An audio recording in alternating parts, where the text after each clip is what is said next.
Skills pulsed through his veins, the very lifeblood of a secretive trade he mastered, understanding them, hoarding them, and teaching a select few. Though perfectly legal, his craft as a skilled trainer was a shadow loathed by the kingdom's elite.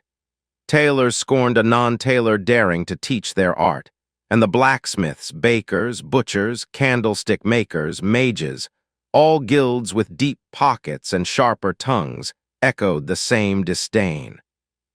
Yet his service held value, carved out through whispered deals and greased palms, keeping his business alive beneath the table. Until now. A quiet life of research and training shattered when the Baron's summons arrived. Refusal was no option. Now let's get started with the audiobook. Chapter 1. Without warning, but with a well-practiced flick of the wrist, I sliced through the top layer of exposed skin of the man strapped to the table. Squealing in pain, he rocked back and forth as he tried to rip the padded leather cuffs from the table. It wouldn't happen, of course. The inside of the straps were reinforced with steel cord. I had made the mistake of using leather and fur lining with my first pair. That mistake had left me running from a merchant guard to keep from being beaten to death. I had prepared better since then. The leather was reinforced, but the inside was still lined with rabbit fur to protect the arms. At the shoulder, I had added a long strap that crossed from one side of the table to the other. It wouldn't do for the young man to rip the muscles in his shoulder in his struggles either. The strap crossing his chest was stretching slightly with each heave of his breath, and I made a mental note to inspect my equipment when I was done with my client to ensure that it was in prime condition. Checking that the layer of skin I had removed was only gently weeping blood, I rubbed purified salt along the open wound to his gagged screams. I was still annoyed about his lack of pain tolerance. The young man had bragged multiple times about his pain tolerance level, but according to his status, it was still only at 3 points. He had plenty of room for improvement. Using the deep and scratchy voice I had long perfected, I rasped through the slit in my mask. Focus on the pain, work through the pain. You must overcome it, I said, using the same cadence and volume as I had for hours. I had found that repeating my words could be almost soothing for some clients. For others, it acted as a prod that drove them forward. For this young man, Robert Taldensen, son of the town's wealthiest merchant, it seemed to be meditative. That was a problem. While I slowly shuffled over to the potion rack, my movements intentionally appearing aged and pain-filled, I considered what it would take to finally finish this commission. With a healing potion in my hands, I returned to the strapped-down teenager who was breathing deeply in and out. His eyes had gone glassy and far-seeing, a bad sign. The boy had done this each time. He had moved beyond the pain. He wasn't letting pain tolerance help him struggle past the pain. He was using focused thought instead. Twitching again with the pain of regrowing skin, the teenager's vision refocused on the ugly mask that covered my face. His eyes tried to drill through the blackened glass and into mine beneath. I had long gotten used to the glares of my clients, the death threats, and the gnashing of teeth through gags. Yet it never stopped being a worry. Which one of my clients would be unable to deal with the humiliation and pain I brought them? Yes, they signed up for it, or like in the case of this young man, their parents did, but since when did reasonability matter? Which would refuse to accept that I had full access to their status even if my reputation for never abusing that privilege was unmatched. Shaking away my straying thoughts, I turned my mind back to the boy. I had to focus on my trainer, skill to fully utilize it to its maximum. It was a poor teacher who ignored a student. Pulling a long, thin needle from my rack of torture devices, I held it up in front of the young man's eyes. You seem to be trying to ignore the pain by retreating into your mind. I admire your skill at avoiding pain, but that is not why we are here. You are to learn the full depths of pain and work through it. You must not block out the world around you, I said in my odd, rasping voice and measured accent, the words just slightly off from how a native Valdirian would speak. Tapping the needle on the boy's nose as his eyes crossed to keep the point in focus, I continued. No, you are to be staying here in this world, not to be thinking of the world in your head. The pain must be conquered, not ignored, I said before I pulled on the lever, which rotated the table into an upright position. Now I will be driving this needle into your body. I will be doing so at an irregular rate. You will be not ignoring, or I will be using acid. Yes, good, I said, hamming up the accent a bit more at the end to really drive it home in the young man's mind. Stepping behind his body, I applied the heatstone to the tip of the needle, then selected a spot through the mesh of steel and padding of the table. It cost me an inordinate amount to create a metal-meshed padded table able to hold a strong person comfortably while giving me access to their back. Being able to focus on my clients where they could not see me, and from an unexpected direction, was worth its weight in gold.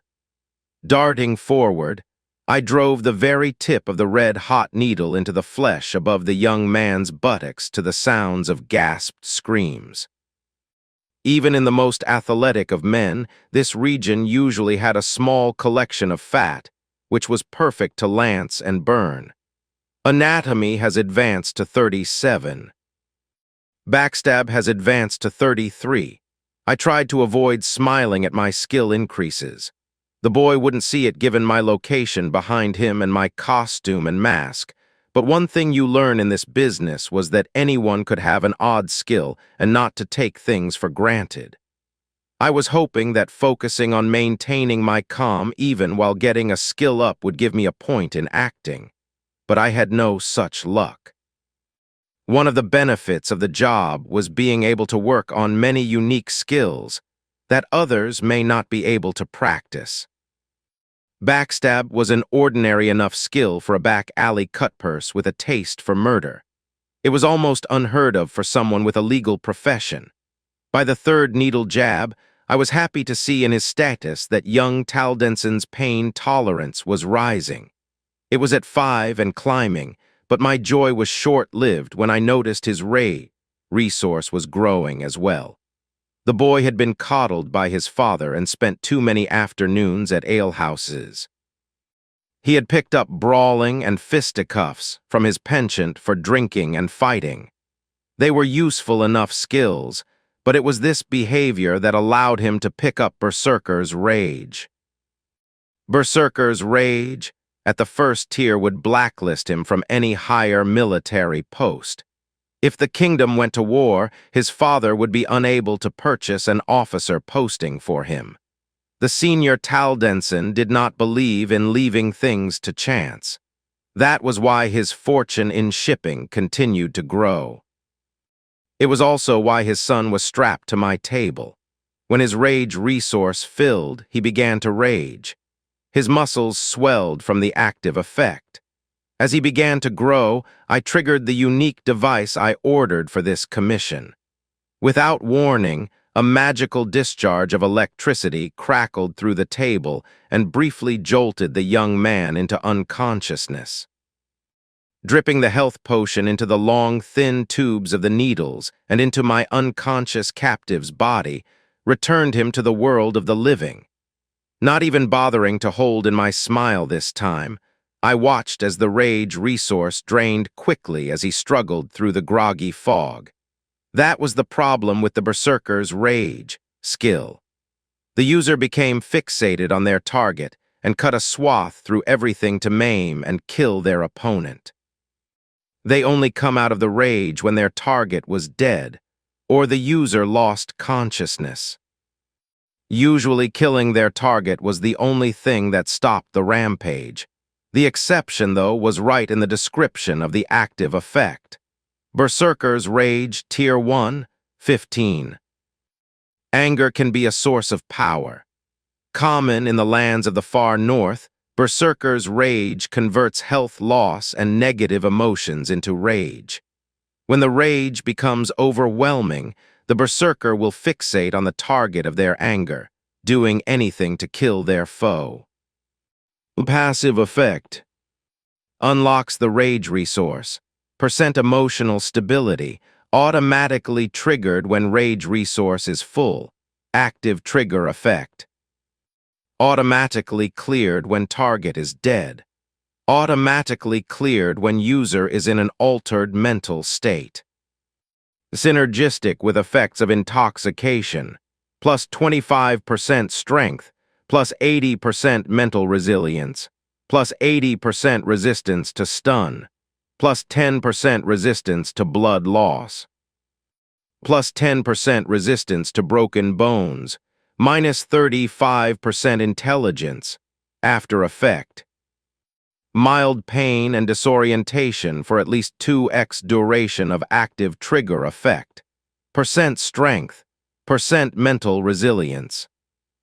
Minus 20% resistance to stun, which just went to show you that even when a skill had lots of positives, the negatives could outweigh them. This wasn't the first Berserker's Rage user I had trained, but this was the first time I was teaching someone without the second tier or an evolution of the skill. The real money for this job came not from training the boy to increase the level of Berserker's Rage. It was in helping him convert it into its second tier, where he would have control over it. To do that, the boy had to be awake and aware and increasing his rage. His low pain tolerance had been a surprise and a complication. The young man had lied to both his father and me when the contract was signed. His father would be forced to pay a bonus due to the extra efforts and resources spent. Still, forcing the boy to raise his pain tolerance would pay dividends for him in the future. I was surprised the boy had such a low pain tolerance, given that he had unlocked some of the hidden blood loss and broken bone features of the Berserker's Rage skill. Those only came from using the skill when bleeding and suffering a broken bone. He hadn't unlocked the enhanced stamina bonus. The fact he had never been accused of murder explained the lack, though. He would get angry at some bar, go into a rage, and then he would be knocked unconscious, probably by the guards that his father had trooping after the spoiled boy. With the second tier of the skill, he would be able to resist the automatic triggering effect. But that meant filling the rage meter repeatedly and then resisting the skill's effect. His low pain tolerance had been a surprising difficulty since his focused thought had kept him from gaining rage.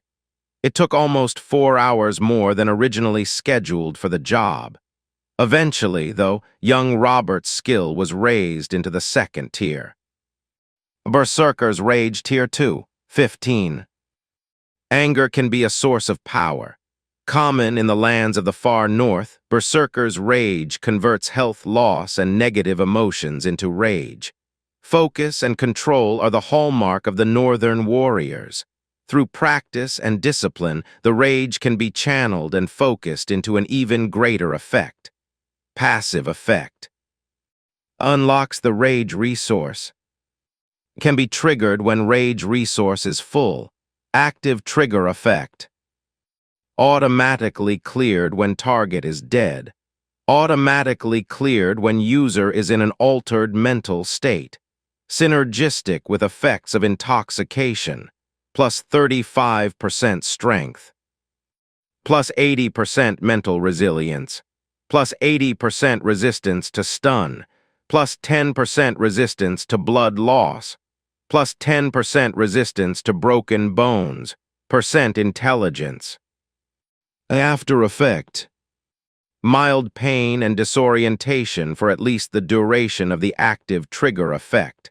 Minus 5% strength, percent mental resilience, percent resistance to stun.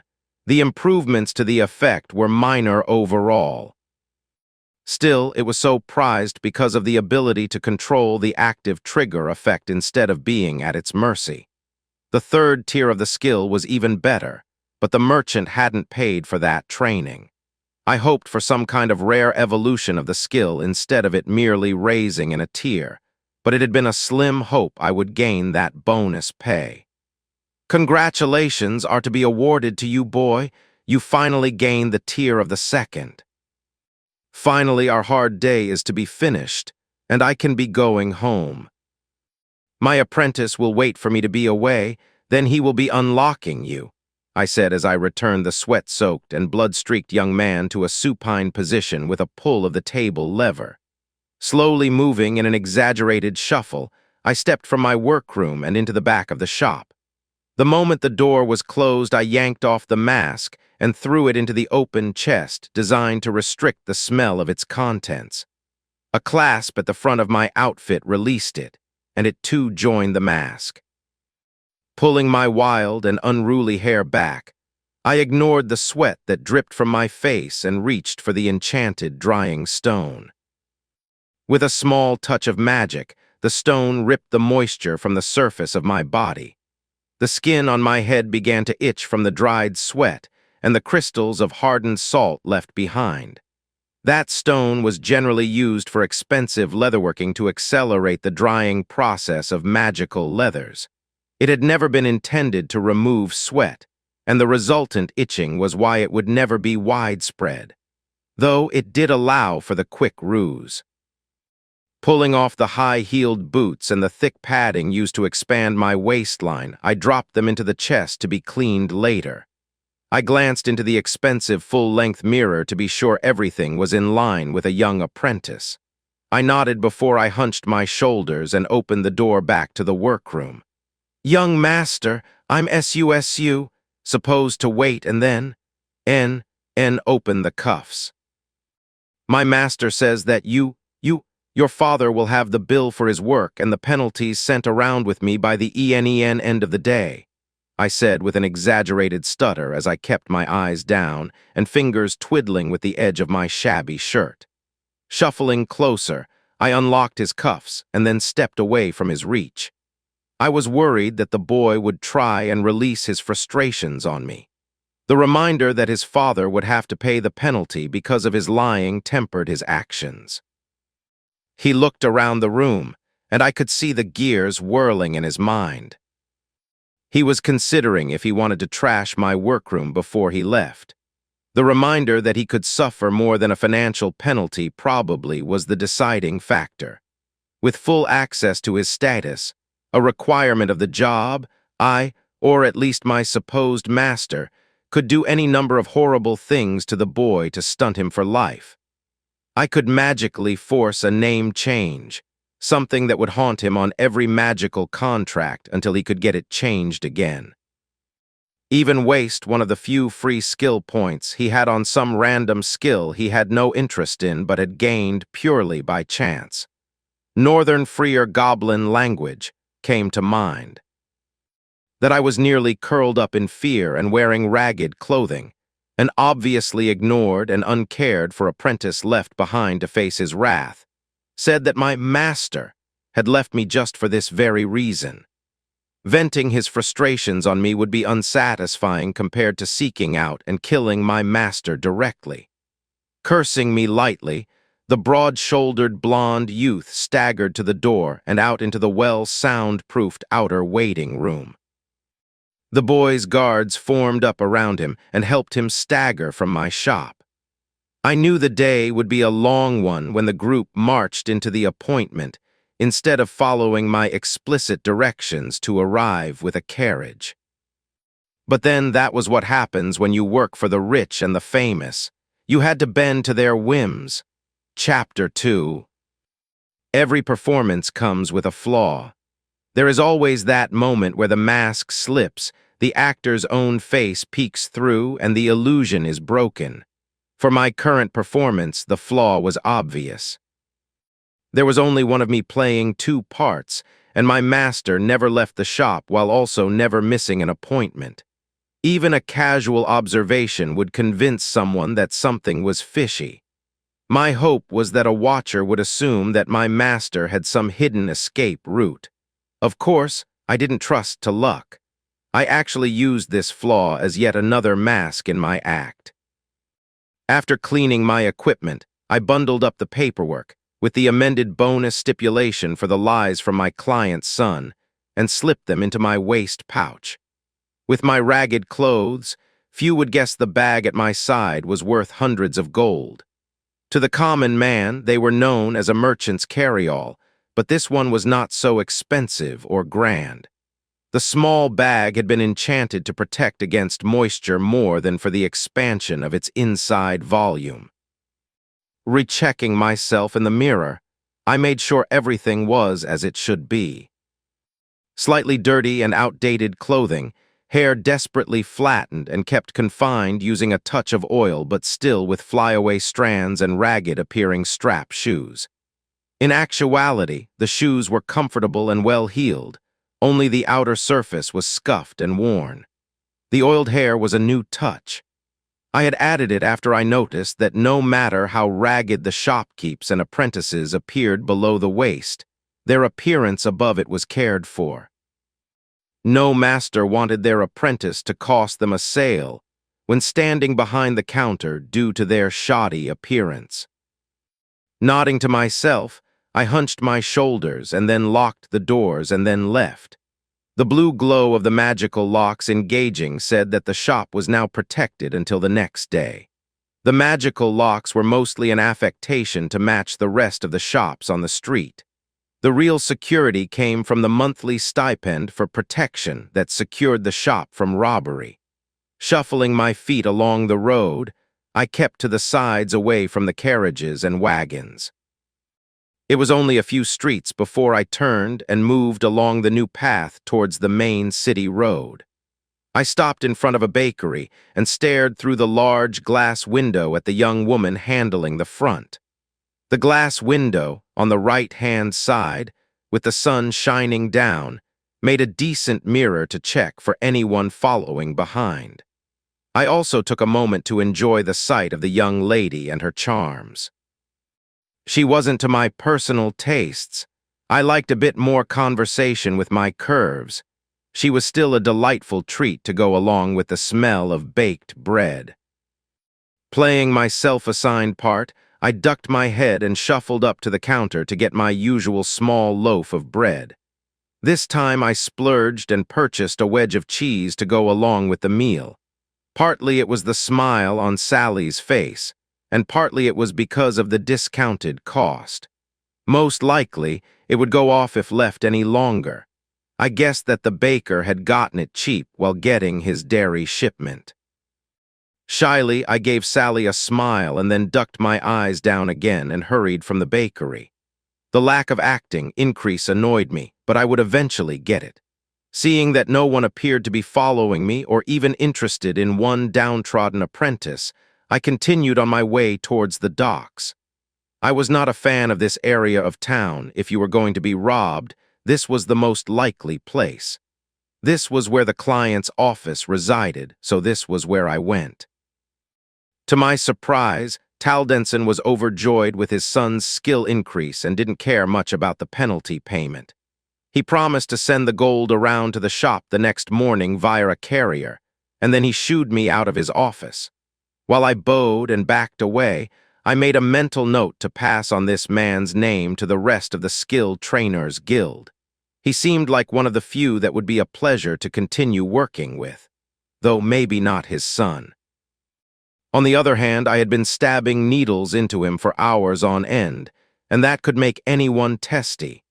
Looping back around, I returned to the trade district, backtracking to pass the shop and turned down through the back alley. The trade district housed most of the skilled trade goods of the city, the exception, of course, being the leatherworkers. The tanners' vats were relegated to the edge of the poor district. Most of the wooden houses in the trade district buted up against the back of shops and storefronts. The tiny alleys were kept clear by the local gang as part of their protection pay. Kicking the clinging dirt from my shoes, I made sure to create enough of a ruckus to ensure the other occupant of the house was awake. "You'll be making less noise, or I'll tell your master. Out all hours you are, see that I woe," came the loud, accented voice of the bottom-floor tenant. I owned the house, but stayed only on the top floor. The bottom floor was left to the crotchety Mr. Carton. I was still not sure how my father had found Mr. Carton, but a better mask couldn't be found. He was old, hunched, mean, and with a distinct accent. The man was so obviously my master that most would stop once they found him. How many would assume that the old man knew nothing about the skilled trainers and that the apprentice was the real master? None was my hope. If old man Carton disappeared one day, I knew that it was time for me to slip away as well. Nodding while keeping my eyes low, I passed through the front door and up the stairs. I wanted Carton to know when I came and went since he couldn't help but scream and yell in his accent for all the neighbors to hear, as well as any theoretical stalkers. Once I was in the attic room, I checked the thin, nearly invisible line of silk that I hung from the ceiling. As I guessed, the door had been opened and it hadn't been rehung as I left it. The old man had been in my room again. Trap making has advanced to 22. Excellent, that had been a slow-going skill. It would have been nice if the skill increase happened the moment the annoying old man opened the door, that way I could know when he did it. But that was just one of many of the weird things about the status. The hiding place of a loose plank had been disturbed, and at least 2 copper crowns had been removed from the bag. I disliked losing coin to the drunk, but I was using him to sniff out danger, so it seemed like a small enough cost. Besides, I only stored my shaved and undersized coins there anyway. Setting the wedge into the door to lock it tight, I turned to the bed in the corner and unscrewed a metal rod from the bottom of the post. The rod inside the bed leg was then slipped into a knothole on a bare wall of the attic. After traveling an inch, the rod pressed on a mechanism that opened a part of the wall, which revealed the ladder downward. After returning the rod to its housing, I cracked the window slightly while making sure to keep the shutters closed, and then stepped onto the ladder. Closing the secret door, I descended through the inner wall of the house, being careful to not make any noise as I passed through the ground floor. It wouldn't do for Carton to complain about rats in the walls. I wouldn't put it past him to refuse to pay rent for a month because of rats. I wouldn't enjoy the hassle of dealing with getting him to pay up. Once I was in the hidden basement, I began my nightly checks. The clay pot in the corner housing my experiment with brewing was still sealed tightly. I had heard rumors of a way to increase the alcohol yield with multiple resting passes, but I considered it unlikely. Still, it only took up a small corner, and it had given me a chance to practice my pottery, so it had been worth it. I hadn't gained a point from the pot, but it had been a nice change of pace. The table in the center of the room was clean. In contrast, the floor still had wood shavings lying about. Stuffed into a lopsided barrel next to the pot was a collection of wooden staves, the heads rounded and ready to be turned into walking canes. Mounted in a crude, handmade carpenter's shaving horse was a partially worked branch. Stacked next to the seat within easy reach were at least 30 more unworked branches ready to be shaved. Trying to ignore the work I had yet to finish, I swept the floor and piled the shaving into a barrel to be used in the small furnace in the corner. Connected to the chimney above, the tiny stove was used to keep the basement warm during the winter. The furnace would eventually have to be removed and replaced with another when I planned to work on blacksmithing in the future. I would have to evict old man Carton before then. A drunk he might be, but even he wouldn't miss the sound of hammering coming from beneath the floor. I figure that sometime next summer, I would have enough to purchase another house, and I could then ensure he would move there. An offer of discounted residence near an alehouse would probably work. After checking the few long, steep recipes I had sitting in my alchemy equipment, I turned to the hated shave horse. I had put off working on my carpentry as long as possible. I knew I needed to keep working on it, but I just detested the repetitive work. Still, it was required to improve, so I would. Sitting on the bench's back, I grabbed the draw knife and slowly ran it along the branch. With well-practiced strokes, I removed long lines of bark while careful to maintain even straight cuts. Focusing on my draw, I kept the knife running along and removing bark while refusing to allow it to dip into the softer wood beneath. Turning the branch, I continued to strip the bark away as I rounded and smoothed the surface. Once the top half of the staff was done, I flipped it in the shaving horse, wedged the wooden clamp closed, and began working on the other side. An hour of work later, I grinned from ear to ear as my hard work finally showed progress. Woodworking has advanced to 37. Checking the skill listing, I couldn't help but chortle at the expanded active effect. Woodworking Tier 1, 37. Woodworking is the art of cutting, carving, shaping, and fitting wood.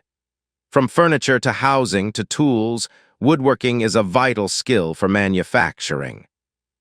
There are few crafting skills with more wide-ranging effects and related professions. Passive effect. Minor, read the grain, understand the effects of moisture on wood and the way tension forms within wood products. Lesser, wood identification. Quickly identify the species of wood that a product has been made from if you have worked with that species for more than 100 hours. Minor, steady cut. When wielding a knife, the hand remains steady even under pressure. Active trigger effect. Plus 15% improved accuracy with knives. Synergistic with other known bladed skills. Small blades, long blades, backstab, focused cut. Beyond the increase of steady cut from lesser to minor, I had also gained 1% more in my accuracy with knives. I wasn't a fan of weapon skills. I didn't like to fight or kill things. I was more of a creator than my father. But his training had included plenty of weapon skills, and they, along with resistance skills, were my best seller. Having a few more synergistic combinations could only help my business. Chapter 3. With my face inches from the bottom of the flask of slowly swirling liquids, I waited for the perfect moment. The timing was everything in this reaction. Every second late from the crucial moment would be a reduction in the efficacy of the potion, too early, and the result would become explosive. During this critical time came the sound of someone entering the shop from behind me. All I could do was raise one hand and wave, indicating for a moment with my hand, hoping that the person would not take offense from my actions. I could hear the slow, labored steps of a hefty person approaching while I stared. For a moment, I was distracted wondering if there might be a skill that would help to identify a person purely by their sound, perhaps a modification of track, maybe within an evolution or offshoot of sneak. In my musings, I missed the initial moment of change. However, the sudden glow still allowed me to drop in the dried myrtwood bark in a reasonable period. The potion would be less effective, not up to the shop's usual standards, but I could sell it as one of my failures and reinforce the apprentice facade. When I turned, I was presented with the patiently waiting and smiling face of the master clerk of the High Chancellor. My prepared demeanor, hunched shoulders, downcast eyes, hesitation, and furrowed brow shifted into a far more natural stance. Not having to use my typical stuttering accent was nice, but having to switch into a southern Gloucester accent was just as frustrating. The master clerk was proud that he had seen past the mask of the apprentice alchemist and found the apprentice skilled trainer beneath. Which was exactly as I intended when I let things slip to him in City Hall. That pride allowed me to manipulate him. One thing Mother had made clear was that once someone finds the trick, they stopped looking. If they already expected a swindle, show them an easy one, and they will practically hand you their gold. There was a reason that I had learned many of my social skills from Mother and not Father. Mother was more likely to sweet-talk you and slip a knife in when least expected. Father was far more direct, both socially and otherwise. Both could perform in half a dozen different professions at the level of at least a low apprentice or wield many a weapon. But Mother could talk a silk merchant into handing over priceless silk lace to someone they didn't know within a day of meeting them. I knew she could because she had demonstrated it once. "Joseph, my boy, how are you this evening?" Master Clerk Bridlewood asked. I had to stifle a chuckle since that was the same question he always asked, like clockwork. Master of Deception Bridlewood was not, but then he didn't have to be. Master Clerk Bridlewood was trained as a scholar with master skills in reading, memorization, writing, accounting, and a host of other related skills.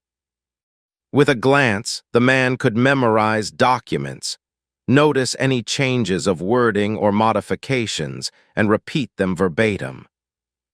Honestly, the man had earned his place. He was also as corrupt as the river that flowed through the slums while being that rarest of an animal, a politician that stayed bought. "Good, and a good morning to you, Master Clerk Bridlewood. Should I fill your usual digestives order?" I asked. Smiling with the air of a gentle grandfather, he leaned on his cane and nodded. "Yes, yes, my poor stomach, thank you." Ducking below the counter, I grabbed the prepared wooden box and placed the small bag of silver coins within. Running my finger along the rows of labeled products, I plucked out the digestives, the aphrodisiacs, and the pouch of Mother's Bane tea leaves. The master clerk may have been an old man, but he also had 3 young wives and no want of a new heir. Aphrodisiacs and Mother's Bane tea leaves were seen as less than wholesome goods here in the city. They were legal, unlike in some kingdoms, though under a hefty tax, and would act as a lodestone for rumors.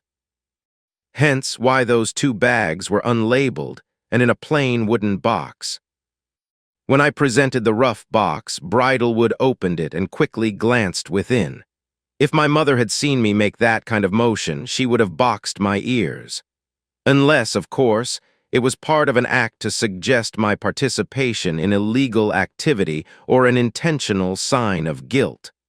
The master clerk was not a master actor. He was no actor at all. Which was one of the reasons I had selected him as my go-between for the nobility. "Please let your master know that I have a possible commission for him from the Baron," Bridlewood said. Then he tapped his finger against the side of his nose in an attempt at a subtle gesture. This was the downside of working with someone so obviously lacking in guile. Bowing slightly at the waist, I returned his friendly smile, letting the old man think he had subtly communicated his meaning. After a few other pleasantries, mostly the master clerk demonstrating he had the ear of the nobility through him providing choice rumors, he limped his way out of the store. For a few seconds, I stood behind the counter and considered my next actions. Should I keep the alchemy shop open and wait until closing, or should I seek out my usual sources of information before then? While I considered, I did my usual rounds of bottling the prepared potion and cleaning of the glassware. None of these supplies were worth much, but it would be unprofessional to leave the medicines to waste. My current ruse was that I was an apprentice saddled onto a retired elderly master alchemist. As a retired master, he was not required to teach an apprentice and would be expected to avoid it if at all possible. This left me to play the part of the bumbling, ignorant, and most importantly disgruntled and disheartened alchemy apprentice. This allowed me to leave the shop at whatever hours I liked. It would be seen as an apprentice failing a forgetful master, or I could work long hours and pretend to be a try-hard apprentice struggling to learn all he could. Most important of all, it meant the shop could house anything or nothing, and no one would notice either way. We could take on extravagant commissions or lay fallow for years. In practice, we made only a minor amount of coin, barely enough to pay for the shop and my housing. It also acted as cover to protect us from others if they discover we were skilled trainers. My master, honestly, was a registered master in the Alchemy Guild, though I still had no clue how Mother set that up. My guess included blackmail and bribery. Technically, my profession was perfectly legal. In practice, every trade guild, mercenary company, theater company, unofficial thieves guild, assassins guild, official or otherwise, mage and healer in the kingdom hated us. We practiced their trades and stole their secrets, then used them to make us better teachers. It was a direct slap to the face to anyone and everyone who made their living either fighting or creating something. Just about the only groups that didn't dislike us were the priests and the pleasure houses. Funnily enough, I had never been paid to teach love-making or preaching. There was some subtle statement about our culture in that, but I wouldn't care to guess what it was. The worst, though, was the Mages Guild. Trying to steal from the mages had ended with many a melted trainer. At the moment, we were in an unofficial and uneasy truce. While we couldn't blast flames from our fingertips, more than one poison expert and assassin got their start as a trainer. We currently pretended we didn't exist, and they played along. If a mage went hunting for one of us, they disappeared. If one of us was outed, they would disappear. While cleaning the last flask, I decided to let things lie and try to gather information tomorrow. What the Baron wanted wasn't immediately obvious. He had no son or daughter, he was practiced with all the skills of statecraft, and he had served in the king's army in his youth. I doubted the noble wanted something simple like swordsmanship or some paltry cooking skill. My guess was training in one of the less savory or more dangerous skills. Poison resistance, tenacity, or maybe torture. I tried not to judge and simply provide a service, but sometimes I found it distasteful. While I had skill listings and guides on how to earn certain skills, as well as many of the most frequently seen evolutions, I had no interest in learning some of them myself. Most of my skills revolved around resistances, production, and basic weapons. Part of my reason for avoiding gathering information might be that I wanted to ignore the coming unpleasantness. At that thought, I sighed while rubbing the bridge of my nose and then put away the rest of the cleaned glassware. One of the ways the skilled trainers have managed to be so successful over the years is through the practice of meta skills, skills that help you improve skills. Trainer or the better teacher were the most obvious, but self-awareness was one of the most important in a day-to-day setting. While the skill didn't increase at my musing, it was definitely tugging at my mind. Self-awareness, Tier 1, 12. Self-awareness gives one insight into their own mind, how thoughts flow, and where the river of consciousness runs rough and where it becomes tranquil. Passive effect. Lesser, inner stability, slight resistance to effects that would alter your perceptions and actions. Active trigger effect. Lesser, improved perceptual effects. Lesser, improved mental effects, synergistic with other known mental skills. Memorization, reading, teacher of skills. Lesser, inner stability was tricky. It worked on spells like charm or hallucinogenic poisons, but it also worked on things like fear and annoyance. When my father had first suggested training in it, I had been hesitant. I once doubted that it would have that strong of an effect. It was one of the hardest mental skills to raise due to the active effect being so hard to even notice at the lowest levels without active usage of mind-altering compounds. Mother set me straight. The lies we tell ourselves are the hardest to detect. Annoyed, I tapped my hidden pockets to make sure I had my concealed knife and the rest of my gear. I doubted I would have an occasion to use it, but it would be unfortunate to need it and not have it. Throwing my alchemy pouch over my shoulder, as much as a sign of my position as it was a disguise, I finally stuffed a large knife into my boot. The large knife was visible, and so should hopefully draw attention if I was accosted. I hadn't been yet, but who knew what could happen? Locking up the shop, I proceeded through the crafters district and into the back alleys and into the warehouse district and the wharf. When I reached my favorite tavern, I bent over slightly and slunk through the door. The The calls of "Hey, Doc" were louder than I expected. Usually, the rusted lance only had a few of the Baron's men relaxing and enjoying a pint. To my quickly hidden confusion, the tavern had more than double the number as usual. That alone would have let anyone paying attention know that something odd was going on. Waving a single finger to the barkeep, I shuffled my way over to one of the gestured seats and gingerly sat myself down. "You all right there, Doc? You're moving like someone took a bit too much of lovin' to your backside," Sergeant Baker said with a gapped-toothed grin and the chuckles of his friends. "More R.R.ite than you know," I began with my customary stutter. "My master, the old BB bastard, heard some kind of rumor about the BB. Baron and got all out of sorts over it, yelling and screaming. Which wouldn't make no NN never mind to me none, except one of my PP potions came out wrong, and he took a switch to me over it," I said to the ugly looks of the men. "Sorry to hear that, boy. Any news of when your training being over and being out from under him?" the sergeant asked. I shook my head and then rummaged through my bag when the ale was finally delivered. Slipping out a small bit of brownish powder, in reality just some crystallized beet juice, and poured it into my brew. Swishing my finger through the foam to stir it, I took a hearty swig and then let out a sigh of relief. "At least the BB bastard never counts the stock," I said while winking to the man-at-arms.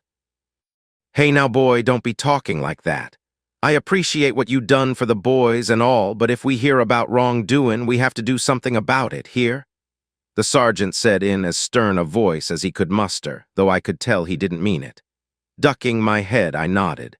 In truth, I was too old to play the young, brash kid eager to help, but my failed apprenticeship pushed me down the social ladder a bit.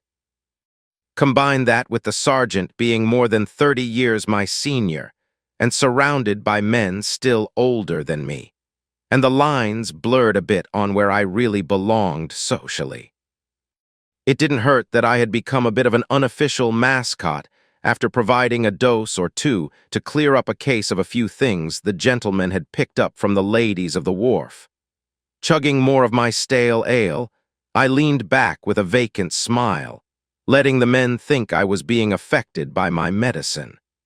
I doubted I would hear anything of the Baron's plans, but this was the closest my information gathering reached into the higher nobility. Though you never knew when a smile would be enough to hear something vital from drinking men. Well, a smile, and maybe a bit of salve for comfort boils. Chapter 4. My every effort to find out what the Baron wanted was a failure. This wasn't much of a surprise. I had intentionally avoided the royals and high nobles. It had been unlikely they would want my services, and I wasn't eager to work with them. While I was desperately fumbling about trying to find out more information, the Baron repeatedly sent the master clerk of the High Chancellor, trying to get me to meet with him. After 2 weeks, my attempts to avoid the Baron's requests had reached a breaking point. Master Clerk Bridlewood slowly entered my alchemy shop. His movements had been strained as of late.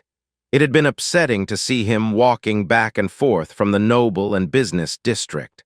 The older man was just not in shape for that amount of exercise. Bridlewood trundled along with his cane and had earned his silver for all the back and forth walking. His countenance this time said that his walking was done. With a heavy air, he gently placed a wooden scroll case, capped with 2 steel ends, on my counter. "This is it, my boy. I don't think he will take no for an answer here. He gave me that and said to deliver your response," Bridlewood said while he leaned heavily on his cane. In truth, I had expected the master clerk to break down and hand over my information to the Baron within the first few days. I had hired him with the expectation of him being an intermediary. I had expected only clients between that of a low noble to an up-and-coming merchant. His importance in the business of the city offered him some protection from the political maneuvers from that level of conflict. I never expected him to hold out against the Baron. That he had resisted at all was oddly endearing and slightly concerning. If I didn't understand his motivations, I couldn't manipulate his actions. Putting aside Master Bridlewood's seemingly endless resistance to manipulation, I picked up the scroll case and unscrewed the cap. Thumping the side, I spilled free the contents. To my surprise, the scroll case contained a silk roll mounted on two wooden end stops.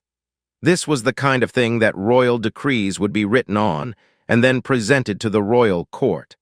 Unrolling it, I stared in utter confusion at what I had. It was a magical oath contract, signed by both Baron Verstrom and someone named Snow in Blood. It outlined an agreement to protect the identity and business of Joshua Still. This was a combination of my worst fears and a relief all at the same time. Both signers would seal the contract, and the spell would enforce it.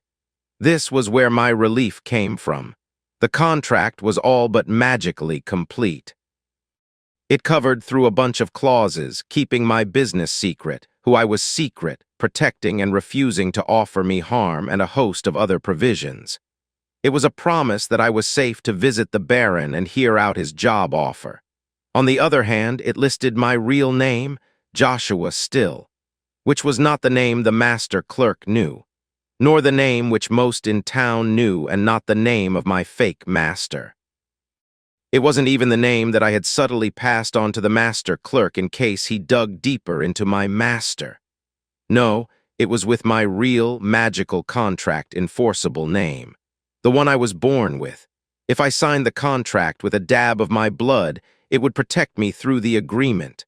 But I would also have to visit the Baron and hear him out to fulfill my part of the contract. Until I signed the deal, we found ourselves in an odd kind of limbo.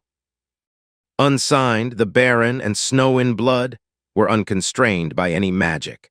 But once I signed it, they would be compelled to protect my interests, right up until it was clear that I wasn't trying to fulfill my part of the contract.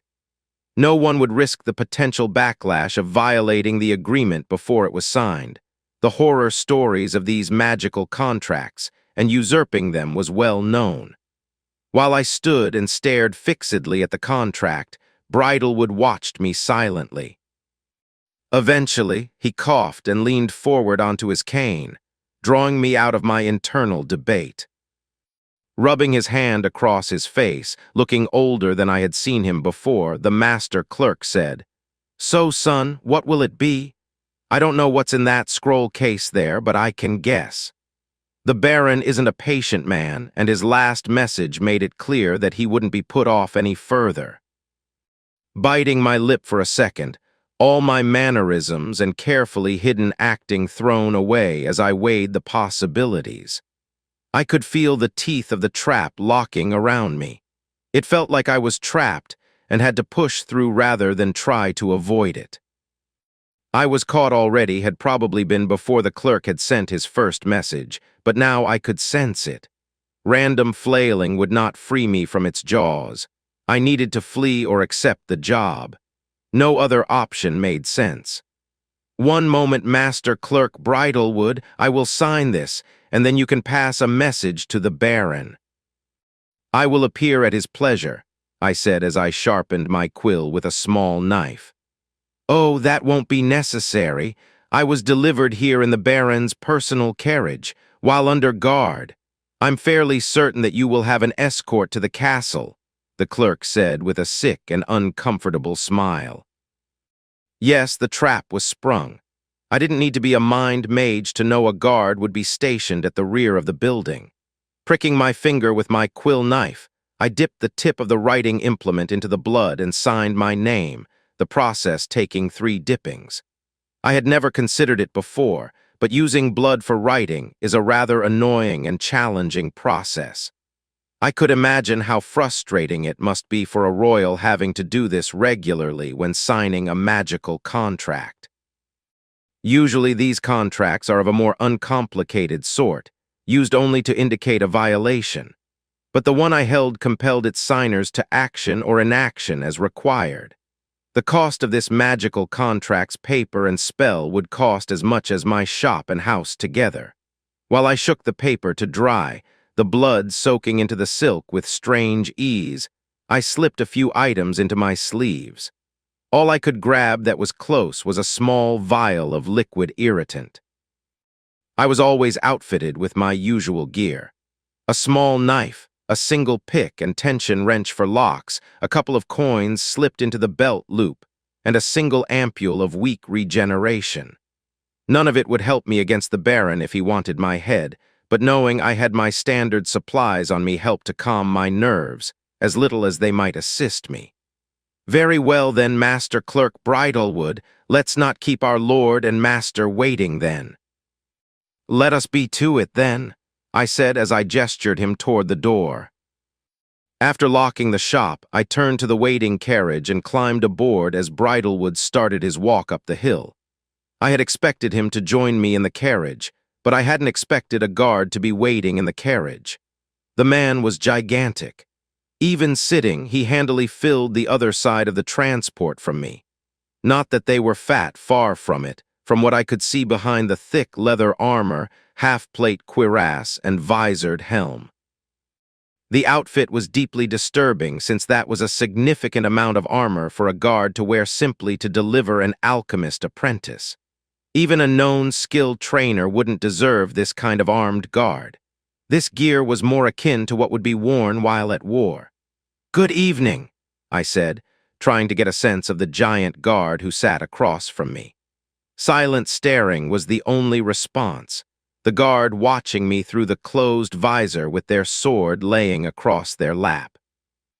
I tried not to be blatant about inspecting my guard, but the closed carriage left me little else to focus on. The man was huge, his biceps nearly as large around as my thigh, so large were they that they strained the leather jacket worn under the metal chest protector. Even sitting, the guard towered over me. I jerked in surprise when the carriage stopped for a moment to pick up the second guard from my shop's back alley. My movement did not go unnoticed, as the guard shifted as if to attack or defend, but then calmed when they noticed I had only been surprised. As if I was insane enough to fling myself against this giant and well-trained warrior. Sitting in silence, we rode through the streets to the castle. Once we arrived, the carriage stopped for us to disembark. The driver and second guard continued with the transport, but the large guard gestured me forward as they unfolded themselves from the carriage to follow. To my surprise, the guard was even taller than I expected. I was relatively tall. My upbringing included good food and constant training. My father was a larger man, tall and broad, which was fitting for a skilled trainer who focused on the many arts of war and weaponry. Mother was shorter than either of us, but still taller than your average woman. This guard would have easily dwarfed my father. I had heard no rumors of a giant guard, and that lack left me even more unsettled. Directing me through the castle through the servant ways, the guard continually gestured me forward, maintaining their silent menace. Finally, I was gestured into a room near the back of the castle. A small wooden table in the center of the room held a plate with bread. A mellow fire crackled in the fireplace where I could smell the scent of warmed alcohol. Behind a sturdy oak desk, the Baron, a man almost as large as the guard, waited. The Baron was the quintessential example of a low noble who rose through military might. The story was that he saved the king in a skirmish and was raised to a higher station. Darker rumors say that the Baron acted against his own family's plot against the king, and that was why he was raised into the high nobility. "Good, sit," the Baron said as he gestured to the table with a gently glowing copy of the contract I still carried. While the Baron locked away the contract in his desk, the guard locked the door, then followed me to the table. The large guard took the chair nearest to the entrance as I sat across from the chimney, which left the chair nearest the desk for the Baron. Rising and moving to the fire, the Baron dipped a ladle into the steaming wine and served out 3 portions, handing the cups to the guard and me. I had not expected the Baron to serve me from his own hand, the action a statement as much as meeting in private was. I sipped politely at the wine but quickly placed it before me on the table. I noticed that the guard ignored the wine, their visor remaining focused on me the entire time. The bared blade again lay within their lap as it had the carriage, casually pointing towards me. The Baron was gray-haired with a gray beard, but his eyes were still a clear, shining blue, and the teeth he flashed were still whole and wholesome. Now I promised your parents that I would find a way to challenge you as a kind of graduation test, but I've no time for games. If I could find your damn father, I would ask him for this work, but I can't, so you will have to do, the Baron said as he levered his muscular frame into his chair. While I tried to gather my thoughts, I reached again for my wine and sipped, the cloves a gentle counterpoint to the other spices and the bite of the alcohol. I could see how things came together. The old foreigner who spoke in a horrible accent just happened to find his way to my new home to act as a cover.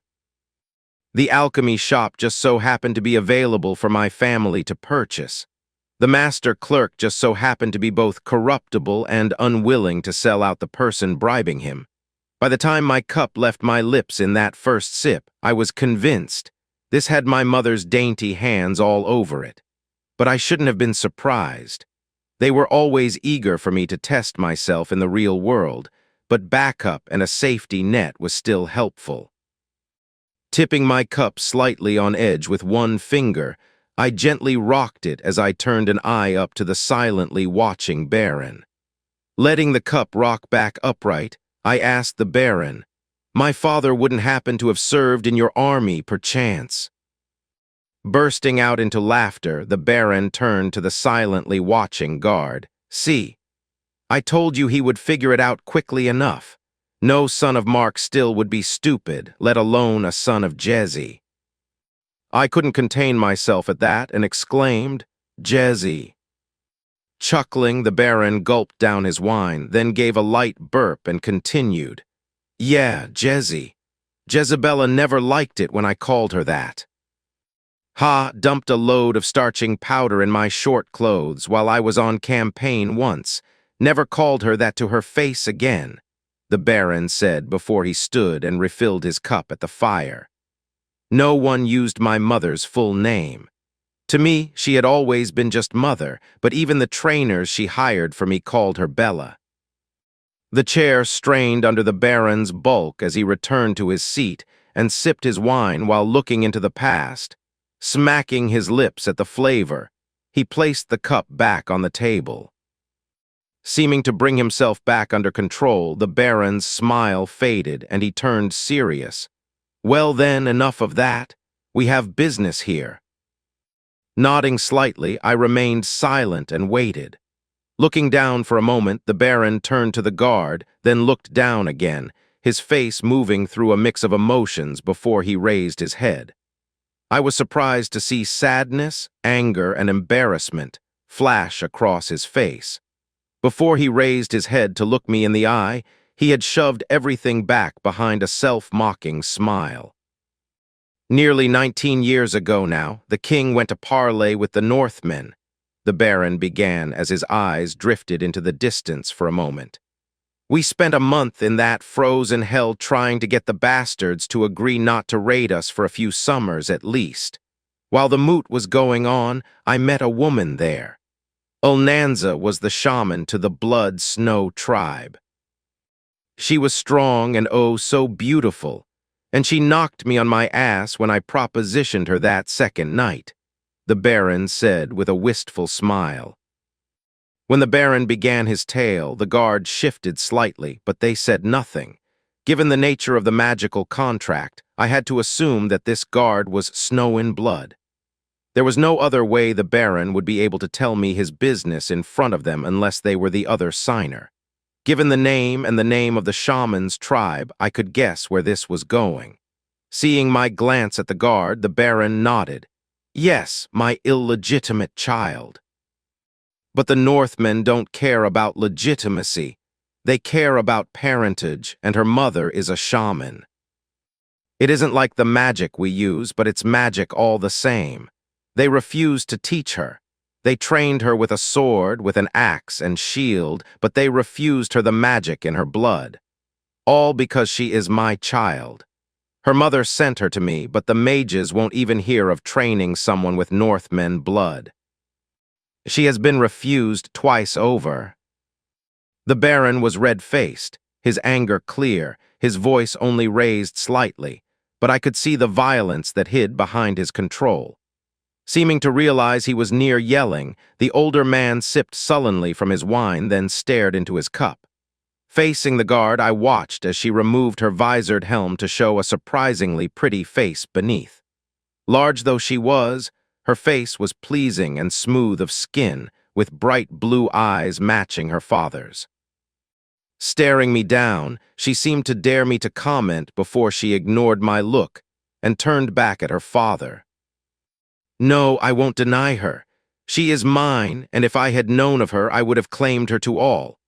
I intend to do just that at the winter court, the Baron said as he met his daughter's eyes, then gave his lopsided smile.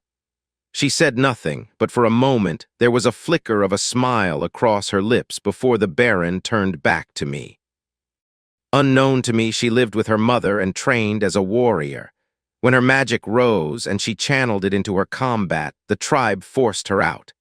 Her mother kept them from killing her, but that was all she could do. For the Northmen, only a shaman is allowed to wield magic, and none of mixed blood may be a shaman, the Baron said. So, will you train my snow in blood, my little Alexis, to use her magic?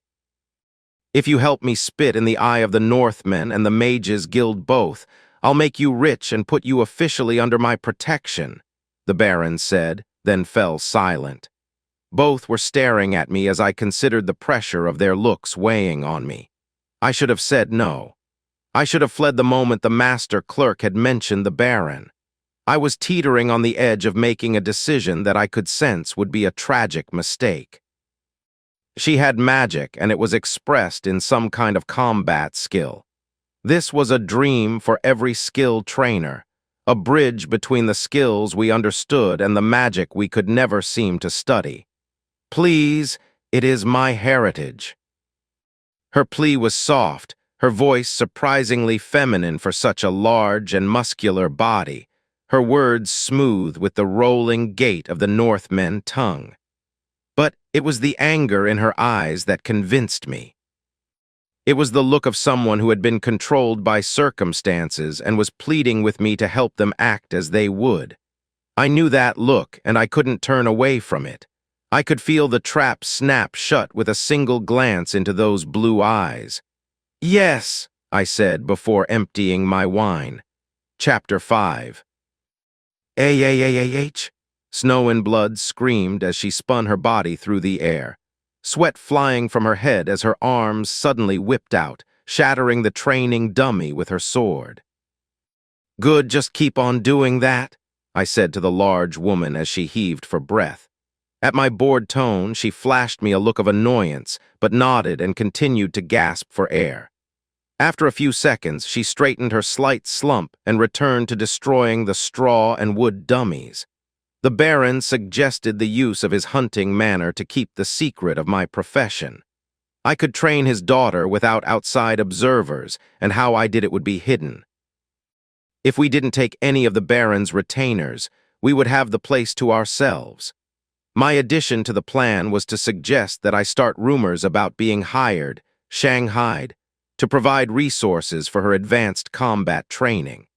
A couple nights at the inn complaining about having to produce the precursors to health and stamina potions, and the Baron's guards spread the rumor well enough for me. The overuse of stamina and health potions was a well-known and brutal method of training. It had no long-term physical effects, but the same couldn't be said for its mental effects. Which made sense. Few people could train themselves through exhaustion and into muscle damage, chug a stamina and health potion, endure the rapid healing, and then return to training. The rumor was that my master loaned me out to the Baron while Snow in Blood was trained by a foreign combat expert. The ironic bit was that this was our actual plan. I couldn't be sure that Snow in Blood's skill was unique. The mages had destroyed almost every source which discussed mana, but it certainly had all the hallmarks of a unique skill. Her mother's tribe was known for their skill that boosted their speed based on the blood they had spilled, theirs, or their enemies. Snow in Blood's skill seemed like a modified version. This wasn't the same as a skill evolution. Well, there was a bit of a disagreement within the Skilled Trainers Guild on that point. Some argued that unique skills were a mutation of another skill. Others claimed it was something else entirely that caused unique skills. They were rare and by definition unique, which made them difficult to study. The goal of our training would be to enable Snow in Blood to actively use her skill. The lack of information on the active effect made me think it was a unique skill. Still, it could just be that she had never triggered it, so the information was unavailable. Arcanum of the Blood, Tier 1, 3. The power of the unseen world courses through your blood. Passive effect. Minor, stamina recovery. Stamina recovers faster than usual at the cost of mana. Active trigger effect. Minors. Lesser. In a way, the Baron and his daughter were lucky that my father wasn't available to train her. My father's skills were formed from hard work, life experience, and rote training. He was, by far, the better warrior, and for the skills that he knew, and he knew many, he would be the better choice. Mother was the same. She had learned her skills through the usage of them in the real world and only became a trainer later. This was how most of the Skilled Trainers Guild members developed as well. It was only after they had made a name for themselves or had become disfavored politically that they became skilled trainers. Teaching or training were skills they learned later after having mastered their crafts. I was the odd duck out. From a young age, I knew I would be a trainer first while my other skills came second. My parents taught me their skills, but it was secondary to learning how to teach others. The first step to that goal was learning the primary principles of Snow in Blood skills. While the giant warrior drove herself into exhaustion, I watched her recover and tried to work out how her passive effect worked. At first, I just let her attack, her training sword slamming into the padded target dummy as she threw her body from position to position. Watching her monstrous performance, I failed to notice anything significant at first. Eventually, when her body was left pumping air like a bellows, expanding and shrinking along with her breath, I called out to her. "Is your skill working right now?" I shouted. I'd done similar exhaustion training with my father, so I knew that at this moment, her ears were pounding with the beat of her heart. Nodding, she continued to breathe deeply as she tried everything to keep from bending over as she caught her breath. That was a sign of someone who had experienced extensive physical training. Deep breaths with stomach muscles held taut but loose enough to avoid spasms, while she breathed through her nose to warm the cold air. When her breathing slowed, she returned to hammering the wooden practice dummy. Snow in Blood had been steadily hammering on the training pel for almost 3 hours. For the first hour, I provided healing and stamina potions when she reached the end of her capability. After chugging the 2 potions, she would twitch and grimace as she healed, then gag while trying to keep the drinks down. Next, she returned to beating on the dummy. I needed to see how she performed while her skill remained mostly inactive. After I was confident that she reacted to the 2 potions in the same way as anyone else. Then we moved on to her only consuming the healing potion without the stamina potion. When her skill triggered, the difference was clear. When she was recovering with the stamina potion, she took short gasping breaths except when she was gagging. At a few points, she even held her breath as she flinched in disgust from the potions. When her skill was active, she was always taking long, even breaths. "Snowy, come over here. We need to talk," I said, not even noticing the use of my mental nickname for the large woman. Even if stamina and health potions removed the damage and the exhaustion from excessive exercise, there remained a deep-seated mental strain. Snow in Blood looked deeply exhausted from the use of her skill. The effect of her skill was a regenerative one rather than the stamina potion's sudden near-instant recovery. Once the imposing woman was close, she dropped onto one of the wooden benches that lined the grass training field. I waited for Snow in Blood to say something, but she remained silent. I was starting to worry about her mental state. The ride to the hunting manor had been quiet, the two of us gently trotting along for hours without comment. At first, I just assumed that she had been preparing herself for the coming ordeal. But after a few hours of riding and Snow in Blood saying nothing, I came to realize that something was bothering the woman. Throughout our training, this was how she continued to behave. She would nod or answer questions, but she would answer my questions with short, clipped comments. This couldn't continue. I didn't need to listen to my clients when we were doing resistance training. Often I simply strapped them down and gagged them, but with a skill like this, some give and take would be needed. "All right, what did I do to upset you?" I asked. I probably should have been more circumspect, more roundabout, maybe presented some casual banter beforehand. I should have, but that wasn't really my style. I was better at deception than earnest ingratiation. For some reason, I didn't have the heart to try and manipulate Snow in Blood. Flinching at my abrupt manner, she clenched her hands, which creaked like the sound of steel bands pulled tight through leather. Keeping her head facing the ground, she responded to my outburst. "My apologies, Hunt Leader, I will work harder," she said. I was confused about the unfamiliar term, but my confusion was short-lived. "No, now, none of that. I'm not your Hunt Leader and you aren't my subordinate. I'm doing a job and you're helping me do it." "Yeah, it helps you, but your dad is paying me and I can't do this without your help. Besides, you're working harder than most I've worked with," I said while trying to keep the annoyance out of my voice. Despite her large and imposing appearance, I felt like I had accidentally kicked a kitten and needed to coax her back gently. Her hair flipped across her face, the sweat still dripping from her efforts. Her blue eyes met my own brown and locked on. She searched my face, seeking something in my words which she apparently found.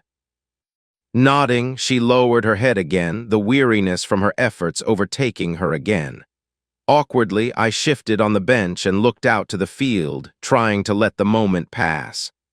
"Right, so, I think I've figured out the first part of your skill. How to trigger one of the active parts. I think it's a unique skill. I'm almost certain, in fact. So I wouldn't be surprised that there are more parts hidden within it," I said as I rubbed my chin. From the corner of my eye, I could see her tilt her head and then stare at me, trying to figure something out. Something about what I said concerned her in some way. I couldn't tell what, but it was clear to me. Snow in Blood was subtle in her expressions. She ranged from silent stoic to obviously emotional but controlled. To others, she might seem to be stone-faced. Still, to someone who was continually trying to control their own emotions, she might as well have been screaming her emotional state. "How could you discover something so quickly? My tribe tried to understand my skill for months. It was finally decided that it was part of the way of the shaman and that I was anathema for usurpation of the skill. We have been here a day, and you have done nothing but watch," she said, her voice rising by the end only to cut out as she tried to choke back her emotions. I mentally brought up my pride and joy, my mutated teaching skill, and shared it. Teacher of Skills Tier 2, 18. Your life's focus has been the teaching of skills. Teaching is the best way to learn. Passive effect. Lesser, epiphany, correlate, and accumulate skill information when exposed to new experiences. Active trigger effect. Major, favored student focusing on one student allows the teacher to notice mistakes and important clues needed for skill gains. Lesser, cross-training, any skill the teacher possesses which has a related principle can assist in a student's skill gain. Minor, the student is the teacher. When studying a student's use of a skill that the teacher does not know, they have a small chance to learn a primary principle of the skill. Synergistic with other known mental skills. Self-awareness. I tried to keep the smug smile off my face, but it was hard not to be proud. It was a mutated skill, meaning it was a skill that was core to who I was. It had shifted to fit my life. A Tier 2 skill, something most couldn't boast of until they were in their 30s, and oh yes, a skill with a major scaled effect. Most skills never gained anything more than a lesser scale, which was impressive enough. Still, a major scaled effect was almost magical. It was only an information-gathering triggered effect, but it was vital for my work. From my point of view, it was likely the single most essential effect of all the skills in the world. That perspective might be exactly why I gained that specific mutated skill. Skills ruled this world, but a skill which allowed someone to skill up faster. That was priceless. My mother had the trainer skill. It was useful, but it was basic and had few frills. She could mainly induce a small boost to skill gains for anyone she was actively trying to teach. She also gained a little bonus in figuring out what information her student needed to learn a skill. Father, on the other hand, had a far more spectacular set of skills. A paired set of skills called Favored Disciple and Favored Teacher. Favored Teacher allowed him to bestow the skill Favored Disciple on one student who had to follow his instructions. In exchange for obedience, they gained massive improvements in all martial skills while my father trained them. His skill had many restrictions. It worked only with his martial skills. The student was required to follow all instructions to the letter. They had to train daily, and so on. But even then, they were a fantastic pair of skills. Somewhere along the line, while my father trained me with his skills, I picked up some part of it. I learned something, some tweak or bit of knowledge, and it shifted my budding teaching skill and laid the groundwork for my own skills mutation. It was the only thing that made sense given the favored student portion. Unfortunately, it only worked when I was focusing as hard as I could. It felt almost like trying to memorize every action of my student. The mental drain was staggering. I could only use the active favored student portion of my skill in bursts of a few minutes at a time. Snowy finally broke my smug silence and asked the question I had been waiting for. "So, what is the key that everyone has missed?" she asked. Flashing her a smirk, I answered, breathing. In Chapter 6. In 1, 2, 3, 4, out 1, 2, 3, good and again, I said as I slowly walked around Snowy. I had been maintaining the same cadence as Snowy while she was recovering from training. A slow count of 4 to inhale, a slightly shorter pace to exhale. We had been at it for days, and I could see the strain on Snowy's face. She was becoming frustrated by the lack of progress, and my seeming calm was not helping the matter. Keeping the same pace, I stopped when I was directly in front of the woman.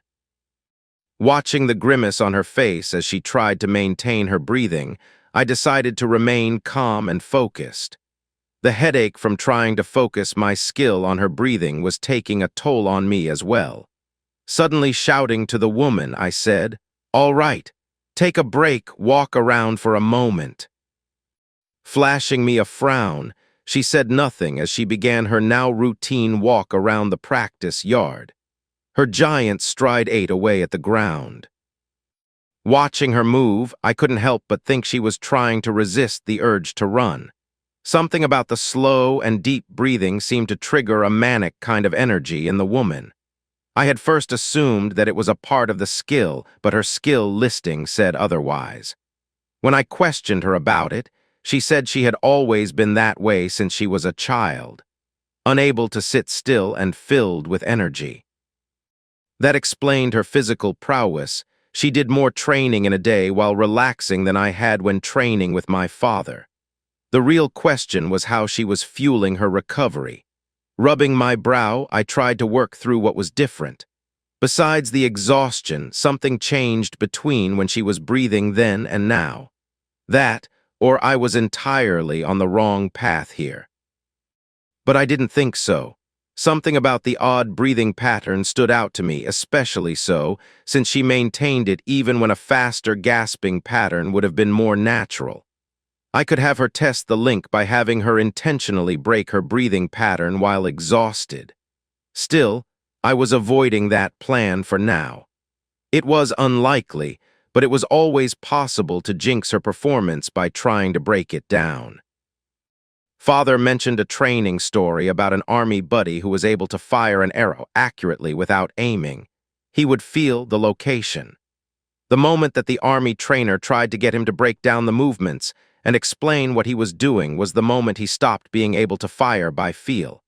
He would get in his own way in his head and lose the feel for the movements. This could turn into something similar.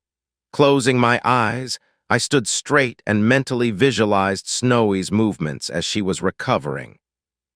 The cadence matched, but something about it was wrong. Trying to overlap my memory over her still form, the difference was clear.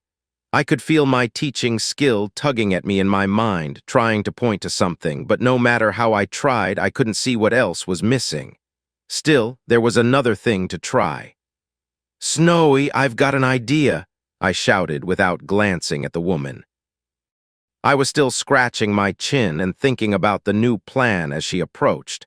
Idly, I noticed that I needed a shave. Keeping my chin free of whiskers was required to maintain my disguise. I was blessed with a young-looking face, but a beard ruined the illusion of my apprenticeship. When Snow and Blood stopped in front of me, I began to focus on her with my skill. It was difficult to shift into the headspace where I consider the angles of movement, the focus on someone's eyes, and the balance of their body. The moments where they would act and when they would pause. Even with the mental strain, it had become routine with long practice. The real difficulty was to continue to use the skill, to focus my mind after it had reached the point of diminishing effort. "Stand here for me, please," I said, my voice slightly distant as I tried to recreate the image in my memories. Without thinking, I reached out and turned Snowy, her body stiff at my touch. Placing one hand at her diaphragm and the other on her upper shoulders, I bent her slightly while keeping her abs mostly straight. It was only after she was fully lined up did I notice the sweat on my hands from the woman's body. Wiping my hand on my pants, I then noticed her stare and my mannerless manipulation of the woman's form. "Ah, excuse me," I said as I backed up a moment. Nodding, she just waited. Coughing once into my hand, I tried to reach out for my lost focus. "Right, so don't stand up straight but keep that position. Hold your abs tight but breath deep each time. Remember what you were feeling like when you are trying to recover. Think the same thoughts as you breathe," I said as I watched my student close her eyes. Before I could start counting, I knew that we had found the key. It wasn't the position of Snowy's abs, it was the mental component of needing to recover.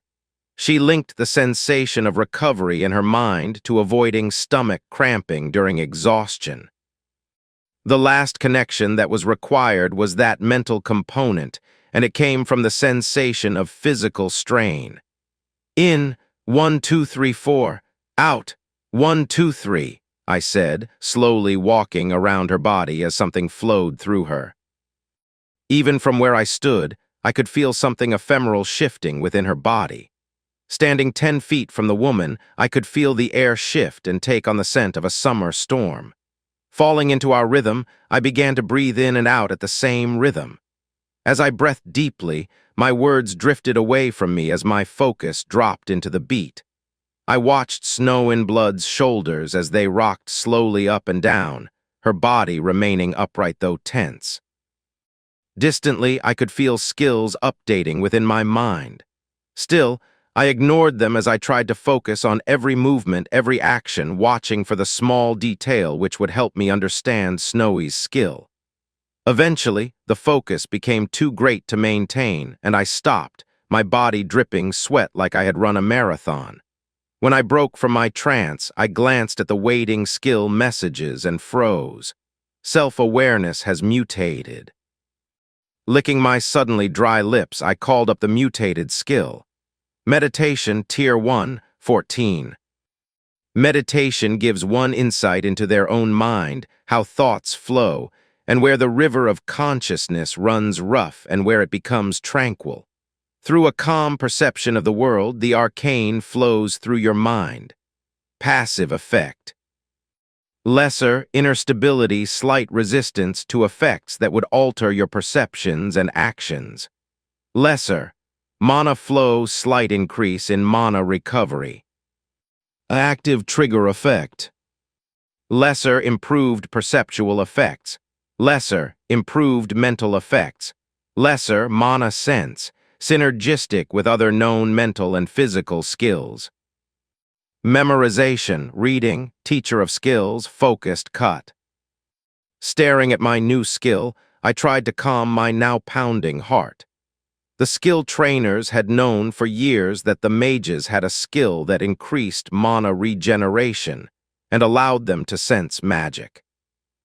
If it had ever been recorded, the mages had destroyed all who had the knowledge. Now I knew the skill and how it was created. It was a mutation of the self-awareness skill, still Tier 1, but powerful all the same.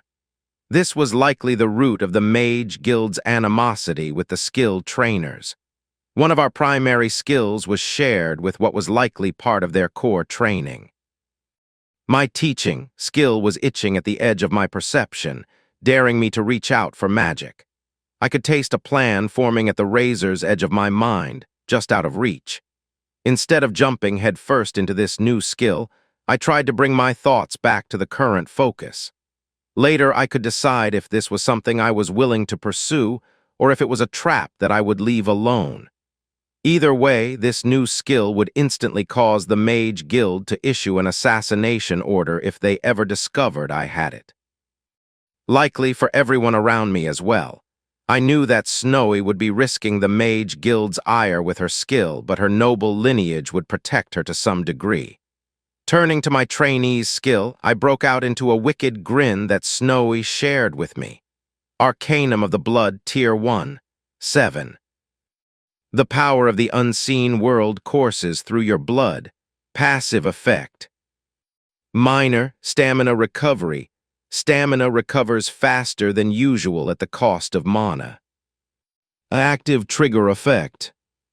Minor, reinforcement of blood through focus. Heal the body with mana. Minor. Lesser. A minor scaled healing effect that used mana instead of stamina was huge. Typically, healing required a healer or priest who would apply a blessing that drained stamina. With Arcanum of the Blood, Snowy would be able to heal herself. Given her experience of using the passive effect during combat, she was likely to be able to use the active effect as well. Even more, a priest's blessing was usually a lesser effect. We would have to test out how quickly her healing worked, how much mana it drained, and what kind of focus was required. My guess was this would significantly increase Snowy's combat capabilities. Healing wasn't the same as stamina recovery, but it was strongly related. She would likely be able to take injuries and continue fighting, all while fighting longer and harder than her enemies. With that capability, the Baron should easily be able to petition the king to approve her as his heir. Women usually didn't inherit, but with her training and that skill, no one could argue she was unsuited for warfare. Personal combat capability wasn't the primary qualifier for a baroness, but it was a factor. "Snowy, I think we are done for the night. I'll let you clean up in the washroom first," I said to the large woman's nod and smile. Trudging back into the hunting manor, I relaxed in the lounge as the sound of the runic water pump and heating device thumped through the wall. One of the oddities of Snow in Blood that I noticed was that she was remarkably stoic and silent, but was generally friendly. She didn't shy away from an innocent smile like a blushing maiden, and she hadn't reacted badly to my absent-minded manhandling of her into position. The smile and brilliant eyes were easy to appreciate as well. Shaking my head, I levered my sweaty body off the lumpy recliner and moved toward the bath. Snowy had finished her bath while I absently considered the nature of her skill and my newly mutated one. I could hear her moving around upstairs in her room, which meant the bath was free. I didn't bother to empty the tub. The water was relatively clean, warm, and had a lovely film of suds from the harsh soap. The facilities were significantly better than what was available in all but the wealthiest bathhouses.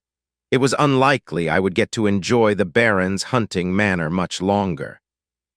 What a noble would consider lesser accommodations, I thought of as luxuries, so I was eager to enjoy while I could. Once the dried sweat was scrubbed from my body, I took a few minutes to close my eyes and just enjoy the heat of the water as it infused into my body. Levering myself out of the water, I toweled off and made a mental note to wash and air out my used clothes in the morning. I only had a few changes of clothes, and I could use the bath water for the wash. Wrapping the towel around my waist for the walk to my room, I bundled up my clothes and stepped out of the warm washing room. Ignoring the sudden chill, I climbed the stairs and entered my room, dumping my clothes to the side. Grabbing the shallow bowl of water generally used for morning ablutions, I rifled through my pack to find my shaving gear. Tapping the small glass bottle of shaving liquid, I grunted when I remembered that I had used the last a few days before we had left. Shaving with only water was less than pleasant, but I needed to maintain my appearance so I would suffer through. Shortly after I began to shave, there was a knock at the door which opened before I could request a moment. "Oh, sorry," came the muffled apology through the suddenly closed door. I couldn't help but grin at the instant blush and exit of Snow in Blood. That had been the first time I had seen the woman in anything resembling a moment of uncertainty. I doubted my less than imposing physique was the cause of her blush as much as my partial nudity and her rude entrance. Still, her blush had been oddly charming. Grabbing a shirt, I threw it on and sat on the bed to make my towel-covered waist less noticeable. "I'm decent now. What do you need?" I asked while trying to keep the humor of the situation out of my voice. To my surprise, Snowy opened the door and stepped into my room, her face still slightly flushed in embarrassment. "My father left a message on the communication scroll. He just survived an assassination attempt. He wants us to return to the castle." Chapter 7. It was a close call, but we decided that it would be better to wait and leave early the next morning. If we set out immediately, we would likely make it to the castle around the witching hour. Besides the arrival time, the fact that both of us were exhausted was the final deciding factor. While both of us were elated, Snowy for her skill's enhancement and me from the new skill, it was a shaky elation. Snowy made a tasteless porridge that we both gulped down in desperate hunger.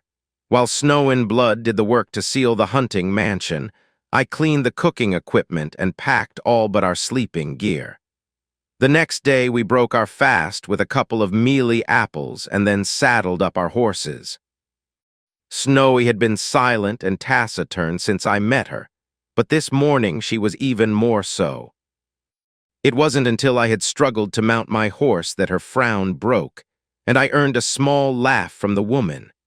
While I was glad to see her in a better mood, as short-lived as the laughter was, I wished it wasn't from my failure. For some reason, no matter how hard I tried or what my father did, I was unable to learn the riding skill. I could ride in that I could sit in the saddle and roughly direct the horse in the direction I wished to go, but my thighs and ass made it clear that wasn't the same thing as having the skill.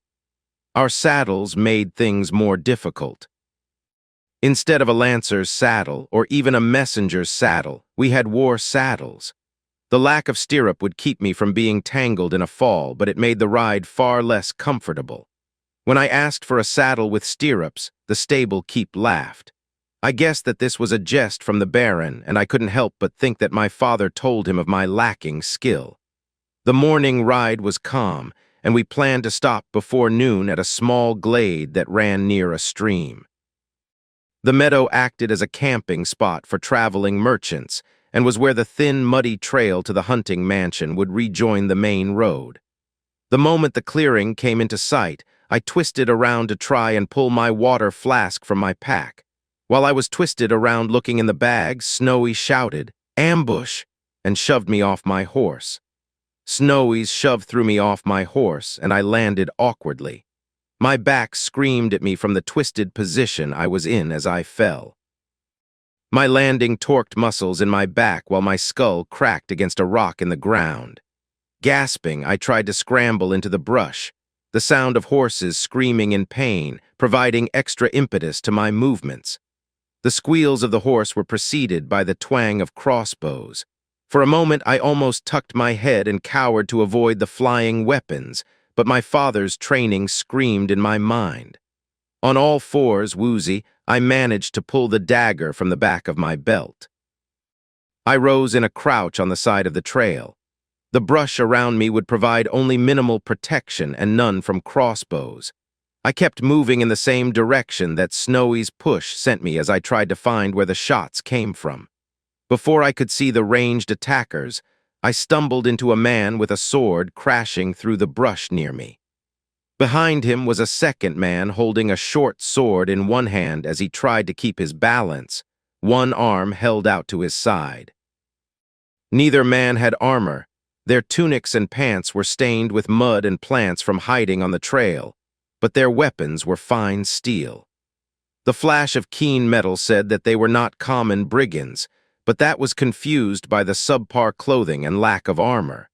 Despite my strange calm, I had no trouble keeping my weight on the balls of my feet and leaning back as the lead man tried to attack with a rough chop downward. His attack could best be described as clumsy, the weapon edge not even correctly leading the attack, the sign of someone with a weak wrist or inadequate training. There was no way this man had a swordsmanship skill, so why was he attacking with one? Despite the question, my training kicked in and my hand darted out, the knife slicing along the wrist and over his thumb.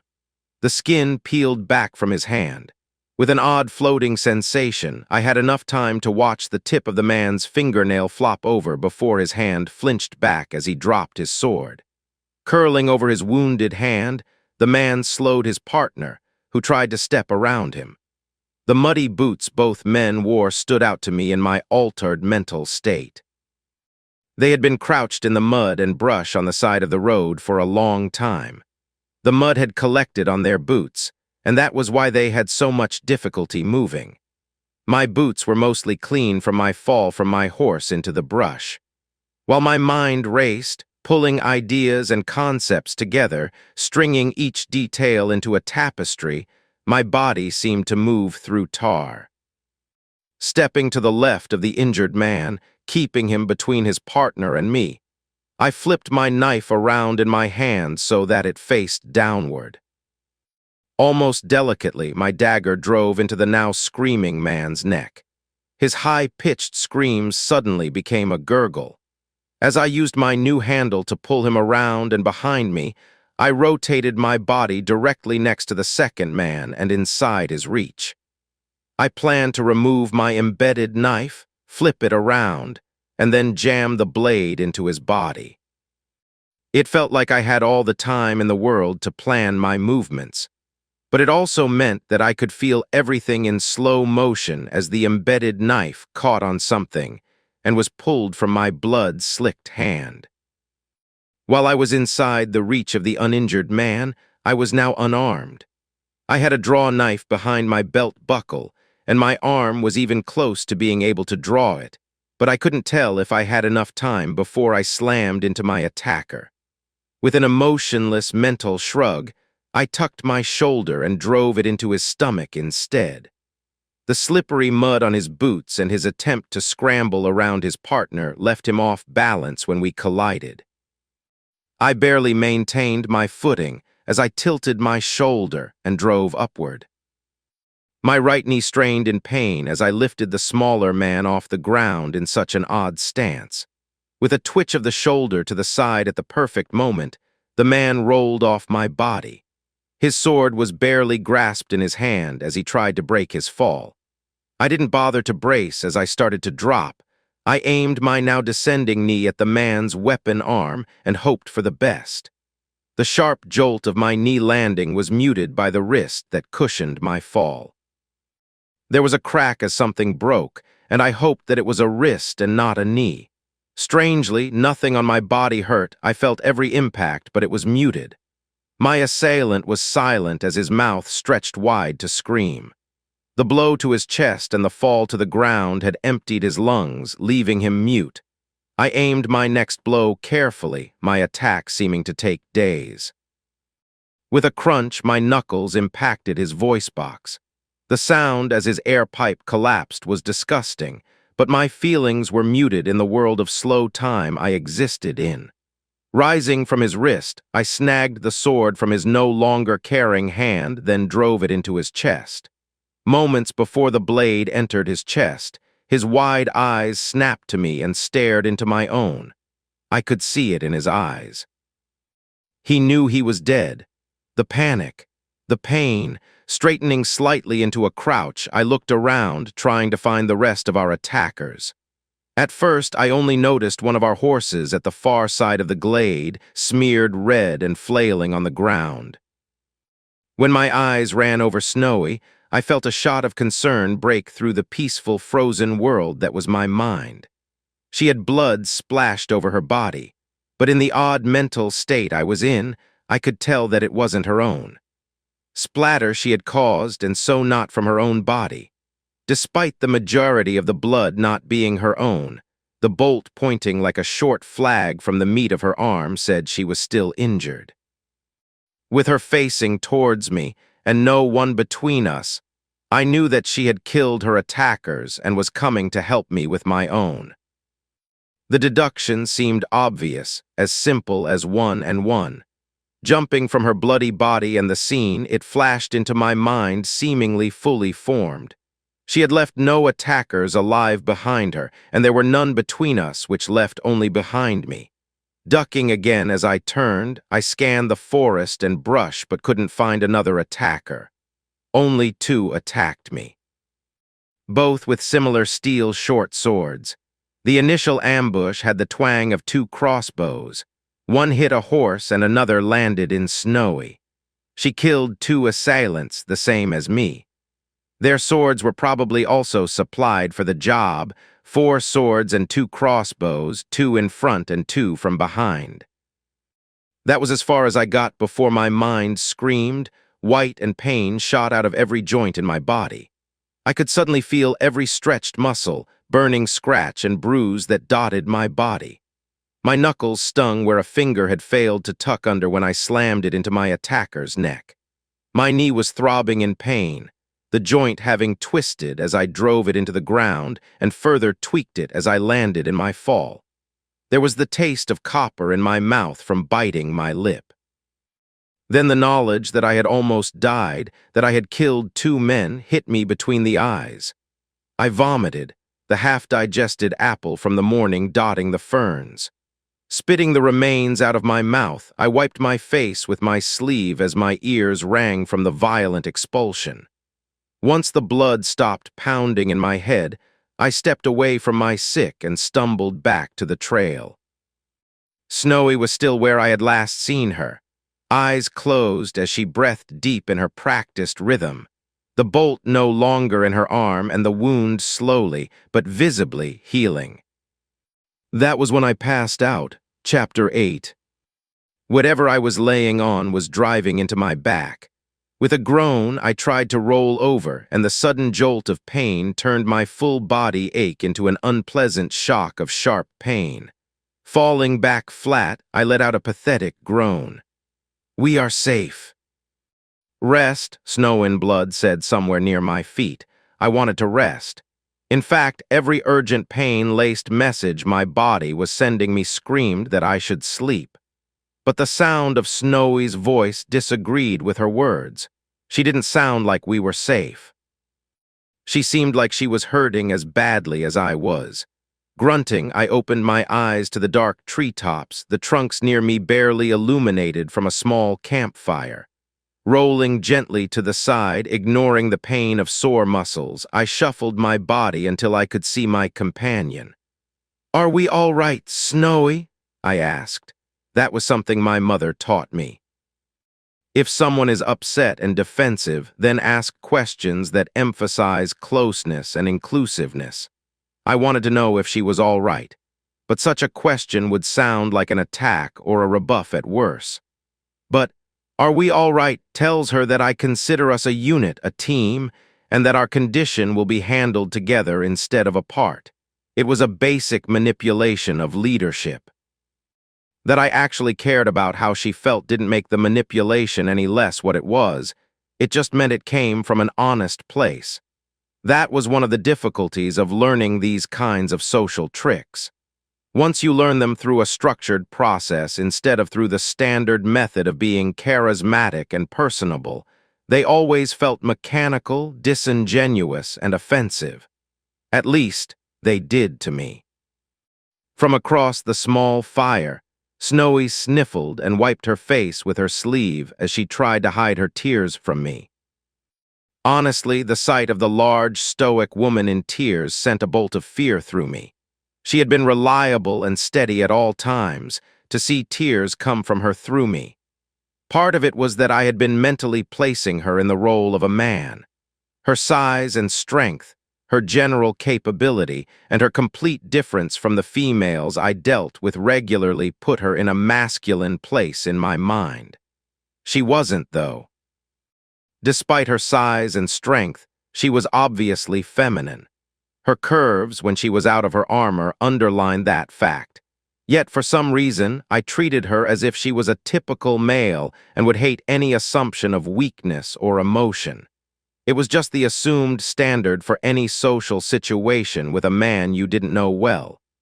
Don't show emotion and pretend that you can't see theirs. This put my days of travel and training in another light. I was no longer a companionable travel partner and trainer who assumed the competence of my partner. I was a cold and distant, silent and stern trainer who drove his pupil into painful and dangerous training. If my breathing idea hadn't panned out, I would have been all that, and it would have seemed like I blamed Snowy for the failure as well. Given that her father had sent her out with a young man that he only knew through parental reputation, the Baron was making the same kind of mental mistake. That, or he was trying to mimic the teaching methods of his own father. Suddenly gaining a child and missing her formative years might have disrupted the typical social dynamics. Not that I thought Snowy would appreciate being treated like a typical noblewoman or even your average tradeswoman. Shaking my head, then grunting from the pain the movement caused, I shifted. I needed to make it easier to see Snowy and make it clear I wanted an actual conversation. In the silence from Snowy trying to ignore her tears, I had drifted into my head in conjecture as I was wont to do. But I actually cared about this large woman. She deserved more than my distracted musings. "Snowy, what's wrong?" I asked, trying to keep my voice soothing and calming. With a poorly hidden sniffle, Snowy turned to face me. "Why do you call me Snowy?" she asked. Frowning for a second, I tried to remember when I began to use the nickname but couldn't remember the exact moment. Shaking my head, I let the contrition soak into my voice. "I'm sorry, I didn't mean to offend you. Your name is just difficult to say in my tongue, and I shortened it." She was silent for a moment, but then with a hiccup of a laugh, she said, "You can keep calling me Snowy. I just thought you were trying to call attention to my failure. I like the nickname." Now that confused me. What failure exactly? As far as I could tell, the woman hadn't failed at anything since I met her. Failure, also, are we all right to have a campfire? I asked while shifting further to face her and the campfire. I wanted to know what she felt her failure was, but I presented an alternate topic in case the first was too painful. I trusted that if she had set a campfire, she thought we were safe from a second ambush. From the small crackling flames came the smell of roasting meat, and the scent demanded my attention. The ambush was around noon, and we hadn't stopped to break our fast, and what little food of the morning I had consumed was evacuated from my moment of weakness after the fight. It was deeply ironic that I hadn't been injured by either of my opponents. Snowy had taken a crossbow bolt, and I was the one suffering in convalescence at her mercy. My name is Snow in Blood, and I am a child of the Blood Snow tribe. Until I earned the right of a tribal name, I would carry the shame of a name that indicated the dilution of blood from snow rather than a name of strength. It was a brand of shame. If I was Blood in Snow or Red-Dotted Snow or any of 100 others, it would be fine. But the chief named me as weak, and I have failed to wipe my failure away, Snowy said, her voice stretched tight in pain. I didn't know how to respond to that. The idea of a leader naming a child was odd enough, but to do it in such a way to hurt the child was utterly foreign to me. It made no sense, given what I knew of the Northmen either. Why would he do that? That's barbaric, I said with heated tones. My father was right when he said that we do not care if a warrior has a child with foreign blood. It's only right to bring strength back to the tribe. My mother chose a strong and capable leader. It was good blood to bring to the tribe, Snowy said. Then her tone turned to that of someone reciting well-repeated teachings. But she is the shaman, and the shaman can never be compromised for the safety of the tribe. Her priorities and focus must always be on the tribe, just as the chief's must. With a bitter twist to her lips, she poked at the fire with a stick and then continued. Also, my mother refused the chieftain many times and then laid with my father. The chief is a small man, skinny and whip-sharp. Built of angles and fast motions, blood of the mountain cat. He earned his position as a fast and deadly warrior. My father is a huge man, and I grew to resemble him in size. Some whisper that my mother refused blood of the mountain cat because of his stature, and he took my size as an insult. I silently nodded at that. I had been exposed to that type as well. Someone who compensated for some perceived failure through ruthless competence, but never forgetting or forgiving anything that reminded them of their lack. I never earned a new name from the tribe, no matter how many successful hunts. Even felling enemies in defense of the tribe failed to wipe the name away. Finally, I realized the truth. I was used by the tribe as a brand, always poking and jabbing at the chieftain.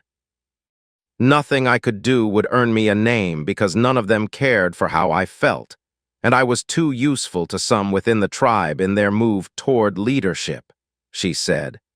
They would never push the chief to change my name, and he would never change it himself.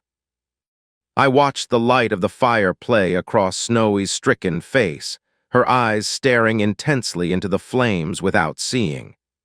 You were the first to treat me as capable, to not see me as some barbarian from the north, or try to bed me as a curiosity. I like the name. I like being Snowy, she said without looking at me, her cheeks suddenly glowing red in the dimming campfire. I wasn't sure how to respond to the sudden tension, but the grumble of my stomach broke the growing strain. Chuckling, Snowy pulled a bit of meat from a skewer and fished a tuber from the coals of the fire, placing both on a wooden plate and depositing them near me. The rabbit came from our ambushers. I pulled their corpses into the trees. I couldn't find your horse, but I had to put mine down. I wasn't able to hide that corpse, she said, her tone turning wry at the mention of my much-hated mount. Even if my ass and thighs hated her, I hope she headed back to town. Not that it is likely we will see her again. She might wear the Baron's brand, but I doubt that will stop someone traveling away from the county, I said. Nodding, Snowy returned to her post at the fire and poked at her own meal. Without looking at me, she continued her explanation of the aftermath of the ambush. I searched our attackers. They had polished weapons and some small coins in new leather purses, the same each. An obvious payment, smiling and snickering, she continued. The two that attacked me had some skill with a crossbow. They likely had a related skill with a bow or sling, but they were unskilled with the sword. At my nod, she continued. I killed one quick enough, even if he winged me, the other was no danger. His sword was piece-wrapped, and he hadn't even undone the binding, she said in laughter. I had to chuckle in agreement. Someone had paid good money and provided decent weapons, but skimped out on paying for trained professionals. Likely they found down on their luck farmers. No one with any talent at combat would miss from that range if they had any skills, and someone who leaves the piece binding on a blade before an ambush is incompetent at best. A piece wrap was a binding of ropes that hold a weapon in such a way that it took time and care to remove the wax and binding. They were usually placed on arms for sale in shops or for transport. Whoever paid for the ambush provided weapons they had recently purchased, and the ambusher hadn't even considered the need to unbind the weapon. Both of my attackers had steel liberated and ready, but they had been particularly unskilled. It took me moments to strike them down, most of that to approach, she said before she gave me a look of concern. I was going to help you, but you were moving like lightning. I have never seen anyone attack so quickly or strike so precisely. It was like you controlled your enemy's movements as well as your own, like a dance with blood. Whatever skill you used is formidable, but I am not sure the cost is worth it. You spent most of the afternoon spasming in your sleep, she said. Grunting at the rebuke and the strain, I sat up, letting my bed covers peel back as I reached for my plate. It was only then that I realized I was unclothed under my blanket. At my glance beneath the covers and the questioning look, Snowy giggled. I had to check for wounds. Even a small wound might fester given the filth and blood on you. I was worried about your twitching, concerned that you had some tainted or poisoned wound hidden under the blood, but that was not the case. You are covered in bruises, though. What skill did you use? I've never seen the like, she asked. Shrugging at my nakedness and the obvious cleaning Snowy must have done, I bit into the rabbit. I ignored the taste while I reviewed in my mind the skill increases accrued to meditation. When I checked the skill, I was stunned by the changes. Meditation, Tier 2, 5. Meditation gives one insight into their own mind, how thoughts flow, and where the river of consciousness runs rough and where it becomes tranquil. Through a calm perception of the world, the arcane flows through your mind. Passive effect. Lesser inner stability, slight resistance to effects that would alter your perceptions and actions. Lesser, mana flow, slight increase in mana recovery. Active trigger effect. Major improved perceptual effects. Major improved mental effects. Lesser mana sense. Synergistic with other known mental and physical skills. Memorization, reading, teacher of skills, focused cut, unarmed combat, short blades, combat awareness. Father said that life and death struggles could modify skills, that the fear of death could either focus the mind or blur it into uselessness, but I hadn't believed it would work this well. Moving from a Tier 1 skill into a Tier 2, 2 lesser effects becoming major effects, and 3 newly revealed synergies, though how those effects related to the odd slowing of time and the ability I didn't know. It also failed to explain my ability to ignore the pain and discomfort of such rapid movements, but I was thankful all the same. I would need to carefully document these changes into my hidden skill journals. Sending off a report of these new changes would earn me a pretty penny from the Trainers Guild. Seeing the carefully neutral look on Snowy's face as she ignored my blatant skill check, I considered for a moment. It was a sign of trust to share skill information.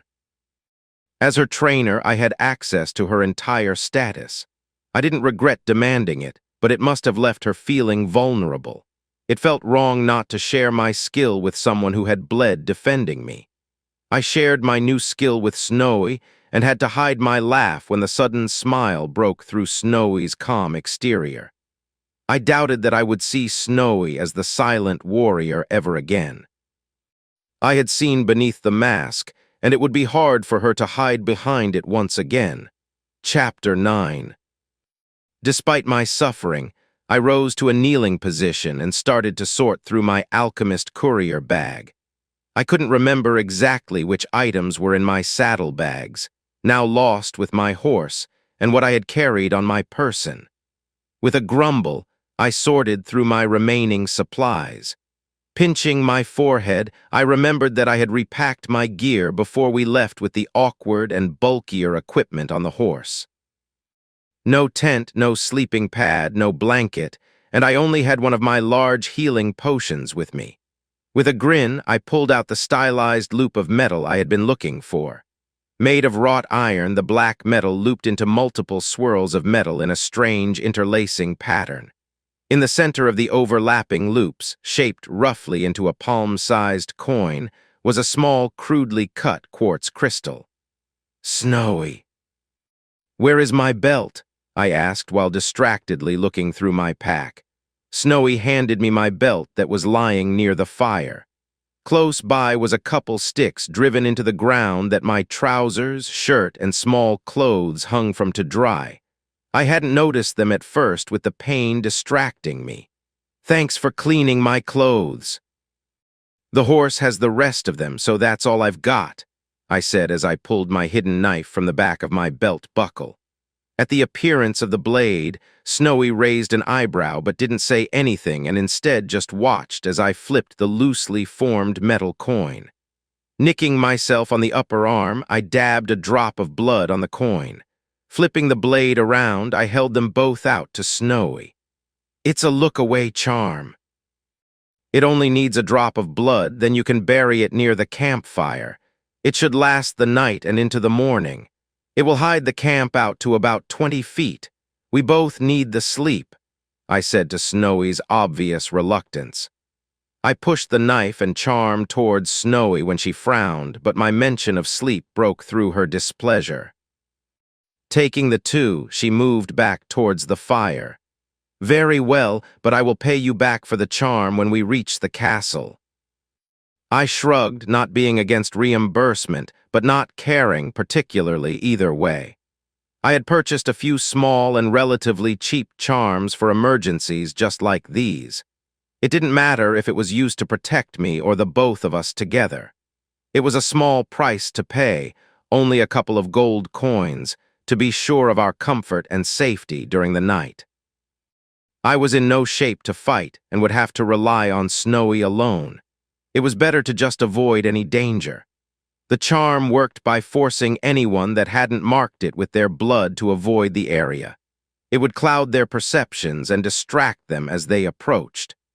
Unfortunately, a side effect of the charm was that the two of us would leave a trail for the next couple of days to anyone or anything with magical senses. It wasn't ideal, but it was better than being eaten in our sleep by something attracted to the blood. With the charm and the corpses, if something came snooping around, it would leave with bandit meat instead of our own. Snowy nicked her arm in the same place I had, then dabbed a drop onto the metal. Nothing happened at the application of blood, but I smiled at her confidently when she gave me a look. Shrugging, she dug a small hole using a bit of firewood, then buried the metal. The moment the coin was covered, a very thin fog boiled out and surrounded the camp in an unnaturally precise circle. When Snowy shot me a look of concern, I said, "No one else can see the fog. If we are in it, they won't notice us unless they are a trained mentalist or a mage who is using a specific spell." Tightening the straps on my courier bag, I stuffed it behind my head and laid down to sleep. It would be a long day tomorrow, and it would be even worse if I was both sore and tired. I watched Snowy fiddle with the fire for a bit before she threw the blanket from her horse over herself and fell asleep near the fire. The next thing I knew, I was being shaken awake by Snowy.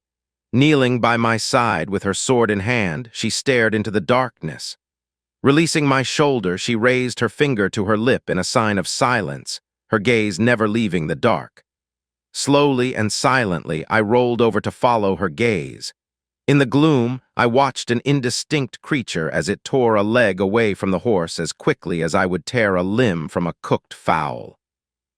The noise was like that of ripping leather. Then came the crunch as it chewed through the meat and bone. Worse, though, was the sniffling and chomping the beast made as it consumed the meal. It was too dark and too far away to make out clearly what it was, but there was enough light to show that it was big, strong, and beyond us. I suddenly felt well satisfied in the decision to use the charm, and thankful I had left it in my alchemist pouch. For an hour, both of us sat in silence and listened to the beast consume the corpses. Once the creature had eaten its fill, it slowly lumbered through the forest away from the road. Stomping past, the beast snorted and sniffed the air as it tore apart tree limbs and crushed the brush. Then the night was silent. Both of us waited, prepared to fight to the last even as we knew we wouldn't win against such a beast. When the usual sounds of nighttime summer insects returned, we wiped our sweat-covered faces and returned to our beds. It was only then that I realized that Snowy was wearing her armor and prepared to fight, and I was still naked and only armed with my knife. The two of us would have made an odd pair fighting a beast in the dark, one fully prepared and the other bruised and disrobed. Ignoring the blush on Snowy's face, I pulled on my now dry clothes. They were still marked with blood and stained, but it was better than being naked. At worst, I wanted the option to flee into the forest while clothed. With a few grimaces from the pain of my bruises, I tucked myself back into my blankets and tried to sleep. Occasionally, I could see Snowy tossing and turning as she tried to ignore thoughts of the beast returning, just as I was. Dawn came far too early for my liking, but to my satisfaction, the magical fog still surrounded our campsite. The proprietor of the magic shop had been unclear about how long it would last. He claimed that it would definitely last the night, but he mentioned that dawn, dusk, midnight, and noon, when reached, would each strike a blow against the magical effect. He promised that it would last through two such magically significant periods and had already done so, once for midnight and again for dawn. As we gathered our things in preparation to leave, I mentioned to her the limits of the charm. "Useful, why is it not used in long engagements or war?" she asked. "I don't understand it fully, but I was told it was like a beacon to a mage if they tried to scry the land. It could even be used as a target for tactical spells," I said as I was kicking the dirt over the last smolders of the fire. Before we could leave camp, we heard the approach of horses at a trot. Combing down my hair, I was planning how I could talk a merchant or courier into selling a few supplies when the riders entered the meadow. At first, the sight put a smile on my face. The riders were decked in the Baron's colors. I was preparing to step from the fog and call out to them as they approached when I noticed that these men were unfamiliar. I certainly didn't know every guard of the Baron, but none of the 20 or so men were familiar to me. I had talked with most of the guards. I had treated more than one of them for things that they should have known to avoid. In some cases, I knew more about those men than the other men they served with.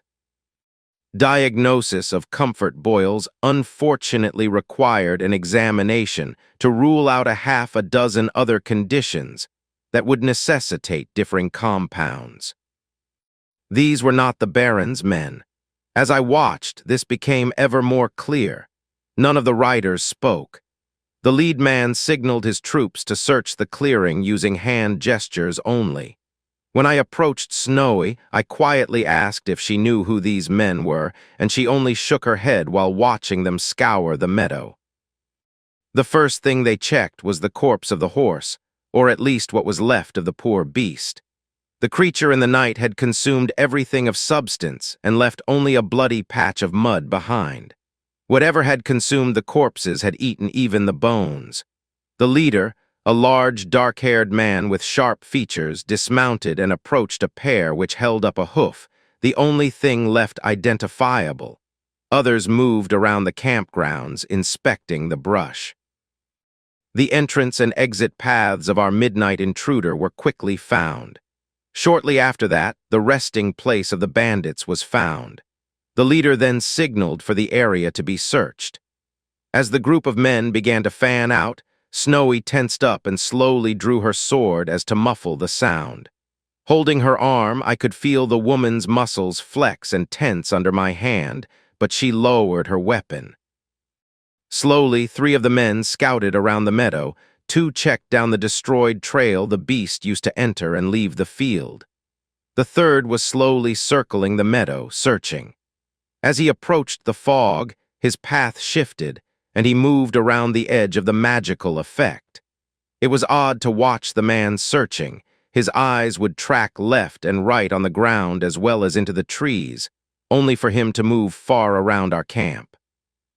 Eventually, the group mounted and continued down the trail toward the Baron's hunting manor. The men were well armed, with steel swords and hardened leather armor, and well trained. At no time did they call out or do more than speak in low voices near each other. It was only when the soldier was searching near our camp that I could see that his tunic, while having the Baron's colors, were not marked with his heraldic. The design on the tunic was just sets of colored cloth stitched haphazardly to the tunic to suggest the correct shape and design. When the riders passed, Snowy sheathed her sword, then we both grabbed our packs. When Snowy moved to the fire pit to get the charm, I waved her away and gestured that we should just go. It wasn't until we had been walking along the road for half an hour, watching for travelers and anxious to jump into the woods at any moment, that she asked me why. Giving her a grim look, I said, "It's a single charge enchantment, and the metal isn't worth much. Until they find our campsite, they won't know what happened to us. Let's hope the charm lasts even longer than it's supposed to. We need the head start." Chapter 10. We gave the soldiers a half an hour before we left the safety of our campsite and started down the road toward the Baron's castle. I was silent as we trudged along the dusty road, trying to work out how we would dodge the mercenaries a second time. That we could attack them never even entered my mind. I knew the bards told tales of men capable of handling entire battalions by themselves, and I would bet on my father versus any 4 men. Still, I was under no illusion that the 2 of us could handle the troop. The choice was simple enough. We had to head back to the city, and the mountain road was the way back. Our options were further limited by the river that followed the path on our right. If we planned to dodge the soldiers, we had only the forest on the left-hand side of the road where we could hide. That would also only work for the first half of our journey. The trail quickly exited from the forest and dipped down into the plains and farmland. We would have little option to hide in the fields. It was doubtful that the farmers would be happy with us hiding in their fields as well. We could only hope that the mercenaries would give up by the point we reached the farmland. With horses, we could have made the return trip as quickly as we had on our ride out, but with our walking pace, we were simply too slow compared to mounted men. Early in our walk, a small puff of smoke exited Snowy's pack. When she quickly unstrapped her overflowing pack, a further black cloud billowed out. Waving her hands to clear the air, we could only find the remains of the communication scroll to explain the sudden ash cloud. The partner scroll must have been burned to cause this kind of destruction. We discussed what this might mean for her father, but ultimately couldn't think of how this changed our plans. The interruption of our morning walk seemed to break the dam on Snowy's silent worries. I was her first choice of a distraction. "So, what skill does a skilled trainer focus on?" Snowy asked as she used her arm to block the early morning light. I let the consideration of when to make camp drift into the back of my mind while I pondered how to answer my companion. "Well, that depends on the skilled trainer. Most have a focus on some skill or trade, and then they join the skilled trainers guild later in life. I'm kind of an odd duck in that I trained under my parents and I'm more of a generalist," I said, watching for the look that my words would cause. Right on schedule, Snowy sneered in disgust at the term, but she quickly tried to hide the look. "Yes, I know most people have that same opinion of generalists," I said as I shook my head. I continued, "My main focus is training itself. I love figuring out how to get someone to induce a skill, to improve, to grow. It helps that I have more skills than almost anyone I know," I said with a chuckle. To that, Snowy gave me a questioning look. She wanted to know, but propriety held her back from asking. Even hinting with a look was considered rude. On the other hand, I had full access to her status, and that was something reserved for parents. Checking behind us to see if anyone was coming down the mountain trail, I then stared into the cloudless sky for a long moment before deciding to share. Most of my work focuses on resistance training, poison, pain, fear, cold, heat, and so on. Giving my clients someone to focus on and hate seems to help them resist," I said. Peeking out of the corner of my eye, I watched Snowy frown, and then she looked away from me. For a while, we walked in silence while Snowy digested my proud boast of torture, and I waited to see if I would be losing a budding friendship. I felt oddly vulnerable during that silent walk.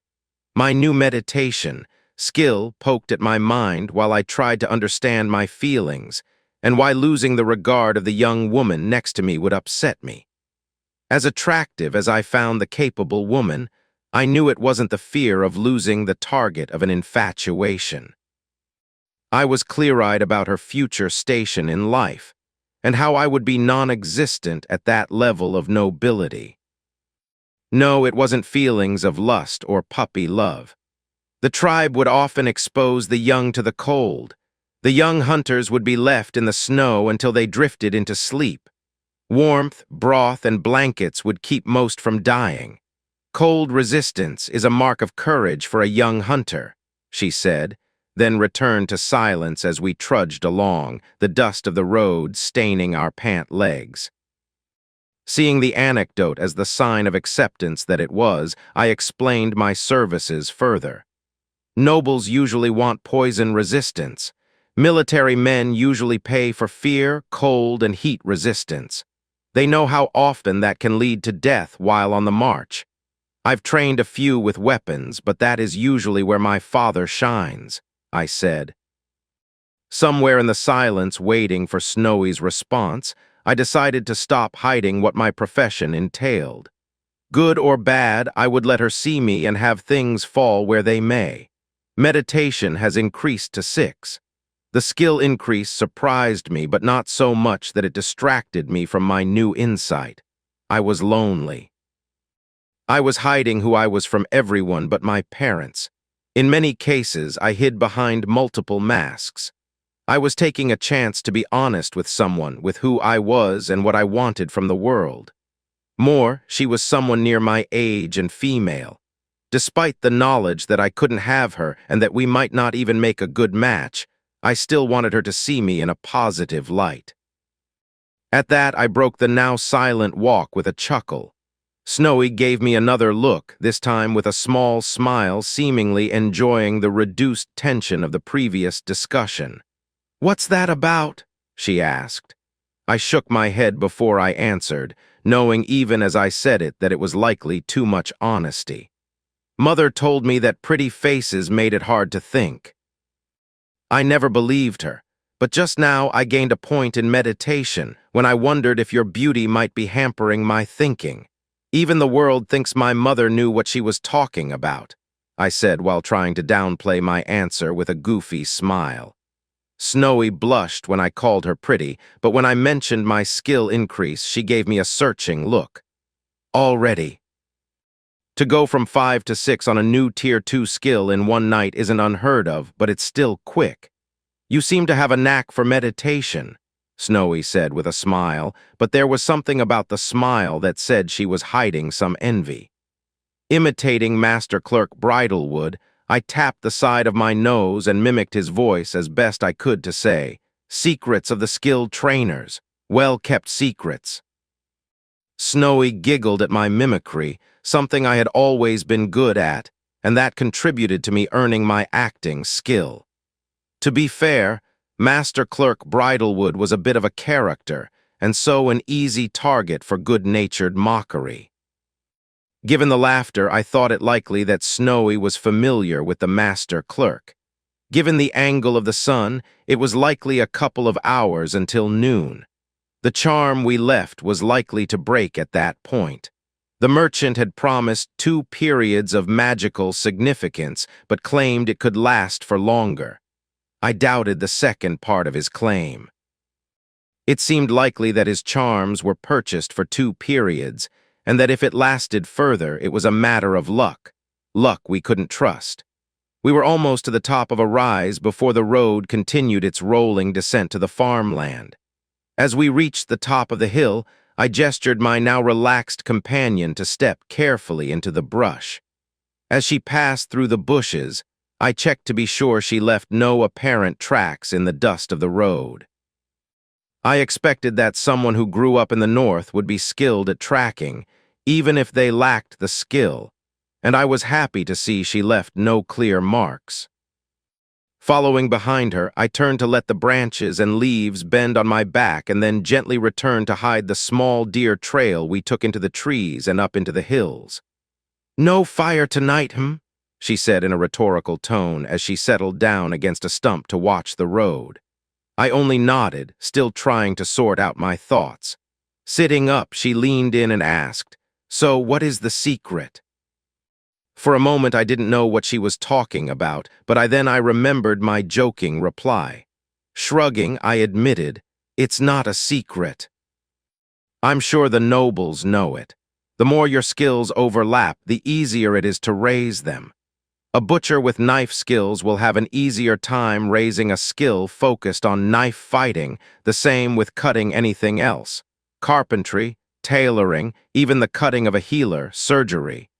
Each skill helps the other, at least in part."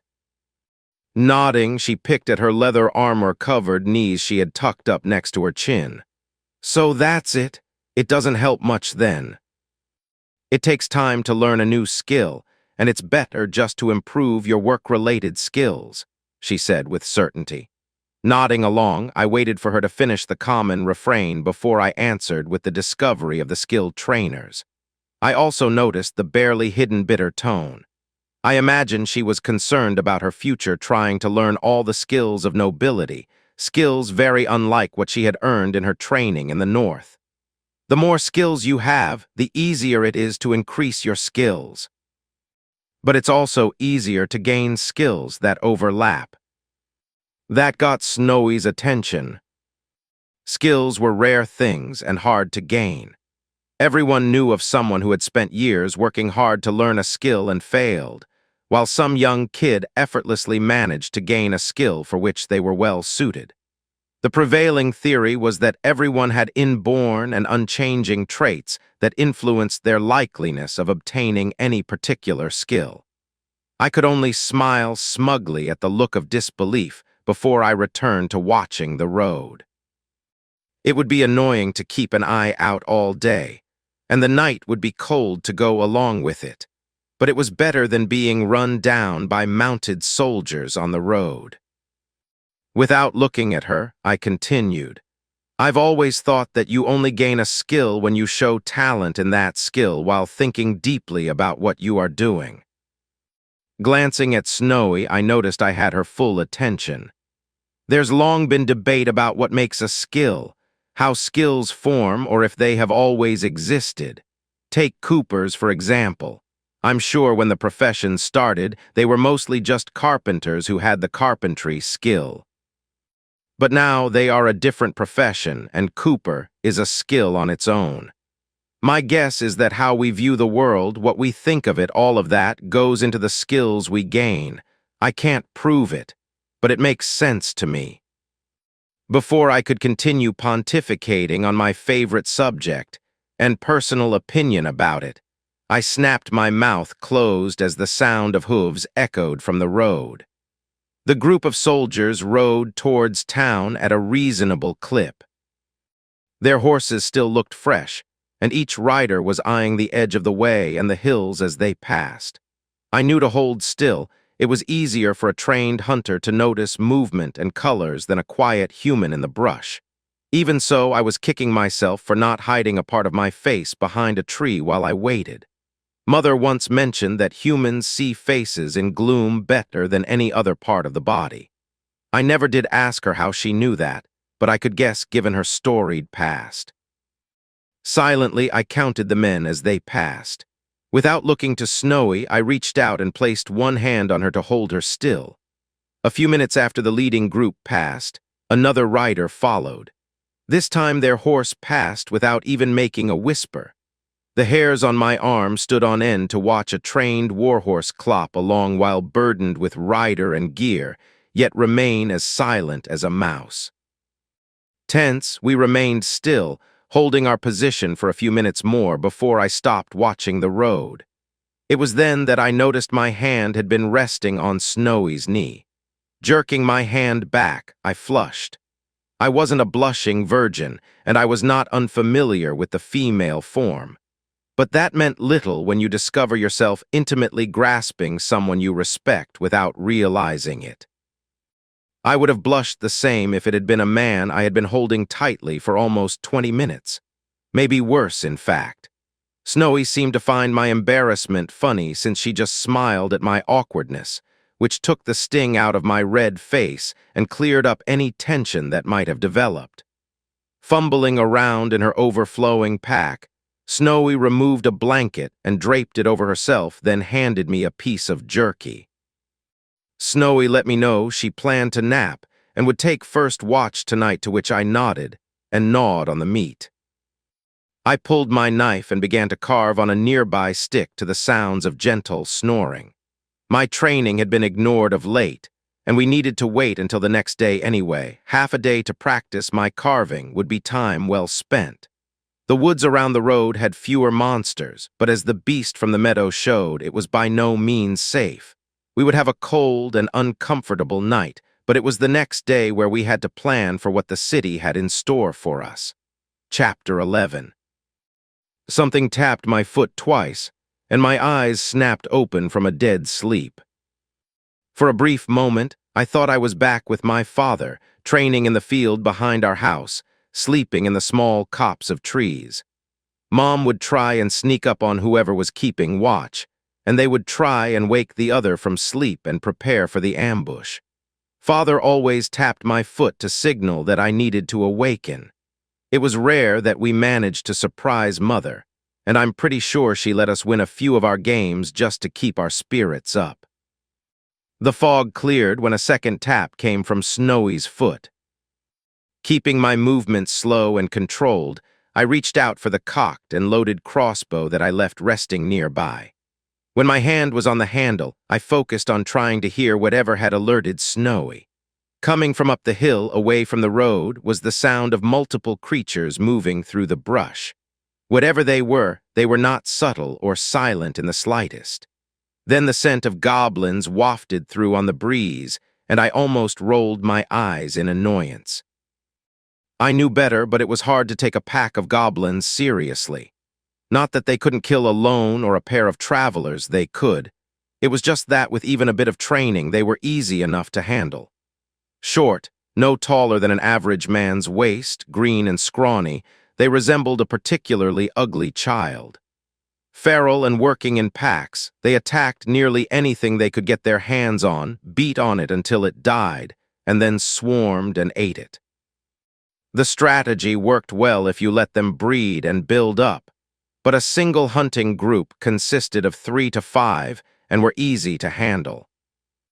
Their primary advantage in the forest was the ability to see in near darkness, which was the only reason I didn't stand, remaining on the ground as I prepared to kill the ugly bastards. We only had to wait for another few seconds before one of the goblins decided that they were close enough, and it was time to attack. Abandoning his pathetic version of stealth, the monster screamed a high-pitched war cry. It charged only to eat my crossbow bolt directly in his thin chest. I had plenty of time to throw off my blanket, line up my shot, and kill the green monster. If I had left the bolts closer to where I was sleeping, I might have reloaded the crossbow and fired again. These were not the best hunters of even the goblin tribes. Likely this was why they were searching near the road, scavenging the refuse of merchants and ambushing lone travelers. Two more goblins charged in the wake of their downed partner as blood gurgled in his lungs, and he clutched feebly at the bolt that bloomed from his naked chest. I was surprised to see another three charging from the side and approaching Snowy. I wasn't particularly worried, but it was odd to see 6 in a hunting group. My confidence was almost my undoing. I broke one of the cardinal rules of using a new skill, and it was only a lucky dodge that kept a crude dagger from stabbing into my groin. During the entire approach of the goblin, I prepared to use my meditation skill instead of unsheathing my sword and defending. I wanted to slip into that world of silent focus and sluggish movements. With practice, that skill would allow me to develop my skills in ways like nothing else. I was so convinced that I could use the skill and that I was in no danger, that when I failed to activate the skill, I was caught flat-footed with what I am sure was a stupid look of surprise on my face. The jolt of adrenaline from almost becoming a eunuch was the missing ingredient that allowed the odd floating sensation of meditation to wash over me. Even with the small beast so close, I seemed to have all the time in the world to pull my sheathed knife and slide the blade along the inner wrist of the creature that nearly stabbed me. I took care to keep my movements slow and graceful, spending most of my time in the odd slowed world to line up each blow instead of trying to drive my body to move faster than it could handle. The moment I felt the tip of the blade pull from the green flesh, I turned my wrist and drove the blade across the creature's neck. This was proof that even with the seemingly infinite time to consider, I still needed more when the spurt of blood squirted from the wound and directly onto my clothing and face. Resisting the urge to gag from the fetid discharge, I stepped around my falling prey and struck out at my next attacker. It took 2 simple slices to kill the final unarmed goblin. I idly noticed that this one was female as I turned to assist Snowy. These 3 were attacking Snowy with crude spears, trying to harry her from 3 sides while she moved her blade in a swirl of metal blocking their attacks. Lining up on one of the goblins, I flipped my knife into the air. Catching the blade in midair, as the weapon seemed to float in front of me like a log on a gentle river, I cocked my arm back slightly and let fly, and utterly missed. My weapon flew in a nearly straight line. It arced over the leftmost goblin's head. Judging my strength and speed in this strange, slowed world would take many hours. I had relied on my muscle memory and practice, but it was hopelessly wrong, given my altered state. So began one of the oddest fights I had ever experienced. I walked forward, slowly plodding along, my legs seeming to stomp exaggeratedly as I approached the foot of my bedroll and my sword. While I nearly crawled in place, Snowy riposted a jab from one goblin and drove the tip of her sword through another's eye socket. Reaching down as I moved forward, I snagged the strap of the sword sheath and tugged to launch it into an upward arc. Snagging the blade's handle, nearly fumbling it with the odd movements, I thumbed off the loop of leather holding the blade in place. 2 more steps brought me close to the fight, while Snowy ended both goblins through brute force and clever swordsmanship. Slicing through the thin branch of one spear, Snowy slapped away the other goblin's thrust and then struck out at the other goblin.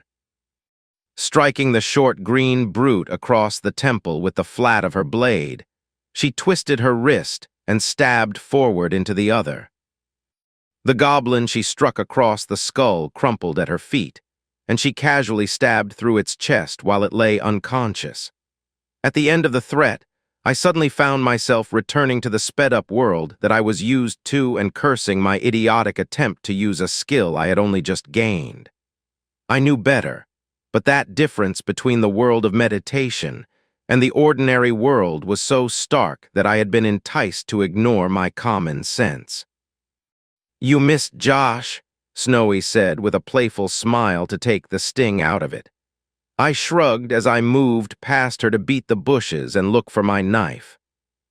"Never got throwing or knife throwing. I tried, but it never gelled for me," I said while I hunched over and pushed bushes out of the way. Snowy said something behind me while searching the goblins, but I missed it, given the distance between us and the sound of my blood pounding in my ears as I was hunched over. "What?" I asked after I finally found my knife and cleaned it to put it away. "Oh," I said with aim like that, I wouldn't be throwing my only weapon at hand while an enemy was attacking. I nodded at that, then tried to work out how to explain my mistake without making it clear that my idiocy was even worse than just being bad at throwing skill or no skill. Snowy was quickly done searching the goblins, being armed with crude weapons of stone, and only wearing loincloths made it a quick affair. Looking around at the sky, I tried to work out the time and figured it was some time in the early morning before dawn. We had maybe a few more hours before when we planned to wake, but my inability to activate my skill would be plaguing my mind and wouldn't let me go back to sleep. "Hey, if you want to catch a couple of hours before we head out, you can." "I need to work through the fight and why my skill didn't work," I said, hoping that she would ignore the obvious question. "I thought you were using your skill?" she asked, my offer ignored in favor of the obvious question. I shrugged again before I could halt the motion. Mother had often berated me for the movement, which gave away my embarrassment. Also because she said I was too much of a non-verbal communicator when I did that. Good for acting, bad for interpersonal interactions. That was one reason I preferred my skill training. Nice and simple. Do the work, gain the skill. But then that was partly why I was feeling lonely. I was hiding away too often, this kind of thing was why, and if I didn't break the habit, it would only become more ingrained. Sighing, I squeezed my eyes shut before turning around to face Snowy again, letting the fake smile fade from my face. I couldn't activate my new skill when I was attacked. The goblin almost gutted me. Then I was able to use it, but when I threw my knife, everything felt odd. "I'm going to have to work hard to figure this skill out," I said while trying to keep the wincing off my face. I didn't like to admit failure or lack of ability, and I was sure that Snowy could see how uncomfortable I was. Grabbing her pack, Snowy looked away from me as she started to pack her bag. Without looking at me, she said, "Well, we could try and figure it out while we hike. It's going to be boring enough moving through the brush here. I figure it's going to take another day if we stay on the forest trails to reach the farms. We don't want to be on the road in case they come back." Even looking away from me, I could feel my face going red. I hated to feel incompetent, despite being obvious that I wouldn't know the intricacies of a new skill the moment I gained it. Not having Snowy sneering at me made it easier to deal with the feeling. I even understood why I felt the way I did. It was hard not to feel incompetent when you were trained by some of the best in the kingdom and failed to match their abilities. Not that Father expected me to be able to handle 20 weapons at a master level as he could, but it had been hard to convince the younger me of that. It was worse with Mother. She wasn't able to explain all that she could do. Her talents were a combination of skills and natural ability.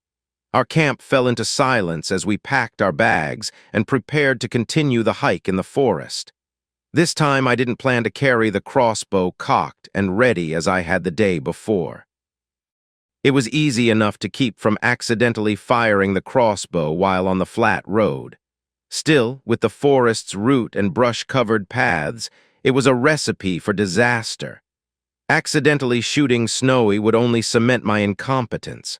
Almost half an hour of silent hiking passed before Snowy surprised me by stomping her foot and turning to face me. "What did I do?" Snowy asked with a hurt look. I remained frozen for a moment with a confused look on my face before Snowy grumbled and turned back to continue along the trail in a stomp. After a few steps, without me following, she kicked a bush and turned back to face me. "Well." Scratching my head, I stared at the obviously upset woman and tried to figure out what she was mad about. I'm sorry I couldn't kill more of the goblins. I didn't mean to screw up, but I just don't know how meditation works yet," I said, hoping that was why she was angry. I felt like a small child apologizing over a mistake. For a brief moment, I no longer felt like a man who had completed his apprenticeship, nor like the failing apprentice that I often had to pretend to be. It was something about trying to become friends with the young woman, letting her past my guard and behind my mask, that left me vulnerable. Snowy looked at me with a pitying look, her face telling me clearly that I did not understand what I had done wrong. Just as clearly, it said she was not willing to explain it either. Shaking her head, she smiled at me as she said, "Mother said that men can be idiots over the silliest things at times." This seemed to be the end of the discussion, since the air of anger and embarrassment was suddenly gone, and the hike continued. Chapter 12. It was odd how angry silence was so distinct from comfortable silence.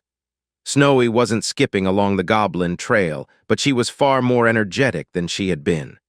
Snowy had track and scout. Though at Tier 1 and at a low level both were skills I lacked, so it wasn't surprising that she noticed the return of the mercenaries before I did. I had reverted to thinking about meditation while hiking, being lost in my mind, as my parents called it, so I missed the subtle signs. To be fair, I probably wouldn't have noticed them from the distance and height even if I had been paying attention. The first I knew about it, Snowy was pulling me down and behind cover. This wasn't the first time she had done it during our walk. She had noticed each merchant or peasant on the trail before I had as well. "They're the mercenaries.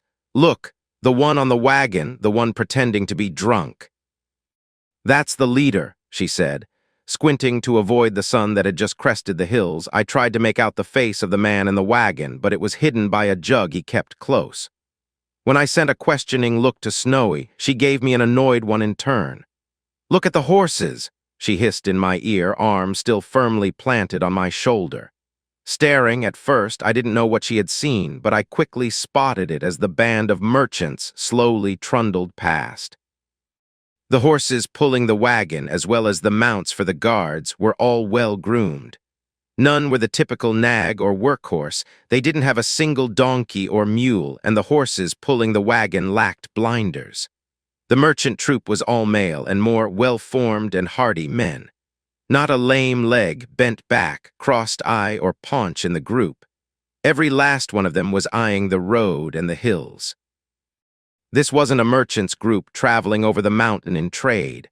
Worse, there were at least double the number of men in this troop than had passed us the night before. Whoever wanted us dead had both money and men and was willing to spend them for just the two of us. Silently, we nodded to each other and waited behind our cover, watching to be sure we didn't alert any stragglers. After a tense 20 minutes of watching the road, Snowy turned to me. "We can make it to the edge of the forest, but then we will have to wait until my father sends out the garrison. They could have people watching the fields and will be too visible on the plains. If we had horses, we might be able to gallop into the city, but I wouldn't want to risk it," she said. Before I could agree, a gentle cough and a voice from behind startled both of us. "Yeah, that could work." Sitting no more than 10 paces behind us was a weathered old man wearing hunting leathers dyed with dark browns and greens. He was also absolutely covered in daggers. The leather hunting clothes were well patched and subtly hid metal reinforcing. The armor said this man had seen fighting. His blades were of many different sizes and types, each blackened to hide their metallic glint. Small throwing daggers lined the sides of his well-tightened coat. Longer knives ran along his forearms for a downward double draw, and even his leather peasant cap had small bits of metal that I was sure could be thrown. The real concern was his age. Weathered and raw-boned, the man looked like smoked and cured leather. Father had a saying for fighters: the young fight with their guts, the leaders fight with their heads, and the veterans fight with skill. When he said it, you could hear the emphasis on the capital letter S. For a young man to become a veteran, he had to gain at least a few weapon skills and master them. Mastering any skill took a long time. Given the daggers, short blades, and throwing knives strapped to him, I could guess what he specialized in. That he had snuck up on us while we had been so tense and quiet made it clear he had stealth of some kind to go with his weapon skill. Our silent surprise broke when the man spat to the side, then drew a triplet of knives from each side of his coat. Snowy and I both reached for weapons but weren't fast enough to react as the man stood and threw his weapons. My attempt to lever my crossbow up was aborted when the man launched his blades. His knives streaked up the hill, then down the trail. To our surprise, the knives made almost no sound, but the meaty thunks of the blades impacting one after the other came with the sound of bodies dropping. Ignoring both of us, the man walked through the brush with hardly a noise as we watched. Stepping around a rock, he pulled a blood-smeared dagger from a goblin body. Shaking the remains at us good-naturedly, he continued to retrieve his weapons. The scariest part of his display was the fact the daggers arced around the boulders and trees and hit the goblins in hiding. I had seen similar levels of weapon skills, but never in a ranged attacker who also had stealth like this one. My guess was that he had skills for tracking or some kind of hunting skill, possibly one of the darker variants like Manhunter. "Well now, your pa sent me out here to look for you." "Lots of them damn gobs out here, though," the man said with a slow, uneducated drawl. Despite the way he spoke, his eyes had a sparkle of intellect that said he enjoyed being underestimated. "My father sent you to hunt for us. He never mentioned a hunter of your description," Snowy said while drawing herself upright and towering over the shorter hunter. I, sensibly enough to my thinking, remained silent and watched the man. I doubted he wanted to attack us. If he wanted to, he could have, but that didn't mean I planned to trust him. Sniffing, the man turned to check the bodies for loot while casually wiping off the knife with a loincloth. Being ignored didn't sit well with Snowy, but I couldn't say I was surprised by the man's response. It must have seemed like a kitten snarling at a bear. "You don't say much, do you?" he asked, his gray eyes staring at me as he dropped the last corpse, finding nothing on their remains. I knew I shouldn't, but I couldn't resist. The man reminded me of the trainers my father had hired. Instead of answering his question, I just flashed him a bright, exaggerated smile, goofy and over the top, then shrugged. Dropping the silly grin, I returned to watching his movements as he approached. To my silent sass, all he did was snicker and shake his head. His body language said he was used to dealing with snot-nosed kids, and I would just be one more. My actual age didn't really come into it. My father probably would still seem wet behind the ears to him. After traveling down the path for a few steps in the direction we had been heading, he smoothly turned and walked backward and asked, "Well, you want to go home or not? I get paid either way, but I think your pa would be annoyed if I didn't make an effort," before turning back around and continuing. There wasn't a debate about what we should do. This guy could have killed us at any point, and we wouldn't have seen it coming any more than the goblins did. He seemed to know the Baron and had a plan. "So who are you?" Snowy asked. Snagging a blade of grass while walking, he stuck it in his mouth before answering the question. "Name's Mason. I used to be a cutter for your pa back when he needed wet work.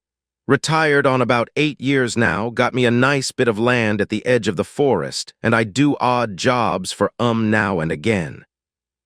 You know, you're just as pretty as your mom, the man said, the non sequitur throwing Snowy off her stride. I was just watching how the man walked, the way he seemed to glide over the ground, how he would shift his stance as his foot took his weight. It was awkward and odd-looking to watch, but if I hadn't been looking for it, I might not have noticed. Definitely at a minimum stealth, possibly a more restricted version like Forest Walk or Forester, but given his clear combat experience, I doubted it.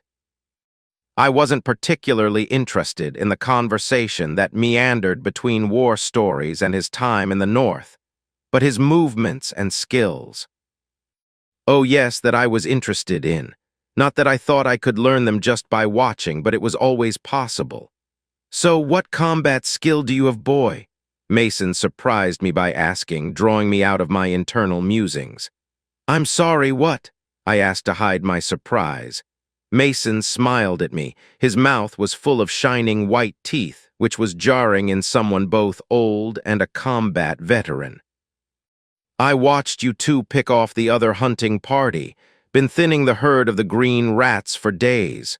You got you a combat skill, not good at it none, but you got it, he said. Both of us went silent at that. We hadn't seen Mason the entire time we were hiking, but he had seen us. What exactly was his rank in stealth? How many levels? At our silence, he just flashed a smile at Snowy and continued blithely on. Well, ain't no never mind to me. I get my stipend by helping solve your pa's problems, and this seems to be a problem for your pa, so I'm going to solve it. I've got an old wagon at the homestead. We'll throw you in the back of it, and off to town we go. This seemed to be the end of the discussion for Mason, and neither Snowy or I had a better plan. Walking along behind the old man, thin limbs still moving with speed and confidence, we walked through the forest and down a few switchbacks to the plains. When we reached the edge of the forest, he kept us walking through a well-concealed pathway in the trees. We passed 3 farms and finally came to a small cabin just out of sightline from the farms. Stomping up the old wooden steps to his cabin, the old man slipped in, then slammed the door before we could follow him. Seconds after, he was out again and covered with a ratty cloak that hid him down to his knees. Worn, with the blue dye faded to a muddled gray, the cloak was as much a full-body disguise as any of my own creations. Mason ignored our looks and moved around to a small, covered area behind the cabin.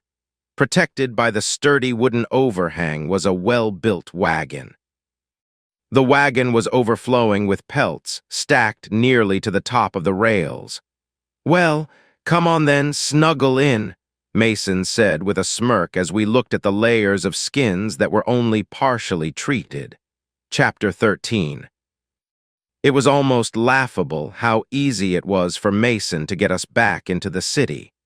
A few hours hiding under the stinking fur covers, and we were rolling up to the gate. The sound of annoyed peasants surrounded us as we approached the entrance.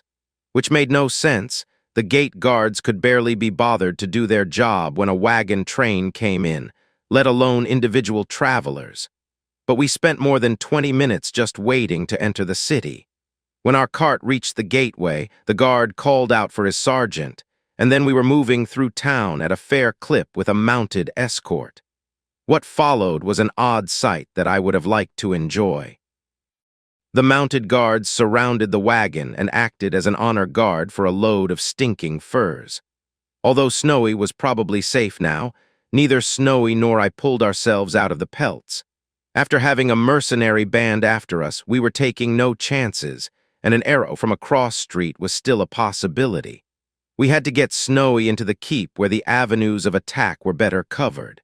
When we finally reached the keep and crawled out, it was quickly apparent that something was wrong. While I followed Snowy further into the keep, the guards made an effort to avoid my gaze. Suddenly, everyone was busy looking somewhere else. They didn't seem upset or ashamed. I wasn't worried that we were walking into an ambush or anything. but I had a sinking feeling that my secret was out.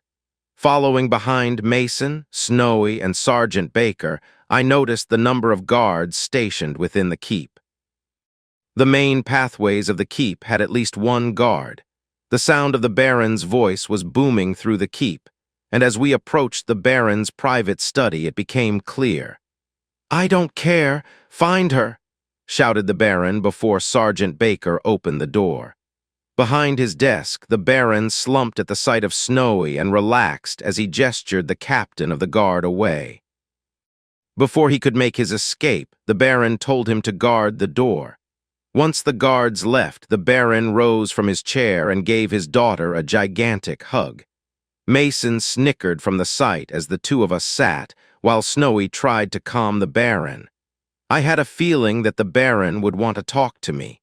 I wanted to escape any further entanglements, but I had little hope. While Snowy grabbed an oversized chair that looked to be the Baron's favorite resting place, the Baron returned to sitting behind his desk. I could see the moment that the Baron had regained his stability, the subtle routine of rubbing the armrest seeming to soothe him. Facing Mason, he coughed before he said, "Grandmaster Mason, I thank you for getting them back." Snowy and I both jumped in surprise at the title. A Grandmaster was a rare thing. Most kingdoms wouldn't recognize someone as a Grandmaster without the skill being a high tier as well as a high skill level. Grandmaster cooks were exclusive to kings. Grandmaster smiths made weapons that were the pride of noble lines for generations.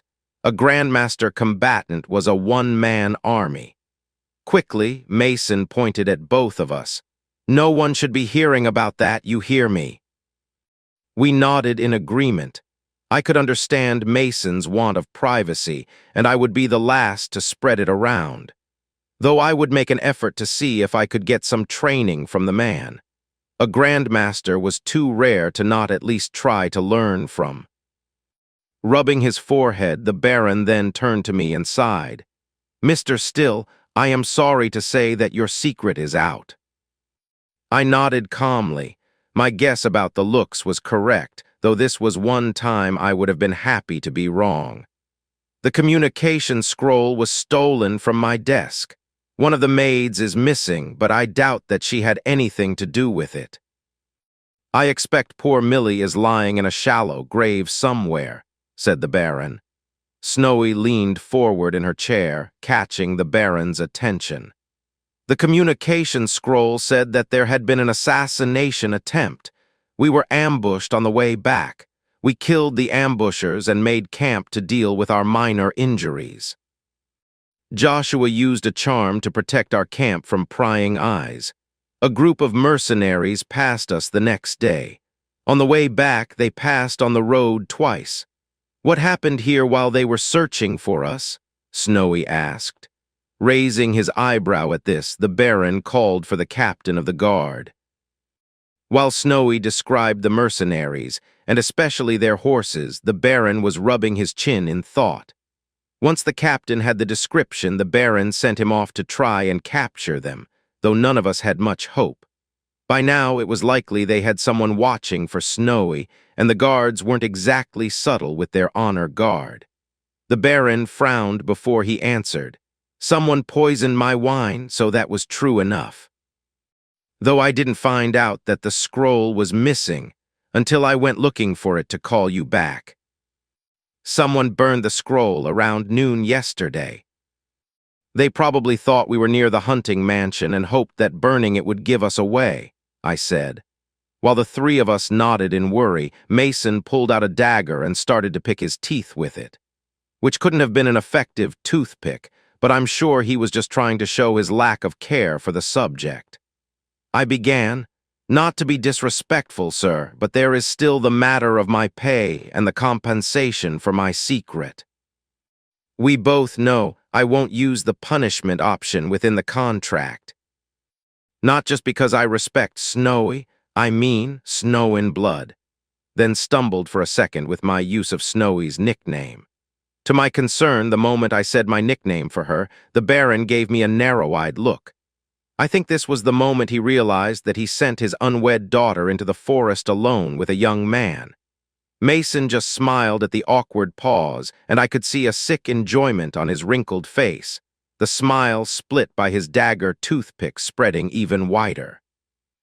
Giving me a frown, one that became deeper when Snowy tried to hide her smile, the Baron continued, "Your home was damaged. I've ordered it repaired. It was mostly furniture and the like. I spent quite a lot of money getting Mr. Carton to retire here as a favor to your parents.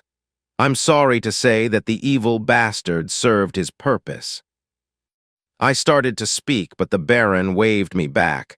No, I know the things he did before he retired. He was an unrepentant evil bastard. Let it go. Leave it to say a great many dead are now avenged with his death. The only reason I didn't order him killed was he served a purpose and he committed no crimes on my lands. No, the real issue is your secret. Fixing your home is cheap in comparison. I've already ordered the carpenters to work. Watching my face, the Baron stood and removed something from his desk, then seated himself and handed it to me. "Here, this should do it," the Baron said with a satisfied smile. Breaking the seal and then unrolling the scroll, I was surprised to see it was an official writ of support. I was now the barony's official skill trainer. I was now the Right Honorable Master Skill Trainer, Joshua Still. The writ went on to say I had official support in my duties, the right to a certain number of guards for my guild hall, my alchemy shop, and a low mark of nobility. It wasn't an inheritable title of nobility. It was assigned to my skill rank and any apprentice I should train and promote in my place. Though I did notice this came with taxes for the title, and it tied me to the Baron. According to this writ, while I would be shielded from overt actions while in the barony, it would be unlikely to protect me from subtle attacks. This also meant the Baron could reserve my time and effort at a small discount for his own service. I stared at the writ for a few minutes, trying to work out the positives and negatives of the deal.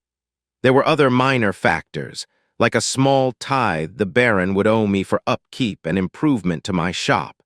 A minimum service per year from the Baron to ensure I always had some work. This also made sure he had the first right to my assistance, as well as a small bonus for services already rendered, and so on. Closing my eyes, I pressed at the contract spell, and the magic agreed that this was at least equivalent to the value I had placed on my secret, and the relative fault the Baron had in my secret being exposed. Frankly, it felt as much like a leash as a pot of gold. As far as I was aware, no skilled trainer openly practiced anywhere in the kingdom. This could be just what I needed to improve my skills further. Who knew what kind of cross-training this could offer me? There had never been a Grandmaster teacher or trainer as far as I knew. Given enough time and working openly, this could be what made that possible. Rolling up the scroll, I tied tight the ribbons and slipped the manuscript under my arm. "Very well, sir. I agree." The Baron smiled at me in a way I wasn't comfortable with, and that reminded me that nobles always had an agenda. "Excellent. I am now invoking the dire needs by line of your writ. I require your services to train my guards in resistance skills. The assassin was working for Baron Mard, and I'm going to want them trained to march in the cold so I can knock his bloody head off," he said with a savage smile. Mason laughed at my predicament, but his laughter cut short when the Baron let him know that he was being conscripted as well. "Mard wants my land. His land borders mine, and bandits have been coming across the border for years now. If Snow in Blood and I had died, he could have swooped in to restore order against banditry. I'm not sure how the mercenaries connected Master Still with this. If it was one of your former customers, then I'll let you know so you can apply corrective actions," the Baron said. I could only agree with that. Whoever had leaked my secret had endangered my life as well as Snow's. The Baron would obviously give me carte blanche to do what I wanted to them in turn. Chapter 14. My home wasn't as damaged as I expected. The Baron hadn't been joking that a carpenter would be needed. The front door had been kicked in, and it was likely only the guards standing at the entrance kept the gangs from stripping the place bare. Interestingly, the attic, my room, was in good condition. It looked like someone opened the door, checked if anyone was in the cramped room, and left when they didn't find anyone. Beyond the broken door, only a single chair was broken downstairs. All of the furniture had been overturned, and the house had generally been tossed, but I was guessing that was the local gangs checking to see if they could find any coins. The broken chair in the center of the room made it clear what happened. Drops of blood and splatters surrounded it, and the rug was severely stained. This was likely where they interrogated Carton. Running my hands through my hair, I grabbed the chair and rug and turned to haul them outside and into the alley, but I dropped them in surprise when I found Grandmaster Mason standing behind me. I managed to avoid shouting in surprise, but only barely. "You should get detect presence. Pretty useful," he said, though he wagged his gray-haired head side to side for a second before he continued. "Well, usually anyway." While Mason looked around my home, I tried to return my heart rate to a reasonable pace. "Grandmaster Mason," I began before he shot me a look, and then looked to the wall that hid the guard outside. Lowering my voice slightly, I continued, "Mason, how can I help you?" Mason walked past me, hopped and spun lightly in midair, then landed seated on the table so that he was facing me. "We might be able to help each other," he said. I almost sat in the broken chair, bloody rug and drops and all, but at the last second I pushed it away and leaned against the wall instead. Interesting how... Before I could blink, Mason threw 4 daggers, one to each side of me, one above my head, and another between my legs, the blades digging into the wall, outlining me. He wasn't so fast that he could throw 4 daggers, one after the other, before I could react. Instead, he used his skills to throw 4 blades in one motion. I was frozen, the impacts of blades on wood fading away, but my heart was now louder than the impacts. "Not much for real combat, are ya?" he said with a white-toothed smile. Before I could explode in anger, he waved at me, the sudden motion making me flinch. "Relax, I was just proving my point. You've got some kind of skill that you can use in combat, but you ain't a combatant, that's clear. I'll help you become one, and in exchange, you act as a contact for me with the trainers. I'm looking for a protege to pass my skills on to, and I don't want to have to deal with sorting through shit throwers before I find 'em." Then he pinned me with a stare. "You take time to activate your skill. I can help you learn to do it quick-like. I ain't got a training skill, but I can throw things at you accurately. Dangerous things." My old captain always said that it was nothing like danger to focus the mind on a skill. And he was right, 'nough about that.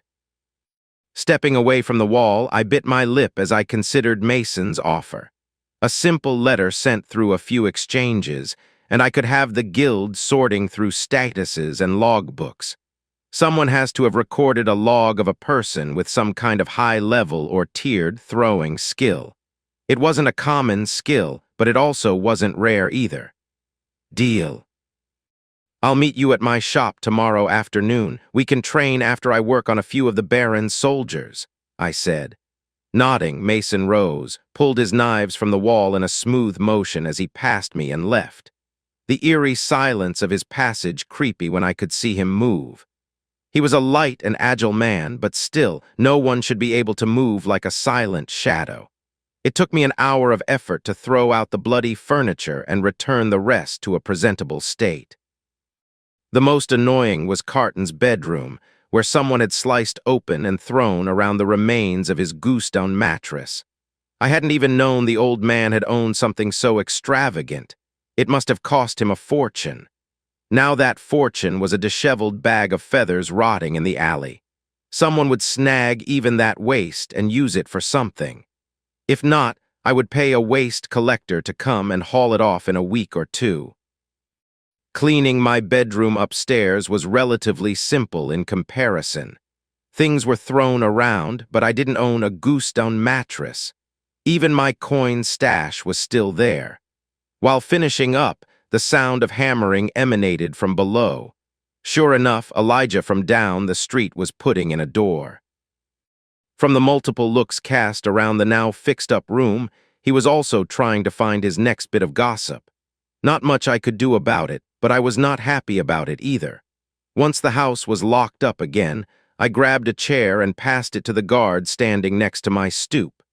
Eventually, I will have to talk to the sergeant about stationing my guard detail inside to reduce its obviousness. For now, like many of the other frustrations about this situation, I would just have to live with it. Returning upstairs, I triggered my passageway and climbed down into the basement. Even though I was the only one in the house, I maintained my usual silence. It was a part of my routine, and it was nice to keep something from being disrupted. In the basement, everything was as I left it, which caused me a pathetic bit of happiness. Sadly, I still had things I wanted to do tonight, and I would need space to do it.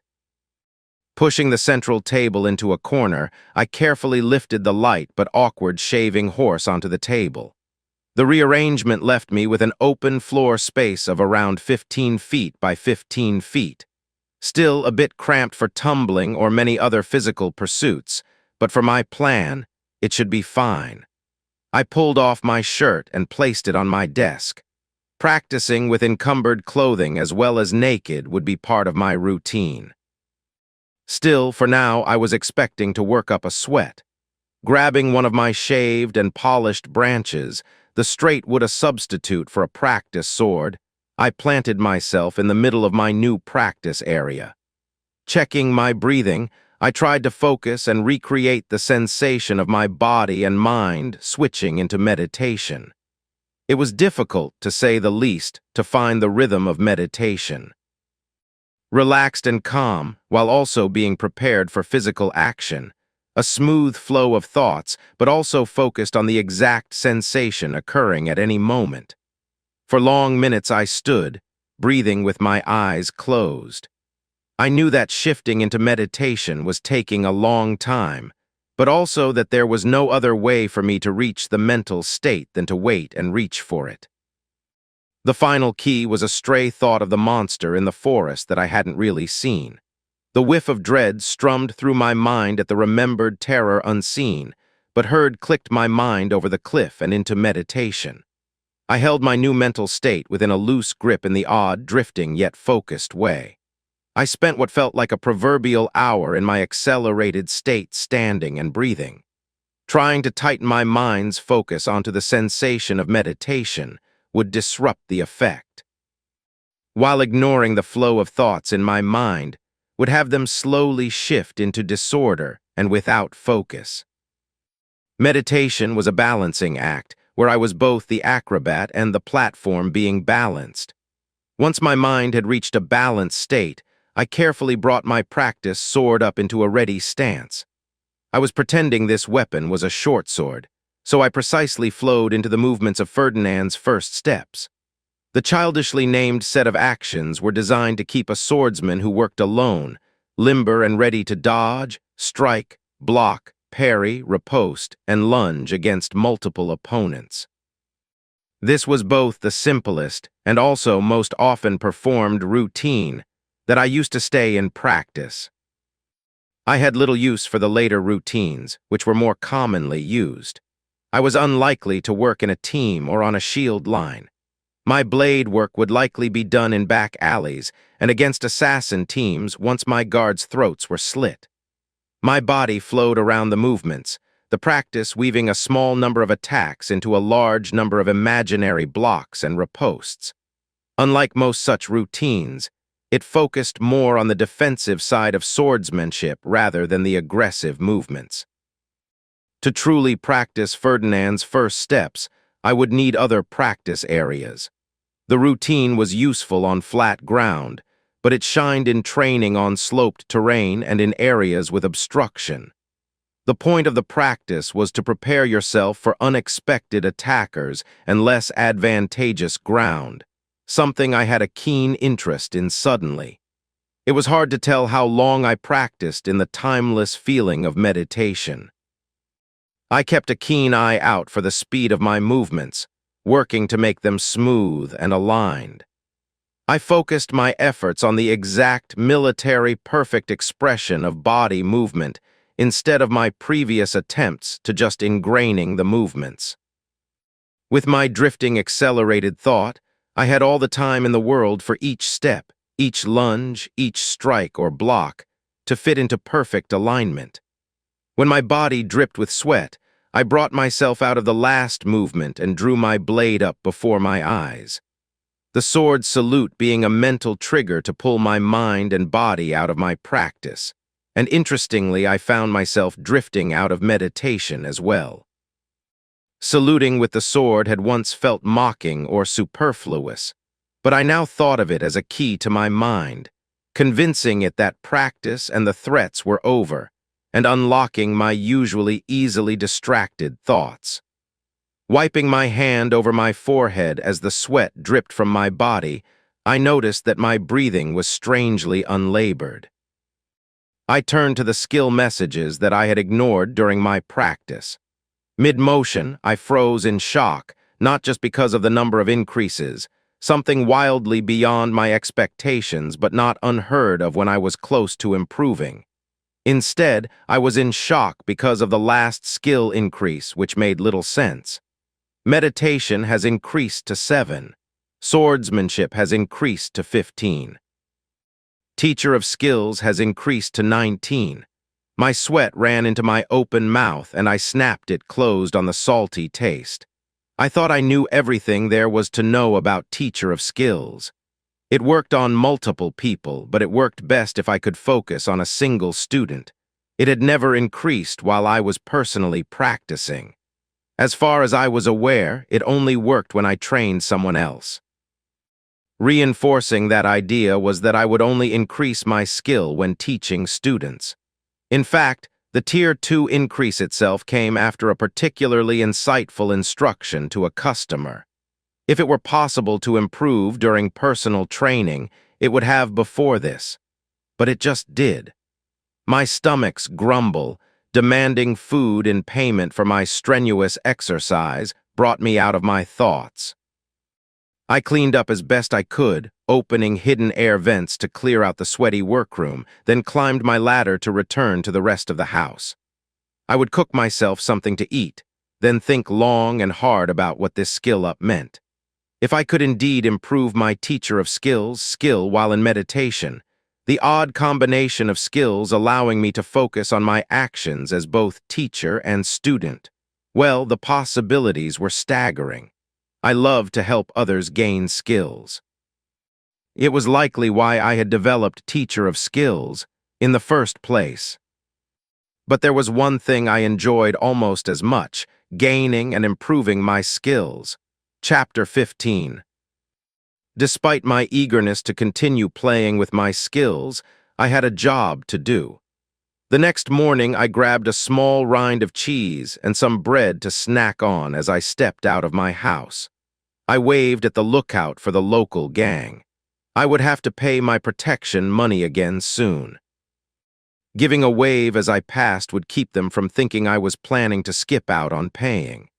Next time I paid the gang, I'd throw in a bit extra to get them to keep an eye out at the shop for any other watchers as well as a bonus for info on anyone who asked questions.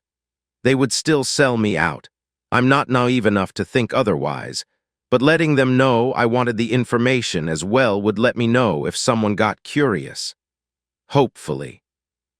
Stopping off at the dock, I hired a wagon man for the morning. We stopped at the rear of the shop to load. Triggering the magical unlock mechanism, I pulled the double-wide back door open.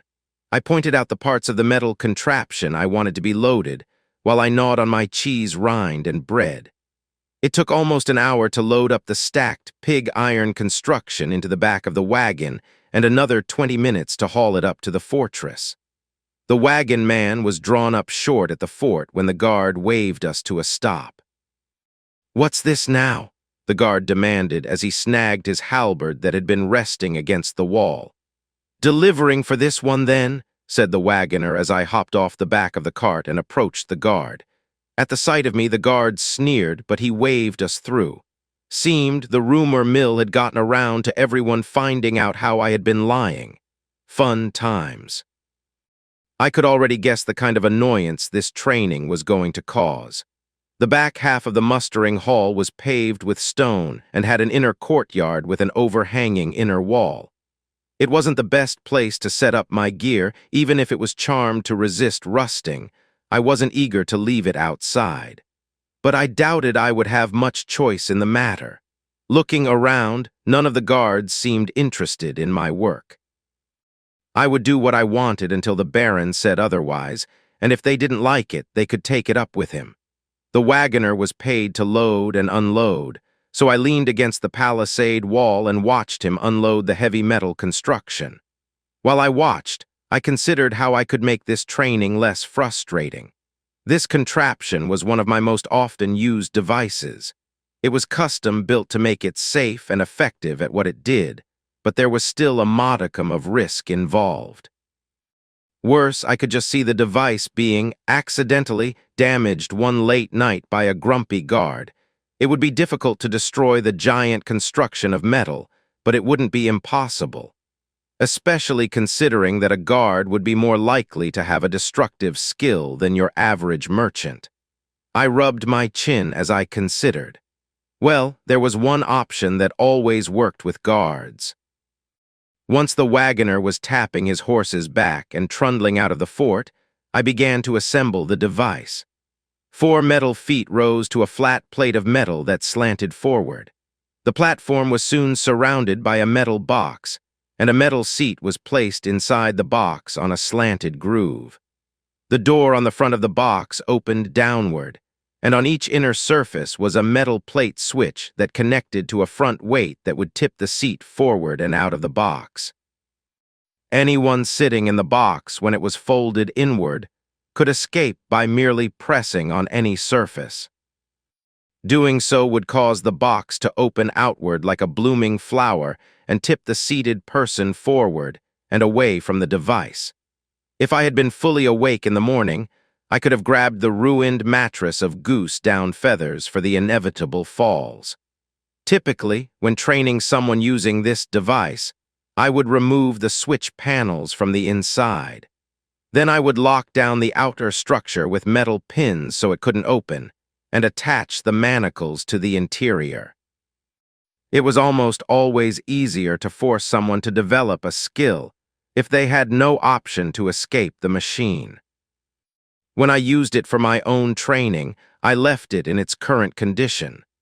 Unfortunately, I had long outstripped the extent of the enchantments on the device, and I had been waiting for a few well-paying customers before commissioning the upgrade. A few of the guards were eyeballing me while I was setting everything up, and I knew that once it was done, someone would send for the captain of the guard.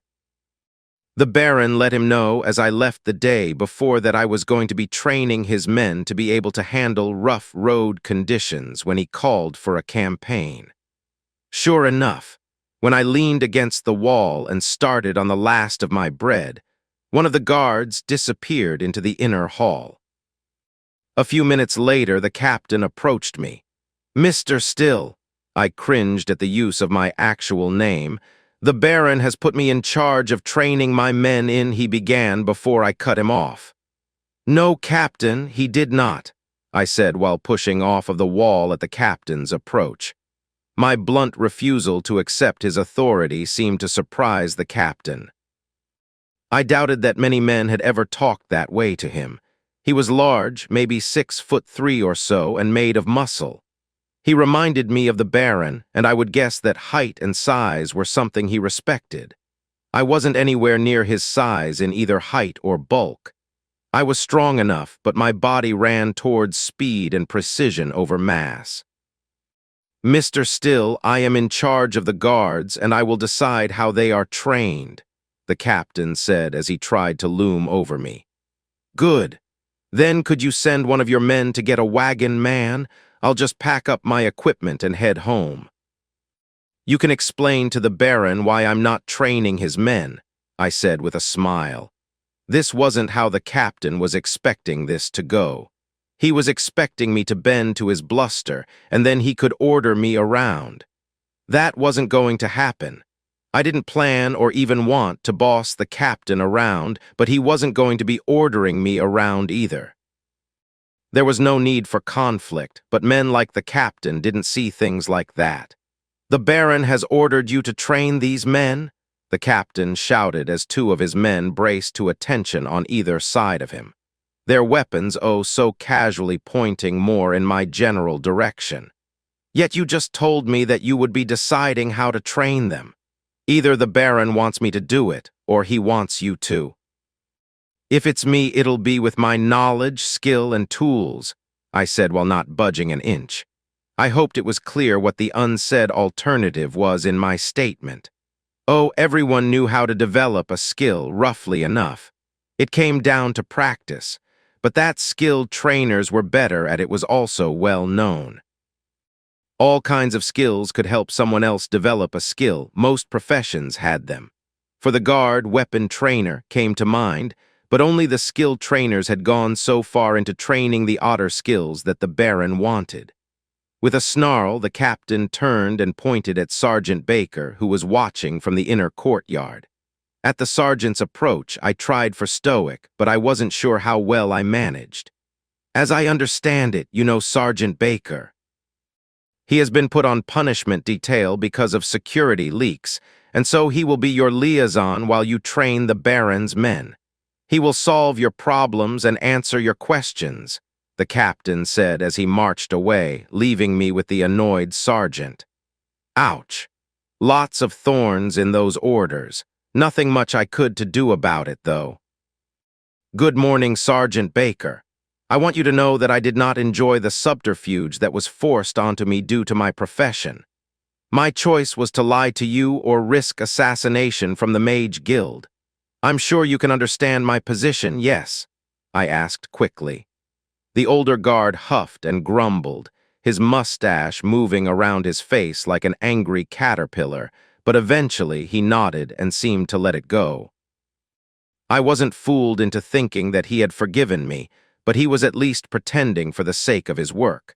Walking with me around the large metal contraption, he stared at it while rubbing his chin. When I stopped at the front, he turned to me and silently turned up an eyebrow in question. The eyebrow was how I knew he was annoyed with me still. He was usually far more talkative. It was when he went silent that you knew that things had turned sour. This, Sergeant, is my resistance box. I've used it myself, and with a bit of coaxing, the men can gain both heat resistance and cold resistance. With a bit of work, they might be able to gain something like hardy or even tough. Though we should focus on cold resistance first, I began as the sergeant took another loop around the contraption. Sergeant, I said with emphasis as I held his gaze, to show that I meant no harm, let me make a suggestion. I plan to turn this into a bit of a competition. Don't bet against me. The sergeant passed a look over me, and then a crafty look came into the sergeant's gaze. I could see the wheels turning in his head as some plan formed to pick up some coin. So how's this works then? He asked, far more interested in the proceedings. If someone puts their hand on this plate here or here, they can push mana into the device to start it up. This rune is for cold, this one for heat, I said while pointing to the respective runes. Then all they need to do is remain seated while the inside of the box changes in temperature. I will guide them through visualization exercises to improve their chances of earning a resistance skill instead of dealing with the temperature differently. If they pass out, they will slump and hit a plate, and the device will shut down as they are dumped out. I said while slapping an inner plate to demonstrate the device's collapse. I've also had a rune of Nurse's blessing enchanted onto the seat to help, but it's the weakest rune on the device. I wouldn't want to risk my life to it, I said while tapping the rune situated on the seat. I had that rune added when a particularly delicate part of my anatomy had frozen to the seat, and the tumble had torn off the first layer of skin. I was far more careful about how I situated myself in the device while naked now, though that wouldn't become a concern again until I could adjust to an updated device. At the moment, the device wasn't able to reach a low enough temperature to cause me problems. I first learned self-awareness while sitting in the enclosed seat, so I had a strange love-hate relationship with the device. It was truly a versatile bit of equipment. "Well, Sergeant, what do you say we get a troop over to try the icebox, and we see who wants to bet on how long they last?" I said to his matching grin. Chapter 16. Usually, I would find it hard to keep from smiling at this point. Mother said it was why I would never make a good actor. It took an effort for me to keep playing the part when I was winning. I was always aware that I was playing a role and why. My mother, on the other hand, was able to completely engross herself in the role, which is what made her such a capable spy, conman, and thief. Also a merchant, but she never really enjoyed it. Not enough lying or the thrill of being caught. Trade just offered the chance at money, which was always just a locked box away if she needed it. Interestingly enough, meditation seemed to help with my smiling issue. It shouldn't have surprised me. It left me introspective and my emotions muted. It would probably make it more challenging to act when I needed to seem frightened, mad, or any time I needed to project a strong emotion. But to hide them, meditation was perfect. It also left me drifting in thought as the subjective hours in slow time crawled by. While meditation improved my focus, it also stretched my perception of time out so that it was oddly hard to maintain my attention as well.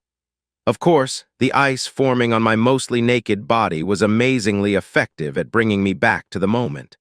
Cold resistance was a basic resistance skill. It didn't offer any interesting secondary effects. There was no apparent magic involved. Despite the seeming blandness of the skill, I could still tell that something was circulating through my body to allow the effect to work. It wasn't mana. The feeling of mana moving through my body was something I was well acquainted with by now. But while I could detect this something moving through me in an endless cycle, affecting it was apparently beyond me. I focused on my cold resistance skill to see if I could glean anything from its description.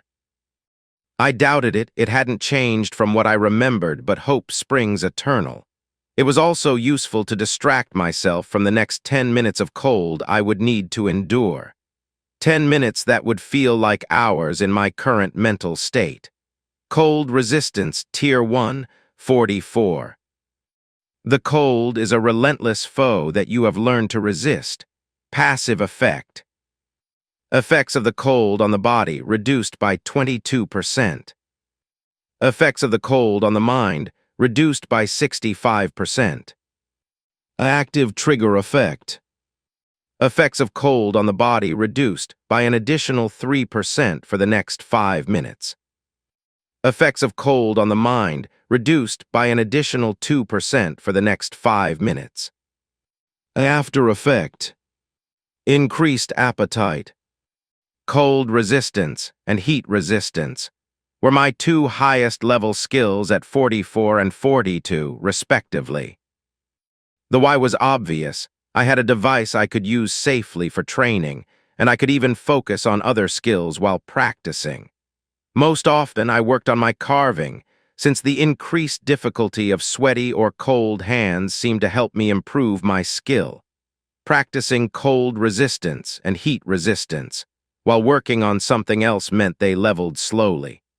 However, it was nice to be able to focus on other things while still improving.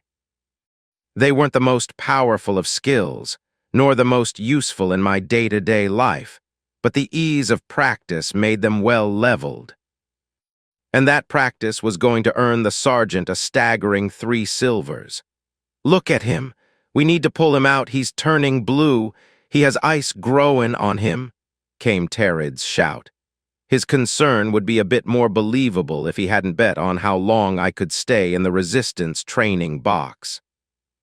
That no one seemed to care was less about how little they liked me, and said a lot more about how they disliked Tarid. I knew he was going to be the target of the sergeant's ire since he was almost always on someone's bad side. Tarid was underskilled for his position, never trained with the rest of the guards, often showed up to duty drunk, and was a colossal braggart. That the captain was his cousin likely had nothing to do with it, of course. "Shut your yap. He'll get out when I win and not a moment before," Sergeant Baker yelled, but I could hear the concern in his voice. To which I opened my eyes only long enough to wink at him and then return to my introspection. My wink didn't go unnoticed by the other men, and Tarid suffered a few jokes at his expense while the sergeant had to shoot down demands that he pay for the next round at the Rusted Lance. I wasn't interested in showing off. It was a fun and novel experience, but my actions had multiple goals. Hiding my profession meant pretending to be younger, and a combination of either incompetent or stuck with a grumpy alchemy master.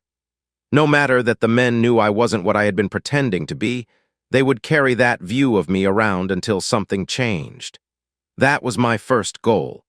As soon as the guards tried to outlast me and failed utterly, they would stop seeing me as a young, failed alchemist. Instead, they would come to see me as a knowledgeable skill trainer. The guards, except for Tarid, understood that the only reason the Baron had invested so much in them was that they would be the skilled core of his military force. If they fell, then conscripted peasants who showed promise would take their place. If they failed to live up to his investment, then he would stop investing in them and push them off to other duties. Those guards who were unable to improve found themselves in administrative positions within the guard. It meant safer work and consistent pay, but there were only so many positions available, and advancement slowed. Having access to a skilled trainer, openly and with the Baron paying for my effort, was a boon that few would pass over. War could be a battle of inches, and I was offering to give them each a great deal more than an extra inch. "Time!" shouted Private Balk. Balk had the metronome, skill useful for the company's march drummer. When the lever was pulled, the metal box flowered open, and I slowly stood, the thin ice cracking off my body as the air fogged around me. "Now who wants to try and beat 3 minutes?" I asked with a mocking look. For a second there was silence and sideways looks before Tarid stepped forward. "If you can do it, then I can. Who thinks I can't beat 3 minutes? I." "Sergeant," Tarid shouted as he unashamedly began to strip his padded armor.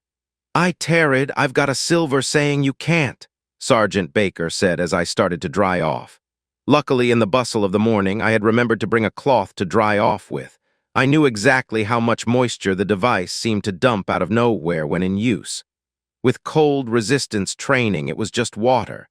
When we switched to heat resistance, later on, I needed to remember to include water for cleaning. There was nothing like itchy, dried sweat to make the rest of the day hell. "Before we get to that, let me explain what you should be doing to get cold resistance," I began as I stood in front of the men nearly naked and resisting the urge to shiver.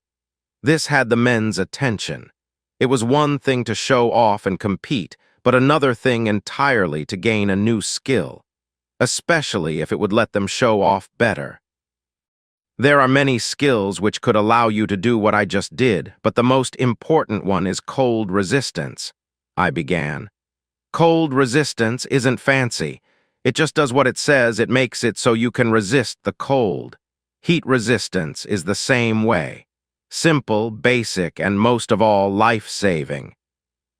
While I was lecturing to the gathered men, I noticed Mason leaning in the corner and watching.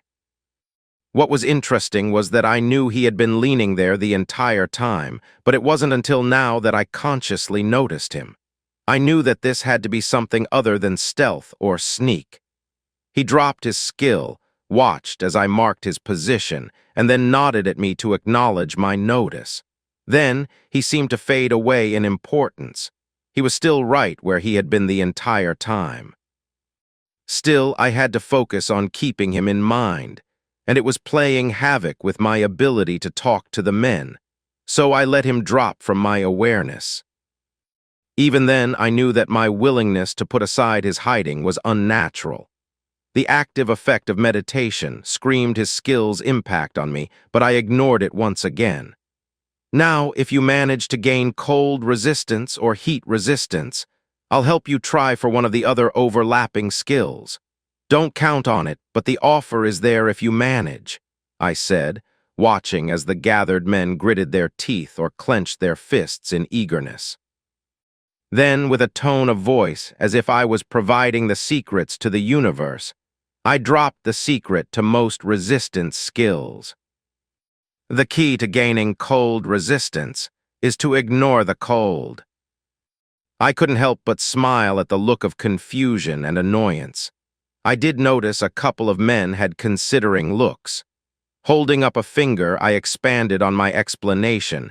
I know what you are thinking, but really, the secret is to ignore the cold. Don't try and resist it. Don't focus on how your body feels. Don't try and push the cold away or anything else. Just ignore it. Better focus on trying to do something in your mind while you resist. I would suggest math problems. Maybe try and figure out how many coins the rusted lance has gotten from you in the last season. Whatever it takes. The point is to pull your mind off your body and not focus on it. Most of the guard would pick up cold resistance. It wasn't particularly hard to do as long as you knew the trick. Without guidance, most would focus on trying to resist the cold, which was the opposite of what was needed. A rare few would manage something like Cloak of Warmth or Veil of Ice when trying for cold resistance or heat resistance, which then just made gaining the resistance that much more difficult. Both of the cloak resistances were passive weak and active strong. They were useful for emergency situations and complemented the resistance skills nicely. They were almost the direct opposite in nature, but having an active skill made it harder to gain a passive version of the skill. I'd only managed the active Veil of Ice skill myself to match the passive heat resistance. Veil of Ice Tier 1, 11.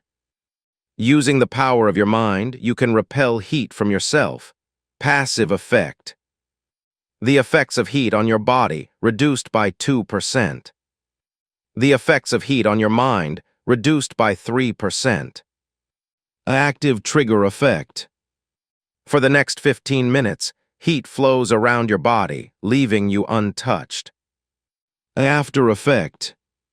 Your body becomes less resistant to the cold for 5 minutes. I knew which skill I wanted if I had to spend weeks hiking through the cold, and with these skills, the guards would be able to rush ahead of the conscripts and protect the army's approach.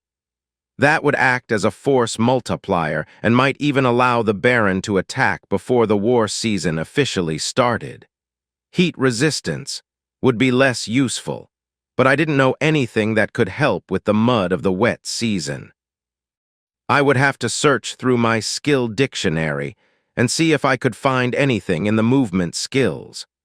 While Terid crawled into the cold box, the icy metal causing involuntary flinches to the jeers of the rest of the guards. I focused on the loudmouth doing all I could to trigger Teacher of Skills. While I didn't like him, letting him regain some of his lost wages from the sergeant would keep him from being a problem. It would also help spur more of the men on to try and beat him. That was my second goal. I wanted the guards focused on improving, and nothing helped more than a competition to spur someone on. Ignore the cold Terid. Hey, tell me your family tree. Work upward on your father's side listing only men, then work up your mother's side listing only women. I called as I watched Tarid fruitlessly try and shift his cold flesh away from the metal. Sliding over to Sergeant Baker, I kept an eye on Tarid and the gathered men as they threw insults at his failing memory. This kind of taunting would generally be counterproductive to learning a new skill. In this case, it was actually useful. Lowering my voice, I leaned toward the sergeant. Today I plan to work with all the men here, but tomorrow I'll work with them one by one. Give me 2 hours per guard, and I'll work them through skills as they earn them. Feel free to let them use the cold box here, but I'll want you watching them while they use it. Too easy for one of them to get upset and break it or something. The sergeant nodded but didn't look away from the men as they cheered when Tarid's shivering body was ejected from the box from accidentally pressing one of the trigger plates. "Be right back. I'm going to talk to Mason," I said as I stepped to the corner as Mason once again appeared. Chapter 17. We retreated into the fortress, and my curiosity was piqued that I lost track of Mason repeatedly. His skill was clearly a mental effect. My new training goal was to keep meditation active non-stop. Even with my skill focusing my mind, the Grandmaster continually drifted away from my perceptions. Without meditation, I would have no chance of keeping track of him. The Baron's Seneschal, a fussy man with an obsession to detail that helped him in his position, cleared out an old storage area so that I had a workroom. The room was empty except for a work table and chairs, but the place was still haunted by dust and the faint smell of dried fish. Despite the insult implied by the smelly room, it was a useful addition that I failed to consider. I was used to working from my alchemy shop, which provided the privacy needed when discussing skills. I was surprised to see Snowy waiting in my office as I walked in. The moment of distraction caused Mason to completely slip from my mind. His sudden reappearance made me start in surprise when he stopped using his stealth skill. I wasn't the only one. Snowy was startled as well. Chuckling, Mason said, "You know, I used to find that funny when I was a kid." Then he dropped his smile. Ignoring Mason, I turned to Snowy. "Hey, Snowy, did you need something?" I said with a smile. If I had a choice between Snowy and Mason, I would help Snowy first. Mason's skill was getting on my nerves. His ability to work around my meditation, drifting out of my mind like a ghost, was frustrating. It was a reminder that even though I had more skills, I would never be as skilled as someone who focused on a single profession. Snowy smiled at my question while sitting in one of the chairs, then gestured to Mason. As I found a chair myself, I studied Mason as he coughed into his hand. "So, Baron Verstrom requested that I provide specialized weapon training for Alexis," Mason said before he stopped talking and looked away from both of us. In the awkward silence, I raised an eyebrow at Snowy, who shook her head at me as we watched Mason. "So I'm not changing our deal. I still want a protege. My throwing should be passed on. But I've got other skills, and the Baron hired me to teach Alexis," Mason said before flopping his thin body against the wall facing us. Snowy seemed to be willing to let me take the lead in the conversation, an oddity in my experience with nobles. Which was the moment that I realized, viscerally, that I was now a noble, even if a low-ranking one. It was a bit surreal to realize that I likely had more practical knowledge about what that meant than Snowy did. I might be lower in station than her, but she had lived in what the kingdom would consider a land of barbarians. I would have to remind the Baron's Seneschal to provide Snowy an etiquette teacher to go along with her training to be Baroness. I spent a moment noticing the weirdness of meditation in conversations. 2 oddities drew my attention. The first was that my propensity to drift into introspection was growing worse. The extra time gained from my accelerated perception was taken up by thinking about anything and everything that my mind drifted into. This was something that I would need to rein in. The second was that I had no problem speaking or understanding speech while in my slowed world. It was odd that at first there was some distortion, but I quickly adjusted. Focusing my mind on the current conversation felt like wrenching a wild horse onto a new trail. I was worried that thinking too long about being able to listen and speak in my accelerated world would suddenly leave me struck deaf and mute. "Mason, what did you want to talk about?" I asked. My brisk manner seemed to annoy the old man, but I couldn't tell if it was my words or that I pointed out that he was avoiding something. "I need someone to help train Alexis. My skills make it unsafe to train her by myself," Mason said while he fiddled with the leather on his forearms. While Snowy and I shared a confused look, Mason drew metal support rods from the inside of his leather bracers. "Watch," Mason said before striking the wall with the metal rods. To our surprise, Mason's strike left a long line through the stone, the cut nearly a finger-width wide and 3 feet long. "I've got multiple passive bonuses to cutting and sharpness. While the peasants might not know about overlapping skills, the military elites and nobles definitely do. I'm not a skilled trainer. I ain't got so many skills as you, but I can cut things. If I tried to train Alexis hands-on, a slip would cost her a limb if we were lucky," Mason said, as he gently tossed the dull metal rod to Snowy. While Snowy stared agog at the dull metal that the Grandmaster used to cleave through solid stone, I stared at the wall and tried to work through which skills he used. I could guess small blades. Maybe an evolved throwing skill helped, maybe not. Definitely something like cooking or campfire cooking. According to my father, almost all soldiers pick that one up. There had to be 100 other possibilities, though both combat-related and not. Butchering, skinning, even a modified backstab or sneak attack was possible. I knew many of the profession-related skills and their evolutions, but I was fuzzier on the combat-related skills. Nobles and merchants usually paid us to solve skill-related problems, or when they wanted to gain a skill from a profession without the related guild knowing they had them. If it came to combat, they usually just hired a mercenary or weapon master to help them there.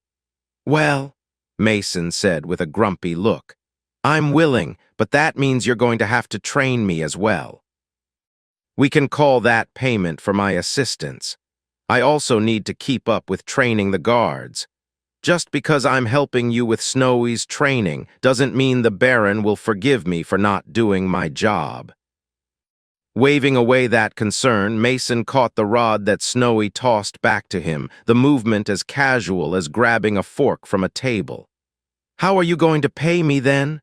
Snowy asked, her smile making it clear she was joking. Scoffing at the comment, I said, "Pay you."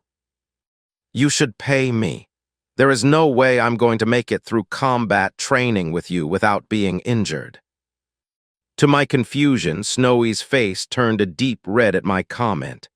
"Well then, I'll be back to my rounds," Mason said. "Rounds?"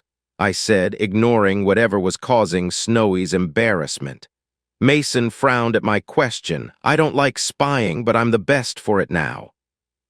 "Someone told about Ya. Someone stole the scroll," he said while flicking his points off on his fingers. "Other stuff as well. Assassins instead of poison could be the next step." Mason moved toward the door but stopped suddenly. I stood to follow him, but his sudden stop brought me up short as well. I avoided running into him, but it was a close one. I wasn't eager to be alone with Snowy. Now that I wasn't stuck in my head thinking about my job, I was very aware that I shouldn't be alone with the future Baroness. Rumors about Snowy could be as harmful to her future as they could be to my own. Now that I was outed and working for the Baron publicly, I had to be a bit more circumspect about my actions. Just to let you know, the Barons had to deal with a few guild representatives trying to run you out. The stuck-up pricks have complained, but that's about it. Most of them have been trying to push the Baron for stuff 'cause of you, instead of trying to get you thrown out. Nothing from the mages. Lucky for you, the Baron's mage don't give a shit about the guild, Mason said before slipping away. Standing in the doorway, I looked to Snowy. The Baron's mage? I asked, leaving the question open-ended. Snowy passed me into the hallway and spoke before walking away. I've never met him, but I've heard he is mostly retired and is only interested in his research. Walking back to the mustering hall, I tried to work out if there were any other dangers I had to keep in mind. I wasn't worried about an attack from the Mage Guild. With the Baron publicly supporting me, their typical methods wouldn't work. Fireballs in the middle of the night were no longer a problem. It was one thing to attack a random skill trainer, another thing entirely to attack a Baron's official skill trainer. It would be open war if they attacked a noble, even a low-ranking noble. The nobles were very aware of their privileges. They would strike back against the Mage Guild for attacking a noble, even if they didn't care about me in the slightest. As long as they didn't find out about meditation, I should be relatively safe. Even that was based on my assumption over why the mages were so hell-bent against the skilled trainers. It could be something else entirely instead of the secret of magical mental skills. I didn't think so, but it was possible. I did make a mental note to avoid the Baron's mage all the same. Once I was back in the mustering hall, I approached Sergeant Baker and the 5 mostly naked, shivering men. I tapped the sergeant on the shoulder to get his attention. "Sergeant, I'd like to talk to the men individually to see what kind of training I can provide for them.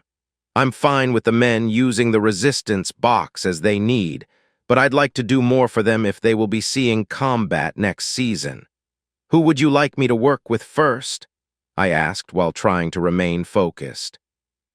The cheering and general feeling of enjoyment coming from the competing men kept trying to draw my attention away from the sergeant. It was challenging to spend subjective minutes staring at the sergeant as I waited for his response. Doubly so while exciting things happened behind him. This was the part that I disliked about learning a new skill or skill evolution. The little details and oddities of a skill which pop up. To be fair, it was also one of the things which fascinated me about skills as well. I would never have considered that Mason had so many passive bonuses to sharpness and cutting that even a blunt bit of metal could be lethal. Slapping one of the men who was dressing on the shoulder, the sergeant turned to me. "Why not start with our new recruit here, Private Baker?"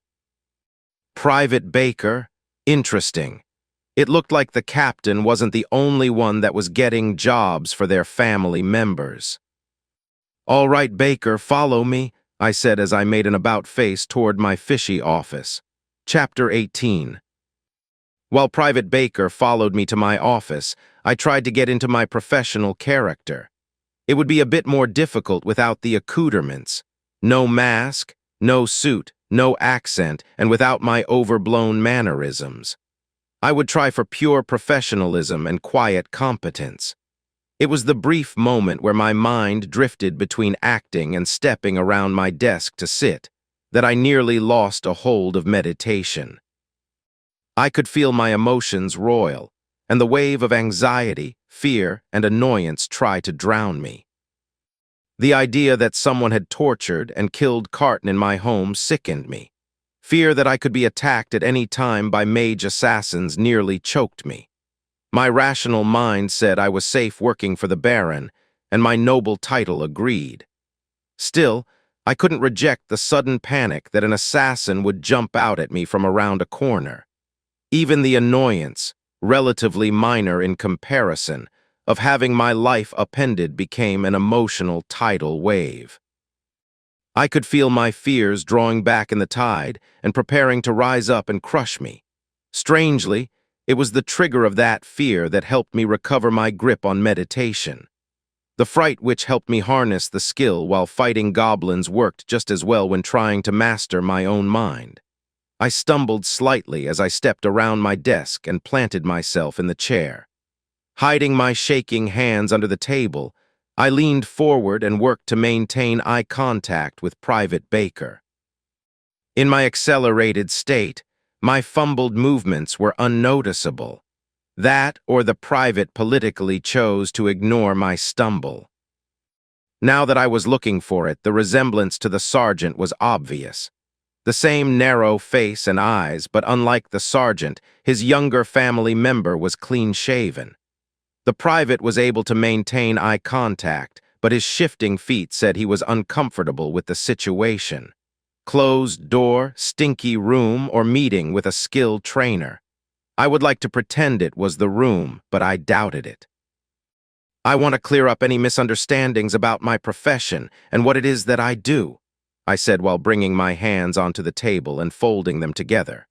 Happily, the momentary bout of emotion was gone, and my shaking hands were steady. Hopefully, further emotional outbursts could be left until I was alone. I knew that my use of meditation would come with a cost. I even knew that I was being unreasonable using it as a crutch to control my reactions over the last few days. I just didn't care. I'm sure you have heard rumors about what skilled trainers do and how we do it. Let me assure you that most of these rumors are false. We do not use sacrifices to gain skills, and we do not have a way to steal skills. There are many other rumors, I'm sure you have heard them all, I said while nodding sagely as if I had heard this all before.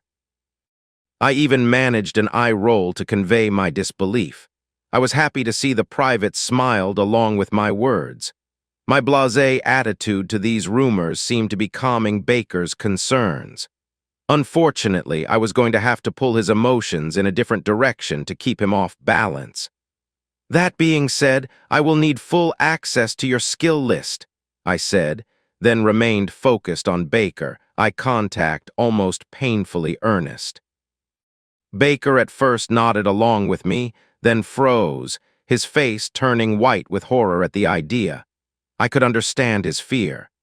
No one understood the mechanism that allowed parents to see their children's skill list, nor why it faded with time. But everyone knew not to share their skill list. Giving someone access to your complete skill list meant that they could do with it as they wanted.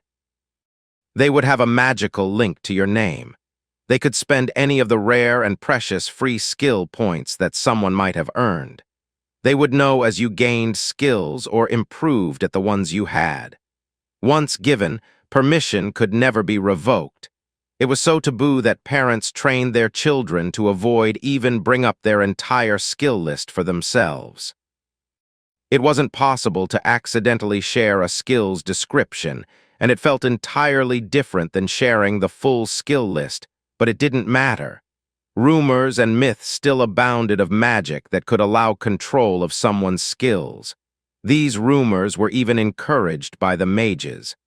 I understand your feelings on this. I do. But in order to do my job, I need full access to your skill list. I will swear that I will not do anything with it except assist you, I said, trying to maintain my calm voice while the young man became more agitated. IUH, Baker said while slowly rising from his chair. The conflict was apparent in the young man's face. He was somewhere between 15 and 17, too young to have gained his mastery, too old to keep looking for a master to apprentice under. The sudden new position in the guard was obviously given to him to learn skills and likely a direction in life. The sergeant had directed him to follow my instructions. In contrast, his family had probably drilled proper skill list habits into his head. The conflict was palpable. In a more confident man, I might worry about being assaulted. The desk was between us for a reason. I will, of course, provide a magical contract that will specify exactly the terms of what I can and cannot do with your skill list. This is how I normally handle the issue. You may still be uncomfortable with this, and I understand.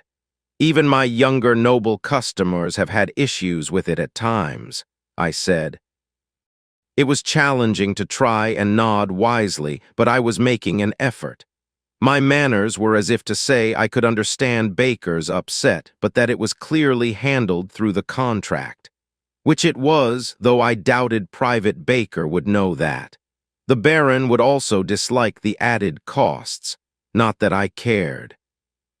My writ made it clear he could request my services, but that didn't change the cost of my services. They did not come cheap. There was a reason beyond scandal and fear that generally only the nobles and high-end merchants hired a skilled trainer's services. Once my collection of magical contracts was used up, I could imagine the Mages Guild would charge more. I would have to find some third party willing to purchase them, and that would add to the price. At this, the boy really slumped into his seat. Even if you decide not to take advantage of my training, I can still provide assistance like the resistance training box and skill advice, I said, trying to subtly emphasize the advantage I was offering. Do you have any questions for me? I asked while tilting my head ever so slightly. I wanted to seem professional, in control, and approachable. I wasn't sure how well I did, but I was acting as hard as I ever had. Even if I was annoyed with my disrupted life, I was excited to have a chance of plying my trade openly. At my count, I would have 30-some men to train, each worth a sack of the Baron's coins.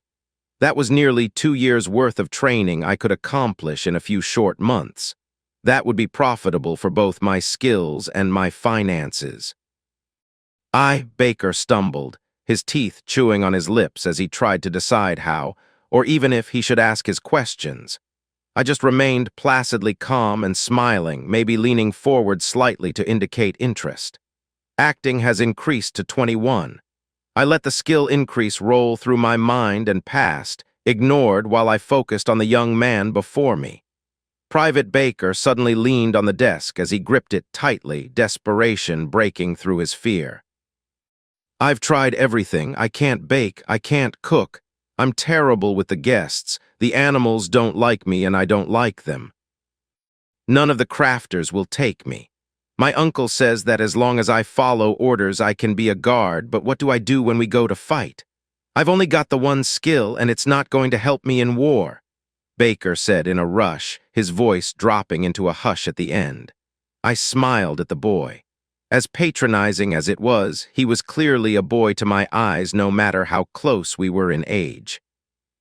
The trajectory of my life was set nearly at birth, and I grasped it with both hands. More than once, while growing up, I had to be forced into relaxing instead of study and practice. Baker had likely never had such self-motivation and probably even less guidance. Ignoring his outburst, I asked, "What skill do you have?" Collapsing back into his chair, Baker sighed and avoided my eyes. Storytelling. I let his answer sit silently for a moment, then smiled even if the young man wasn't paying attention.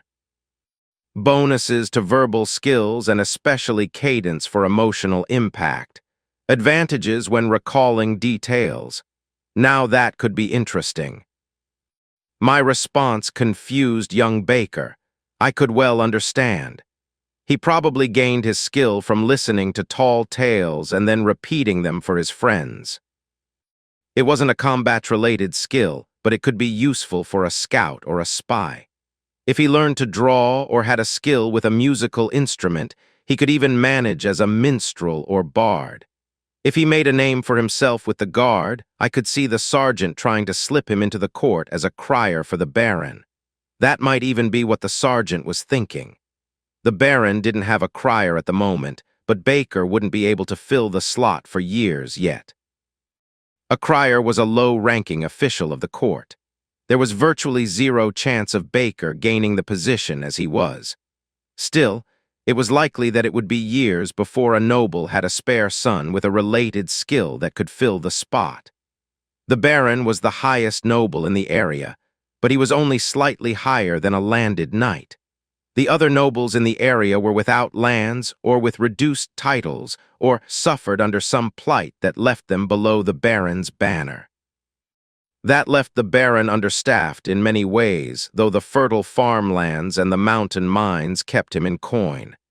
Ignoring the confused and hopeful look, I continued my polite interrogation. Is there anything you enjoy? It doesn't matter if the skill would be useful. What do you like? I asked. This confused Baker even more. The idea of deciding what you like and working towards skills from there was alien. Usually, things flowed in the other direction. You would be assigned a goal or a profession, and then you would strive for the skills. If you were lucky, you succeeded and gained a trade for life, or you silently suffered with what skills you could achieve. The less successful would become destitute or driven to crime. "I like the forest," Baker said in a questioning tone. Nodding, I mentally tagged Baker as scout material. Skills often followed the things people like to do. I would be surprised if Baker didn't gain something involving hiking or trailblazing. Being a city boy, it was likely that he just never had much of a chance to shine. Though all of that would depend on getting him out in the woods and messing about. The guard would do that before the season started, but I might mention to the sergeant to send his nephew out earlier. That offers us interesting options in the future, and I already have an idea of what we can try, I said while rising from my chair. I walked the confused private towards the door as I continued. "I will have a magical contract for you later. If you could, when you return to the rest, send one of them to my office so I can interview them. I'll try to get through everyone as I can, but it should take a few days before I can get back to you with advice." The sudden removal from my office clearly confused the private. The perplexed guard's hand hovered in the air before dropping to his side as I closed the door. Returning to my desk, I plopped down and rubbed my head. The pain spiked through my eyes and down my spine, then calmed to a gentle pulse as I waited for the next guard. I would continue to ignore the emotions and the pain of using meditation. The beat of my heart echoing in my ears told me that I wouldn't be ignoring it for much longer. Chapter 19. A pattern quickly developed as guards rotated in and out of my office. While I was alone, my headache would subside, and the emotions I was suppressing would resurface, but I could deal with them. While interviewing a guard, they would remain suppressed as I acted like a professional, though they would slam inside my mind, demanding my attention. The more I ignored my suffering, the worse it would become. It only took a few repetitions before I realized what caused the emotional conflict. In my defense with the pain, it was all I could do to maintain my professional demeanor, let alone think through the cause. Eventually, I worked it out. Meditation evolved from self-awareness, a skill that revolved around self-perception and control. Acting was about presenting a false depiction of myself. The two skills were in direct conflict. While meditation muted my emotions, they were still my emotions. Then I would try to use acting to project a sense of calm, unflappable professionalism, mirroring the mien of some of the bankers I've worked with. The best of acting was shifting your emotions to be something else. The best of meditation was understanding yourself and the way you were. The two didn't mix well. I should have expected the interviews to be quick. I hadn't considered fully what it meant to be working with those of a lower economic class. The guards were almost universally those who had survived a previous battle season. They were mostly from peasant stock. Third and fourth sons, orphans, those without a trade, and so on. There were a few exceptions. Two of the privates were in their position because of family ties and had gear that made it more likely they would survive. Unfortunately, what this meant was a great deal more fear and uncertainty over what I could do and how I would do it. The final interview for the day, Private Stone, nearly attacked me the moment I suggested he share his skill list. He then made it very clear he wouldn't even be describing his skills to me, let alone giving me permissions. After that discussion, and my attempts to remain calm and controlled during it, I could taste copper in the back of my mouth as my nose started to drip crimson. Luckily for me, The sudden nosebleed and the crawling black tunnel of my vision came as the private left. This gave me time to wipe my face clean and try to regain my actual calm instead of just my professional appearance. Despite the difficulties, I had more willing to accept my training than I would have thought likely if given time to think about it. 3 of the privates were willing to share their skill list directly. Why they were willing soon became evident. Each of them had a single combat-oriented skill, and none of them were impressive. 2 had Vicious Slice, and the other had Disruptive Blow. They were skills with a long build-up, physically demanding, and near useless in a line of pikes. They had some use when trying to clear away monsters in the forest or mountains, but that was the least dangerous part of the battle season. Most commanders looked to the monster clearings as a quick way to blood their soldiers and winnow away the worthless. Most of those who gained Disruptive Blow focused on the skill's namesake, namely that it was useful to stun the target. Disruptive Blow Tier 1, 3. A decisive strike from a blunt weapon designed to stun the target. Passive effect. Lesser, reduced stamina usage when attacking with a blunt weapon.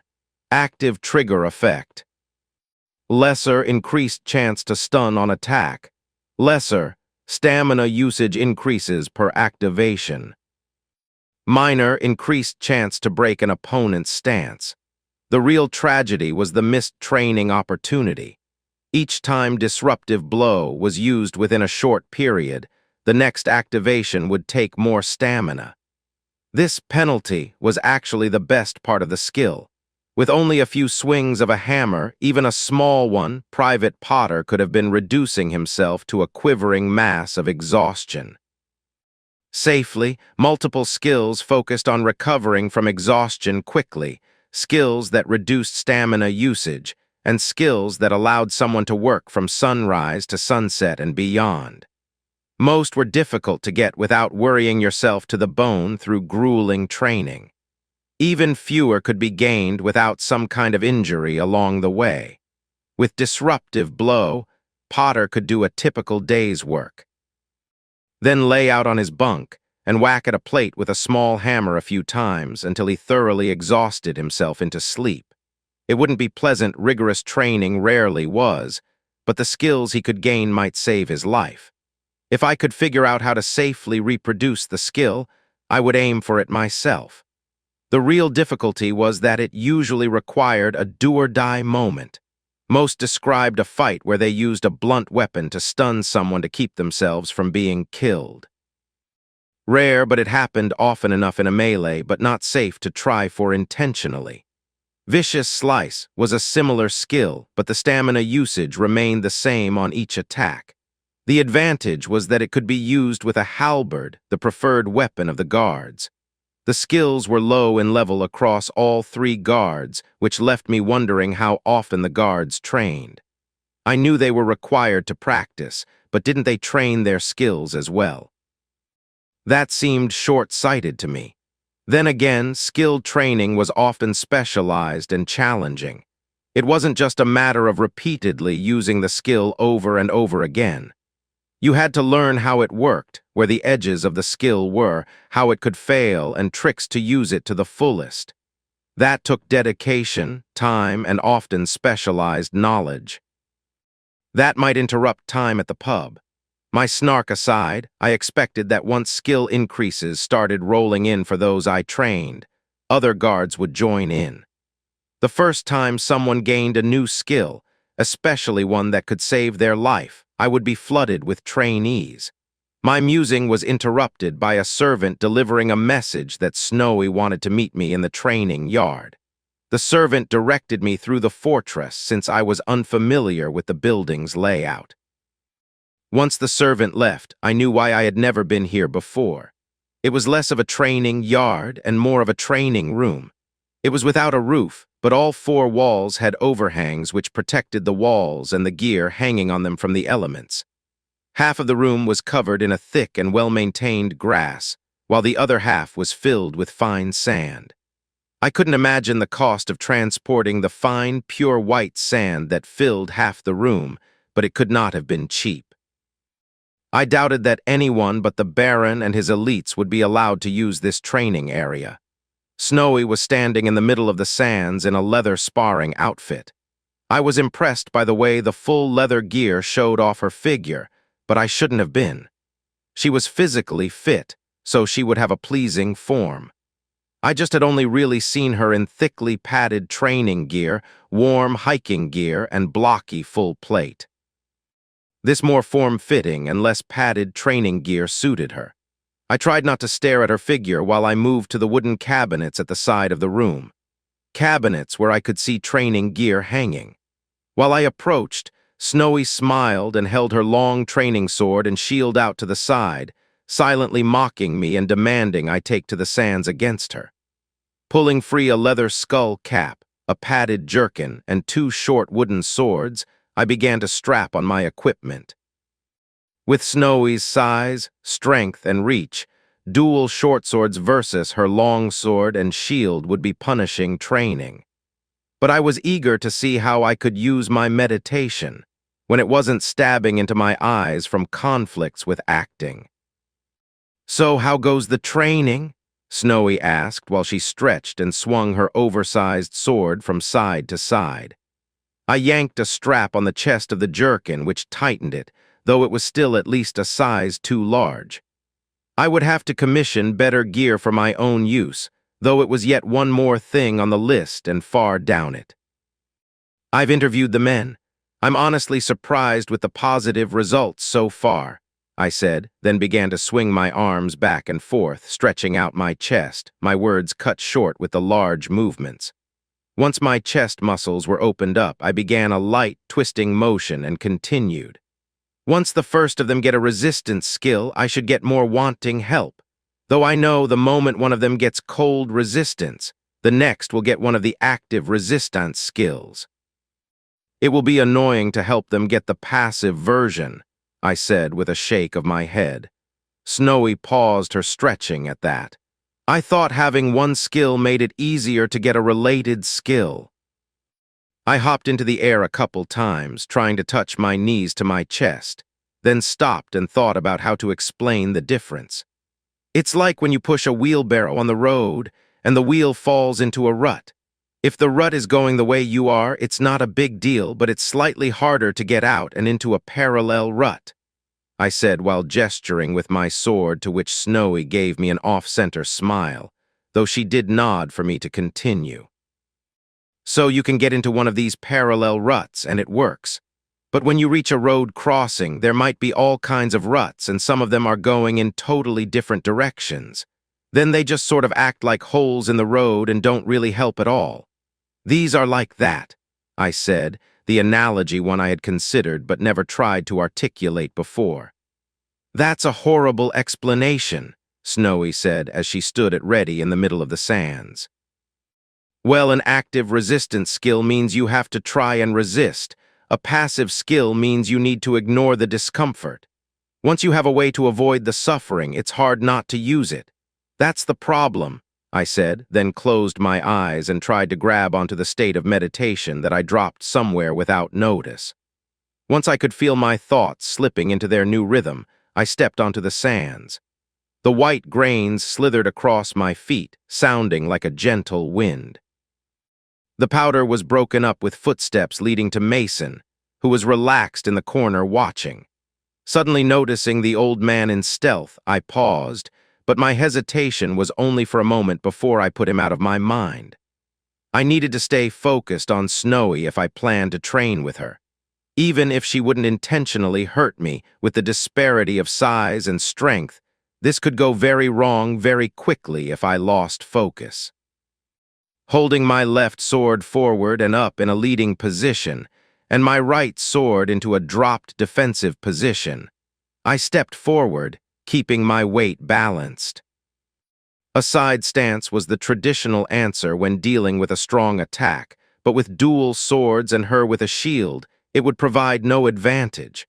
My left arm was weaker, but I was leading with it to see if switching it later could be used as a surprise. I doubted Snowy would fall for it, but I would take any advantage I could get. I held my breath for a moment, flicked my eyes along my opponent's body looking for anything out of balance that I could use, then charged.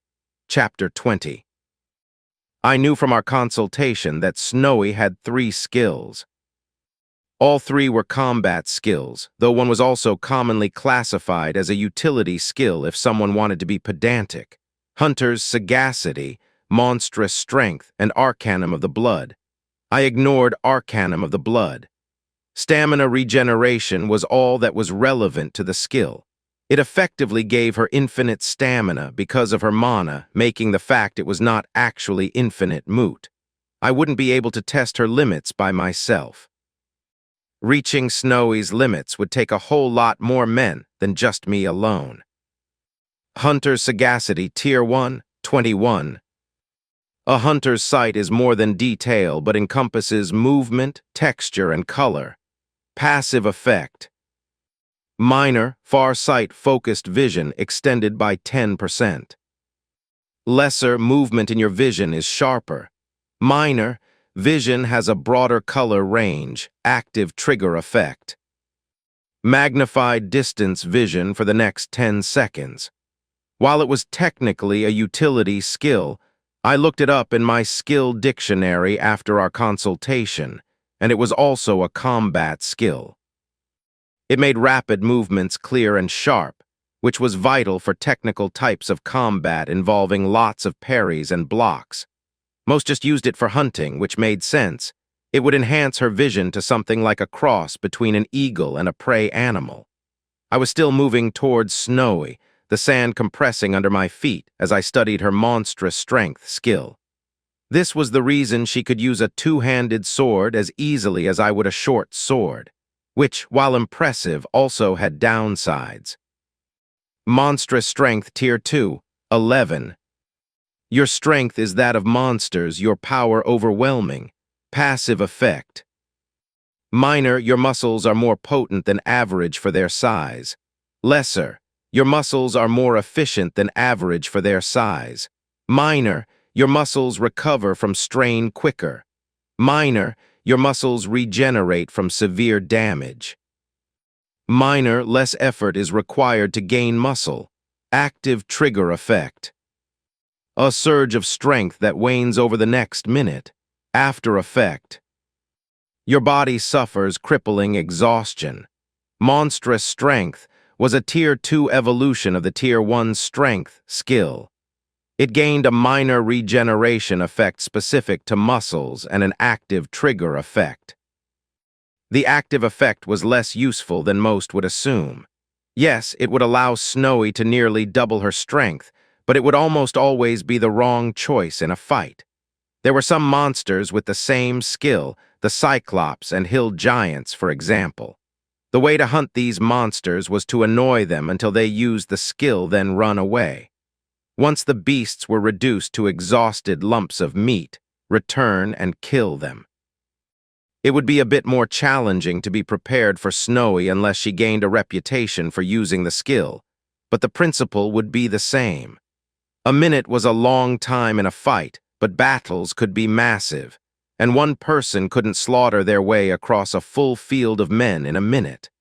This wouldn't apply to Snowy now, though.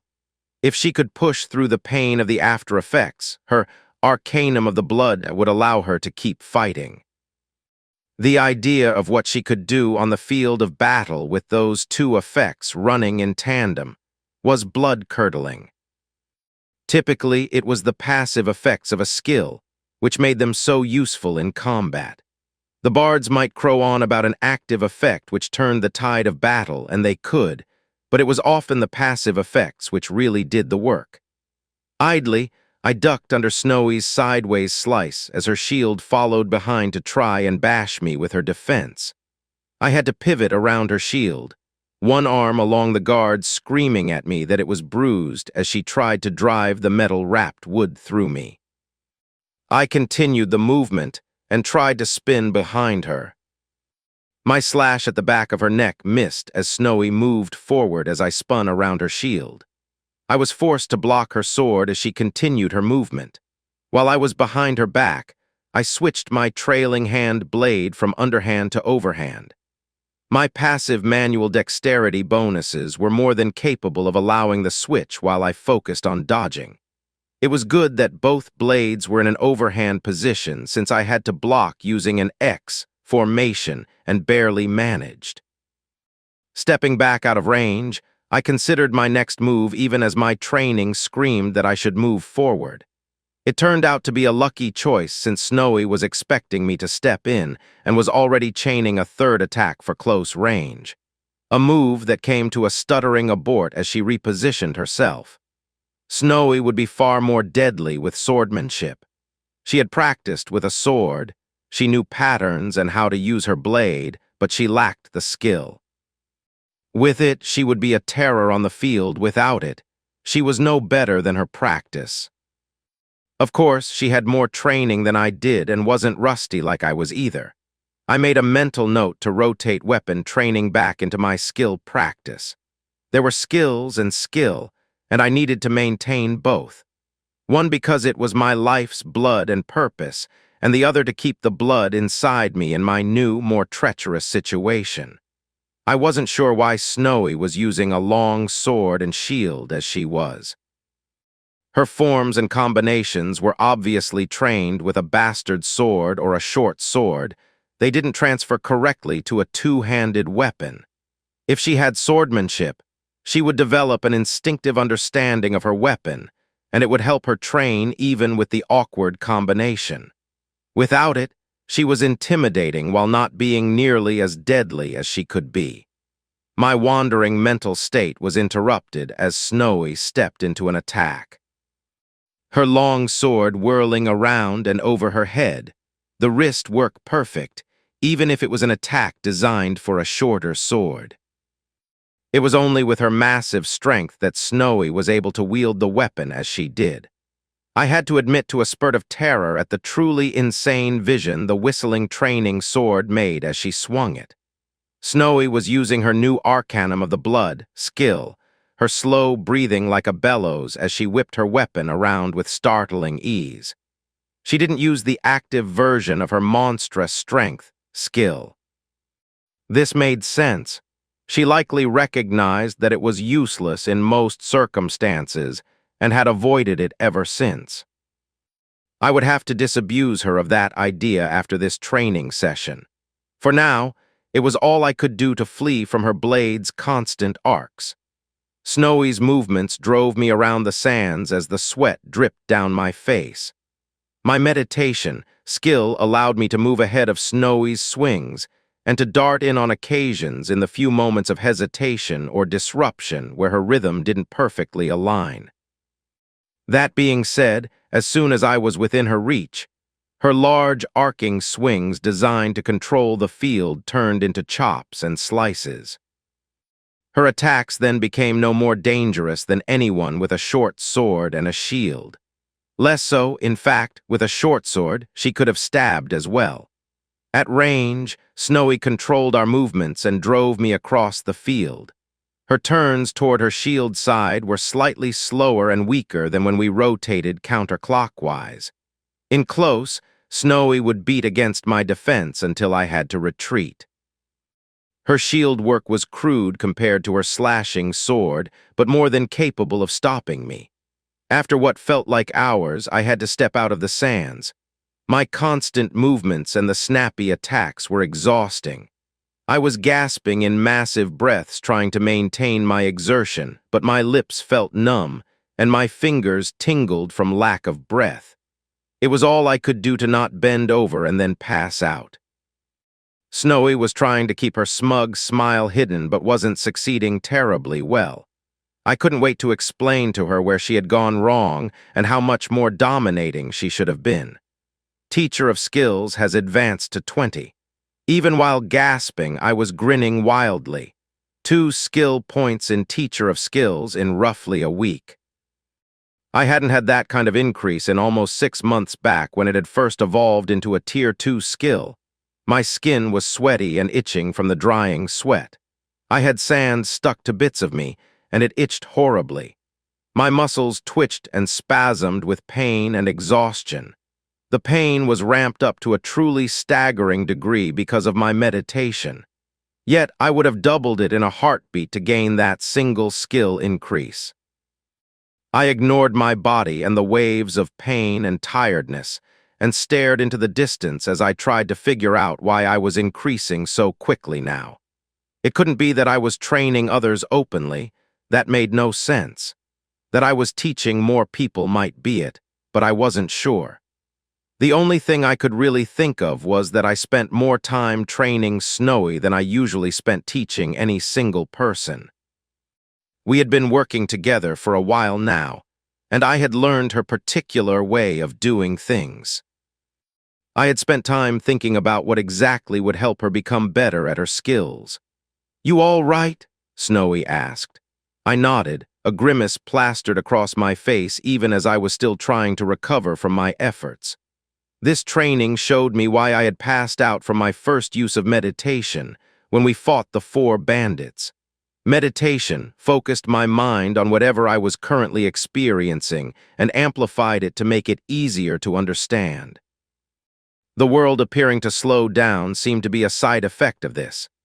The ambush had startled me into a shocked state, which protected me from the strains and pains of my quick movements and impacts. Once the shock wore off, a wave of pain from my injuries sent me unconscious. Now I wasn't in shock, and so every bruise, bump, and strain as I moved my body beyond its means sent waves of agony through me. If I had to guess, I would say that I was experiencing twice the pain from every injury, and for a subjective period of hours. Just the stress from the exhaustion was enough to make me want to curl up and avoid the world. If this was how mages experienced a fight, I could understand why only a select few were willing to commit to combat. Meditation had an odd effect on my focus. I felt tightly focused, as if I was wearing a horse's blinders, unable to look away from whatever I was pointed at. At the same time, if something drew my focus at all, it required an effort of will to refocus on my goals. It was like being both hyper-focused and easily distracted at the same time. Every sharp poke and prod of my muscles wanted to pull my attention. Mason clapped and moved towards us. I grimaced at the sudden appearance of the Grandmaster.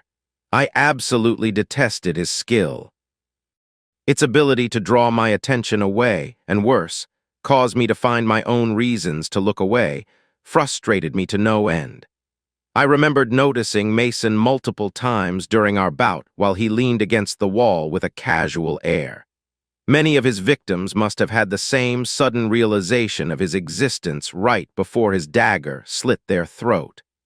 "I can see why the Baron was so impressed with your combat potential, Alexis," Mason said. For a second, I was distracted with the unfamiliar name, before I remembered that Alexis was Snowy's name in our language. It was common practice to pick a name with a more familiar sound to it if the name was too difficult to say in our language. I still preferred Snowy, but Alexis was a nice enough name, I supposed. Alexis sounded like an adorable bunny's name, someone with more fluff in her head than sense. Snowy was like a mountain lion to that bunny. I couldn't help but chuckle at his statement. "Oh, you two have no idea." Mason seemed interested, but Snowy was wary from my manic grin. The last time I smiled like that, she had spent a full day exhausting herself and then using her skill. This new training would make that seem like a picnic, stretching and trying to work out the kinks that my muscles were trying to curl into with the sudden new demand. I continued to grin while Snowy frowned at me. "Fine, I know you are so excited to tell me what it is. What is it?" Snowy asked as she relaxed with her sword over her shoulder. Her casual pose, while I was still so obviously exhausted, was supposed to poke at my male pride. She had probably done that sort of thing before merely in self-defense, but now it just made me chuckle in anticipation. "Hey, Snowy," I began with a casual air, letting my words drift away to build the tension before I continued. "Your new skill helps with stamina use and tiredness, right?" I asked as I moved toward the wall to rest and enjoy the upcoming show. I could see dread creeping up on her, but she nodded to my question. Mason watched silently without trying to slip away with his skill. I wondered for a second why he remained visible, but put it out of my mind. "Doesn't one of your other skills have an active effect?" I asked with a spreading grin. I phrased it the way I did to avoid sharing the name of her skill, but I could see that Mason had some hint of what kind of training this would be from his sudden grin. The cussing, something I had never heard from a Baroness in waiting, was a balm after my loss. Chapter 21. A log slice with a flat, 1-inch steel plate on top. One custom leather suit with pockets as well as metal plates to fill them, and a silversmith's hammer. "Is this a joke?" asked the Baron's seneschal. Heathrow was rubbing his forehead while he flipped through the stack of papers on his desk. Even while I watched, a squire entered and deposited another pile on the seneschal's desk. Frustration almost radiated off of the man. A seneschal was supposed to handle the financial and supply issues for a fortress. He wasn't a major domo. He wasn't supposed to be in charge of the Baron's social duties. But he was the only one who had any experience with those duties, so he had been roped into handling them. Then I was dropped into his lap, causing a massive outcry from the different trade guilds that he then had to deal with. I could sympathize. Worse, I was asking him to order work from those guilds for custom items that would be used by me indirectly for training. A tall order. "No, not a joke. I'll require other custom items in the future as well," I said, while the fussy man flipped through his paperwork again. "The plate and hammer are needed for Private Potter. As soon as he has them both, I can begin his training. The leather suit and metal plates are for Alexis," I said, ignoring the wince at my use of the Baroness's first name. I was technically a low noble now, so it wasn't out of line, but it was still frowned upon. As much as I wanted to avoid bothering Heathrow, to make things easier for myself if no other reason, I wasn't going to tiptoe around him either. When the thin man failed to look up from his stack of papers, I shrugged and left the cramped little office. I would either get my supplies or I wouldn't. I would give it a week before I worried again about it. The day had been long and painful. Meditation and acting left me with a throbbing migraine in the morning, then training with Snowy reduced my body to a quivering mess. Once the first sparring match was over, things had been more comfortable. Mason and I walked through different ideas for how we could help Snowy develop swordsmanship, much to her horror at our suggestions.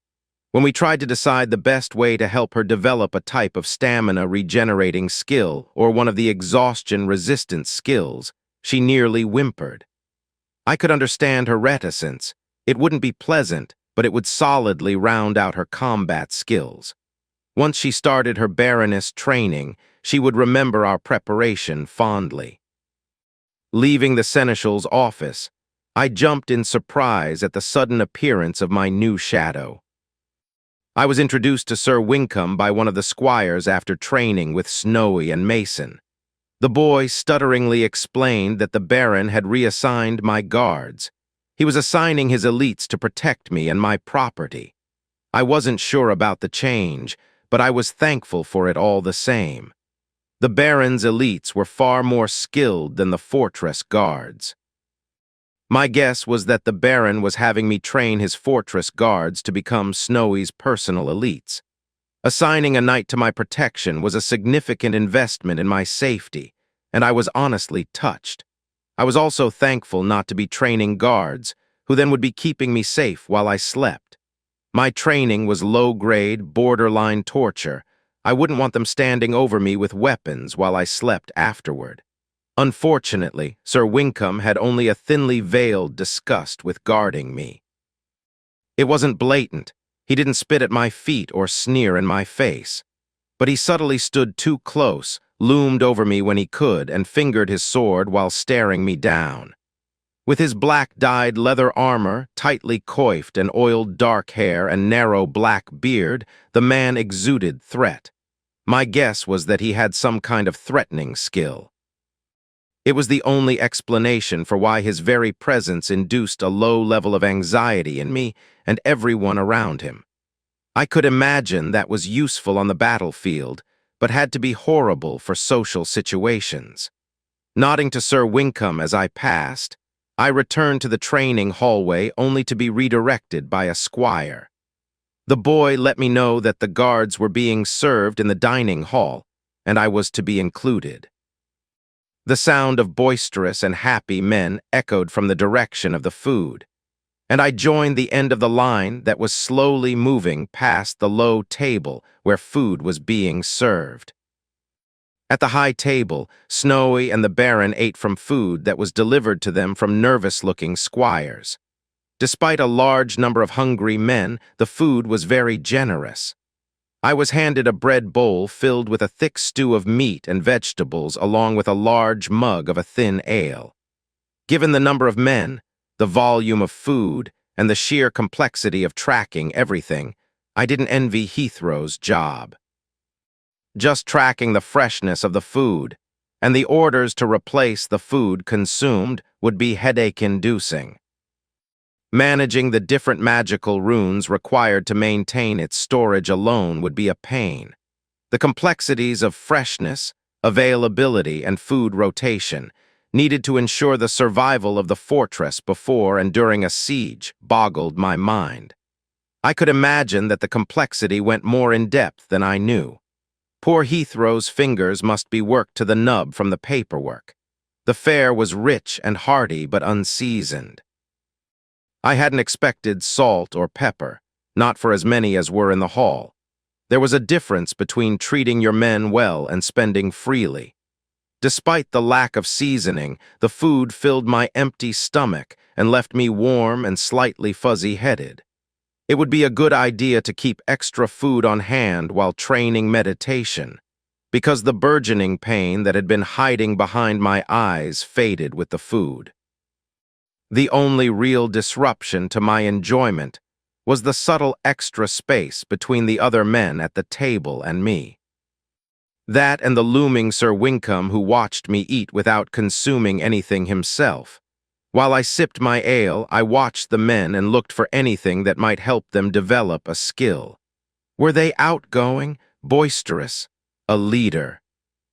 Shy, I doubted that anything would jump out at me while I watched, but it was something to do while drinking the watered-down ale before I had to trudge back home. It was downhill, which would be easier on my tired body. Still, any action was too much for my overstimulated brain.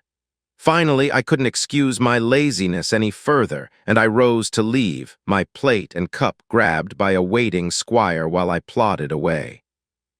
Those squires had to do most of the scut work for the guards and the Baron's elite. In exchange, they would get expert weapons training, decent gear, and a chance at a better life. A fair trade for the price their parents had to pay. Ignoring the waves of hostility that followed in my wake, Sir Winkham's threat feeling like heat radiating from a furnace at my back, I trudged downhill. It wasn't until I was halfway home that I considered that my guard detail had changed, because the Baron had discovered an increased threat, which made me wonder if I would be followed to breakfast with my new elite guard as well. Shrugging, I ignored the possibility. While his skill was off-putting, it would be worse not to be protected. I was getting food, constant use of my skills, and steady employment. All in all, not a bad deal. I could put up with an angry follower that would slice and dice anyone who attacked me. When I reached my home, I waved to the guard leaning back in a chair in front of my house. I would bet that this detail would be seen as boring but safe and an easy way to make some spare cash. The guard who watched over my home and shop didn't have to be skilled or particularly capable. Just them being seen would be enough. I stopped to wipe the muck from my walk off my boots with the edge of the porch. Fishing out my key, I unlocked and stepped into my home and let free a sigh at the thought of rest after such a tiring day. If I hadn't had meditation active, I would have been caught flat-footed. Behind me, I heard the sound of a sword being drawn, the unmistakable sound of a blade clearing a sheath, and the steps of a charging attacker caused my instincts to scream. Without a blade in hand, all I could do was try and dodge. Crouching, I turned to see my attacker. Moving in a blur was Sir Winkham, his weapon drawn. As he entered the doorway, his feet began to shimmer and glow red. The elite guard stepped up the wall and over me, his feet slamming new footholds in the wood as he passed. As his body arced over my prone form, his weapon began to glow on its edge with a sickly yellow light. Sir Winkham's charge came to a sudden stop on the wall as he shifted his body and turned nearly horizontal. His feet drove into the wall before he lunged into the room, his sword leading his charge. His blade impacted a bludgeon that passed where my head would have been, his blade shattering the weapon as it passed. The man moved into the living room and out of my sight, but I could hear bodies impacting walls and the sound of blood splashing. I wasn't aware that I could identify blood spurting from a wound, but in meditation, the sound was clear and distinct. Before I could rise and see what was happening, Mason appeared and passed me. In the front room was silence. With Mason, I thought that would be the end of the fight, but a new battle started in the back alley beyond my home. Whoever Mason's opponent was, it was a short-lived fight. A few impacts, a scream, and then silence. Meditation kept the worst of the fright from me, but I was still shaken. Sir Winkham induced sheer terror as he passed me. I was able to anticipate and see his movements, but nothing would allow me to do more than huddle in the front hall and watch as he approached. The active version of his skill left me trying to maintain bladder control and unable to fight back. I belatedly was glad he hadn't been charging at me. When I stepped into my front room, I was greeted by the sight of 3 thugs. There was a difference between a civilian who was good with violence and an elite warrior. These men were clearly civilians, and Sir Winkham was not. For a moment, I had to swallow bile because of the gaping second mouth on the neck of one of the men. This was the source of the coppery smell in the room. The other 2 were smashed into the walls of my living room, literally embedded in the walls, but the sound of their breathing said they were still alive, though broken. I didn't know the dead man or one of those in the wall, but the other was one of Bracker's gang. I paid Bracker for protection, and for a moment, I was indignant that the local protection gang had attacked me, but my indignation was short-lived. I paid to reduce the chances of being harassed and to blend in, something I was no longer going to be doing. Sir Winkham walked back into the room with Mason, the 2 dragging the corpse of a 3rd man dressed as one of the Baron's elites. Well, we found the leak. The Baron didn't know if it was Winkham or Milston here, Mason said while bouncing the corpse at the second name. Sir Winkham looked annoyed, but I couldn't tell if it was the accusation or the lack of honorific. Mason ignored Sir Winkham and dropped the corpse in my front room. Now that the corpse was closer, I could see a set of 5 daggers in the body's back. While I stood and stared like an idiot, Mason removed the blades and wiped them off on the corpse. With a numb feeling, I asked, "You used me to flush out which of the elite guards was the traitor." Mason ignored me and instead looked to the 2 men embedded in the wall. He frowned, then scratched at his chin. "All right, Winkham, you don't want to be here while I talk to these guys," Mason said and gestured the knight out of the house. Turning to me, Mason flipped a dagger around, then thrust the handle at me and asked, "You ever tortured anyone for information before?" Chapter 22. Recoiling from the knife as if Mason threatened me with the blade, I collapsed into one of the only unbroken bits of furniture in the room. For a moment, I stared at the leather-wrapped hilt and the oddly delicate fingers holding the black painted steel before my gaze was drawn to Mason's gray eyes. There was a second of concern, of empathy, then it faded, and all that was left was a man who had killed a lot of people and knew he would be killing more before the night was over. Our tableau was broken as the still stuck man's breathing started to hitch and struggle, his folded body unable to draw enough air while unconscious and pinned by the thin walls. "Mason, pull them out. I'll get some gear and then we can do this," I said, my voice steadier than I felt. With a shrug, the old man grabbed an errant foot and began to pry the body loose. To my eye, his actions were none too gentle, but then I was guessing these men wouldn't last long after we questioned them. While I walked to the kitchen, and the secret entrance into the basement hidden there, I realized that somehow I thought things would go this way eventually. A Grandmaster throat slitter pulled from retirement by the Baron wouldn't be bothered just to train the Baron's daughter. If that had been the plan, he would have had him out of his little forest cottage before this. It was only when the barony and his daughter were in jeopardy that he made a request of Mason. Kicking the baseboard close to the back door away from the wall, only one side being nailed in place, I slipped a finger in a knothole that served as a handle. The trapdoor folded upward and away from the wall, leaving a drop into the basement. The ladder on the wall was only rough planks nailed into the framing of the house, but it served to hold my weight. My heart fluttered at a staggering rate as I considered everything I would need to perform my act. I knew that I would be cutting my attackers. They would die tonight. There were no two ways about it. The Baron had let loose his killer to find the threat to his daughter, and he would be allowed to work as he willed. They wouldn't know this at the start, but somewhere between the first slice and the last, they would figure it out. The key was to extract the most we could between now and then. Emotions roiling, I tried to focus.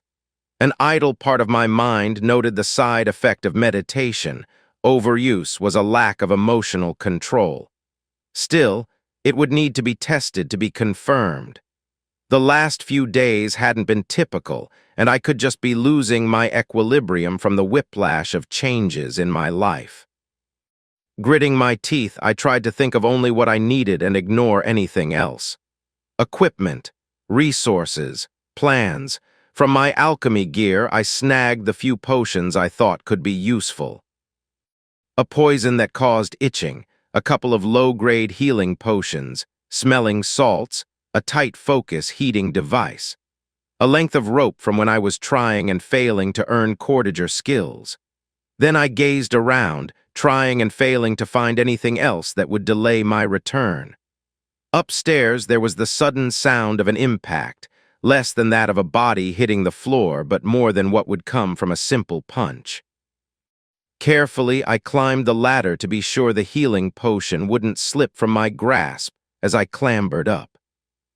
Kicking the trapdoor closed, I shoved the baseboard back near the wall and made a note to tack it back later with some potato starch glue. It had worked the last time to keep it held on, but it was easy enough to rip it away without tools. When I returned, Mason was relaxing on one of the worn wooden chairs while the two men were lying in the front room, with one bleeding from the face. At my look to the bleeding man, Mason said, "I had to sing him back to sleep." Shaking my head, I laid out my equipment and then spent a moment listening to the men's breathing. One had a subtle wheeze and gurgle that concerned me. Being unconscious for any period was a danger, and repeated trips to the land of bludgeoned slumber was a quick way to brain damage. I pulled out my cord and started to bind the more injured man, all the while comforting myself with thoughts of skills that would make this easier. All the different skills I did not have and likely would never develop, but it was a distraction all the same. When I successfully tied one man up, I grew annoyed that I would need to cut my rope just to tie up the other. It was a bit of cordage that had been sitting in my workroom for months. It was a rope that I had no personal attachment to except the effort to make it. Yet I was still angry to have to cut it to deal with the two men who had invaded my home and had tried to hurt me. That I was unreasonable was obvious even to me, but I didn't really care, and it would make it easier to do what I needed to do. There was a fundamental moral difference between torturing someone for their own good with the explicit goal to make their life better, and what I was planning. The acts may remain the same, but the goals and the reasons were different. One was arguably good, the other was not. I knew it, and I couldn't find it in myself to care. Still, I tried to avoid it. "Why do you want me to do this, Mason?" I asked, my hand trying not to shake as I prepared a watered-down version of the healing potion to pour down the bleeding man's throat in hopes of stopping his bleeding, if only for a while. "Winkham won't do it. Has this honor thing. It's why I didn't think he was the traitor. He might have had some gambling debts, but he wouldn't betray the Baron," Mason said, his eyes drifting to the front door and outside where Sir Winkham was still stationed. Sitting back on my heels, I resisted the urge to tap my hands or wrap my arms around my body for comfort. That I could torture the two men laying in front of me was clear. I knew it. I had done the same actions before, and I would do them again. The first time I had helped someone gain pain resistance was sickening, but by the 6th or 7th it had become routine. Where to aim the knife to cause pain but little bleeding. How to damage the body in ways that a low-grade potion could heal quickly without scarring. These became the focus and not the act of drawing a blade through the skin. Mason gave me a surprisingly haunted look as he said, "My skill causes problems. The more they try to distance themselves from the torture, the less they notice me. Men go insane from torture if they have no possible escape from the pain," Mason said. Then he continued in a whisper that I wasn't sure I was supposed to hear. "They can't answer questions if they can't hear me ask." I tasted bile for a moment, but swallowed back my disgust. I couldn't judge Mason if I was planning to do the same shortly. Directing the older man, I had him use the rest of my rope to tie our two captives to chairs so they could see each other, one on each side of the room. Once the stage was set, I breathed deeply until I reached a modicum of calm. The siren call of meditation sang to me, but I avoided the temptation. I would be acting, and I was already too tired to perform both at once and deal with the pain. My exhaustion from the day, no, the week, tried to weight me down, but I refused. With a smirk, I relaxed my hands and worked to set myself in the right mindset. The smile was the start. It always led from the face, but soon the body and the stance followed. Smirk. Relaxed, entertained, excited. Without moving, I nodded to myself once I reached the right mental state and posture, then retrieved my hollowed needle. It was a medium-gauge knitting needle hollowed through, and a miracle of the smithing arts and exceedingly expensive.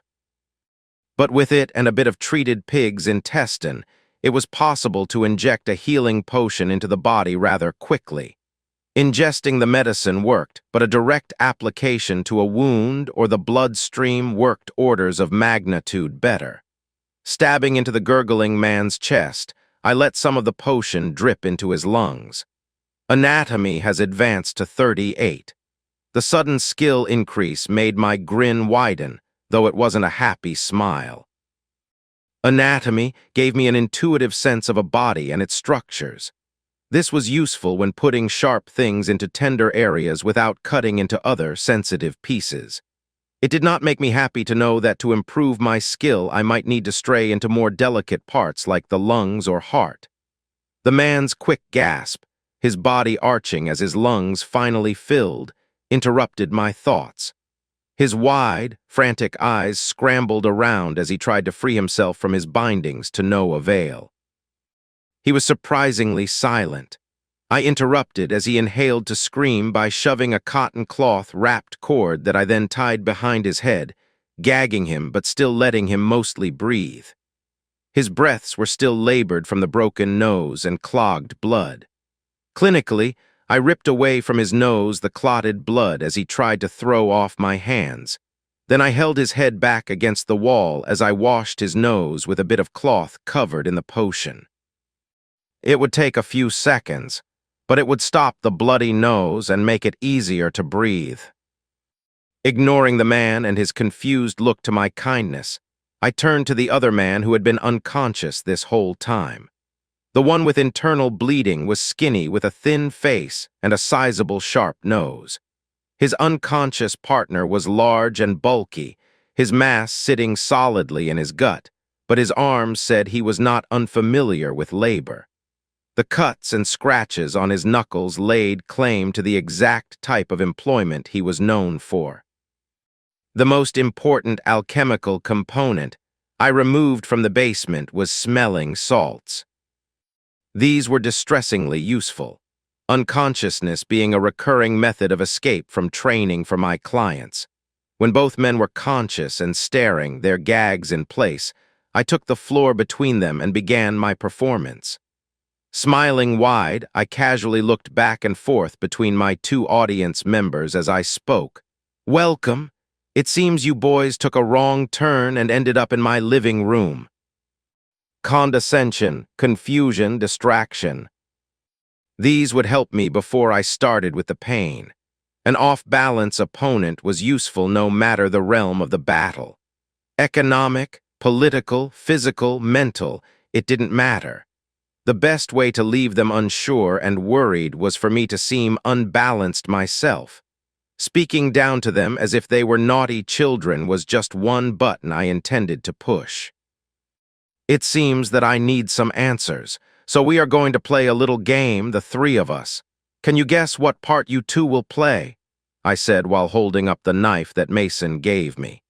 The thick-set man frowned through his gag but didn't scream or move. It seemed to me that he thought he would tough things out. He wouldn't. Everyone breaks.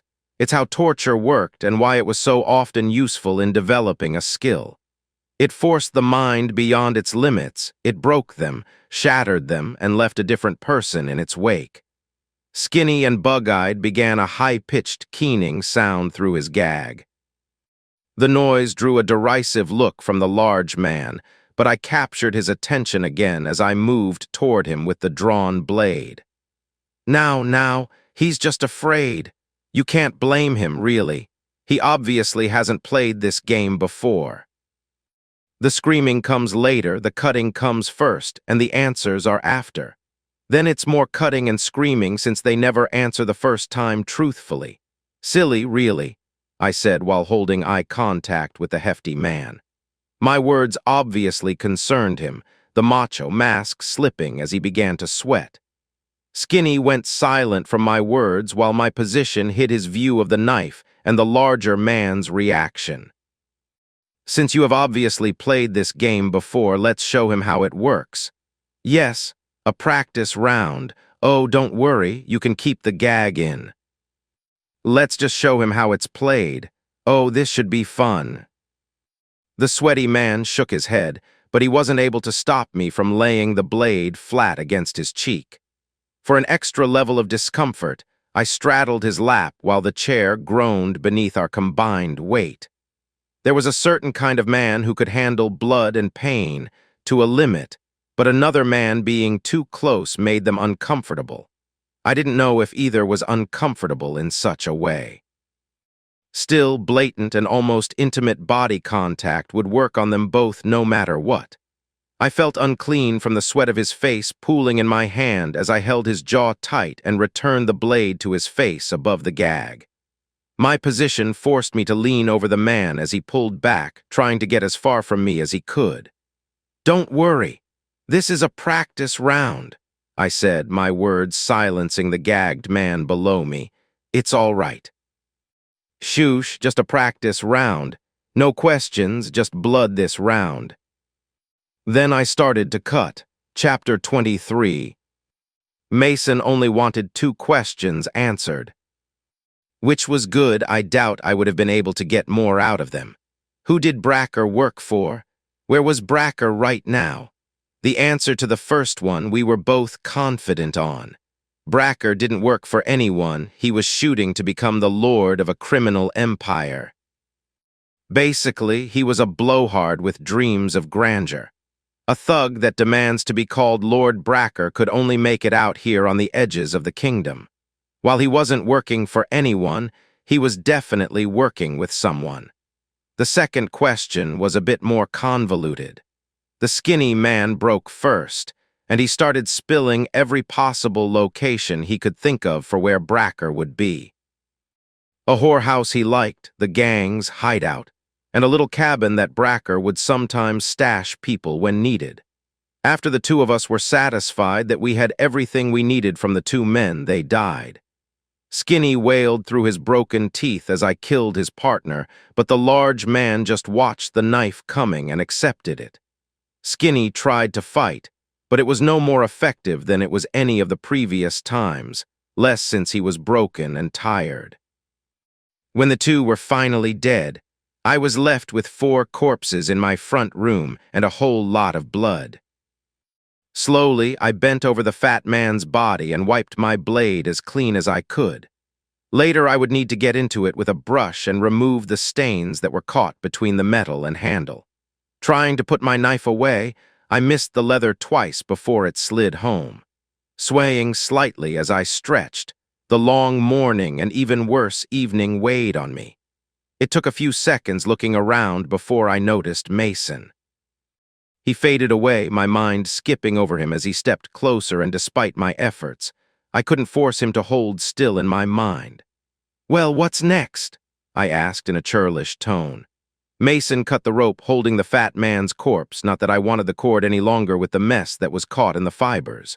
Pausing, Mason eyed me up and down before he stepped around me, cut Skinny free, then said, "Now I drag this trash into the alley to be dealt with later, and you go upstairs to sleep. You have training in the morning. I've got a few other things to do tonight." For a moment my face flushed and my hands clenched, but then my hands dropped to my side. "You did good. I've got enough to start hunting. When I find Bracker, I'll haul him to the Baron's magician. He'll pay to do a scan on Bracker and find out who he is working for," he said.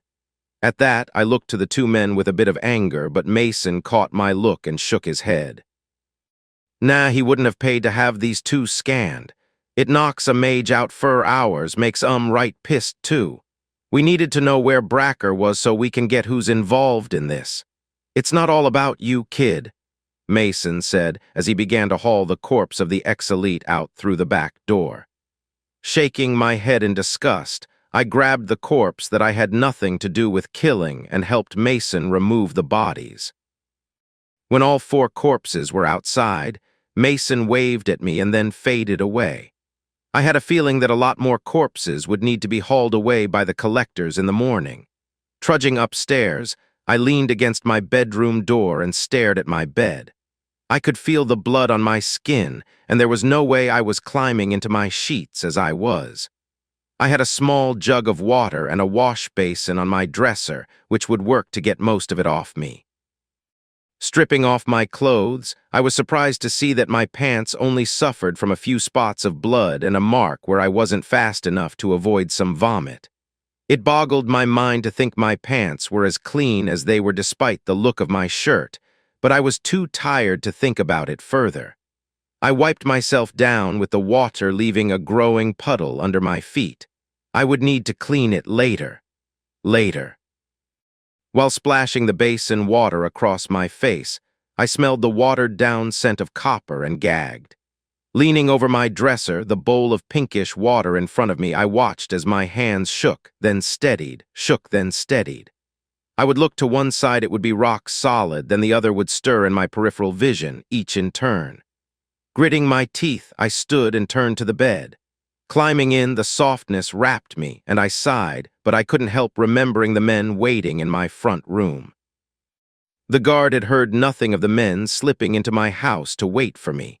The paranoia crawled over my skin as I held my eyes tight and tried to enjoy my lumpy straw mattress. Fuck. It was a work of well-practiced moments to open my secret entrance and descend the ladder, closing the opening behind me. In my workroom, I cleared off my work table and climbed on. The hardwood pressed into my back and felt like a release after the uncomfortable comfort of my bed. The smell of the alchemical preparations, the hint of mold from the old wood shavings, the bitter tang of my leatherwork, all of it surrounded me and gently pressed me to sleep. The next morning, I was a groggy mess. For seconds, I was confused at where I was, but my training kept me from moving when startled awake. The sense quickly cleared away my confusion, while also dredging up the memories of last night. Shaking away the thoughts, I climbed my ladder and returned to my room. The only signs that anything was wrong were the ruined clothes and a puddle of bloody water. Washing again, I quickly dressed and clomped down the stairs. My body was tired, the muscles aching from the strain of training, but my mind was oddly light and free.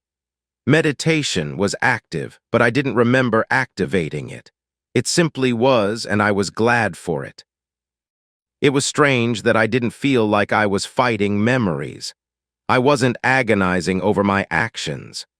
The worst I felt was sad to discover that I was a person who could torture someone, torture someone and not feel worse about it. This didn't make me a danger. I didn't enjoy the experience. It was simply necessary, and I would do it again if needed. I felt mostly neutral and indifferent. We would see how I felt when I finally dropped out of meditation, but I thought that it wouldn't be a worry. Slicing away the moldy outer rind of a cheese wheel, I quickly consumed the soft, yellow food along with a couple of sliced apples and a hunk of hard bread. I would need to grab more supplies tomorrow, so I would need to rise earlier, but this worked for now. I ate more than I expected considering the Baron's sumptuous fare, but meditation likely demanded more food, and I planned to feed my skill. Sir Winkham followed me back to the fortress, his eyes scanning behind me while I ignored him. With Mason out hunting Bracker and his conspirators, I doubted I had much to fear this morning.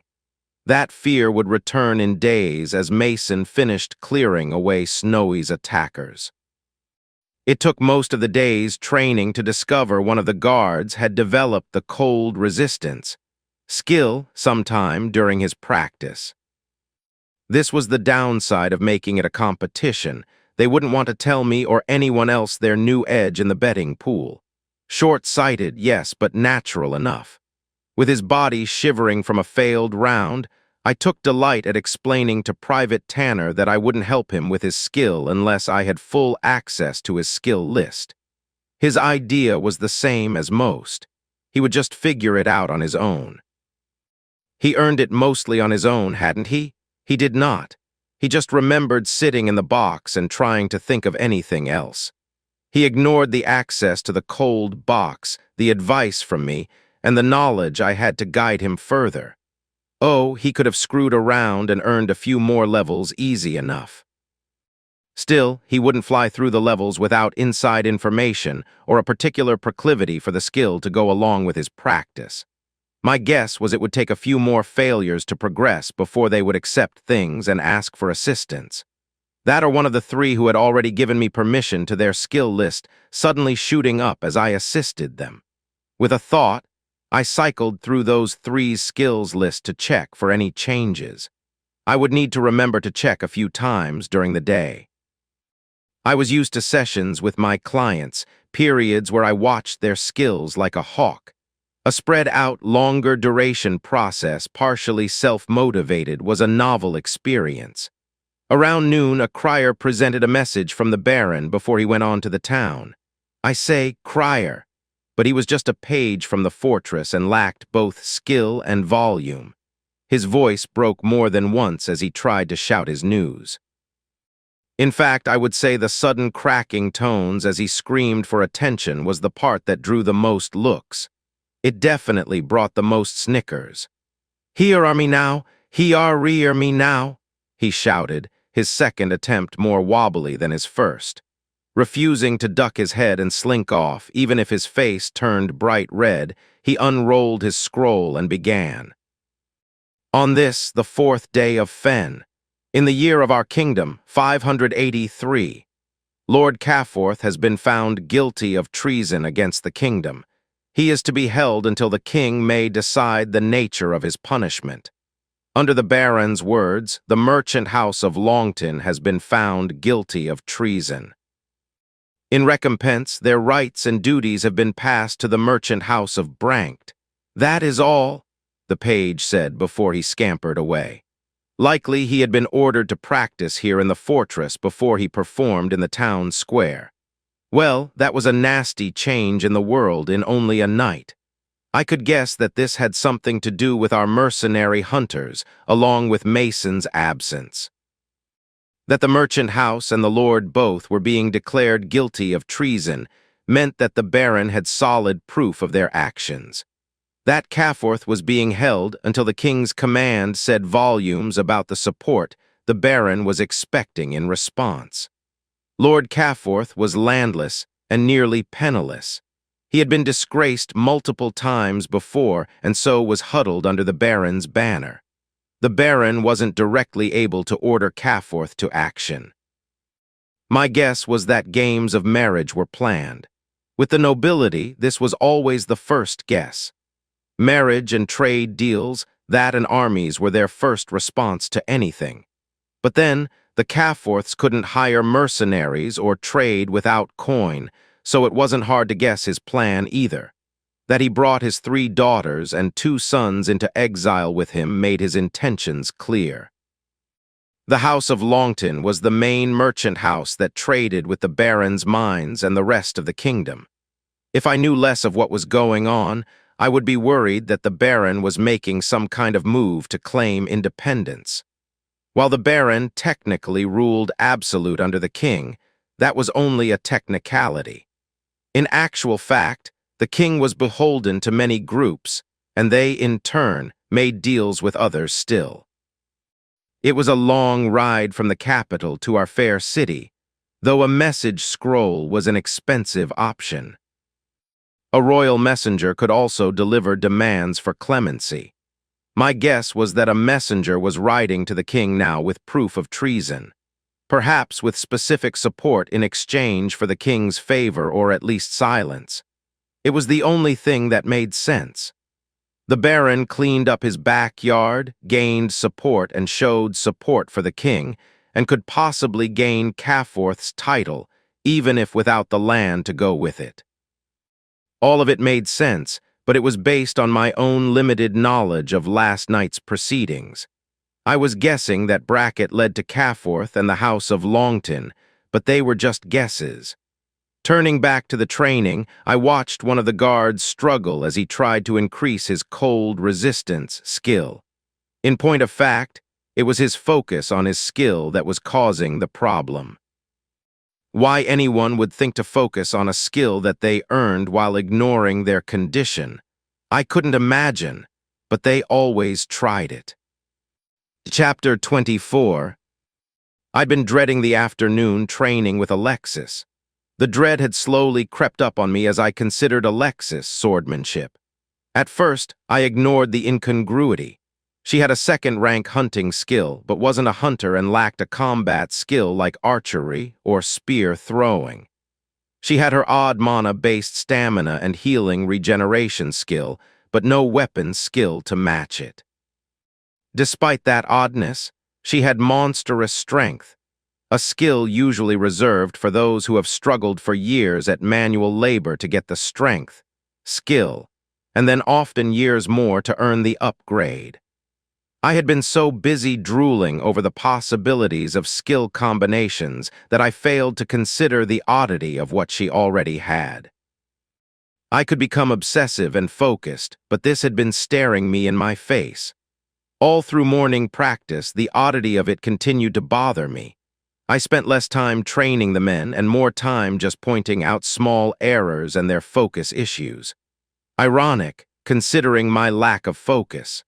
Whenever someone would get that far-away look while sitting in the box, it was clear they were trying to resist the cold. Despite the jeering group, I would spend time asking questions about the men's lives while they practiced in the cold box.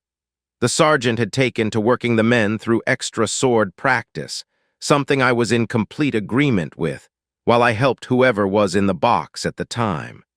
The forced competition was useful at the beginning to get the men focused on winning, but now it wasn't necessary. The few who had already gained their skill was enough of an incentive for the others.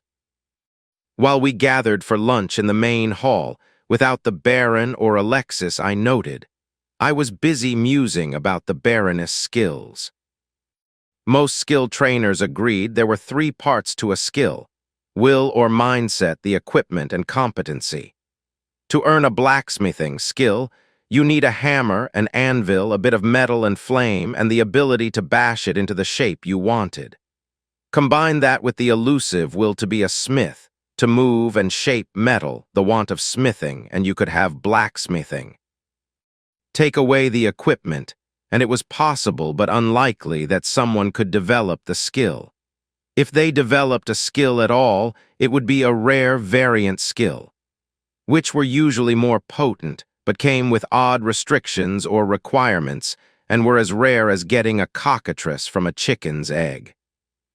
Beyond that, you needed to be able to perform the skill with more than a basic level of competency. Most could develop that with a little luck or training. I had failed with competency when it came to throwing. I had knives.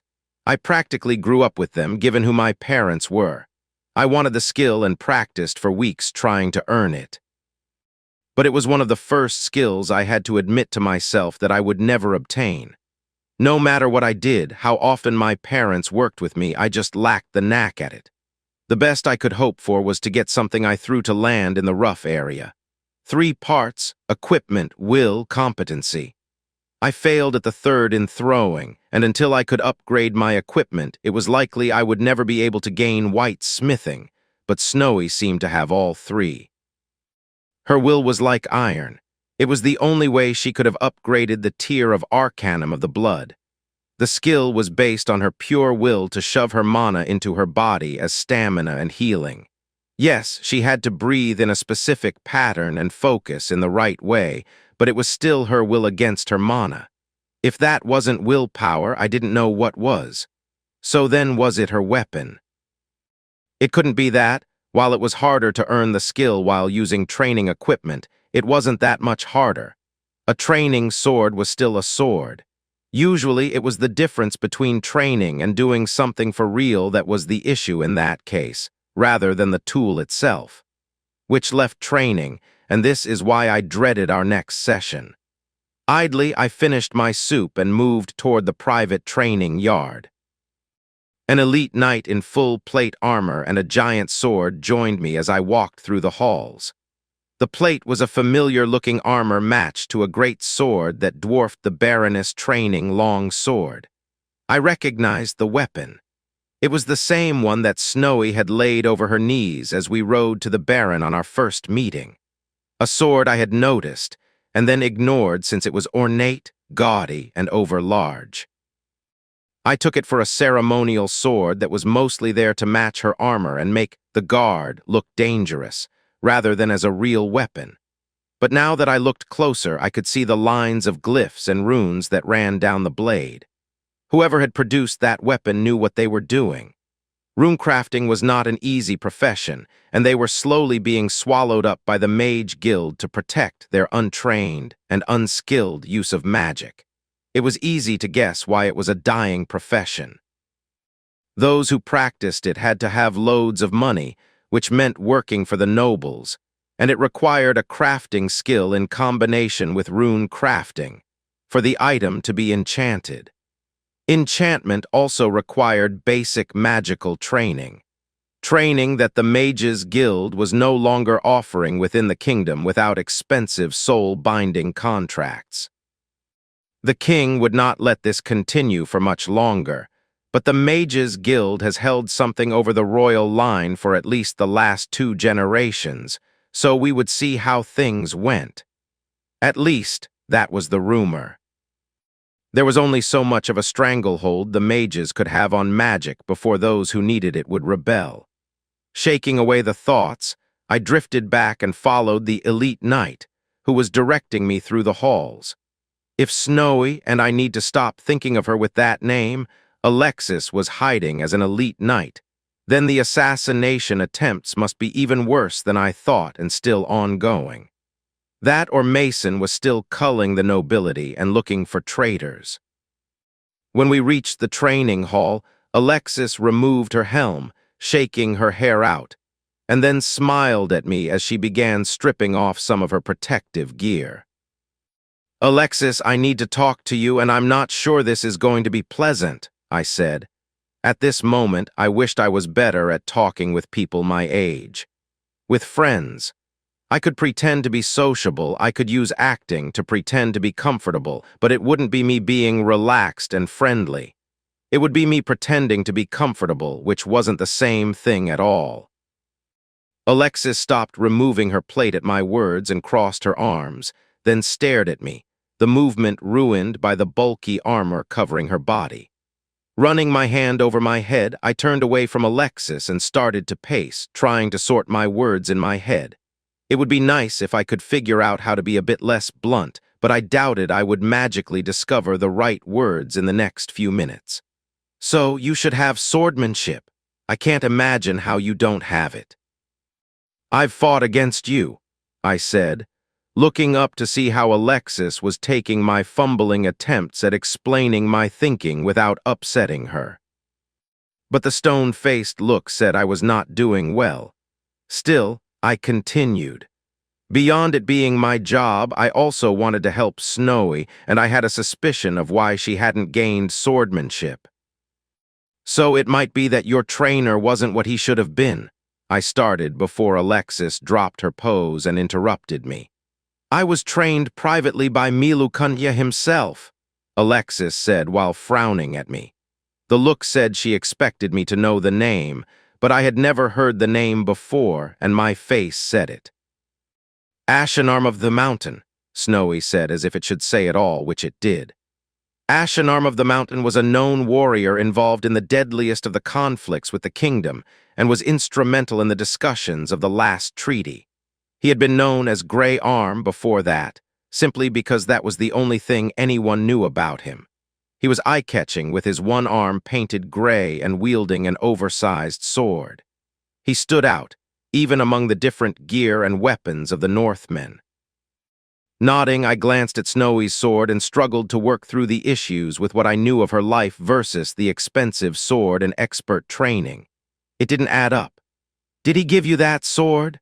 I asked, the non-sequitur distracting Snowy for a moment. Smiling at her weapon, she swung it around in a pattern, the flourish eye-catching, a match to the sword. At first, I had assumed that the blade was a gift from her father, something to show his favor and make her more exotic or dangerous looking.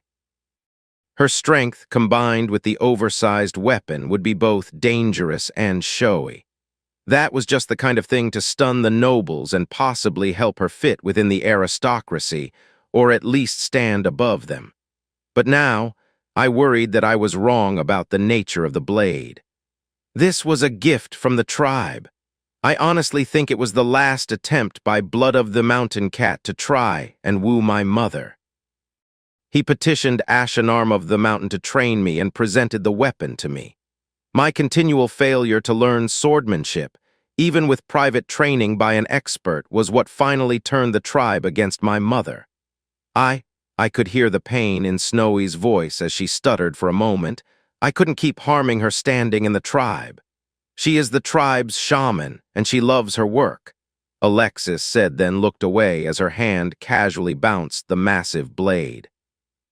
Alexis's explanation cemented my fears. It would be easy to test my concerns, but I was afraid of how she would react. Still, if I was right, Alexis would soon have a new skill. How she decided to handle the betrayal by her chief and trainer was up to Snowy. "Alexis, would you show me the stance you use for close-in fighting with a shield? You alone against a single enemy?" I asked, again distracting Snowy from her thoughts. I could tell that my seemingly random questions were annoying Snowy, but I hesitated to explain my thinking because I didn't want to be the bearer of bad news, especially since all I had were fears and suspicion and not evidence. Yet, with an exasperated huff, Snowy removed more of her armor. Her full plate had a shield that would go with it, but it wasn't in the training hall. Once she had removed her chest plate, vambraces, and arm guards, she strapped on the training shield. She looked a bit odd to be wearing her war plate armor from the waist down and padding and a training shield to go with her oversized sword. But the real tragedy was what she did next. Tucking her shield in close, Snowy held the blade along the bottom of the protection, sword point forward. This stance was a position a warrior would use in a shield wall. It was useful to protect against arrows from above, and with a short sword to stab from below. Her stance was one option for the situation I described, but it was not the best choice. Even with a group, it would be better for her to hold her longer blade over the shield instead. The shield would take some of the balance and weight of the weapon when not stabbing. Even then, a more aggressive hand and a half stance, her shield acting as a secondary concern or just dropped as a distraction, would have been better. If she had been trained in such a way for years on end, it was no wonder she gained the strength, skill, and then monstrous strength. She had been doing the wrong thing and powering through for years. It must have been harder than almost anything in my training. The problematic movements, the awkward stances unsuitable for the situations, was how she earned her skills. She was likely never supposed to last in her training. She was supposed to fail. Her trainer had intentionally crippled Snowy. She was given training that, while technically correct, was still ultimately wrong. It was like teaching a carpenter how to use their tools, but telling them the wrong tools to use for any part of the job. A knife to saw the wood, the axe for delicate trimming, a smoothing plane for sizing the raw lumber, and they would never learn carpentry. I wasn't able to hide my upset, and Snowy could see that something she had done was wrong but didn't know what. I was livid but trying to hide it. Beyond the idea of someone intentionally crippling another's training, something anathema to me and my life's calling, my friend must have been tormented for years to earn monstrous strength. The chief's pride, and later likely fear as she continued her training and had earned her skills, had led to this. Frowning, I stared at Snowy's sword, trying to fit the last piece of the puzzle. "When did he give you the sword?"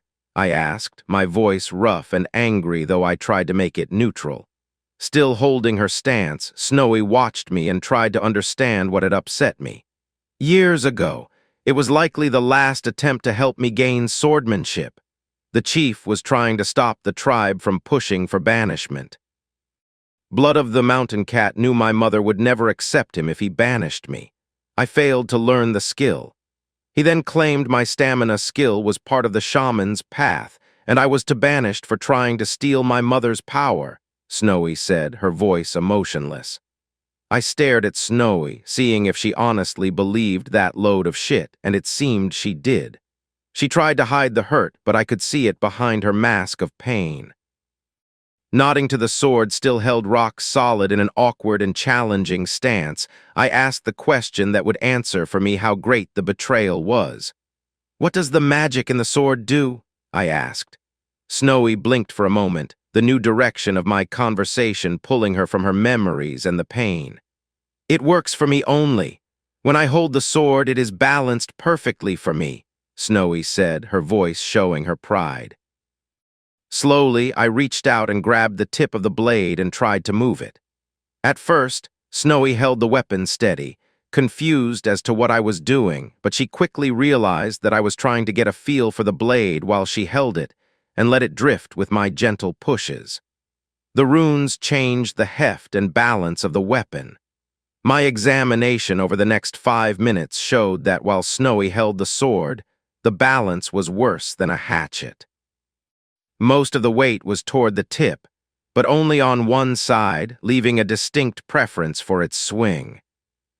Worse, when she rotated the blade, the burden remained on the backside against the strain of her wrist. The pommel was nearly weightless, and the pivot of the weapon was so far forward that Snowy was more likely to learn axemanship than swordmanship. She hadn't just been crippled in training. They tried to cripple her in equipment and will as well. The chief had done everything to convince the poor woman that she was a failure and make it so she would never learn to fight with skill. Despite all their efforts, she had still gained multiple combat skills. Looking at the growing concern on the Baroness' face, I only had one question. How would I tell her? Chapter 25. Mala Durkana Sudenimate, Scat of the Mountain Cat. Velataka Messina Sudenimate. Snowy had been yelling for a while now.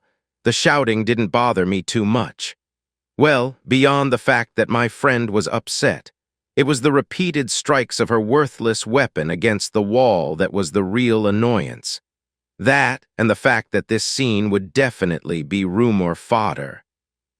Moments after I explained to her my suppositions, she started to yell and beat on the wall. The results were exactly as you would expect. The elite knights rushed in but slowed to a stop when they found me standing in the center of the yard looking uncomfortable. At the same time, Snowy released her rage on her sword. More than one servant followed the knights into the yard to see what was going on, only to quickly leave. That the Baroness was not happy would spread far and wide. I dreaded how it would mutate in the telling, but there was little I could do about it. Just as there was little that I could do for Snowy. All I could do was be here for her when she finally calmed down, though my ears were complaining to me about doing so. The sound of every impact of Snowy's weapon on the wall would rebound and spread, the sound slamming into me and then echoing off the small courtyard and back again. The open top, as well as the sand and grass, dulled the noise somewhat, but mostly it just reflected off the stone walls and reverberated. Snowy's rampage lasted for a good 10 minutes before her strikes slowed. I think partially it was because she had regained control of herself, and partly because she wasn't able to use her skill to recover her stamina. With the way her emotions were raging, breathing in a calm, ordered pattern was out of the question. I was honestly impressed with her ability to funnel her pain and rejection into anger. Despite the rage, I could still see her body hitch as she held in tears. It broke my heart to see my friend's obviously well-practiced ability to do so. "What is the meaning of this?" hollered the Baron as his guards scrambled out of his way. At the sight of his daughter occasionally slamming indents into the wall, he was suddenly mute with surprise. Joining me near the middle of the training hall, he watched as she struck the wall a few more times before she stopped and surveyed her blade and the little done to it.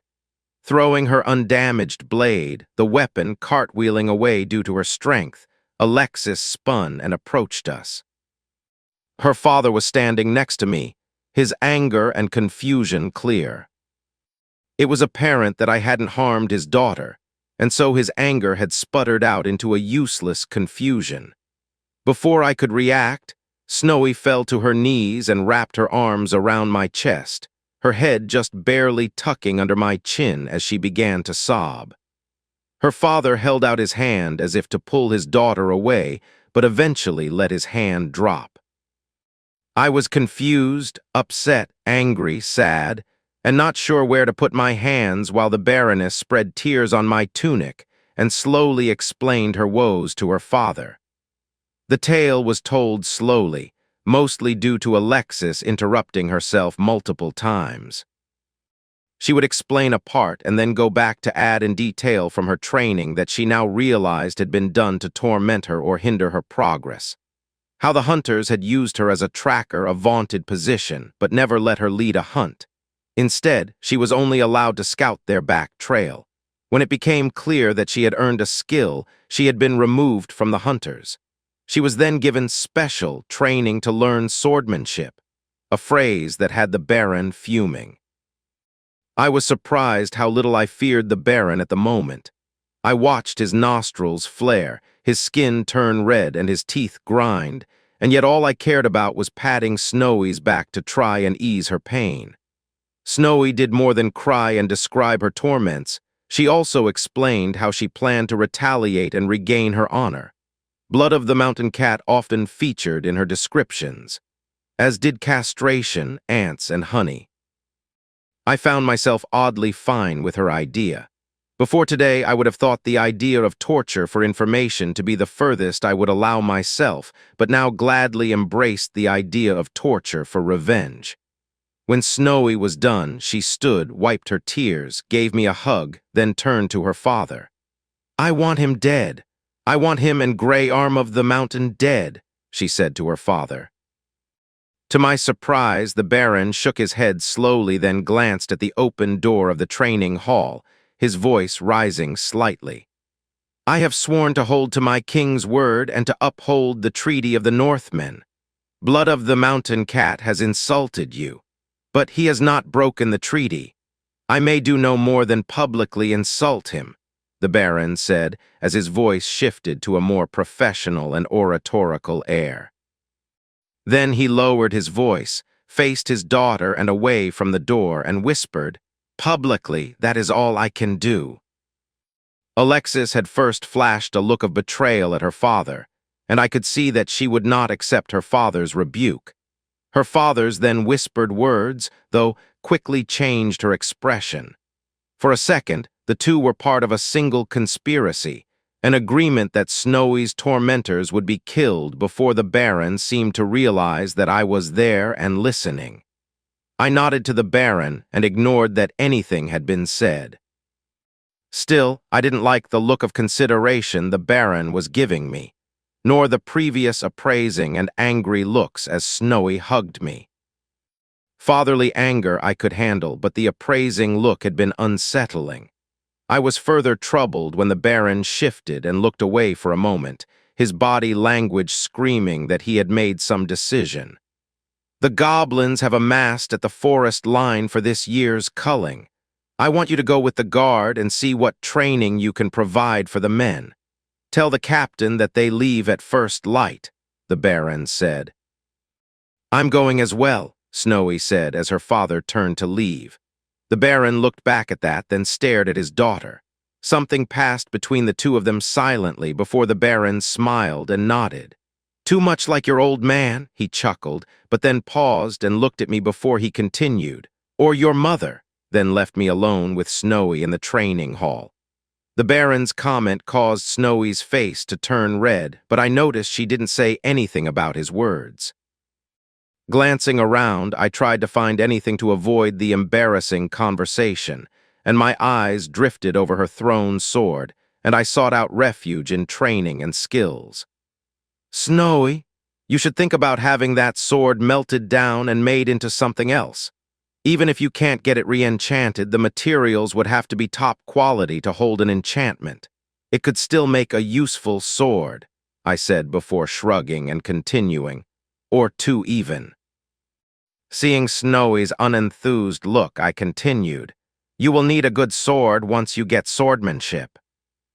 Biting her lip, Snowy stared at the ground and avoided my gaze before she breathed deep and asked, "Do you really think I can learn it?"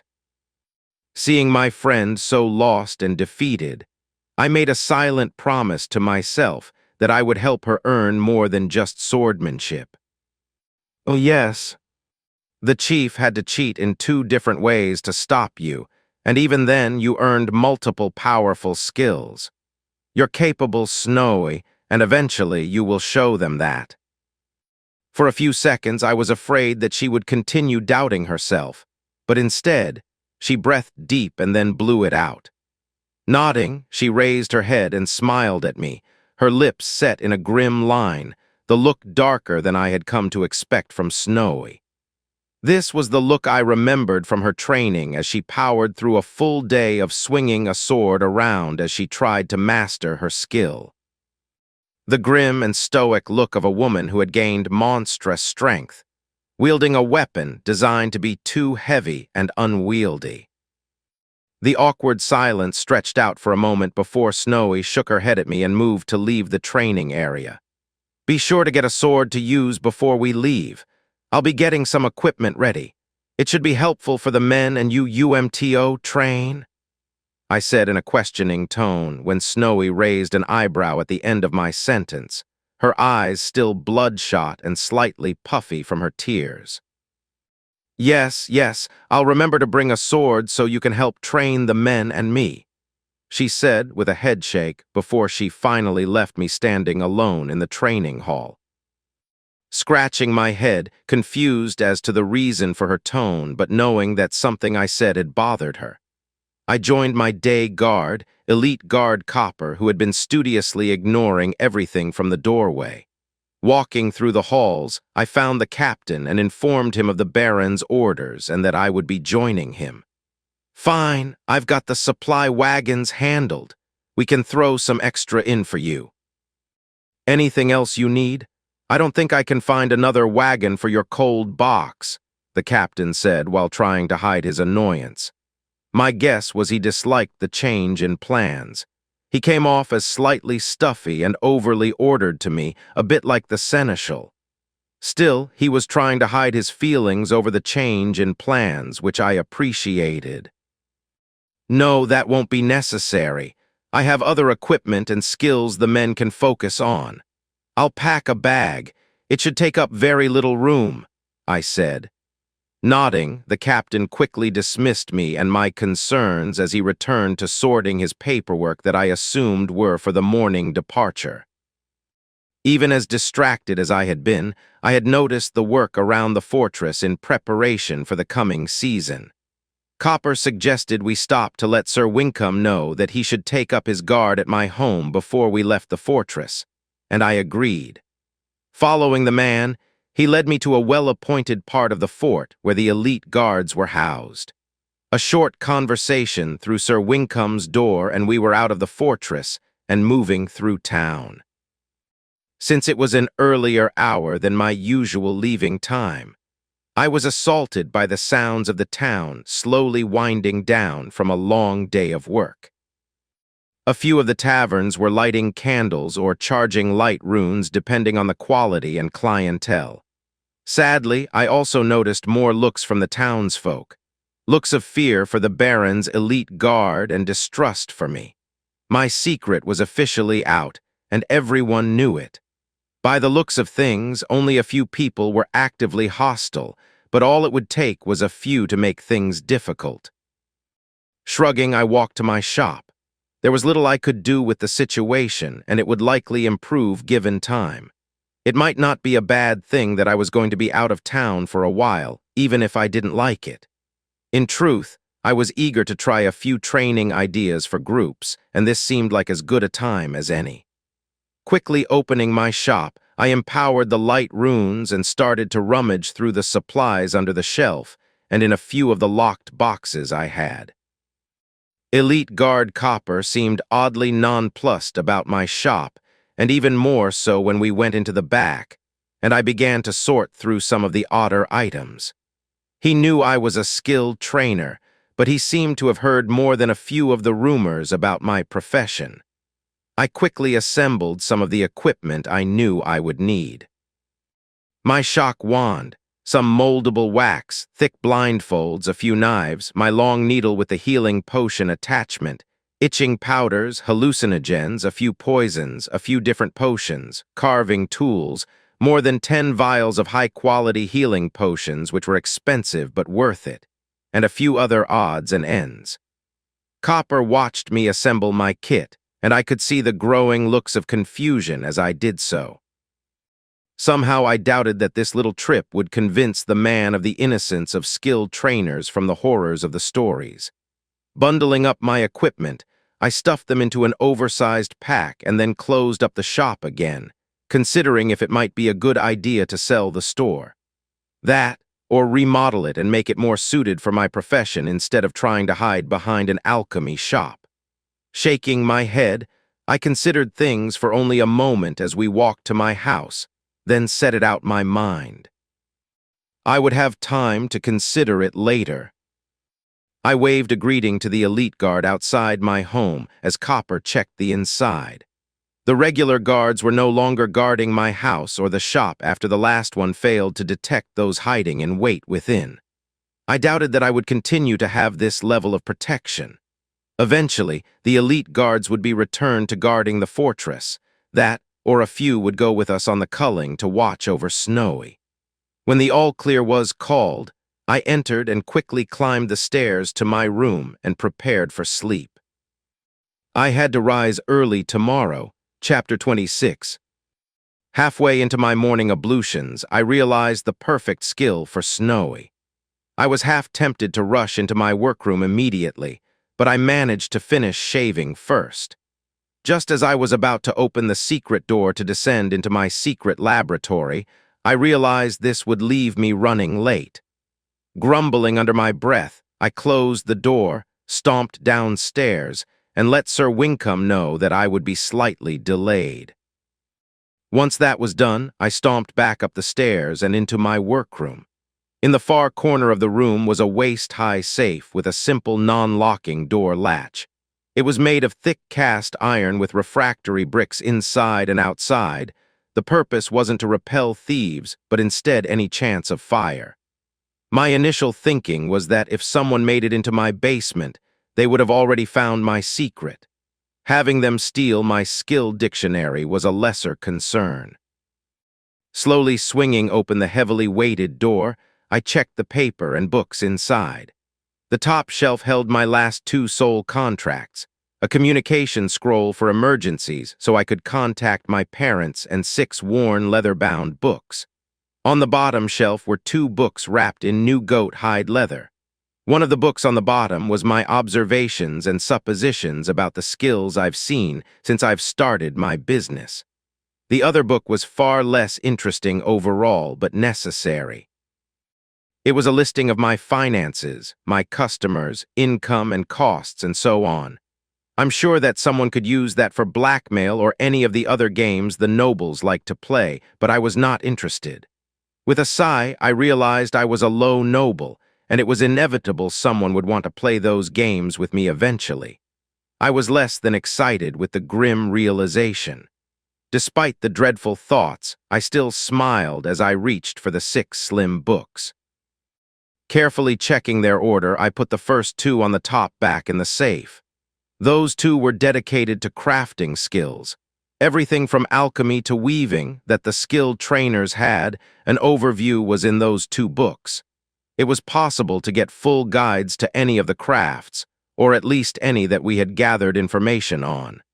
Still, I had no interest in going that in-depth on any of the crafting skills. At least not yet. One day I hope to be able to consider myself on par with an apprentice or further with all of my crafting skills. As it was, I barely reached beyond apprentice on alchemy, and then only since I needed it for my disguise. Almost reverently, I set the next 4 books on my workbench. These books were not nearly as well organized as the first 2. The others had been carefully arranged by the crafting skill. Then they named each of the sub-skills, which would work with the craft, and then went into further detail about the art. These 4 were haphazardly organized at best, and were devoted to combat-related skills. The only consistent organization I could find were mentions of where the author had managed to learn of the skill. It was likely as much a travel log as it was a skill listing. One day I planned to organize them as well as the other 2, but for now I only needed the raw information. Flipping through the books, I carefully checked each page to see if it was the start of a skill's description. It wasn't until the 3rd book in the stack, and halfway through it, that I found what I was looking for. I pored over the description and the story of the drunk sailor who had earned the skill. When I was done, I smiled since it would be perfect for Snowy. Even the potential downsides of the skill were fine. Almost cackling, I bundled up my books and returned them to the safe. Grabbing a pair of wooden table legs that I had carved but never used, I sawed off 2 lengths of roughly palm width. Cutting the 2 columns of wood lengthwise, I chiseled out a notch in the center of the 4 bits of wood. Grabbing some long strips of leather, some tanner's glue, and some thin twine, I chucked my prizes into a small cloth bag and returned to my room above. The entire walk to the fortress, I was anticipating Snowy earning the skill, and how it would be one more way she was better than the tribe that had tormented her. It wasn't until Sir Wincombe stepped away from me that I realized how distracted I had been, and that I hadn't noticed him. In befuddlement, I looked around the courtyard at the guardsmen who were waiting while 2 wagons were loaded down with food and gear. It was easy to tell the veterans of a season from the green recruits. Boredom or excitement, it was clear. I could understand that well enough. While they weren't elites, they had at least 1 season under their belts and knew what was coming. The recruits still had fanciful bards' tales floating through their skulls. Shaking my head, I looked for Snowy, and when I didn't find her, I continued into the fortress. Snagging the first page that I walked by, I instructed him to direct me to the Baroness. It was amazing how a 10-year-old was able to mix annoyance, indignation, and fright all at once, but he managed. We tromped through the fortress for a bit, the young boy stopping multiple times to consult with others before our meander suddenly took a more direct route. To my surprise, we stopped outside the family wing. One of the 2 elite guards on station left to get Snowy, while the page made a quick retreat now that I was no longer his responsibility.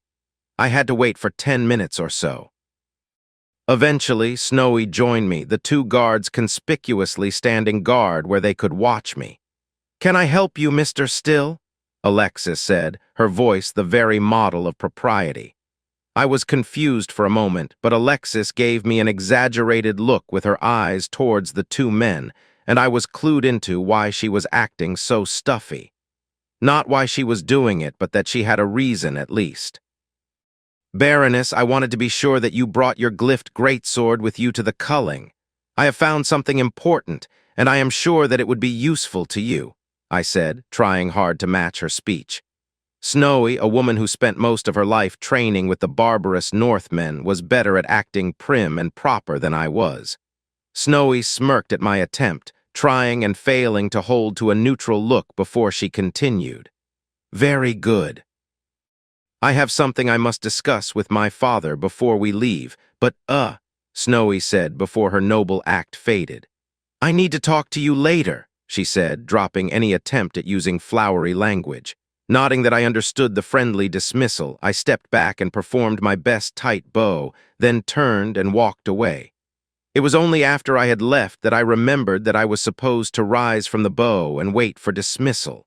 Shrugging, I continued to the mustering hall. I had already screwed up. There was little I could do about it now. I would have to find someone to help me earn etiquette if I could. Since Snowy was obviously being trained, I should find out if her trainer would assist me as well. It was still annoying to me that you could find dance trainers, etiquette trainers, and any other number willing to train the nobles. Still, the guilds had a stranglehold on the crafting skills and the exclusive right to produce those crafts. Eventually, Alexis stepped into the mustering hall and into her waiting carriage. 20 minutes later, her carriage was loaded, and the troops started to move through the city. We walked along for a few hours while other travelers dodged off the road and watched us as we passed. "Joshua, could I talk to you for a second?" Alexis called for me from her carriage as I marched along with the men. The tone of Snowy's voice worried me. There was something in her voice, part excitement, part worry. It was a bit awkward to climb into the carriage while we continued to roll down the road, but I managed. Snowy seemed to be trying to find how to say what she wanted. She mastered herself, then folded both hands into her lap. "Josh, have you checked my skills?" she said with a concerned look. Blinking at the question, I shook my head but mentally brought Snowy's skills to mind. Her concern was palpable. Sometime last night, she earned a skill point. At my distracted look, she nodded, then continued when she had my focus. "Yes, sometime after I expressed my anger, the world awarded me a skill point. I wanted to ask your advice," Snowy began while giving me a stony look. Though she then gave me a haunted look. "Are you sure I can get swordsmanship? Should I use my point? Do you think I can get swordsmanship with it?"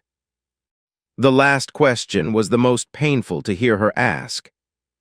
The chief of the Blood Snow tribe should be castrated for that question alone. If she had only demonstrated a tenth of the competence she held with a sword, she would be able to use it to gain swordsmanship. Still, It would be a terrible waste. Once she activated her point, she would be forced to make a selection. The selection process was too distracting to hold off. As I understood it, it was like having a weight pressing on your mind. Snowy, I expect you will learn swordsmanship on this trip, and I know you can earn another combat skill as well. Using your skill point for swordsmanship would be a waste. My advice? Find out what things you need to do as Baroness, whatever you dislike and where you have no real talent, and use it for that. You will need that skill when your father retires, and while it won't grow quickly or maybe at all, it will still be helpful, I said. My honest confidence in her eventual skill seemed to bolster Snowy's flagging mood. Before she could ask me another question, I leaned forward with a smile and asked, "Where is your sword? I've got a surprise for you." The question and my playful mood were a distraction from Snowy's worries, and shortly her footman had pulled her sword from the luggage on the roof. Awkwardly, it was threaded through the window as we continued to roll along until it was lying across Snowy's knees. The look she had for her weapon was a bitter mix of pride, anger, and curiosity. Her fingers lingered over the metal, running over the glyphs, even while she frowned. I watched respectfully without interruption until Snowy seemed to draw herself out of whatever memories plagued her. Once I had Snowy's focus, I gave her an impish smile and pulled the wood, leather, string, and glue from my bag. As each item was presented, my hand waving under them like a showman at a fair, I watched her hold back a laugh. She also gave me a look of exasperated confusion at the strange collection of items. Her confusion grew as I began to operate on her weapon. A third of the way down the blade from the handle, I placed 2 pieces of wood.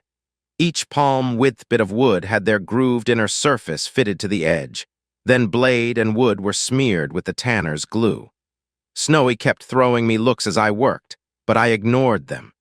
Wrapping the leather strips around the blade and wood, I was careful to tuck the ends into the new handle that I had created a third of the way up the sword. The result was then tied tightly with the twine to hold it until the glue dried. I repeated the process a bit further than halfway down the length of the blade while Snowy silently watched in exasperation. Finally, I was done. The weapon had 2 new handles with slowly drying glue. The glue set relatively quickly, but it would still be a few hours yet. The rune on the little glue pot only warmed it enough to keep it slightly tacky. There were more expensive jars that could keep the glue usable for decades through some magical process, but mine only kept it warm. "Do you mind letting me know why you ruined my blade?" Snowy asked with an amused look. "Nope," I said as I began to crawl out of the carriage. Before I could fully exit, Snowy grabbed my arm and glared at me. The sudden contact surprised me and reminding me of the way her hair had smelled and the way she felt as I hugged her when she cried the night before.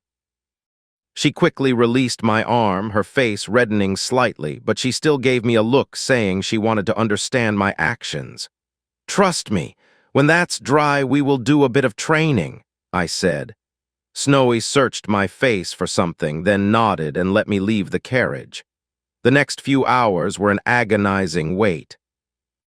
I was just as excited as Snowy, and I wanted to see what she could do with my impromptu modification. Finally, the captain called for the troop to halt, and we pulled into a farmer's field. The captain sent one of the men to compensate the farmer for our use of the field. It was a symbolic act more than anything since it was the Baron's field, and it was fallow. The other soldiers moved to set up tents both for themselves and the Baroness. I was not assigned a duty, and I realized that I was being given some of the same courtesy as the Baroness. I wasn't expecting to take orders from the captain and dig ditches. It was still a pleasant surprise that they treated me as they did Snowy. We had made decent time on the trip. We reached half the distance as a troop that we had in Mason's wagon. Still, that was blisteringly fast, considering that more than 100 men were following the 2 food wagons. After the tents were set, and a thin gruel was served by the quartermaster, I approached the captain to test Snowy's newly modified weapon. "Captain, I need the help of 3 of your men to help the Baroness with training," I said. To my continuing surprise, the captain didn't argue with me and just selected 3 men to help me. It was the work of a few minutes to find a part of the field outside of the camp proper, where the footing was clear. Inviting Snowy over, I tried to avoid chuckling as I watched her try to carry her weapon in its modified form without drawing attention. I quickly ended that by taking it from her and unwinding the twine to leave the 2 slightly lumpy handles available. More than one person had noticed my efforts, and Snowy was working hard to develop a skill to kill me with only a look. The cleared training area was slowly drawing attention and an audience. Handing the weapon to Snowy, I then smiled and called over one of the 3 men to spar with the Baroness. "All right, Alexis, I want you to only use the modified handles, please," I said. My words caused more than a few stifled laughs.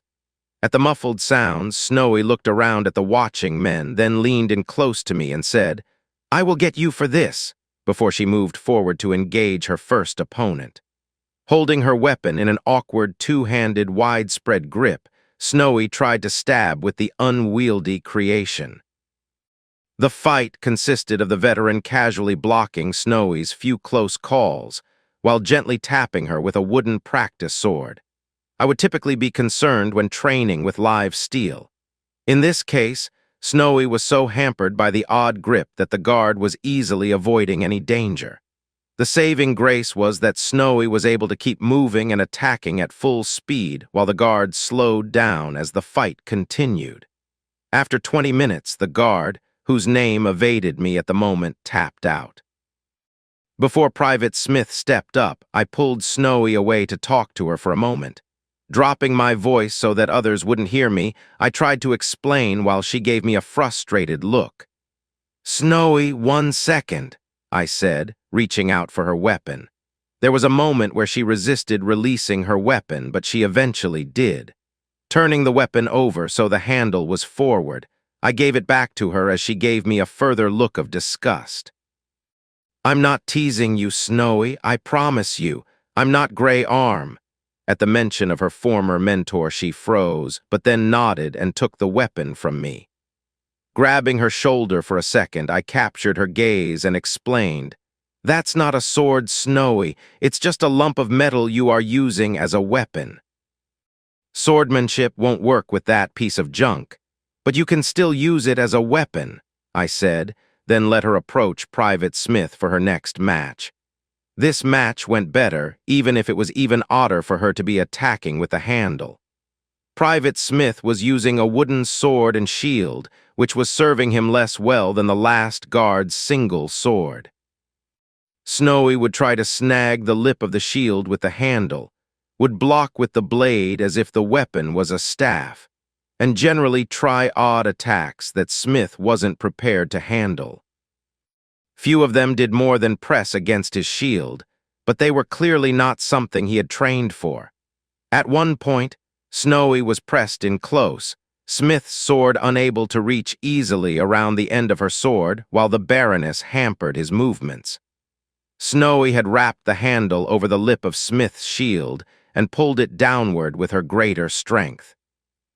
She had begun to use the weapon more as a tool to leverage the private's shield and weaponry out of her way so that she could use her size and weight to control the fight. There was a moment, a second where the private dipped his defense further down so that he could pull his sword up and over to attack at Snowy. A moment that she timed perfectly. Folding her shoulder along her weapon, her body very literally leaning on the blade to hold the shield down, she grabbed the bottom of the guard's shield. She then pulled it away from him. This tilted the top of his shield toward him, and with a shove, Snowy slammed Private Smith's own shield into his brow. The strike was not exactly proper for training. Alexis didn't need to put nearly the force into it she had, but I had been watching her skill list, and it was the moment when she gained the skill I had been hoping for. Improvised weaponry Tier 1, 16. If you can wield it, it is a weapon. Passive effect. Plus 5% manual dexterity. Lesser, innate understanding of the balance of held items.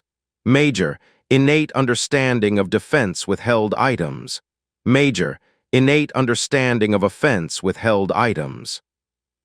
After that, the fight became almost a game for the now smiling Snowy. The laughter stopped. Instead, they watched the odd way she used her weapon. At some points, Snowy literally led Private Smith around in a circle using her weapon. She would hook and drag his shield in front of him in an almost casual move. To really drive home the absurdity, the next practice bout was versus Private Stein, his pike, and Snowy with a camp stool. While it was a far more difficult fight, Stein didn't have pikemanship, while Snowy was using a combat skill.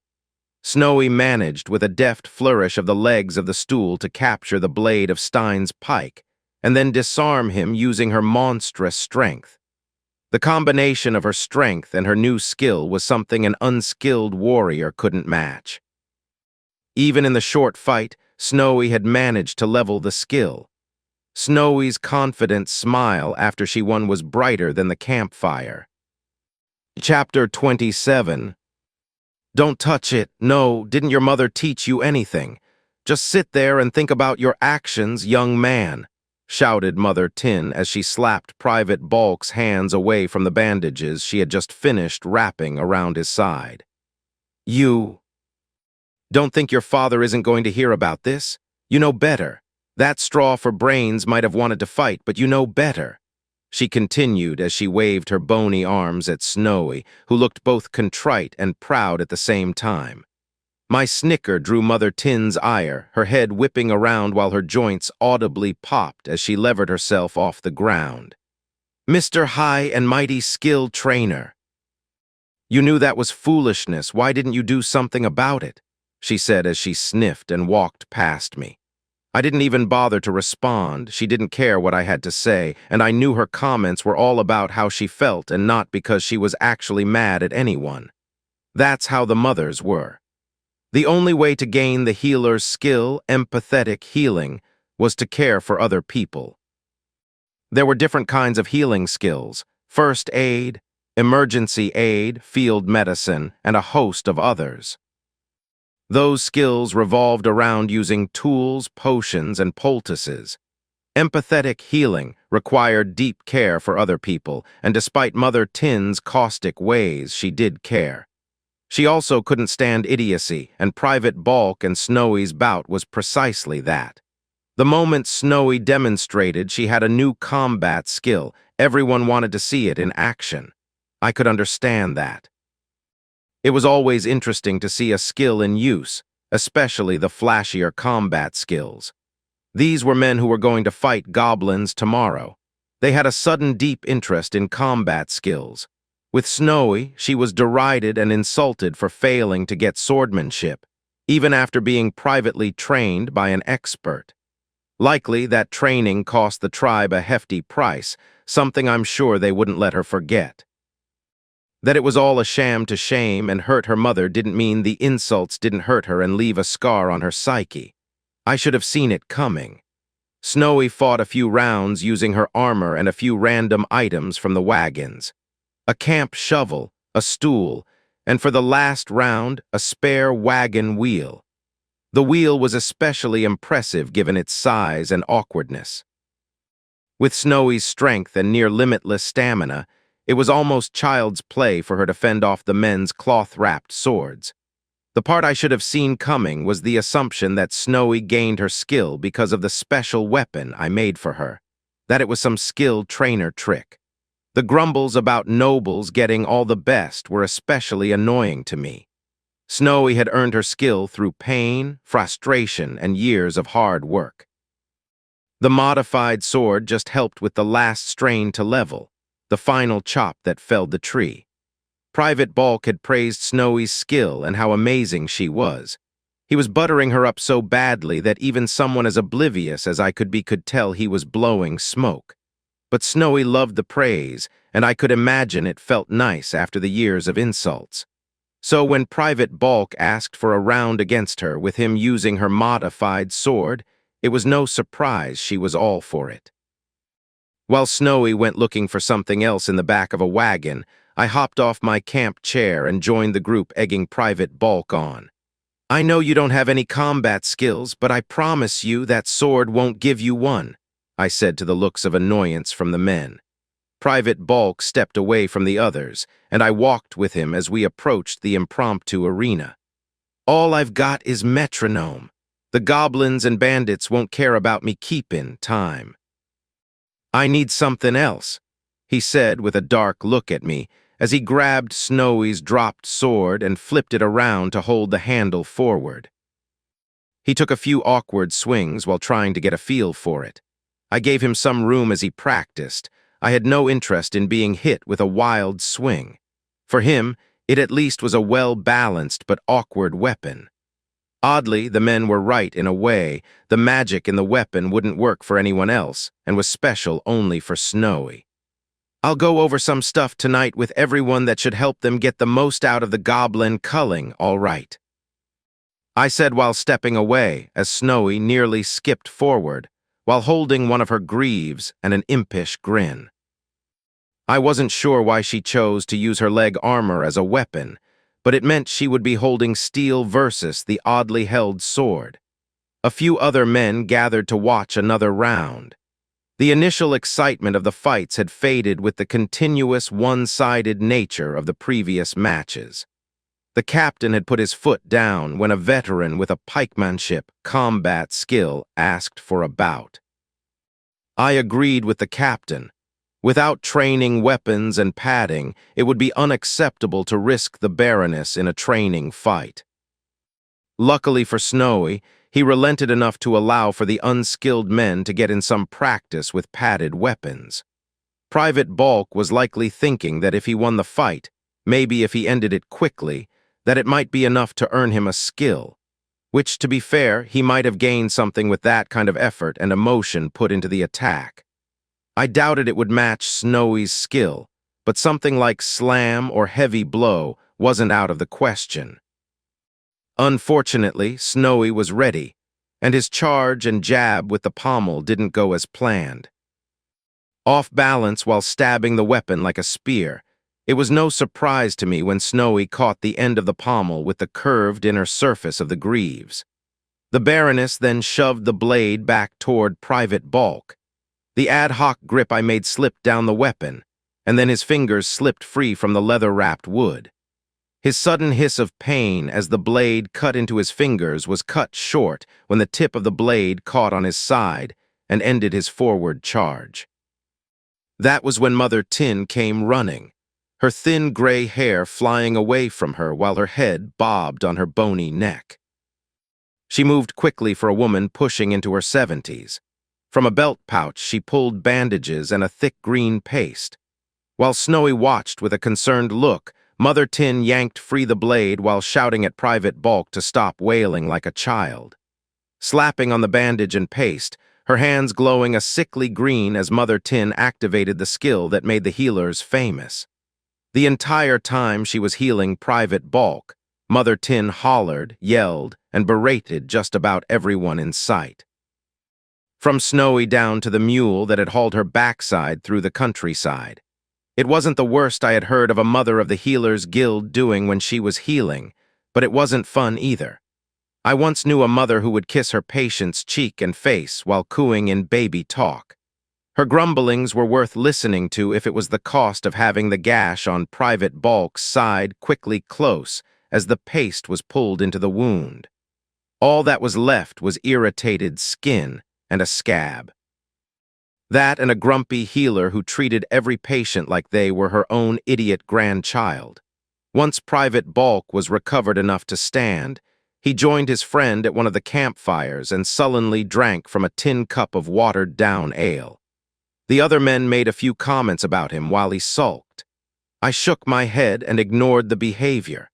I was slightly younger than some of these men, roughly the same as most of them, only a few were younger.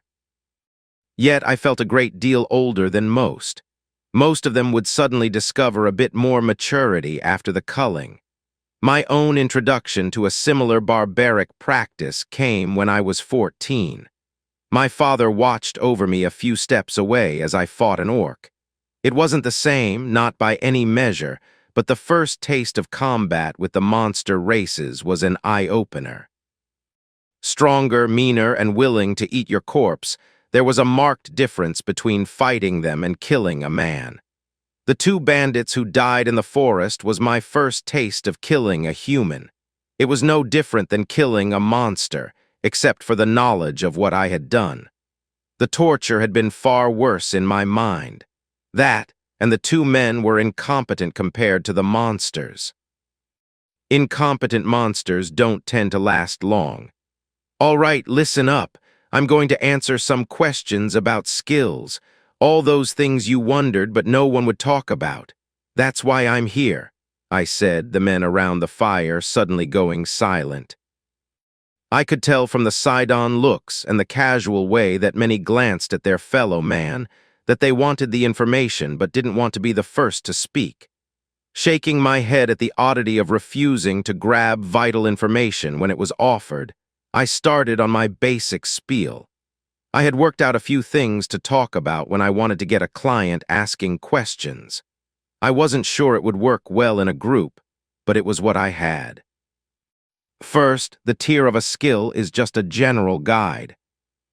A Tier 2 skill is generally more powerful in some way than a Tier 1 skill. This doesn't mean that any Tier 2 skill is better than any Tier 1 skill, I began. The tier of a skill was a tricky detail and not apparent unless you had seen many different skills. Looking around, I could see confused looks, and to my surprise, more than one veteran also had a questioning look. The skill itself matters. Every example of the cleaning skill the skilled trainers have ever recorded has been Tier 1. Every time. But the skill is different for different people. Sometimes it had multiple lesser effects. In a few cases, it had major effects. The skill itself determines how powerful it is. The level can improve those abilities, and it's always better to raise the skill level if you can, but a level 1 skill is still useful, I said. That had shocked people, I could tell. Two skills of the same name could be different. The looks said it all. The cultural taboo of never sharing skills, never talking about them, had stunted them. This was why the skilled trainers were vital. This knowledge should be familiar to everyone. Sipping at my own cup of ale for a moment, I looked around the fire to see if anyone was going to ask me a question. There were a few looks. Some people were almost on the edge of asking something they wanted to know, but the taboo was still holding them back. Levels, I said, my voice silencing the few whispered conversations as the fire crackled in the now hushed camp. Levels are an interesting thing. Most people just try and repeat something over and over to increase a skills level, which might work, but likely it won't. You only get better at something if you practice it perfectly. If you practice your skill in a half-assed way, then you will never get better. That's what a low level in a skill means. You aren't good at it. You're only half-assed. This had a few people muttering angrily. Their skills were vital to them, and here I went saying they were terrible at their skills. Now, I don't mean to say they aren't important. A low-level skill is still useful. I know.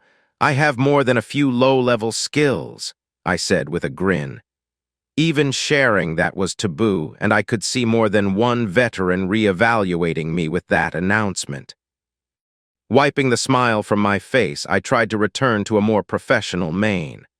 What I mean is that a level 1 skill will only become level 2 when you practice the skill and get better at it. Not from mindlessly repeating the same behaviors without a thought over and over again, I said, then leaned toward my audience and continued. Why are you doing it this way? Was this twist of the wrist correct or not? Your stance. Your balance, so on. It's not enough to just use your skill, you have to become your skill, I said to the now silent gathering. I could see the eyes flashing in the darkness, reflecting the fire as they followed my mimed movements and impassioned explanation. I continued my rant while holding my hands away from my body for a moment. Using acting, I tried to convey with a shrug my exasperation at the gathered men's unwillingness to work and practice the right way. Looking at the crowd, I saw a swarm of faces, some angry, some enlightened, and some confused and trying to fit my words into a framework they understood. I had to resist the urge to wilt at my outburst, my passion for training and skills having bled through into my speech more than intended. "Does anyone have a question?" I asked, looking into the sea of suddenly silent masks. For a long, drawn-out second, I thought no one would ask a question.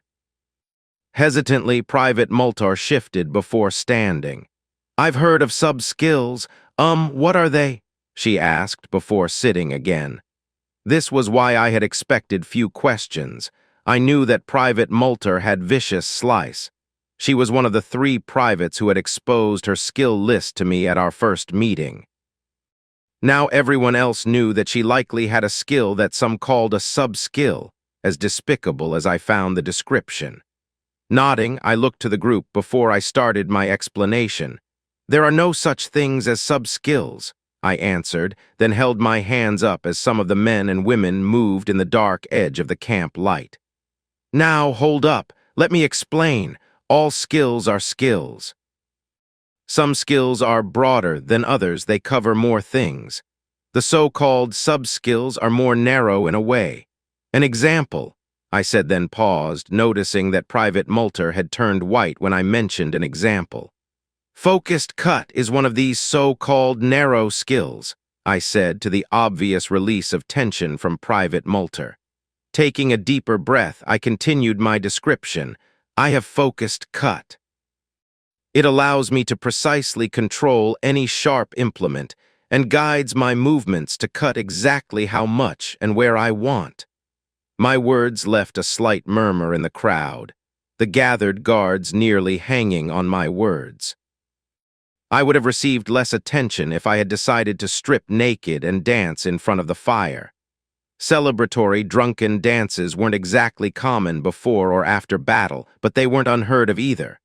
Someone openly admitting to a skill in a large gathering was. Some have called it a sub-skill of swordsmanship, as well as woodworking, carpentry, cooper, and a host of others. It's a very narrow skill, but useful all the same. Raising the level of a narrow skill is relatively easy. Simply focus on its narrow use. A broad skill such as swordsmanship requires much more effort for every level increase. On the other hand, swordsmanship also provides far broader an effect and benefit, I said to the complete silence of the crackling fire. Looking around, I tried to time my next words, wanting to increase the gravitas of my words.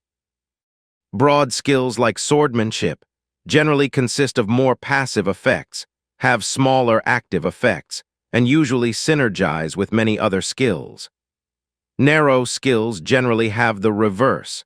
Few passive effects, larger active effects, and while they synergize with other skills, growing them and trying to get them to synergize with less related skills is usually difficult. The silence was almost deafening.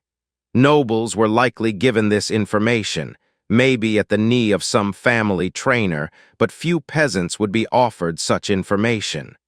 Their lives were considered far more transient and to be traded for their betters.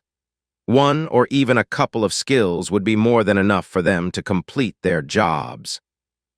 The Baron was trying a revolutionary idea here with hiring me to train his guard. We would see how it played out. Seeing that no one was eager to continue the question and answer, the previous question providing far more than they expected. I folded my arms and tried to project a sense of calm and wisdom, a difficult task for someone my age, then nodded slowly. "Tomorrow, I will speak to those who want one-on-one and give some hints to what you can do to earn a skill. The fighting tomorrow, or the day after more likely, will help. Many of you will earn skills from the culling. The fear, the anger, the rush of combat, they can all help you learn a new skill. Acting has advanced to 22, Chapter 28. Morning came earlier than I wanted. The strain of the walk and the brief ride on the wooden plank that pretended to be a wagon seat left me sore. Even the comfort of Alexis' carriage had mitigated little of the soreness. Sleeping out under the stars in my leather sleeping covers had offered some warmth and comfort, but given the looks of the clouds now rolling in, I wouldn't rest without a tent tonight. With a groan and a stretch, I began to police my sleeping area. Folding and rolling what needed to be stored, I casually watched as the soldiers around me did the same. The sun was just peeking over the horizon, and the breakfast crew had been up early to warm stewed oats. The smell of the bland breakfast didn't really entice me. I had supped on it far too often while on campaign with my father. But the hint of honey and mint that drifted from the pot changed my mind. Without breaking my fast, I would be tired and grumpy before midday, so it was good that I had been lured into consuming a large bowl. The moment the thick paste of ground meal hit my tongue, my stomach argued for more and without a care for the taste. Luckily, my tongue agreed with the flavored grains, and it was quickly consumed. An hour after the food was devoured, the field was mostly clear of our encampment. The farmer grumbled as he used a long-handled rake and skimmed through last night's hastily dug pits. As he pulled the muck back, thick black night soil compost followed. Trudging along his field with a few deft movements of his rake, the compost spread across his field. He was young to show such skill, but not the youngest I knew of with the ability. The older gentleman that was his father or possibly grandfather would stop and pick at weeds while he scattered seeds. Grass and clover spread behind him as he walked and erased the signs of our camp. Shaking my head at the clear signs of magic, though vehemently denied as such by both mage and peasant, I joined the men as they formed up and hopped onto the wagon again. The old man who directed the animals had so far remained silent the entire ride, never once looking my way or even commenting upon my commandeering of his bench. Which was just as I liked it. I was used to silence and only brief periods of acting for select individuals. Working with a crowd and giving speeches was not normal for me, and it strained my sociability. The morning march was slower than yesterday. I kept expecting someone to approach and ask me a question. Perhaps with a bit of confidentiality, we would see a few more questions, but instead I was studiously ignored. It wasn't until midday that I was approached by the captain. He was deferential to me, and oddly enough, the wagon driver as well. He asked me to talk to the men as they ate lunch. It was a surprise to me that we would stop for lunch. We hadn't eaten lunch the day before, and I hadn't expected that to change. The day before, guards had pulled snacks from their packs and ate during the walk. The wagons wouldn't be able to house multiple meals for everyone, not with just the 2 carts we had. Hopping off the bench, I returned to walking and stretching my legs a bit as I slowly drifted back to join the crowd of walking guards. I expected to be shunned or avoided, but the soldiers seemed accepting of me, not like they were with their superiors with false smiles and bowed heads. Instead, I received a few nods of acceptance as the groups passed me. When roughly half the guards were in front of me, I picked up my pace to hold my central position and the small gap that opened around me. So, curious of my words, while still worried about my ultimate aims and the rumors, but hopeful for the potential to learn more, I can work with this. Around noon, we stopped and were served stale bread and a slop formed of boiled meat. Surprisingly, the beef was rather tasty due to salt that had been added to the pot. It was entirely decadent, and the gathered guard knew it. The container was enchanted to keep it warm and was watched over by a rider in the wagon. Combined with the salt, it had likely cost the same as a day of wages for all the men. This was no small expense, and I started to see why the Baron was so loved by his fighting men if this is how he treated them. The cost of the warmed and salted meat was a pittance compared to the extra loyalty and effort it would buy him.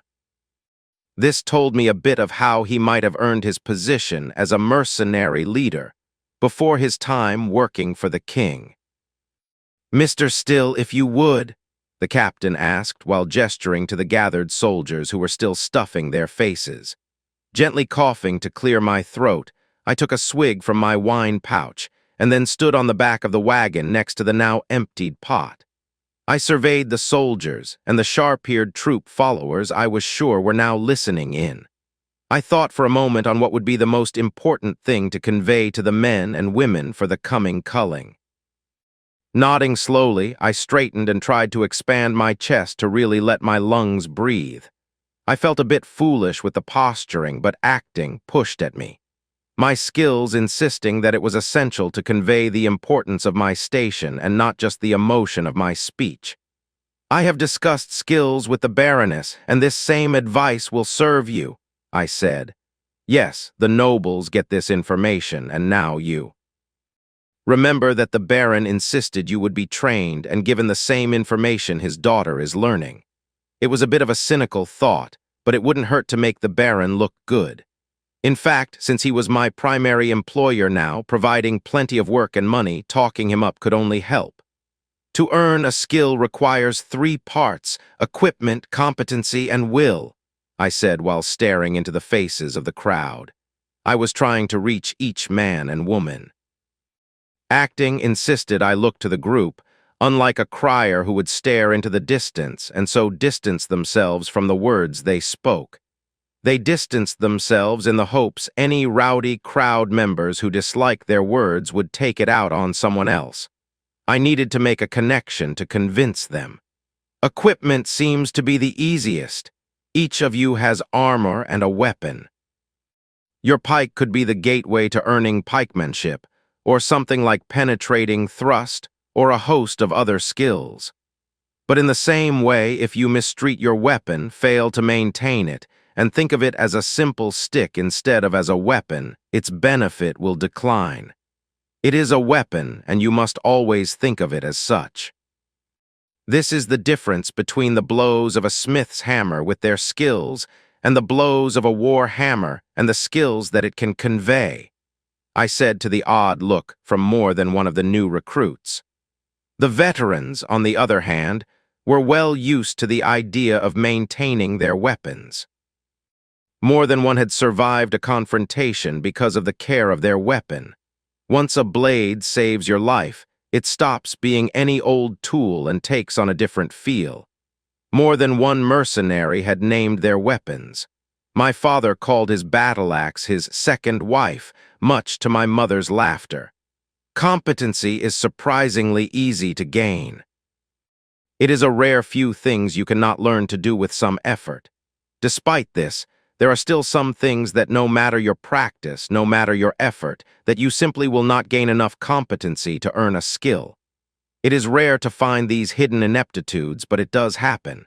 You may safely ignore this in almost all regards. Until you have spent decades failing, assume it is the other 2 factors, I said to the now silent and mostly unmoving soldiers. Only a few were still eating while I talked. Most had put down their food and listened carefully. This was a sign of how staggeringly important these men and women found this information. Few things could delay a soldier from their food. Taking a small sip from my wine pouch, a delay since I was uncomfortable with this next part, I looked up and breathed a giant sigh before continuing. The last is the most important. Will. This time I paused with my eyes closed, listening for the moment that the soldiers began to shift at the uncomfortable pause. Opening my eyes again, I looked to the crowd, then let my feelings show through my calm and professional words. This is why the skilled trainers have gained their dark reputation. You must want a skill with all of your being. You must want it as much as you want to breathe. This is beyond most. The more you feel your desires, your need, the more likely you are to develop a skill. In a way, the tales and the songs of the bards are true. More than one skill has developed on the field of battle as someone's life slowly ebbed away. Is it any wonder that those with multiple skills are almost always those who focus on combat? If the crowd had been silent before, they were spellbound now. I hadn't intended for such poetic words, but I had always found skills fascinating, and it drove my life. It was little wonder that skills were where I would find such prose. The veterans will tell you, when they earned their skill, it was in a crystal moment where it was all they wanted. It wasn't the world handing it to them, they reached out and became their skill. So then, how do skilled trainers help someone gain a skill, especially a specific skill when it requires such single-minded desire? Simple, I said, then leaned forward subtly, watching as many in the crowd followed suit. We cheat. My pronouncement seemed to rip the balance out of many, the sudden shift in tone confusing them. Yes, we cheat. The desire for the skill can be artificially induced. Instead of many hours trying to perfect your attack and defense with a pike, I could help you develop your skill in a fraction of the time. I exclaimed in a carnival barker tone of voice, to the darkening looks from more than one person. Cheating! That is how many of the nobility gain their famed specialized skills, usually with assistance from their families' specialized trainers. This is why so many noble families have specific skills. They are rarely bloodline skills, things that require you to be of the family line. No, it is mostly just special equipment, a trainer, and the right training, I said. At this, I could see the captain approaching around the edge of the crowd, so I cut things short. So what does this cheating entail? Torture, I said, and with that, the rising agitation of the crowd paused while they stared at me in horror. That's right. Most of the nobility from a young age are tortured. Needles, fire, poison, and blades. The skilled trainers use them all and more besides. Hypnotics, hallucinogens, magical sources of pain or itching, and a host of other techniques. Each is designed to force the person being tortured to focus on the skill to make the torture stop. Silence, dead silence. The looks were of utterly staggered men and women. I had admitted that I had tortured my students and that the nobility did it as a frequent recourse to their own children to maintain power. This is what I do, so do not for a moment think that skills are easily earned. Don't think you can practice a few times a week and suddenly gain power. I've watched you in the training yard, practicing as if the repeated movement and the sweat on your brow are all you need to earn a skill. No. You have to want it, you have to need it. No. I paused here with clenched fists and lightly struck my chest as if I couldn't express the desire with only words and needed a physical outlet. You need everything to be about the next strike, the next jab. Your life depends on killing the green bastard in front of you and the one after that. Over and over you will be pushed in the short period of the battle. If your desire is strong enough, you will come out of it alive and with a skill to help you live the next day, I said while panting. The crowd leaned slightly away from me at my outburst, though I noticed that the veterans were nodding along to my words and the fervor in my voice. They knew exactly what the battle would bring and the change in perspective that bloody struggle could cause. Sighing, I let my hands drop to my sides and looked around. I earned more than one combat skill in a battle similar to the coming culling. I was just 14 summers, I said to the surprised looks of even many of the veterans. Knowing how to gain skills, I went in prepared and ready. I had my equipment. I was trained by my father, a weapon master of some renown with a unique skill for training. I thought I was ready. In some ways I was, I said, then dramatically took a swig from my wine pouch again. Staring at my pouch while I swirled it around with a distracted air, I then looked out at the gathered guards again. We were killing a band of orcs. There were fewer of them than you will face with the goblins, but there were fewer of us as well. Still, we knew we would win. We had scouted the ambush site. We knew they were there, and they had no clue. We could have killed them from a distance with bows, and it would have been a slaughter. Only one orc even had a strung bow. Instead, we descended on them and earned our skills, risking life and limb. Then I blinked as if coming out of a fog.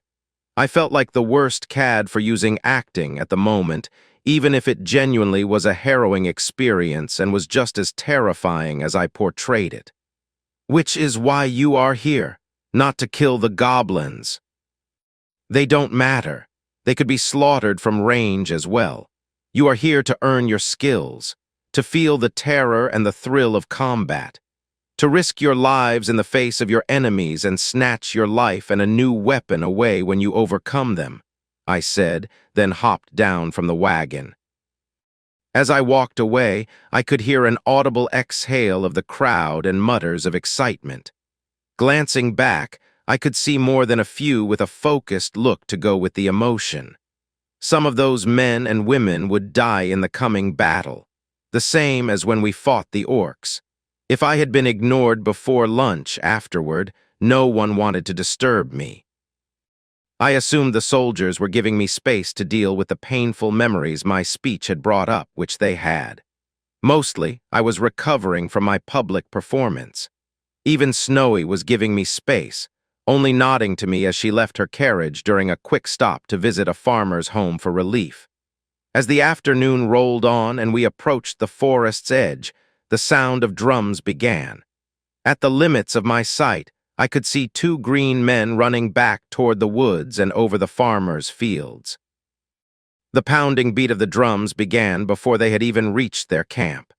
The music rose in volume as we approached. The noise was worse in that the beat was nothing a human would find pleasing. There was a strange double beat that almost but didn't precisely overlap, followed by lighter hits of wood on wood. The lighter beat count extended out beyond what anyone would consider pleasing, followed by another strange double beat. Endlessly, the pattern would repeat only to have the lighter strikes extend or shorten by a few hits seemingly at random. The sudden shift was disconcerting. Rarely the heavy beat would shift to a triple and then return to the double thrum. The goblins had encamped at the edge of the forest with makeshift leather rain covers over thick ropes. They set two large bonfires and screamed and cheered as the light began to fade. We camped in a farmer's field in front of his well-fortified home. His house was made of stone and had thick doors with iron banding. The roof was fired clay tiles, and even the windows had iron-banded coverings. The house was almost a fortress in itself. The goblin camp contained 300 or 400 of the little green bastards. However, it was hard to count, given the constant movement and obvious fornication occurring. Most ignored us entirely, though a small band of grayed and shrunken goblins watched us as we camped. They didn't join in with the frivolity, they only watched us with constant stares. Some of the new guards raised concerns about bedding down for sleep with the goblins so close, but the captain and a few of the veterans assured them that they would be posting a watch for the whole night. It wasn't until the morning that the two sides would battle. Despite the goblins being a monstrous race and the culling being a battle to the death, it was oddly civilized. Details differed depending on the race and region, but the outline of the practice remained. If the goblins did not attack at night, the Baron's men would not chase them into the forest and slaughter them all. The goblins, at least those who survived the battle, would gain needed skills just as the guards would. The goblins also had fewer mouths to feed after the culling, and the coming winter was looking to be a harsh one. Any goblins that broke at the first sign of battle would be killed by their own veterans when they returned from the field. They could only retreat if they managed to earn a skill. Few of the goblins would manage to kill a guard, but there would be deaths. There were too many for it to be a bloodless culling for the guards. Looking out at the goblins, I watched as they manically enjoyed their last night. They would pump themselves up before the fight, many using drugs and poisons to alter their minds. My guess was less than a tenth would survive. Eyeing the guards, I tried to guess the number who would return from the battle. Hopefully, the survivors will earn their skills. Chapter 29. Despite the unsettling drumming, I managed to drift off into a dreamless sleep. The next morning had me waking in a fog that quickly cleared as I instinctively triggered meditation, and I rolled from my sleeping leathers with my weapon at the ready. My cat-like reflexive action was ruined by the wall of the tent, which stopped my roll and left me pressed against oiled cloth and laying on my sword. The hint of embarrassment was eaten by meditation, and the fact that my tent was empty and the drawer opening strings closed. After a moment to clear my head, I sheathed my sword and donned my belt. The camp was slowly coming to order, the men rolling out of leathered sleeping blankets and out from tents. The men were bunked in pairs in tents smaller than my own, while the elite guards, the captain, Alexis, and myself each had slightly larger tents to ourselves. I had been a bit hesitant to use my tent. Its size and prominent placement conflicted with my training on remaining safe in an encampment. Ultimately, I decided to avail myself of the luxury. The cook was passing out a small biscuit of hard travel bred to those who were already skilled. Those who were experiencing their first blooding were to go without food and were served only a small ale. Some of the men seemed to understand the reasoning behind avoiding food before a battle, but I could tell a few were grumpy that they would not be breaking their fast. I avoided chuckling when one of the more experienced men explained the horrors of gut wounds to the more vocal of those doing without. Once I had my tin of watered ale and dried bread, I started to wander the edge of the camp as I watched the guards. None of them looked overly nervous, though a few seemed too eager to my eye.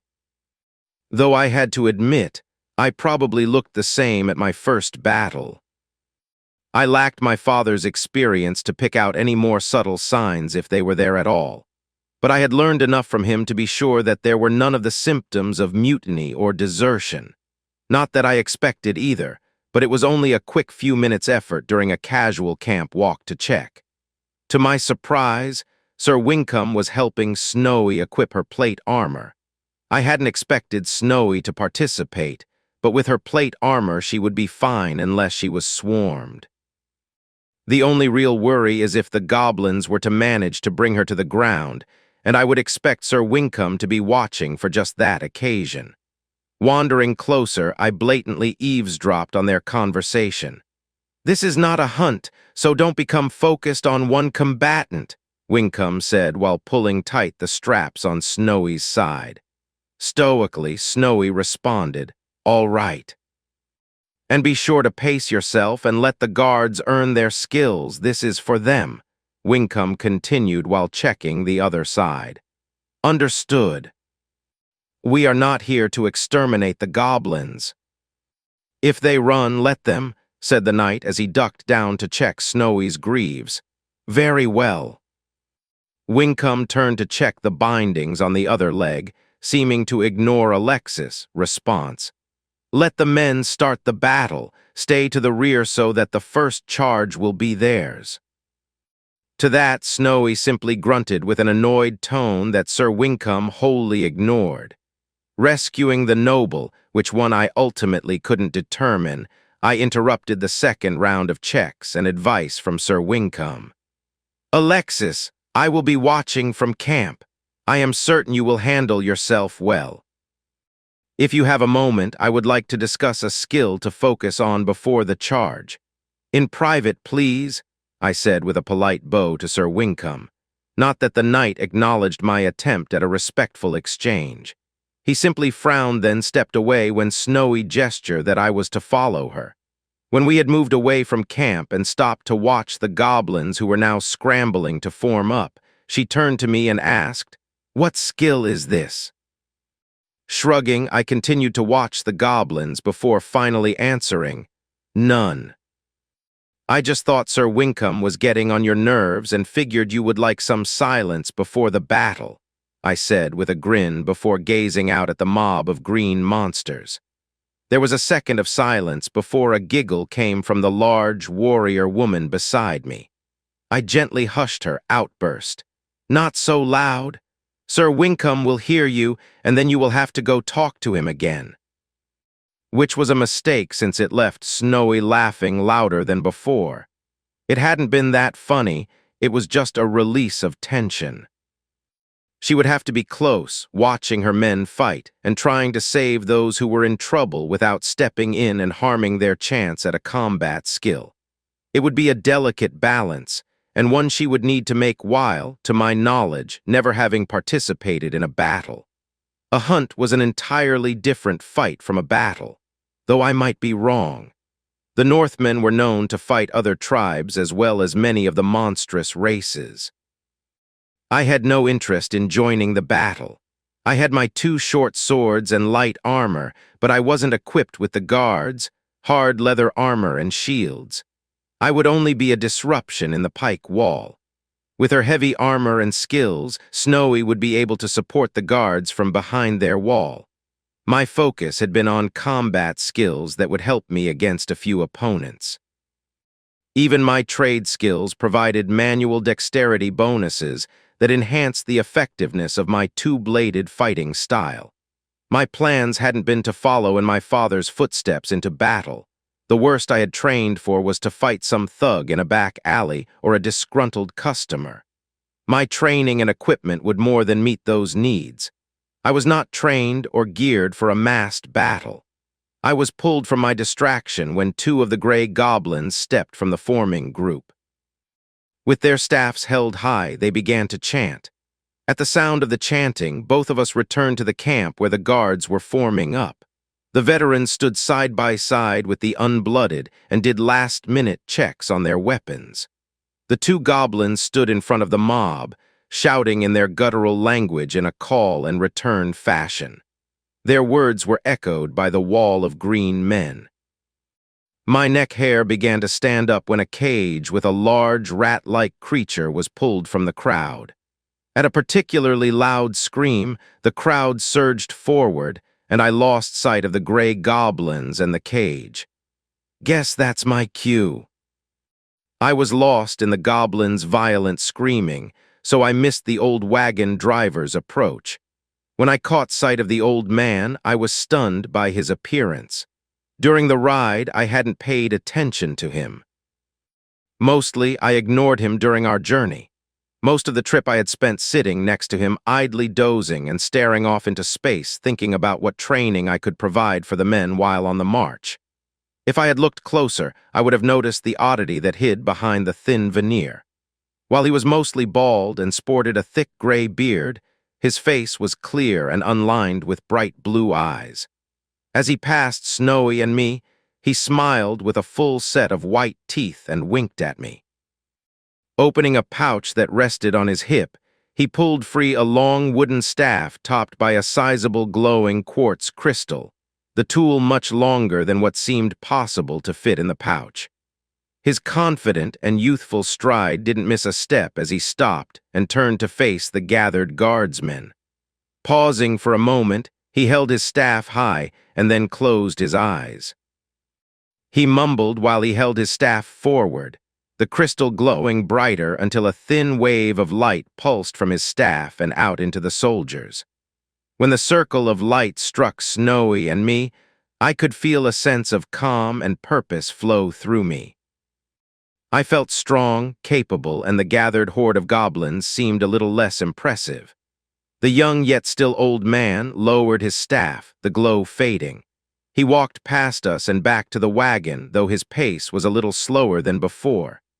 Leveraging himself back onto the cart, he leaned back and rested with the staff across his legs while he silently watched the horde. With a shout, the goblins began to stream onto the field and charge towards our camp. Once the first group began to charge, I could see the old goblins waving the rat creature's corpse, flinging the blood into the crowd. At each wave of the beast, the closest goblins would scream a blood-curdling war cry and charge. The charge was a ragged line of wildly swinging arms and gnashing teeth, entirely unlike the guards' trained response. Pikes held to their side and blades forward. The pikemen's doubled line started to pick up speed as they moved to meet the charge. There was enough distance between the group that the first goblins to rush the line were skewered and dropped bleeding or dead before the next group could reach them. Despite their training, the ragged nature of the horde's attack broke the momentum of the pikemen. Instead of rushing toward the next wave, they remained in line and waited, then jabbed their weapons forward. Snowy walked out toward the gathered men, a bastard sword replacing her sabotaged sword. If someone had asked me, I would have suggested she continue to use the weapon she was used to if this was her first big battle, but I had been too preoccupied to notice. The third wave of goblins came as a sudden mass, the number quick enough that the guards were unable to completely free their weapons from the dead. Even when multiple goblins attacked the same guard, their bodies literally hanging off the humans, it was only a few of the guards that were pulled to the ground. Despite the numbers' advantage, the green creatures were still smaller, lighter, and weaker than a human. These guards had hard leather armor and steel, while the goblins had ragged loincloths and rusted scavenged knives or bone shivs. Snowy was standing at the rear, occasionally stabbing from behind her men, then wading into the pile when a soldier was pulled down. At regular intervals, the captain would shout something, and the guards would retreat for a few steps, clearing space to continue the fight. Despite her best efforts, I could see the unmoving form of at least 2 guards in the pile of goblins. At each step back, some of the goblins would crawl free from the pile and retreat toward their camp. Most of those retreating bled. A few cradled limbs, and one of the green men collapsed while blood slowly ebbed from a severed arm. There was a tricky moment where the guards had pulled into a tighter formation, and the goblins moved to encircle them on their left. Without Snowy, they would have lost many more at that moment, but she moved around behind the guards, and her whirling blades splattered goblin blood in wide arcs. At the clear line toward the metal-clad warrior, the goblins screamed louder and raced forward. It was ultimately futile as Snowy held her side of the battle, leaving nothing but severed limbs. 10 minutes after the battle started, the goblins broke and ran, maybe a fifth of the horde remaining. A fifth was still far more than I expected. The guards didn't cheer. Most panted while watching the green men escape. A couple were still eager for battle and started to follow, but the captain called them back. All that was left was to clear the field, pulling the dead guardsmen from the pile of green men and then killing any hiding goblins or those that were unconscious or simply too injured to escape. Snowy watched the guards as they cleaned the battlefield, her sword propped on her shoulder.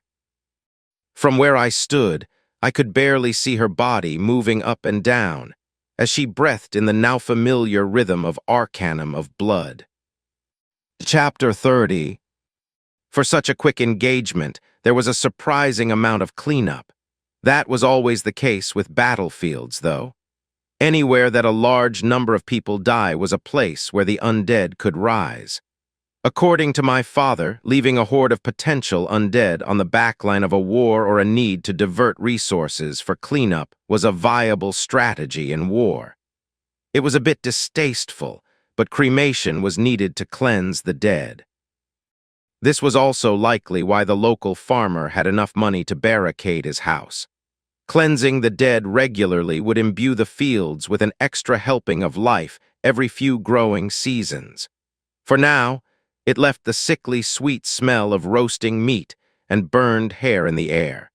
It was a familiar smell to anyone involved in combat.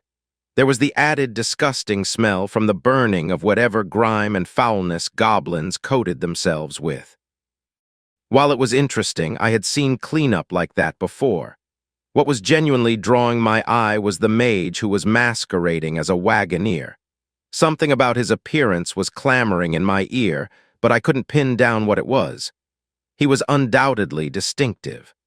The pure white hair and beard combined with unlined face and vigorous movements and full shocking white smile made a strange juxtaposition. For now, he was ignoring me and napping on the wagon in his usual spot. Shaking my head, I turned back to the injured guards and the cleanup while I made myself useful, watching the surviving goblins bring down their camp. My counterpart was an old and wrinkled gray goblin standing at the closest edge of the field. He held a dead animal in one hand, something close to the rat-like creature they sacrificed before the battle, but this one had scales and bony plates instead of fur. In his other hand, he held something white that branched oddly. Belatedly, I realized that he held some object formed of tied-together bones. I had no clue what it was, but I knew it was some kind of threat involving a magical skill. That, or a bluff. For a few seconds, I daydreamed of discovering all the odd and weird skills that the different monstrous races must have that were just out of reach from the civilized races. Then I remembered the orgy of violence and sex from the night before and wiped that daydream away. Whatever magic the goblin shamans used, it was not like the mages. Nor was it like the shamans of the Northmen, the seekers of the undermen, or the green spirit of the forest folk. What little I had seen of the goblins' magic was focused on sex, sacrifice, and violence, a fitting style for the horrible little green creatures. While the dead on the field were cleansed and burned, the injured were cared for. Snowy hovered around Mother Tin while she worked. The scratchy and annoyed voice of the mother rolled out over the protest of the lightly injured. She had been unable to save a pinky finger of Private Baker, the guard with storytelling. Somewhere in the chaos of the fight, he managed to catch the tip of a halberd blade on his own weapon's staff. He was lucky that it was only the one finger injured and that he didn't lose the whole hand or even the arm. He wasn't sure where or how it had happened during the fight, and we would likely never know, but the loss of the finger had come as an even bigger surprise to him when Mother Tin couldn't heal it. He had been under the impression that the healers could heal anything short of a head wound or old age. She had quickly disabused him of that idea. There were a few other minor injuries, strains, bruises, scrapes, cuts, and flesh wounds, but there were only 2 other serious injuries. Private Jera, one of the few women, and Otter Still, one with the darker skin tones native to the eastern side of the kingdom, had suffered a gut wound. Most of the goblins used stone tools with a sprinkling of scavenged, rusted weapons. Private Cord was unlucky enough to have a goblin with a relatively new and sharpened blade catch him below the armpit during the scuffle. Mother Tin had only barely been able to close the wound and stop the bleeding. Neither were dying, but Jera was still lightheaded and weak from blood loss while Cord remained unconscious. Besides those recovering and those cleaning the field, most of the guards were resting with heads down or avoiding eye contact as they ate lunch. Those who had managed to earn a skill during the fight were pretty blatant, with their chests puffed up like birds. I had worried about this before I gave my speech the night before. I could have likely just disabused the guards from their superstitions about skills and managed to improve their skills. Instead, I chose to go the extra distance and provide actual training like I would for a client instead of just information. The peasant superstitions around skills were so prevalent that just saying that skills didn't improve through rote practice would have been enough to have me earn my keep. But I couldn't let that be it. Openly teaching and educating people about skills was what I had always dreamed of. I couldn't allow it to sit with just the essential information. By my rough count based on the number of smiles, some of which would be lies to avoid the shame of failing to gain a skill, I was guessing that some 20 guards earned skills this time. That was around what I would have expected for the first battle of a culling. My speech was helpful, but it was too little too late compared to their weeks of slacking off standing guard in the fortress or refusing to practice with anything but a half-assed nature. The mistaken idea that all that was needed for a skill was practice had been coursing through them. They looked at the combat specialists and thought that the skills made them that way, never realizing that they had those skills because they were already driven and capable. At the sound of Snowy's approach, I glanced back but returned my eye to watching the goblins. I doubted that they would do anything, but keeping a blatant lookout would preclude them from trying. "Josh," Snowy said while she trudged closer to me.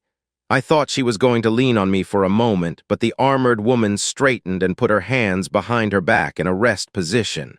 It didn't take acting to see she was trying to hide her feelings.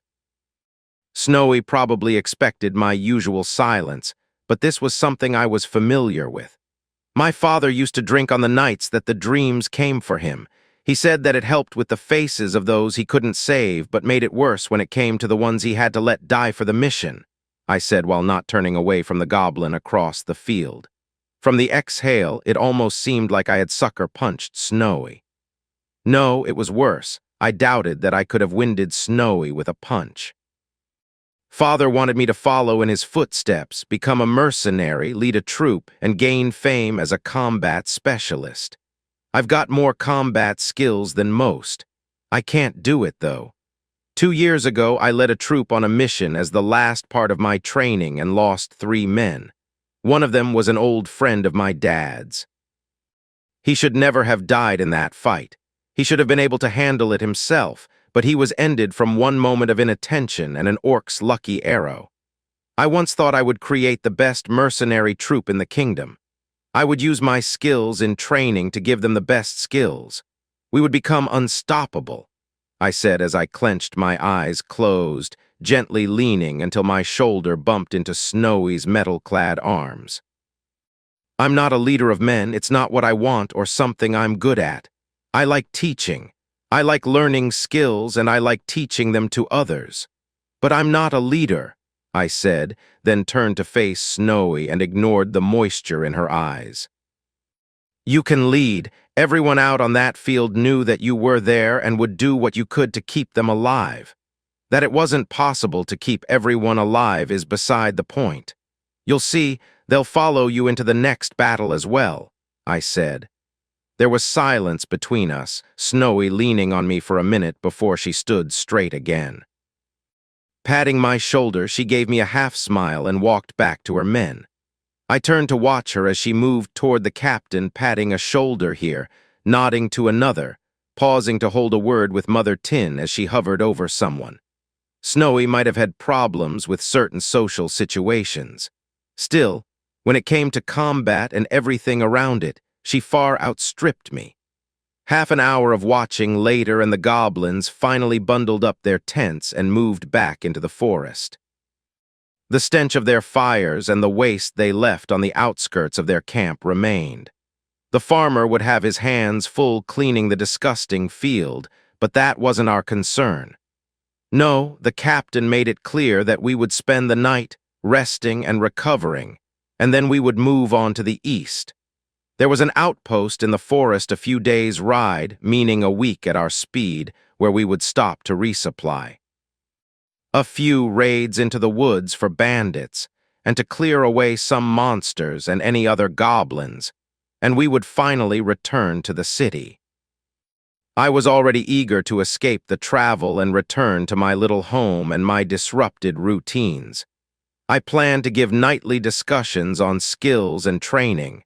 I would miss that, but I would still be able to help the guards.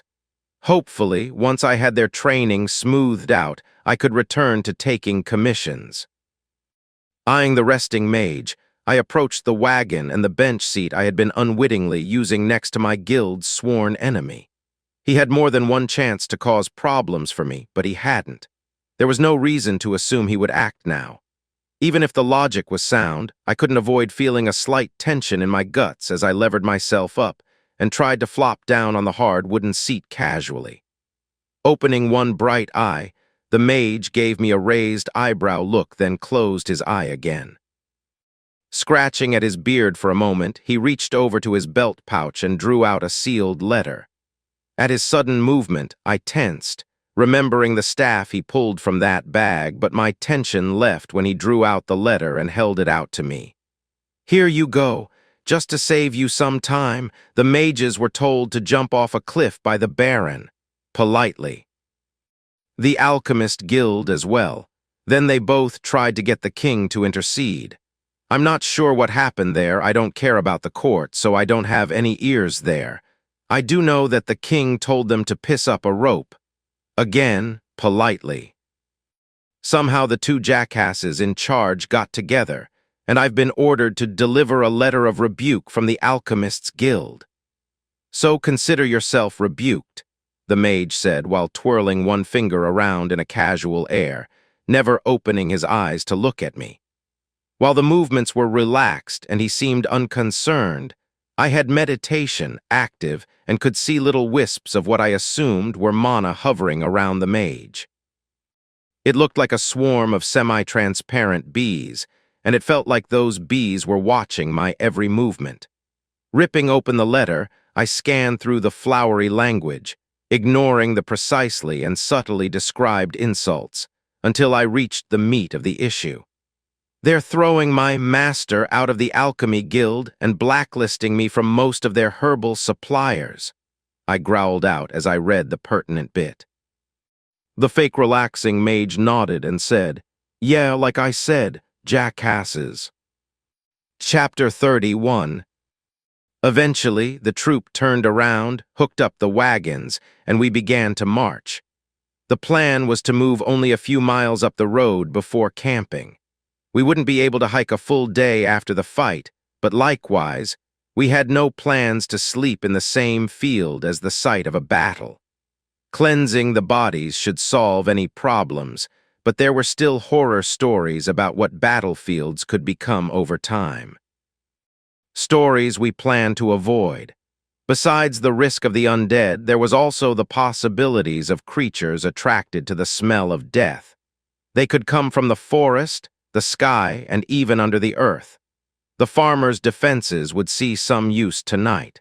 Once we reached the new field, the camp was thrown together quickly, everyone eager to eat a bite of food and then to sack out. I waved away the use of a tent and instead camped out with my bedroll and ground tarp leathers under the wagon. I fit myself behind the wheel of the cart. I didn't expect any trouble tonight, but if there was an attack, I had no interest in being wrapped in a tent when it came. Being in the open left me feeling uneasy, but the tent would obscure my view more than it would provide protection. There were no jovial conversations, no lecture on skills, no half-formed questions. The feel around the fire, for those few who were awake beside those keeping watch, was that of depression and shame. Watching from around the wheel of the wagon, I could see the captain glancing at the faces of his men and women, those who seemed stoic, depressed, or resolute to earn a skill in the next fight. Despite his stuffy attitude, he seemed to care about his people, and I had no doubt that he would take care to rouse the spirits of those who needed it. Tomorrow would be soon enough for me to provide further words of encouragement. We rose bright and early before the sun the next morning. The night was uneventful, as was the bland breakfast of boiled oats. For the first hour of the ride back, I managed to sit next to the mage. Still, I wasn't able to get comfortable knowing that a possible enemy was sitting so near, even if he seemed uninterested in me. When the troop passed a corpse wagon, it was the perfect excuse to leave the cart. I doubted the mage was fooled, especially since I had little to add when the captain suggested that the farm down the lane wouldn't need the corpse cleansing to invigorate the farm. I had initially planned to focus on meditation during our ride to the next location. While sitting next to the mage, I had zero interest in using meditation. I wasn't sure if he could discover my use of the skill, but I didn't want to test it. I certainly couldn't work through trying to figure out what more the skill entailed. It was nice that I had reached the point where I could leave meditation active whenever I was acting. Though, as I had told the soldiers, mindless practice was not the way to improve a skill. Finally, I settled on joining Snowy in her carriage. We had plenty of things to work on, and we could at least make a plan for advancing her skill. Rapping on the window of the moving carriage, I was surprised when the door swung open quickly, and Snowy gestured me in with a frazzled look. While I climbed into the moving carriage, Snowy packed away bundles of letters and stacks of leather notebooks. "What's all this?" I asked while gesturing around at the different paperwork. Alexis cringed as she looked at the papers, then rubbed her face. "My father asked me to study his journals. He has made many decisions during his rule, and I'm supposed to study them," Snowy said, then sighed. Snowy seemed a little frustrated, but not like she was beyond what she could handle. I had been worried that she would need support after yesterday's battle, but she quickly bounced back from it.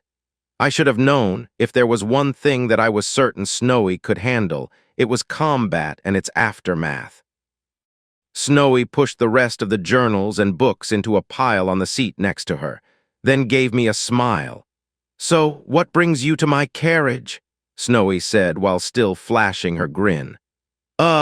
I stuttered while trying to find the way to ask any of the questions I had. There were things about Snowy's situation that didn't make sense to me. But their nature made any questions a delicate thing. Delicate social situations were not my forte. Instead of asking any of the more difficult questions, I decided to stick to something safer. "Do you know if Arcanum of the Blood is a bloodline skill?" I asked. Snowy shrugged and said with a look of frustration, "It's possible." "I don't know. There are few Blood Snow tribe members left from before they joined the mountain tribe. My mother only knows a few of the old stories from before the tribe's decline. If the few Blood Snow tribe members join the mountain tribe, why isn't it the mountain tribe instead of the Blood Snow tribe?" I questioned. Even as I asked Snowy about her tribe, I rubbed my hands over the seat.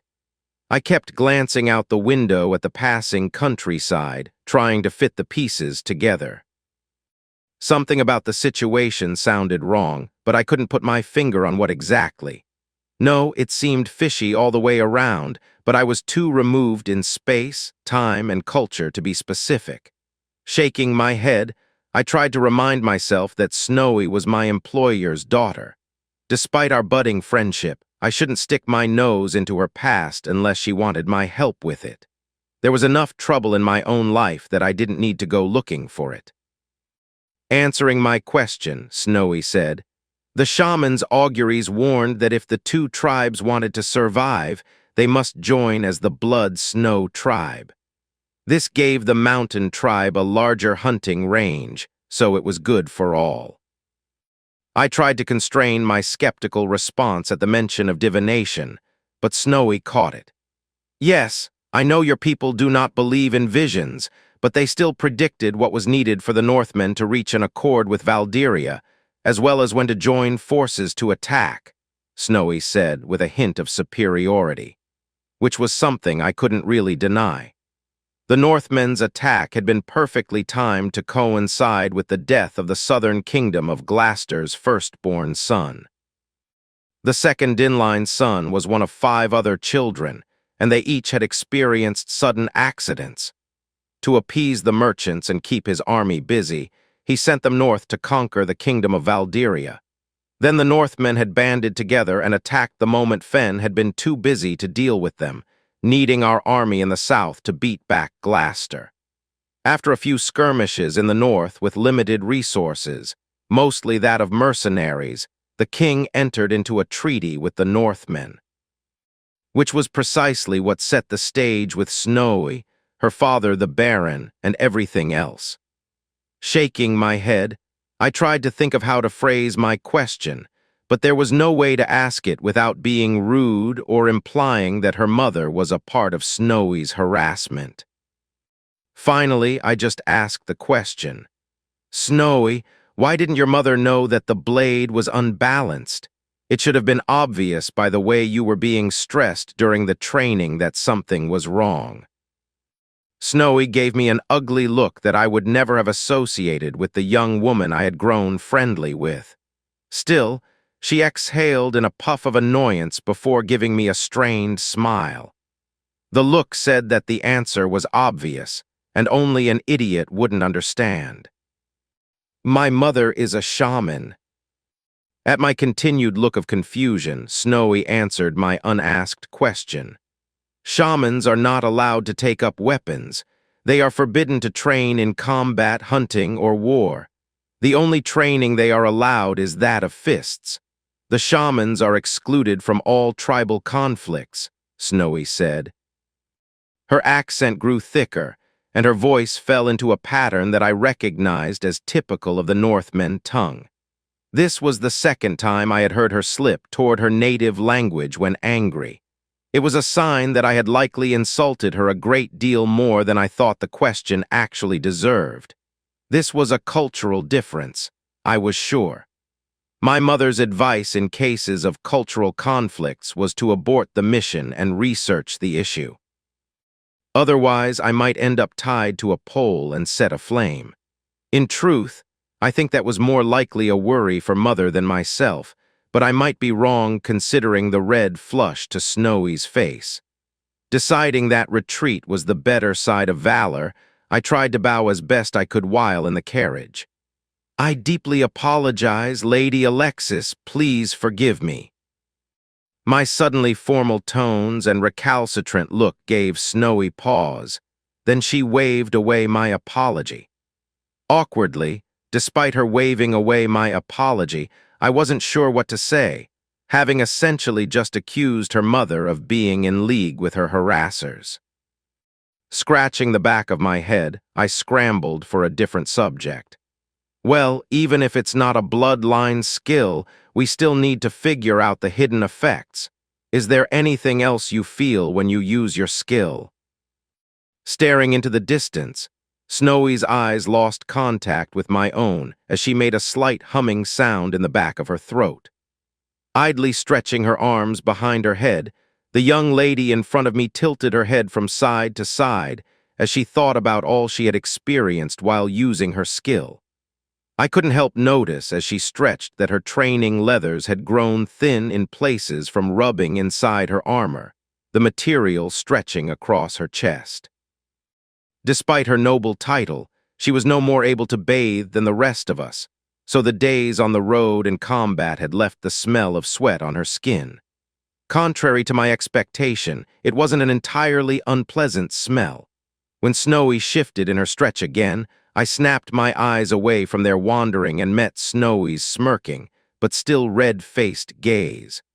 Dropping my own eyes to the carriage floor, I tried to cover my embarrassment with a light cough. Ignoring my social blunder, Snowy said, "When the blood is pounding in my ears and it rushes through my body, I would swear that at times I can feel something near me. Some push against the beat of my heart. It's subtle, but it feels like a different beat that conflicts with my own. But it's odd that I don't always feel it." Vague, but it was something to look into. I would have Alexis focus on this feeling when we next had a place to stop and train, after a few minutes of increasingly awkward conversation. Minutes where I tried to focus on skilled training while Snowy shifted in her seat in ways clearly designed to tease me. I decided that escape was my last respite. Bowing to the smirking Snowy while trying to extricate myself from the carriage, I hopped from the conveyance and joined the walking men. Chapter 32. With an incoherent shout of agony, Private Baker threw himself away from the magical pain-inducing rod that struck him across the shin. The 4 soldiers surrounding him wore ugly smiles, Baker's agony inducing a rictus of joy from each strike. Passing the rod to his partner, the next soldier waited until Baker stood again, then silently touched the bulbous end of the rod to Baker's ear. Squealing like a stuck pig, Baker curled into a ball for a moment, his body twitching in agony before he resolutely climbed to his feet once more. Blindfolded head whipping around, his nose twitching, he held his arms out as if to catch his balance. Baker did everything he could to find the direction of the next attack as he had for the last week. His training time in the circle of sadist soldiers was painful, but he was showing signs of progress. At first, Baker was unable to dodge any of the attacks. Now the private would catch 1 in 10 or more. This still meant he found himself curled in a ball screaming in agony more often than not. Leaning toward the captain, I whispered while I let the screams cover my words from prying ears. "Just a suggestion, but I wouldn't let those 4 deal with civilians," I said while keeping one eye on the action. More than once, I'd had to warn the men to stop kicking Baker while he cringed in pain, rather than using the painful but ultimately safe magical prod. The captain gave me a look that clearly conveyed that he didn't need a youngster to tell him how to do his job.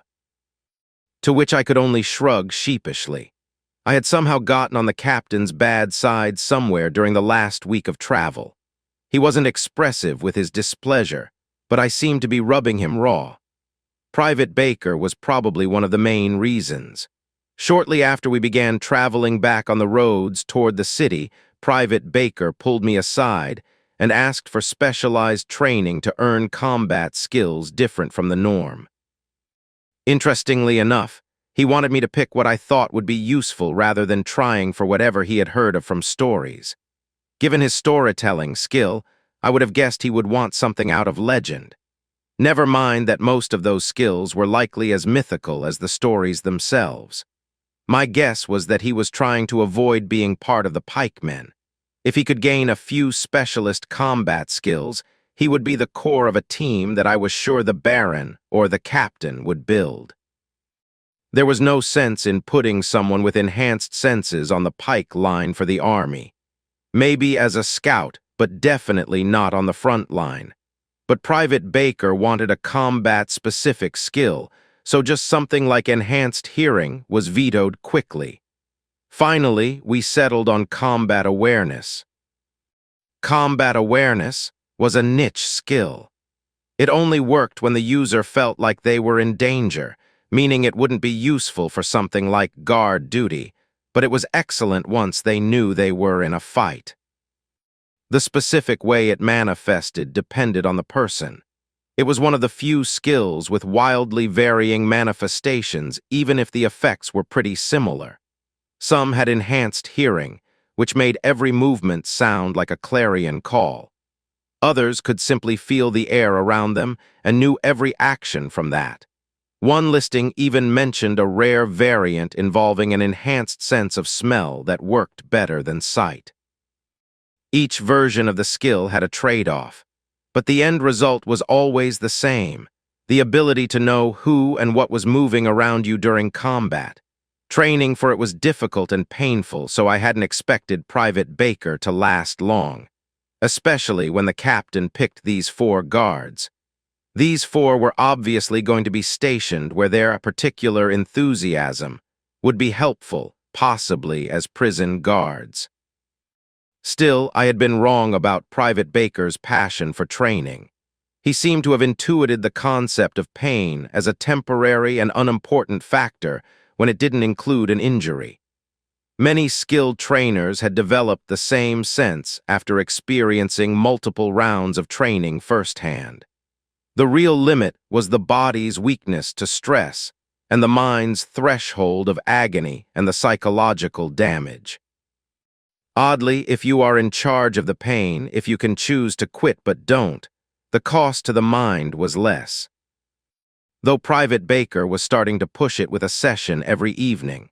For a week, I had returned to training Snowy, the afternoons giving her time away from her book study and a chance to move and stretch after each day's carriage ride. We were trying to focus on the elusive effect of the pulse she had described, but we couldn't isolate it. The best she could say was that it no longer felt like a single beat, but was instead a storm of impacts coming from all directions. Despite the lack of progress, she was still pushing forward with her training, her body moving smoothly as she breathed, her training weapon swinging around her in even loops and sudden jabs. She was trying to concentrate on swordsmanship as well, so she was using her wooden training weapon. I felt the split focus was not doing her any favors, but she had refused to pick one or the other to focus on. I thought that all she really needed was to shift her trained responses to match a more traditional use of the sword, instead of the hobbled tactical training that she had received. Then she would earn the skill. Technically, the woman was a better swordsman than I was. Her problem was that she attacked when she should defend and charged when she needed to gain distance. It made her difficult to handle in a duel simply because of her unusual reactions, but would get her quickly killed in the middle of a melee. The captain had set aside time for weapon practice during the evening while the men were as tired as possible.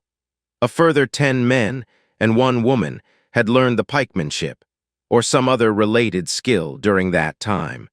This meant something like half of the guard force was without a combat skill.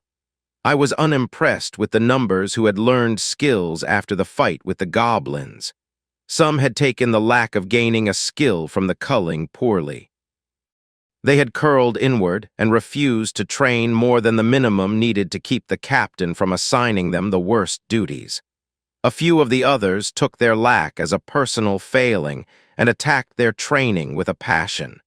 Those few had quickly earned combat skills. The third group was more interesting. They decided for whatever reason that they wanted nothing to do with combat. This group had a sample of the blood and the sweat, the knowledge that the creature in front of them wanted them dead, and then decided that they would rather not experience more of that. I couldn't blame them. I had found myself in the same camp as them, though I had still trained my combat skills in other ways. I even went out of my way to focus on crafting skills that would enhance my combat skills. I just couldn't see my life not having combat in it, so it behooved me to be prepared for those moments. I wasn't sure how this third group would be handled. Some could be absorbed into maintenance and support groups for the Baron's military, but that was a rather low-skilled and low-wage area. There would only be so many positions to fill. Likely, many would be forced to fight on the front line despite their lack of skills. They had been hired for combat, and there was little chance of them escaping that fate. Shrugging, I turned back to Private Baker and his 4 friends. It wasn't likely I could do anything for those that feared combat and didn't want to make it the focus of their life, even if I was sympathetic to their plight. Scratching at my chin, I watched as Private Baker twitched to the side to avoid another sly kick. I was keeping Private Baker's skill list in my sight as he trained, so I couldn't help shouting in joy for the boy when he finally gained his skill. My outburst caused the 4 sadists to step back. Baker swayed as he levered himself onto all 4s. His body jerked around in confusion from the input of his new skill. Seismic Awareness, Tier 2, 3. The ground speaks to you. The call of the land is yours to hear. Passive effect. Plus 15% resistance to stun. Lesser vitality of the land sense the vitality and health of the land. Major awareness of movement while in contact with the ground. Unlocks the land sense resource. Active trigger effect. Costs land sense while in use. Plus 20% to sense of balance. Minor walk the land movement on rocks, soil, or dirt leaves no trace. Lesser. After effect. Lesser pain and disorientation if not on bare earth when active effect ends. Well, that's not a traditional combat skill, it's even a Tier 2. but I was sure it was going to be useful. The moment Private Baker tried to stand, he windmilled his arms and turned an unhealthy green shade. The four bullies surrounding him were slow to move. Baker punished that failure when he violently discharged his unhappy stomach on one of them. Returning to the ground, Private Baker made a miserable sound while he turned his face away from his sickness. The captain reached Baker first, but smartly didn't try to move him. He just helped hold him in position, away from his erstwhile meal, and asked him questions about what he was experiencing. "Just hold still. I've read your skill. I know what the issue is," I said while I untied Private Baker's boots. The captain gave me an odd look at my comment and my actions, but didn't comment as he held Baker still. When I finally got his feet clear, Baker gave a sigh of relief when his toes touched the ground. Carefully, both of us on either side of him and making sure not to be directly in front of his mouth, we removed the blindfold and helped him to his feet. "Baker, can you feel the land? Do you feel it filling you up?" I asked, being sure to keep my voice low, though the captain was obviously listening in. Tilting his head slightly, Baker nodded, his eyes focusing into the distance as he slowly straightened. Both of us stepped back and watched as Baker wiggled his toes while a smile spread across his face. Blinking, he looked to both of us, then scanned his eyes across the camp, seeming to see it with a new set of eyes. "I'm not sure." Baker said before shaking his head and staring at his feet in confusion. Waving away some of the approaching men, the captain pulled the cork from his water pouch and passed it to Baker. Taking a gulp, Baker swished for a second, then spit the water away. The impact of the water on the ground made him flinch, his body reacting, but he recovered himself quickly. "Land sense. Sorry, Baker, but you're going to have to go without boots for the next few weeks, or at least until we get to the fort and can get you some specially made boots," I said. "It's like I see the whole camp, only not. It's odd." Some of it is really odd. The latrine is both good for the soil and not at the same time, and I can feel something ahead that's leaching from the soil. It's bad. Very bad, Baker said, then closed his eyes and turned to stare toward the destination of our march. "Tastes like wet bones and screams." "IUH?" Baker said before shaking his head, confusion clear across his face. Whatever he had tasted was deeply disturbing to the young man. In fact, it was disturbing to me as well. Nothing described as wet bones and screams would ever be a good thing in my book. I nodded my head towards Snowy when the captain glanced my way. Snowy was still diligently moving through her forms, having become used to Baker's screams over the last week. We were heading toward a fort in the deeper woods. Its main job was to watch for bandits and large movements of goblins or orcs. I hadn't even known it existed before the captain mentioned it. Still, it made sense that such outposts would be necessary. The rich mines and trade were the barony's primary resources, and those required the trade routes to be clear of bandits and the monstrous races both. Minor forts, at least to keep watch for massive tribal migrations, had to be stationed in the forest. I stared at Snowy as she stopped her movements, her face flushed with her exercise, her smile fading at my concerned look. "I wonder what we will find when we reach the fort?" Chapter 33. The captain and I had come into worse conflict since Baker developed his new skill. I could understand his frustration. I was mainly doing part of his job for him. The troops were supposed to develop a few skills during the culling. Then over the next month, the guard would earn more skills while they made the rounds to the various forts and guard stations. He would switch out those who couldn't manage to obtain a skill and post them in different places to wait out a season in the forest. Boredom and low pay would be an incentive to increase their training. Then I came along and demolished his neatly ordered world. It wasn't blatant, but I was definitely causing him some frustration. My methods had stirred them to train, and more of the guards were developing skills compared to previous years. Even a few more guards with a combat skill could be a turning point in a conflict. Worse, those I trained were developing different kinds of skills from the norm as well. This was actually a more significant concern than the number. For example, Baker's skill was able to detect something far off, and his combat situational awareness was markedly improved. But that left it a waste to put him on the pike line. I doubted he would have been happy as a simple lineman anyway. He continued training with me even after the brutal treatment from his tormentors.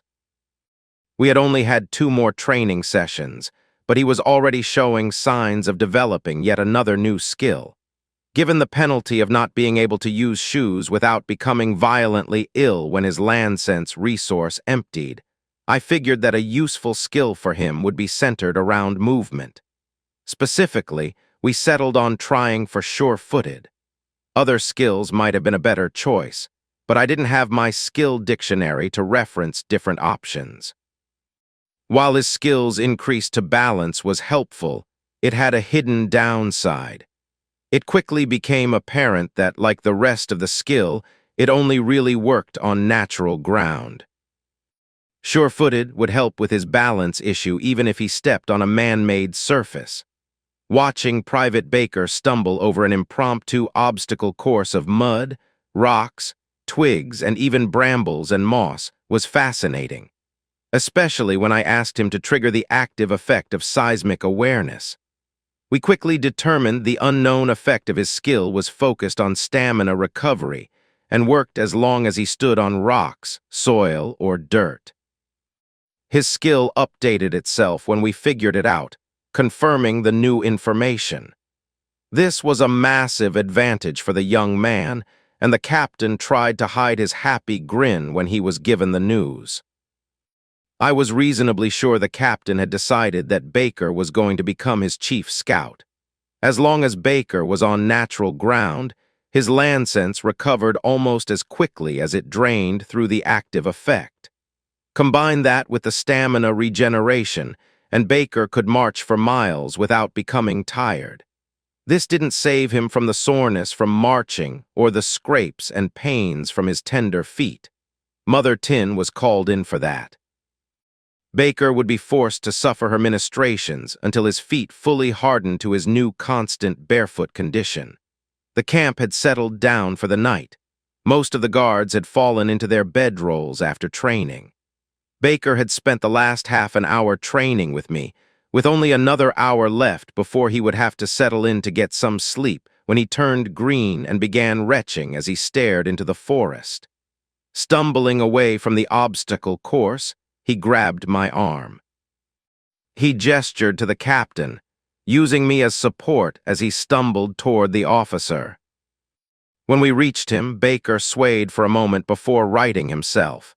"Captain, Private Baker needs to speak to you," I said while gently holding the private up.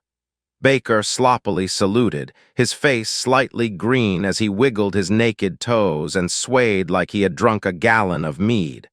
The captain gave me an aggrieved look, then turned back to Baker with a questioning look. "It's coming towards us, sir," Baker said while staring into the distance as he tried to access his skill and parse what it was telling him. Suddenly, the captain was far more focused on Baker's words, his eyes drilling into the man as he was staring into space. Gagging a bit, Baker brought his focus back to the captain before saying, "Sir, it's getting closer. Whatever it is, it's suddenly sped up. It's coming right at us now." Looking in the direction Baker had been focused, Captain Terod drummed his fingers on his sheathed sword before coming to some decision with a nod. Turning back to Baker and me, he asked, "Can you estimate how long?" Wiggling his head back and forth, Baker didn't stare into the distance again. Instead, he seemed to be trying to estimate the feel from memory. With his vacant stare and green look, it was apparent to all of us when he was focusing on his skill. Sergeant Baker, Private Baker's uncle, silently joined us. The young man chewed his lip as he tried to gauge the distances and timing involved with his skill. "Sir, half an hour for the front edge of whatever this is," he said, his voice sounding half-questioning as he answered, but the captain frowned from the answer. Front edge, so it feels like a group of people, or monsters, or something like that, he asked, his intense look causing the private to hunch slightly under his superior's interrogation. I think so, sir, Baker said with a shoulder shrug. Baring his teeth in a frightening smile, the captain turned to Sergeant Baker and started to call out commands as he gestured to his other sergeants to approach. Sergeant Baker quickly roused the men from their tents and directed those relaxing near the fire. The guards on watch maintained their vigil facing away from the flame, preserving their night vision. The camp was formed in a turnoff from the forest road that had been cleared many years ago. The clearing had a small rise where we made our camp, with the wagons pulled around the front of the hill and stationed at the backside from the road. Wide wooden planks mounted to the wagon's side were helpful when moving through the grass and mud. Laying these down in front of the wheels, they kept the wagons from sinking into the mud of the grassy areas they covered. The later attempts by the untrained guards had been less successful than the veterans, but by now it had become a common enough occurrence that even I had gained some practice pushing the wagons over muddy ruts. We lacked earthworks and fortifications, but we had a high point. Attackers would be moving toward the light and ruining their night vision while we preserved our own. They would have to scramble up a rise of muddy grass while we had the benefit of hard-packed dirt on the top of the hill. The real worry was being highlighted against the light for ranged attackers. There was little we could do about that except stay down, so that was one of the first instructions given. That and the captain directed me to get Lady Alexis. When I reached Alexis' carriage, I was surprised to see her already pulling her equipment out and strapping her armor on. At my look of surprise that she was gearing up without assistance, she silently smiled at me and gestured with her head to Sir Winkham. The knight was staring out into the forest and watching for attackers.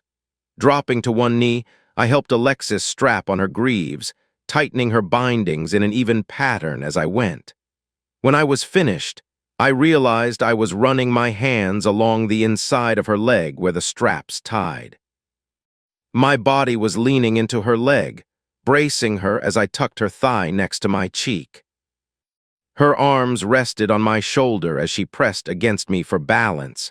It had been a practiced position that my father taught me when I was a boy. It was one of the fastest ways to lace up. Still, I hadn't considered the indelicate nature of my actions until I was done. Snowy's red face was staring into my own. Despite the blush, she was smiling as she leaned her leg against me and held onto my shoulders.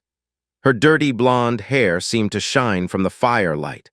The cloak of the night behind her outlined her and was only interrupted by the stars.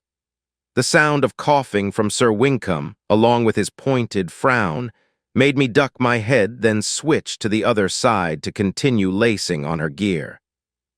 When I regained my composure and glanced up, Snowy had returned to her stoic self, her eyes quickly dancing over her equipment as she prepared herself. Once her lower body was equipped, I held steady the plates that were difficult to don without assistance. Once she had the more difficult parts laced on, I rushed over to my tent to grab my personal equipment. Quickly strapping on my belt and 2 short swords, I grabbed my newest addition, a thick padded cap. It was ugly, crude, and clearly made by an amateur. However, it had still been something to do while riding the wagon instead of meditation. Haggling with the quartermaster, and suddenly losing a small pouch of my itching powder, allowed me to claim the raw materials, including the necessary needle and thread.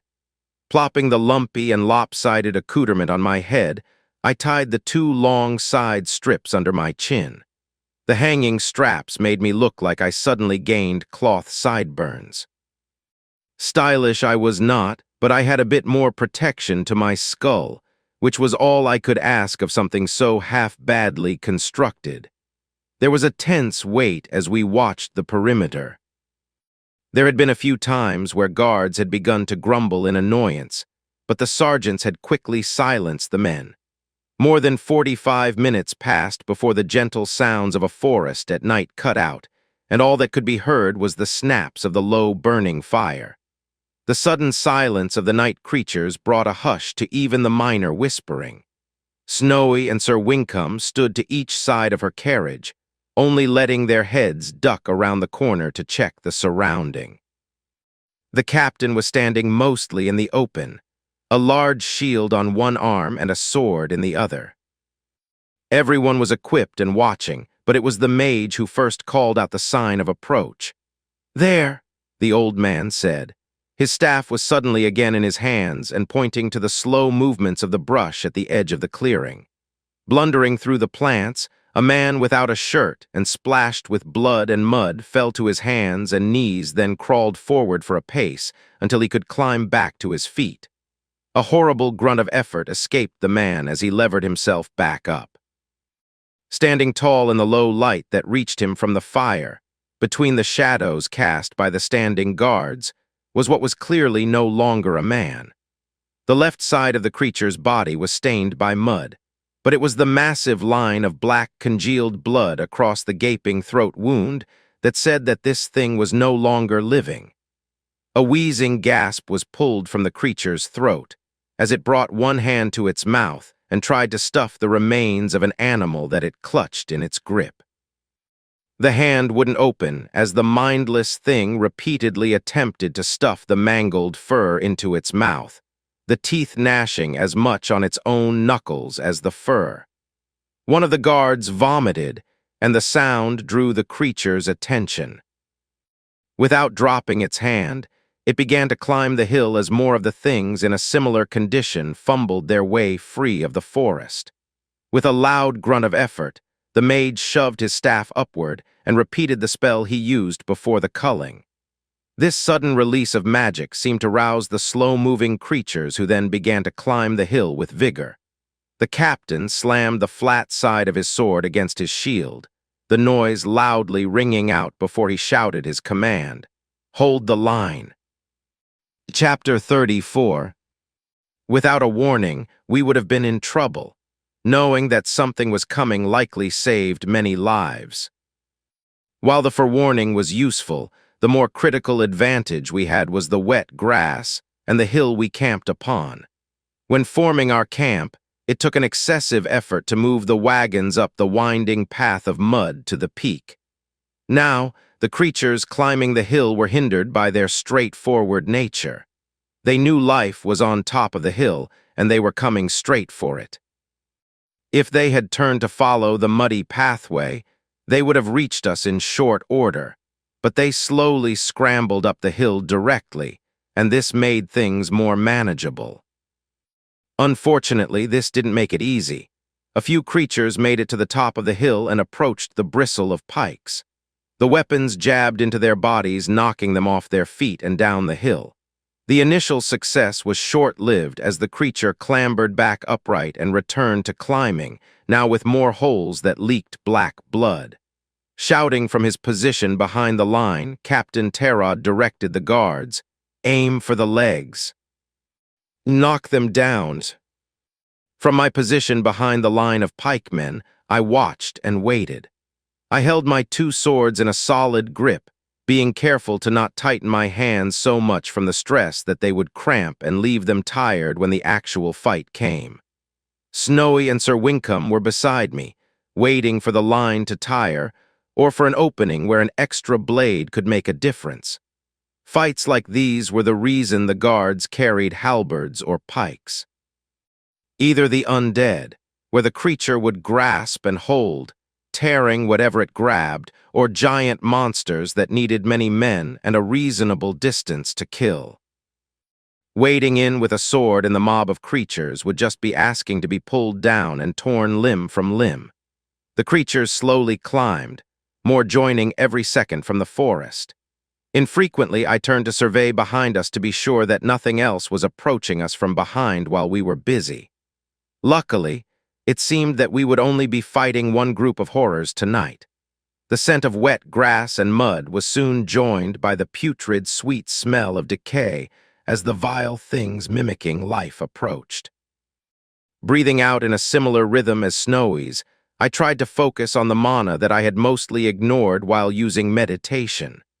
A few seconds passed as I failed to focus beyond the fight, but eventually the mana moving around became clear. There were two primary patterns of mana, the mage and the mana flowing through the creatures. The mage's mana pulsed out of him in a line connecting to everyone, and I assumed this was his spell. A thin line of white stretched out like a web, the pulse coming from his hunched and hard-breathing form and spread out like gossamer threads to each fighter. At each swing of a weapon, the line would flicker in brightness, the pulse moving down the connection. Interestingly, the glow from the motes of mana floating in the air pulled into the mage, the colors and shine shifting before flowing out again and into the men. The undead creatures were different. The mana of the world flowed into them in an unending stream to pass through them slowly and spill out again into the earth. They looked like shattered pots with more cracks than anything to hold the mana inside. Some of the mana that passed through them would shift into one of 100 colors, then soak into the soil, while other flecks would be drawn back in an endless cycle. The creatures that were the least injured seemed to hold more of the magic, the flow entering them draining slower than what left. H. The scream was sudden. The guard shoved the pike into the naked undead in front of him with extra vigor and violence. Still, the reason for his outburst wasn't apparent as he continued to scream. Trying to regain his calm, he shouted out to the captain over his shoulder while not looking away from the attackers. "That's my cousin. It was Marin, he yelled, his weapon swaying in front of him as he tried to hold steady against another of the creatures. One of the veterans shouted, "These are the guards from the fort," his voice cracking while he strained to throw back an undead that slowly leaked a dark sludge from its wounds. Looking into the darkness, I tried to count the creatures, but their shifting mass and the shadows hampered my efforts. I guessed that there were roughly 100, maybe 120. Most were naked and without weapons.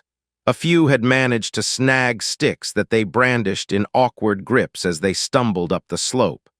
The wet grass and the hill kept the undead from swarming us, but it also made it difficult to chop at their limbs. Most blows would just knock the undead down the hill and into the mass of the others, unharmed in any way that mattered. When the guards started to lag from exhaustion, the three of us with swords stepped in to help. Sir Winkham took the side closest to the fortress, Snowy the middle, and I fought at the side nearest the road. Those of the guards with pikes were doing the least amount of damage, but they were also able to stop the undead at a distance and hold them. The pikes would puncture into the rotting flesh and catch on the bones.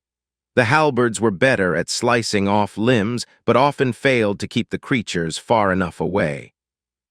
Captain Terod remained in the back, calling out commands and shifting the group to the side as the monsters slowly drifted to one direction or the other during the mad scramble. We were making progress.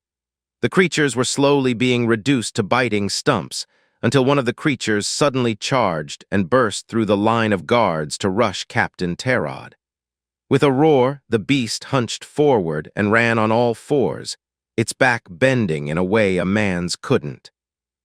Tearing across the field, the grass ripped away in giant clumps that flew through the air. The creature loped forward in monstrous leaps, the black claws stretching ahead to consume Captain Terod and the mage. Still visibly tired from the use of magic, the mage gestured with his staff. A shell of magic surrounded him and the captain, stopping the undead thing's attack with a sudden impact. Thrown off balance from the sudden stop of running into a glowing blue shield, the monster again roared as it stared at the mage. With the guards handling the last few undead that hadn't been disarmed and thrown down the hill, me, Snowy and Sir Winkham retreated from the line to encircle the more dangerous beast. The creature was mostly ignoring us to slash at the shield. When we drew closer, it glanced our way only to return its focus to the magical protection when we held our ground. "When I drop the shield, it will pounce. Be ready," the mage shouted, his voice shaking and strained as the twin flows of magic left him for the shield and the guards. So saying, the mage dropped his shield. There was a moment where the creature swiped at the air. For all the world, it looked like a cat pawing at a string before it roared and continued its halted charge. Its hesitation gave Snowy a chance to attack, her weapon cleaving down from above and lashing through the beast's right arm. With sudden useless limb, the creature roared again and turned to attack Snowy. When it focused on Snowy, Sir Winkham attacked, his sword stabbing forward into the beast. Opening its jaw wide, it snapped at the sword embedded in its neck. Distracted by the weapon in its neck, Snowy was able to continue her assault, slicing limbs away. With a sword in its throat and both limbs on a side cleaved apart, all the creature could do was push itself forward, snapping as it went. Once it was delimbed, it was quickly chopped up and reduced to twitching chunks. In my mana sight, the lumps of meat were still pulling in mana. The chest and head pulled in more mana as the limbs slowly started to go dark, the mana filtering through at a slower and slower rate. The mage was collapsed on the ground next to his staff. Gasping in strain, the motes of mana swirled in giant plumes into his body. While he was recovering, I watched the line of magic that spread through the guards pull back into his body. I made every effort not to seem to be staring. Still, I watched as closely as I could, trying to understand whatever he was doing with mana. To my frustration, it seemed to be just a constant swirl of mana entering his body, no different from that which was affecting everyone else. The main difference being the mana changing inside of him was less than what left. While we handled the creature that attacked the mage, the guards managed to disable the rest of the monsters. The next 3 hours were horrible. Firewood was collected into a bonfire. The still twitching parts of the creatures were thrown into the fire, the bodies smoking and failing to burn for long minutes before suddenly combusting. While the bodies were collected, the captain checked each beast, seeing if it was a former guard from the fortress.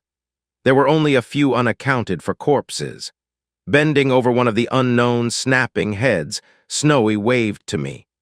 "Josh, does this look like one of those mercenaries?" she asked me. Joining her looking at the beast, I stared and tried to see if I could identify the face covered in black blood and twisted in a snarl. "Maybe the one that was riding at the back. I'm not sure. It was a while ago, so yes, I think," I said, my uncertainty clear. Snowy gave me a grumpy look before she grabbed the head by its greasy hair and lobbed it into the flames. "Captain, I'll use the communication scroll to contact my father. I will take half of the men back to the capital. I want you to station the other half in the fortress," Snowy said, her voice ringing out to the men who were still sluggishly throwing limbs into the flames. Terod looked annoyed for a moment, but then nodded to Alexis and started to separate the troop into teams to return and those who would stay in the fort. Snowy joined me as I watched the flames lick at the corpses, the fire cleansing them of their unnatural movements. As each body burned, the mana inside would flow out and into the ground. One of the guards was assigned to assist the mage, who was slowly recovering. His cycle of mana swirled in a pulse like a great beating heart. I carefully watched him from across the flames. His body seemed to fill and return to a youthful state, the skin smoothing again as the mana returned. Only his hair remained aged as his body recovered at a rapid pace. By the time he was helped back to the wagon, his body was again moving like a youthful man. I held myself in meditation while using the active form of teacher of skills. I watched the mage's every movement, trying to understand how his magic worked. It wasn't until he closed his eyes and rested that I developed a plan. When he became still, the mana inside his body slowly shifted and pulsed beyond the outer swirling pattern. The inner core of his body gently glowed as he rested. Meditation has increased to 8. Teacher of Skills has increased to 21. I had never used Teacher of Skills to analyze someone as they used their skill. At least, not so that I could personally improve my own performance. Still, the skill increase made it clear that it was not just possible but a useful way to reflect on my own skills. With both meditation and Teacher of Skills increasing, I thought it possible that I had finally stumbled upon the road to learning magic. Chapter 35. Snowy gestured for me to follow her as she approached her coach. Reaching into the conveyance, she removed a wide board from its mount under a seat cushion, then attached it to the side of the carriage through 2 cleverly hidden holes covered by metal caps. Once she had the board mounted, I realized that it would act as a standing desk mounted on the outside of the carriage, an ingenious solution to holding court with a large number of advisors when a tent was not available. While Snowy climbed into the carriage to find some paperwork, the driver, an older man whose wrinkled face attested to the fact he wasn't a hidden mage, mounted an awning over Snowy's makeshift office. While Snowy prepared, the captain was making efforts to organize his men. He would need to split the troop, leave enough leaders to control the fortress, as well as enough supplies to support them when they made it to the fort. A fort where we had planned to resupply on salted meats while delivering some vegetables. Now, we couldn't trust whatever food was left in the fortress, if any. Also, they would need to send out men to hunt for game and so needed hunters.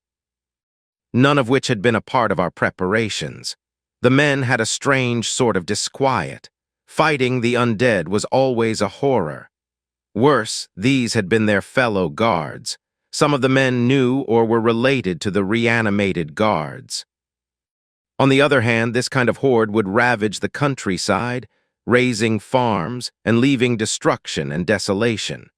Suffering only minor injuries and not a single death while destroying a horde of the walking dead was nearly a tale for the bards. Given the tired but happy looks from some of the guards, I was sure we had a few more combat skills as well. My thoughts were interrupted by Snowy gesturing for her advisors to approach. Captain Terod was delayed giving instructions, but he nodded in her direction. Unfortunately, Sir Wincombe was not so hindered, and he made his position clear quickly. "My lady, it's foolishness to split the troop like this. We should return to your father's castle," Sir Wincombe said, his voice hissing out to not be heard by the nearby troops. Alexis turned to her guard and nodded, but said, "I know it's not the best choice, but this is a compromise. The undead had defensive wounds." None of them were armed with real weapons. Most had wounds that indicated they were the victims of surprise attacks. Likely the fort was swept clean and looted in a night. "Where are the mercenaries now, Snowy said to Sir Wincombe's statement. Silencing his response with a gesture, she nodded to the approaching mage. "Mage Fordson, you have earned my ire by not announcing yourself to me before this mission. Why was I not informed that you would be with us? Explain yourself," Snowy said, her voice cutting across Sir Wincombe's attempted interruption. I had heard this tone of voice before. It was similar to that used by the Baron, only differing in tenor. It was likely she was snapping at the mage only now because, instead of bringing up her annoyance before, since this was the first clear chance to rebuke someone, and so show her command of the situation. At least that was how my failed training in leadership would have suggested handling the situation. Chewing lightly on a bit of jerky as he approached, the mage nodded to Snowy's criticism, though he seemed unconcerned. "Your father asked me to get a feel for Mr. Stills here, though I must admit a bit of perverse enjoyment at my act," he said to Snowy's annoyed look, then turned to me and continued. By the way, you've impressed me, mister. Stills. I was a bit unbalanced by that and could only mutter, thanks. Nodding, the mage bit into more of his jerky. While still chewing, he smiled through the bits of food and said, It's not often I get to see someone piss off so many people at once, I have to admit. I'm only play-acting as an annoying asshole to get people to leave me alone. You, Mr. Stills, are the real deal.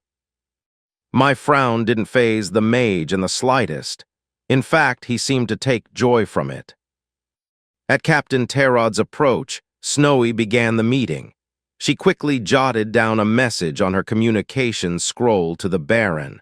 I watched in interest, trying to see if I could determine how it worked, but it was opaque to my mana sight. As far as I could tell, it was just an ordinary parchment. The magic must have been in its formation rather than in an active effect. Once Snowy updated her father, she turned to the group and listened to suggestions on further actions. The mage and I mostly stayed out of it. Captain Terod was of the voice that we should all travel to the fortress to man it and wait for the Baron's other men to reinforce us. He wanted to hole up in preparation for a siege. The only problem with that plan was that Snowy had already ordered the split of the troop.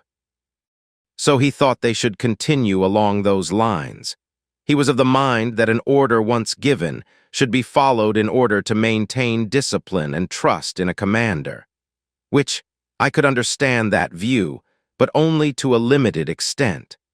Sir Wincombe, on the other hand, wanted everyone to retreat to the Baron's castle to prepare for further raiding actions. He felt that Alexis should return to her rightful place in the capital of the barony. Her father would order defensive measures from there, preparing to retaliate against whoever was the actual attacker when they knew for sure. I'll admit, I thought that Sir Wincombe had a better plan. Once the two military men had their say, Snowy thanked them for their opinion and then told them to prepare as to her orders. Chuckling at the grumpy men's look, the mage returned to his wagon, though I noted he sat in the cart that was to return to the capital. Captain Terod bowed slightly to Alexis, then returned to directing his sergeants. Sir Wincombe gave only a slight bow, then turned and moved back to his normal guard position. When Snowy turned to me, her face went from stiff and arrogant to a more relaxed smile. A smile I couldn't help myself but return. Well, don't you want to tell me how I'm making a mistake? Alexis asked, though her voice was more relaxed and almost playful compared to how she directed her men. Shaking my head in negation, I continued to grin. No, like I said, I'm not a leader. I know some of the ways of war from my father's lectures, but it's all from the point of view as a mercenary. Then I chuckled and continued, as I seemed to remember his stories. It involved a lot of him and his men being sent to fight where his employer thought his men would die, not that helpful all in all. My smile cut short when Snowy's grin fled, her eyes shifting to the men then back to me. When her eyes locked onto my own, she shook her head at my questioning look. Finally, her distant look faded as she returned to the present and nodded. Trainer Stills, you will follow me back to the capital where we will continue my training. While your training would assist the troops, you are a strategic resource similar to Mage Fordson, Snowy said with the tones of her official voice. At Snowy's raised tones, I bowed deeply, making a play of it to be sure others could see me and my sign of respect. Acting, telling me exactly how long to hold the bow to convey my feelings. Returning upright smoothly, then snapping a nod held for a brief moment to counter the idea that it was given in annoyance. Gently, I turned and wandered away to gather my supplies. It took a bit longer to gather everything, but everyone was ready to travel at first light. Those who would remain in the fortress were gifted with most of the cooking equipment. This ensured that even if the fort had been stripped clean, the guards would be able to eat. Unfortunately, this meant those returning would be doing so with only hardtack rations. The next day dawned early, and I was sore, tired, and grumpy. My sleep that night was filled with horrible dreams of undead creatures. None so terrible as to count as nightmares, but not restful in the slightest. Still, I had more sleep than the sentries who had to keep an eye out most of the night. Once everything was packed up, and the men had marshaled around the carriage with Sergeant Baker in the lead, Snowy called me forward to join her in her carriage.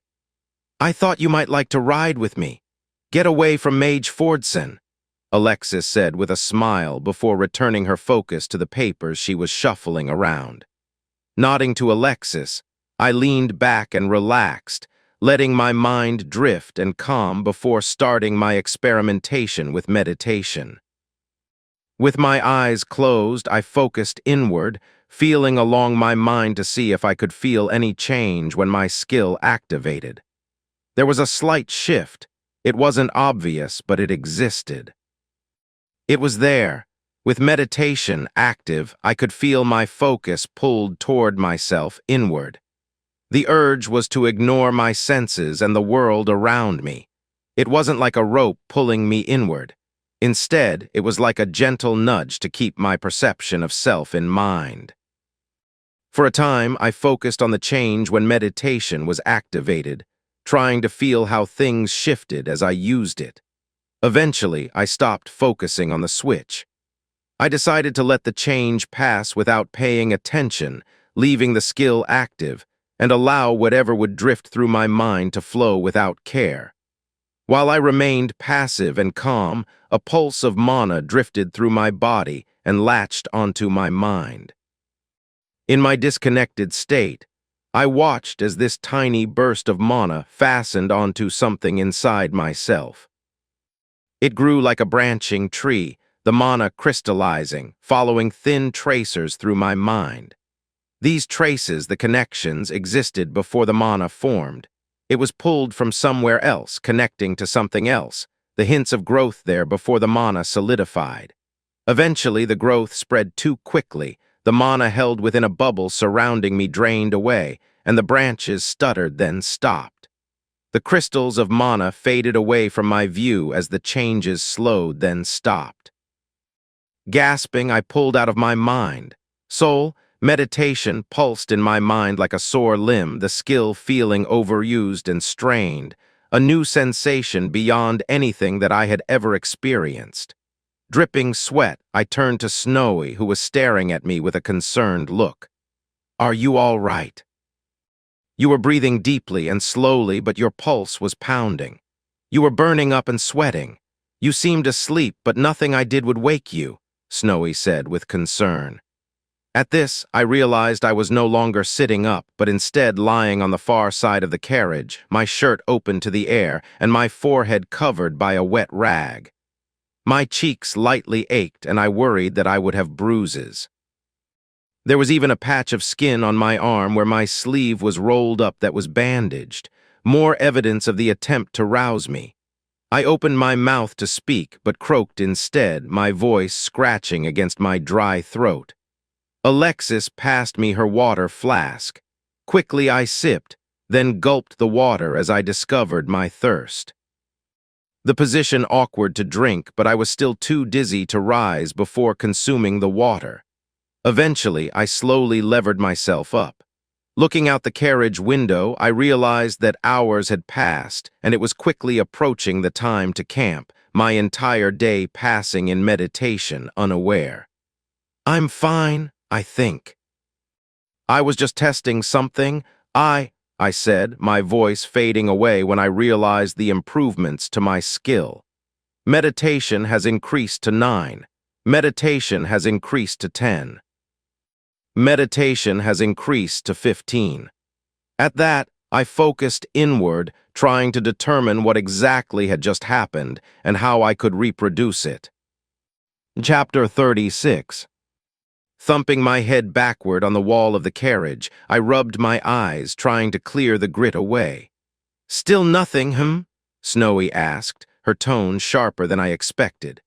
Drumming the back of my head against the wall a few times to release my annoyance, I looked to Snowy. She had a small wooden platform mounted on the inside of the wall, the board extending across the middle of the carriage to act as a table. Her papers were stacked around her. Clenched in one white-knuckled grip was her ink pen, and she was almost slicing her writing across the page as she referenced one of her father's journals. Her shoulders were hunched over, her body tight and uncomfortable, her manner annoyed and sharp, and the few times she glanced at me, it was with a put-upon look.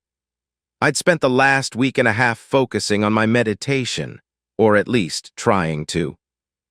Thinking back on it, the entire trip back had consisted of me either working on meditation or discussing meditation with an ever more annoyed Snowy.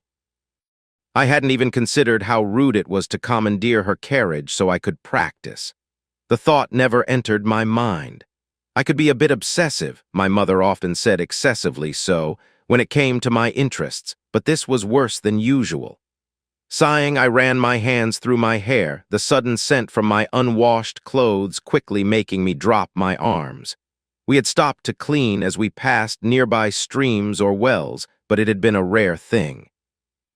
Our trip back was significantly faster than out. The men were pushed at a quick walk during the day only to collapse into sleep without training or lectures at night. We even broke camp earlier and set up later to extend the walking time. The only ones who hadn't been pushed hard during our travels had been the two of us. "Snowy, what do you say we camp early today and get in some sword training?" I asked with a guilty grin. Carefully, Snowy put her pen into her inkwell that was held by an ingenious nook on the carriage. Blowing lightly on her papers, she folded them up and tucked them into a leather folio held closed by a thin string. Once her desk area was organized and clear, she turned to face me. The slow, methodical cleanup made it clear that I was currently in trouble with the tall woman. "Did you not hear the sergeant this morning?" she asked. The question an obvious but unavoidable trap. With a blank look, all I could do was mutter a confused, "We will be back to the castle late afternoon. My father has guests, and he wants you to be available as he needs to discuss something with you. I'm sure I mentioned that he had guests, and we would be dining with him," Alexis said, the polite look in no way hiding her annoyance with me. Pinching the bridge of my nose for a moment, I then began to rub my face vigorously with my hands, the movement hurting but not so much that I was willing to stop. Dropping my hands into my lap, I faced Snowy directly. I held her eyes, trying to convey my apology while I firmly held acting disabled. "I'm sorry, Lady Alexis. I tend to become focused when it comes to my work. I didn't mean to neglect you, and I owe you an apology for my inattention," I said.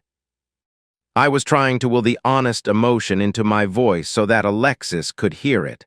I must have been successful since her severe look faded away before she threw up another mask. Still, she was unable to hold it entirely. "Yes, well. It's all right. I can be the same way when it comes to my training. Spending hours repeating the same movements, even practicing the moves in my mind until I fell asleep," Snowy said while seeming to be lost in memory. Then she turned back to me with a small smile. It was even cute at first. Still, somewhere around the end of the week, it became less so. I couldn't help but let my eyebrows climb my head at the last part.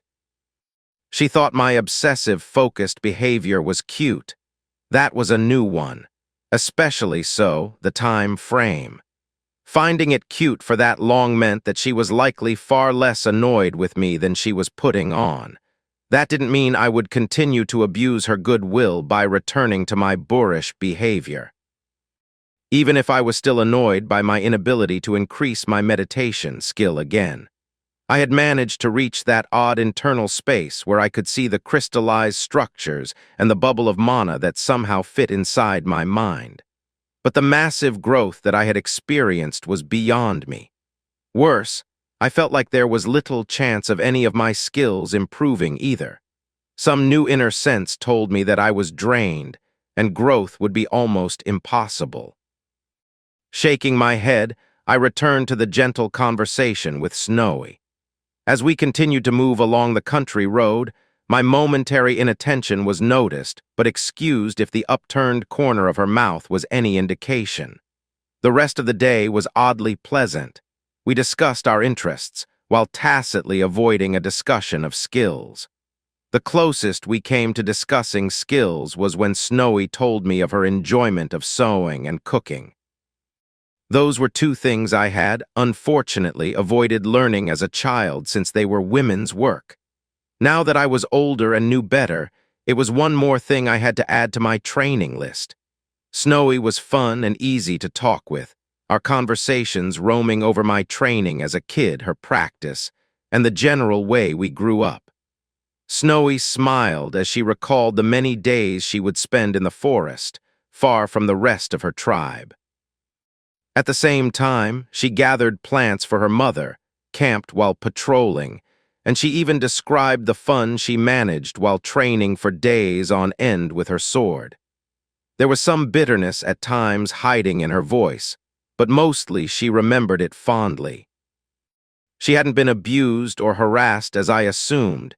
She had mostly been ignored and passed over while others were given praise and assistance. It was a case of neglect more than abuse. She was still angry, and I could tell she wanted revenge for the sabotage of her training, but it was a tempered feeling and in some ways more frightening because of it. For me, I explained how I was bounced between trainers while my parents would leave for months to work different jobs. How they would give me tasks and goals to work toward, and then leave me to complete or fail them on my own. There were times where my parents had no jobs lined up. They would focus there all on my personal training or with games and entertainment, usually things that combined together to be all three. We lived in the woods near a small town, the name carefully not mentioned, so I could take a short trip to purchase tools or restock food. Mostly, though, I grew up alone or with trainers, often taciturn men and women who had made a life around a skill and had few cares for anything but their training. I was feeling a bit maudlin when our discussion ended. We pulled through the gates into the city, the outgoing traffic moving to the side to allow our troop through. Staring out the carriage, I let the smell of the city invade my nose. The subtle stench of humanity too close together and without adequate airflow was hard to adapt to after the fresh country air. Though the smell meant people and movement and was better to me than the silence of the forest. The stop at the gate was quick. The carriage and Alexis were identification enough to expedite entrance. Still, I noticed extra security guards watching from small temporary buildings stationed on side streets. The feel of the city had subtly changed during our absence. Even in the short ride to the castle, we could see more patrols than was usual. When we crossed the bridge to the castle, the carriage was quickly searched from top to bottom before it was taken away to the stables. Hauling around a bag full of papers, her armor, and supplies being offloaded by pages, Snowy gestured me to follow as she marched through the castle. The castle, too, was changed. Guards were posted at more of the intersections, their gear shining and sharp, obviously recently repaired. I tried to slip away to my office, but Snowy directed me to continue to follow her. Moving into the wing reserved for her family, Snowy shooed away the ladies in waiting and asked me to wait for her in her antechamber. Uncomfortably, I sat and sipped the tea the maids prepared for me, the few titters at my embarrassment carefully ignored. Theoretically, I knew all the customs of the nobles and what waiting in her anteroom meant. She was saying that I was going to be her escort to a late meal with her father, and this was a sign of her favor. The fact that I hadn't been allowed to rush out to wash and chain, and so would show up dusty from the trail, and stinking of my own sweat implied Snowy was still slightly miffed at me. Alexis stepped from her inner rooms, smelling gently of vanilla. Her hair was carefully combed and braided, and she wore a flowing, expensive dress that somehow made her seem delicate. The contrast stated clearly that my inattention had annoyed her more than she had said. Internally, I gritted my teeth and decided to allow the payback. I had, in fact, earned it. Standing, I bowed low. "Lady Alexis, you look ravishing. May I have the honor of escorting you to the late meal with your father?" I asked, my voice controlled by acting, to match the deeper tones I once remember hearing a nobleman use with his wife. Raising my eyes, I was surprised to see a blush that was more than face paint graced Snowy's cheeks. Her lighter skin clearly showed her emotion, but she rallied and smiled. "That would be lovely, thank you," she said as she held one hand out to me to direct her. Grasping her hand, I was surprised to realize that while she was tall and strong, her hands were small and delicate, though the calluses said she was used to hard work. Idly, I made a mental note to check to see if the handle on her greatsword had been forged with larger hands in mind as well. With small mincing steps, the dress not allowing her the full range of motion she was used to, Snowy and I walked to her father's study. Snowy subtly directed me as we walked with gentle tugs on my hand. I had assumed the meeting would happen in a small dining room. These guests were apparently going to receive an even more private and personable a conference than I imagined. It wasn't until now that I thought to question why I would be a part of this meeting. Something of my wariness must have been transmitted to Snowy. My gentle grip on her hand became her iron-like grasp on my own instead. My sudden concern came too late as we were at the Baron's study. Snowy threw open the door and almost pulled me in and confirming my belated suspicion. "Hello, Dad," I said. Chapter 37. The Baron sat in his sizable, overflowing chair. The cushions compressed to death underneath him as he sipped at a large flagon of what smelled like spiced wine. The giant grin on his face as I entered the room distracted me for a moment, but only for a moment. My father was seated in an opposite corner next to a young girl. His body language screamed protection, but something about it was wrong. Of course, that was when my mother tapped my side with the flat of a dagger. My rebuke for my mother's games was cut short when Snowy charged into the room, bodily pulling me out of danger. My mother, dressed as the handmaid that I hadn't even noticed, had followed us to the Baron's meeting room. Raising her daggers and shaking them as if to draw attention to the weapons, she trailed us into the room. My mother's features blurred and shifted in my mind, her disguise as an unimportant maid trying to take over my vision. The giant grin as she playfully attacked Snowy said everything about her. The Baron and my father didn't move, watching as my mother charged, even remaining silent as Snowy grabbed the nearest chair to defend herself. I could imagine the mess that the pair would make in the room, my mother with her distracted combat, and Snowy with improvised weaponry. Before the two could clash, I yelled, my voice and the violence leaving the young woman my father was guarding a shivering mess.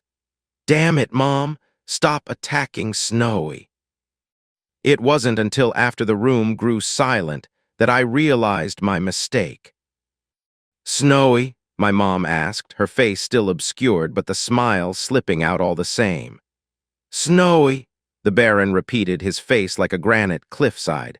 Flushing red, I looked to Snowy as she questioningly mouthed the word "Mom" in my direction. Despite the sudden calm, she still brandished her impromptu weapon at my mother.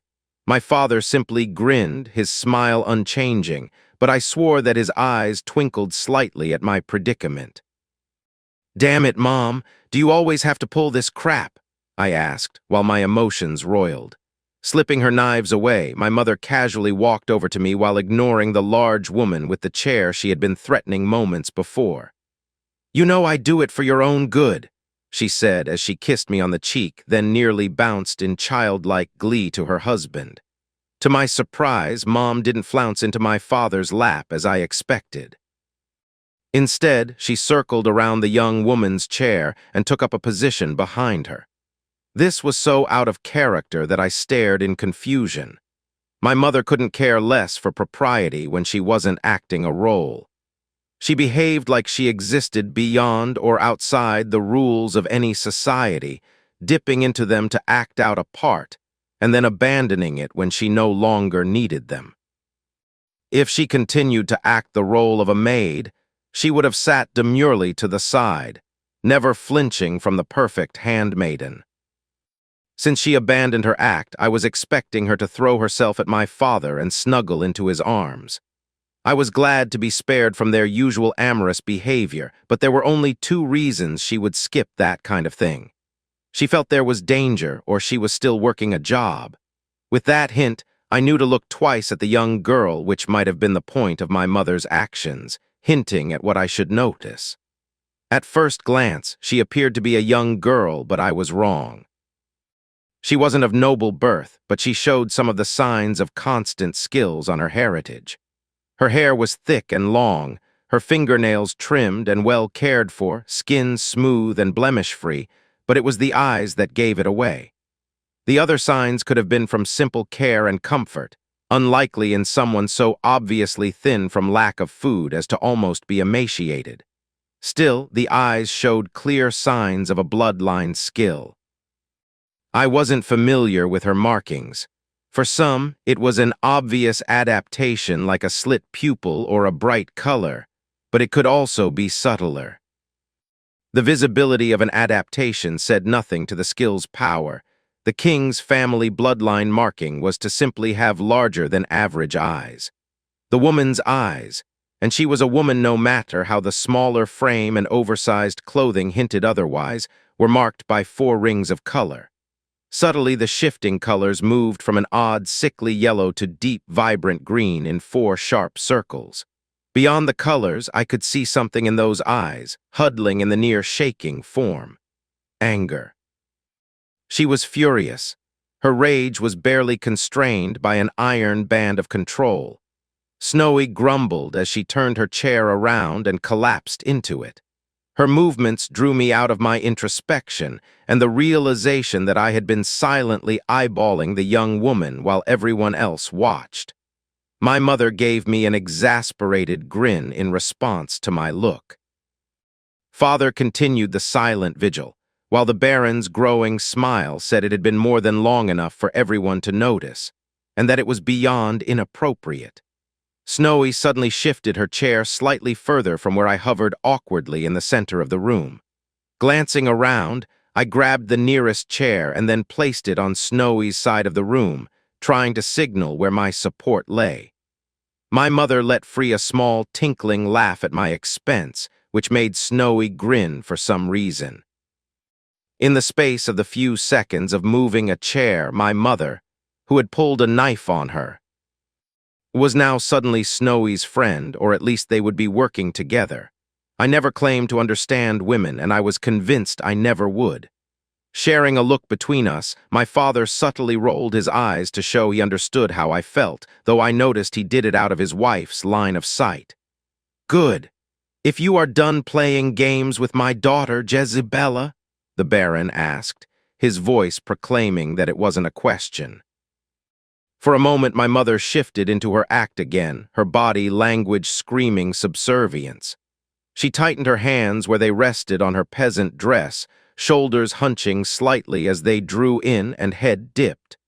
It was a master class in acting in a single moment.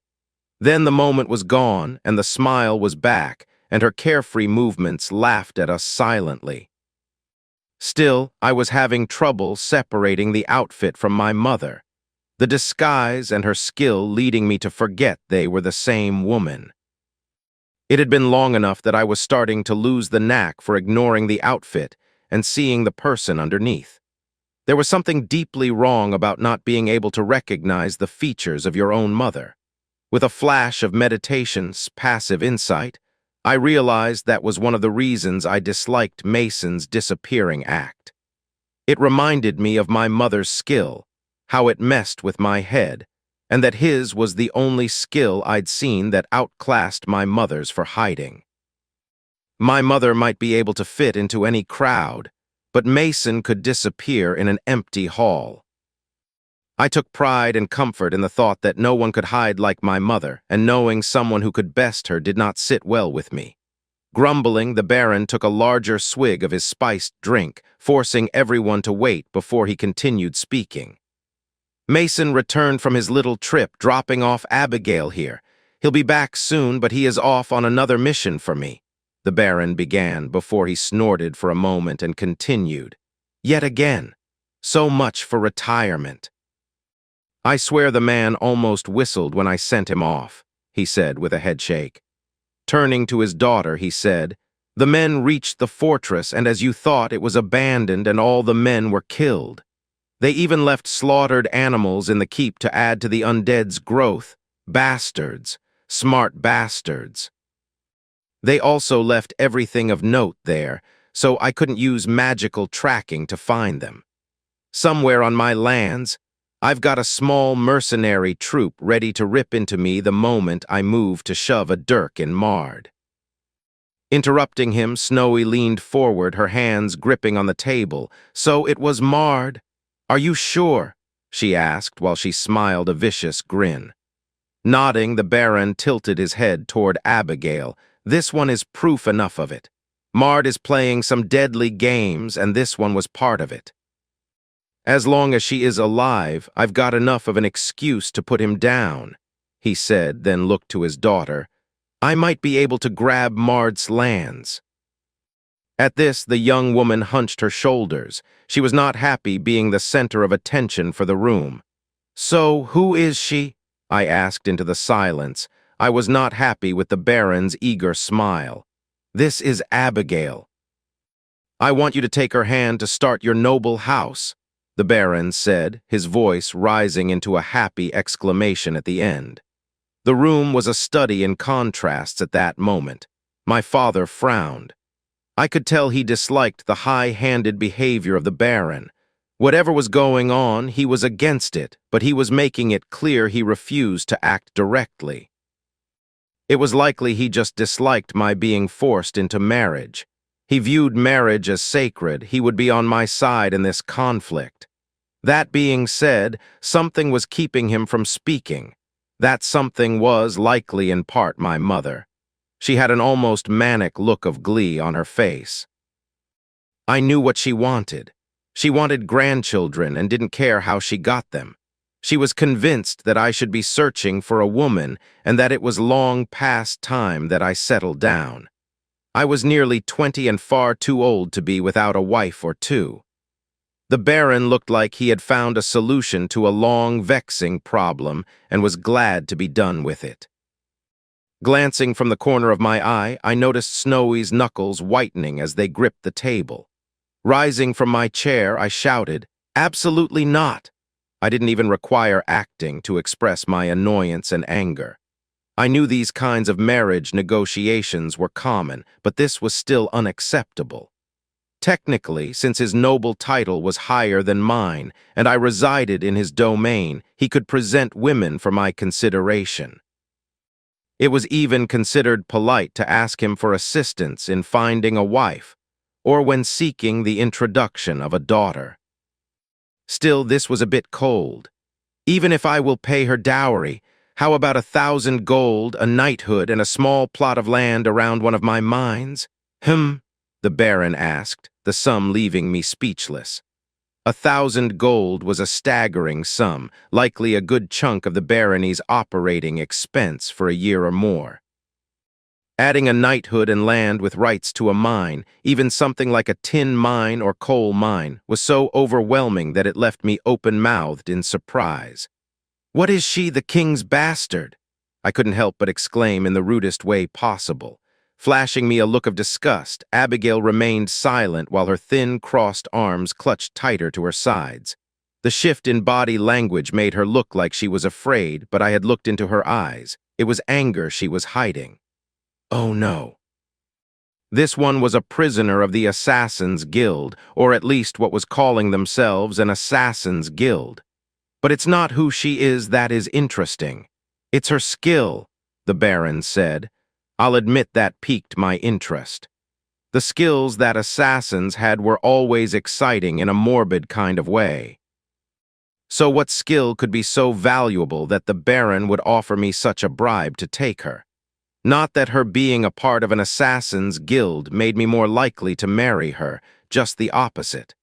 Smiling in a way that made it clear the noble knew he had me hooked, he said, "She has poison fount." Shrugging, I returned to my seat, unfazed.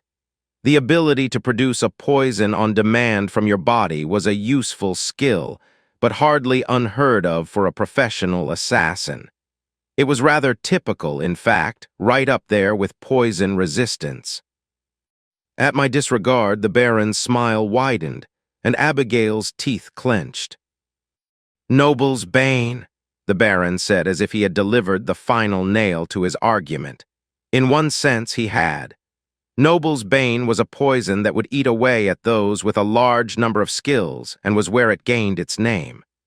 The toxicity, the skill disruption of the poison was worse with nobles because they often had so many skills, but it would work equally well on a skilled trainer, or a mage. The laws for Noble's Bane were odd, mostly since it was a favored weapon of the nobility. Producing Noble's Bane was perfectly legal, possessing it was not. Of course, like any law, this did not apply to the rich and powerful. In effect, having Noble's Bane in any amount would be a death sentence for anyone without power. By her appearance, Abigail lacked that power. With her under my control, the mages would want my head on a stick. But I was a skilled trainer, so they already wanted me dead. She would also be a carrot for the noble houses and guilds, and so they could become a shield from the mages. A relatively cheap source of Noble's Bane was not a small bargaining chip. They would pay me just to keep Noble's Bane off the market or to be able to buy it themselves. The ingredients were hard to find, and the process required a skilled alchemist with knowledge of the procedure, a costly prospect. I found myself eyeing the young woman, considering her worth, but visions of her stabbing me with an oil-coated dagger while I slept floated through my mind. Shaking my head, I looked to the Baron while I tried to ignore Snowy's growing agitation. "It occurs to me that you're without a wife, my lord," I said with a smile. The Baron's grin fell while Snowy startled slightly, then glanced between the woman younger than herself and her father. "I wouldn't live out the season, and you know it. It's one thing for me to hold ties to a skilled trainer who can produce a supply of Noble's Bane. Another thing entirely for a noble having the same access," the Baron said before he took another swig from his tankard, this time larger than before. Which was the heart of the matter. The Baron had a gold mine, with no way to extract the gold without a mine collapse. This would seem to be a perfect solution to multiple problems. My father came to my rescue then, his deep voice resonating from his chest like the rumble of a landslide. She could be his apprentice instead. Chapter 38. Oh, the fun I had with this one.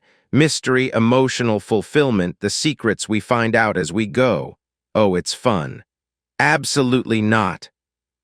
It was my father's suggestion, but I shouted my response toward the Baron. My mother's smile hinted out from the corner of my eye. She could tell my response heavily relied on acting. More than one of her skills focused on social manipulation, which was so much easier when you could detect someone's intent. She could tell I was up to something, and she was always willing to help along a bit of mischief. The outlier, though, was my father. He was generally like a mountain, silent, stoic, unchanging, and then crashing down like a landslide. For him to rouse himself to suggest apprenticeship, that was the equivalent of me shouting against the marriage idea. The Baron's lips pursed, his beard and mustache failing to hide the grumble that he quickly smothered with another drink. I could see the thoughts rumbling through his head as he considered his needs as a baron versus his wants as a father. My stoic refusal, courtesy of acting, was the last straw. The moment he decided that he would have his way despite my preference was the moment the hook was set. I didn't want an apprentice, and the woman seemed like a terrible candidate. which is what made this deal different than the first I entered into with the Baron. With the first deal, I was scrambling for support, and we both gained from the agreement. I made money, won the Baron's open protection, and got to practice my craft openly, something that had become unimaginable within the kingdom. All for the low price of having to deal with the nobility, and that was already an occupational hazard. This time, the Baron instead was trying to gain a tie to a resource at my expense, a far different prospect. Somewhere in the years since my parents became friends with the Baron, he changed. He was raised into the aristocracy, but along the line, he bought into the mindset and started to accept the idea of manipulating people and moving them on the game board of life. To some extent, that was the way nobility worked. It was even necessary, but he started to take it seriously. That brought with it a sense of superiority, and I was about to make him pay for it. He was still my parents' friend, and he was still my employer, so that would temper my response, but there would be a lesson and a cost for his heavy-handed behavior. I might also have been slightly annoyed with the Baron for his recent behavior. While I was deep in thought and working to hold the rejection in my body language and face, the Baron had come to his plan of action. 100 gold to take her as an apprentice, the Baron said. His voice implied that such was a burden but something he was willing to do. It was a specific sound of exasperation in his tone that showed his meaning. The Baron might have acting as well, but I doubted it. I thought that it was just a well-honed sense of his own self-arrogance, in other words. "Are you insane, my lord? Maybe for your first offer I might have considered it, but not for 100 gold. Look at her, she sits there and acts like she is a sheep to be sheared. We talk about her like a prized bit of meat, and she shivers, but I can see the anger. I would be risking my life with her as my apprentice," I said while gesturing to the small woman. My words only had her glaring all the harder. The Baron caught the venomous look and seemed to accept that I would be signing up for more than an apprentice. Still, my rejection based on price also drew his attention. It implied I was not against the action because it was wrong, but that I could be bought. Somewhere along the line, he forgot that I was the son of Jezebella. It was taking every ounce of control I had not to bring her to the Baron's attention. I had turned to face further away from her, but I could almost feel her manic grin like the heat from a bonfire. "Well, I can see she would be a problem. But I'm certain you can handle her. You would be teaching her valuable skills, and with my protection, she will be able to live almost free. She will quickly learn her place," the Baron said. At this, I could feel Snowy shift next to me. I was afraid that Snowy would enter the fray at her father's words. The thought of a woman being controlled and manipulated struck too close for her to bear. But at the gentle force of my foot on her own, she calmed. I could see her muscles tense in agitation, the sight a bit distracting, but she soon calmed despite her misgivings at my words. To the Baron's credit, he didn't say her place was serving him. He honestly thought she would be best served by an apprenticeship as well. It was condescending, but in the same vein as that of a parent to child.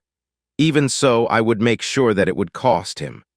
Still, say, 500 gold, burgership, and possession of that mining town held in trust, and a promissory of it to your descendants, which was roughly half of what was offered before for a dowry.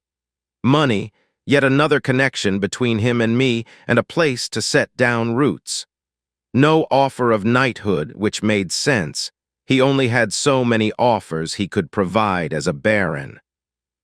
The king was ultimately the arbiter of acceptance to knighthood despite the way those with the right of suggestion might act, but the burgership was a more enticing offer.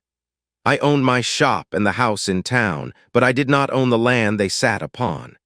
In truth, the baron could have me evicted at any time since he technically held all of the lands in the town.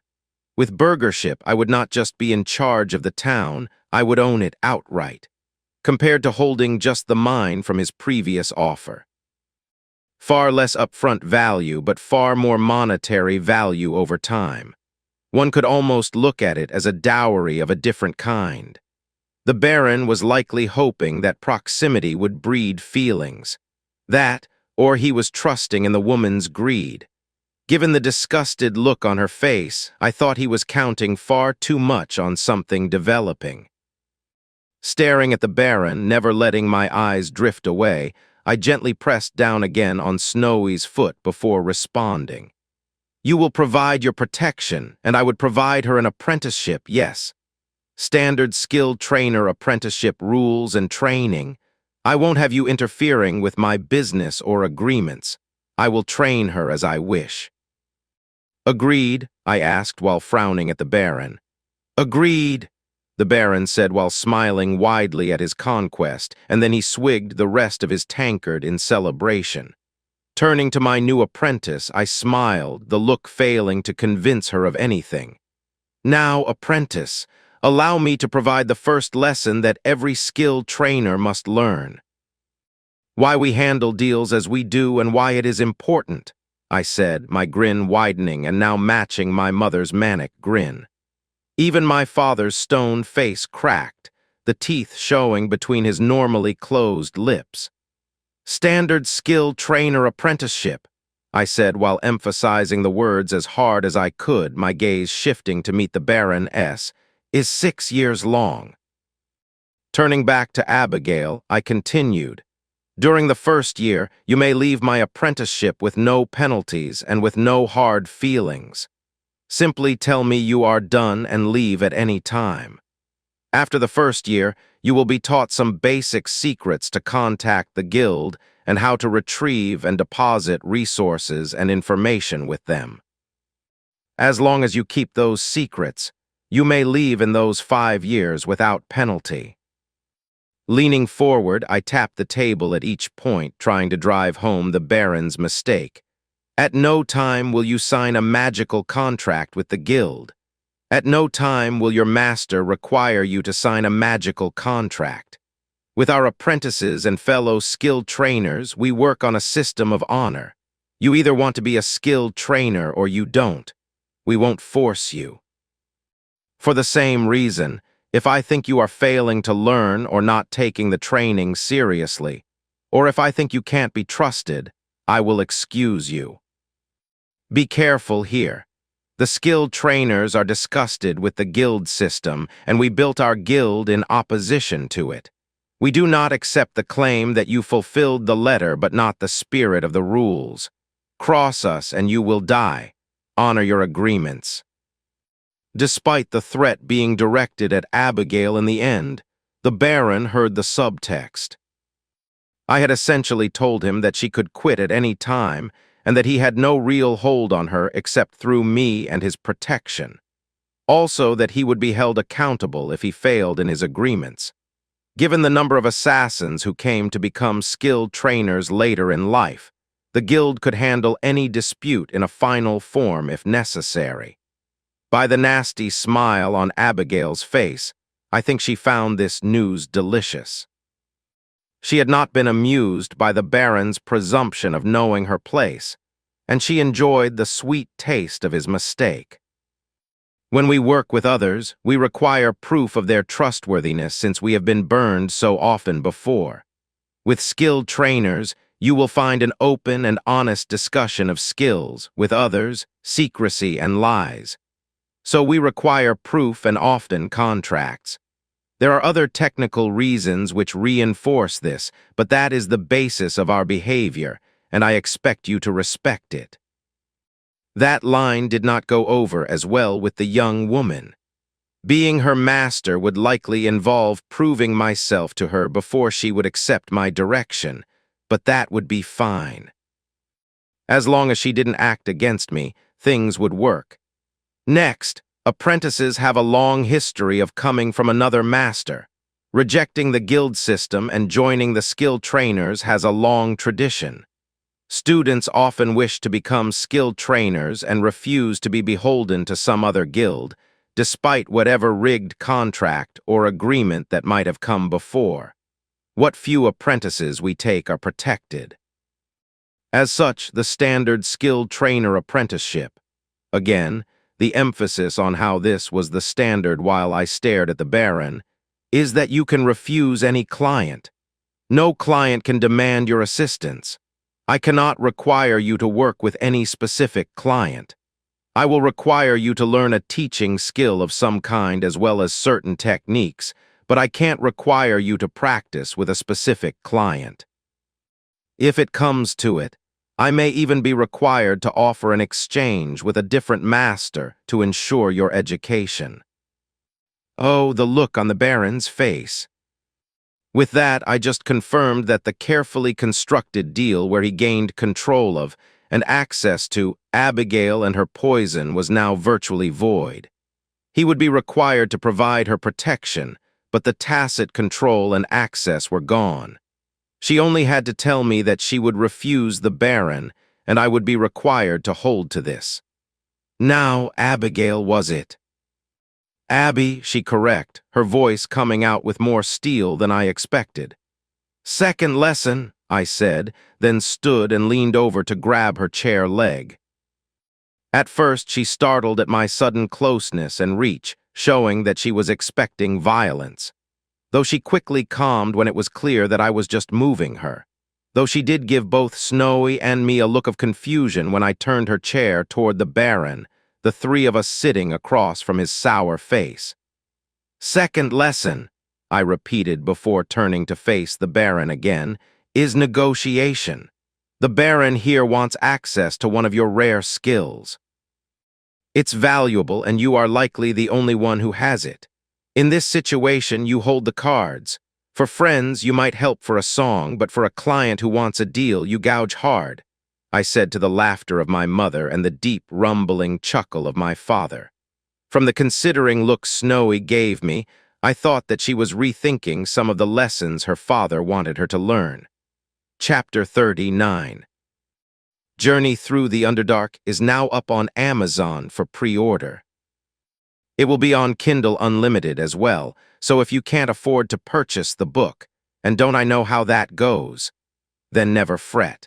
If you want to read the book in its pre-edit form, please hurry. Shortly, I will have to take the majority down to fulfill my legal responsibility in order to publish with Kindle Unlimited. After 30 minutes, it was clear to the Baron that I was restraining my new apprentice more than trying to gouge him deeper. She was too focused on her anger and pain, directing them at the first outlet she was offered, to even notice that I kept turning away her bargains.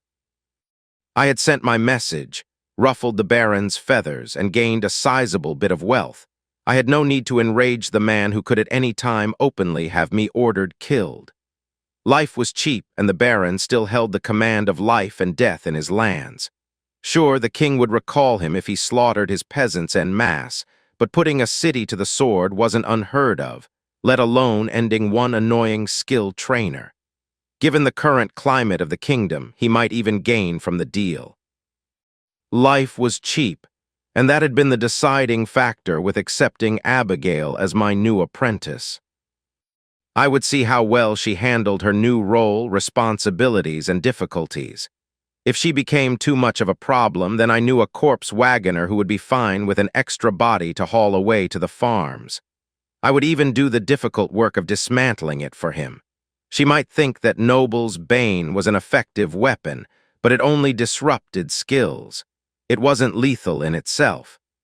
Despite the potential dangers, I was eager to see my new apprentice's skill in action.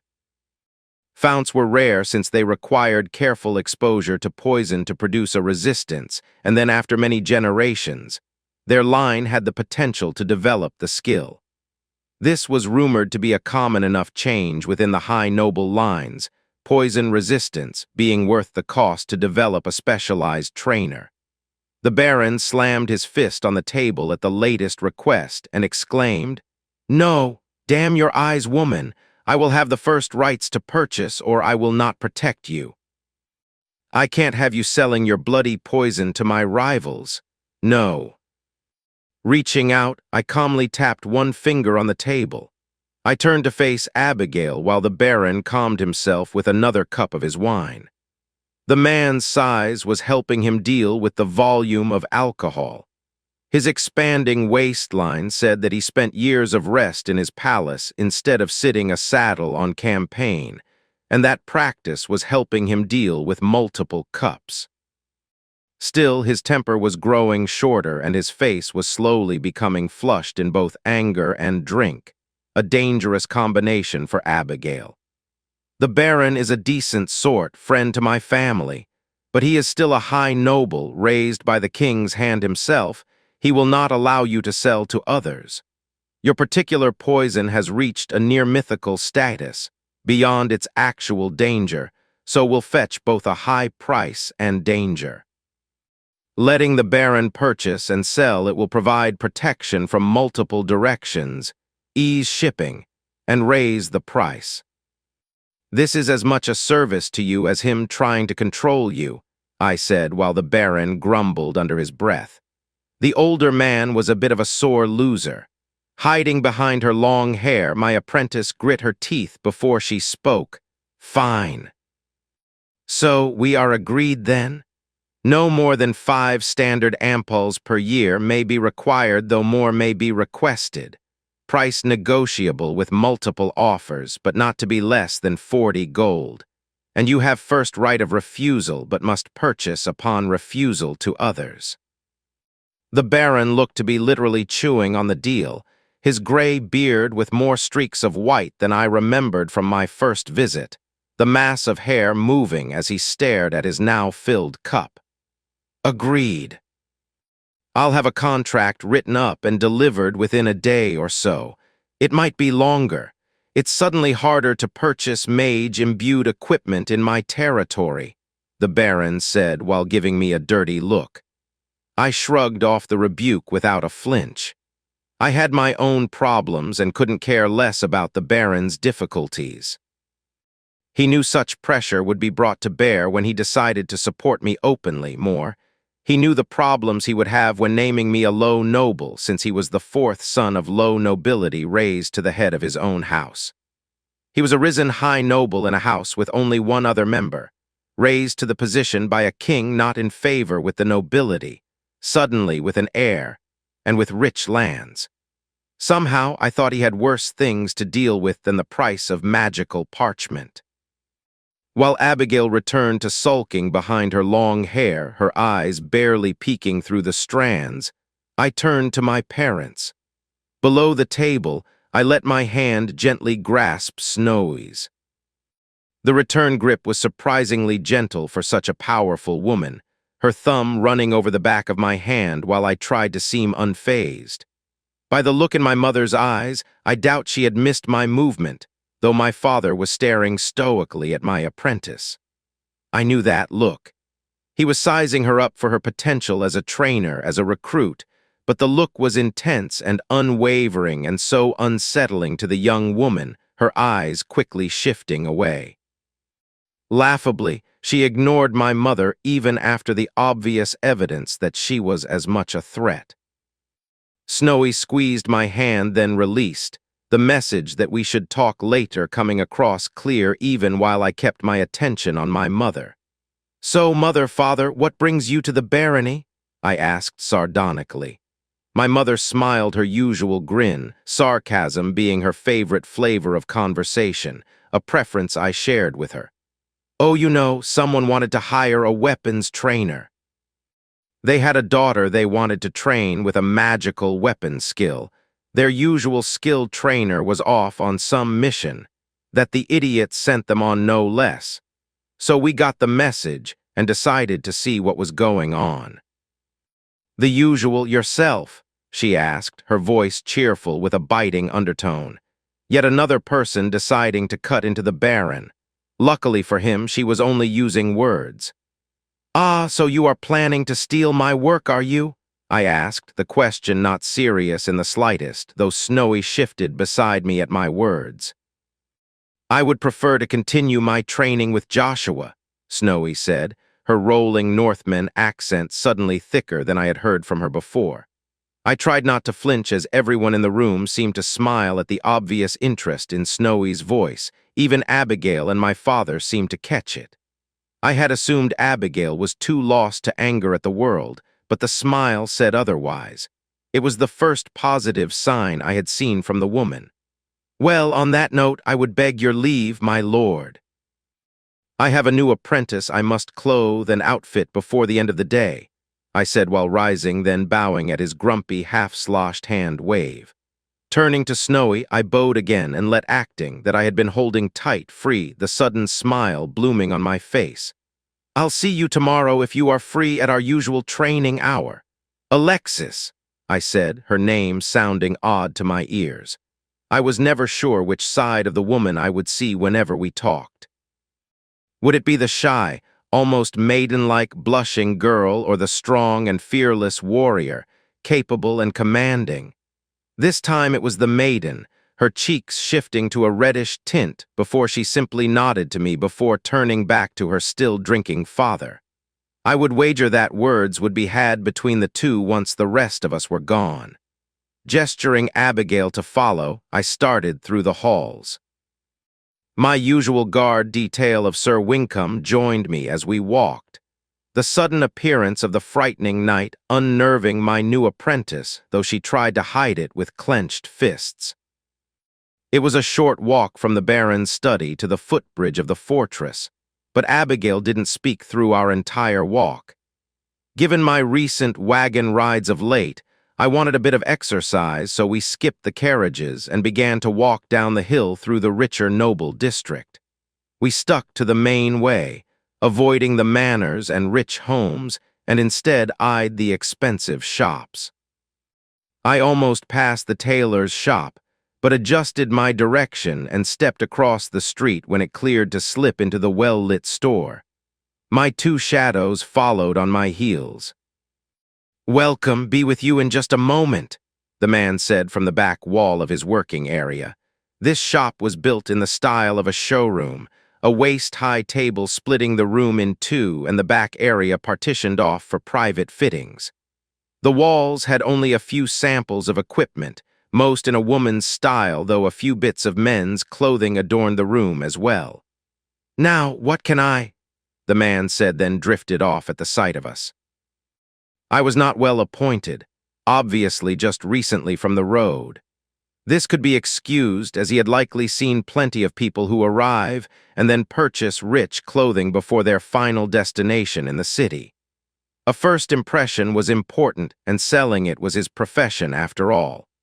That being said, I had no obvious markings showing my lineage, no equipment that would scream my actual wealth, and what little I did have seemed to be common equipment for travel and defense.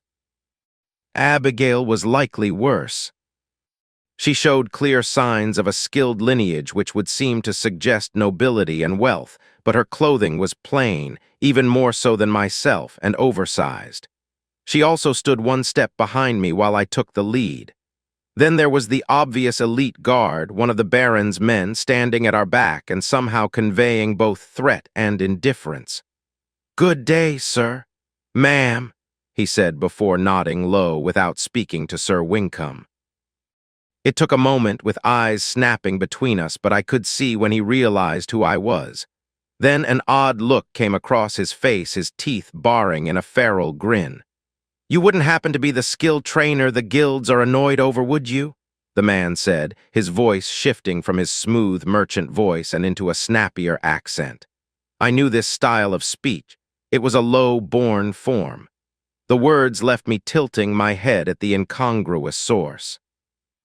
I said, "I am," while reaching out to shake the suddenly eager man's hand. His grin as we shook was unsettling. "Well, I'll let you in on a secret. All of us masters of trades have been warned that we shouldn't sell to you.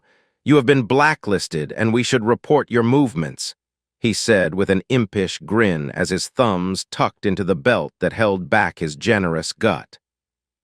"Yes, the same guild that refused to provide me access to the more expensive training. The masters that wouldn't even talk to me. The guild that has forced me out of every city until I was at the edge of the kingdom. That guild wants me to cut my own pocket and refuse to sell to you," he continued as his smile faded away. "So, what is it you need?" he asked as he moved toward his racks. Sir Wincome scoffed at this exchange and leaned back against the wall of the shop, shaking his head. "Making friends and enemies everywhere you go, don't you?" Sir Wincome said. All I could do was laugh at that while gesturing my apprentice toward the eager merchant. Chapter 40. My original plan was to have my new apprentice measured for new clothes, make an order for a few changes of around-town clothing, and then get her settled in my house. With the tailor's sudden openness, I decided a quick change of plans was in order. Not that I was taking his words at face value. He could be trying to make trouble for a competitor or me. I couldn't see how he could cause more than just a bit of hassle, but I wasn't aware of the politics of the crafters in town. A few minutes into the clothing discussion, and it was clear that I had no clue about the proper way to clothe a young female apprentice. Accepting my ignorance, I joined Sir Wincome and leaned, arms crossed, against a wall. The tailor was able to smoothly switch between high society gossip, low-born gutter slang, and back to snooty fashion. I thought it likely the man had acting or some merchant-related skill. In my pretend sullen boredom, I kept careful watch of my apprentice's actions. There were a few moments where she subtly directed the tailor to more expensive options, and I noticed he happily and silently accepted the substitutions. In addition to these changes, she made an effort to check my reaction from the corner of her eye. I assume to see if I was annoyed with our delay. My new apprentice seemed to be a bit of a brat, but I wouldn't know if that was reasonable or not until I knew her story. I found a sick form of enjoyment in pretending to be further annoyed with her delays. However, I noticed the tailor was not convinced by my acting. The discussion of clothing, styles, materials, accessories, bonnets, gloves, and aprons also included asides to which merchants in town would be likely to sell to someone who was blacklisted. The man was amazingly subtle with his gossip. "Oh yes, I'm certain that rolled sleeves would be nice with that neckline. We should order a second top with long sleeves if you need to protect your lovely arms, or maybe pair them with thicker leather gloves. I hear that master leatherworker Reston has a new pair of deerskin gloves that have been dyed a delightful red color. Lovely with your lighter skin tone, I'm sure," the tailor said while Abby gave me a sly smile. She missed the message of Master Reston's willingness to buck the Leatherworkers' Guild, but it might have been the expense of the red dye that she focused on. Either way, I was having trouble holding in my laughter at the tailor's manipulations. My apprentice had no idea that a few silvers worth of clothing, even a full wardrobe of women's fancy finery, would never compare to the specialized magical tools I was planning to purchase with my latest windfall. Skilled trainers could always improve their training with magic tools. The profession was a bottomless pit for gold. No matter how much we spend, we could always find a new way to improve with another type of training. My training had mostly focused on resistance training since the tools were relatively cheap, and it, at worst, could be done without magic tools. After an hour of the two playing their games, I called a halt to the discussion and directed the pair to finalize the order. After another 15 minutes of itemization, the quantities and prices for the order were finalized. As I thought, it was almost 15 silver for clothing, an outrageous price even including the extensive improvements to materials and style that had been ordered. My signing off without care caused Abigail to frown and left me smiling inside. "We'll need to stop at my shop to grab some equipment for tomorrow," I said. My new apprentice made an unladylike grunt in affirmation, which I took to be agreement. "I'll also be grabbing my price book. I want you to go through it and select a few skills you would like to learn and order them by preference. To learn to train others, you will first have to learn a few skills, and it will help if you select one," I continued with a casual air as walking. "Really?" Abby said with a chipper voice. the sudden happy tone surprising me after her previously sullen and angry demeanor. At my look, she returned to frowning through her hair, though I noticed that her frown was less severe than before. When we reached my shop, I was surprised to see a rolled scroll nailed to the door. The thick construction nail was driven into the paper and directly into one of the fancy designs I had commissioned to be carved into the door. Yanking away the paper and leaving the nail, for now, I unrolled the parchment to see that it was a notice that my potions could no longer be sold. It was a long stream of fancy words, but it came to the same as the letter from the mage. My alchemy shop was no longer an alchemy shop. Snorting, I re-rolled the scroll and stuffed the paper tube into my pocket. I would try my hand at mimicking the handwriting later in an attempt to earn forgery. However, I doubted that my lackadaisical efforts would bear fruit. Unlocking and disarming the magical locks, I strode into my shop and around the counter into the back.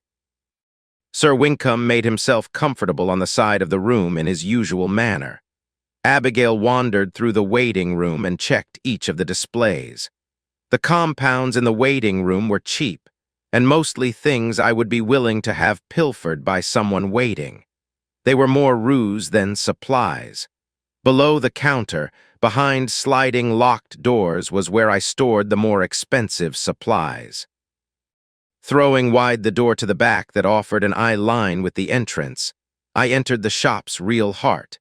In the center of the room was a small table mounted with fur pads on the leg's bottom. Overflowing with glassware, this was where I did most of my brewing. Its ability to be moved in and out of the way offered me the option to brew and keep my eye on the front door, or to move the table when I needed room for training. I had cleaned the glass before I left, but there were some pills and longer-lasting supplies in the drawer mounted to the bottom of the portable table that I would need. I grabbed a large cloth bag and stuffed it with painkillers, pills to induce constipation, and another to slow the body's ability to process food, and a few others. Entering the back of the shop, I pulled open a chest and carefully removed the inner boxes. Each box had dried plants that were used mostly to produce itching powder. I took care to remove them without disturbing the dust inside to avoid spreading it. Despite my best effort, my hands were sure to pick up some of the irritating materials. Once the chest was empty, I pushed on one of the decorations on the bottom corner of the chest. With a click, the false panel on the bottom swung upward to expose the carefully hidden compartment storing my pricing books. The pricing book was poorly named. Craftsmen had long since stopped listing prices in them. The name was a holdover despite the incorrect moniker. Instead, it was a book that contained all of a crafter's services and the options within that service. In most cases, the direct one-on-one service of a shopkeeper or master was desired. At the same time, a bit of distance between customer and crafter was appreciated. A master carpenter specializing in erotic furniture for pleasure houses might be visited in person by a lord, though a price book was more likely to be requested instead.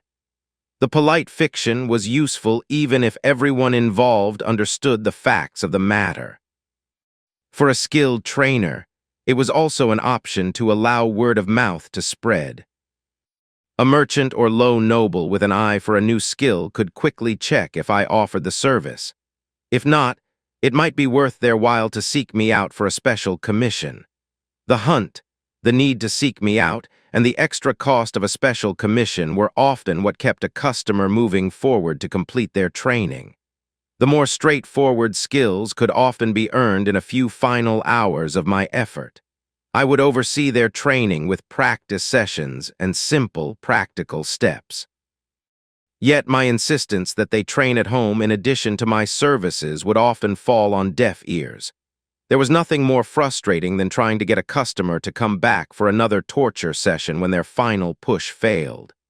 Once subjected to the pain and then let free, few would willingly return.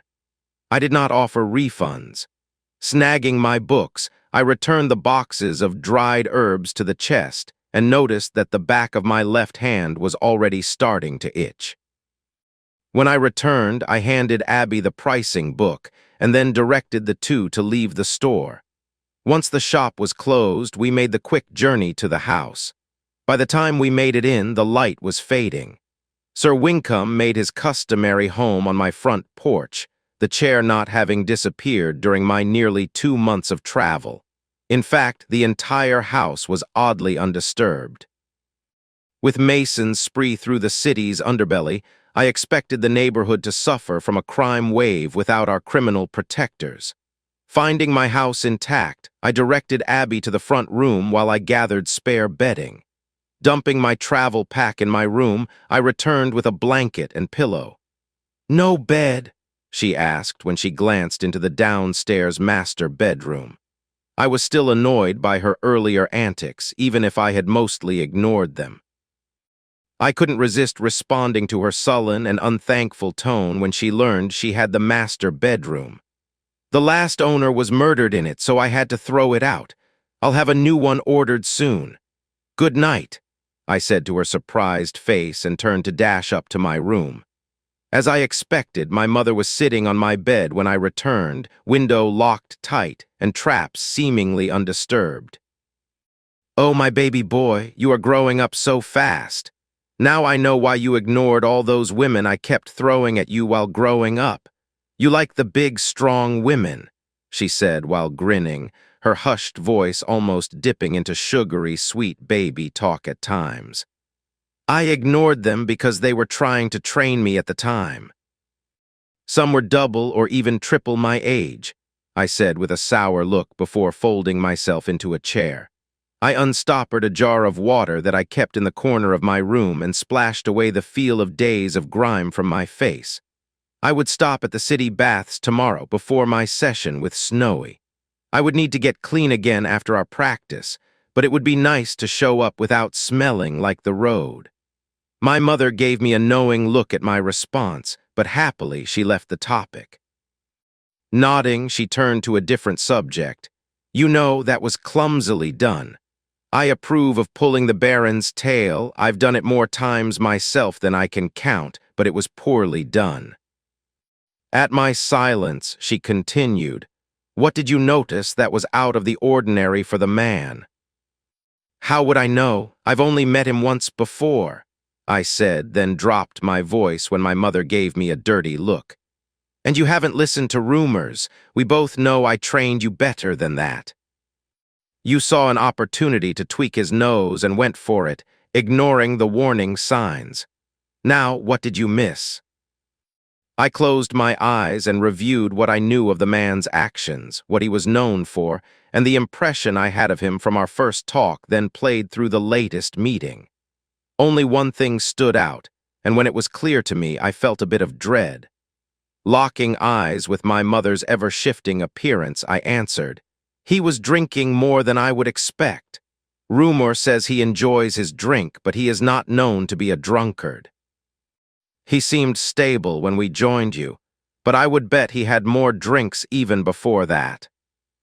Nodding, she leaned back on my bed, knowing her lesson was already delivered. "Which suggests?"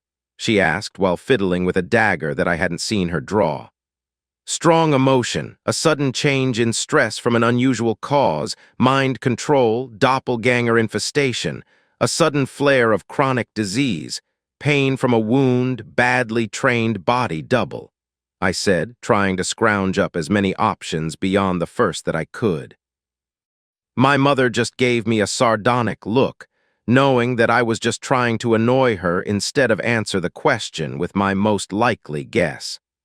"One of his maids went missing recently. She supposedly was spying and had absconded with things from his office.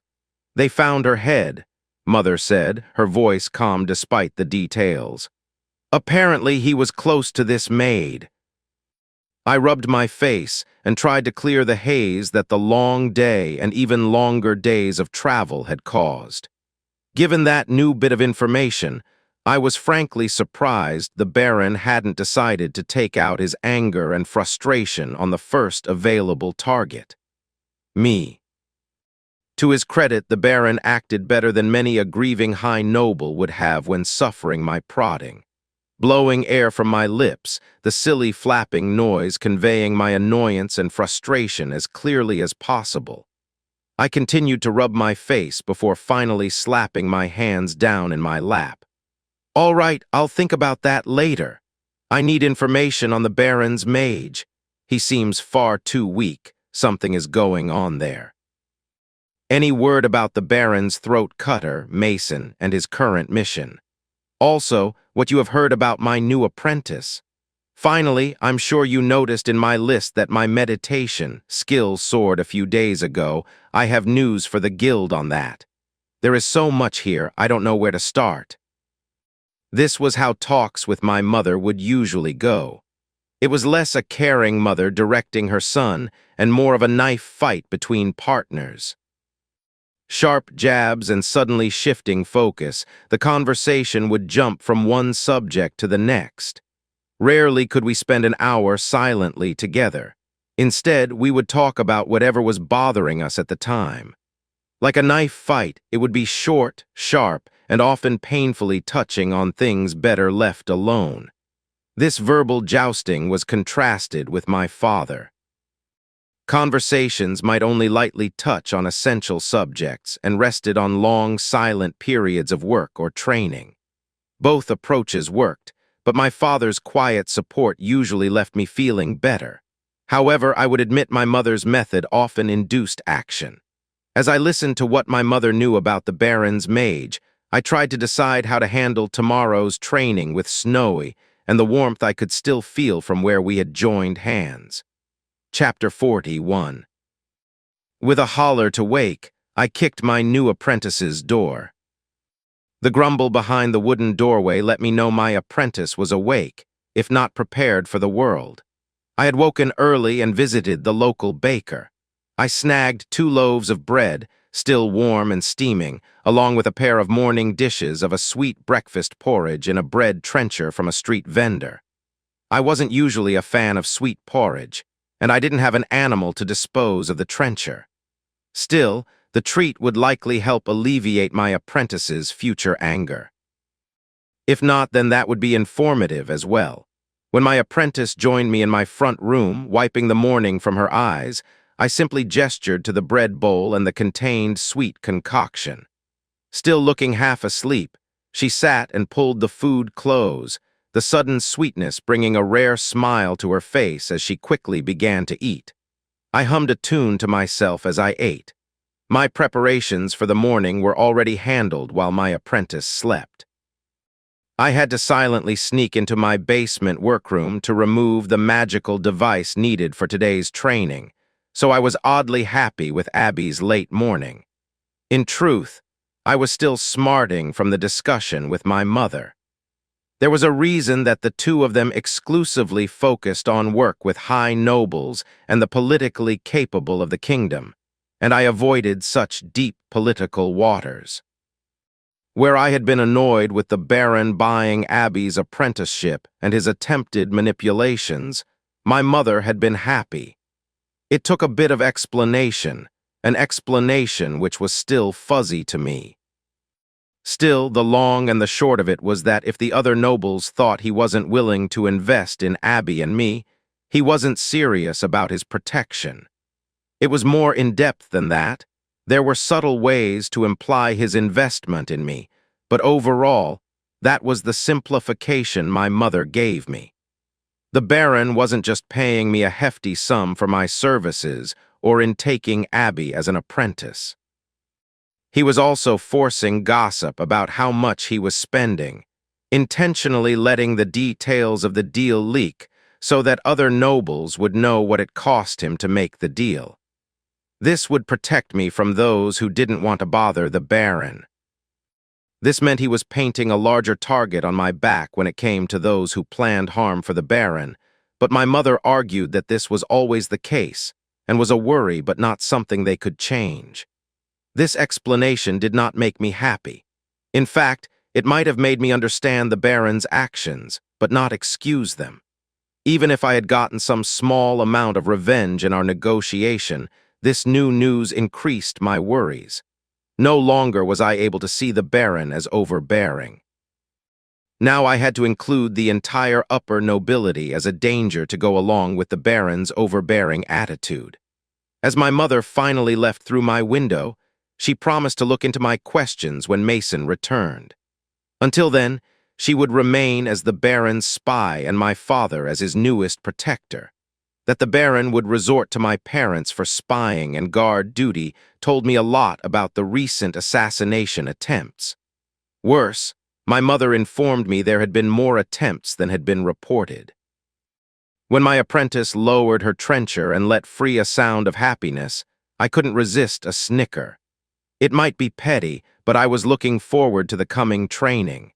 It would serve multiple goals, but one of them, I was almost ashamed to admit even to myself, would be the appeasing my feelings of powerlessness. That it would anger my apprentice while giving me a chance to see how she dealt with it was another critical factor. It would also help her earn a useful skill, a necessary one I now believed. Though I would wait to explain how to develop the evolution later. All right, I have a lot to get done today, and you have a price book to search through to pick a new skill to learn, I said with a cheerful voice. Abby smiled at me, but it was less a look of happiness and more silent acceptance of her fate. Now, don't give me that look.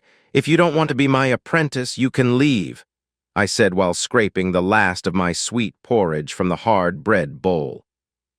Yeah, I know, I'm just not a fan of being forced into things, Abby said.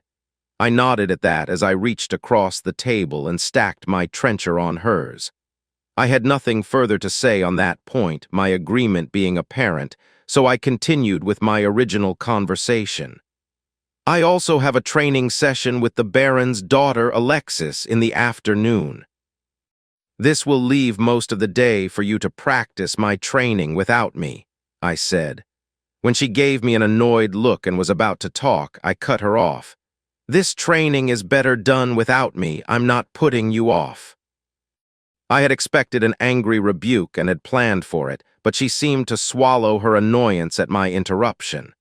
In part, I was trying to see how she handled her anger, and I was happy that she seemed able to rein it in when needed. Though this was just a verbal disagreement, we would see how she handled her training. This is awkward, but before our training begins, I need you to do something, I said uncomfortably. The look of disgust was precisely what I was expecting. In any other master-apprentice relationship, she would be right in her assumption as well. No, nothing inappropriate. I'm not asking you for sexual favors, I said while my face flushed red before I could activate acting and bring my face back under my control. Skilled training regularly has painful or uncomfortable aspects, often in fact. You will deal with blood, spit, feces, and a host of other things which will want to make you gag.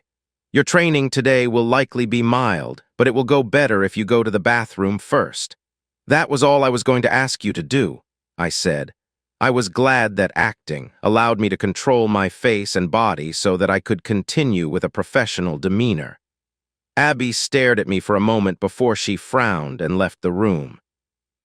I hoped she intended to use the restroom, but she would have only herself to blame if she ignored my advice. My mother gave me no warning when I went through this training. The water closet was under the stairs, the small room claustrophobic in size, but it was an expense I was glad that I paid for. The piping was from fired clay, required alchemical compounds to keep working correctly, and made one corner of my basement workroom unusable to keep from damaging the pipe. Even then, it was a worthwhile cost.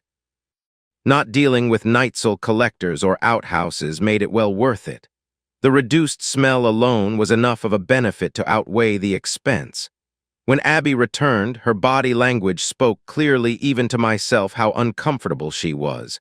Ignoring the discomfort, I reached into my pocket and retrieved the supplies taken from my shop the previous day. This, I said while putting down a small vial of amber-colored liquid, is a draft that will slow your digestion. At my silence, Abby reached out and took the vial from the table. "It's a single dose, so please bottoms up," I said with a bit of cheer at the look she gave me. Reluctantly, she pulled the cork from the vial and sniffed the concoction.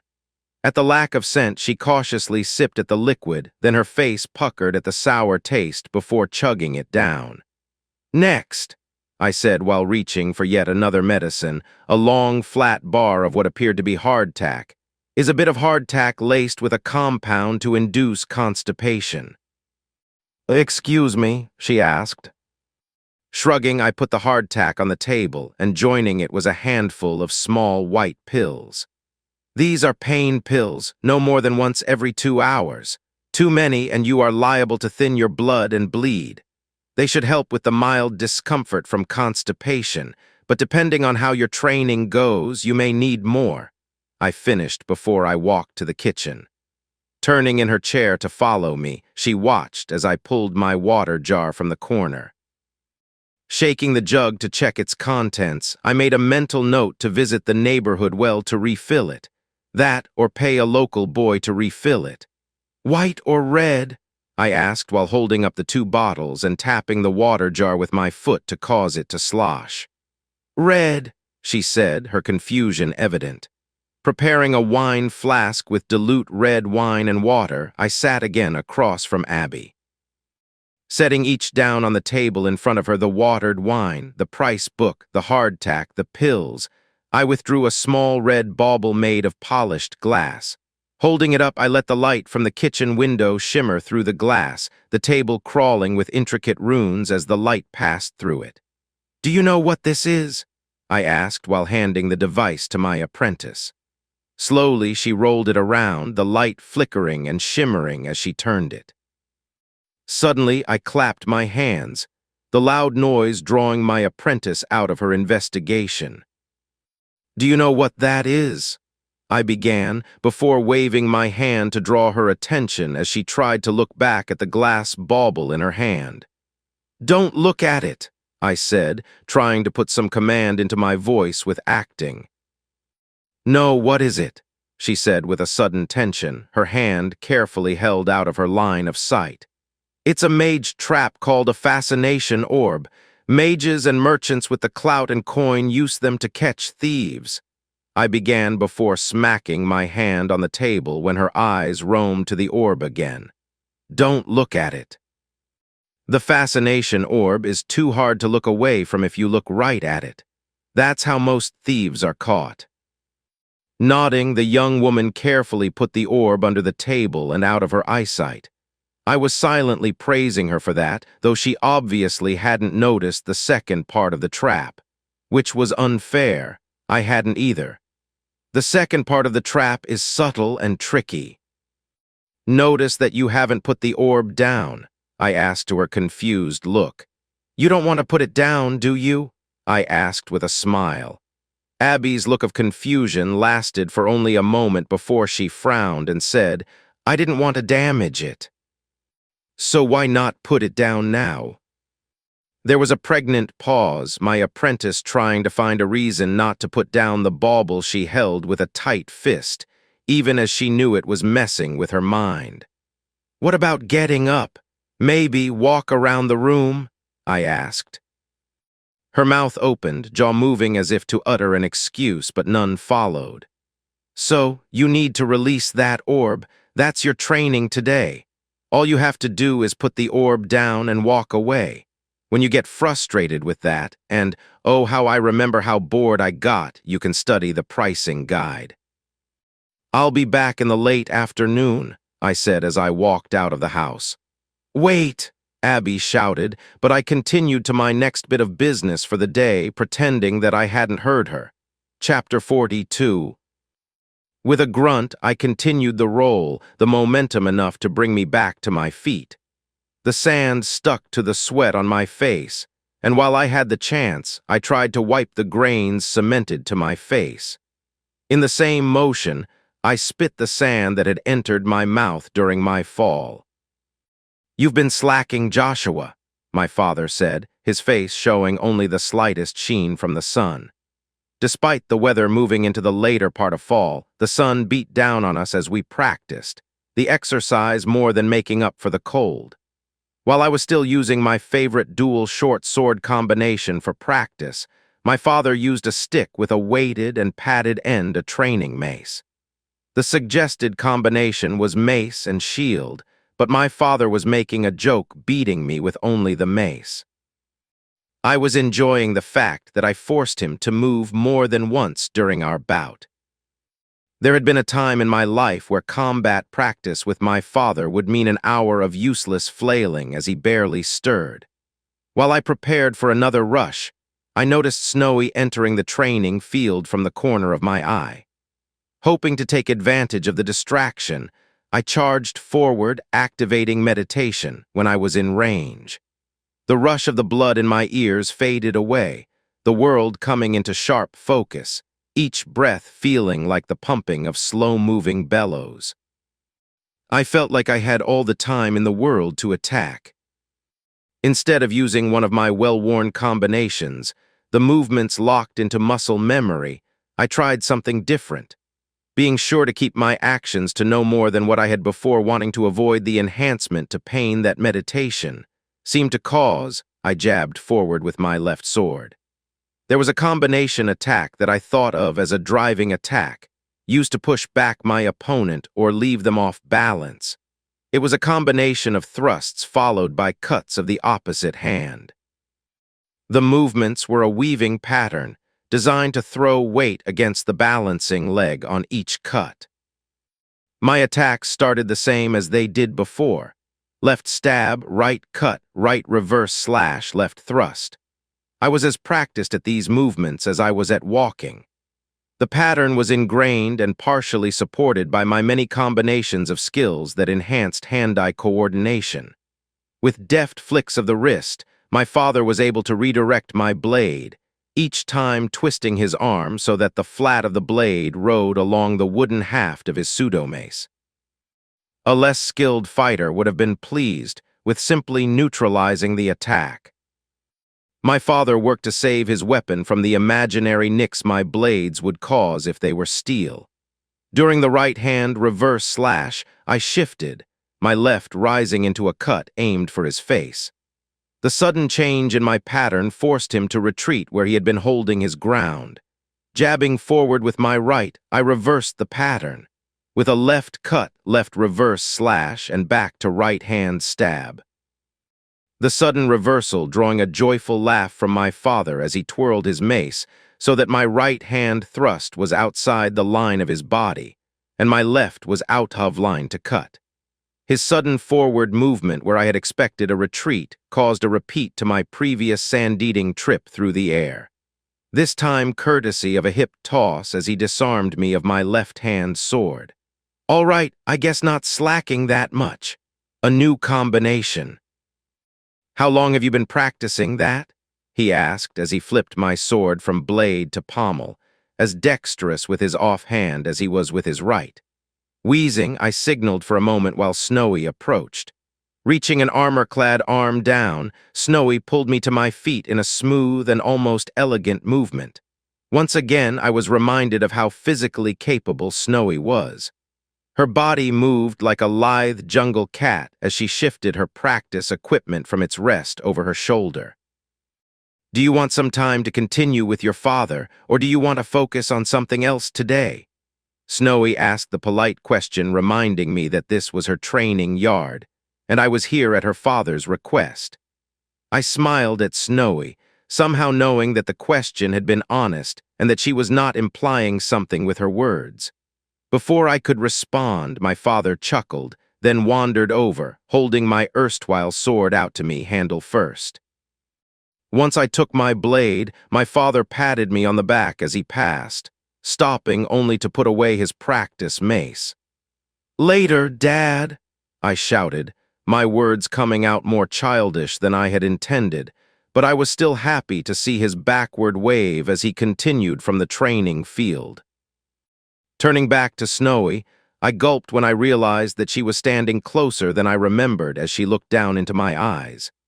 The sudden motion of my throat drew Snowy's attention, and a small smile graced her lips as she passed too close to me to reach the practice weapon rack. Despite the cold air and the drying sweat from the exercise, I could feel my body flushing in warmth. Shaking my head, I reached for my professional demeanor, considering if I wanted to activate acting to handle my discomfort. When Snowy looked over her shoulder at me while arming herself with her replica training sword, I decided to leave acting, disabled for the moment to better focus on my trainee. Stepping back to the center of the sandy training area, I tried to center myself. Breathing deep, I imagined a rope running through my head, down my spine, my tailbone, and deep into the ground. The visualization combined with the breathing, almost a mimicry of the one used by Snowy's Arcanum of the Blood, sent most of my tension deep into the ground. Most, but not all of the stress. Some tension remained. A tiny speck of anticipation floated in the back of my mind, the blood in my veins pumping at the thought of the two of us struggling together. Watching Snowy swing her two-handed sword, I was very aware of her body and movements. The wind whistled as her sword moved, the swings filled with a casual power. Once her blood was flowing and she was ready, she advanced on the balls of her feet, her movements unhurried and ready. Sword held upright, and by her side she approached. Snowy signaled with her actions that she intended to attack instead of waiting to defend. Snowy slashed forward in a move designed to unroot my defense as much as to attack me with a broad attack. Despite the speed, I could tell that she was holding back, her attack in line with previous sparring matches instead of the all-out assault that she was capable of. Shuffling backward, I reversed course as the blade passed and stepped forward, trying to get inside the arc of her attack as she shifted her sword. Stepping back with her right foot, she shortened the arc of her swing and sliced diagonally with an upper left to lower right cut, the blade blocked by both of my swords. Despite the heavy blow being stopped by my weapons, she continued her movement into a thrust, her body driving the edge forward and forcing me to push her sword out of line with my body. I managed to drive the thrust away, her sword moving past my body, but she continued forward to press herself against me.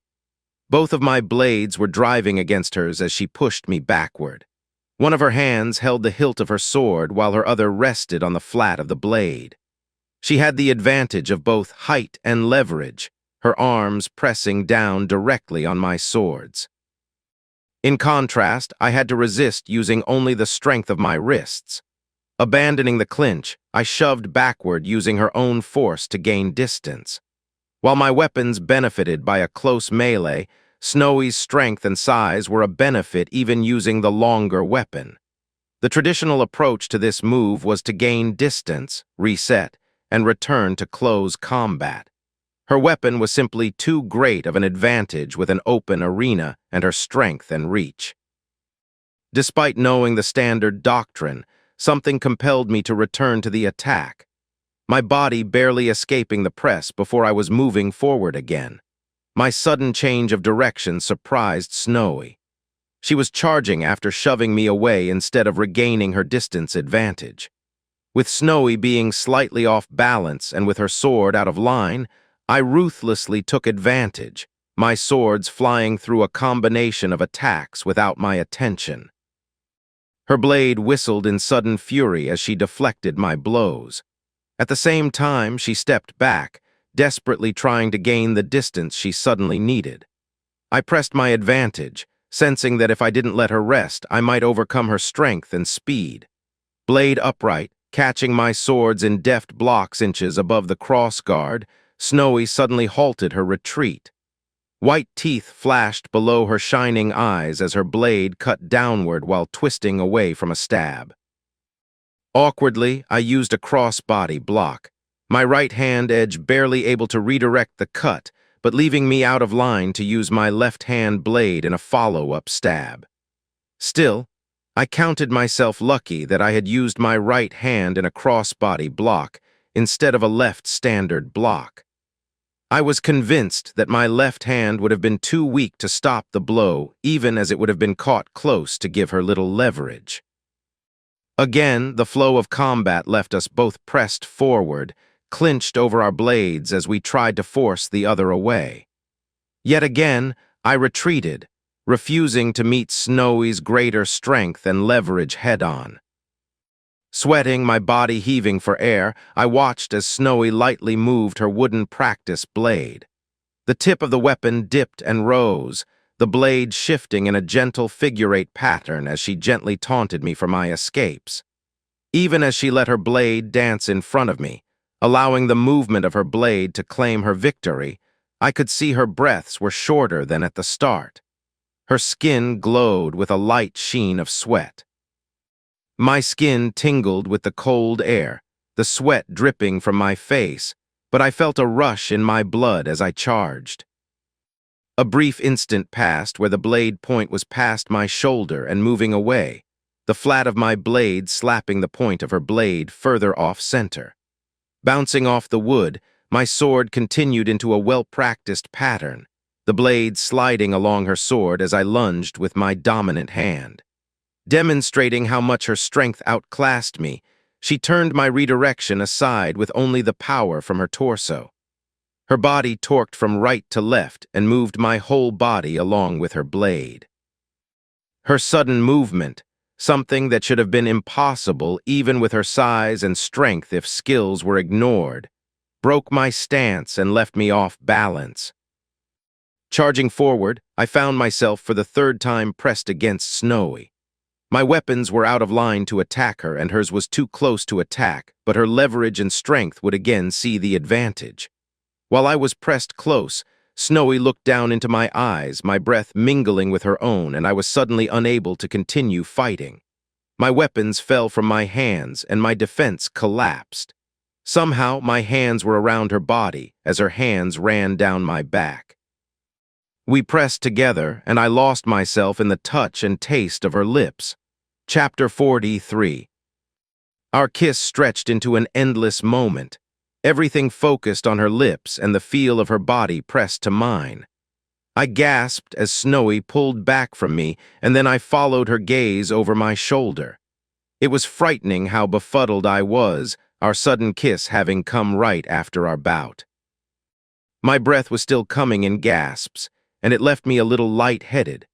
Staring at her lips, I realized that her smile wasn't the happy one I was expecting, but more of a combination of pride and satisfaction. She gave the same smile when she managed to improve her arcanum of the blood for the first time. It was the look of a hunting cat grooming itself after a successful hunt. The smile distracted me long enough that I missed the second, but not the third cough. Slowly edging away from Snowy, I turned to see my day guard, a man who managed to talk even less than Sir Wincombe. He was oh so casually staring at the training yard's open roof, his right foot kicked back and his body leaning against the wall. With his arms crossed, he conveyed silently that he had seen nothing and wasn't involved in what was happening, though I wasn't so insane as to think the Baron wouldn't hear about this. Somehow, I couldn't find it in myself to care. Turning back to Snowy, our hands slowly drifting off each other, we shared a smile. Snowy's lopsided grin and still sweat-covered face, clearly saying that we would later deal with our actions. There was an awkward moment where we almost collided, both of us reaching for our dropped weapons simultaneously. But my chuckle strangely broke the tension, and we returned to our training. Suddenly, I realized I had a skill point waiting. I paused at this discovery, mouth held open in confusion, and gently poked at the knowledge that I had a free point. My parents claimed that a skill point could happen from sudden personal growth and unexpected personal revelations. Still, I had never grasped how odd the discovery was. It wasn't in my mind. I was used to how skills felt in my mind, shifting, pushing, gently guiding, and while related, this wasn't the same thing. In some ways, it felt the way meditation and the strange crystalline growths had. "Josh?" Snowy asked at my distracted look, a moment of concern coming to her face. Shaking my head, I grinned at Snowy, my smile wiping away her worries, though the raised eyebrow remained. "Later," I said, my continuing grin convincing her that I wasn't suddenly regretting our impulsive act. Putting the discovery of my new wealth aside, I wiped off my swords and quickly resheathed them. "You're almost there with swordsmanship. Let's put that aside for now. I want to focus on your arcanum of the blood. It would be nice to figure out the pulse thing you mentioned before." Smirking at my blatant attempt to regain my professionalism, Snowy flicked her sword, then moved into a routine she had demonstrated before. She had shown me this routine after describing her earliest training and how she practiced these forms endlessly. It was an impressive display with long, full sweeps. The cleaving strikes were stopped through pure force instead of through redirection. It was mainly a routine designed to cause as much exhaustion as possible for the swordsman. It was inadvertently perfect for Snowy to practice her arcanum of the blood. After watching her movements for a few minutes, knowing that it would take another 10 minutes or so before she would need to use her skill, I tried to calm myself. My hands still shook from the exertion and my lack of oxygen. That I put aside, reaching to meditation to work through those physical effects. It took only moments of deep breaths, fighting the urge to speed my breathing before I mastered the sensation. The tingle in the tips of my fingers, the sudden waves of cold rushing through me, was ignored. These were the usual effects of adrenaline, something I was well versed in counteracting. In and out. The air was passing through my lungs and then out again. My nose was drawing in the cold, crisp air and warming it as it entered my lungs, the bite quickly countering the flood of chemicals my body produced from fight or flight. With my pulse slowly pounding in my ears, my meditation left me watching the slowed world of Snowy's attacks, and I finally had the time for my mind to rest and drift. Idly, I noticed when Snowy stopped her movements to begin her breathing. Unconsciously, I synced our breath, watching her body shift in her lungs, rhythm, and the pump of air. There was something in her movement, some rhythm that meditation and teacher of skills were trying to bring to my mind. My skills both worked to draw my attention, but I was distracted by the movements of her slow, rhythmic breathing. Something was there, some hint that I was missing. The hint was muddled, another pattern distracting me from the clue. As I chased after the answer, it ran whenever I pursued. The very act of trying to understand the clues pulled them away from me. Snowy checked for the signal on if she should continue, which distracted me and pulled me from my introspection.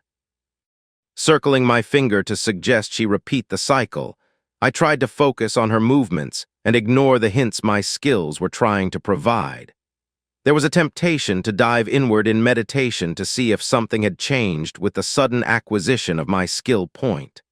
From long practice, I ignored the distracting urge that the boring parts of teaching always brought, no matter how much I enjoyed the challenge of training and the satisfaction of knowing I've made a student better. In this case, I had to admit that my current routine had less boredom, watching the lithe, strong woman in front of me as she threw her body into controlled swings, chops, and cuts. Every move performed as if opponents surrounded her. The imaginary foes were harrying her from every side, and her movements were always at the full extension of her sword. The form forced her to step, attack, and turn, her body always pushed to stretch at full speed, and at every move her blade would then stop and reverse direction in moments. The artistry and the effort of her actions, the performance outlining her form, arms, back, and legs, each movement proved that she was in complete control of her body. Her current armor barely hid her womanly curves, and each toned body part drew my eye, her skin no longer dewed but dripping with sweat. My pulse began to race as I was distracted with thoughts that no longer included training. With a suddenly dry mouth, I forced my focus away from her lest my body betray my interest. It was in that moment of distraction, focused through meditation, when Snowy began her measured breathing. watching her sway as her breath pumped her shoulders gently up and down, that I noticed the subtle bob of her head to a second pattern. A fast double bounce, delicate and sharp, as a second double beat, slower and out of rhythm, flowed around her movements. The rapid beat delayed for a moment, but it matched. The pulse was the beat of my heart. My pulse calmed as I watched, my heart slowing as I was no longer distracted by her form and instead focused on my job.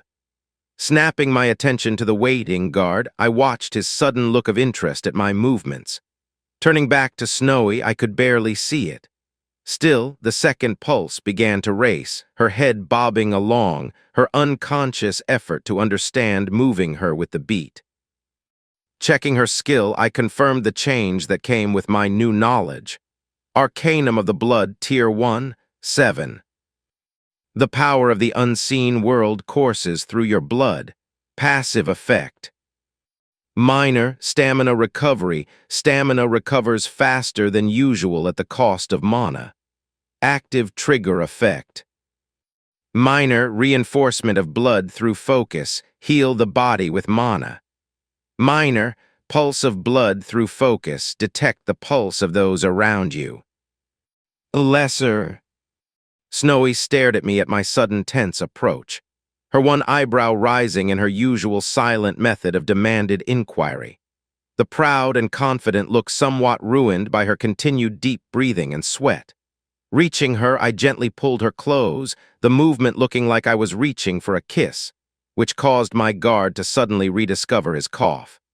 Surprised by my apparent newfound expressiveness and comfort in our relationship, Snowy hesitated as she leaned down. I could see the shy and ostracized young woman hiding behind her mask, slipping out. Pulling her forward, I tipped my head back as my lips reached her ear. I tried to mimic the movement of kissing her cheek as I whispered, "The pulses are heartbeats. You are feeling the beat of my heart."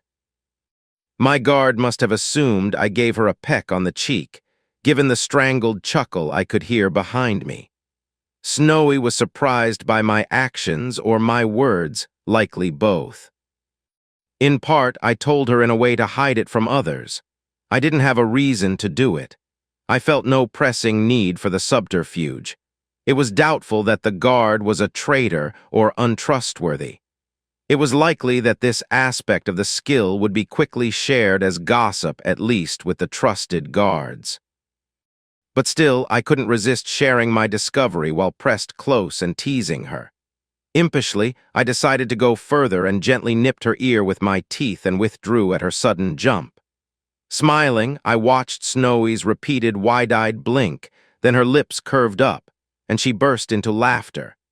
It was a deep, joyful kind of laugh that devolved into snickers as she tried to cover her face, the handle of her sword still held in her hand, making the movement difficult. The quick look to my guard caused her to return to her chortling, though I did notice the smile she shot me after seeing the guard's face that said I would be paying for my actions. I didn't care. I was still basking in the light and free feeling of a new relationship. The curious sensation of knowing that my actions were based in part in giddiness, and the daring of doing something that I knew was a bad idea, but doing it anyway. Stepping back, Snowy set her face and tried to wipe away her humor, though I could see a smile peeking through. Backing away myself, I watched Snowy return to her movements, her actions faster than they had been earlier. Her speed expressed her eagerness to practice her skill and see if my declaration was accurate. Despite the evidence that she had from her skill's description corroborating my claim, nothing could take the place of experience. Her body twirled, the movement throwing sweat from her striking form, her exercise causing steam to swirl off her in the cool air. When she finally stopped, she shifted her focus from her attacks and into her arcanum of the blood. She was no longer bobbing along with the pulse. Snowy wasn't trying to anticipate the pulse or analyze the pattern. She was rock still as she felt the beat of blood pumping in our heart as we watched. Slowly, she let her eyes drift closed, and she tilted her head despite the beat having nothing to do with sound. Despite our silence, I watched as she shifted her head, once to face me and again to meet the guard. Moving to the side, careful to avoid making sound through the sand and grass, I felt a cold shiver as her slowly breathing form turned to follow my movements. It was slow, the action delayed by distance and the speed of my pulse, but she was able to track me by my heart's beat. Chapter 44.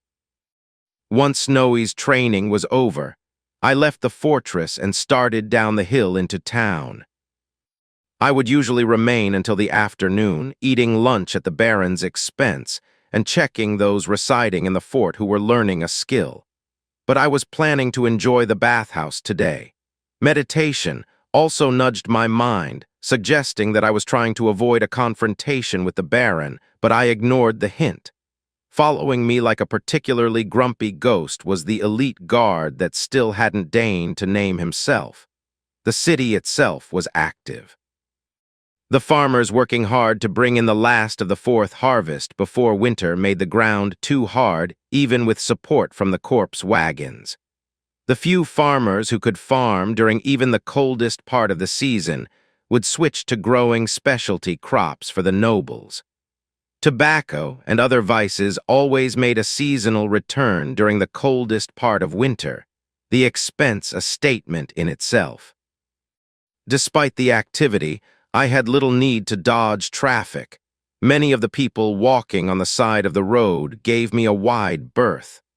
If I hadn't known before, it would have been evident that I had been outed as a potentially dangerous person to be around.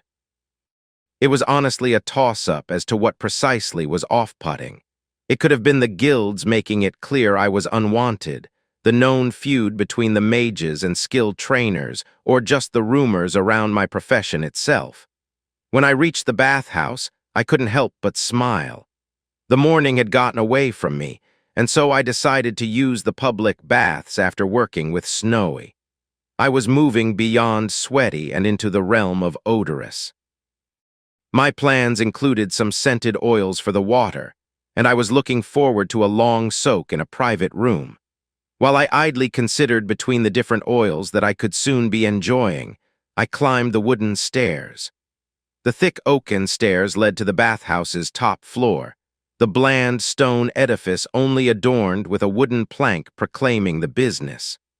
Partially funded by the Baron, the public bath would not exclude anyone since the health benefits of a clean populace were hard to ignore. While all were welcome in the baths, the poorest of peasants were relegated to the basement, where the waste waters from the top floors flowed down before rejoining the river. In the past, I had limited myself to the middle, the ground floor, as I tried to maintain my apprentice disguise. The water diverted from the river and into the bathhouse was cold, crisp, and clean. Clean water was nothing to sniff at, but it would be nice to use the top floor and a heated bath. The woman behind the counter wore stylish clothing and had multiple pins to tame her complex patterned hairstyle. At my entrance, she managed to restrain a sneer, but she seemed unable to contain her sniff as I approached. To her credit, she managed to smile and bow her head slightly when I reached the carved stone appointment table. "Welcome, would you prefer a private bath or are you waiting for a group?" the attendant asked as her eyes flicked behind me to my guard. Before I could answer, a woman called out from behind me. "This is Master Still. He has reserved a private room for his personal use," said Mina. Mina was the polite, older woman that ran the bathhouse, her graying hair up in a matching style to the attendants. She had made the style somewhat of a calling card for the female attendants. Smiling, I nodded in appreciation to Mina as she gestured me to follow her. "Joshua, I haven't seen you in a while. My mother has been complaining that the other alchemist can't seem to get her pills correct," Mina said as we walked down a hall the length of the building. The hallway was well appointed by stone sculptures that could handle the moisture and steam that would follow opening any door that lined the walk. "I'm sorry. The guild has shut down my shop, so I can't help her from now on," I said, my hand moving carefully in the sign for agreement. Mentioning her mother was a not-too-subtle hint that my usual information drop location would no longer work. Her mother and her pills. I was sure that the first time I stopped by, the Alchemist Guild would cause a hassle, both for her mother and me. I couldn't use the bathhouse itself as a drop. They were always suspected of spying, so they still needed to be circumspect. The bathhouses were the primary source of information for the Trainers Guild, and were often owned and operated by the trainers, or at least were allied with us.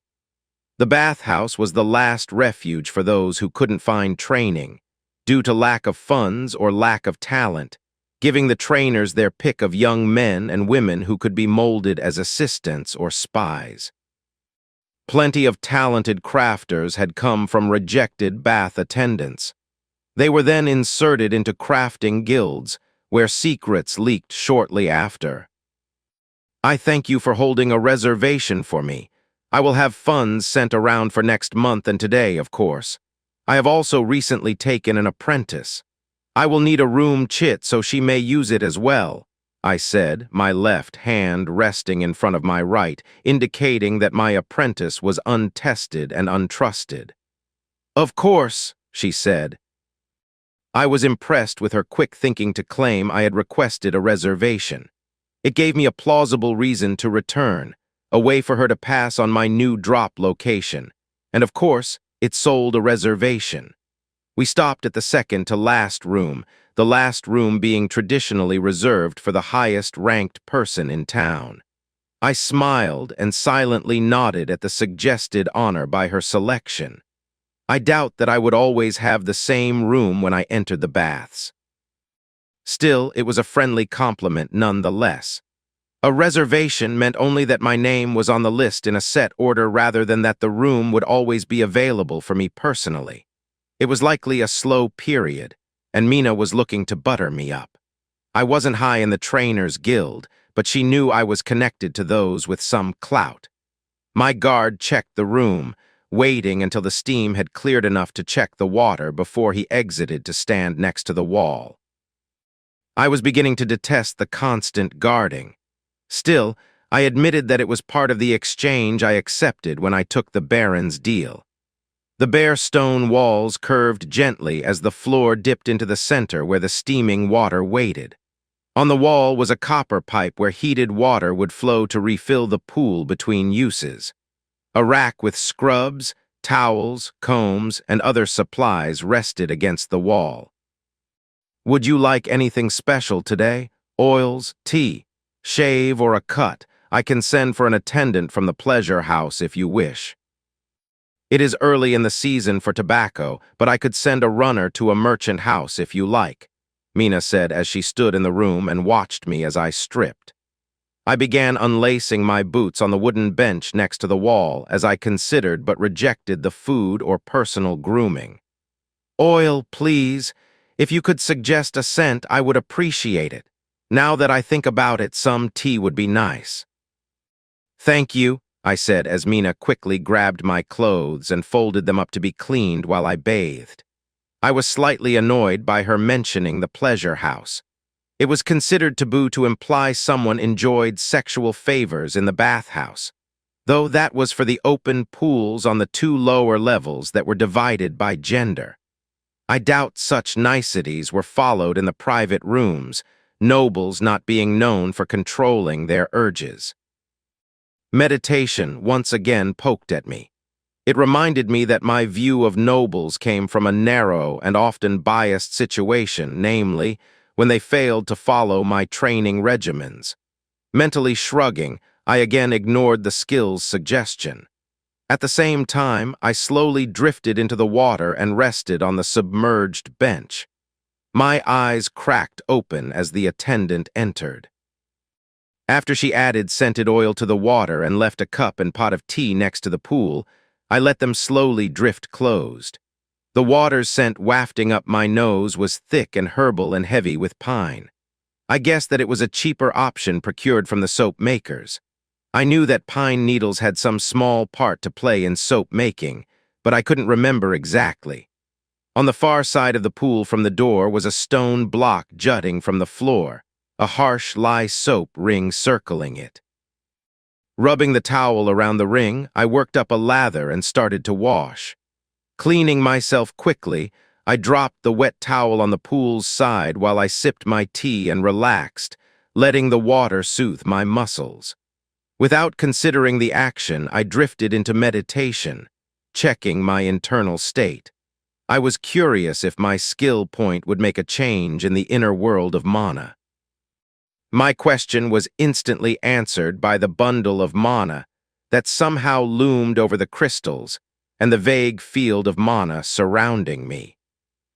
I knew immediately that the thick swirling blob was my skill point waiting for my choice. I interpreted skills as crystals, the skill point as a liquid, and the field of mana that meditation had once drained as a gas. They weren't. My view into this inner world was no more sight than my sense of smell was my ability to taste, but they seemed just as related to me. When I tried to examine the list of skills I could spend my skill point on, I felt a shake as a massive pillar of will pressed down on my inner world.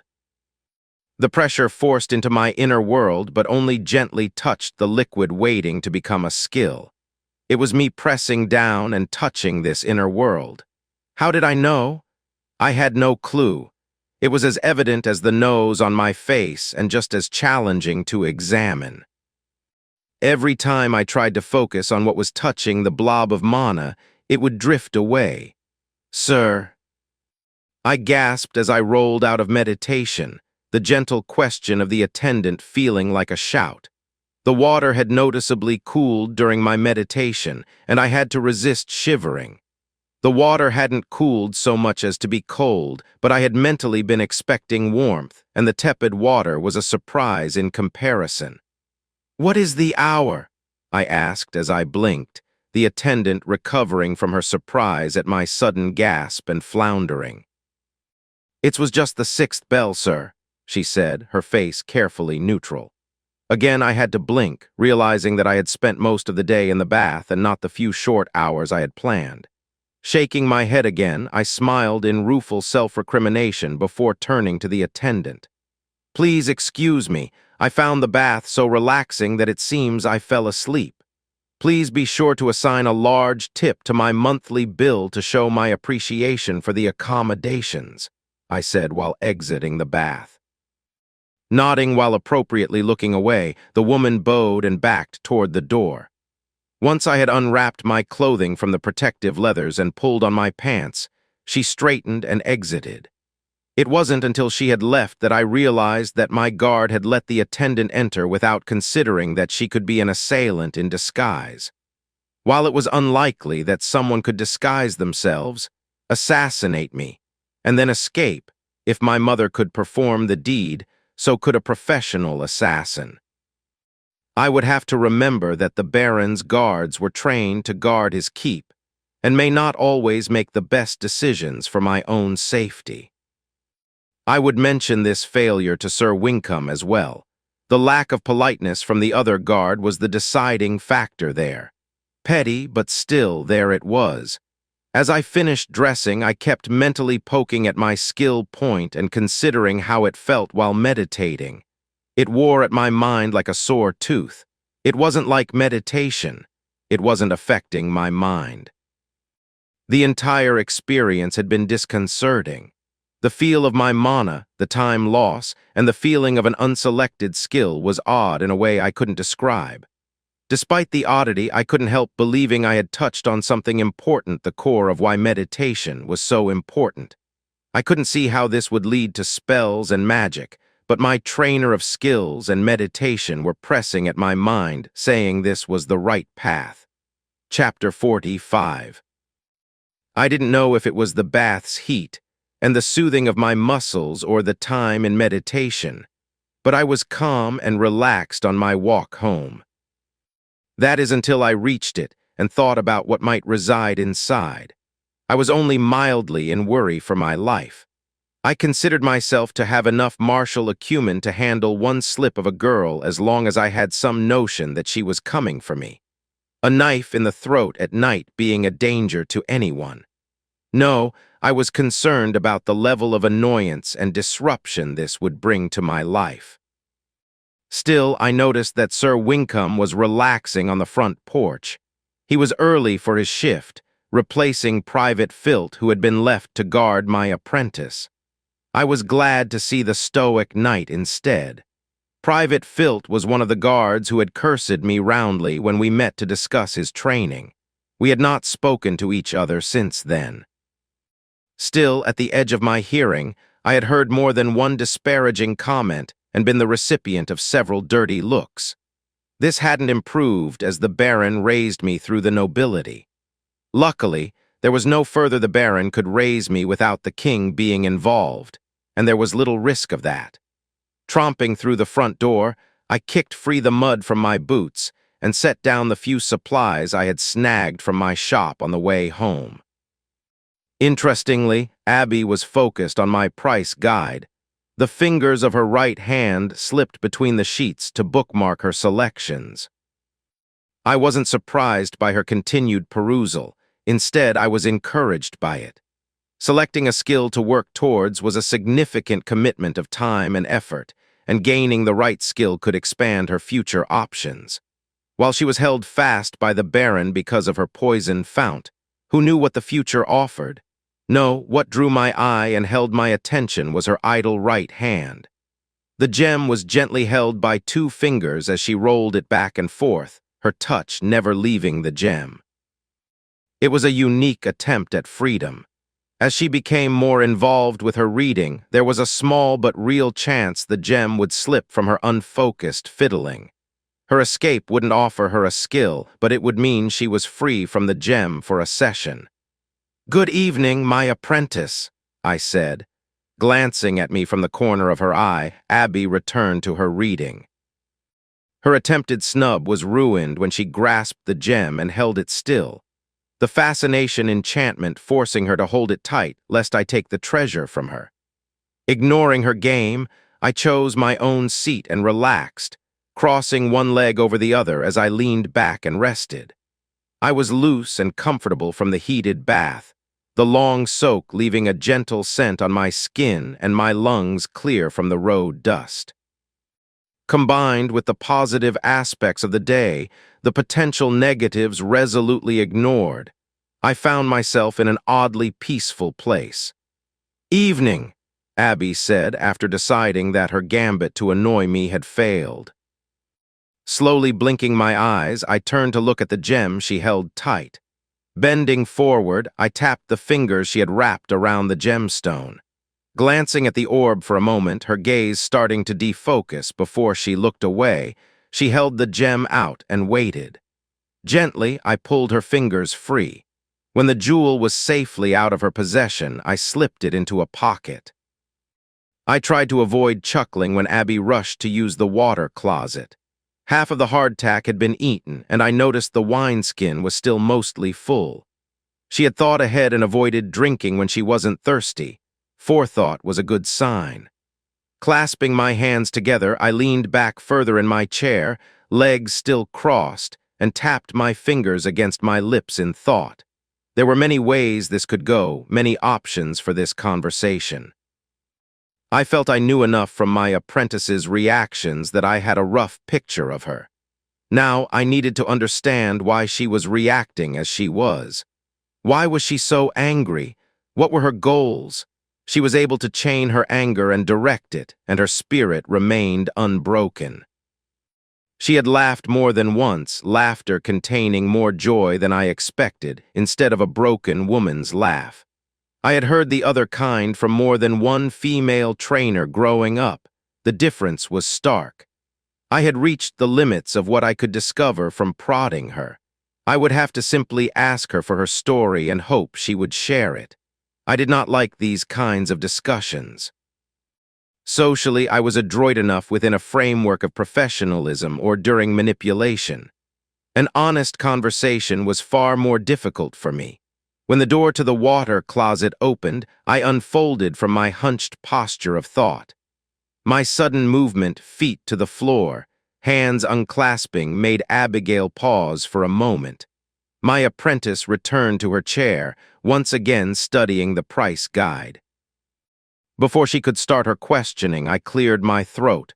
Counterintuitively, I would avoid using acting to be sure that she knew I was sincere in our discussion. If things went to plan, she would quickly recognize my use of acting. It was subtle, but there was a shift as I activated it and deactivated it. Honest sincerity would be necessary for our relationship as master and apprentice moving forward. At least, faking it successfully. "I owe you an apology," I said. Abby paused at my declaration, it obviously not being what she had expected me to say.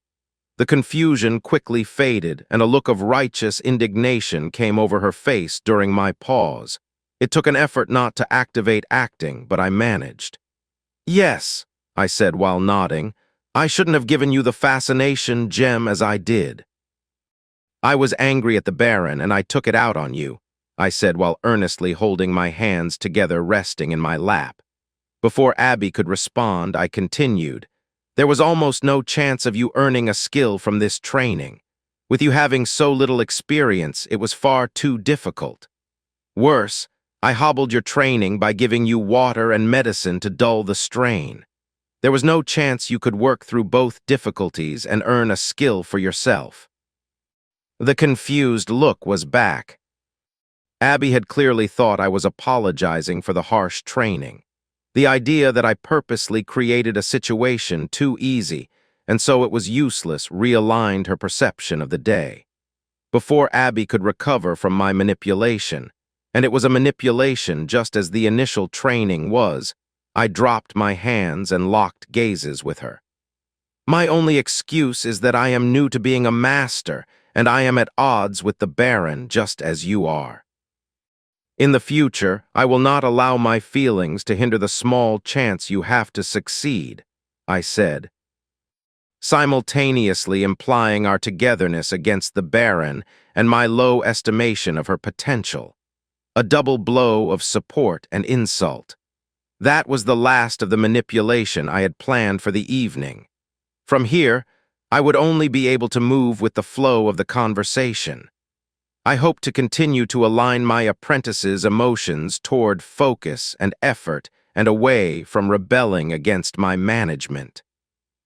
I wanted her focused and working to improve. If she planned to let her anger drive her, I would have it driving her forward and not directing it my way. There was a pregnant pause while Abigail digested my comment. Her left hand tapped on the price guide while she considered my words. I simply sat and waited, trying to use the silence as a prod as much as my original words. "All right," Abby said, the word drawn out as she tried to come to terms with my statement. The moment I had her acceptance, tacit as it was, I straightened. Coughing into my hand, not needing acting to convey my genuine embarrassment, I gave her an awkward smile and continued. "Very well, thank you for moving past my mistake. Now have you selected your first skill to learn from the price guide?"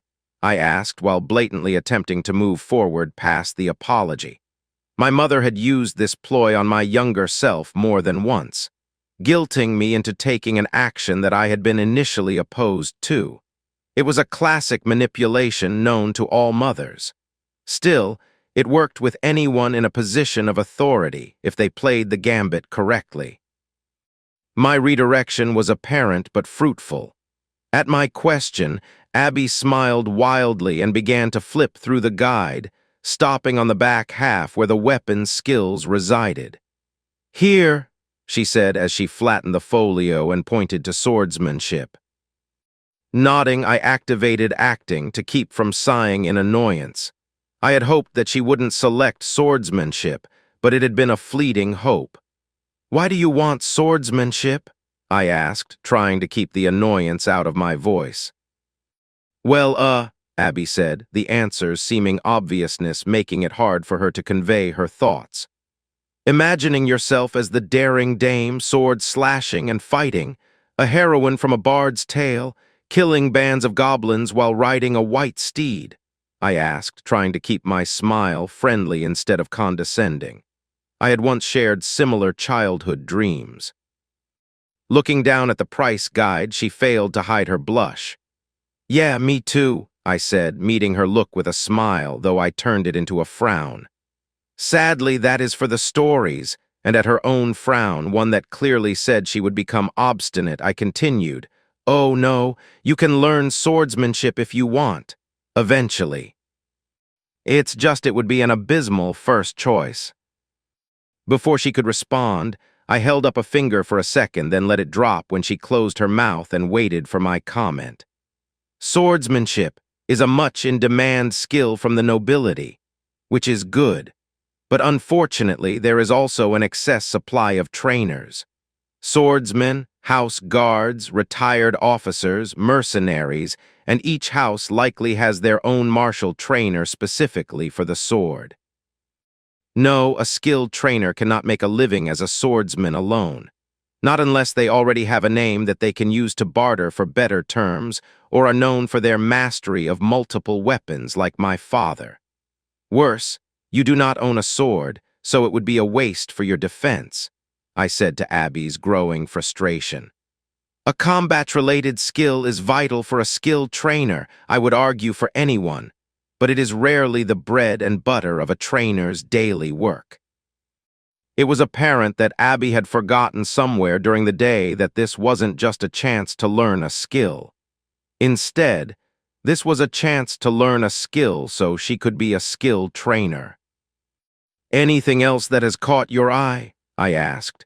She flipped through the book, slightly sullen but without the petulance I had been half expecting, then said, "How about singing?" There is little extra to that training that I can offer that a trainer of ladies can't, but the next skill down would be something I promise they won't offer," I said. I tapped lower down the page on perfect pitch's description. "I don't have either skill myself, but singing can be trained by any bard you can find, assuming you have the aptitude. Perfect pitch requires special equipment. You can go through my training guide later and work on singing if you want." As Abby read through the description of perfect pitch, I watched her face to see what she thought. The skill was impressive in how it made it possible to innately know which note or chord was performed by merely listening. Combined with musical memory, it offered the potential to hear and then recall any song when heard even once. Musical memory alone would allow someone to become a decent bard. With a bit of paper and ink and those two skills, someone could create musical compendiums that other bards would spend gold to obtain. Such musical compilations were vital for a bard to move from vagabond musician to steady employment. She had spent all day reading the skills and their descriptions. She knew what it said. She just needed the time to consider her answer. My goal for this entire discussion was to leave her off balance for my next question. Trying for a gentle tone, I drew my apprentice out of her deliberations. "Abby, before we can go any further, I need full access to your skills." This made her eyes widen, but I ignored her reaction as I continued. "But before that, I need to ask, why are you angry?" Chapter 46. For a long moment, I thought Abby would refuse to answer. I had done all I could to throw her off balance and manipulate her emotions to ask my blunt question and hope for an answer. Requesting access to her skills barely caused her eyes to widen. Still, the question over her anger made her visibly withdraw. During our discussion, she had been open and expressive. My new apprentice had more than once smiled and shown real joy at the idea of earning singing. The sudden change was sharp, and I was afraid that my blunt approach would cause her to revert further into her previous sullen and angry demeanor. Fiddling with the price book, she made a face as she struggled with herself. Her reluctance to discuss her anger was evident, but my continued watchful silence seemed to be the final push. She snapped the price book onto the table harder than she likely intended, her eyes wincing for a moment at the sound. Finally, she met my stare before huffing, crossing her arms and leaning back. The look was pure petulance and made her seem even younger than she was, while the malnourished waif look underlined it even further. "My grandmother was of House Valstenderson, do you know it?" she asked while looking away from me. I could have done without the attitude, but since she answered my questions, I decided to ignore it for now. I was well acquainted with anger and frustration, and this wouldn't be the first time I had to ignore similar outbursts. "No, I'm sorry, I haven't heard of it," I said in as neutral a tone as I could manage. Shrugging at my response, she continued, "Well, they fell out of favor with the court and fled to the kingdom's edge. Mom said that Grandpa divorced Grandma and left her with nothing but her bloodline. We naturally develop poison resistance and cleanse blood when exposed to poisons. Even alcohol is enough. But if we are exposed to a poison often at a young age, the first skill we get is poison fount. Our line was famous for it. We're supposed to have something with eyesight as well, but Mother never talked about it. I don't think she was trained," Abby said before she looked down. I could see she wanted to stop at that, and if I had said anything, she likely would have remained silent. I simply waited, hoping that this was something she felt she needed to say and that she would if given a chance. Silence was a useful tool of social manipulation, and one I was wielding like a blunt hammer. Grandma died and didn't leave enough for Mom and me. So Mom took the money she had to hire an alchemist to make a supply of succubus tears, Abigail said, then glared at me as if waiting for my comment. At her look, I simply nodded. Her mother's plan seemed reasonable to me and likely to work. Succubus tears, despite the name, was not a love potion like most believed. Instead, it was a mild hypnotic and stimulant. It was often used to induce attraction and even feelings of adoration and addiction. Some would mistake it for love. It was illegal for most because it also usually produced feelings of deep possessiveness and jealousy. Shrugging, she continued, Mom wanted to go back to being pampered and cared for. She wanted her life back. Dad divorced her the moment that Grandma and Grandpa were banished. There was some kind of scandal, and here she shrugged again as if to shoo away the discussion. So Mom tried to buy succubus tears, but the alchemist worked for Lord Bracker. Ah, the criminal mastermind that demanded to be called a lord. The mention of the man's name tore from her in a snarl, the careful control gone, and a look of revulsion and anger was left in its place. Rubbing the forming tears from her eyes, she sniffled before taking a deep breath. When he figured out that my mom planned to dose me with succubus tears until I developed poison fount, he decided he had a better use for me than as a noble's concubine. The bastard killed my mom and locked me up and had his pet alchemist make noble's bane. I was a long-term investment. He was spending half of his criminal empire on me. She said the last with a nasal voice, a blatant attempt to imitate the man. 3 years in a small box of a room. I told myself every day I would kill him the first chance I got.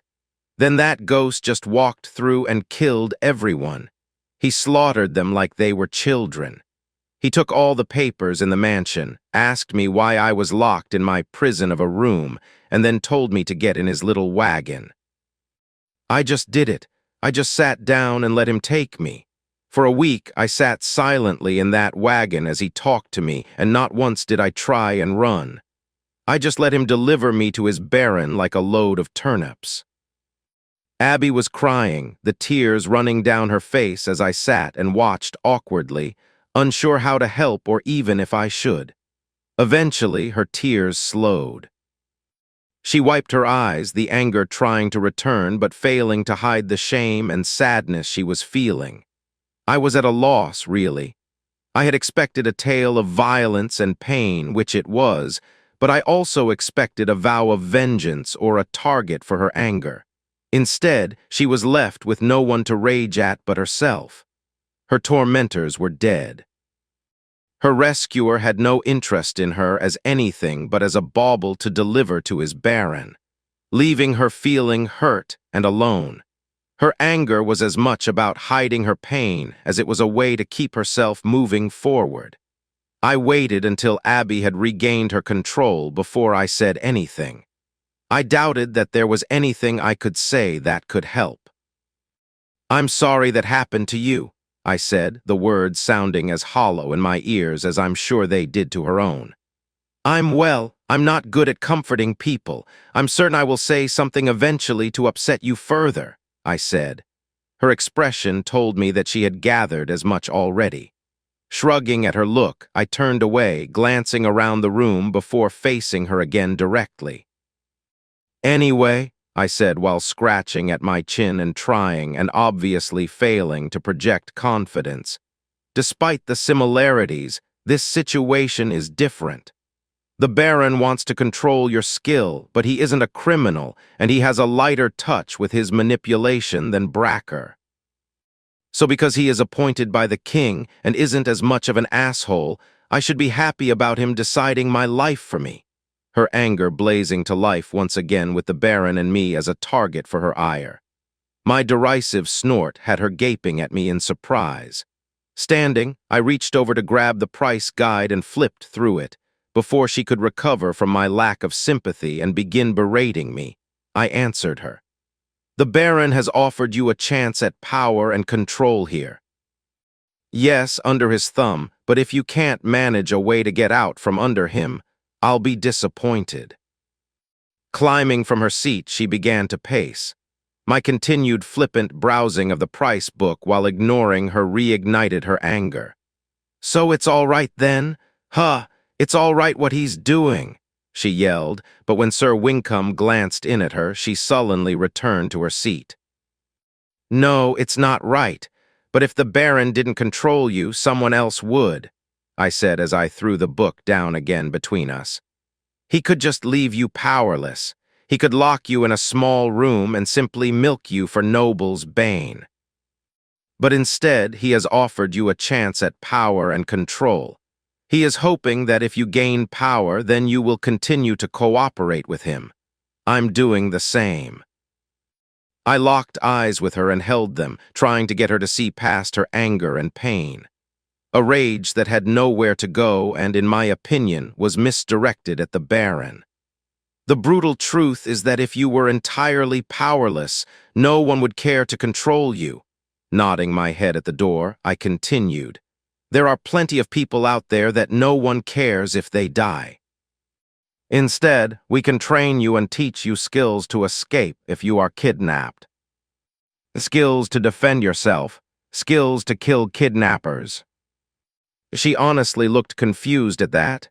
"Why?" "Because you're with us now.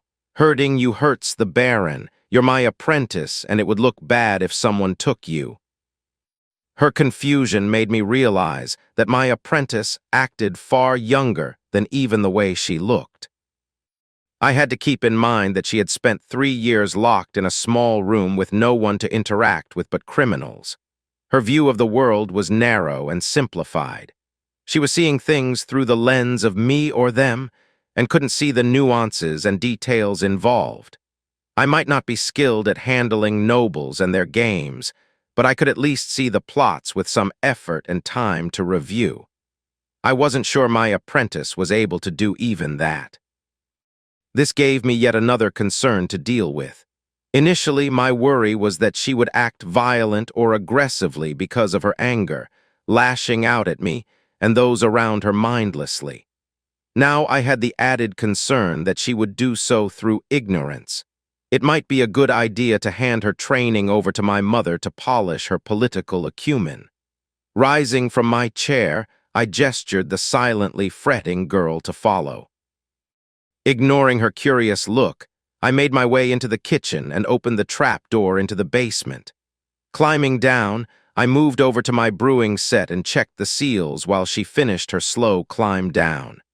Grabbing the alchemist mark stick from the wall, I noted on the hanging paper that the rubber had failed and that a different solution would be needed. Glancing over at my confused apprentice, I made a mental note that I could have her do the cleanup I was loath to handle. For example, the slime that had no doubt grown at the bottom of the fermenting barrel. Brewing, alchemy, woodworking, fletching, cooper, cordage, I'll soon set up a small furnace for smithing.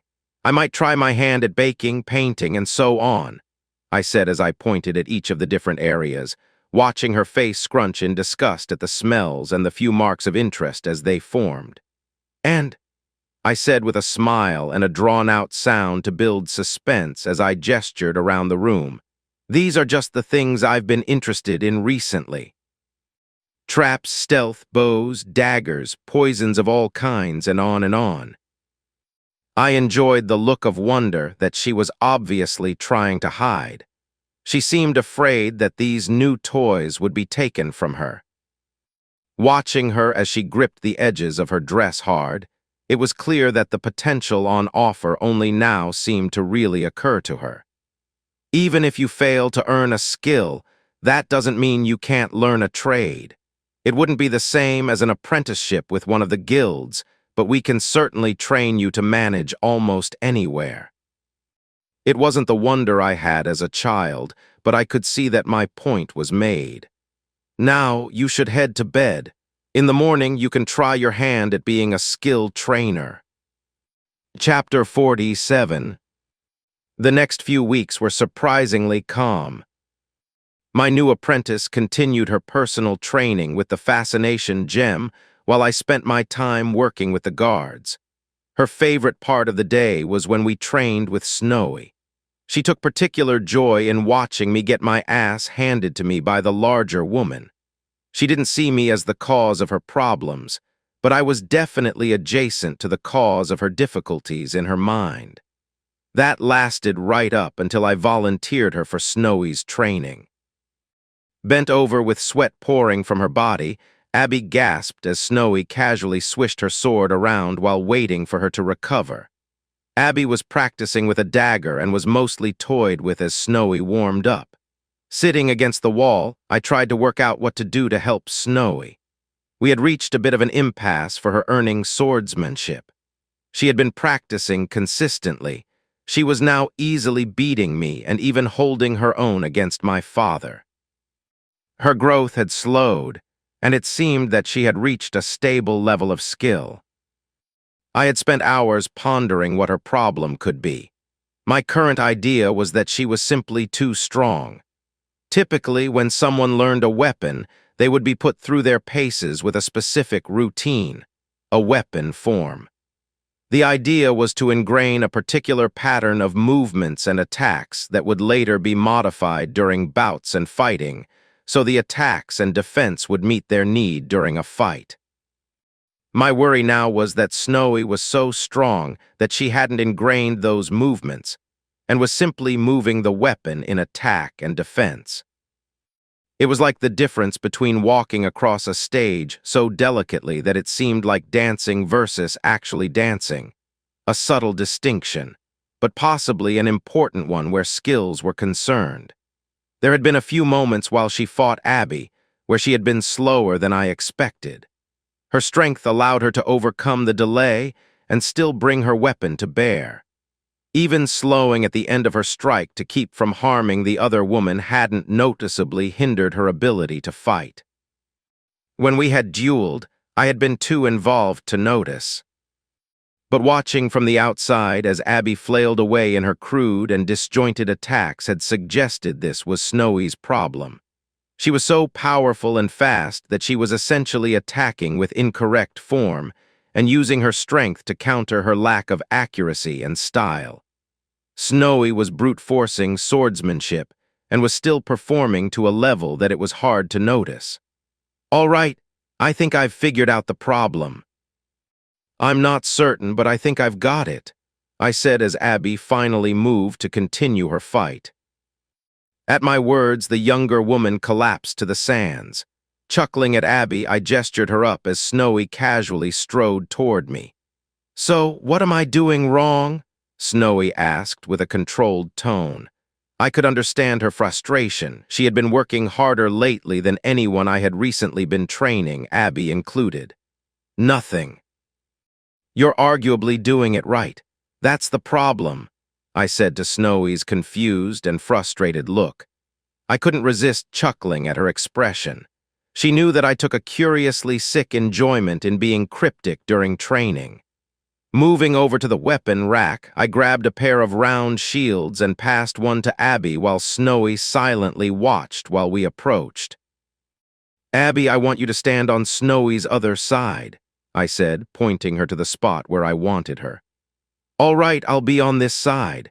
Snowy, I want you to close your eyes, turn to Abby, and stab with as little force as possible at the shield's dead center. Then close your eyes, turn to me, and repeat, doing so as fast as you can. Feel free to use your skill to keep from being tired," I said, watching Abby frown again at Snowy's skill. Earlier in the week, her discovery that Snowy had a skill for strength, and one that made her nearly tireless, had led to an epic outburst of anger and jealousy. She somehow found it unfair that I had her training against Snowy. I found this laughable since I had been trained almost exclusively by people far more talented with their skills than I could ever be. The first few minutes were telling. Snowy would explode into motion and then slow before each impact. Her movements were awkward at the start and controlled at the end. As we practiced, Snowy's movements smoothed out, her strikes streamlining into proper lunges as we moved the shields back or to the side. As we incorporated our movement into the practice, Snowy was turning her steps into thrusts. Instead of stepping forward like she was stalking prey, then stabbing, she was lunging. The movement was a coherent whole, instead of a series of disconnected actions. The difficulty increased when Abby began to angle her shield to deflect Snowy's sword at each stab. For Abby, it was an attempt to reduce the stress of holding her shield and moving while tired. Since it worked both for her own training and for Snowy's, I made no comment.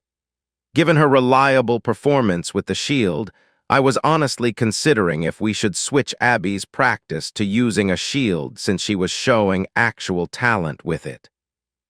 I paid for my distraction when Snowy turned and lunged, the tip of the sword seeming to explode forward and into my shield, exiting inches away from my arm.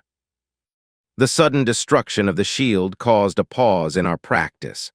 Then, Snowy's eyes lost focus as she stared at her skill listing. Seconds later, her smile blossomed, and she repeated her earlier charge. This time, she picked me up and spun me around. With both of my feet off the ground and held in Snowy's arms, I wasn't surprised that she immediately dragged me into a passionate lip lock. Our daily training had routinely devolved into rather tame kissing sessions, but this was something different entirely. I was gasping after her rather aggressive mauling, and I couldn't help but laugh at Snowy's antics. My laughter left her blushing before she set me down. I continued to chuckle when I noticed that Abby was very carefully looking away. Luckily, I never sensed any interest from Abby. Instead, she seemed utterly fascinated with my budding relationship with Snowy. She hadn't said anything or misbehaved, but I noticed that she spent time whispering with Snowy when I was busy dealing with some of my other trainees. My initial concerns for the Baron's response to our actions had been central in my mind. Still, his continued silence had left me more confused than anything else. By the time I finally considered the possible ramifications of Abby and Snowy plotting together at my expense, I had already grown comfortable with their forming friendship. Stepping back, I watched Snowy as she practiced her routine, the movements fluid and sharp. While she tested her new skill, I brought the listing forward. Swordsmanship of the North Tier 2, 15. The Northern warriors are known for their ferocity and strength. The Northern sword style emphasizes the brutal dominance of the field of battle. Passive effect. Plus 5% improved accuracy with swords. Minor, steady cut. When wielding a sword, the hand remains steady even under pressure. Active trigger effect. Minor, deeper cut. The blade cuts beyond its edge. Major, swift blade moves significantly faster with no loss of accuracy. Lesser, jagged cut wounds continue to bleed, synergistic with known weapon skills. Improvised weaponry. Another Tier 2 skill, and it was already at a high level. Snowy had few skills for the child of a noble. Still, they synergized and were all exceedingly dangerous. Watching her perform her movements, it was apparent when she had activated the skill. Her sword would accelerate beyond even her already frankly astounding speed, the slab of metal punching through the air.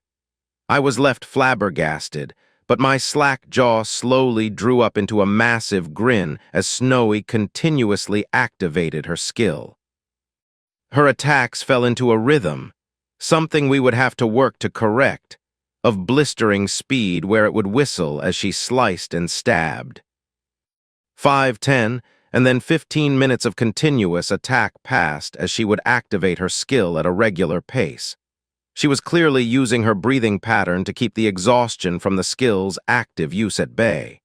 She was able to repeatedly use it while performing at full speed even after an hour of hard practice, which said how truly frightening she had become. I was sickly curious about how far the cutting edge extended and the way bleed effect worked. I wouldn't volunteer to test it, though I would discuss with the kitchen about procuring a pig for her to butcher. If we were lucky, she would be able to use the effect even with a small blade, though it likely couldn't be used to full effect without a sword. While Snowy played with her new toy and Abby played at practice, I moved to one of the courtyard walls to sit. I had taken to using the courtyard after training with Snowy as a relatively secure place to mess with meditation. I was not eager to experience another period of lost time as I had in the bath. Sir Winkham was fine with gently kicking me to get my attention. Arranging myself so that I was in the shade, I tried to find a comfortable resting position as I began my slow, regular breathing. I discovered that Snowy's kisses were a significant distraction to the careful focus required to activate meditation. Oddly, it seemed to only be that specific form of distraction that caused any issues with meditation. Even a racing heart from combat practice was only a mild disturbance in comparison. Eventually, I fell into the silent inner world of meditation and watched the weird mana that swirled within me. I had focused outward when I first earned my skill and used it to slow time and increase my combat performance, an excellent use for the skill. But it was obviously the wrong way to look at it. It was only when I metaphorically looked inward that meditation had shown its, admittedly lackluster in power so far, complexity. I was convinced that this inner world was where meditation would truly shine, and I had recently thought of how I could test it. At first, I had been fascinated by the crystallized lumps of mana that somehow represented my skills. How those jagged and branching things were both skills and made of mana, I couldn't guess, but everything I saw in my mind said it was so. The real clue had come from gaining my skill point. The sudden burst of potential came with a corresponding blob of thick and dense mana that seemed to scream for me to decide its shape. It was the potential to transform and become. It nearly reverberated from that bubble of thick mana, which seemed to plead in a soundless way, asking that I simply choose. I had spent countless hours lost in meditation, trying to understand what that thick mana blob was, touching it through concepts and ideas at me, feelings, and impressions. While studying the list of skills, I realized that I was feeling all the potential skills that blob of mana could become, directly and unfiltered. This was the raw potential of magic, the possibilities without the words between me and the mana. I had spent long hours poking at the magic, knowing that the mana would coalesce into a skill with a flick of my will, but resisting the urge to do so. Despite my nearly obsessive study, I had learned nothing further. So instead of wasting hours fixated on something I couldn't understand, I turned my mind to my newest project. Trying to map out the edges of this bubble of mana filled with magic skill crystals. It quickly became apparent that the bubble was not uniform, and that it was, in fact, deeply distorted by two significant bulges that narrowed into infinity. Simultaneously, the flattest parts of the surface were riddled by small punctures that expanded sharply outward. Slowly, I inched along the inner surface, counting these disturbances and trying to understand them. Placing my metaphorical hands on the perforations, I was startled to feel a connection to something familiar. A familiar experience of something unfamiliar was a distinctly odd sensation. Abandoning the oddity, I continued, trying to map out the entire surface of my inner world.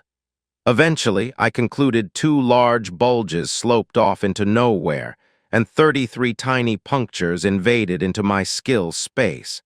It was this number, 33, that gave me the clue of what I was touching. I had been given access to 33 people's skill lists. This was an unprecedented number, and the sudden influx had come mostly from training the Baron's men. Still, I imagined this was where the sense of familiarity came from. That meant that the 2 bulges that stretched outward were likely my connection to my parents. The link stretching into infinity was to them on the other side. Without considering the consequences, I grabbed one of these long, stretched-out connections and gently pulled on it. My intent was to see if my parents would experience some kind of disturbance from my action. If whichever one was connected to the other end would notice. My only excuse was that I was eager for anything to corroborate that the inner world of meditation reflected something in the real world. To my surprise and horror, the tunnel snapped and retracted at my gentle pull, the tube quickly reforming into the uniform structure of meditation. Pulling out of meditation, I wasn't even able to rise before yelling filled the castle. Chapter 48. Sir Winkham acted instantly by pulling back into the room. The training hall was more like a small courtyard. The entrance had a recessed hallway of stone before meeting a metal-barred wooden door. Since I had been sitting next to the weapon rack, I quickly grabbed my weapons and handed Snowy and Abby theirs when they approached. Standing inside the courtyard, Sir Winkham held his sword at the ready and prepared himself in a forward-leaning pose. Seeing his seemingly eager stance, I flashed back to how he moved during the fight in my house. The elite knight had charged with a blurring speed like an arrow in flight, leaving holes in the wooden wall as he redirected himself. With stone walls and a single entrance, anyone moving through that door would have a difficult fight. Snowy stood next to me as we prepared to back up Sir Winkham, and I gestured Abby to hug the wall. Looking to my apprentice, I whispered some hurried instructions. If they move out of the hallway, strike once if you think you can, then move back behind us. Don't back yourself into the corner there, and leave most of the fighting to us. Holding her dagger tight, the training shield still on her arm for some reason, she nodded as sweat flew from her head. When I noticed her wide-eyed look, I took a slow breath and used acting to calm my tone. Sir Winkham is a capable warrior, and you know that we can handle ourselves as well. If you don't have an opening, then pull back. I mostly want you out of direct sight so you aren't the focus of the attack, I said, and I was happy to see that Abby took a deep, determined breath and faced the door. The door we were watching thumped as someone tried to open it. The thick door absorbed most of the impact, but it was louder than would come from someone trying to open it and discovering that it had been locked. There was a pause, then a thin line of metal moved through the crack of the door and silently lifted the bar out of the lock plate. The motion was so sudden that it was already done by the time I had understood what was happening. The door was unlocked and swinging open. Idly, I noticed they unlocked the door and managed to time the door's movement with the swing of the lock bar. The two turned together, and my trainer of skills, hinted that this was to keep the bar from falling and blocking the moving door.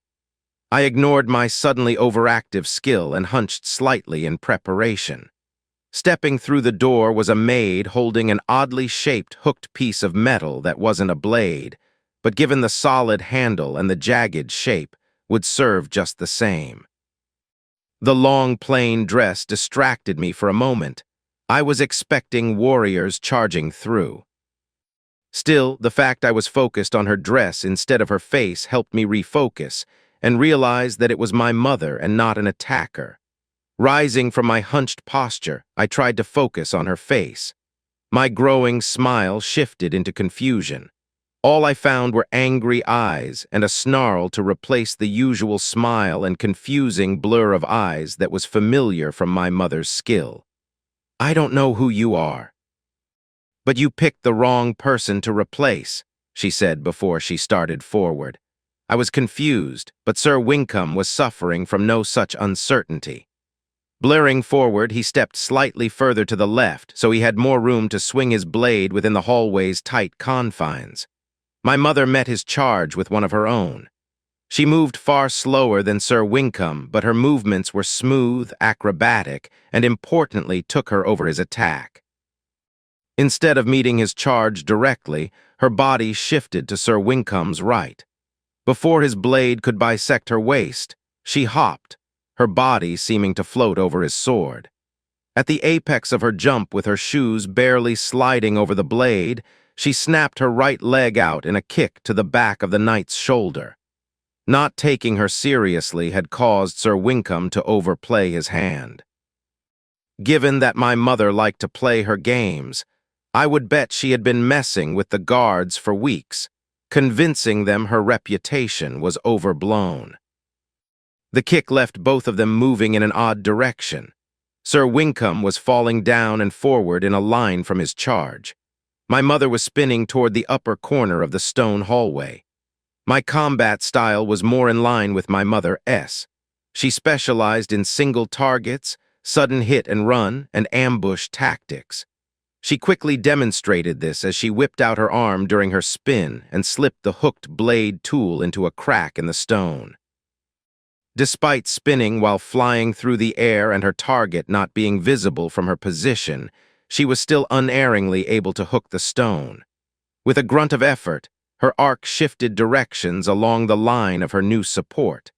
Swinging her body around, she silently landed with her body flat against the wall above the entrance. Then she was gone. Her ability to disappear at will was far less capable than Mason's. Given a few seconds of effort, I would likely be able to find her. Most likely, she was still stuck like a fly to the wall. Movement, while hidden, was the easiest way to throw off stealth skills of all kinds.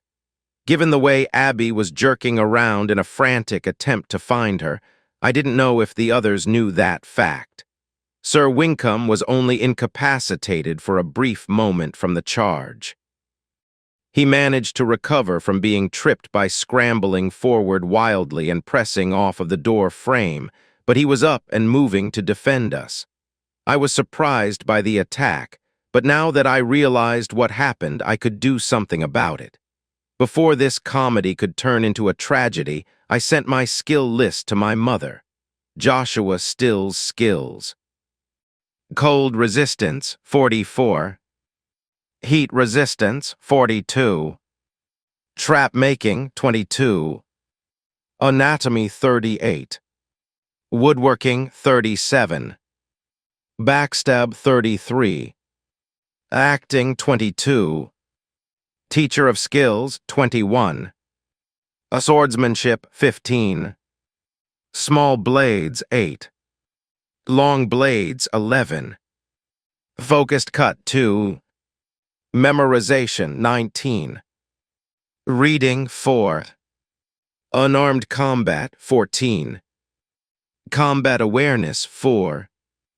Fletching, 3. Pottery, 5. Smithing, 2. Alchemy, 35. Veil of Ice, 11. Meditation, 15. For the first time in my life that I could remember, My mother utterly failed at something. Namely, she deactivated her active stealth skill and fell off the wall where she'd been hiding. To my surprise, she had somehow moved to the other corner of the tunnel while invisible. Her climbing tool was stuck in a crevice with the toe of her shoe hooked over it. Given that she was hanging head down with a dagger clutched in one hand preparing to launch it at me, sending my skill list had been just in the nick of time. The sudden failure of her skill, her upside-down position, the awkward grip on the wall with one hand and a foot, preparing to launch a weapon at me, all combined to make her fall. Before Sir Winkham could stab her, I screamed. Wait, it's a misunderstanding. Wait. I was worried that Sir Winkham was going to ignore me when I saw the large muscles of his arms tense, but he halted his attack and moved to stand guard over Snowy. Despite the seriousness of the situation, I had to resist the urge to snicker when Sir Winkham moved to protect Snowy. While she wasn't a full head taller than the man, the proportions were still different enough that Sir Winkham seemed silly trying to protect the capable woman. Even though I knew it was his job to defend us, I couldn't take him protecting Snowy seriously. Though I did notice he wasn't guarding me in the same way. Given the confusion, I rather thought the Baron would find it acceptable. My mother rose from the dirt, then carefully approached, her appearance distorting skill unable to hide her tears from my view. Joshy, I felt you then, she choked out as she gripped her dagger hard. I'm sorry, Mom, I was using meditation and I figured out something then, I said before glancing back at Sir Winkham and my apprentice. At the same time, Snowy's eyebrow rose in unmistakable curiosity. At the look, I gave her a head shake to let her know we could talk about it later. This interaction seemed to be enough to convince my mom that I wasn't a killer using an appearance-modifying skill to pretend to be her son. Slipping her blade away, she approached me, glancing at Sir Winkham when he twitched, but then ignored him to tuck herself into my arms and squeeze me. She quickly wiped away her tears, then stepped back. My mother visibly gathered herself and focused away from her scare. They locked down the fort, those mercenaries you dealt with. They were in town. They're fleeing now, and while the Baron's team tries to run them down, the fort has been locked down. I was just coming to tell you when. Then I thought they were in here, she said in a stumbling, repetitive rush. There was an awkward moment where no one seemed sure what to do. Then, I watched my mother come back to herself and reform into the confident and somewhat manic woman I knew. Facing Snowy, she said, "Your father wants you to ride out with the troops to kill the mercenaries. Capture at least an officer if you can." I had the urge to follow her into battle, but I reined in that response. I wasn't a warrior even if I could fight. I was a skilled trainer, a teacher. I had to trust Snowy to handle herself. Given how she rushed out of the hall with my mom following her to Sir Winkham's obvious annoyance, she had no such compulsive need for my protection. It wasn't clear why the mercenaries had returned. However, I could guess that they had been the source of the recent assassination attempts. But either way, they would be useful. They could be captured, which would offer more evidence for the Baron to bring to the king.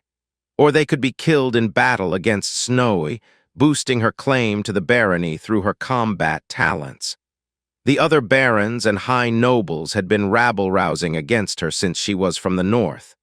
Her father was a relatively recently raised noble and didn't fit within the old aristocratic families.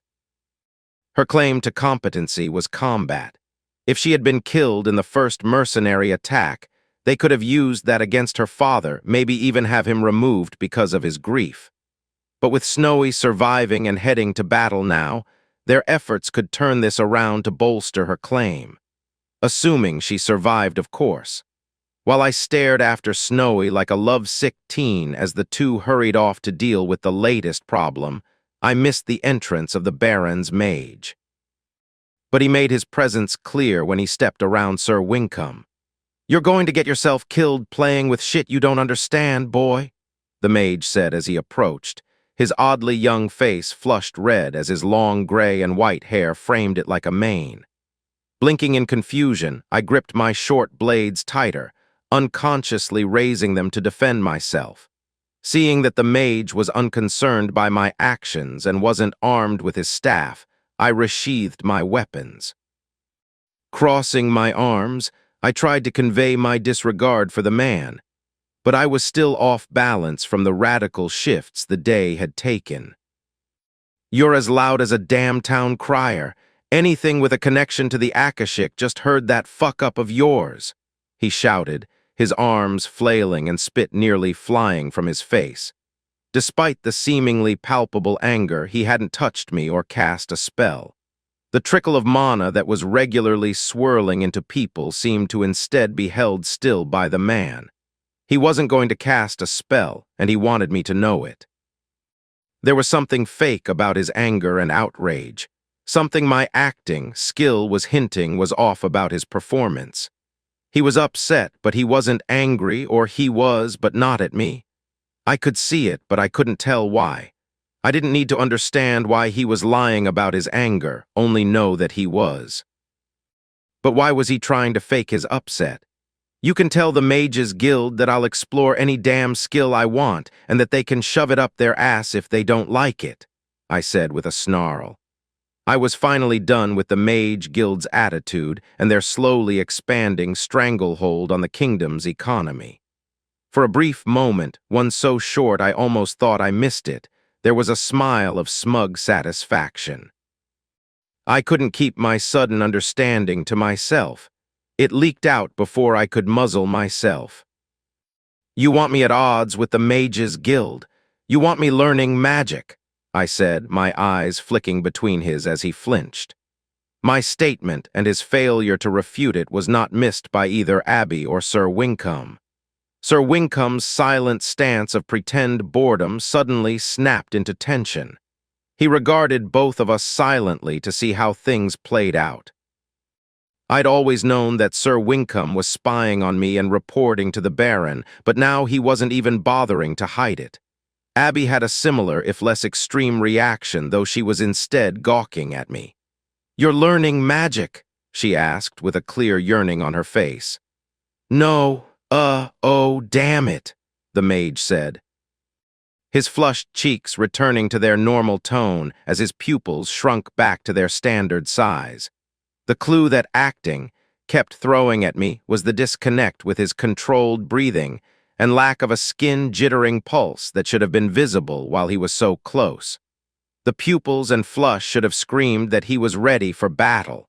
The other signals were the performance of a confident manipulator trying to move another piece on the board. "Nothing goes right with you." "Damn it," Mage Fordson said as he stomped back toward the door. In a flash of insight, I realized where else his manipulation had failed. "I hope the swords and the crossbows weren't that expensive," I said to his retreating back and watched for the flinch. It was there. It had been a guess, but his flinch was all the confirmation I needed. I was honestly surprised that it worked. Few make it to his age, whatever it was, while dealing with the Mages Guild without learning to manage their responses. It was only how his ploy failed that threw off his performance. When he turned around, I could see the calculating look in his eyes, acting, screaming in ways I'd never experienced before. "Those 4 farm boys you sent to kill me and Snowy Alexis.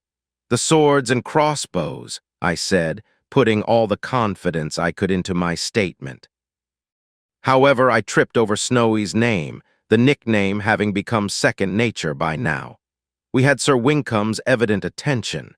Interestingly, Mage Fordson was holding himself so rigid that I couldn't tell what he was feeling through acting, only that his reaction was entirely unnatural. He was acting controlled and not trying to convey a specific feeling. In another odd sense of insight, I realized he was using the acting skill and not some other similar skill. Poorly, but he was using the same skill. With the 3 of us staring at him, I could see the moment he realized he wasn't going to play this off. With Sir Wincombe, especially, he was running a severe risk. The Baron would hear about this, and Mage Fordson might not make it out of that discussion alive. All right. I sent the 4 men. I was ordered to kill you by the Mages Guild.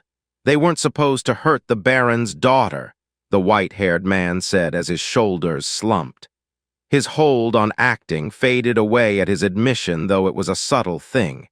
Despite his admission, it didn't make sense. Oh, it explained why the mercenaries had seemed far more capable than the boys he sent. The combination had never made sense to me, but knowing that the mage sent the 4 and the Baron's rival sent the others made sense. The 2 events were only connected by the situation, us being in the woods and away from others. But even then, the mage's attack didn't make sense. Blinking suddenly in understanding, I stared as I asked, "They were supposed to die, weren't they?" "You didn't want me dead. You wanted me to think the mages were attacking me." Frowning at me, the mage snarled, "Pissing people off is like a damn art form for you, isn't it?" Before he turned and stomped off. Abby faced me as Sir Wincombe watched the mage stomp away, then my waif-like apprentice asked, "What's going on?" I didn't answer, just shook my head, as Sir Wincombe pulled free a small book from his belt and an alchemist's ink stick. He quickly jotted in his book while staring at the retreating mage, and I had the feeling that the Baron was being informed about the mage's actions. Exhausted by the sudden shift in events, I could only shake my head and move to gather my stuff. I had planned to work with Abby on the basics of alchemy, which was cleaning, but I wouldn't be able to return to the shop and my home knowing that Snowy was fighting. We would eat here tonight and likely bunk in my office. Chapter 49. So much for my original plan. I thought to myself as Abby, and I sat across from the Baron in his study. While the large man brooded behind his desk, I glanced around the room, trying to work out the reason for our silent wait. The fireplace was cold. The pot that had steeped wine the last few visits was now missing. Instead of the warm but dark environment of our earlier talks, the light was brightly shining through the western-facing windows. Despite the brighter feel to the room, the tension from the silence grew. I sat in the large chair facing the fireplace while my apprentice chose the chair behind and to my right. She sat close, almost huddling behind me. Her seat choice suggested she was seeking my protection, but I thought she simply wanted the chair furthest from the Baron. His countenance when we entered was dark and brooked no nonsense. Frowning as we entered the room, he had silently gestured us to our seats before returning to his desk. Sir Wincombe followed us initially, but at the Baron's gesture, he stationed himself outside the office. Despite the noble's look as he signaled us to wait silently, I wasn't worried that he was angry with either of us. My guess was this had to do with my recent revelation of the mage's actions. It came too quickly on the heels of the discovery of his meddling to be anything else. I was still slightly concerned that he might want to discuss the budding relationship between his daughter and me.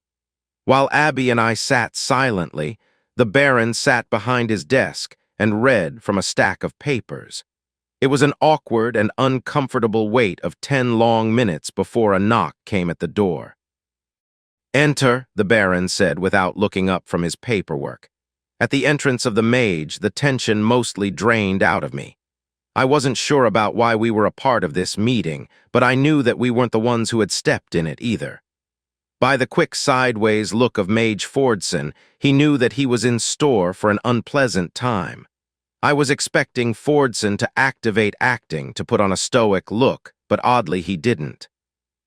That isn't to say that he suddenly broke into a sweat with shaking knees, but the sudden shift in body language and movement, the signature of active use of acting, never happened. He seemed mostly calm, but there was a thread of concern and hesitation that ran through his movements as he crossed the room. His approach highlighted an odd feature of the layout of the room. The room was laid out in a triangle, our seats as one point, Fordson in the midpoint of the room, and the Baron's desk as the third point. The room was square with one corner containing the doorway, but our 3 points were where people would typically come to rest. The arrangement left me feeling like I was sitting watching a play performed on a stage between the Baron and the Mage. The sideways glance of the Mage before he spoke only enhanced this feeling. "My lord, you called for me?" the Mage said, the questioning tone coming with an almost but not quite churlish note. Raising one finger, the Baron continued his perusal of the paper on his desk.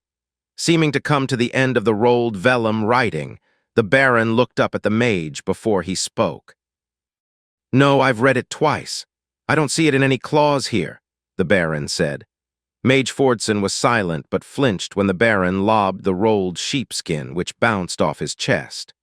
Rising from behind his desk, the Baron leaned forward, and his deep voice seemed to reach an even lower register as he bellowed at the frail-seeming white-haired man. "Nowhere in our contract does it say you can endanger my daughter's life and scheme behind my back. You refused to accept a gentleman's handshake on our agreement, wrote it up, forced me to sign it, and then you fucking go back on it even then. Tell me why I shouldn't kill you?" the Baron asked, his last words cutting through the now silent room. Beside me, I could feel Abby shaking, her body shuddering at the sudden anger. Despite the near-silent movements, my apprentice said nothing.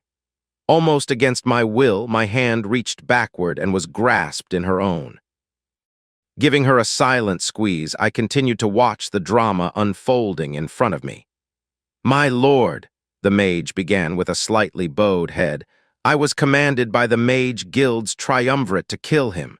If I'm to remain a member in good standing, I have to follow their orders," he said with an only slightly conciliatory tone. "Then you tell me and keep me informed. I promise to protect him, and I won't have you breaking my agreements." While they hadn't rehearsed this conversation, I could see the political game playing here. Neither of us needed to be here to convince Fordson of his mistake. We were here to hear his excuses and the Baron's response. This was as much a message to us as it was the Baron chewing out Fordson. Fordson stared at the Baron, the 2 men staring eye-to-eye. Fordson looked away first, but I was interested to notice that the Baron struggled some to maintain eye contact. What stood out to me was the Mage failing to use acting at all. Leaning on a skill might not have been noticed by the noble, and even if it was, skills were a type of strength, and leaning on a social skill in a social situation made sense. Acting could only enhance the force of his gaze and the silent struggle. I was betting that the Mage would still have turned away.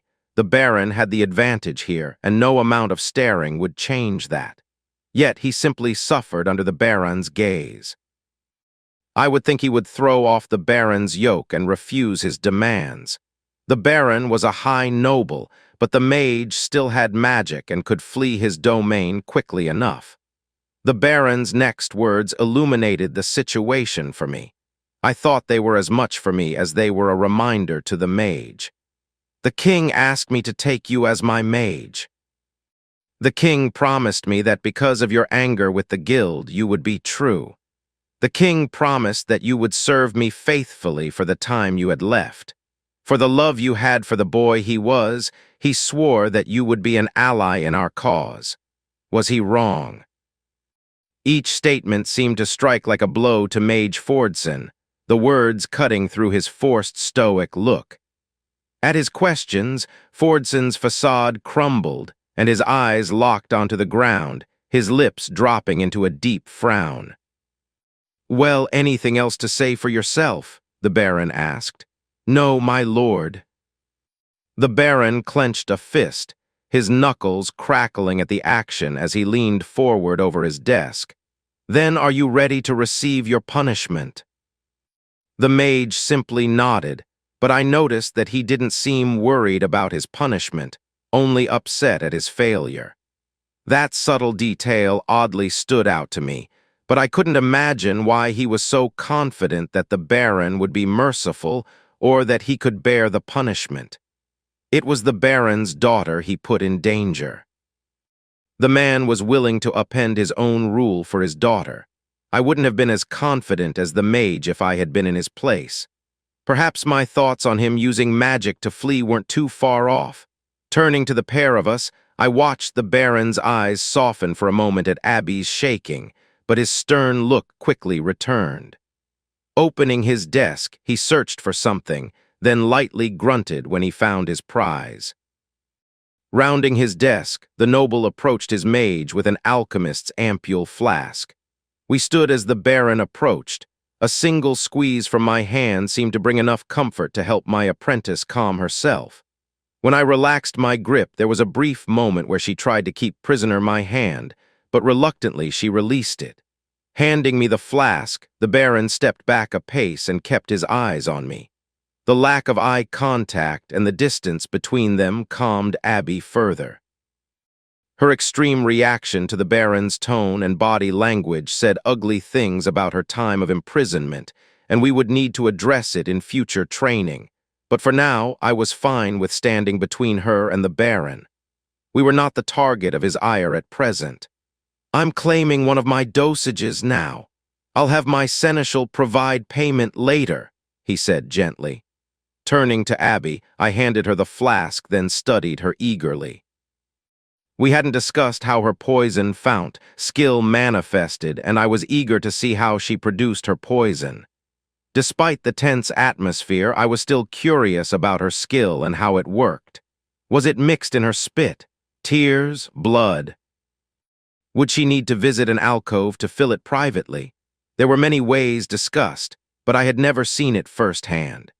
At my curious glance, my apprentice looked away, but my raised eyebrow seemed to shift her from embarrassment to annoyance. Reaching up, she grabbed her hair, sliding her hand along the long tresses until a thick, dark oil pulled free from her locks. Oddly enough, the oil seemed to flow from the hair itself and didn't form on her head. The liquid clung to the lip of the flask and slowly oozed into the bottle but streamed through her hair and hands without sticking. It was deeply odd in appearance, and mentally I checked her skill list while she worked.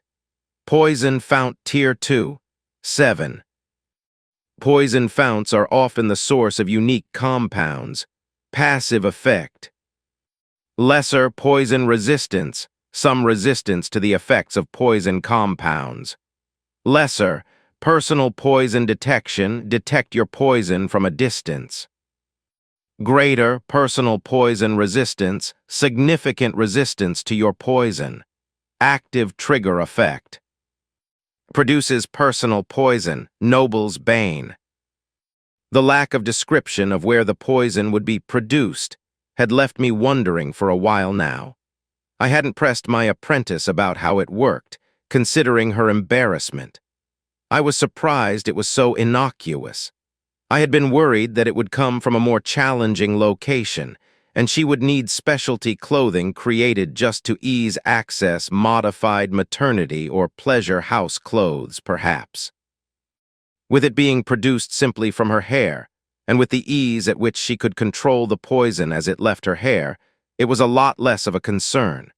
Despite this, she was still avoiding eye contact as she worked one-handed to milk her hair and deposit the oil in the flask in her other hand. Once the flask was full, she handed the bottle to me and retreated to her seat again. Turning to the Baron, I handed over the nearly full container with a dark certainty with how it would be used. "Drink it," the Baron said as he passed the flask to the mage.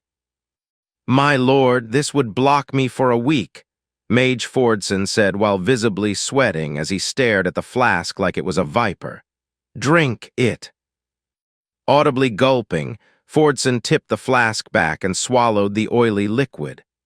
As the fluid passed his lips, his skin turned gray and wrinkled while his body hunched and bent. The smooth surface on his arms wrinkled as his limbs thinned, the skin sagging around his bones. Gasping after swallowing the liquid, the mage silently passed the flask back to the Baron without looking, his eyes fogging over as air wheezed through his thin lips. "My lord," the ancient man that had replaced Mage Fordson said as he tried to bend in a bow, "with your permission I would like to rest," he gasped out with a defeated tone. The Baron slowly circled his desk, sat, then glanced at all three of us. "You are dismissed." Chapter 50. We trailed after the Mage as he shambled his way free from the Baron's office. I slowed after passing through the door with Abby bunching up behind me, but I wanted some distance between us and the Mage. I wasn't afraid of the man, especially not in his current condition, but I also wanted to avoid a confrontation. Once the office door was closed, Abby shook, her body clearly conveying her pent-up distress.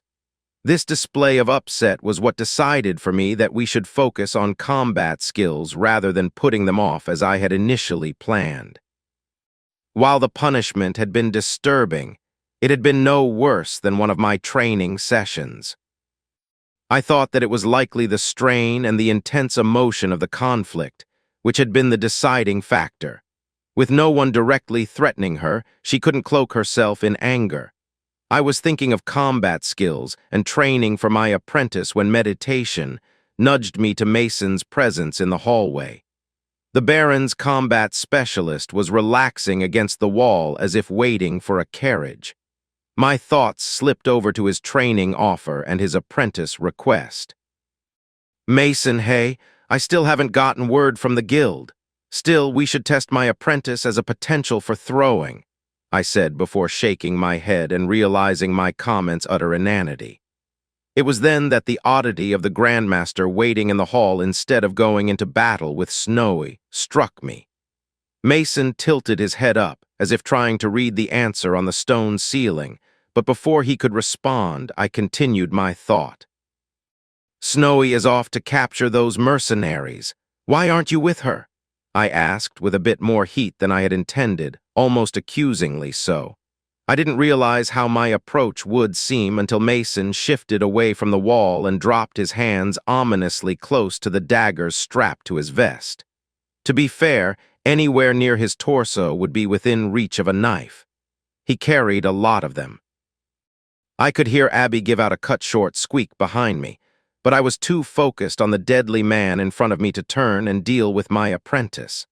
I marked the moment he recognized that I realized my social blunder. His body language shifted from a tense monster waiting to pounce to his usual friendly, even casual mask. I could see when he realized that I had simply been too quick to approach and that he had to force an intentional wave of relaxation through his body. I had seen the same behavior in combat trainers when growing up. I hadn't understood it the first few times seeing it, not until my father explained it to me. For my father, combat was more than just what he did. It was what he was. He didn't suffer from combat fatigue or the strain of battle. He experienced the adrenaline rush of combat, but the crash that most had to endure never bothered him. He would become tired from fighting, but it never weighed on his mind. It was like a stressful day at work for a normal man, a strain, but no more. Most others were not so lucky. A battle would eat at them, the sights, the sounds, the fear, pain, and stress. It would leave them jumpy and then exhausted in turn. Every fight, every life lost, every battle, it would slowly chip away at them. Some could recover with rest and silence. Others would simply fade into a bottle and never escape. Mason had the look of someone who had survived and recovered, but he still had the habits of a man that had been to war and killed far too many. Sudden noises or aggression could result in outbursts of violence. The truth was that during the last of my training, I felt that same strain and knew that I might not be so lucky to recover from it. It was that strain and my unsuitability for combat that had been a major factor in my change in focus to crafting skills. There was an awkward pause where I remained frozen, my mind knowing that I was just as safe as the moment before. However, my body still hummed with adrenaline, knowing that a predator was near and ready to pounce. While I hesitated, Mason shifted his hands away from his knives, one to his hip and the other free hanging. "I didn't think, the trouble you must be having with your guild. With your recent difficulties," he said while nodding casually. I'm not looking to train just anyone. I want an apprentice to pass on my know-how. The casual tone and forced calm were enough to ease my pounding heart. I remembered how Mason had casually thrown his knives and the way they arced around obstacles to kill goblins behind cover. Given the way his skills let him cut through stone even with a dull steel rod, he could have sliced me to pieces. Even meditation would have only allowed me to watch my death coming rather than be able to fight it off. Somehow, knowing I wasn't a match for the man left me calmer. I ignored Mason's response and returned to the content of my outburst, though in a more respectful form. "If you're back, why aren't you helping Snowy?" I asked again. Returning to leaning against the wall, Mason flashed me his smile before he began to give my apprentice a considering look. I could understand his new interest. Before, she had simply been a prize to deliver to his baron. Now he was considering if she might have some hidden talent at his skill.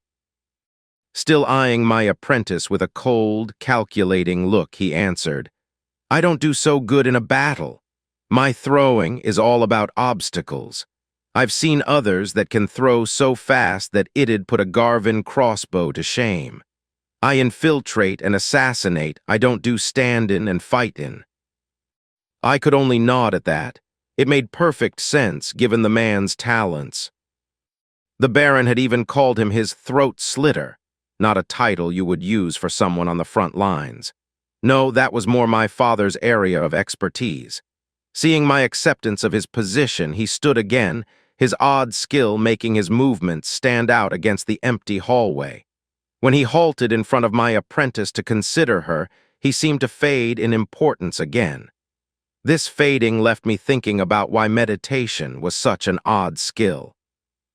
It nudged my awareness, let me know of the skilled killer's presence, but the moment I knew he was there and began to keep him in mind, it stopped poking at me. I could see how self-awareness connected to meditation and how the two related.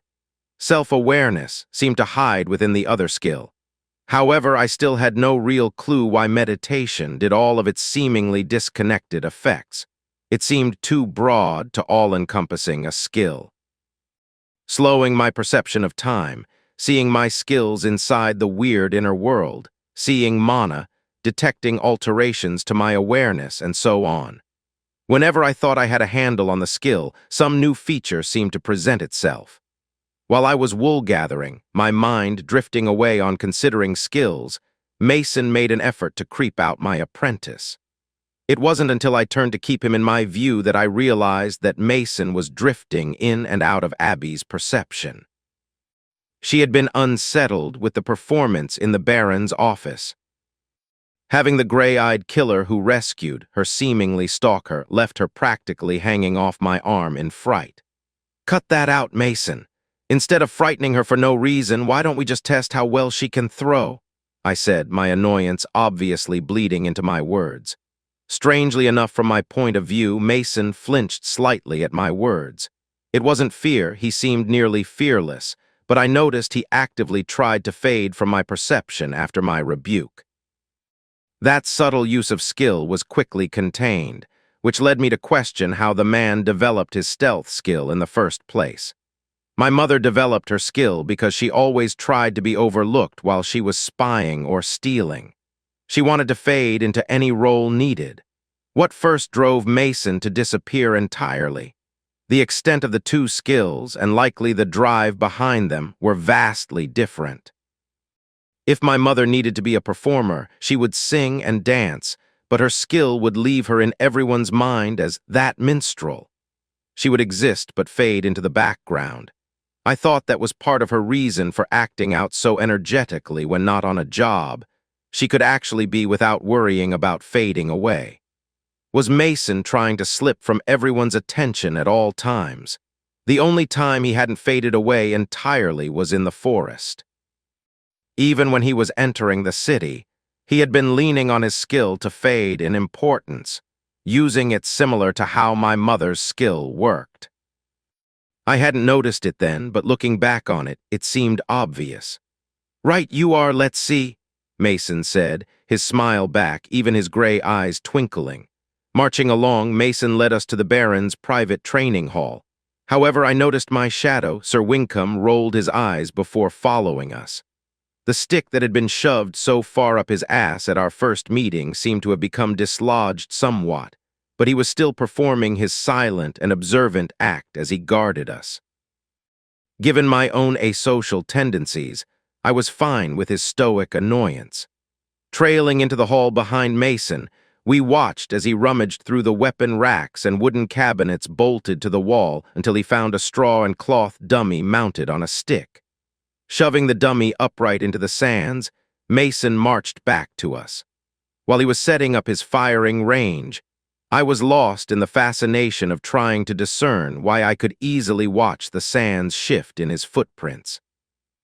When I turned to watch him directly instead, I could feel a mental cloud actively messing with my perceptions.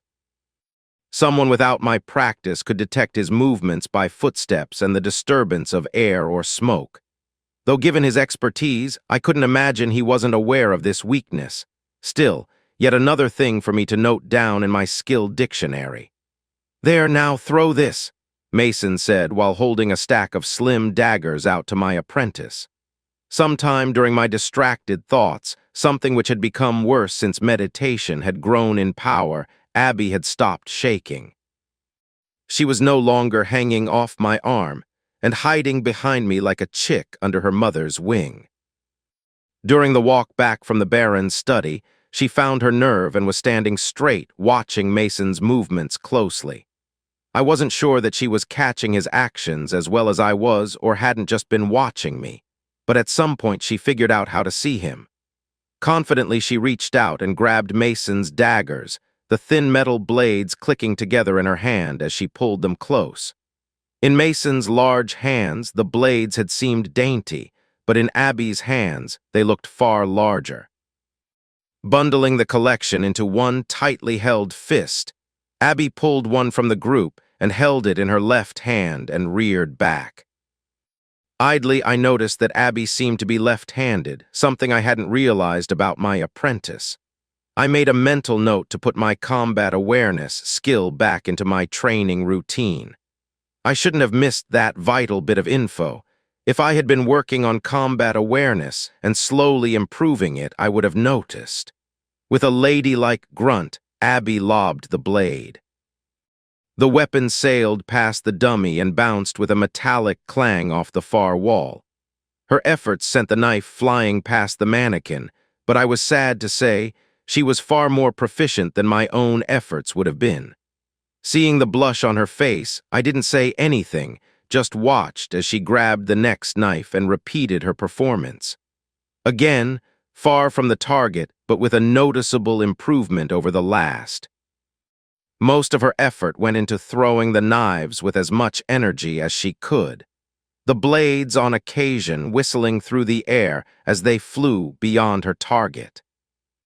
2 of her attempts managed to hit the target, out of the 24 she threw. The last few showed a marked reduction in speed, and she was huffing as she launched the final dagger. "Not great. Not bad, but not great either," Mason said, his words startling both Abby and Sir Winkham. The part that had surprised me was Mason standing next to Abby while she threw, leaning in close to her to watch her performance. At one point, he had ducked low and studied the placement of her feet and how her hips had rotated as she threw as hard as she could. It had been more than mildly suggestive and disturbing, but I hadn't interfered since I recognized an inquisitive look. I wore one often enough. "Still, talk to your guild so I get a real apprentice. I'll teach her, though it might be good to have the guild knowing my tricks." "Not like there's a throwing guild to pass it on to," Mason said in his usual drawl as he rubbed his chin and stared at my apprentice. The return of his creepy considering grin had Abby shifting away from Mason. When he failed to do anything but rub his chin and think, she relaxed from her reflexive recoil. "Throwing would also work well with her skill," I said with a cheeky look, knowing that Mason wouldn't be able to resist that idea. Raising his eyebrow inquisitively, he handed over another dagger to Abby. flashing me a look of betrayal. She quickly pressed the flat of the blade to her hair, leaving a thin, oily layer of Noble's bane on the blade. At the sight, Mason gave a wolfish grin. The idea of the combination seemed to appeal to the man. Some men enjoyed combat, others the perfection of their abilities. Mason didn't seem to fall into either category, but he certainly appreciated talent and potential. Now that I wasn't worried about my apprentice knifing me in the dark, her rage being focused and reasonable, I could turn to her training as well as arming her. It seemed to me that Mason was desperate to have his skill recognized and remembered, for his name to be immortalized somehow. An odd dichotomy to his skill that helped him fade from view. Chapter 51. I watched Mason and Abby as the Grandmaster studied my apprentice's progress. She had been practicing for the last hour, and it showed. Her movements were slow, her body ran with sweat, and the strain was evident. Despite the crisp air, she was still overheated from her exertions. Worse, we had missed the meal, so she was struggling while hungry as well. I was proud to notice that Snowy's work ethic had begun to rub off on my apprentice. She hadn't complained once, though we had worked her beyond even my unreasonable expectations. By this point, I had become so familiar with meditation, poking at my mind, that I almost missed the new sensation. This time it was meditation. It was teacher of skills that was acting up, but it wasn't pushing for my awareness. No, this sensation was new. It was the feeling of the skill growing and developing. Once I determined the cause of the unique sense, how I had no clue, I began to drop into meditation to investigate the new effect. The moment my attention shifted away from Abby and Mason, the skill calmed once again. Turning my mind back to the others, I could feel it once again moving and changing. This made sense. My focus was on determining where Abby was succeeding and failing with throwing, and what Mason was focused on when she lobbed her daggers. If I could determine where he was focused, I might be able to help her improve. Or at least, I might be able to determine why I had such dismal performance when throwing things. Even without the skill, if I could actually hit reasonably often with thrown weapons, meditations, ability to slow time would improve my combat effectiveness. Not having a mild scratch feeling like a killing stroke, the other effect of the slowed-down world would mean I could lean into meditation while fighting instead of only using the barest edge of the skill. "I'm done. I can't do any more," Abby nearly wailed as her throwing arm visibly shook. Mason shifted from his nearly invisible state and startled Abby from his closeness. Nodding while rubbing his chin, he said, "Nah, you were done about a half an hour ago." "Need to work on that, can't be practicing like that." I hunched into my shoulders, trying not to laugh at Abby's outrage. When she turned to look to me for support, I managed to rein in my amusement. By the look of betrayal that she gave me, I failed to hide it well enough. That was one failing of acting that some advanced or mutated versions of the skill offered. Without mental preparation, you would be left with your normal behavior. Some of the skills that nobles used would allow for a default emotional state when surprised. This could leave the person seeming flat or dull at times. However, it was still preferable to being surprised and acting impulsively in a charged social situation. It could also give a seemingly preternatural calm during combat. My attempt to prod teacher of skills was useless. It felt like trying to see the back of your eyes by turning them around. That was doomed to failure from the start. Still, it made sense that trying to understand how others learned a skill or how they taught it would help me improve teacher of skills, instead of merely trying to rely on teaching alone. Obvious in retrospect, but it ran counter to my natural inclinations to depend on others. I was suddenly far more eager for my planned training session for Abby. It would be her first attempt at training someone else. The The sound of bells clanging from the upper halls of the fortress drew my attention back to the moment. I was trying to focus on skills and training to avoid thinking about Snowy. Despite my confidence in her skills and the way the Baron protected her, I was only too familiar with how chaotic a fight could be. All it would take was one stray crossbow bolt to end her life. Despite my pessimism, it seemed my worries were unwarranted. Riding through the fort's mustering yard was Snowy and a troop of the Baron's elite guards. Her horse was a huge mare. Social standards required a mare instead of a stallion, but the horse's size had to match the rider. I was distracted by the troop marching back with enemies in tow strung out on a rope with the end tied to Snowy's saddle horn. There had to be some kind of political statement being made with that. Maybe that she had personally captured them, evidence of assistance to the contrary. But whatever the symbolism, it distracted me for only a moment. Snowy's headpiece was a dull iron full helm and didn't match the brigandine of small polished plates covered in a painted design that looped over one shoulder. She had shown me the lighter armor that had been commissioned for her when her plate wouldn't be appropriate, and the helm had matched. Running my eyes over her, I could see her shoulders shifting in a practiced rhythm. She was using her skill to heal. Passing off the rope to an attendant, Snowy levered herself off her horse and started toward the fort's inner area. When she noticed me in the back of the crowd, she shifted direction as she approached. Her eyes sparkled within her helm, and I turned to match her pace. Behind us followed Sir Wincombe and a female elite who was assigned to guard Snowy. We hadn't been introduced. Given that Snowy's follower played the stoic, unseeing guard better than Sir Wincombe, I wasn't eager to make her acquaintance. Eating in the fortress so often had given me a list of people who would watch me from the corner of their eyes. I noted those who were friendly in person and calculating from afar. Others seemed uninterested in me at all times. I was simply one more person in their world that they had to work around to do their job. She was one of the latter, and I much preferred it that way. Oddly, Sir Wincombe's dislike stemmed from my sudden rise in station, but he seemed to harbor me no personal ill will. It was still odd to me that I was more comfortable with that kind of disregard than those who disliked me for my profession alone. During the march through the halls, Snowy was silent. Still, I noticed that she had moved closer as we approached the more heavily defended family wing. My apprentice, quiet until now, coughed to draw our attention. Flicking her eyes between Snowy and me, she gave a half-abbreviated bow, then returned Snowy's covered smile. Looking to me, she said, "I'll be in your office. Sir Wincombe can guard me," before looking to Snowy's guard for some reason. I tried not to be obvious, but I glanced between Snowy's guard and Abby, trying to work out what silent message had been passed.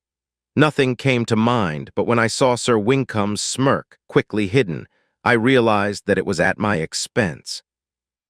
I gathered my apprentice was giving me time alone with Snowy. That, or she wanted to avoid dealing with the Baron after the last meeting. Nodding the two away, Snowy and I turned and continued deeper into the family wing. I'd assumed that her approach in the mustering yard signaled that she wanted me to join her when she reported to her father. Instead, we turned away from the stairs that lead to the Baron's office. The guards stationed in the hall eyed me as we moved through the mostly silent wing.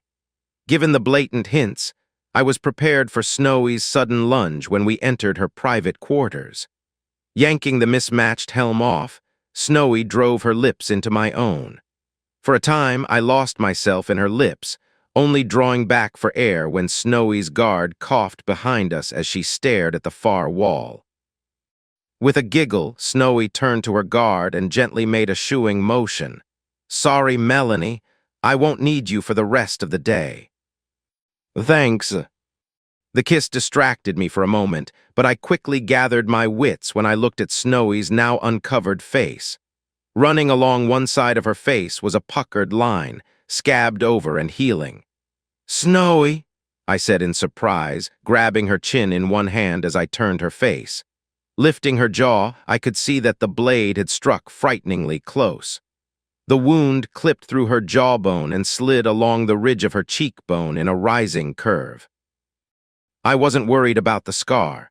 We had tested her healing, and it was easily capable of clearing away even scar tissue with her active use. No, I felt cold chills when I realized how close Snowy came to being killed. Her healing skill wouldn't matter in the slightest if she was already dead.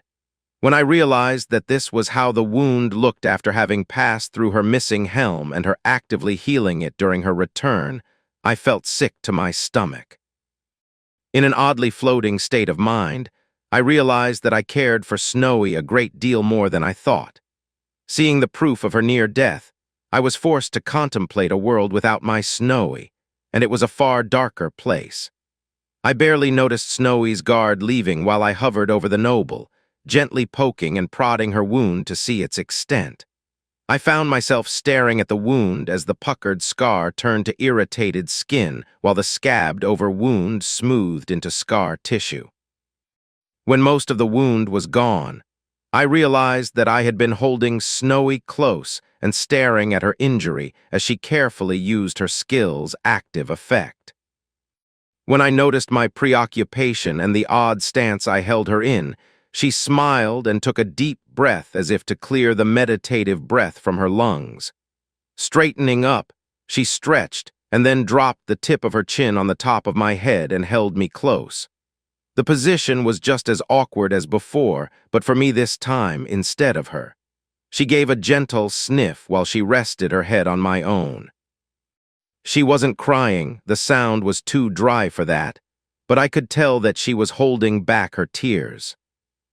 Without looking at me, she said, "You know, I love how you lose yourself. You get distracted and focused on something, and it becomes your whole world."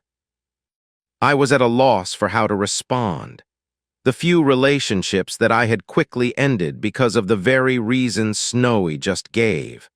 I would get lost in my work, distracted about an idea, and suddenly discover that my partner felt abandoned and ignored.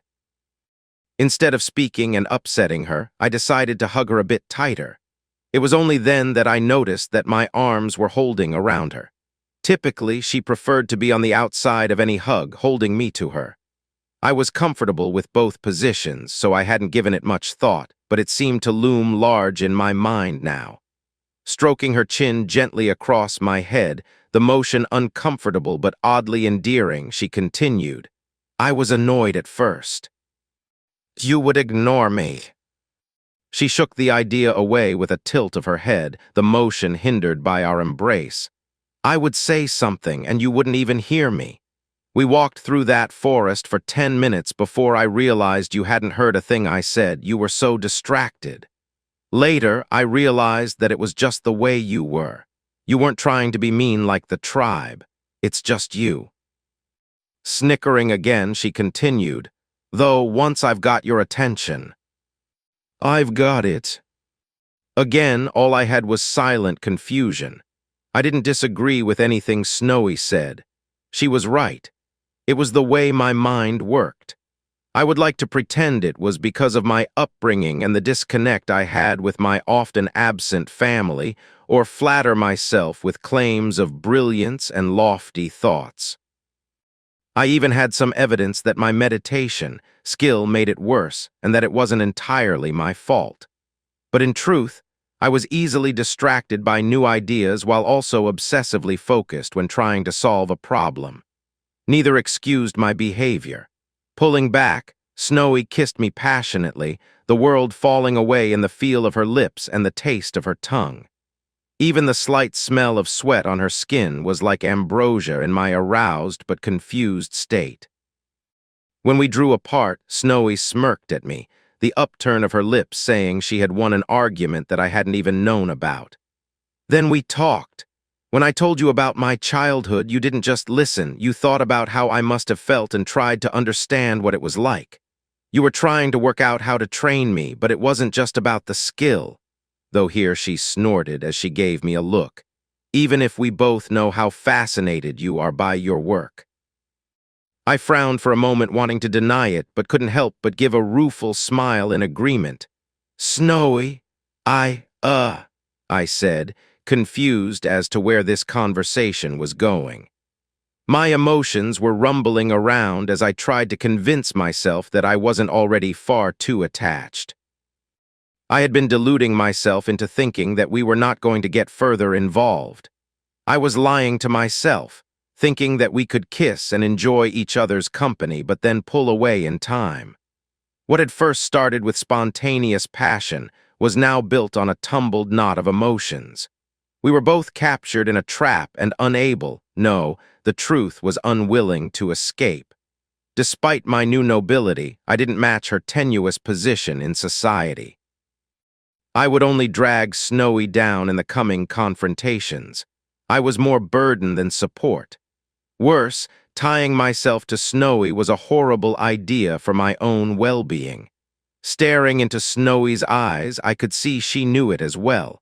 Our personalities were very different. We lived in different financial and social worlds. Nothing but pain could come from us being together. Reaching under her left arm, Snowy pulled the hooks that held her brigandine armor closed in the front. This exposed the unflattering underpadding.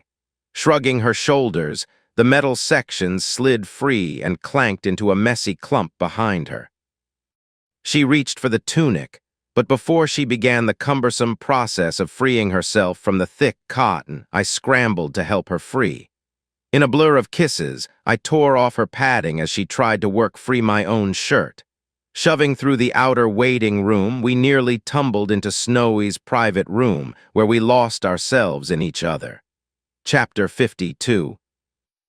The sounds of clinking dishes and a feminine giggle pulled me from my dreams. While rolling off the padded mattress covered in furs, I fumbled for my knife as I rubbed the sleep from my eyes.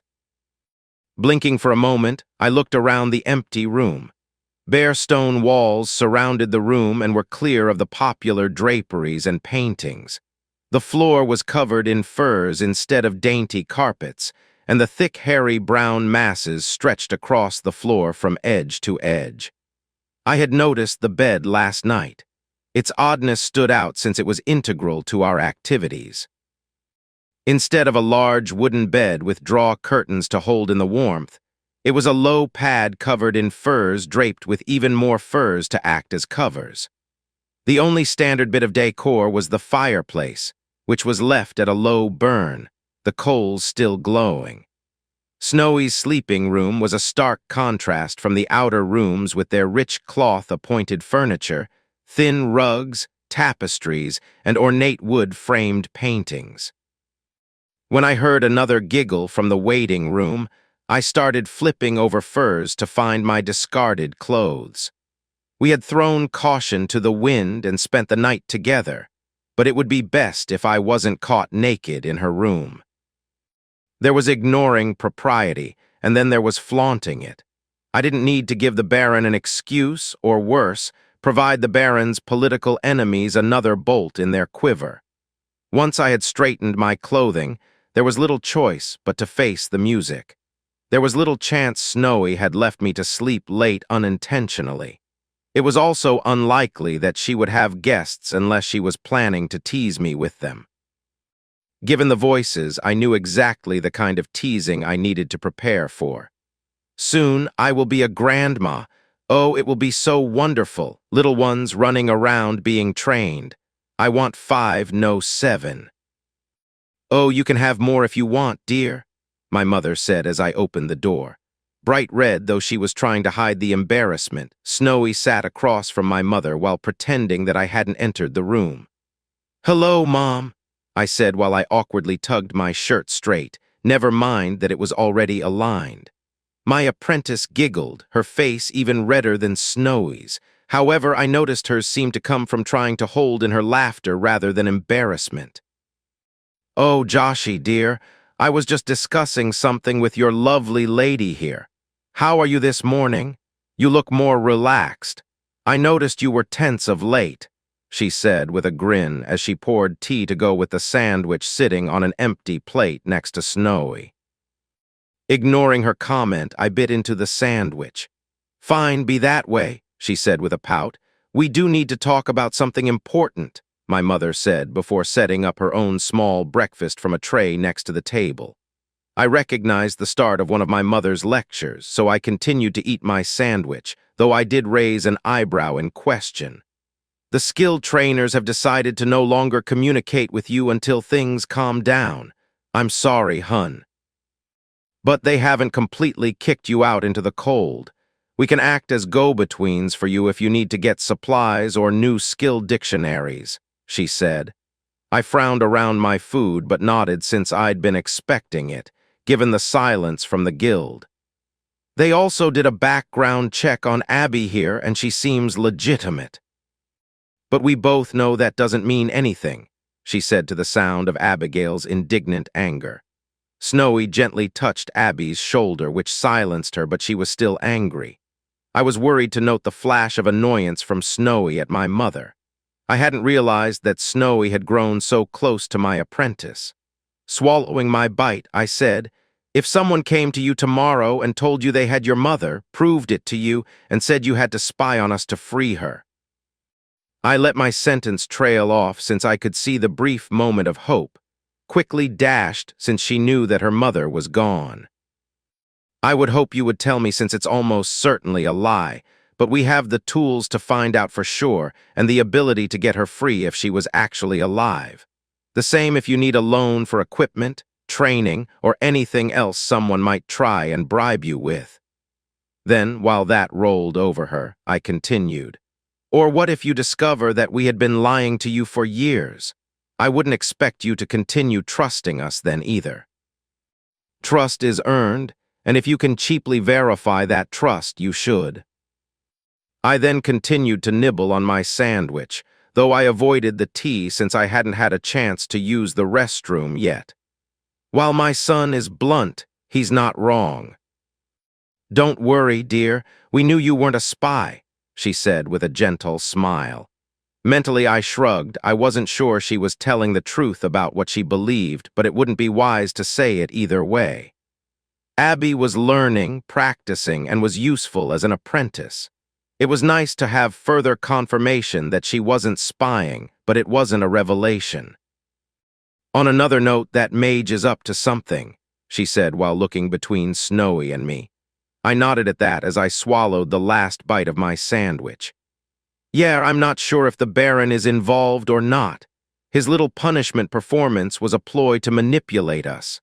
Still, we can't be sure it wasn't just him trying to demonstrate that he fulfills his promises and that he is not someone to cross," I said, nodding at Abby's agreement. The Mage, practically aging to death in front of us, had strongly affected my apprentice. "My father has no other plans for you than what you have discussed," Snowy said, her interruption leaving an awkward silence in the room. "He can be tricky. I doubt he has no other plans, but whatever your father's plan is, it is unlikely to harm my son. He knows how my husband would react," my mother said, though she left unsaid her own reaction. The violence from yesterday was tactfully ignored. "He has promised not to interfere with my relationship, though he did ask me to keep him abreast of how it progresses," Snowy said as she glanced my way. Frowning for a second, I couldn't help but mutter, "That would have been nice to know, thanks." The three seemed to find that amusing for some reason, but I let it go. Having Snowy's assurance that her father wouldn't interfere probably wouldn't have changed my behavior anyway. Still, it was odd that the Baron would promise not to interfere with our relationship. It was still forming, but the Baron had to see how this narrowed Snowy's future political options. She was his heir through the right of combat prowess instead of only through birthright. Still, she would be a useful enough pawn to tempt another noble to combine their houses. Those kinds of political marriages were common, even if the king was ultimately the authority on who ruled which region. Despite the king's right to remove or assign rulership, having a noble son or daughter of multiple houses presented to the king as a fait accompli was commonplace. While he could revoke their presumptive rule, it was rare. The king could decide to refuse to let Snowy rule the barony after the baron was gone, but as his heir, it would be assumed she would rule. When Mage Fordson tried to trick you, I followed him. I wasn't able to sneak into his private quarters, but he didn't seem to be too concerned about the baron's punishment. Later, when he left the baron's office looking like an old man, he seemed sad but calm, as if a plan was moving forward as he expected. Son, everything suggests he isn't out for you, but trying to use you as a foil against someone else. Likely the other mages. My sources say that Mage Fordson was one of the last of the old council. He was ousted about 100 years ago and was left to tutor the king and his father. When he retired as the king's advisor or was pushed out, he came here with the baron. The baron has been strangely hushed about his plans with Fordson.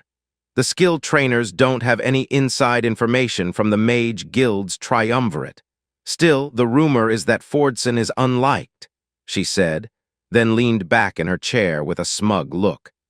I was a little annoyed with her smugness. Her short speech made it clear the skilled trainers had cut me out of the fold far earlier than I thought, likely right after the baron hired me. It explained why I hadn't received the usual mail and missives, and why I didn't receive a response to Mason's request. She wasn't trying to rub that she was well informed in my face. My mother was subtly telling me she could still get the information and was watching in the shadows. I understood the skilled trainers were still hiding from the mages. I had volunteered myself, or been volunteered as a test case for more exposure, but it still stung. Abigail was silent during our discussion, but I could see she was working herself up to ask something.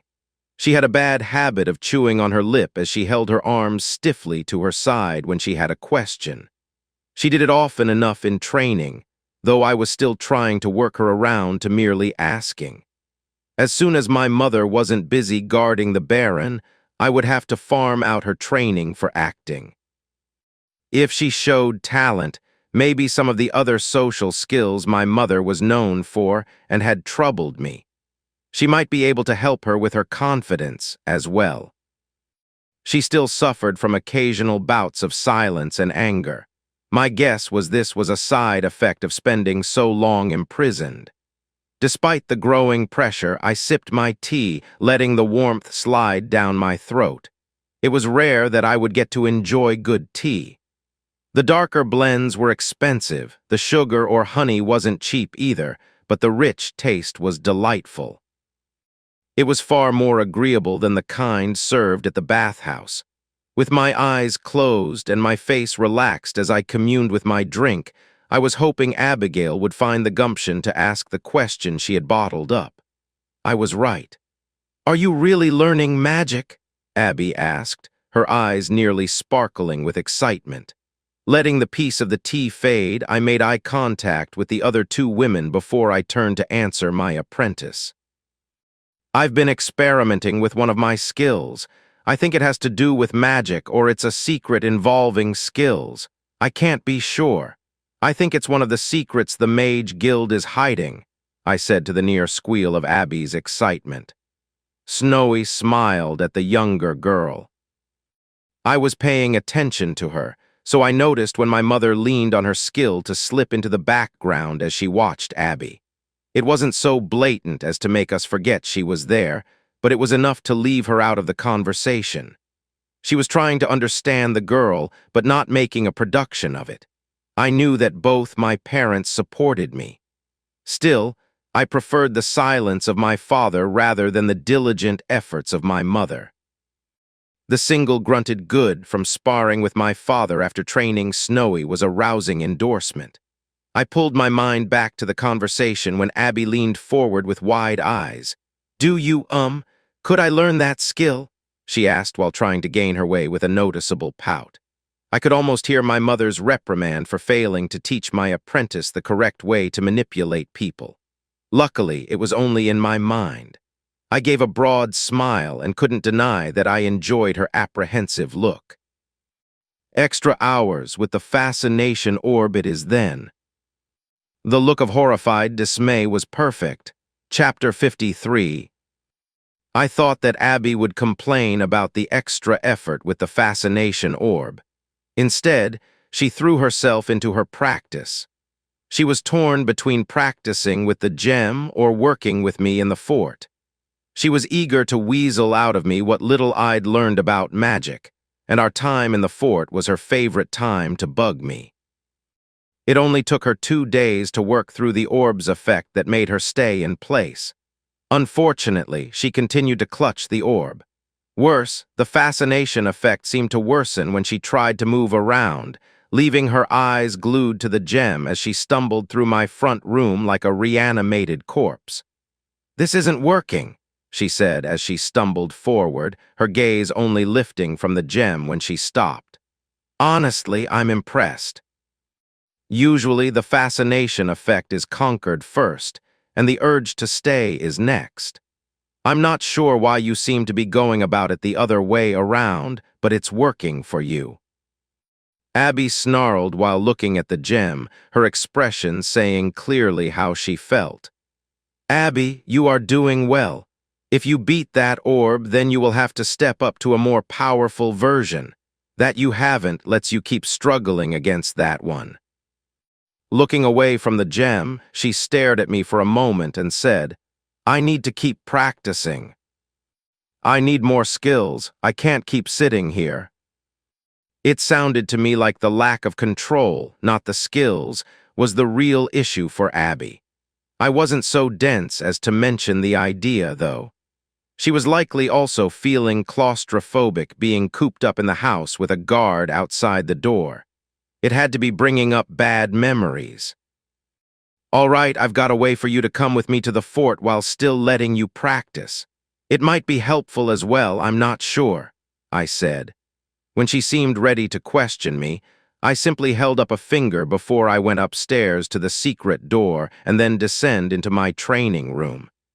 Grabbing a length of rope, I stopped to consider if there was anything else in the place that might be useful. Tilting my head side to side, I balanced my latest idea against if Snowy seemed like she would need a bit more time to solidify her swordsmanship of the North skill.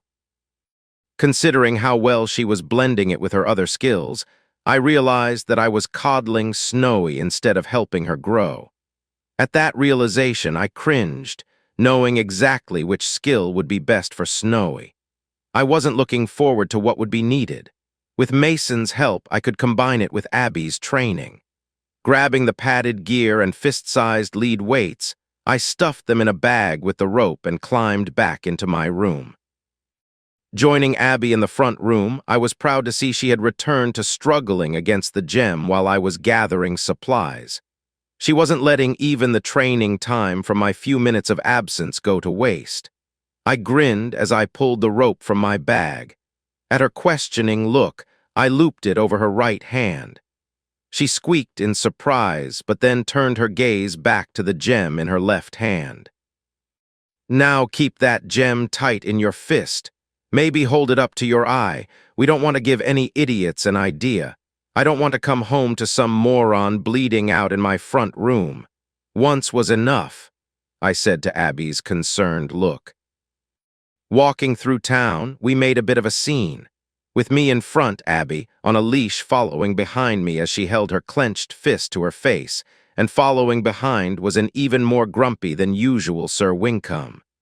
Given that Abby was trying to break free of her fascination, I went on a bit of a parade. I marched the woman through most of the town. It was only when Abby noticed that we had been walking for a while that I turned us to the fortress. I was hoping that trying to catch things beyond the gem would help her break out of the enchantment. That, and it was a lot of fun. I had been mostly a pariah in town, though by my choice of disguise. Now it was because of my profession. Strangely, I preferred it this way. I even gained a sick joy from watching the baker's daughter, Sally, giving me a look. I had used her as part of my disguise, playing the besotted fool unable to talk to the young woman. My sudden unmasking had changed her opinion of me. The look she gave as I paraded Abby past on a leash was worth any complaints I would suffer from my apprentice. Shock, disgust, fear, and faintly, a look of confused interest.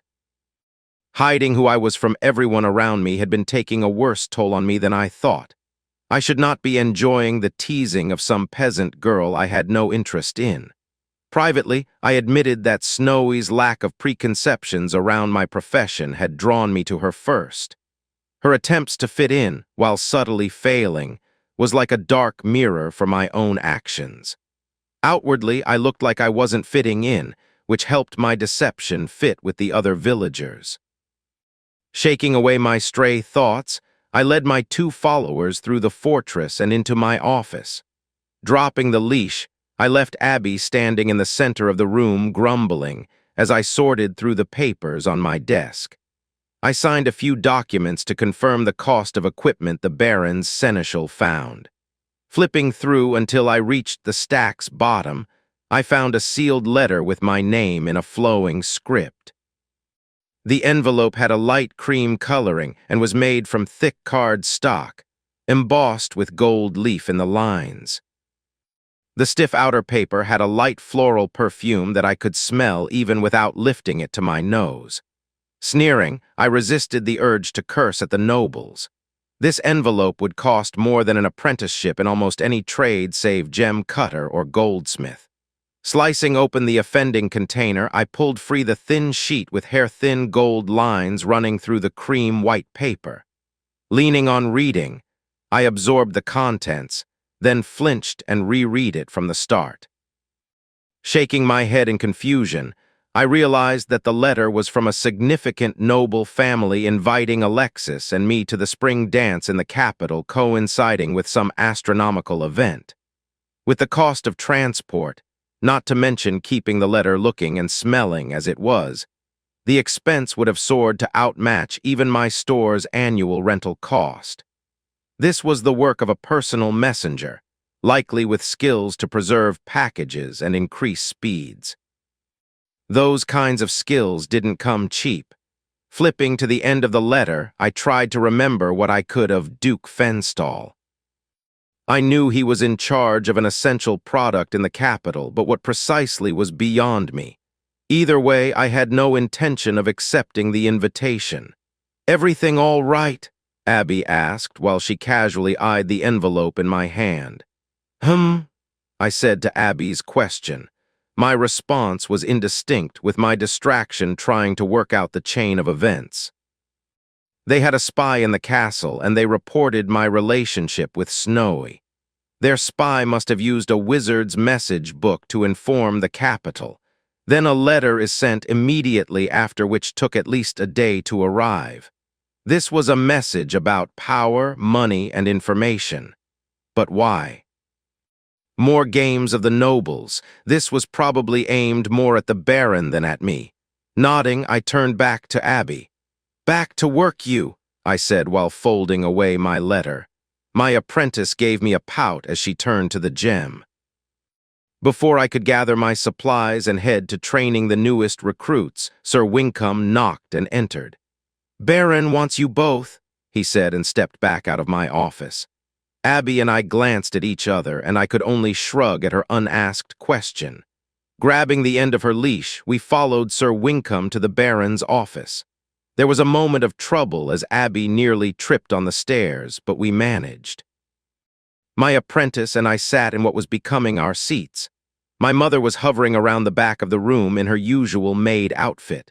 Father was standing in front of the fireplace, a bastard sword drawn and resting on his shoulder. I was used to his casual handling of weaponry as if they were household items, but his fidgeting had me concerned.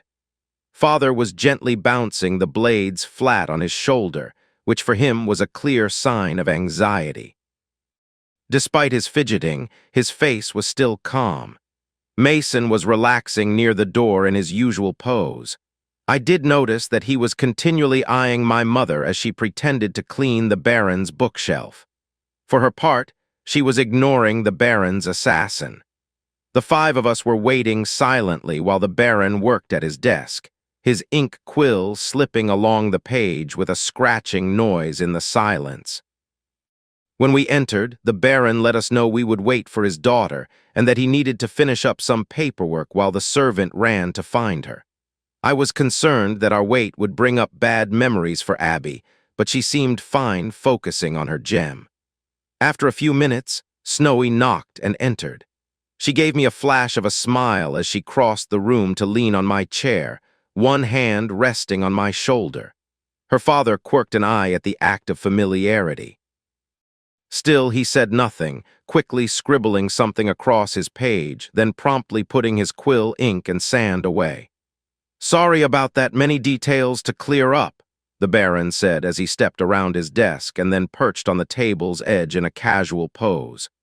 Crossing his arms, he continued, "I've sent a letter to the king outlining the attempted coup of the barony and the evidence I have.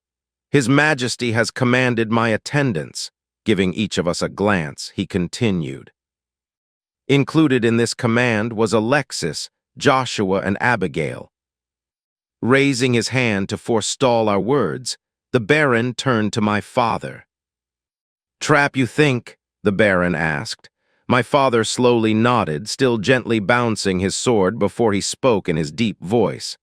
"It's a trap. Question is, what kind?"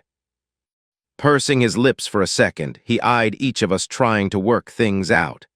"The convoy or your prisoner? Could try for the barony while you are gone, but asking for Joshua and Abigail, it's likely political. Though I wouldn't bet against an attack on the way." With a bit of sarcasm in his rock-slide voice, he said, "I hear bandits can be a problem in poorly managed lands." The Baron nodded his agreement and said, "About what I figured." "Mason," the Baron called, then flinched when the man dropped his skill. "We," the noble said while gesturing to us, "will answer the king's command. I want you with us on the convoy." Mason frowned, but nodded at his liege's command. Scratching his beard, the Baron faced my father, then tensed. "Our contract doesn't call for it, but I would like you to be in charge of my men while my seneschal handles my affairs." My father glanced at my mother, shrugged, then nodded. "I agree with my husband," said my mother as she dropped her act. The Baron let out a deep sigh of relief before responding, "Thank you. I will set aside some extra coin for you if you would investigate some of my nobles. I fear their actions while I am in the capital." Raising the letter to gain the Baron's attention, I then tapped it on my chair's arm. When I had his attention, I said, "I received a letter today inviting Snowy and me to Duke Fenstall's spring ball." Passing over the missive, I watched the Baron's eyes as he read. When he reached the end of the letter, he folded it up and silently tapped it against his lips. "Father?" Snowy asked as her hand slightly tensed on my shoulder. Shaking his head, the Baron smiled to his daughter, then handed the letter back to me. "I'm not sure what this means, but it is a good reminder that we will need to make you three ready for the capital." I could feel the hairs on the back of my neck rise at the Baron's words, and I was horrified to see my apprentice ignoring the gem and focused on the Baron. "Does this mean we get to go shopping?" Abby asked. When the Baron nodded to the two women, I shared a moment of silent pain with my father. I tried to hide my distress while Snowy and Abby began to discuss how they would spend the Baron's money. Chapter 54. When the king commands your attendance, a smart man either arrives early or not at all. The Baron was planning to arrive early, which meant we would be leaving while the last of the frost was still blowing through. I'd never had the pleasure of a long trip overland, so while I was familiar with traveling carriages, I had never got to enjoy a carriage's comfort. When the Baron announced that he would have 2 new wagons commissioned, one for his daughter and one for me and my apprentice, I couldn't hide a grin. Snowy's was planned to be an ornate and gilded thing, similar to the Baron's own wagon. I wasn't trying to impress the nobles, so my wagon didn't need those kinds of additions. While the Baron was still waiting on the finishing touches on Snowy's wagon, His seneschal was run ragged, preparing our trip supplies. Personally, I was enjoying my new bear home away from home. The wagon's base sat slightly higher than my knee, while the enclosed roof was more than a handspan higher than my head when I stood inside. Wide enough that two bunk-style beds lined either side with a walk row in between. The wagon's length accommodated two wardrobes near the door. My first act of ownership customizing the wagon was to string two curtains across the bunks, allowing some measure of privacy for both my apprentice and me. Next was removing the plank floor of my bunk and fitting it with a compartment with a knothole as a pull handle. The real secret to the compartment was the false bottom within that required the edge of a thin knife blade to lift. Leaving copper in the container should protect any silver or gold I stored in the false bottom. The convenience of access in exchange for security was always the trade-off with lock boxes. It took me only a matter of a few hours to fit up, glue, cut, and reattach my adjustments. While they were in, they still needed to dry completely. My woodworking skill didn't offer enhancements to my work speed, but creating simple planks and boxes was well within my limited talents. Once my own work was done, the real fun began. Explain to me again why you aren't doing this. You could finish this in no time, my apprentice said as she had her nose stuffed inches away from a plank, her knife slowly cutting along the edge of the fitted lumber. Because it's a chance for you to try and earn a skill, and at worst, you will know where to look for hidden compartments, I repeated, my answer not having changed from the last time she asked. Silently, Abby threw me an annoyed look and continued to run the sharp, thin blade along the edge of the plank where it buted into the frame of her bunk. She was cutting a narrow groove, removing the tendon glue to make it look like the wood shifting had worked it free. Once the joint was open, we would stuff in some basic fire-starting supplies and reglue the frame. I doubted that the cash would be necessary, especially since the wagon would be traveling with an entire troop, but that wasn't the point. I was trying to help her gain experience in the different kinds of smuggling holes, traps, and with forming things from wood. Once you have a feel for how items are typically put together, it's easier to notice when they don't come together correctly. It was a useful skill in finding traps and hidden compartments, and helpful in knowing the difference between different quality goods.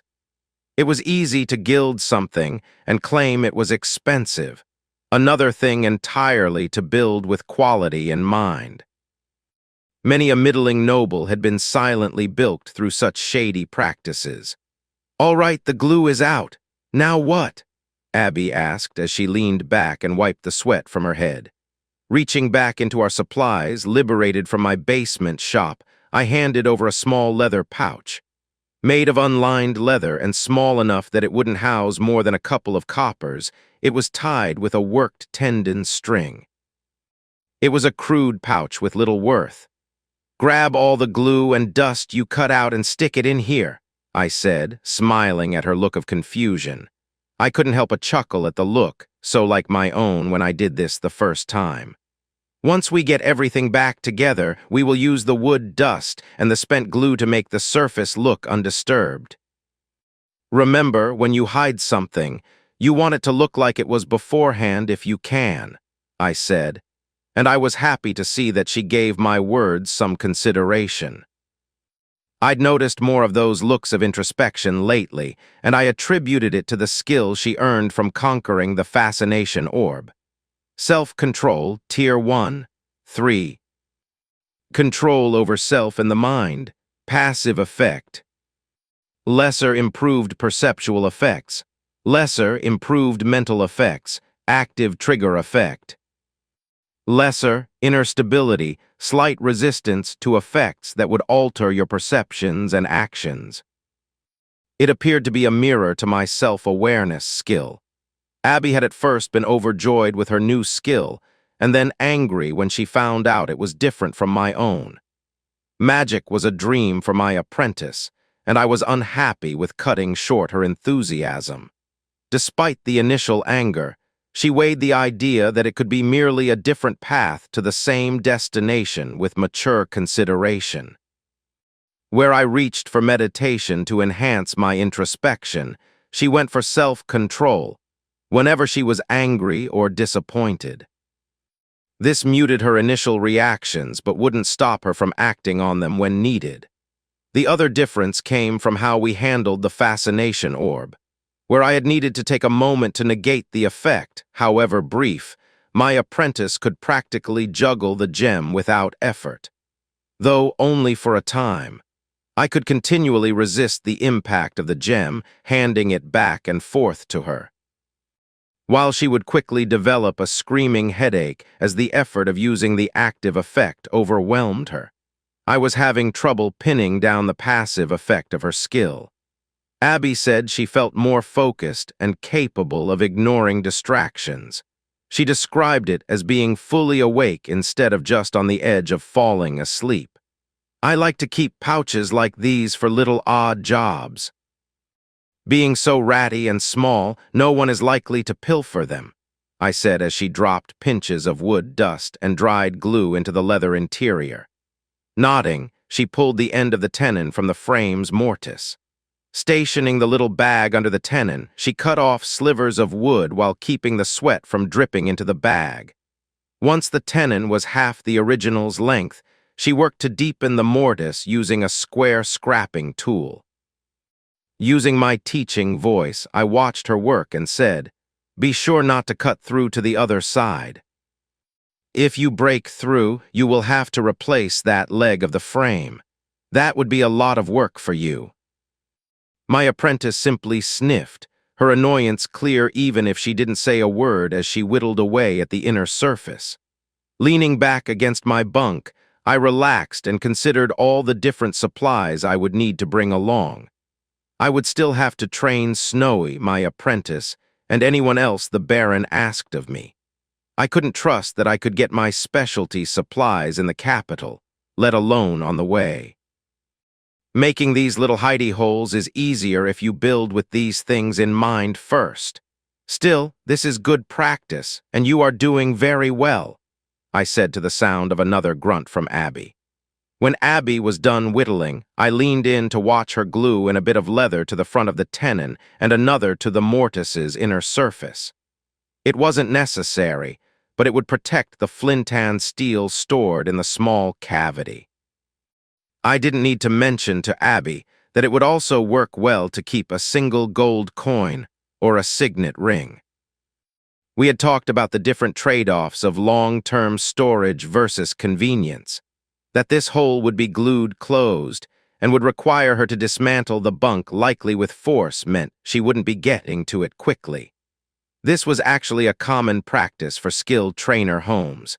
Hiding coins in the structure meant that even if your home was burned to the ground, it would be possible to come back even weeks later and sift through the rubble to recover coins. The process should be the same for a wagon. Finally, Abby was done, the wood was reattached, and the fresh glue smell permeated the wagon. Now, smear the dried glue and wood dust around the edge there and pack it into the fresh glue. After it dries, we will brush off anything that doesn't stick, and it will look like the other joints.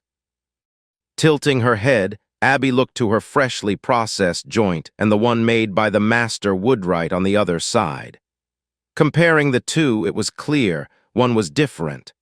But after drying and curing, it would likely seem the same, or at least it would pass a casual inspection. "Is this all it takes to learn a trade?" Abby asked in a confused voice. While we cleaned up and gathered my wood and leatherworking supplies, I weighed how to answer my apprentice's question. "In some ways, yes, doing this is all that you need," I said to Abby's surprised look. "In other ways, not at all." Before my apprentice could respond, the annoyed look saying she would not accept that answer, I half raised my hand and gestured her to a seat in the front room. In a week of afternoons, I could explain everything needed to be a master woodworker. Even better, you could study the guide I purchased from the skilled trainers, I said. Gathering drinks, I settled myself across from my apprentice and fiddled with one of the tools that had slipped from the leather bag. Sipping at my watered-down ale, I said, "It would take you months of work to be able to produce something of worth using that explanation if you could remember it. Still, you wouldn't be a master woodworker." To be clear, I am not a master woodworker either. Abby nodded but still looked pensive with my non-answer. Most of those apprentices, they aren't given much more training than you got this afternoon. Maybe a week's worth of training for different processes altogether, I said, then leaned forward, catching my apprentice's eyes. "So what's the secret?" I asked. Seeing her confused look, I sipped more of my ale, enjoying the bitter tang even if it was diluted with a large amount of water. When she shook her head, admitting her defeat, I answered my own question. They force their apprentices to build the same parts over and over again, having them earn their skills through boredom and endless repetition instead of pain and focused effort. They learn how to use the tools, marking the knowledge in their bodies with repetition, and enforced boredom helps them produce their skills. "You and I said, making a production of pointing between us.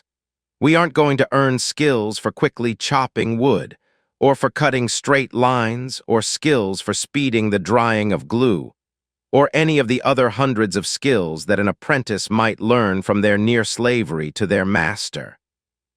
Tapping the table, I continued, "But we can earn broader skills, more useful skills that can help us create what we want and need. If we enjoy the trade, we aren't earning skills through boredom, but through want and enjoyment. It's a different emotional need, but just as effective. Still, even then, we won't become a master woodworker this way. The best have both the want and the repetition, the thousands of hours put into their work. Finally, we are limited in two other ways. Can you guess what they are?" I asked my apprentice.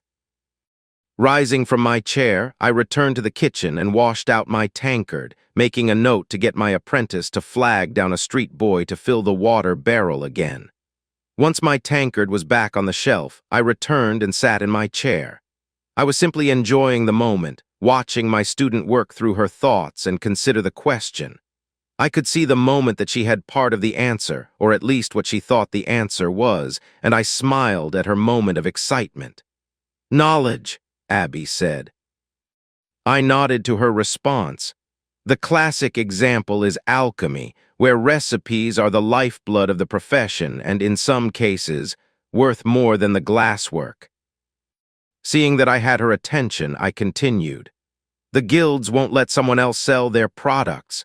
They can't earn money, so they can't do it for a living," I said, laying bare the only slightly hidden economic force that constrained the common man. Skilled trainers offer a backdoor into some professions. Many noble houses are like little cities all unto themselves. Trade skills are practiced without the guild's oversight for the house's use. Woodworking, metalwork, jewelry, even coinage and construction. Despite my dislike of nobility, they will offer a lot for the secrets the different guilds hold. Even more for someone to train their masters through the application of those secrets. Then there are the bread and butter skills, pain resistance, poison resistance, etiquette, reading, writing, poise, acting, and a host of others. More access to our skill dictionaries and the knowledge on skills we hoard is worth a great deal. The collective whole is often worth more than the sum of their parts. Like knowing how different skills overlap and interact. The synergies, she asked to my quick nod. We fill a niche and a useful one at that.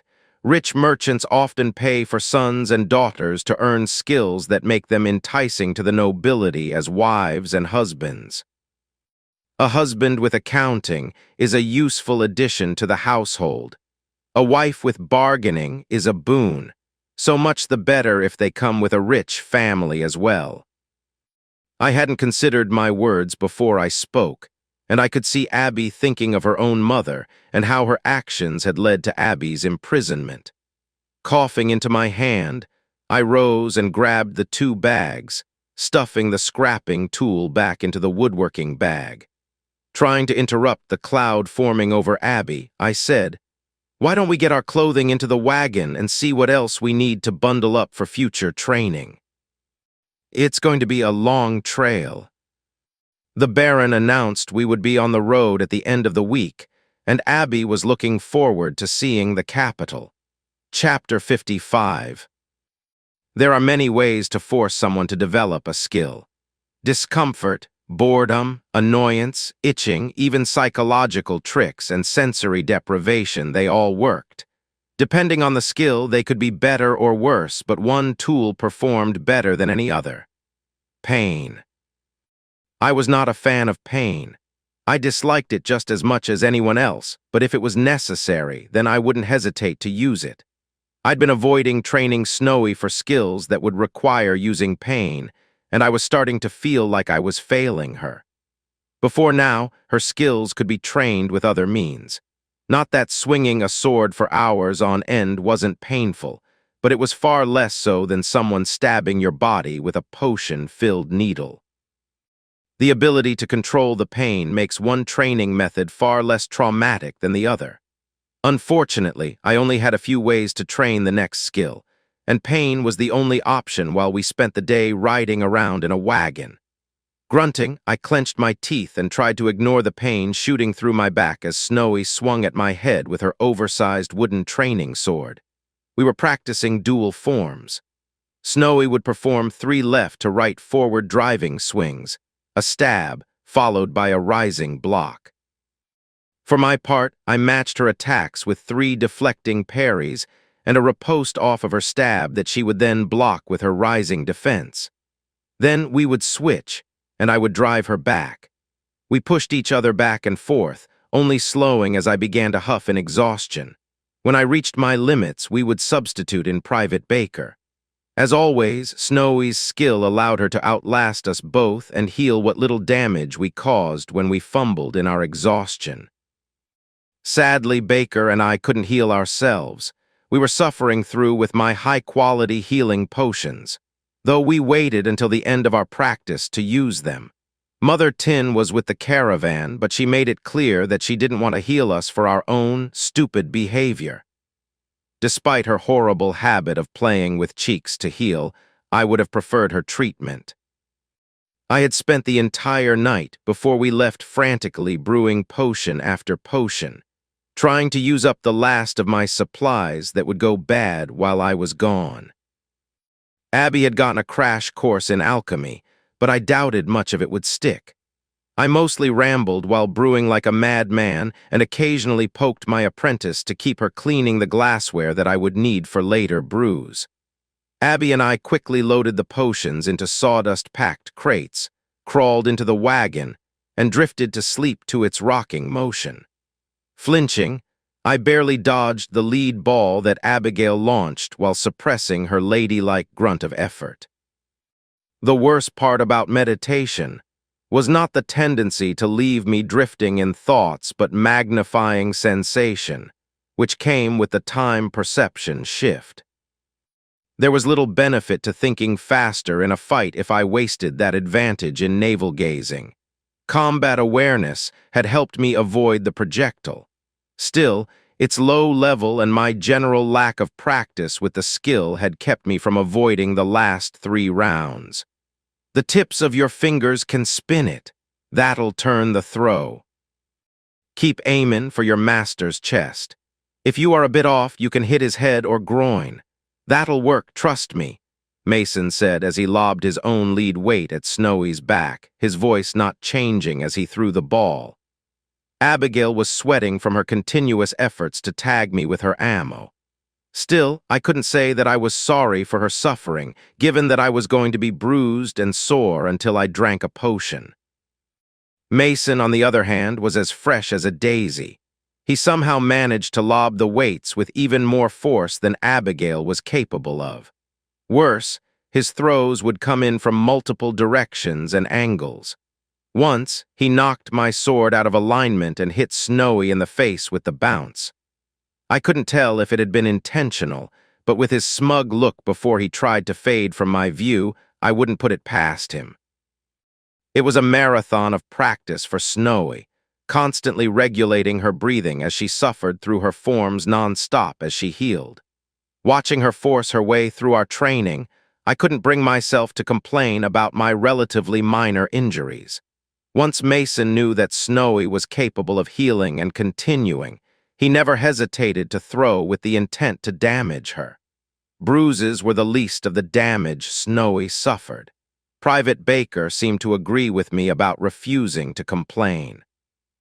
He seemed to find her focus and hard work to be an inspiration. The man who managed to struggle through repeated beatings to earn seismic sensing had found himself a role model.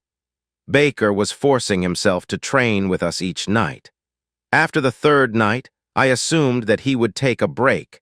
The patchwork of bruises had grown beyond the potion's ability to keep up without extra food, but he didn't seem to care.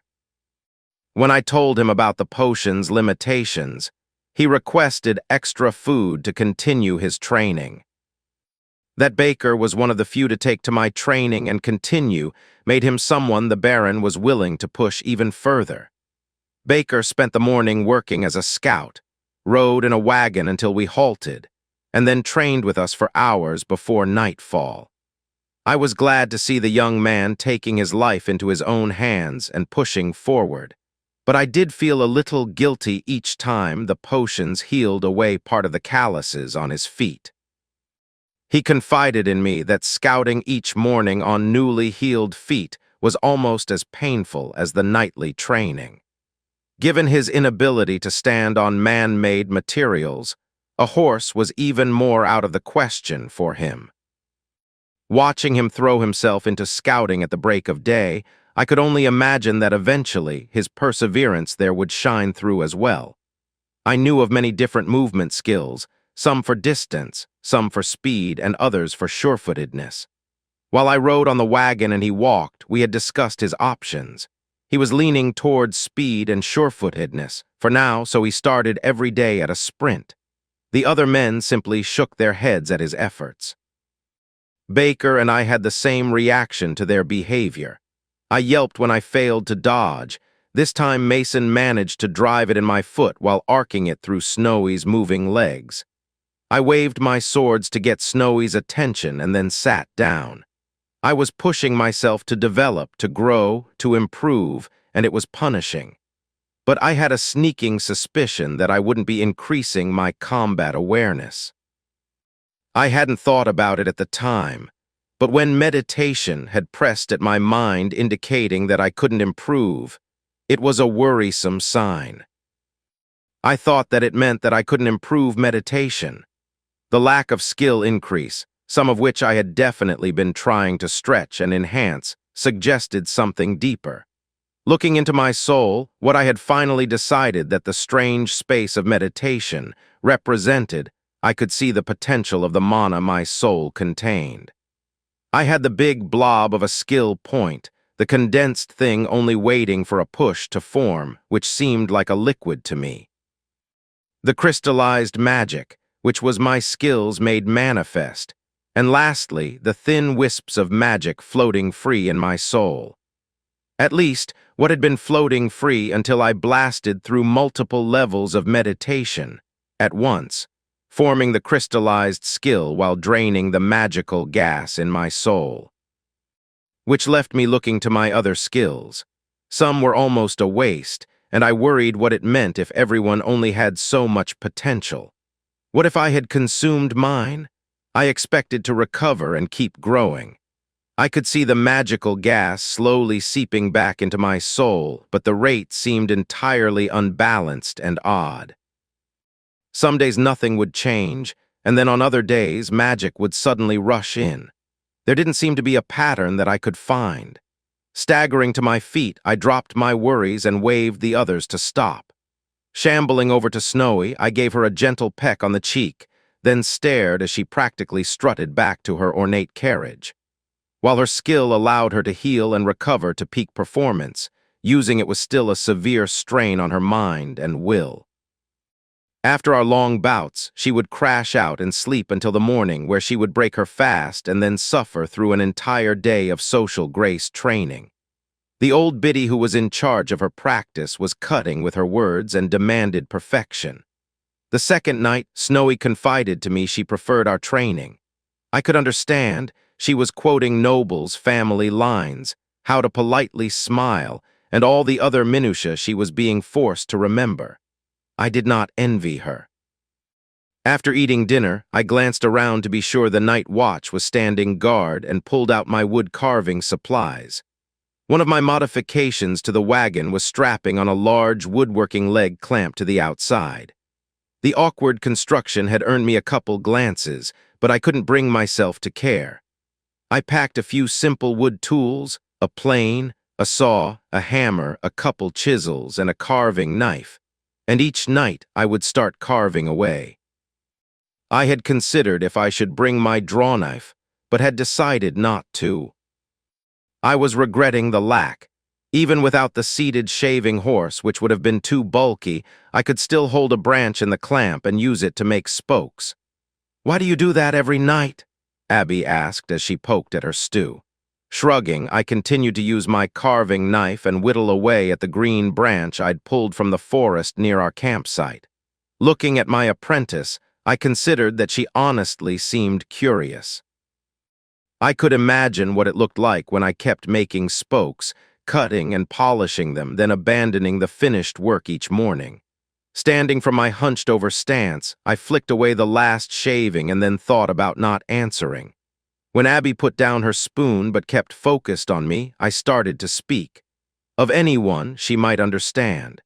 When I was growing up, we lived outside of a city in the forest. It was close enough I could run into town for supplies, but we were trying to keep away from others. My parents aren't your average folk. They've made some enemies, and becoming skilled trainers didn't make that better. But their skills are in demand, and they had to leave for work. Sometimes they would have to leave me for weeks or even months. They taught me to hunt and fight and care for myself. They would often hire skilled trainers to teach me skills and make sure I wasn't going to get myself killed while they were gone, I said while staring at my knife, tapping the blade against my hand. But I was alone a lot. Woodworking is cheap. It only took a few tools to get started, and it occupied my mind. "Filled the silence, you know?" I asked, looking at Abby, who considered me for a moment, then nodded. At my small smile, she asked, "So why do you keep cutting the same thing like that? Why not make something?" I couldn't help but smile sourly at the question, knowing the answer didn't paint me in the best light. I earned woodworking a long time ago, and like any kid who manages to earn a skill, I wanted mine to be the highest ever. So I made the same small stuff over and over again. I got better at cutting wood, carving it, shaping it, and using the skill. But I never really built anything. The skill is pretty high level now, but I've never really stretched it or developed it like a real carpenter. My level is high, but it only does a few small things. I still could stretch it and make it useful, I said before letting my voice fade away, then shrugged and continued. I don't want to lose the comfort I get from cutting wood. If I focused on improving it and actually made it useful, it might stop being what I need it to be. That's why I keep trying to get Cooper. If it's a different skill, maybe it won't stop being comforting. I knew it didn't make sense, but Abby seemed to understand my position, as nonsensical as it was. My love of working with wood led me to other crafting skills, and I had even developed alchemy enough to act as an alchemist. Still, I worried that my woodworking would lose its charm if I pushed it. Alchemy wasn't a passion, it was a tool. I used it to solve problems, but I never spent a casual afternoon of titration. The thought of losing the feeling of a sharp plane pulling back, a shaving, kept me from developing the woodworking skill further. Chapter 56. I woke from a dead sleep, the gentle sway and swing of the wagon trying to lull me back to rest. Blinking at the ceiling, the little dust sparkling in the shaft of sunlight peeking through the covered windows, I tried to figure out what woke me. It wasn't the movement. We had been following the same schedule for more than a week now, and I had become entirely inured to it. I had made a token effort to wake earlier in the morning to shift my schedule to match the troops' movements. Still, that effort quickly fell to the wayside since there was nothing for me to do, and Snowy was busy during those hours. It merely made better sense to while away the midday hours with a nap, the retained warmth of the wagon comforting as the last of winter faded. By the end of the trek, we would be well into spring, and the midday would be less comfortable. Still, something had woken me. The march was still ongoing, so it wasn't a loud noise or disturbance or a battle. I didn't feel the subtle tingle on the air that I associated with my one encounter with the undead. My apprentice was still gently snoring on the other side of the wagon, so it wasn't her either. We had developed habits that made riding together more comfortable. It had taken only me forgetting to set the latch once while using the privy pot before those routines became set in stone. Wiping my fingers through the grit in my eyes, I sighed. At the same time, I fumbled around inside my soul, trying to feel for a change without dipping into meditation. In the last few days, I had made an effort to avoid meditation. My absent-minded and introspective behavior had increased to an alarming degree lately. It moved beyond distraction and toward ignoring the outer world even while not in meditation. Whole periods from the early part of our travel seemed dipped in fog. The only parts that stood out to me were the fights and my focus on woodworking. Snowy had even snapped at me, and I had been so distracted I hadn't even noticed. That was a clear warning sign, and once I had explained my behavior to Snowy, she agreed that I should avoid the skill use, which was difficult.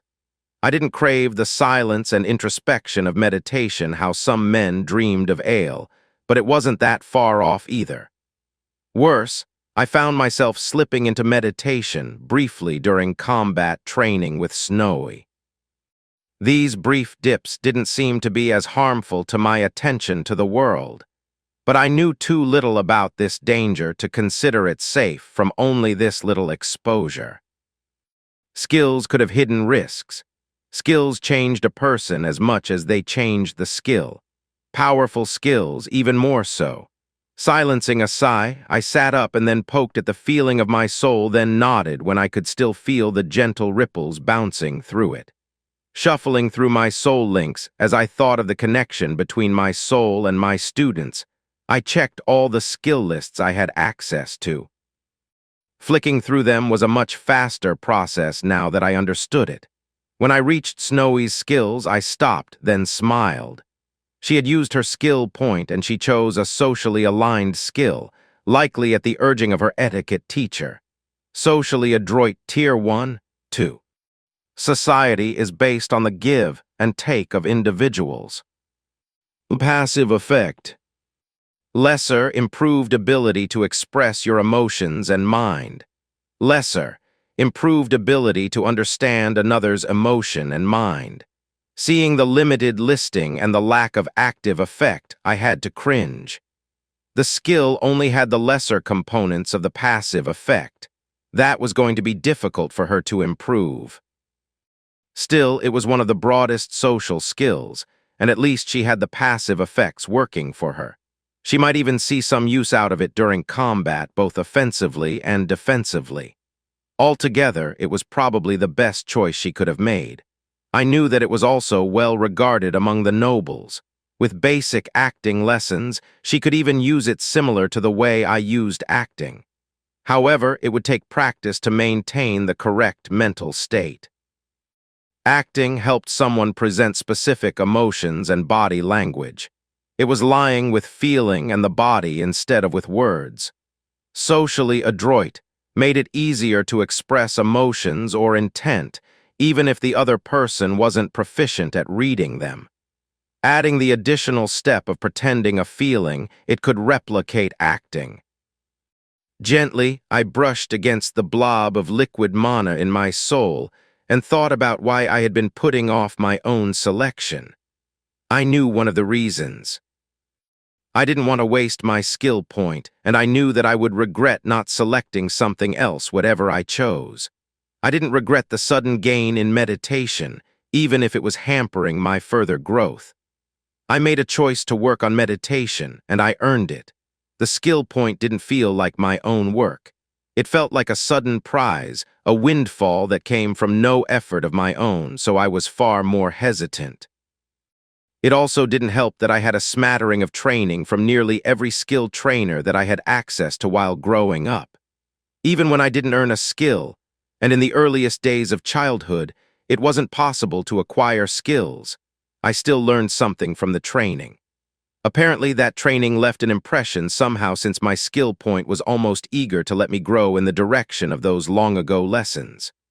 Herbs, planning, accounting, drawing, painting, gardening, and on and on. I had dabbled in many options as a child. My parents had indulged me in many things and forced me to try many more.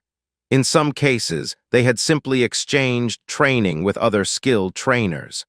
My father, in particular, was well regarded in this way. Mentally running my finger over every option, I kept returning to the one I detested and wanted nothing to do with. For that reason, it kept jumping to the top of my list. Dancing.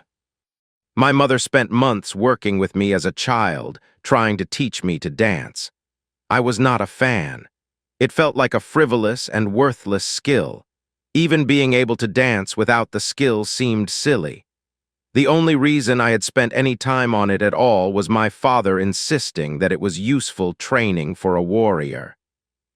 This was in my childhood, when I still fancied myself as a warrior in training, a conquering general only waiting for his soldiers. Eventually, I had outgrown the war stories and the epics of heroic battle, putting my sights on leading a mercenary troop or training them like my father. As I grew, my parents spent less time watching over me, so I ignored the training I disliked, like dancing. But now I was a noble and would be expected to do as the other nobles did. In some ways, this was a good thing. Being able to sit for a cup of tea, bow, smile, and trade comments as the nobles did were all useful things to know. Eventually, the Baron would have less work for me and would have me training only a select few to become his elites. It wasn't a matter of cost or wanting to maintain his power. It was merely that most wouldn't be willing to train. Only Private Baker and Private Potter had shown a willingness to really train. Even then, only Baker had continued that drive after I stopped pushing. That was why Private Potter was still in the forest with the rest of the soldiers, and Private Baker was with us being trained. Noble children were rarely given a choice on training, and often grew up proud and vicious to those they considered their inferiors. Just because I had a noble title didn't mean I would be allowed to sit with the aristocracy without friction. Being able to blend in with the rest of the nobles would only help me in my future work. There had been inquiries from nobles for my work, but I was focused on Snowy and the Baron's men. That would change in the future, and each skill I had that would let me fit in with the nobles would be useful. Acting and memorizing a book on etiquette would be enough to see me through most situations. That wouldn't help me with the dances and all the little intimate gatherings, which were the sign of wealth and power. Dancing was as much about displaying your own prowess as it was a signal that you fit within the group. Thinking about it for only another second, I closed my eyes in my bunk, the wagon slowly swaying beneath me as I dipped into my soul. Poking the liquid mana, I shoved the intent of dancing into the fluid and watched as the point of contact crystallized and the skill formed. Shards and points grew, the structure pulling from the liquid and solidifying. Then it stopped. The growth was pathetic, more a shard than a crystal, but to my surprise, the change continued. While the crystal froze into dancing, The liquid mana bubbled and expanded, covering my soul in a deluge of the magic gas that I lacked. Even the outer structure of my soul, the walls that surrounded me, expanded. The expansion was slight, but it pulled in even more of the magical gas from the outside. The crystal for the dancing skill might have been minuscule, but the leftovers were everywhere and only waiting to be consumed by another skill. The sense of depletion, the feeling that I could no longer progress no matter my efforts, was now gone. Now I knew absolutely that I could continue growing, that my soul was ready for training and that I could improve my skills.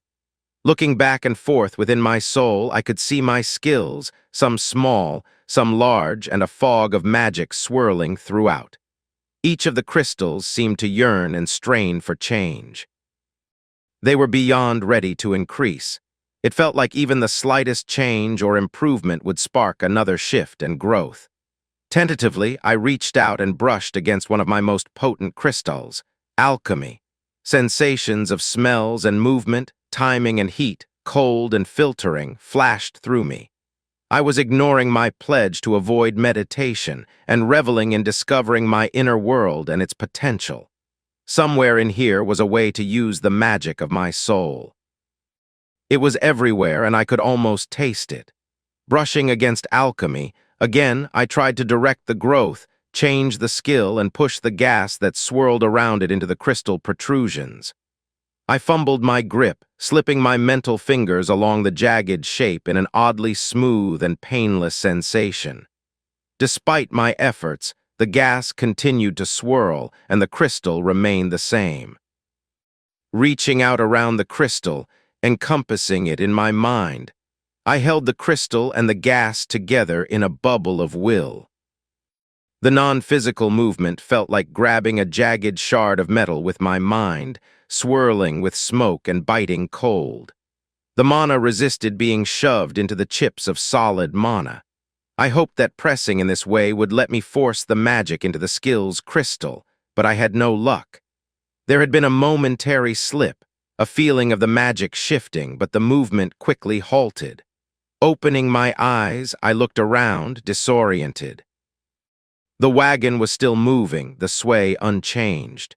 The light cutting through the window was at roughly the same angle, and no more than a few seconds had passed. My loss of time while experimenting with meditation had worried me, but I was apparently fine. Licking my lips, I wondered if I should set this experiment aside for the moment. Still, I couldn't resist the call of discovery and quickly slipped back into my soul. I gathered up as much gaseous mana as possible in my mental fingers. Swirling through the fog was suddenly a feeling of thickness and biting cold. I cupped my will around my alchemy skill again. I was intent on causing it to grow. If it worked, then I could enhance my skills whenever my mana recovered. I could avoid the pain and the strain of training and grow intentionally. Layering my mental hands around the bubble of magic, I slammed every ounce of will into the bubble. I staggered as the magic compressed far more readily than before. Unfurling my mental digits, I stared in horror at the pure liquid mana that bubbled in my soul. The swirling fluid was easily triple the size of my original skill point. There was no alchemy crystal. Chapter 57. My reaction was as instantaneous and instinctive as it was catastrophic. I willed the swirling maelstrom of liquid magic into a new alchemy crystal, as I thought of the thousands of hours I had spent producing potions and tinctures. The liquid surged forward and crashed into a nucleus of crystal. The foaming, churning liquid crystallized in a blaze of magic that grew brighter to my mana sight as the liquid concentrated into tangible magic shards. For a brief moment, I felt a surge of relief and happiness. My joy was short-lived as the magic grew brighter until the light surged, and the forming crystal shook, cracked, and with an explosion of power, shattered into a burst of crystals. The explosion was painful. My very soul shook from the impact.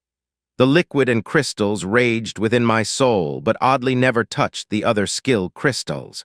Somehow I knew that what I was seeing was more a metaphor for my mind than a literal physical space. Even though what I perceived wasn't a literal bubble of liquid magic filled with shards and crystals of skills, the results were genuine. Vaguely, I could feel my body in the real world shake while sweat coated my form.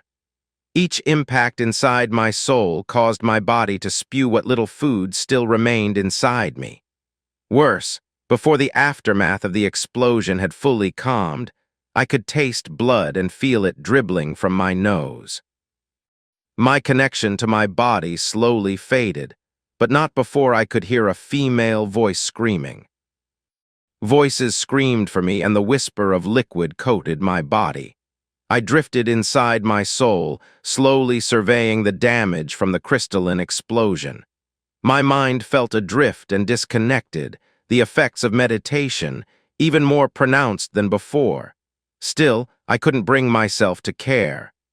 Idly, I noticed that the last of the liquid had changed into a thick fog. Every crystal and every shard were slowly growing. Drifting through my soul, I gently touched the smallest sliver of crystal that was beginning to branch and spread. Sharp Tier 1, 2. Blades are less likely to dull in use. Passive effect. Lesser protected edge. The edge of blades are reinforced through your will. It was barely a skill.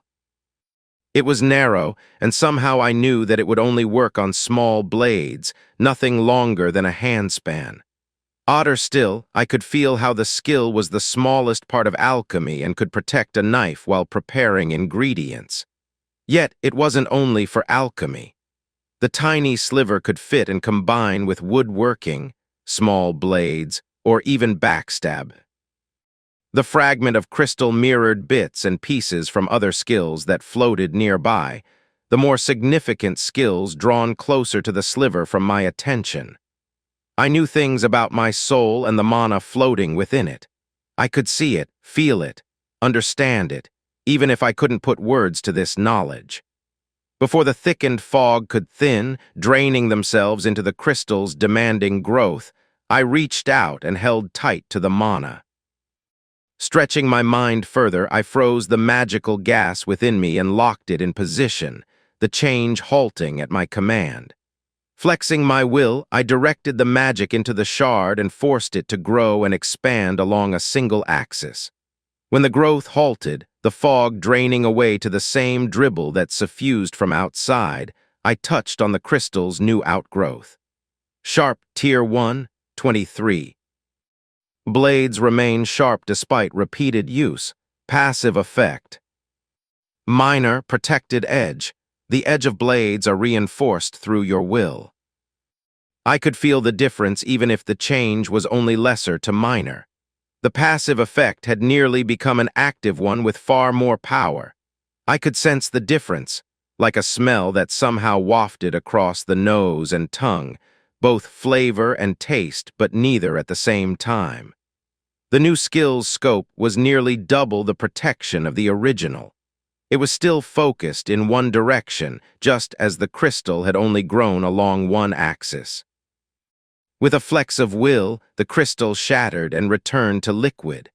The now liquid mana expanded and rushed into the crystals, which grew with the burst of power. The walls of my soul shivered. In the back of my mind, I watched my body rock with the impact of my soul. More blood dripped from my nose as I recklessly rampaged within my fragile inner world. My inner sight dimmed, my mind growing fuzzy from the damage, and I slowly withdrew into the outer world. Pain. Everything was pain. The world blasted into my mind, and I tried to groan in agony, only to rasp through a dry throat. My eyes blinked and then crashed closed against the afterimage of white brilliance. I realized the blinding light was only thin beams passing through cracks in the wagon's shutters. My choked back groan, forced through a throat long ignored, caused a rustling from nearby. Belatedly, I realized that the noise was Snowy crawling over the gap between bunks to stare at me. Her face broke into a brilliant smile when our eyes met, the worries and dark circles surrounding her eyes fading in a sudden rush of joy. "Josh," she asked as she leaned over me, one hand gently resting on my chest. My dry cough in response had her scrambling for a wine flagon, and I fumbled as I reached for the lip, my hands barely offering the strength to grasp the container. Tipping the treated leather pouch, the sweetest water passed over my lips. It seemed to explode throughout my body.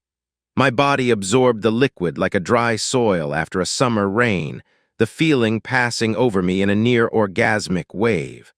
The gulps of life-giving liquid devolved into a sputtering cough as I lost control. Part of the liquid traveled into my lungs, the feeling stuttering through me as I tried to keep from vomiting the precious resource. Collapsing backward, I forced myself to breathe deep while I let pass the tingle of long, silent muscles now awakened. Finally, I was able to lick my lips and meet Snowy's worried gaze. "How long was I out?" I asked, knowing that more than an hour or even a few days had passed. The weakness and dehydration alone would account for multiple days. 9 days, Snowy said. I clenched my eyes tight as I tried to absorb how close things must have been, how much my experiment with magic had nearly cost me. If I'd played with my magic while alone, I would have died. I still might, depending on how bad the internal damage was. Coughing up blood was never a good sign and nothing to take lightly. "I need a healing potion," I said, while gently gesturing to the woodchip-packed crate at the end of the bunk. "We used them already. You were bleeding from everywhere, even straight through your skin." "We used the entire case," Snowy said, her voice trying but failing to hide how pitiful the sight must have been. I stared at the ceiling and tried to work through how many potions had been in the crate, but I couldn't seem to focus well enough to remember the count. Distantly, I realized that the abuse of healing potions was why I was so tired.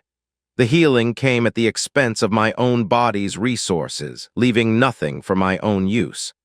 "I figured it out. I know how the mages do it," I said, my eyes barely focusing and catching Snowy's. For a moment, the concern slipped away. The fear was replaced with anger but quickly faded.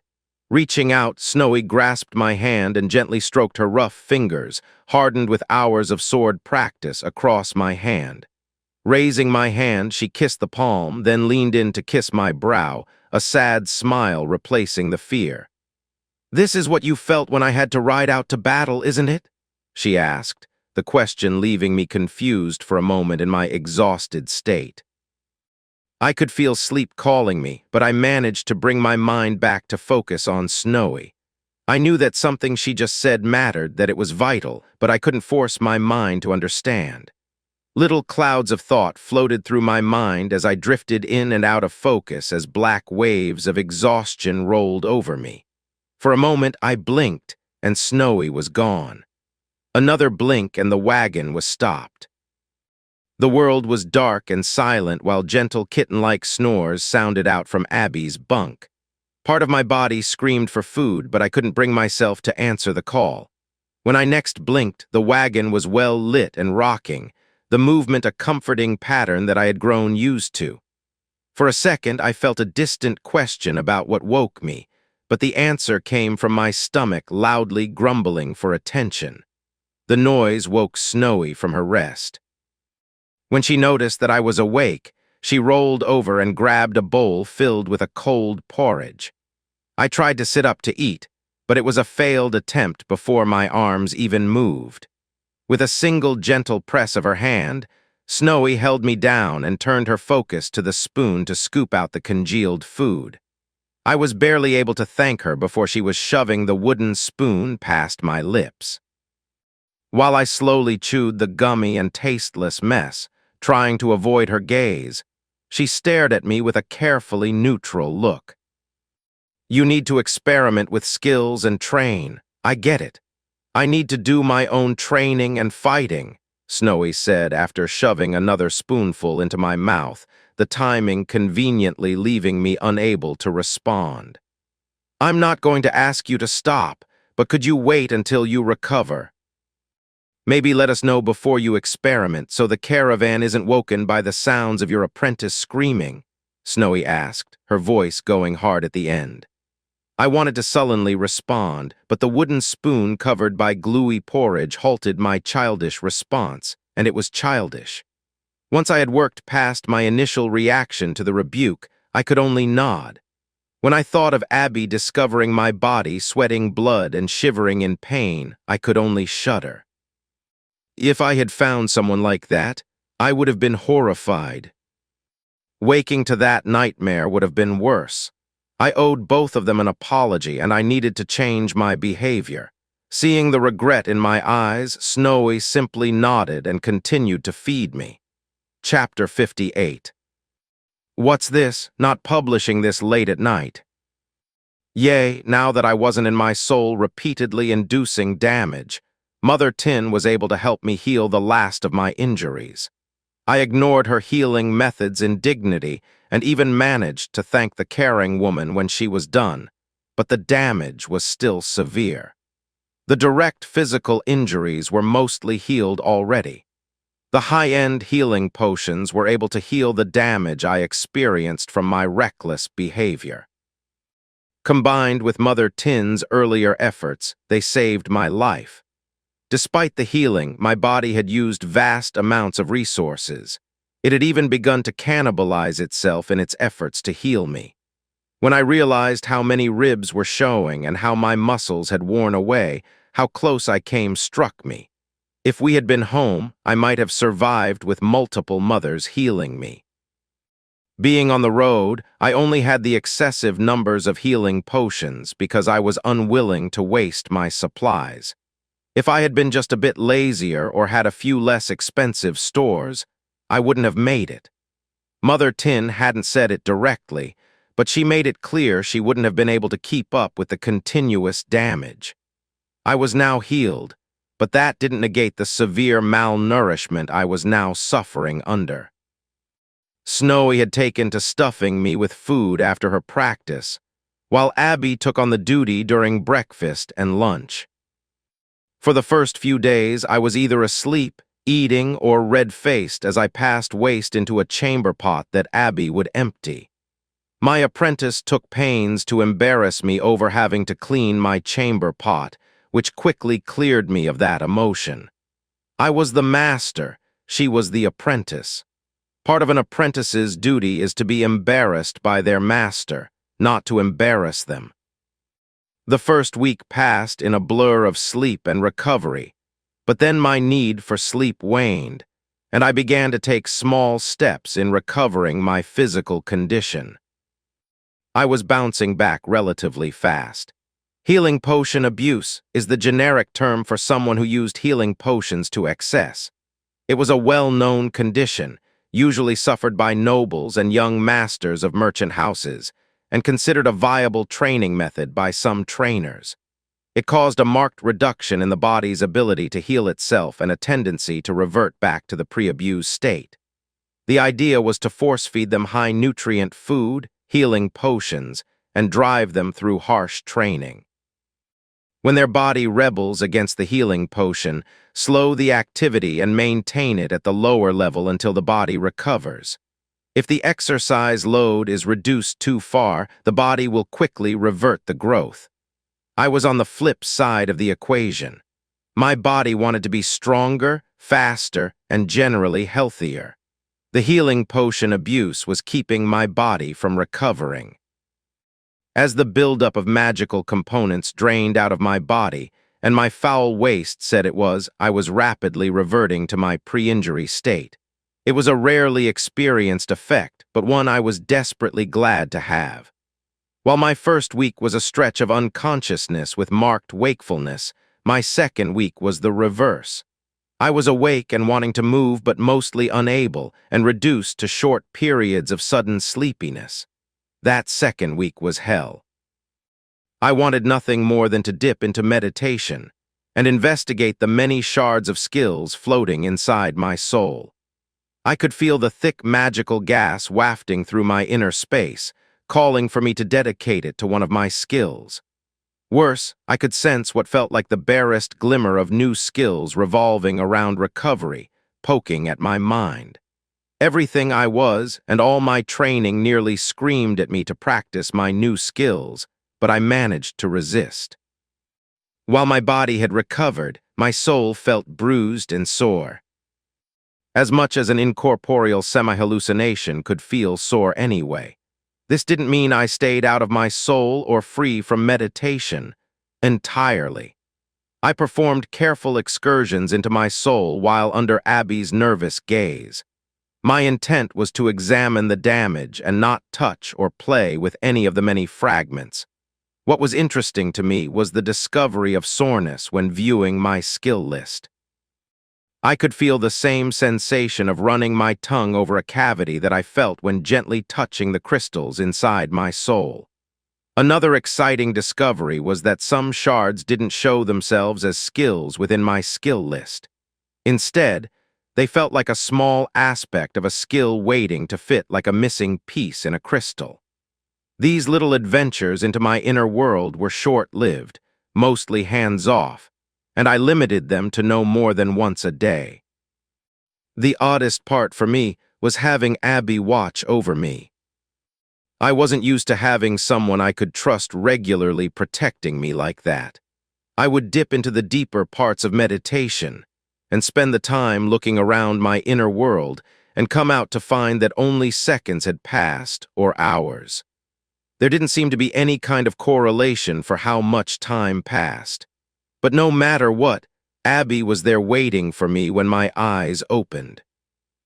Since I could not directly assist in Snowy's training, beyond the most superficial of overseeing while she practiced, we switched to less direct training methods. Our current efforts were working toward expanding Snowy's mastery over her Arcanum of the Blood skill. The ability required her to maintain an even breathing pattern, which was difficult during combat due to the jostling and being hit.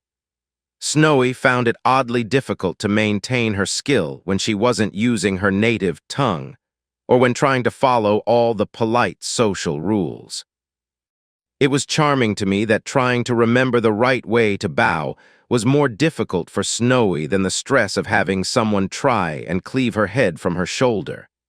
We were trying to figure out how to stretch her Arcanum of the Blood skill, or see if we could discover the last unknown hidden effect. If she could expand her skill and grow it into a Tier 2 skill, its power would only grow. Bloodline skills were almost always more potent than standard skills, which came with the downside of being even harder to expand or grow. Snowy's current practice focused on the blood pulse effect. We were strolling up and down the line of wagons. I was huffing along, trying to recover, as Snowy attempted to recite the lineages she had been forced to remember during her morning practice. While she was in her recital, Abby and Mason would randomly throw the lead weights and grain-filled bags at us. The lead weights hurt but were round enough not to trigger Mason's sharpness effects. The grain bags didn't hurt as badly, but they would flatten just enough as they flew to trigger his skills and leave shallow cuts. Abby, of course, was left throwing only the lead balls. Even with her minimal strength, she would still leave bruises. For Snowy, this was a multi-layer bit of training. Combat awareness, practice at even breathing to maintain her Arcanum of the Blood skill, remaining focused on me and her recital, and finally use her skill to detect Abby and Mason. We were hit a significant number of times. Despite the repeated failures, it was still good practice. Our training practice paid off since it helped Snowy detect the ambushers. To be fair, the brigands had obviously decided that they would let our well-armed convoy pass by. There was a large hill of waste quarry rock dumped over decades sitting next to the road. This hillock of rock sat to the side of the road near a small wooden bridge that crossed a stream.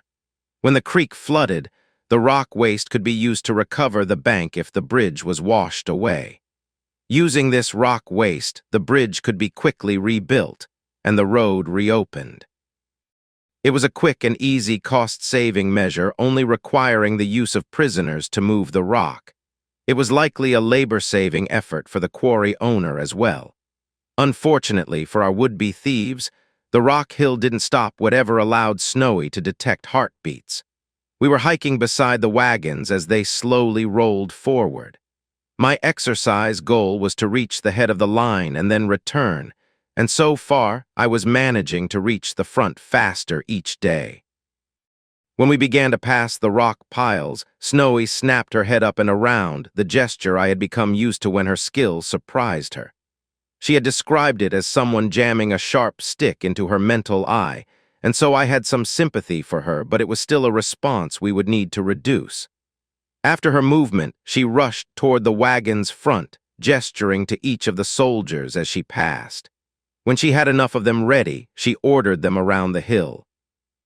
When Snowy returned to my side, I could practically see her eagerness to find out what was happening. She wasn't a battle maniac like my father, but she had some of the same signs. I was impressed with her ability to resist rushing into a fight without her armor, and instead delegating the duty to the soldiers.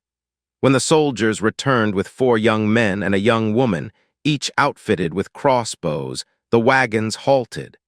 The Baron invited me to watch the proceedings, and I accepted since entertainment on the road was few and far between. Snowy was sitting to the Baron's right. The 5 brigands were tied to chairs before him, their worry practically exuding off them. The soldiers gathered around while their half-ignored bowls of stew cooled as they watched. A court proceeding was a rare thing on the trail. Usually it was military rules, and while in the castle they would most often be guarding rather than watching. "Name?" the Baron asked the oldest man. "Joseph Miller," he said, pale-faced and sweating. "And these others?" Nodding his head to his left, he said, "My sister, Eve, brother-in-laws Harold and Mech, and cousin Wren," he continued, while trying to gesture to each with his head. "All right, Joseph, do you want to explain why you were hiding on the side of the road, on a hidden overlook?" "With loaded crossbows?" the Baron asked, his voice carefully bored. Still sweating, he looked around to the others and tried to swallow, his voice cracking before he started, My lord, we were hunting." The response resulted in light chuckles from the surrounding soldiers. Shaking his head, the Baron tapped one of the bolts from the confiscated crossbows. The ammo was delivered to him with the ambushers. "That's not a hunting head. Now, do you want to tell me how many people you have robbed on this road? I'm sure I can go through the records, but I don't want to deal with it if I can avoid it." Shaking his head again, the man ducked down as if to hide his face from the Baron's gaze. "All right, then. You 5 are convicted of highway robbery. There are 2 sentences I can legally apply. Which do you choose?" the Baron asked, his voice again bored, though I noticed the tightness around his eyes at the pronouncement. As stoic as he was managing, he was not happy. In the ensuing silence, the young woman, Eve, screamed, "No! The Burgermeister has been taxing our father's quarry blind. He is trying to take it out from under us. It's not right. We had to." One of the soldiers behind the woman cuffed her upside the head, the impact hard enough that her chair almost tipped over, the ropes straining from the blow. The Baron nodded at the accusation, but then continued, "Taxation is a Burgermeister's duty. Despite his actions, highway robbery is still illegal. Now choose." Joseph's eyes remained fixed on the ground, his face scrunching up in anger, but he managed to almost whisper his response, "Slavery." The others demanded the second penalty and were quickly executed, their bodies portioned by the corpse wagon that followed the caravan. By law, bandit bodies were never to be burned in one single location. This was seen as one last insult to those who robbed others and often left their victims' bodies by the roadside to reanimate. Joseph was remanded to one of the soldiers' custody and was quickly stripped of everything, leaving only his short clothes. He would be sold in the capital, and with his experience in a quarry, he might do well as a rock mover or overseer of other slaves. If he was fortunate, his father might even repurchase him from the capital's slavery pens. If he was unlucky or lacked a skill that could help him perform his work, he might be picked up as a farm slave. Farm slaves were worked hard until they died and were then portioned and burned to empower the land. Death would be preferable to that life. Chapter 59. The next month was a slog of recovery for me. The caravan dipped down from the hills out of the barony and into the plains. There was some worry that we would be ambushed as we approached the plains, but those fears faded as we left the foothills. The rolling fields of grain stretched out before us and left few places to hide bandits. My recovery accelerated once we were walking on a mostly flat road, and in some ways I was sad to see the change. Snowy spent more time with me during my rehabilitation. As my strength recovered, her excuses dried up, and she had to spend more hours at her lessons. As my physique recovered, I spent additional time in my soul using meditation to poke and prod at my skills. Most of the slivers of skills had dissolved and joined the fog of mana in my soul. A few connected with and enhanced my skills. Meditation was one such skill and gained a lesser effect called soul sight. Meditation Tier 2, 15. Meditation gives one insight into their own mind, how thoughts flow, and where the river of consciousness runs rough and where it becomes tranquil. Through a calm perception of the world, the arcane flows through your mind. Passive effect.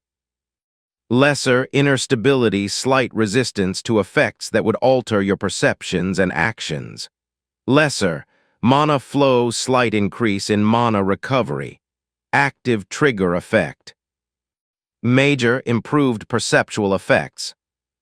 Major, improved mental effects. Lesser, mana sense. Lesser, soul sight, slight reduction in strain from perceiving one's soul. Synergistic with other known mental and physical skills. Memorization, reading, teacher of skills, focused cut, unarmed combat, short blades, combat awareness. I was happy to see the new effect on my skill, but it left me with more questions than answers. What exactly was a Tier 1 skill versus a higher tier, and how did my soul sight represent it? Why did my meditation not show a hidden effect like Snowy's skill before gaining this new effect? Why did some effects have descriptions and others not? So on and so on. Some questions had been answered. A skills level corresponded to the size of the crystal in some rough way. Meditation was small compared to some of the other skill crystals, but even that wasn't entirely correct. Anatomy was relatively tiny, but it was one of my highest leveled skills. Effects were in some way the shapes, the structure of the skill crystals, and I could generally feel where the soul sight effect fit within the greater whole of meditation. I hesitated to do more than gently touch upon meditation. I was fearful that I would cause a repeat of alchemy's destruction and lose my view of my inner world. When my body had fully recovered, to my satisfaction, if not Mother Tin's, I returned to training with my apprentice and Snowy. To my pride and annoyance, Abby gained throwing. Mason was overjoyed at her success and started in on his many odd and varied training practices. The first thing I gleaned from his training was that he would practice throwing just about everything he could. Rocks, wooden forks, clothing, lengths of rope, unwound and otherwise, and everything else Mason could get his hands on. He made games out of the training. Hoops were mounted on the wagons that my apprentice would have to lob objects through. He would toss rings into the air and require Abby to chuck knives through. His training went beyond just rote practice and included lengthy discussions about air movement as it passed over an object. Somehow, he understood how rotating items twisted and moved from the passage of air, and how an object's weight would make it tumble. Academically, I was in heaven, as I filled my skill book with notes to be organized later. Personally, I was frustrated with the knowledge that none of his words seemed to help me with my own performance. Not that I practiced throwing things often, but after a few hours of watching Abby practice and improve, I found it hard to not try my hand at Mason's skills. Once Abby gained throwing, Mason added hints for Snowy and me as we worked knife work into our training. I was familiar with knives and their uses, or so I thought. I had gotten small blades with my father, but he hadn't specialized with knives. Despite my familiarity with blades from my small blades and woodworking skills, I hadn't fully grasped the tool's intricacies. Mason had just as much to say about knives as he did about throwing. His new favorite game for us was to flash a knife past us, thrown into the wood of the wagon as we trained, and then have us answer questions about the blade while we fought. Length, width, material with a fuller or no, single or double-edged, dull or sharp, tip, saw edge, and on and on. Mason had hundreds of knives secreted upon his person and likely more in his wagon, and we were quizzed on all of them as we dueled. It was a strange game, but was oddly entertaining once we grew familiar with blades flying past our bodies while fighting. There were no further incidents like the would-be robbers, and I was glad for it.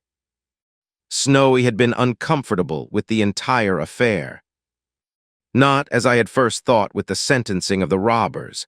Instead, she took umbrage that they had been given any option but death for their acts. Their actions were worthy of death to Snowy's mind, and no trial or discussion was needed. When I pointed out that a trial was useful when political conditions required freeing a criminal, she had been horrified. I found her position naive while she thought mine dishonorable and not bloodthirsty enough. The argument led to the first real test of our romance. With Snowy snubbing my efforts to talk to her, Abby was left as a go-between, sending messages back and forth.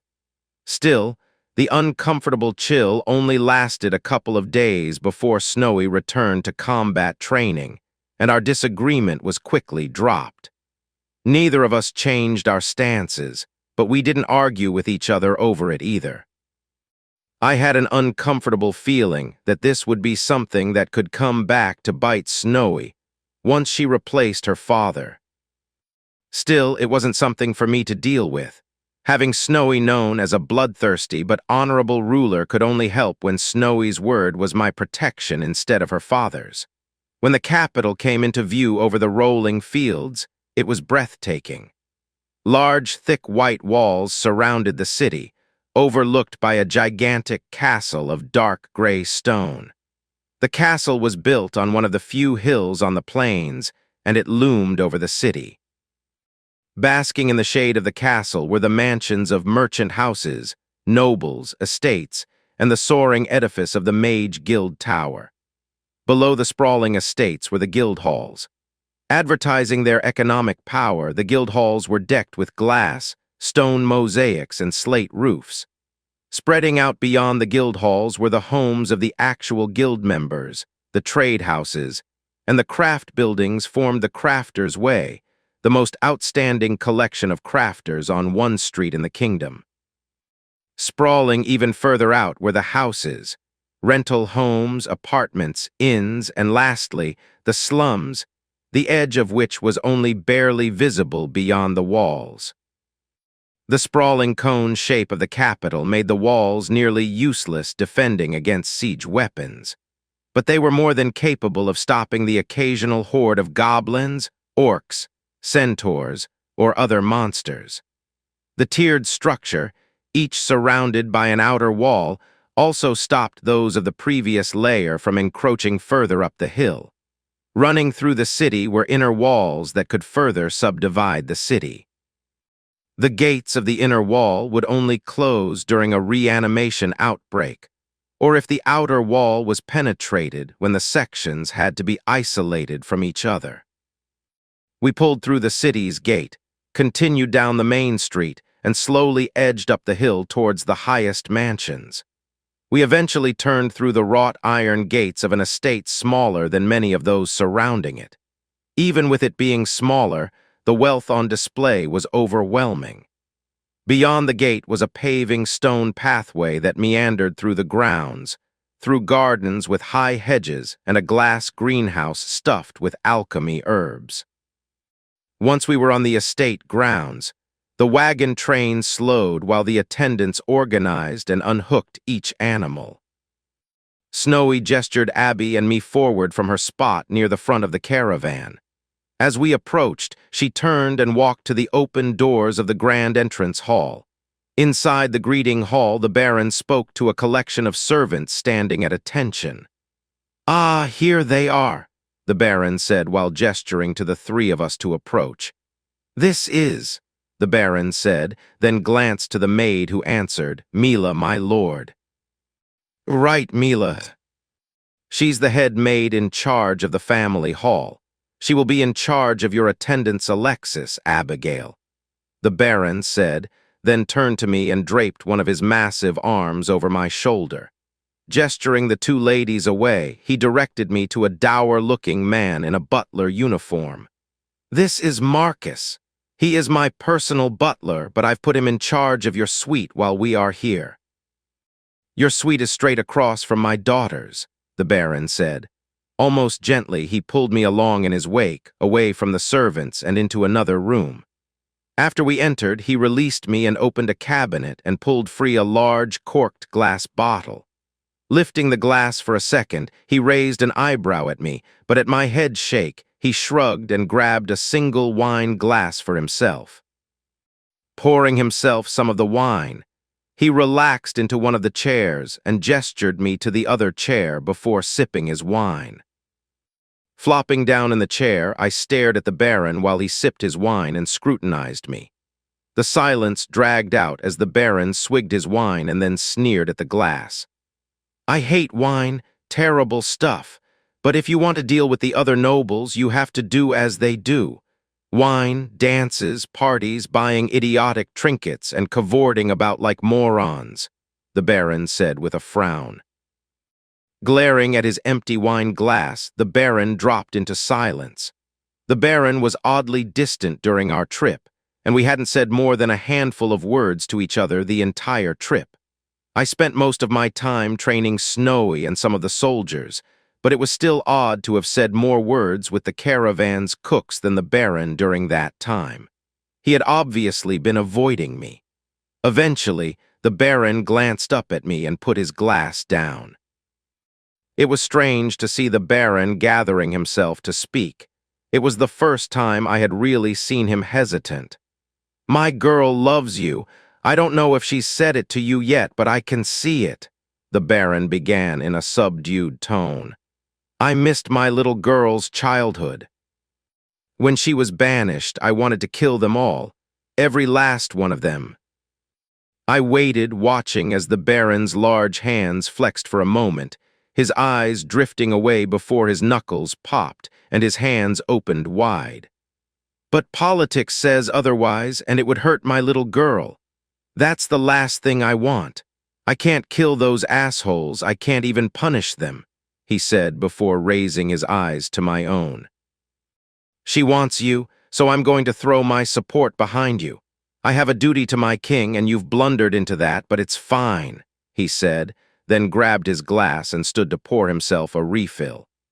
Filling his glass with a generous red, he took a quick swig and frowned at the results before he repeated, "It's fine, and for her, I'll do more than just protect you. I'll talk to the king and see what I can do to have him protect you. Don't hurt my little girl." With that, the Baron finished his glass and walked out. His words could have been taken as a threat, but his voice held a different tone. It was the sound of a tired man who had suffered and was afraid of further pain. Chapter 60. When the first party invitation arrived, the Baron returned it with a handwritten letter that basically allowed us to beg off for a couple of weeks to recover from the trip. As it was explained to me, this was almost an unwritten tradition among the nobles. It was nice to have the breather since it allowed Abby and Snowy to have new dresses prepared in the recent court style. I'd commissioned some clothing for my debut to noble society before the trip. I fully expected that any order I made in the capital would be rejected or conveniently sabotaged before I could claim the finished product. Snowy insisted that I should have a full outfit prepared. To my surprise, 3 days later, it was delivered to the mansion with everything in order. I had honestly been hoping to avoid the tight-fitting ensemble draped from left shoulder to right hip over a white cotton shirt. I felt lopsided and exposed, but I was assured that it was the style. During our ride through the fancy district, I had seen other nobles wearing more toned-down versions of the attire. At least the breeches were cut to allow free movement. My mother had described some outfits that consisted of long strips of cloth hanging about the wearer, or styles that were as much air as covering. What I had was uncomfortable, but covered my body and didn't feel like I was being delivered hogtied to slaughter. During those 2 weeks, I spent time poking around in my soul and discovered a few exciting things. I couldn't prove it, but I didn't believe that meditation was required to manipulate the mana and skills in my soul. It was something innate to the soul itself.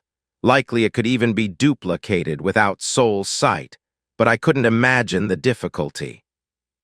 It seemed likely this was the case given that anyone could create soul links by sharing their skill list. The skill list itself might even be an example of innate soul perception. At the same time, I thought that meditation's internal view was an odd byproduct of the skill. I couldn't prove either of those suppositions. Still, they felt correct, given what I knew about how meditation messed with my focus and how it distorted my perceptions. Which was the other significant discovery made during those 2 weeks. How and why meditation was destroying my self-control, focus, and altering my perception. To be fair, it was as much my own fault as the skill. I forgot that skills could be used, but they also used you at the same time. In the case of meditation, each time I slipped into using the active effect of meditation, it messed with my focus and my perception. Both were enhanced, but self-control and focus were a limited resource. This put a massive strain on my mind. One of the major active effects of meditation was improved mental effects. Each time I used the skill, I was essentially draining my mental resistance to the mind's everyday distractions and lack of focus. Worse, each time I activated the effect, this drain would compound and become worse and worse. It wasn't fatigue. I wasn't suffering from mental tiredness.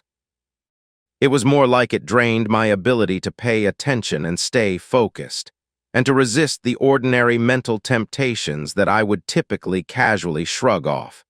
It traded future cognitive capabilities for current needs. Meditation was a mental lens, focusing my mind on the moment and diluting my faculties until I recovered. My habit of slipping into and out of meditation constantly was the core of the problem. The long period of abstaining from using meditation, during my recovery, followed by only occasional use, had highlighted the symptoms. It wasn't like Snowy's skill that seemed to recover as much as it cost her, leaving her only stressed at its passing. Meditation had high short-term costs, and repeated use amplified this into a chronic deficiency. Now that I wasn't suffering under the constant drain on my self-control, it was apparent how it affected me. Even the issue of time loss from using meditation to focus inward had been the result of repeated usage, rather than random as I thought. My attempts to maintain meditation for as long as possible had to be the worst way to train the skill. Every failure had compounded the damage to my own perceptions. This creeping danger was hard to avoid since I was damaging the very thing used to examine the symptoms. With my new knowledge of the dangers of meditation, or at least one of them, I returned to my practice. This time, I avoided repeated usage and long-term activation, shifting to a more nuanced use. Sitting in the back garden on a small tiled courtyard, the sun gently cutting through the shading tree, I breathed deep as I tried to feel my mind as it slipped into meditation. It wasn't a sense of calm or nothingness, or even when my thoughts became ordered. I was familiar with those sensations. Meditation was akin to when I noticed my own self noticing. It was the mental equivalent of turning your eyes inward to stare at your own brain. It was odd and intrusive and self-referential, but still soothing for all the strangeness. Here was the thought where I noticed that I was thinking about noticing my thoughts. Odd, then I slipped past my perception of my mind and dropped into my soul. This hinted that the inner vision of my soul wasn't directly a part of meditation. It felt like my soul, me, was trying to make myself aware of the detritus floating throughout my soul. It was foreign, useful, but still foreign, and my soul wanted me aware of it. Nevertheless, these were just hints. Whispers that might have been my own mind playing tricks on itself. But now that I was slowly rationing my exposure to meditation, instead of poking at the dangerous tool like it was a toy, I was gleaning insights. These whispers and hints went beyond the words of my soul. I could also feel gentle sighs, small voices on the wind, each speaking to me about my skills and the potentials. This didn't come from my soul. It was external and always at the transition from mind to soul. I was trying to prolong this transition, focusing on the movement from awareness of the world outside myself into my soul. I had seen traces of progress, but only hints. The long delays between practice sessions, which I now thought necessary, didn't help. "Sir, you wish to be made aware of your afternoon appointment?" Marcus asked. The whip-thin butler always seemed to make a question out of every statement, but he was still a handy man to have around. With his assistance, I was directed to a tailor with a reputation for completing his orders, no matter the difficulties. I was forced to pay a premium, but I had appropriate clothes, so I accepted the trade-off. He had also taken to riding herd on my schedule to ensure my attendance at the formal dinners and the afternoon dance practice. It was clear to me that these were crash course practice for Abby and me, but I was still tempted to slip off to a back corner of the garden and carve for a few hours.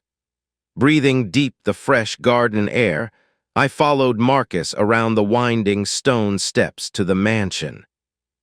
The garden surrounded the estate and took up most of the grounds, an oddity for the city. I understand that the manor was given to the Baron when he was awarded his barony. The grounds were wedged between two larger estates and was eclipsed by both, but it was still lavish to my sensibility, and I knew a shock to Snowy's. Yet over the last couple of weeks, I had developed a comfort with the dark hardwood-paneled walls, fitted stone ground floor, and polished wood dance floor. Part of it was the excellent food and the private time spent with Snowy. Partly, it was my recovery from meditation, bringing the world suddenly into focus again. When we stepped into the dance hall, I was surprised to see Snowy in silent tears, standing next to her father while Abby tried to comfort her. The musicians hired for our training were standing awkwardly in the corner of the room. One, I noticed, was blatantly staring. Striding across the polished wood, I stopped next to Snowy, who quickly drew me into her arms, dipping her head to hide her eyes in my hair. I cradled Snowy, a move that once was awkward with our size difference that had somehow become familiar and comfortable. From the corner of my eye, I shot a question to Abby. Before I could ask, the Baron said, "A messenger just delivered a missive for Alexis. It seems that her mother and Ashenarm of the Mountain will be attending Duke Fenstall's spring ball." I could feel Snowy shiver for a moment at those words, and by the sudden wetness in my hair, it was followed by tears. While I held Snowy, her father gestured the musicians out. Abby was pacing while Marcus and Mila directed the musicians and the dance instructor out. When we were alone, Snowy suddenly stood and wiped her eyes. "That should work," Snowy said while wiping away her tears. I was left with my arms held out, confused as to the sudden emotional shift. "What?" I asked. "Yeah, what?" Abby said, her pacing coming to a sudden halt. Giving me a guilty look, Snowy turned to her father. "The king made sure I was informed about Fenstall's little surprise when we entered the city. I let Alexis know so she could be prepared. I convinced her to not let you know to make it easier for you to act surprised," the Baron said with a smile. Snowy frowned at him. "You insisted, father. Joshua has a social skill and would have managed," Snowy said. I was annoyed, but I could only shrug at his shameless smile. "I don't like it, but it was the right call. My mother always said the best act is no act at all." Flopping into a chair, Abby brushed out her dress and said, "You should have told me." Huffing a bit, Abby crossed her arms, then dropped them. "I don't get why you aren't mad." Stepping next to Abby, Snowy gently gave the young woman a side hug and faced me while answering her question. "Oh, I'm furious. With blood of the mountain cat and ashen arm of the mountain, not my mom," Snowy said, though I noticed that her father didn't seem to agree with her on the last bit. "One of those bards will slink back to Fenstall, or whoever put him up to this, and let them know how sad I am. They won't be ready for anger," she said with bared teeth. "Is there more of a plan than just not doing as they expect?" I asked. The Baron nodded, and Snowy smiled at me, her vicious grin reminding me of the look she gave when she pulled free her replacement helmet. Blood-soaked and ready for violence. "They still think I am that little girl. Whoever is putting them up to this will push them to hurt me further. When they do, I'll strike." Chapter 61. Oh man, it's getting good. It was odd to look back on my thinking and realize I was compromised. Strange, since I felt fully lucid at the time, and everyone generally thought I seemed fine if a bit distracted. An example of this obvious distraction was my decision to brew so many high-end health potions. It was vital to my survival, but it wasn't a reasoned decision. At the time, my thinking was that those ingredients would expire, so I should brew them to gain some use out of them. Then I dug into my brewing, and almost no real thought passed through my mind that entire night, except what was right in front of me. My full focus was directed at the brewing process. Objectively, the logical choice would have been to brew a plethora of different potions and then sell the remaining ingredients. It was pure luck that I had those potions and that they were vitally needed. It would have been smarter to have options, including some leftover coins. The most egregious example of my impulsive behavior was fiddling with alchemy instead of a different and less critical skill. Again, the results were useful. I doubt another skill would have provided as much information as the explosion of alchemy. But it also wouldn't have exploded, nearly killed me, and cost me a skill that was hard-earned and useful.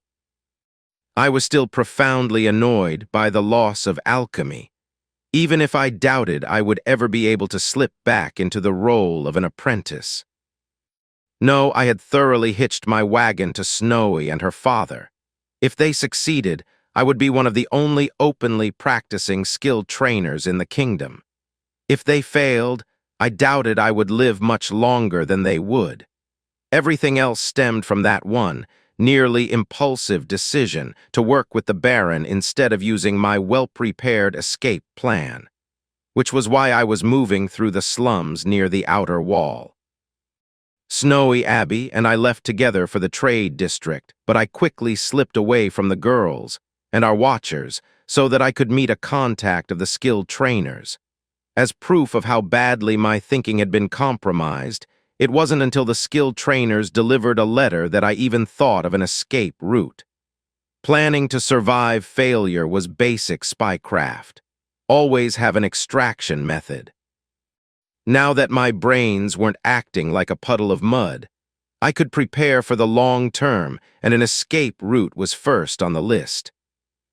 A few carefully exchanged letters later, and I had what I needed for my underworld contact. The skilled trainers also had a copy of all the information I learned, which might be partly why I so quickly received further assistance.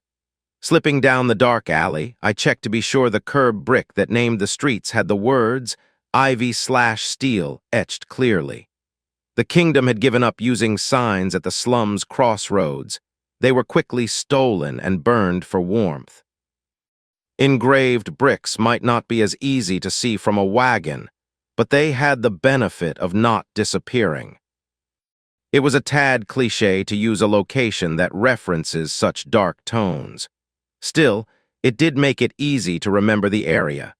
Counting the narrow houses, I stopped when I reached the 5th doorway and knocked twice.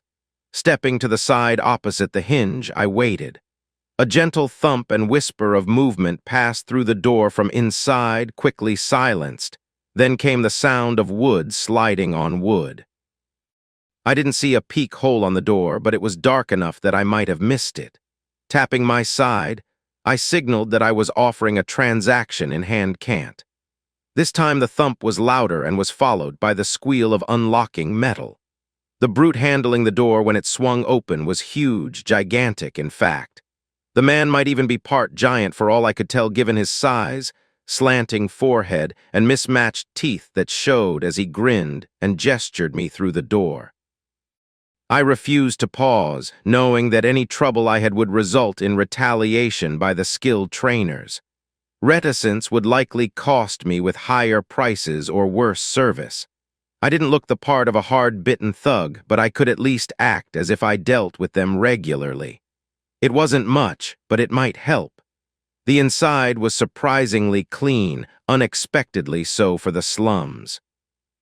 A polished, well-maintained, and oversized chair sat to the right side of the door, a leather-bound book resting on the seat.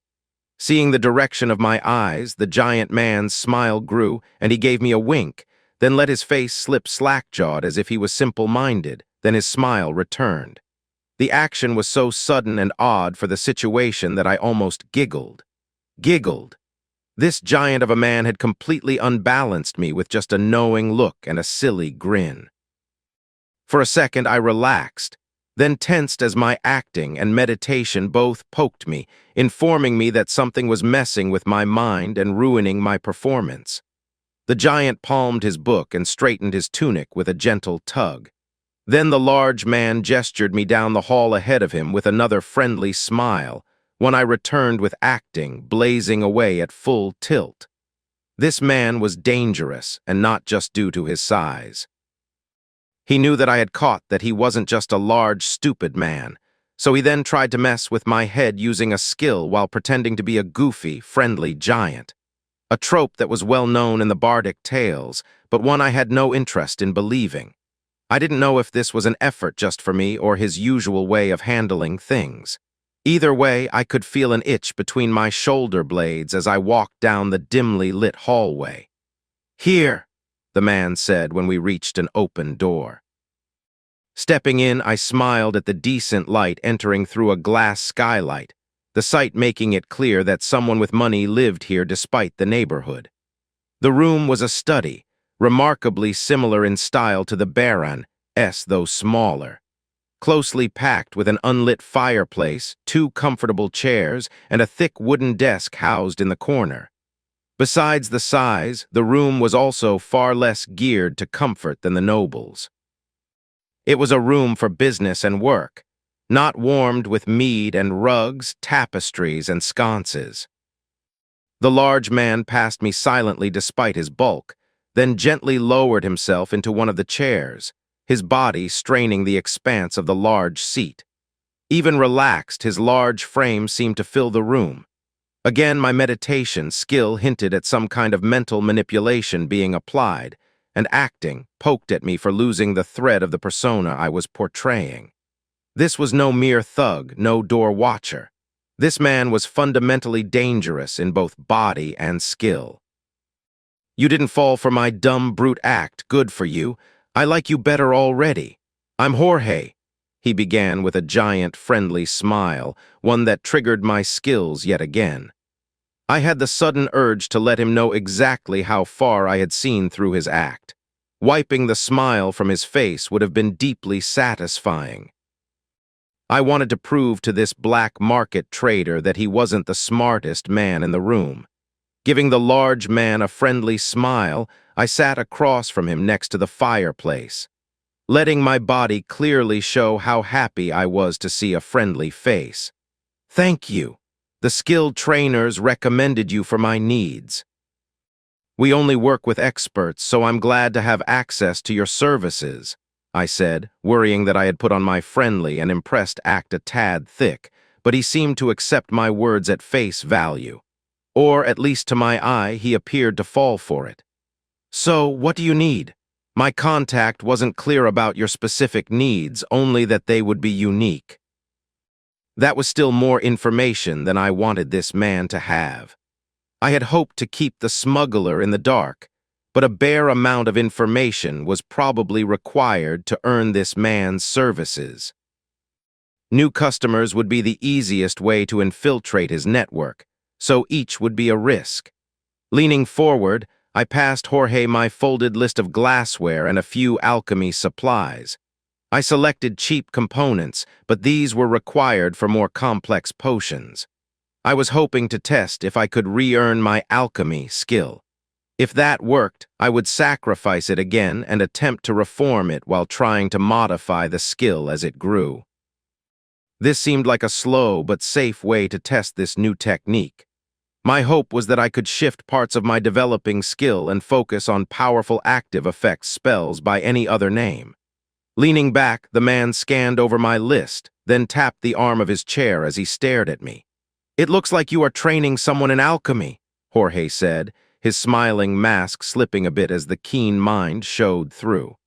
I simply nodded at his statement, silently not commenting on his unspoken question.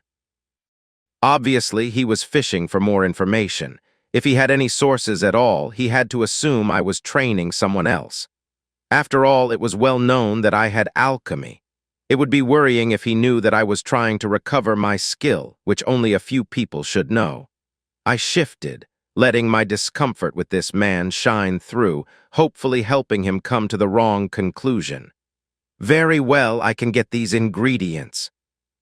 None are proscribed, though it's going to cost you extra, you understand. Especially for the glasswork," Jorge said, to which I just nodded. The Baron had agreed to pay for this expense. The deciding factor was the disinformation that my training an alchemist would cause. Having me train an alchemist for the Baron implied that the Baron would not have access to my skills. This suggested a fissure between us, and more importantly, Snowy and I, it was not the best bit of distraction, but the Baron also sent a missive to his seneschal to empty my shop, pack up the supplies, and store them in his fortress. I could imagine how that would play havoc with the noble spymasters. Gently rubbing at my chin, I considered Jorge. Despite my discomfort with the man, he also seemed competent. Whoever I enlisted to help me would also be a risk. The skilled trainers are interested in my research into magic and its potential to break the mages, stranglehold on the guilds, and in turn, the economy. I thought that I could trust them in this, and by extension, Jorge. Though I would still look for alternative solutions as well. More escape plans could only be beneficial. "I'll also need a safe house and a way out of the city for up to 4 people if things go badly," I said. I prepared myself for a session of haggling, but was surprised when Jorge pulled a letter free from his leather-bound book and passed it over to me. Quickly, I absorbed the contents with reading and memorization. With a chuckle, I handed the letter back, watching it disappear into his large hands. "Well, if the skilled trainers plan to pay for my needs just expanded," I said. With a glint of avarice in his eye, he rubbed his hands together and said, "I thought that was how you would see it as well." We argued over different plans and expenses for another 2 hours. We covered further fallback plans that depended on what costs the skilled trainers would cover. It was a blank letter of credit, but I was still sure that they had limits. Eventually, the wish list was complete, and I waved Jorge goodbye as I left. The large man had managed to disarm my worry during our discussion, which only furthered my concerns over the danger he represented. While slipping free of the alley, my attention was drawn to a crowd standing around a corpse wagon and driver. From the door of a broken-down building, a man clad in thick armor dropped the body of a vagrant with a split skull. The corpse collector hopped down from his seat and quickly lobbed the corpse into the back of his wagon, the move well practiced. While the crowd watched in horrified silence, 4 more bodies were removed. The guards were the corpse squad, responsible for handling reanimation outbreaks predominantly in the slums. For the most part, reanimations were stupid, unable to even open doors. Cleansing them was no more complicated than merely bashing their skulls in and stacking them like cordwood. When a reanimation resulted in a rare aberrant dead, things went badly, and these men really earned their pay. The Baron's city was small enough that his guards could handle any rare reanimation. The capital, though, had a dedicated guard force that dealt with the infrequent outbreaks. Shaking my head at the horror of the undead, I pushed past the watching, fearful crowd and continued on my way back to the Baron's mansion. Chapter 62. Oh man, we have a cliffhanger coming up. What should I do? OH knows. Oh, relax, everything is fine, Abby said, her smile speaking to exactly how much fun she was having with my discomfort. Sitting across from us in the mansion's fancy carriage, Snowy smiled, unable to hide her humor at my expense.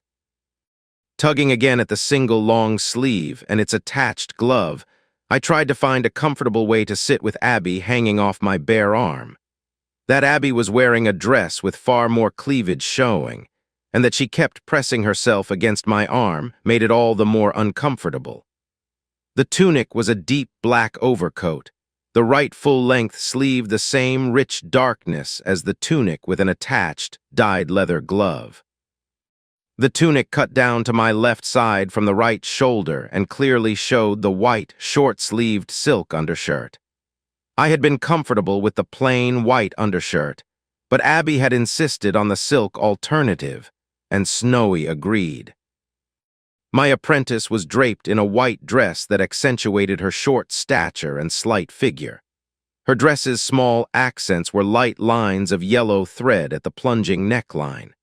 Combined with her deep green eyeshadow, it emphasized her overly large eyes and the patterned rings that proclaimed her bloodline. Despite the young woman nearly pressing herself into my bare arm as a distraction, it was Snowy's outfit that kept drawing my eye. Dark black tunic with the opposite sleeve pattern of my own with edged fur, made all the more aggressive with a scarlet red undershirt. My clothing was cut to show off my lean muscles while Snowy's blatantly outlined her feminine curves. Her top's sharp lines curved into deep black pants that hugged her lower half while the ensemble emphasized her muscles.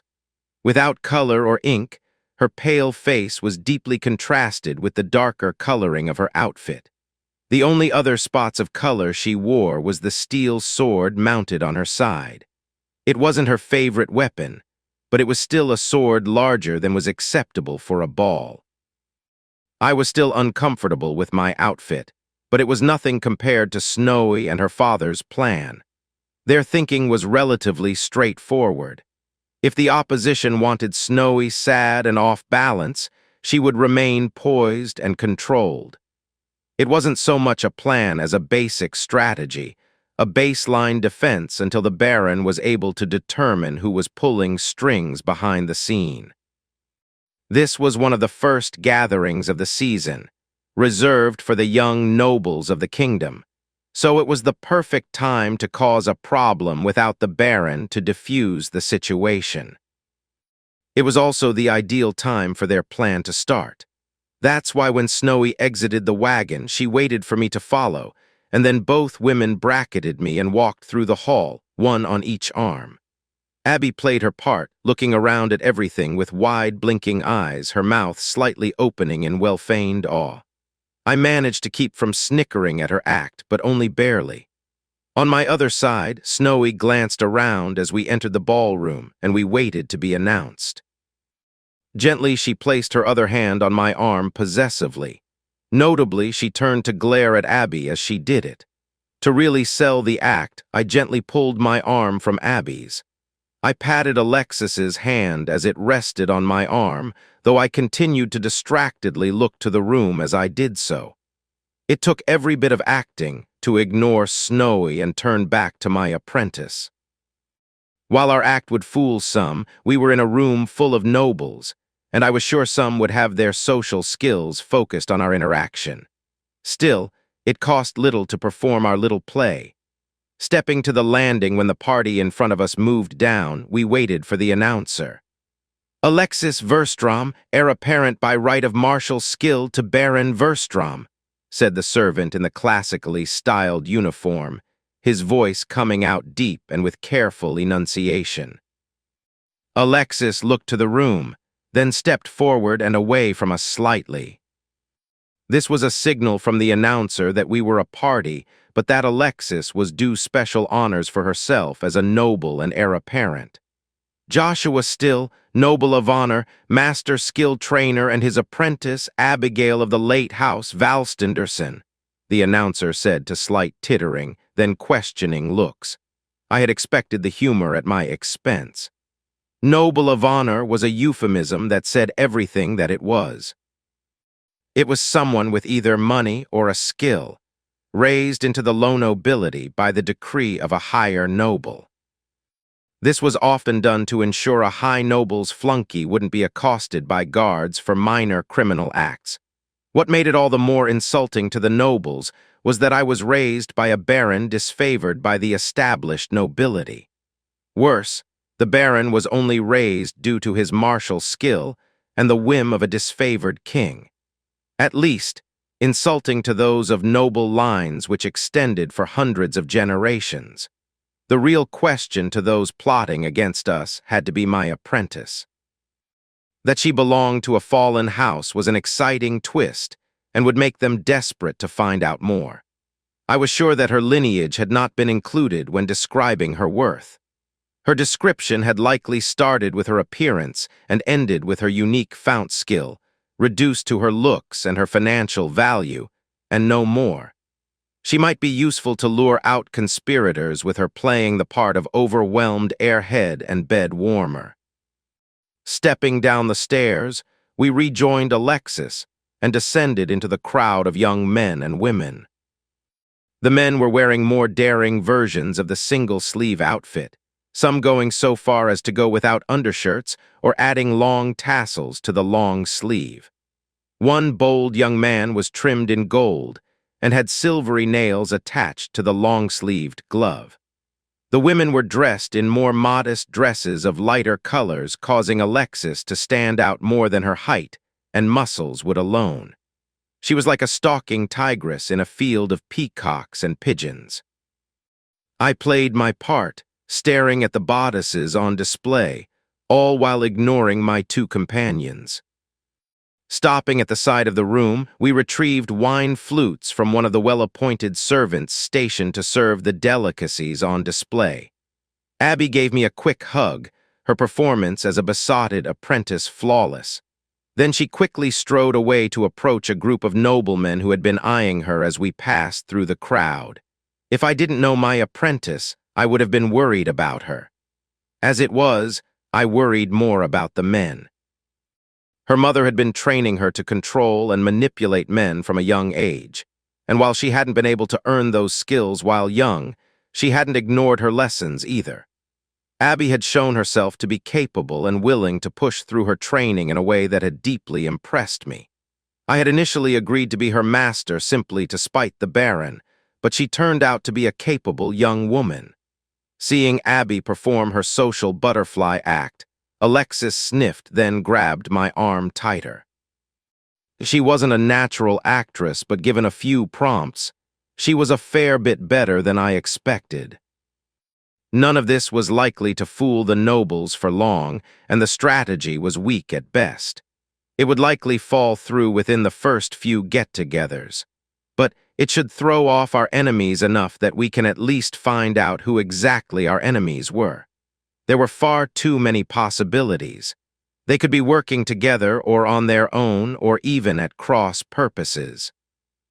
We simply didn't know. Alexis pulled me across the room, gently shifting me through the crowd until we stood before a young man and his sycophants. We had quickly stopped being of interest to the gathered nobles as others had arrived. Still, this group had continued to watch us. They had been quietly talking, their eyes drifting our way as we approached, but then they went silent. Stopping in front of the men, I bowed, then stepped to the side and indicated Alexis. "Let me introduce Alexis Verstrom, and I am Joshua Still. Who may I have the honor of addressing?" I asked, staring directly at our pre-selected target, using acting to channel as much arrogance into my voice as possible. To my surprise, the young man smiled at us, his voice coming out in a pleasant tenor. "I am Vindel Mard," he said, then chuckled, "disgraced third son of Baron Mard." I wasn't sure where to go from there. Who proudly announces that he is a disgrace? We'd known who he was, of course. His father, Baron Mard, was the top suspect for all of our troubles after his attack on the barony. Still, the northern tribesmen's invitation showed that Baron Mard was unlikely to be the only enemy we had among the nobles. Vindel Mard was known as a chaser of women and was disliked by his family. Rumor had it that he had quarreled with his father and was sent to the capital with a small stipend, barely enough to survive as a noble. The young man had instead used it to make a modest fortune of his own through shrewd trade. The thought had been to let him live as a disgraced noble until he came crawling back to the family. However, his ability to manage money had left him at odds with his father while friendly with the guilds. Alexis ignored the strange introduction. Smiling at the young man's jest, she looked over those in front of her before speaking. "What do you know of your father's treason?" she demanded, her words leaving a sudden shocked silence. This was another small part of the plan for the evening.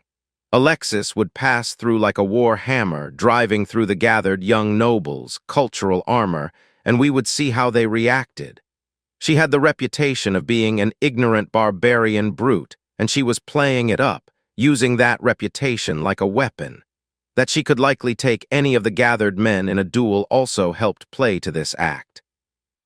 These noble fops had to spread their training to culture, history, art, dance, horsemanship, business, and yes, warfare. On the other hand, Alexis was dedicated to the art of war, and her inheritance depended on it. She could be as rude as she liked, and they would mostly eat the insult. Personally, I would instead prefer to avoid a fight if I could, even if I felt that I could handle myself. Luckily, I had no such reputation to protect, so while I was a target for insult, I could refuse a duel as I wished. We would need to be far more circumspect during gatherings of the older nobility men who had the right to demand a champion for duels. While this wasn't our typical battlefield, we had certain advantages as social outcasts that gave us an edge. Despite the words, the man simply chuckled, his white teeth flashing through his tanned skin. His outfit was a deep blue of a more conservative cut, and I noticed that the surrounding men were of a like mind. It was interesting to see the different styles, and how the gathered youths seemed to group themselves by type. "Surely you must know, my father dislikes me and the feeling is mutual. I still carry his name, but only since it offers me access to high society. If I could reject it and remain, I would," he said while smirking to his gathered friends. "If he has acted against the kingdom, then I wish you well proving his folly. If you kill enough of my kin, I might just inherit." This last response caused a strained chuckle from the men surrounding Vindel, except for one. The silent man shot a glare at both Alexis and Vindel, his teeth visibly grinding. The glaring young man was Vindel's older brother, Brian, second in line to the barony, in the capital to ensure his brother did not cause a scandal. I could well understand the group's discomfort. It was one thing to be friends with the dashing rebel noble, another entirely to cause strife between his estranged house and your own. Shoulder-checking his brother, Brian stormed out, his passing leaving a wave of gossip in his wake. I remained silent, watching the interactions, trying to see who looked to whom and who signaled for action. My job was mostly to be a different type of lure, which left me free to study the young nobles in their natural habitat. My part in tonight's play would come later. Vindel seemed entirely uncaring about Alexis's words.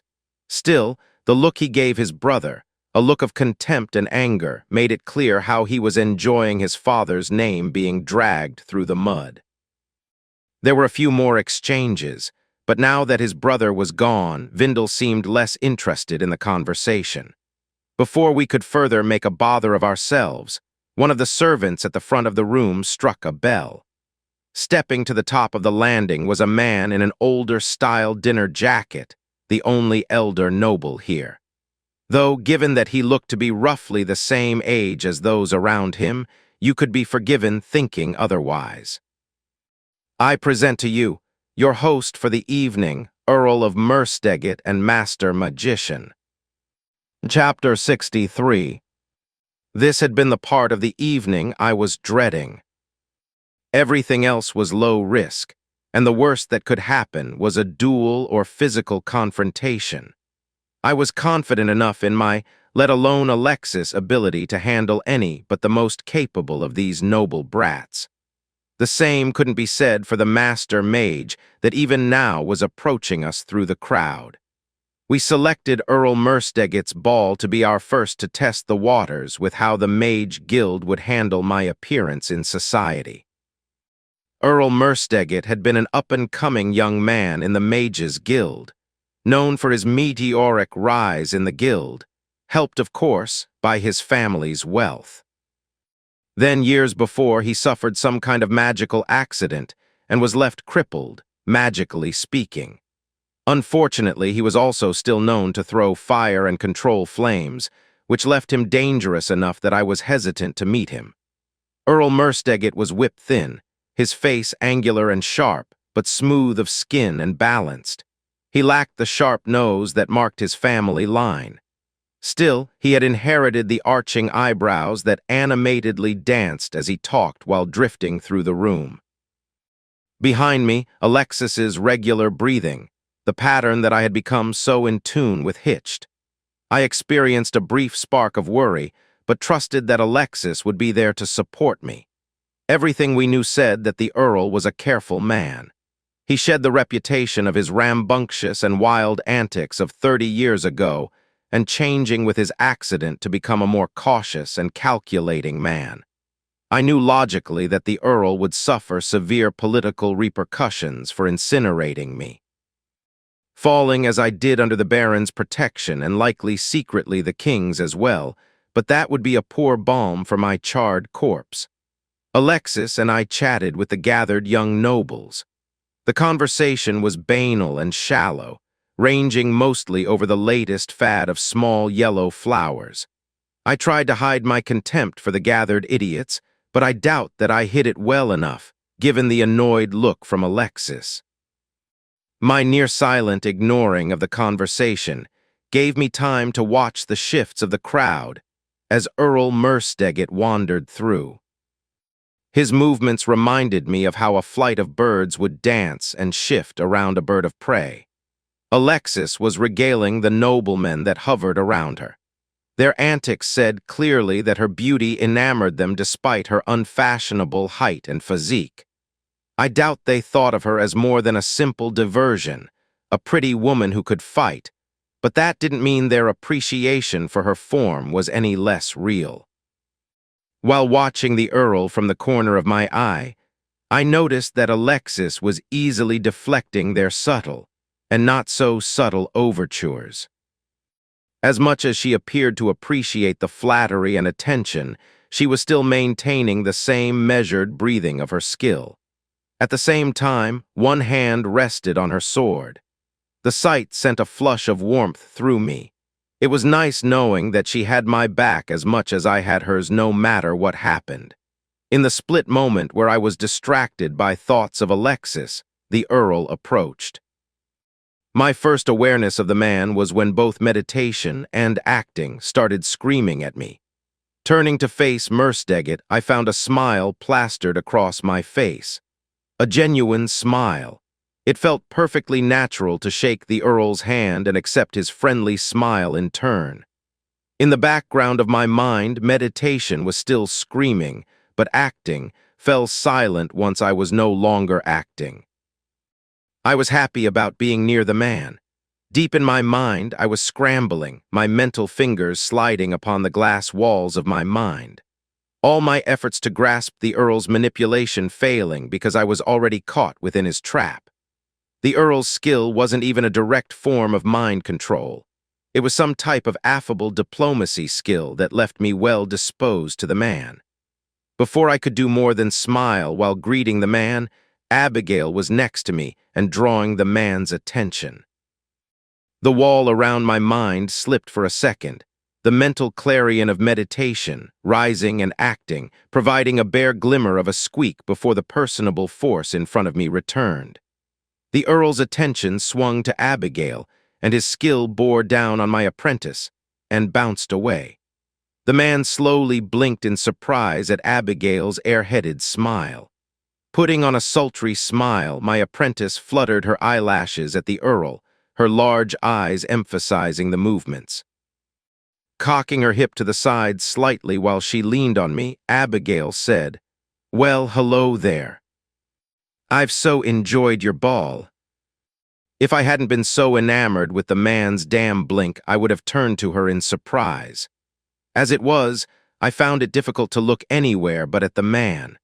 Even contemplating anything but what he wanted was difficult. Without a word, Earl Mersteget directed the force of his skill on Abigail.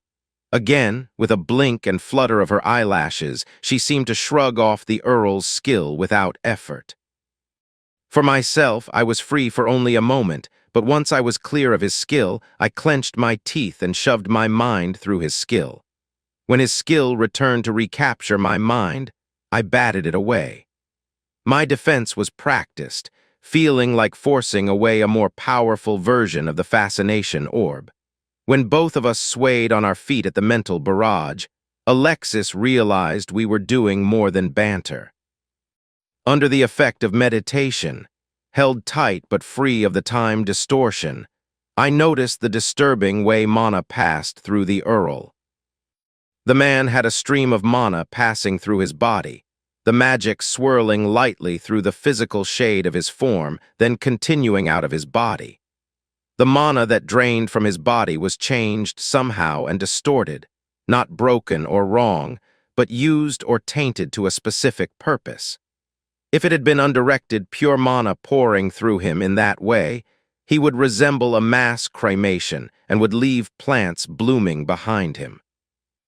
As it was, I worried that he would suck up all the normal mana surrounding us, though it was likely an impossibility.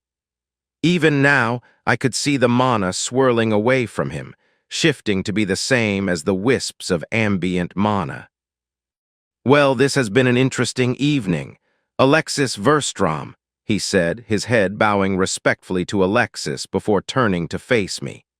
"Joshua Stills." Again, a head bobbed to me, though I noticed a gentle brush against my mind attempting to reassert his control. Effortlessly, I bashed it away again.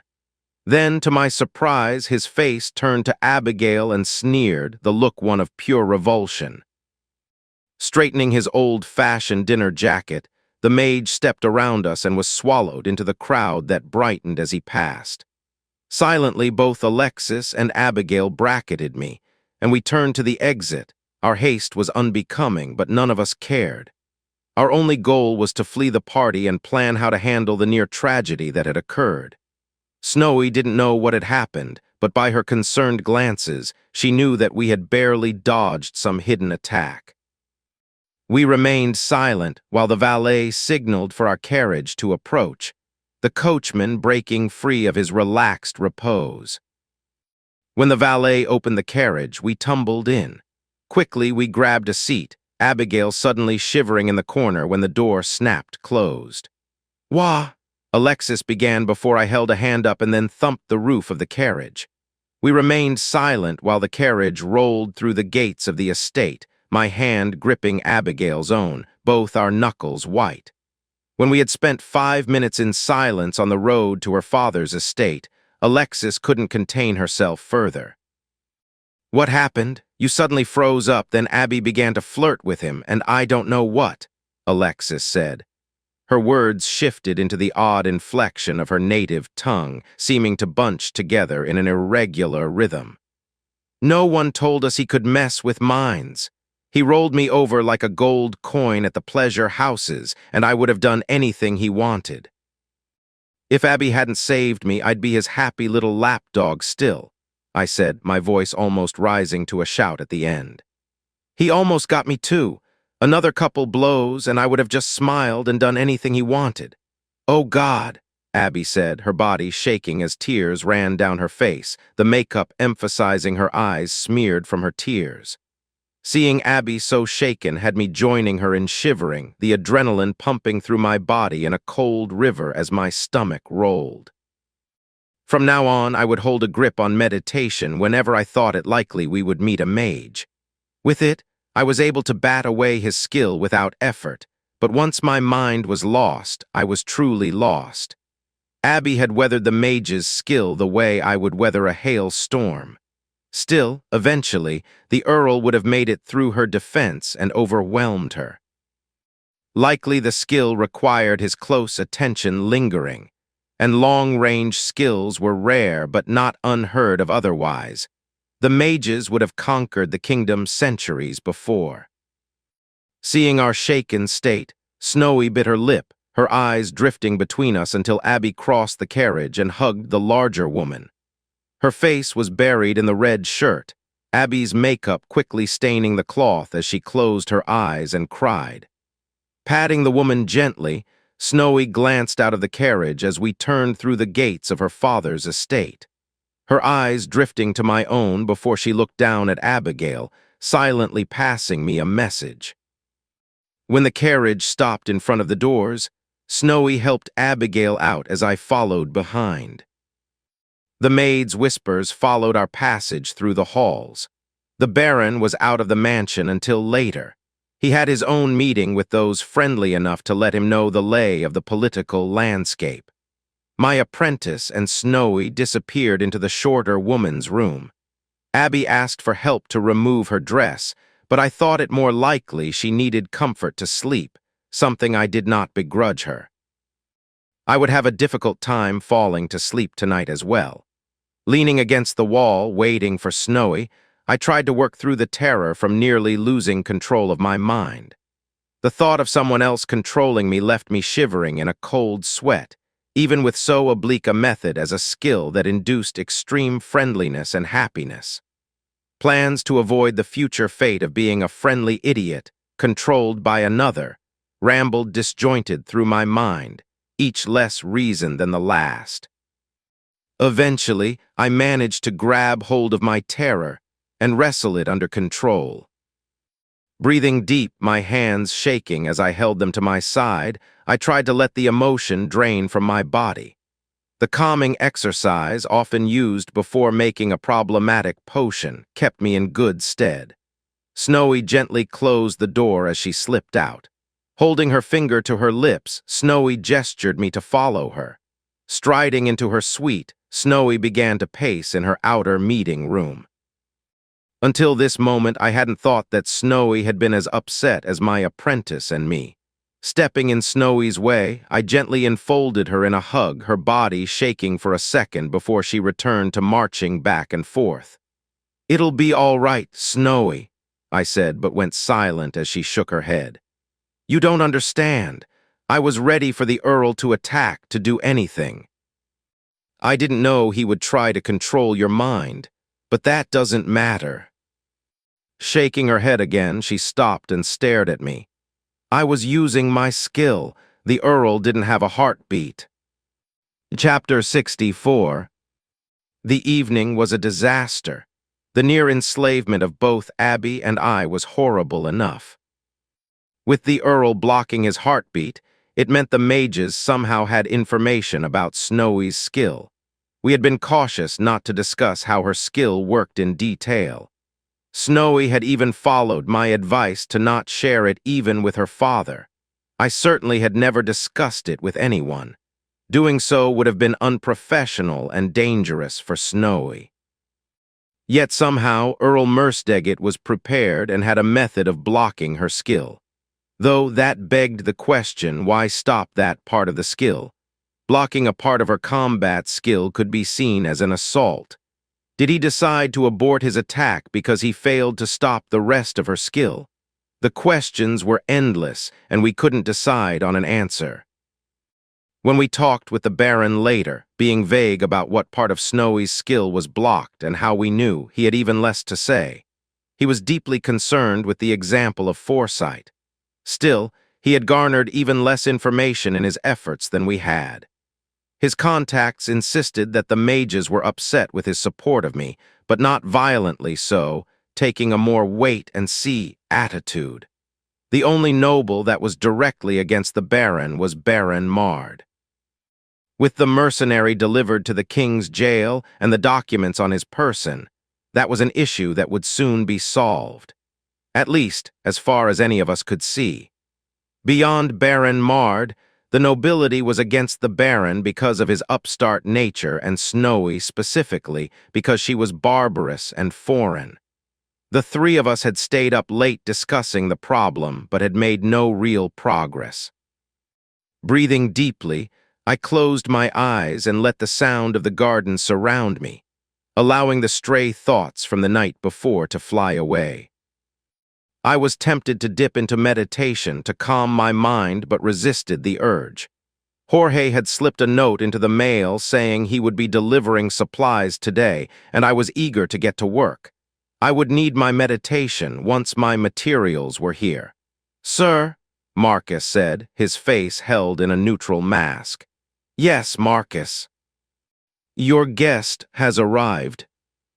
As you predicted, the gentleman has come in the company of the yard supplies," Marcus said, his voice still turning into a question at the end, perhaps questioning my choices. Rising from my relaxed pose in the garden, I followed Marcus. When Jorge told us when he would arrive with the alchemy supplies, it was simple to determine how he would sneak the supplies onto the estate. He would simply mix them in with the unsavory garden supplies that were to be delivered simultaneously. Stepping around the corner of the mansion, I watched as Jorge stood next to the garden supplier. The man carefully backed his well-laden donkey through the garden until the back of the wagon was situated at the side entrance. Clapping the wagon hauler on the shoulder, Jorge approached with his usual giant grin. "I figured you would guess," Jorge said as he dropped the back gate of the wagon, exposing the pile of monster corpses. Grabbing a wheelbarrow from the back of the wagon, Jorge hefted the device to the ground and grabbed what looked like the leg of an orc and dropped it in. Dropping multicolored and jointed limbs, torsos, and heads into the wheelbarrow, he quickly loaded it to capacity. "Where do you want this set up?" Jorge asked, gesturing to the metal contraption that would hold the pyre above the ground while holding the wheelbarrow steady. "Anywhere in the back. The head gardener will even out the growth with a skill, so it doesn't really matter. Maybe over the uncovered pavilion. The stone should make clean up easier," I said while glancing with distaste at the pile of bodies. The current fad of the nobility was to shift garden layouts, demonstrating the quality of their gardeners. Rapid growth like that required the cleansing of corpses, and of course, the hardest corpses to obtain were non-human sapients. So the corpse wagons were making a pretty bit of coin importing monster corpses for the rich to enhance their gardens. A fad I was sure would die out soon enough and switch over to some other fancy bit of frivolity. This was good since the local farms needed as many corpses as they could get. Most nobles, I was sure, were supplementing the expensive monster parts with the cheaper wagons of human remains. Not that I was even sure monster corpses worked better than human ones. It was a fad. They didn't need to make sense. Likely, they were better if they didn't. With Jorge being stronger than average, the crates of glassware and herbs were quickly uncovered with two people hauling corpses. I noticed Jorge hiding a sneering look as I avoided touching the bleeding corpses, but I didn't comment on it. If he thought I was unwilling to deal with bodies and blood, that could only help him underestimate me. I even practiced my acting by holding a handkerchief to my nose in disgust as they dragged corpses into the garden. When the wagon was empty, I gestured Jorge into the wagon to grab my supplies, playing up my act of disgust. The large man jumped down from the wagon while keeping the crate balanced and the glass inside unrattled. I startled when he jumped, but ignored the apparent provocation, merely directing him to follow me into the house. I wanted to watch his response to the house and where his interest lay. I wouldn't put it past the man to sell information to his other clients. Trudging through the house, I directed Jorge into the old library. The library was scoured clean. The books were shipped off with the Baron with his office, leaving the room mostly unused. It wasn't perfect as an alchemy laboratory. Wooden floors and rugs were bad combinations for chemical and herbal tincture spill. Still, it had more light than my old shop and far better airflow when the windows and shutters were opened. Directing him to put down the crate, I was surprised when Abby joined us, her smile slipping into a sultry look as she looked at Jorge. "Well, hello there, little miss," Jorge said, his broad smile spreading across his face while he crossed his arms, his biceps bulging none too subtly as he nearly posed. "Hello there," Abby said. To my surprise, it appeared that Abby was actually interested in Jorge instead of acting. Her eyes followed over his form as she passed him to lean on a table, oh so casually, in a pose that showed off her figure. "Who is this now, master?" she asked. With my nose and mouth covered by my handkerchief while acting like a snooty upstart, I couldn't resist laying it on thick. "This gentleman is my source of alternative procurement, let us say," I began, only to watch Abby suddenly drop her sultry look. "Oh, a smuggler. I'll be upstairs until you need me, master," Abby said, passing around the table and out of the room. The sudden reversal confused me until I remembered Abby's early dealings with the underbelly of crime. Luckily, Jorge didn't seem to take her response to heart, simply shrugging it off. It wasn't long until the supplies were unloaded in the workroom, and Jorge was oh so casually leaning against a wall trying to blend in. My guess was he was hoping to be ignored and see if I would let slip who the Baron wanted to be trained. Giving the large man a smile, I shook his hand and allowed Marcus to direct him out. After a couple of hours of work, I had my new laboratory ready to go. Burners, beakers, glass stir rods, mortars, and supplies were all arranged on either a shelf or a table. The most expensive purchase was an enchanted quick dryer. They were made by mages for alchemists and were tracked rather extensively. Given the residue I had to clean from the inside of the device, I was sure it was used to produce one of the more addictive alchemical substances. Still, Jorge had gone beyond my necessary request and found my more esoteric requirements as well. The cost alone would have convinced me the skilled trainers were taking this seriously.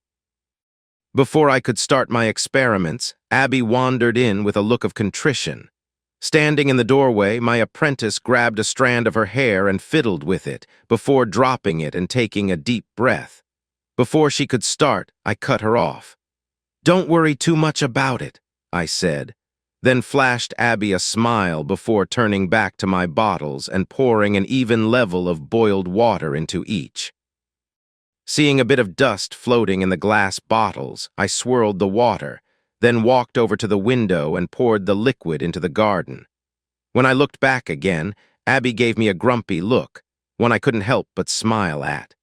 Not everyone who works as a criminal is a bad person.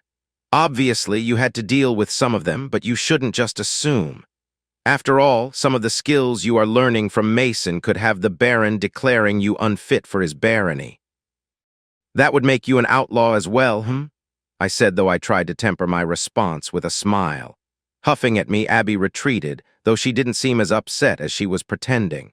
She might have been old enough where someone would assume she was reaching the end of her apprenticeship, but she was still immature. It was likely the result of her confinement. Still, she had been coming out of her shell lately and progressing in her skills, so I wouldn't comment on her behavior until it became a problem. I could remember when I had acted the same way contrary purely for the sake of being contrary. Not that it had been that long ago. Shrugging again, I turned back to my now cleaned supplies and couldn't keep the smile from my face. Now was the time for alchemy, and to see if my supposition about my wayward skill was correct. Breathing deep, I shouted over my shoulder. "Marcus, check on me every 10 minutes and administer a healing potion if I am bleeding, would you?" "Thanks." Then I turned to my work. Grabbing a stick of burnweed, I pulled back the bark and removed the fleshy stem inside. Pushing the stem into the mortar, I ground and pulped the stringy flesh, watching the juices ooze out. When the plant's meat was ground into a mash of yellow-green pulp, I squeezed the remains through a cheesecloth into a clean flask, adding a small spoonful of lampblack. Mixing with a glass stir rod, I poured in boiling water and watched as the now tar-black liquid flashed into a thicker black concoction. I quickly cleaned off the glass stir rod, making sure to leave nothing on the expensive stirrer. The residue would harden and stick, leaving a nasty black paste that was almost impossible to remove without breaking the glass. Alchemy has advanced to 1. Alchemy has advanced to 2. Alchemy has advanced to 3. Alchemy has advanced to 4. Alchemy has advanced to 11. Setting up the incense burner, I held the glass flask over the flame, swirling the black liquid as the water slowly boiled away. As the water boiled off, the lampblack left with it, leaving the burnweed oil behind. This was one of the simplest of potions. The steps were not designed to cause any significant change in the burnweed, only to make it easier to produce and reduce the stink of its burning. Burnweed was infused with an oil that burned quickly and was often used as a cheap replacement for lanterns. The material would burn with a pungent odor when not purified. After processing, the clear liquid burned with a scentless blue flame. Alchemy has advanced to 12. Alchemy has advanced to 13. Alchemy has advanced to 14. Alchemy has advanced to 15. Alchemy has advanced to 19. It was totally useless. Production was simple and easy, so it didn't require a high alchemy skill to produce. The result burned with a blue flame, which was pretty, but eerie and nearly useless as a reading light source compared to a candle's warm glow. Worst of all, it was used by poor people. Burnweed was relatively cheap to procure, and lampblack was only required in small quantities so it could be harvested by the alchemists themselves. But I didn't care about its quality or usefulness. I only cared about advancing my alchemy, and it had worked excellently in that regard. Cleaning up my supplies and putting out the incense burner, I dropped into the single chair that remained in the library. Squirming until I found a comfortable position in the oversized leather seat, I settled into meditation. In the background of my mind, I noticed my meditation skill advance. Meditation has advanced to 16. In my soul, I stared at my alchemy crystal, the shape and form evident to me, though I couldn't say why. The mana swirling throughout my soul demanded use, and so I obliged. Gently I pressed on alchemy, the crystal growing in a familiar pattern. As it advanced, the skill leveled, the process slow and steady and requiring nothing but my focused will and the excess mana inside my soul. When I pressed too hard, the crystal would shake and vibrate. Without my force of will behind it, the crystal would stagnate and resist growth. After an hour of focus, the crystal was once again returned to its original size and shape. The random shards that had littered my soul were now reintegrated and returned. I was left with a skill unchanged from before my rash action. Alchemy, Tier 1, 35. Creating potions, tinctures, powders, and pills, alchemy creates from that which is embodied in mineral, plant, and animal.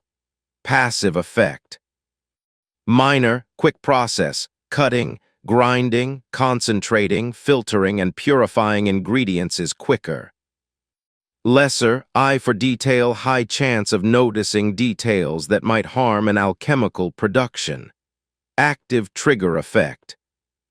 Minor, chemist's nose with a sniff, judge the properties of a potential ingredient. Major, empowered production with effort, an alchemist can increase a potion's effect at no cost in ingredients. Chapter 65. The soul, everything revolved around the size and possibly the strength of my soul. Carefully, I held the spoon over the table, making sure no part of my body was near the shimmering distortion around the edge of the spoon. I slowly slid the dull implement into the wood. The bronze spoon quickly dipped through the wood and removed a smooth, curved chunk. Picking up a wooden spoon, I activated my skill again, then watched as the scoop thumped into the surface, halting without entering the table. Each experiment had gained me both answers and many more questions. Once I knew that I could recover my alchemy skill, I felt confident enough to perform far more invasive experiments with my skills. The first question to ask was if it was possible to push past my previous skill level in alchemy by manipulating the skill crystal within my soul. The answer? Yes, it was. But unfortunately, that answer came with caveats. Namely, that once I reached my previous skill level, things slowed to a crawl. While pressing my skill to grow, I could feel my soul vibrate and shake, the sensation reminiscent of the explosion that nearly killed me. Instead of driving against this force and increasing the disturbing shaking, I eased back. I slowed my progress to a sustainable and less violently alarming rate. It was slow, staggeringly so, but still far faster than practicing alchemy directly. Moreover, I could see why it worked. It was no longer a mystery of developing a skill by practicing with the correct mental and emotional state. Now it was merely a case of directing the wisp of mana entering my soul to grow the skill crystal in the way I wanted. The limiting factor appeared to be the size of my soul. The larger it was, the more mana would naturally enter my soul as I developed my skills, and the more room I had to contain the mana freed from my skills. The two seemed to balance against each other. As my skill crystals grew, my soul would grow to contain them, and I would draw in more mana. The cycle was a virtuous one that expanded toward ever more skill growth. I had a feeling that the size of the soul explained why children couldn't gain skills until they were older. It stood to reason that if my soul was larger now, then it must have been even smaller in the past.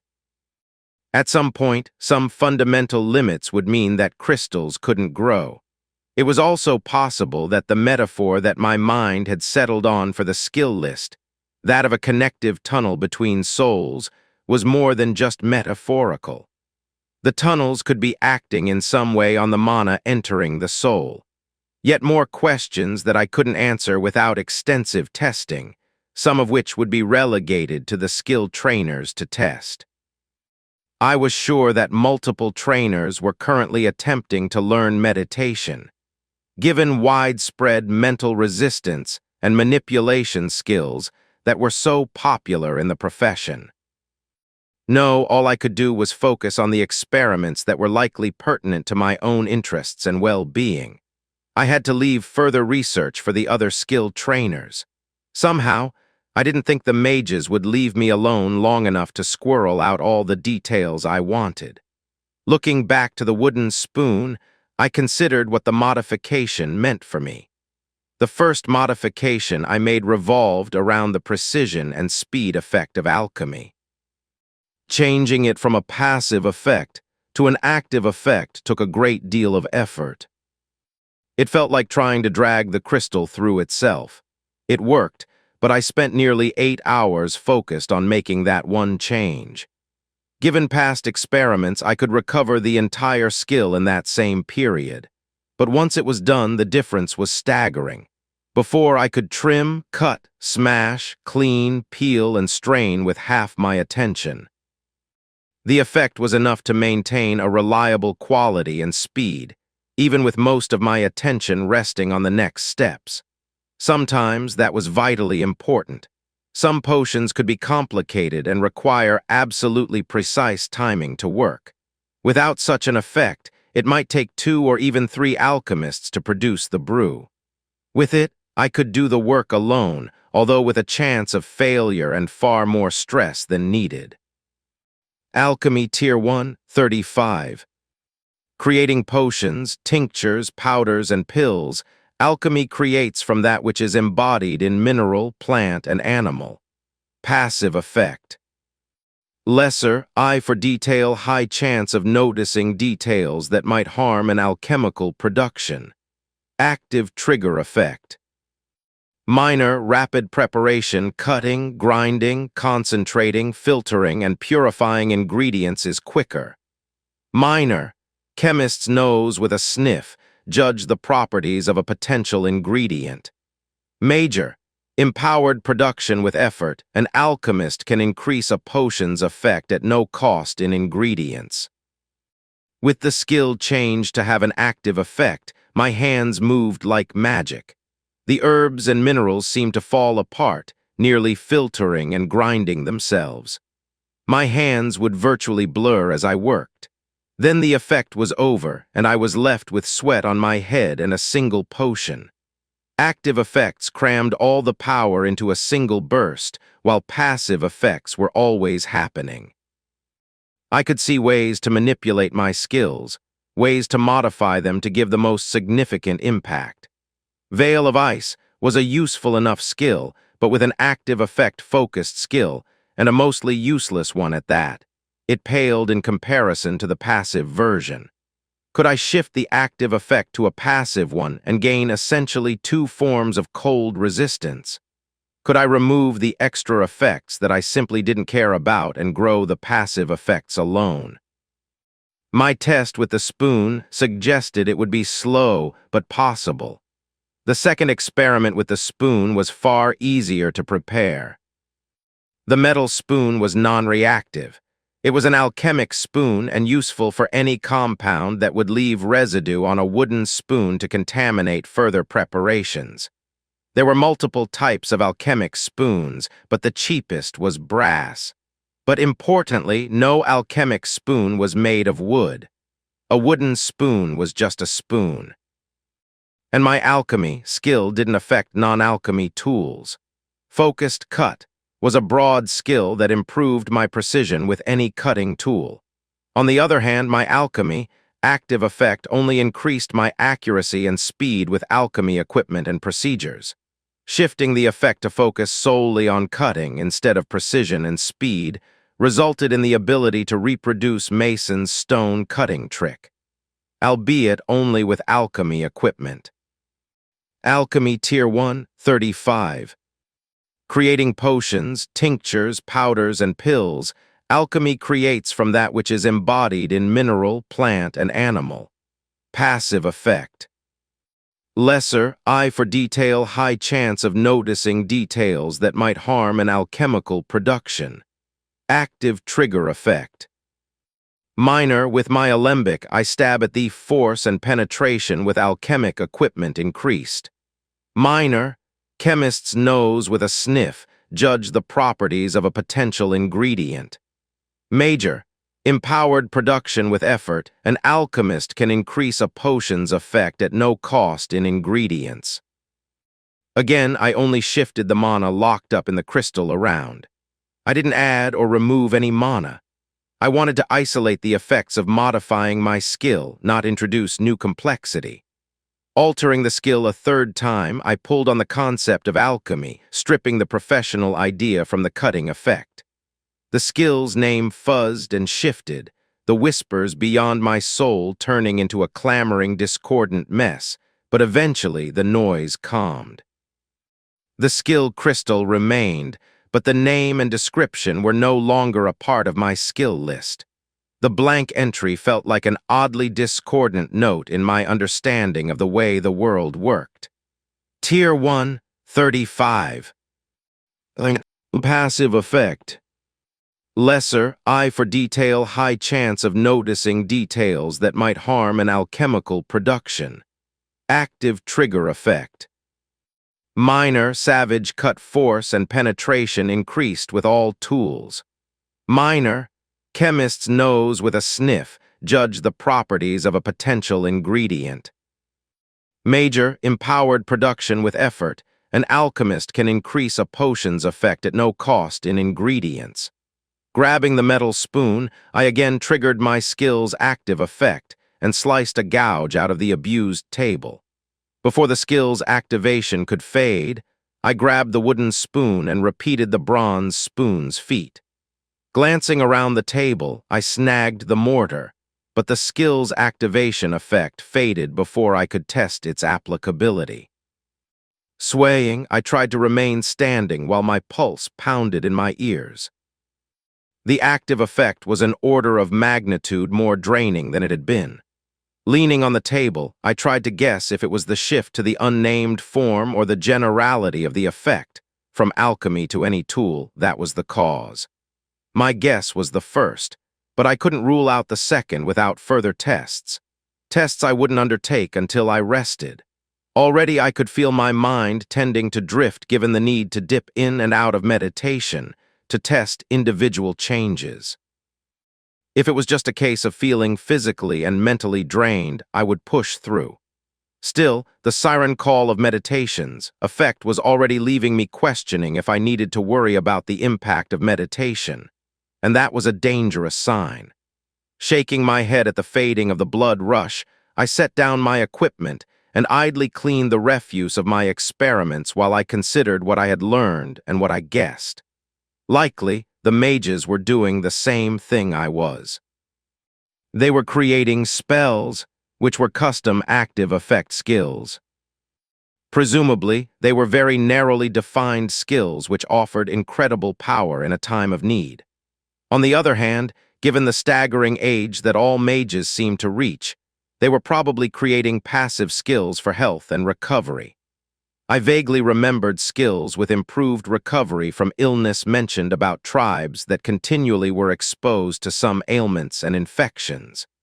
They hadn't been of interest to me at the time, but now I was more curious about the active and passive effects. I still didn't have the full picture, but I could see what the mages focused on to produce what they wanted. Focusing on a skill, they could slowly shift it into a new form, eventually molding it into precisely what they wanted. This also meant that they likely created sets of skills they preferred and then didn't change them, only growing a select few skills to grow their souls for more power. Any time spent changing a skill was time they could have spent developing their soul for more power. Still, what were those voices whispering in my mind as the skill changed? What was a better balance? Lots of small, focused skills or broad, conglomerated skills? I could already guess that my mutated alchemy skill would be better served if I removed the other active effects. I could create a powerful attack skill revolving around only the savage cut effect. Should I shift eye for detail away from alchemy and toward a more generic detail-oriented visual skill?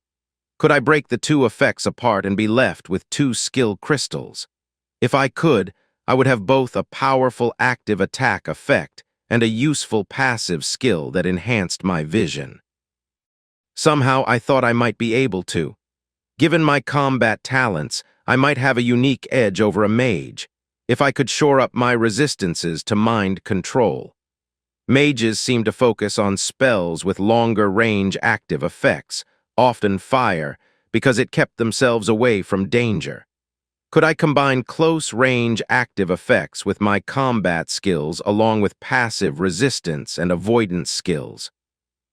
Sitting in the chair in my new alchemy workshop while my alchemy skill was an unusable shamble, I considered what was possible.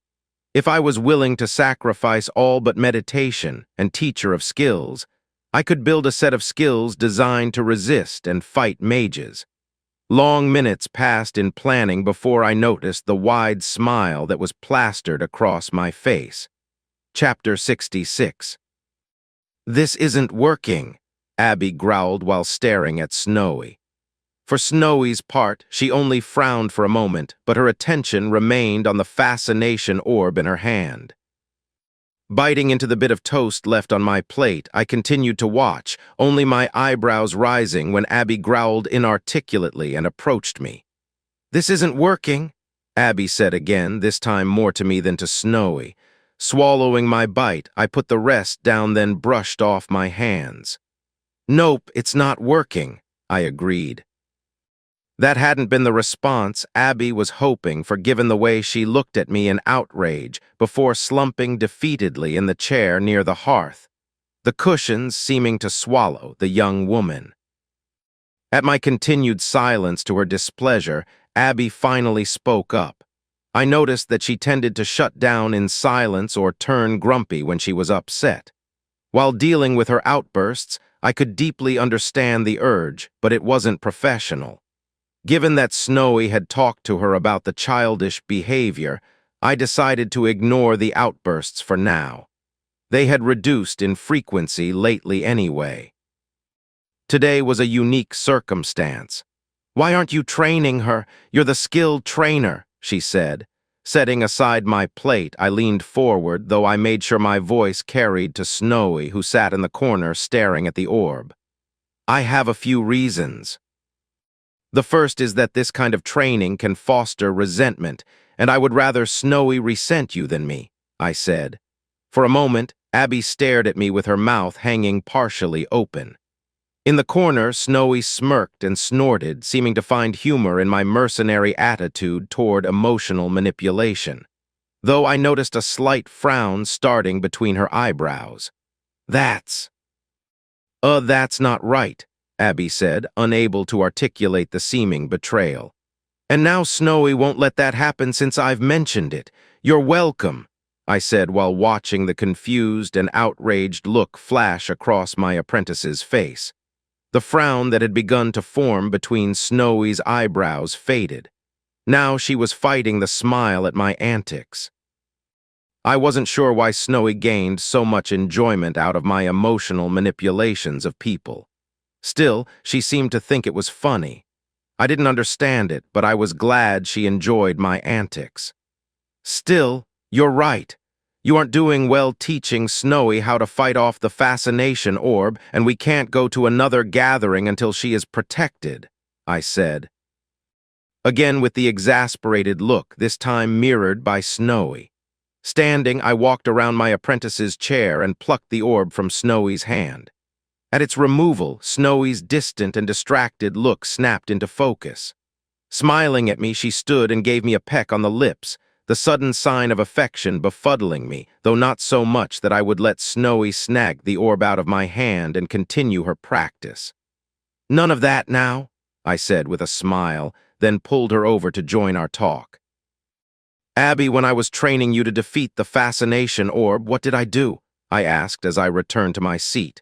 "Nothing. You just handed me the orb and left me fumbling around," Abby said, her voice rising in irritation, though she calmed when Marcus entered the office to grab my plate.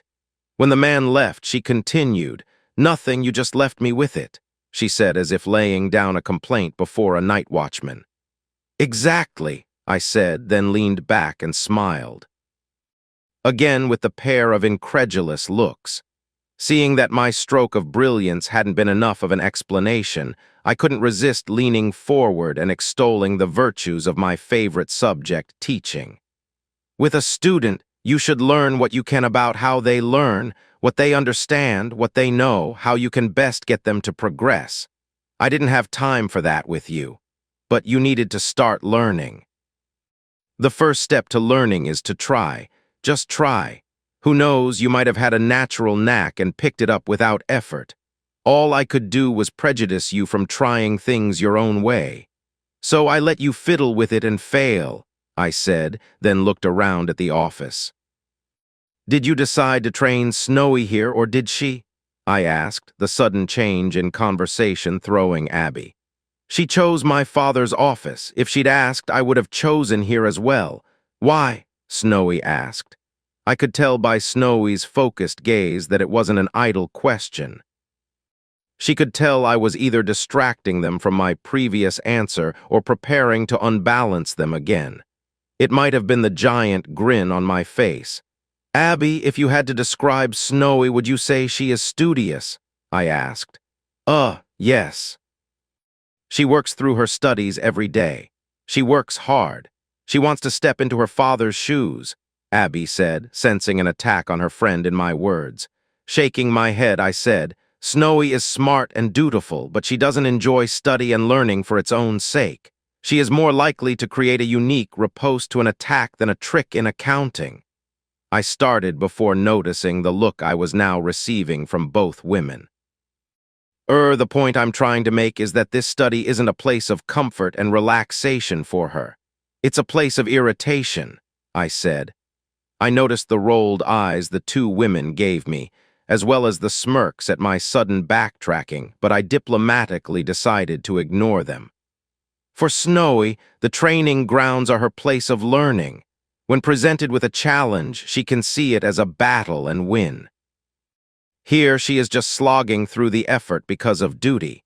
We need her invested so she will learn quickly, I said. My words seemed to invigorate Snowy, and I couldn't help smiling at her new fierce look.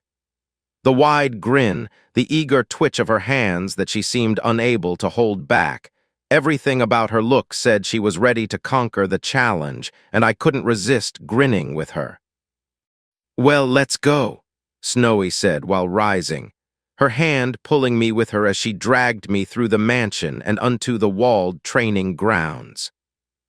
Somehow her urge for conquest overrode the second enchantment of the fascination orb, and she was able to move around. If she had trouble with that portion, I would remind her of this moment. The training arena was similar to the one in her father's fortress.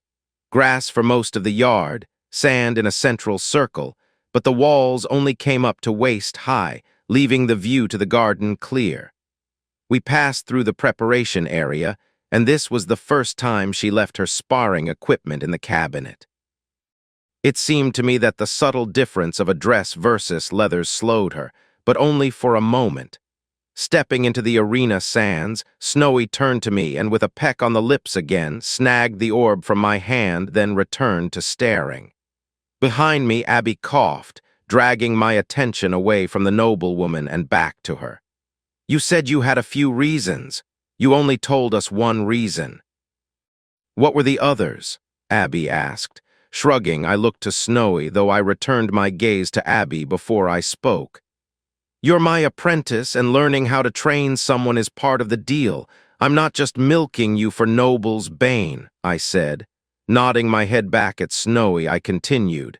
As I said, one of the ways to teach someone a skill is to throw them in without advice. Watch them fumble. Then provide clues and hints on both their success and failures. That's what I was doing to you, I said. Walking over to stand next to me, Abby regarded Snowy as she stared at the orb, then slumped her shoulders and turned back. So what am I supposed to be watching for? I learned how to look away, but I'm still not sure how I do it. I just do it. Keeping my eyes on Snowy, I nodded along with Abby. I have no idea how you are doing it either. A real puzzle, that, I said with a smirk. Before Abby could respond, Snowy looked at us and said, Do you mind? There, I shouted. My sudden outburst caused Abby to startle, but Snowy just gave me a disgruntled look. What? Snowy demanded, her tone making it clear she had reached the limits of putting up with my antics. We annoyed you and you looked up. That's a success, I said with a grin, my smile not seeming to help Abby, but Snowy gave me a fierce grin and dived back into her challenge. I don't think I like being a skilled trainer, Abby said. I could only shrug at that. It's not for everyone. Personally, I love seeing my students improve, growing and getting better. It's addictive. The different challenges, figuring out the best way to help a student learn, even if it's hard. I love it. You could always ask Mason to train you to be a throat slitter like him, I said. Abby went silent, and I was surprised at her rejected look. I wasn't trying to upset you, and I'm not getting rid of you. I was saying you have options, and I can help you find more if you want. You seem to like working with Mason, and you're good at his skills. I know my mom has taken a liking to you as well. She could teach you a thing or two. Abby nodded at my words, but they didn't cheer her up as I had hoped. Awkwardly, I returned my focus to Snowy. Leaning next to Abby, I dropped my voice before I said, "1 second." Gently, I pulled Abby with me as I backed up. I kept my eyes on Snowy, then leaned over again to Abby. In a whisper, I said, "Keep your voice down and lean in toward me. Fake a smile if you can. Keep your eyes on Snowy and watch where she looks. The eyes are the core of a person's focus. Watching where someone looks can help you figure out what they are thinking. With that, you can help them learn." Whispering along with me, Abby glanced again to Snowy, then back at me. "Mason said the same thing about aiming for where a target is going to be," she said, then tried to deepen her voice to match the gruff man, her body swaying back and forth as she spoke. "Watch the eyes. They'll tell ya, then you can hit 'em." Looking over at us, Snowy frowned. Her eyes bounced between Abby and me and silently asked why we were whispering. When her eyes met my own, I wiggled my eyebrows at her, then glanced back at the orb in her hand. Snowy gave me a comical look of both pride and annoyance. "You're doing well, Snowy. Keep up the hard work. We'll be over here annoying you," whispering together, close together. "Totally innocent," I said with a raised voice, my tone dipping between innocence and innuendo. "You are not a nice person," Snowy shouted at me, though she couldn't hide her grin at my antics. When I looked back at Abby, she was shaking her head. I didn't think she found my games nearly as entertaining as Snowy did. To be fair, Abby was a great deal more dubious about our relationship, and I understood the source of her uncertainty. Snowy knew that I was only working to help her. Abby was still questioning my mentorship. Leaning in, I returned to whispering, "All right, it's your turn. What would work to get Snowy's attention?" I asked, but quickly retreated when Abby's eyes dropped to my lips for just a split second. At my sudden lurch, Abby shouted, "I wasn't going to kiss you." This instantly had Snowy's attention and left me glancing between the two women, my face pale. The two then grinned at each other. Somehow, Snowy knew immediately that it had been a ruse and that I was the butt of the prank. All I could do was place my head in my hands in defeat. Training had started out so well. Chapter 67. My idea that Snowy would rise to a challenge was proving to be true. She hadn't earned a skill by the time Marcus called us in for dinner, but she was well on her way. Following behind the two ladies, who continued to joke at my expense, I tried poking at my teacher of skills' skill and see how it responded. To my surprise, the skill responded with a pulse of something. It was hard to understand, and it strangely reminded me of the whispers from meditation. Still, the message seemed to be an emphatic, close, but not yet. Glancing at Abby, I tried again, asking how close my apprentice was to one of the many possible teaching skills. This time, my skill was entirely silent. While we waited for our meal, I made an effort not to lose myself in ruminating on the failure of my skill, but I doubt I succeeded. Early on during the meal, Snowy asked me a few questions, which I answered, but she then turned her focus to Abby. Without comment, the pair decided that I wasn't upset with them and left me to my brooding, and I had plenty to brood over. Mind-controlling mages, The bubbling Civil War conflict from the Mage aligned nobles and crafting guilds against the Royalists. The coming king's confirmation of Snowy as the Baron's heir, despite the complaints of the nobles and even some of the Royalists. And of course, my own personal fear of the coming conflict between the mages and the skilled trainers. Of course, I found myself standing in the nexus of all of these conflicts. Leaning back in my chair, I sipped my tea while the other two argued the merits of hair braids or hairpins for combat. Snowy believed that a simple braid solved the problem of flyaway hair. At the same time, Abby liked the idea of having a hidden last-chance weapon. With my messy short hair, I had little to add to the discussion. It was nice to take a moment and just listen to the ladies, letting my mind calm and drift. I was chewing on my issues in the back of my mind, but I knew that there was little I could do to solve them. Sitting there, letting the gentle murmur of the conversation wash over me, I closed my eyes and sipped my tea. The gentle heat of the liquid flowed through my body while I let ideas bubble up within me. Broken pottery. The idea popped up in my mind, percolating through my mind without context or explanation. It was an important idea. No, relax, let the thought come. Don't try to grasp it, I thought to myself. Sipping at my tea, I worked to calm myself. Letting whatever would come, come. It took time to return to my relaxed state, letting my mind tell me what it had found. Water leaking through a broken vase. Before the idea could solidify in my mind, I was pulled out of my reverie. The Baron stomped his way through the mansion. His anger was evident. Rising from our repose in the sitting room where we had been taking tea, we followed the Baron when he gestured us along in his wake. "I've already eaten, Marcus," the Baron nearly growled at the servant as he approached. Bowing to the larger man, Marcus backed away as we followed the Baron into his study. Collapsing into his chair, the older man yanked open his desk drawer and pulled free a large glass flask of a brown liquid. Pouring himself an extra-large glass, he quickly gulped down nearly half of it with a gasp, then rubbed his face. Glancing at us, his eyes focused on Abby, then he blinked blurrily before he spoke. "Sit you three.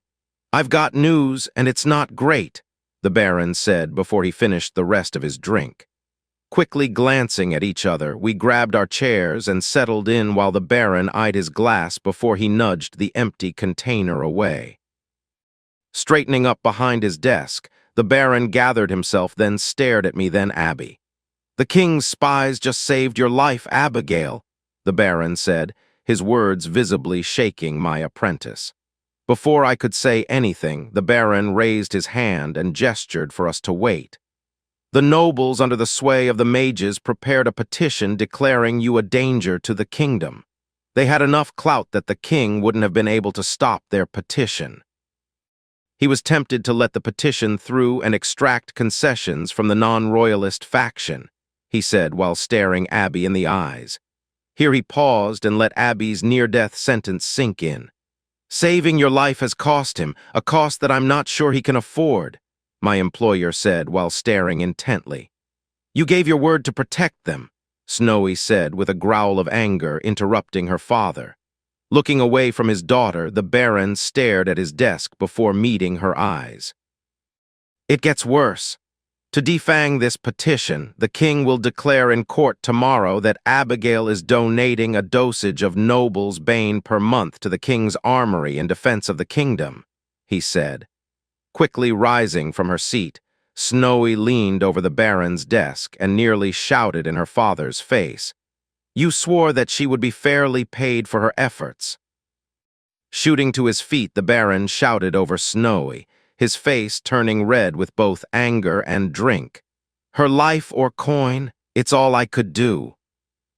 Collapsing back into his chair, the Baron rubbed his eyes, then looked up to the still glowering Snowy. "The king will set aside the coin for her donation to the kingdom as a dowry to her chosen husband. He will also reinstate her noble line. There was little else we could do," he said before turning to face Abby. "I'm sorry, but this is honestly the best protection attainable. I wasn't aware of why Noble's Bane was so rare. Most of the ingredients come from the north, but it's the Alchemist Guild which holds the secret of its production. The mages work hand in hand with them to keep the recipe secret. They have shown their hand and made clear how they feel about the poison." Snowy still looked angry at her father, but slowly collapsed into her seat at the defeated look on the Baron's face. Here I spoke up after gently giving Abby's shoulder a squeeze. "I believe that a mage's spells are simply specialized skills." For a moment, the Baron simply blinked at this news, then glanced at the three of us, seeming to realize that we had been holding this revelation secret from him. Finally, he shook his head and continued as if I hadn't spoken. "The king was taking the chance that since the mages were pushing so hard for Abigail's execution, that stopping them would harm them more than it cost him. It seems he was right. Still, this might be the match that lights the tinder of war. The king's treasury has been bled generation after generation, and my barony was the first he was able to pass over to a loyal royalist. My barony is rich in gold, silver, and weapon metals, but I can't pay for everything the king needs. The mages and the nobles through the guilds still have a stranglehold on the purse strings of the kingdom. He has only enough soldiers and arms that the kingdom would be set aflame if he calls the royalists to war." The Baron's rant left us silent. I know that I was contemplating the horror of the kingdom devolved into war. At almost all times, someone was at war in the kingdom. Battles of succession, bandit lords, rogue mercenary troops, baron against baron, sapient monster tribes, and even occasional attacks from outside forces, but the kingdom itself was generally peaceful. Admittedly, this was because large-scale fighting was costly and historically resulted in undead abattoirs from these conflicts, rather than any sense of pride in the kingdom or wish for stability. Scanning the faces of the other three, I cleared my throat before saying, "I will contact the skilled trainers. They will likely seek to stockpile doses from Abby in preparation for retaliation from the mages. This move will be seen as confirmation of my ideas and will become a priority." Turning to Snowy, I continued, "They will also likely speak to your mother and Grey Arm of the Mountain and eventually Blood of the Mountain Cat to trade for components. I'm sure they either have the recipe or know the ingredients, at least. I'm not sure what concessions they will make to procure a weapon against the mages." At my words, Snowy's face went still, but I could see the tension in her clenched jaw and the careful way she held herself. The Baron spoke up at that point. "The king has plans to remove Blood of the Mountain Cat, but he hasn't confided in me what they are. I've spoken to him of your need for revenge, and he has promised he will offer it to you if he can, most likely to tie you closer to him. Do not count your vengeance lost yet." The Baron's formal words, obviously spoken in a paraphrase of the king's, seemed to cool Snowy's anger. The mages have finally been roused to exert themselves. They typically act methodically, able to work on a time scale of generations. The noble families not ruled by a mage ancestor have been unwilling to act. They looked at it as a costly fight that might be put off each year. Silently, they watched small losses grow to ever larger ones, but never so horrible to be willing to rouse themselves to act. This might push the mages to respond, and so sway those undecided noble houses. "We will see," the Baron said before he rose from his chair, then stopped as he stared at Abby. "I'm sorry, my dear. I didn't know the mages would react in this way, or I would have acted before this," he said before leaving his study. Walking from the room, the Baron had never before seemed to me as defeated and beaten as he did at that moment. While I watched the Baron trudge from the room, Abby hid her face in her hands, her body hunching over into a ball, and cried. Before I could do more than reach to comfort my apprentice, Snowy had grabbed her and hauled her into an embrace, cuddling the crying woman while she rocked in her chair. The news wasn't so bad that I had expected this response, but the stress and the close call was likely the last straw. Pulling Abby into her arms, Snowy breathed deep then stood while holding my apprentice close. At the sudden rise, Abby went silent, her outburst slowing into sniffles as she hid her face in Snowy's shoulder. With a gentle head bob, Snowy directed me ahead of her. Leading the way, I quickly opened the door as the pair followed me. Snowy carried the still sniffling woman behind me. Her footfalls were amazingly silent, considering her size and burden. Stopping in front of her door, I gave Snowy a questioning look, but she shook her head and looked to Abby's own door. I had been worried that Snowy would want to comfort my apprentice, precluding us from discussing the day's revelations privately in her suite. Despite my initial assumptions, I had found myself enjoying sharing living space with Snowy. While I had my own private quarters, it was an open secret that I spent my nights with Snowy in her own suite. I was a tad uncomfortable with stepping into Abby's private space. Her suite was unofficially barred to the household's male members, and somewhere I personally didn't want to invade. That apprehension and curiosity were likely what saved my life when opening the door, and my combat awareness flared, allowing me to dodge the blade thrust to my chest. Chapter 68. I twisted to the side, the short blade passed in front of my chest, the man dressed in gray blinking at my dodge. Slipping into the slowed time of meditation, I had all the opportunity in the world to strike out with the active effect of unarmed combat. Unarmed combat Tier 1, 14. The primal form of combat often causing as much pain to the defender as the assailant. Feet, hands, elbows, knees, head, and teeth. Every part is a weapon. Passive effect. Lesser, painful blow, unarmed strikes cause slightly more pain. Active trigger effect. Minor, overwhelming blow. An unarmed strike will deliver significantly greater force. Minor, pugilist's protection. Your strikes are protected. I felt like I could take forever in the slowed time of meditation to align the knuckles of my right fist an inch above the assassin's grip. When I first learned unarmed combat, I had hoped for the skill's speed-enhancing version. I wasn't a massive brute of a man like my father, and overwhelming blow seemed to be a poor fit. It took my mother to demonstrate the actual value of the skill. Combined with pugilist's protection, my fist slammed into the blade, metal denting slightly behind my blow. Then the cost of using the active effect of unarmed combat slammed through my body. I shrugged off the non-physical exhaustion from many hours of practice, but I knew that I would have to time my usage if I wanted to remain upright. Under the sudden ringing blow, the blade jumped from the man's hand, his eyes going wide in sudden surprise. The disarming was as much a surprise to me as it was to the man in gray. I had struck hard but only counted on the blow to open his stance and give me room to attack. Stepping forward into his sudden retreat, I kept my body in tight, arms held in a pugilist's pose.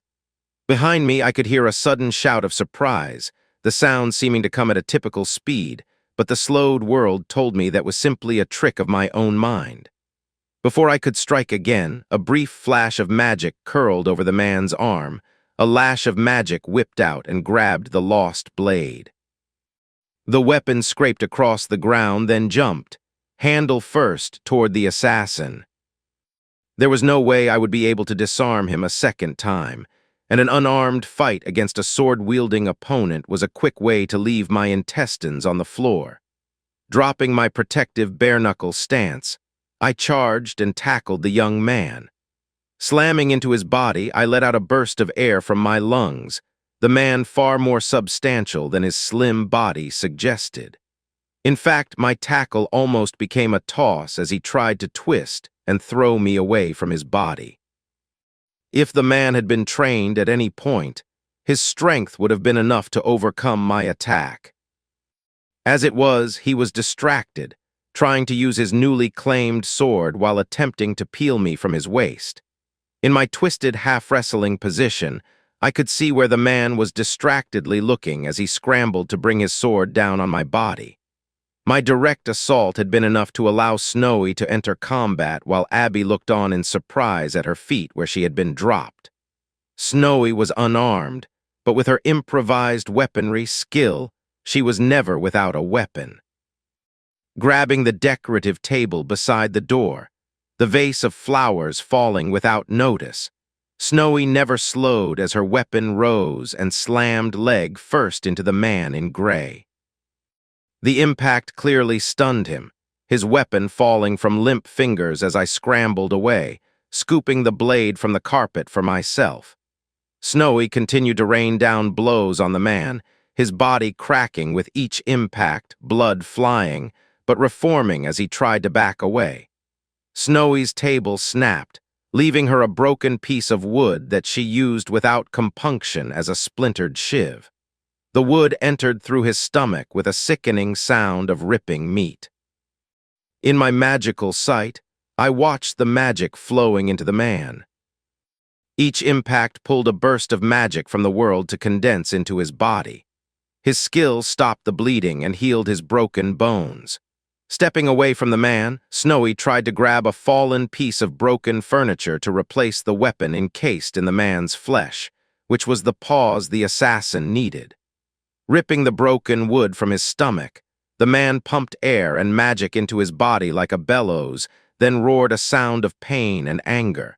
He no longer looked hurt or in pain. Instead, he sneered at us as his hand came back, and magic flowed into him and out to his arm, his fist bursting into flames. "Mage!" I screamed, the first words spoken since we entered Abby's suite.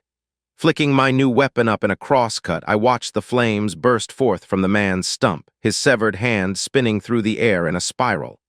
Across the edge of the blade, a light shimmer of magic coiled like an oily film, the thinly etched runes flaring with magic, then returning to a dark glow. Staring at the severed limb, the man gasped, his jaw dropping in surprise at the injury, though I could see bone growing even now from the end. Whimpering as he curled himself over his wound, he fell to his knees. Swinging with all her force, Snowy slammed her new impromptu weapon across the wounded mage's face. His body arched backward over his kneeled position, the back of his head making a hollowed sound as it hit the carpet. The man's nose was so much shattered meat and blood, teeth bending from the split lip, but he still blinked at the ceiling as I approached. Putting his hands, both now whole, on the ground, he tried to rise from his awkward, bent posture. "Ah!" Snowy yelled as her broken club slammed into the man's face again, the bone shattering, his eyes crossed in confusion. Slicing down, I severed the arm closest to me, the limb flopping to the carpet in the ever-growing pool of blood. Still, the man tried to move, his glassy eyes coming into focus again as we stood over him in horror. The stump of his amputated arm flopped in a haphazard manner, even now beginning to regrow. At the same time, he tried to rise, the look in the mage's eyes as terrified as our own. The magic swirling around the man was like a deluge, mixing into his body through every inch, his skill keeping him awake and moving. His bent, twisted position left him unable to take a deep breath. His rasping breath kept him from drawing enough air to scream. Despite the choked silence, I could hear his screams in every one of my own gasps. Again, Snowy slammed her weapon down, the wood cracking from the new blow. The skin and bone over the man's forehead peeled back with the strike, but reknitted before Snowy could do more than raise her broken weapon. Driving the enchanted rune blade through the man's chest, I felt the moment the blade cut through the mage's heart, the magic stuttering. Both his hands scrambled along the blade, the magical edge removing fingers as he tried to grip the weapon, his body shuddering as he tried to inhale. Each shake was followed by slow, jerky movements of his hands, his arms eventually falling to his side. The magic stagnated around him until he finally stopped. Wide-eyed, the mage's body stared at the ceiling, his body bent backward in a torturous position, arms wide in a pool of blood. I faced Snowy, her look of terror matched my own, the fight passing all bounds of sanity and entering into the realm of surreal horror. The mage's ability to recover against everything we brought to bear left him a juggernaut. His only weakness was his pathetic lack of combat training. Even with both of us attacking, he would have eventually recovered and set us both on fire or escaped. Only our relentless assault and the enchanted blade bisecting his heart had finally ended his recovery. If he hadn't been disarmed at the start and left in such an awkward bent position, we wouldn't have won. Abby stood in the doorway, staring with a horrified look to match my own, her body shaking in fright, only partially blocking the view of the servants behind her. Shoving his way into the room while demanding they make room, one of the estate guards pushed Abby to the side.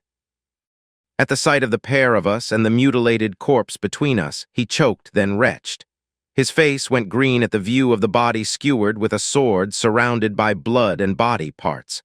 "What is going on?" shouted the Baron in a slightly slurred voice, his eyes widening as he pushed through the crowd of servants who quickly withdrew. Blinking blurrily at the corpse and the blood, he shot a look of disgust at the still vomiting guard. "Get out of here." "Out," he shouted, his voice quickly regaining its strength and dropping the slur, though I noticed he still swayed slightly. The guard staggered past, but the Baron grabbed his shoulder in passing. "Stand outside. Let no one else in," the noble said. Closing the door, the Baron stared at the corpse, then swayed again before he leaned on the door, his face green. What is this?" the Baron said, his eyes snapping from a bit of broken wood to a severed limb to the intact corpse. "Mage, father. I think we interrupted him poisoning Abby's things," Snowy said. She used her broken wooden weapon to point to the corpse's left hand, where I noticed a leather-wrapped stick of what looked to be a green, oily wax. That was the moment I realized that the mage had been so distracted from the fight he hadn't even dropped his poison and had been fighting one-handed the entire time. Shuddering, I stepped away from the corpse, grabbing a bit of lightly red dotted wall hanging and used it to wipe the blood splatter from my face. "Why did you do that?" the older man asked while gesturing at the gore, his voice clear and without judgment. I could see in his face only confusion at the scene. "He kept healing," Snowy answered with a shrug, her normal unflappable stability returning to her now that she had come to grips with the horror. Nodding, the Baron came closer to look at the man's face, then shook his head. "Mage, you said? I don't recognize him, not that I would. I only know some of the noble mages," the Baron began, but I waved him to silence as I stared at the corpse. Mana was pouring into the corpse, a stream that started slowly but rapidly increased. Waving everyone back, I pulled free the blade embedded in the carcass and held it ready. The mana became a giant wave, the magic entering and continuing out as the body began to shake, the rent in his chest silently closing before our eyes. Then the body shuddered a final time and the eyes blinked. Hands grasped at its chest and scrambled around, the undead body looking left and right as a look of surprise passed over his face, then anger.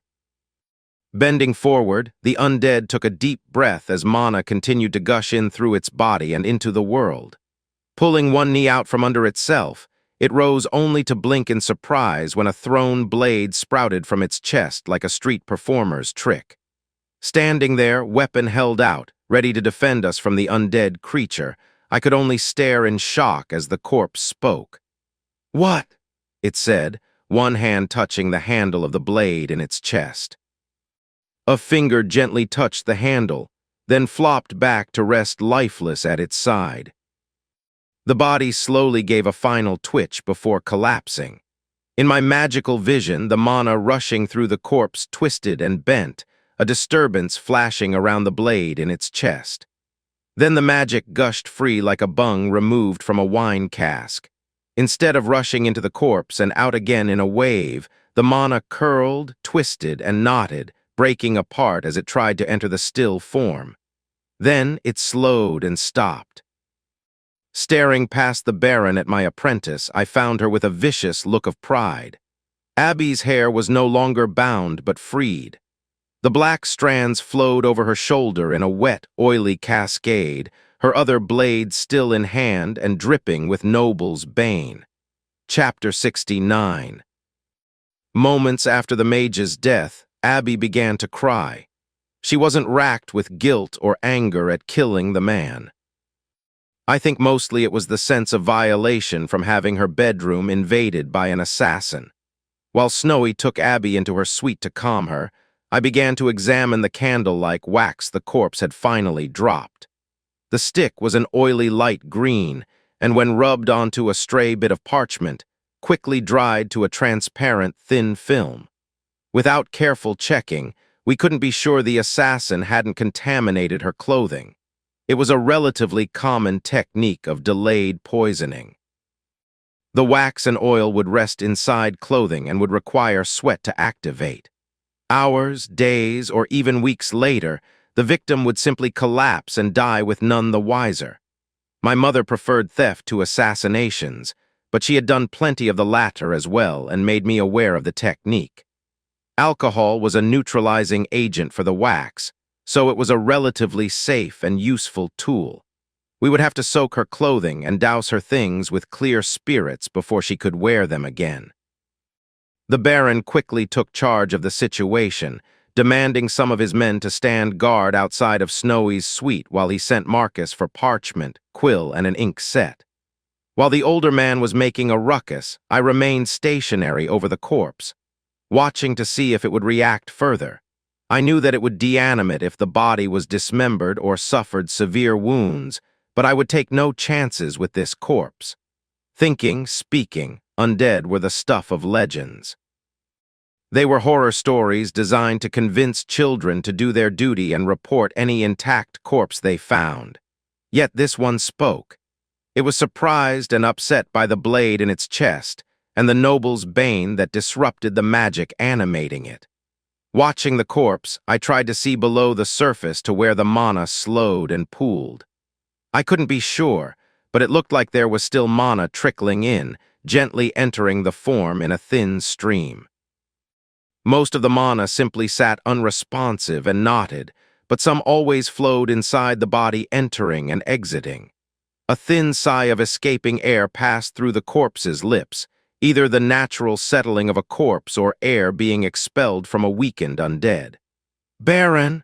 I shouted, my eyes never leaving the monster in front of me. "What?" the Baron said, his voice conveying his annoyance at being interrupted in the middle of penning his missive. "This thing might still be a animated, but weakened," I said while resisting the urge to look at the Baron as I continued my vigil. "What?" came the shout from the older man and the sound of rustling movements as he stood with his portable writing desk, the noise urging me to look away from the corpse. Stepping on the corpse with one foot to keep some sense of its position, I glanced at the Baron, then back. "I think it moved, and I'm not sure, but mana seems to be moving through it sluggishly. It might recover once the poison breaks down," I said, keeping the blade pointed at the creature's neck. I listened as the Baron ordered his men to retrieve chains and an iron chest. It took hours for his men to return. Hours where I stood over a corpse that I was more and more convinced was recovering. When they finally returned with a cramped metal chest and large iron chains, most of the night had passed. The servants caused a ruckus as they tramped through the streets and forced awake a merchant to purchase one of his chests and many long lengths of chain.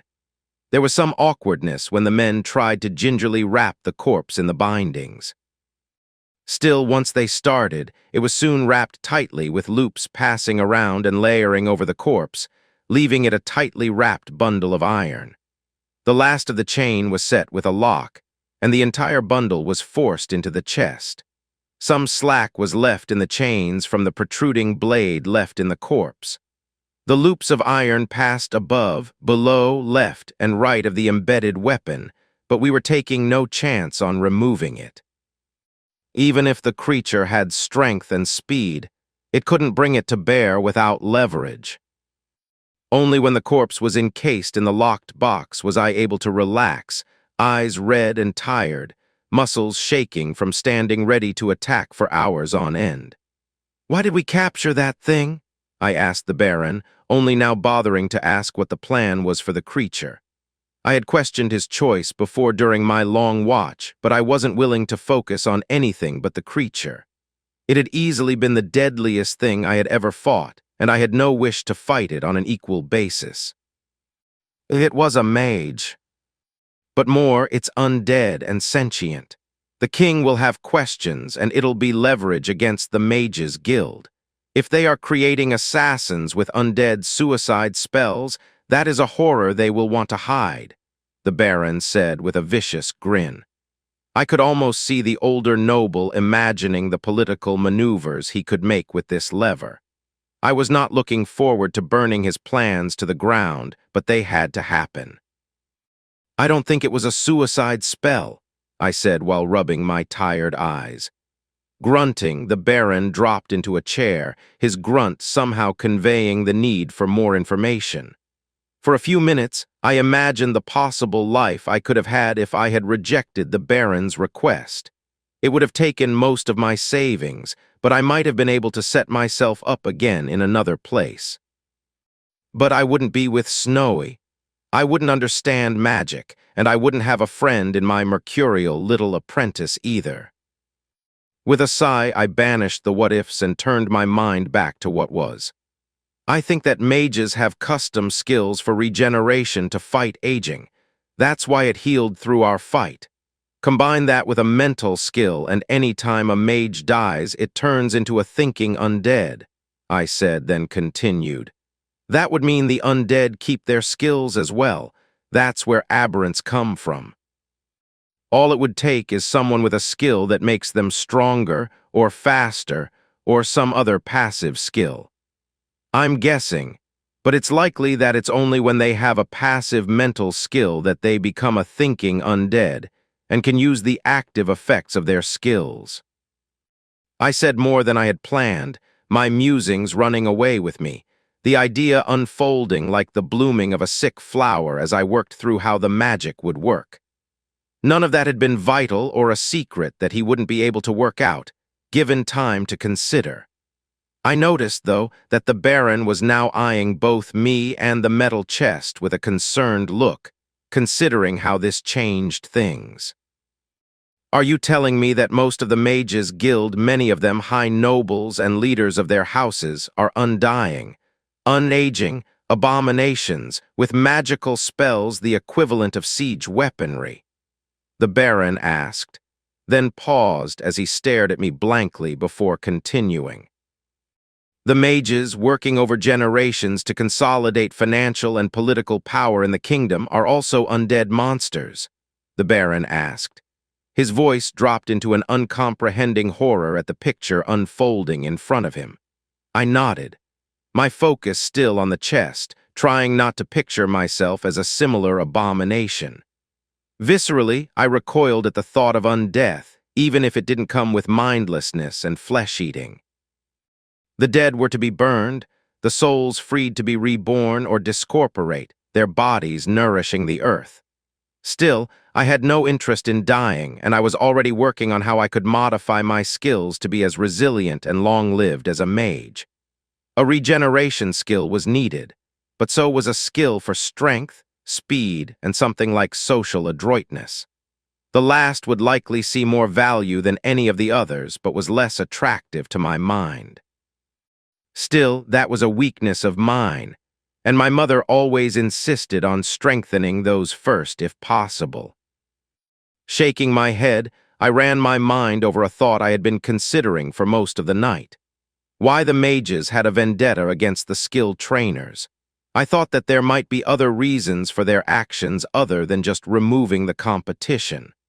I was confident that competition was reason enough, but skilled trainers often trained passive skills. This would increase the risk of aberrant undead, concentrating the risk of an undead horde.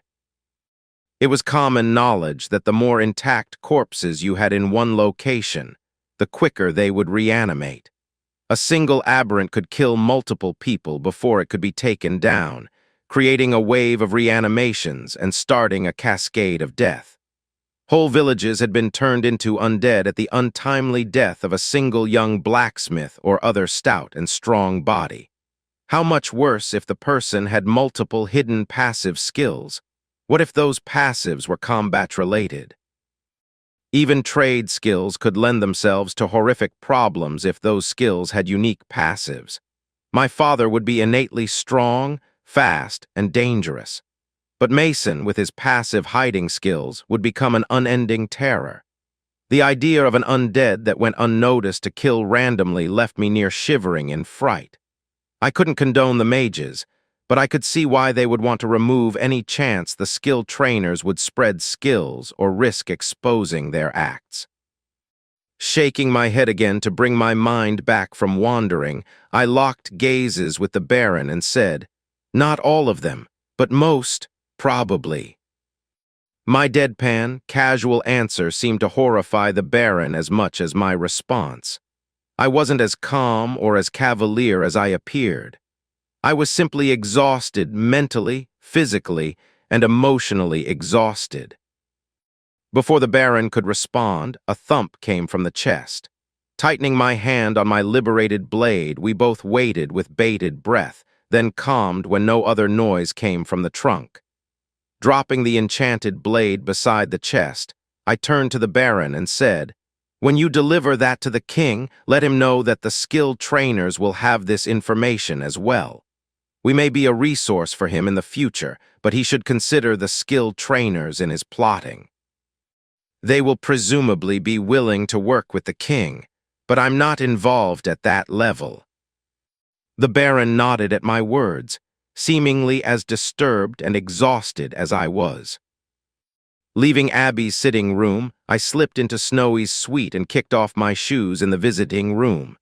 Tiptoeing into Snowy's bedroom, I paused when I noticed Abby curled up next to Snowy on her oversized bed. My poor apprentice was curled into a ball, covers kicked off, and her head half hanging off her pillow.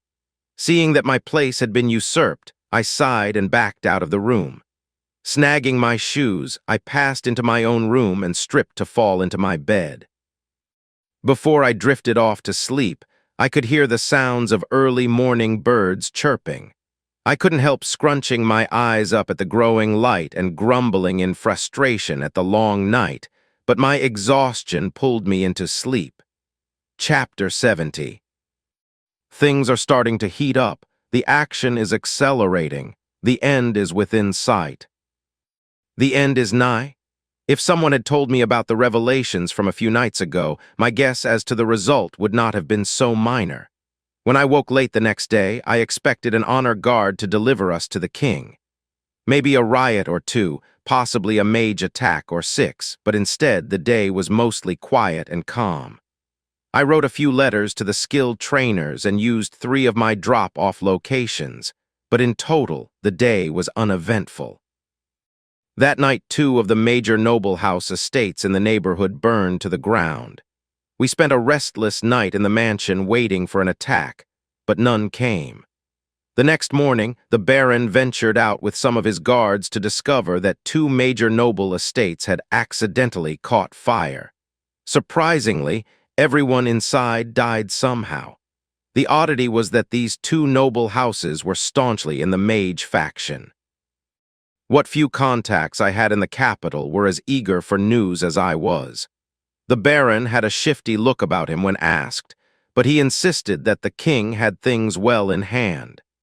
I could do little in whatever political maneuverings were going on except prepare a few secondary escape plans for Abby and me if we became sacrificial pawns. I didn't think that was where things were headed, but I didn't plan to take any chances. Once Snowy was confident that things had calmed down, the pair slipped out with guards to buy Abby a new suite worth of clothing and furniture. Neither wanted to trust my alcohol-based cleaning method. However, they seemed fine with me dunking my own clothing and supplies as a precaution. Mostly, I think it was an excuse to get out of the mansion and entertain themselves. Snowy wasn't slacking on her training during this time.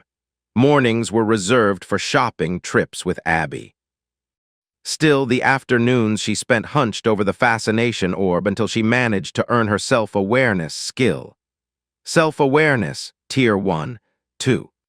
Self-awareness gives one insight into their own mind, how thoughts flow, and where the river of consciousness runs rough and where it becomes tranquil.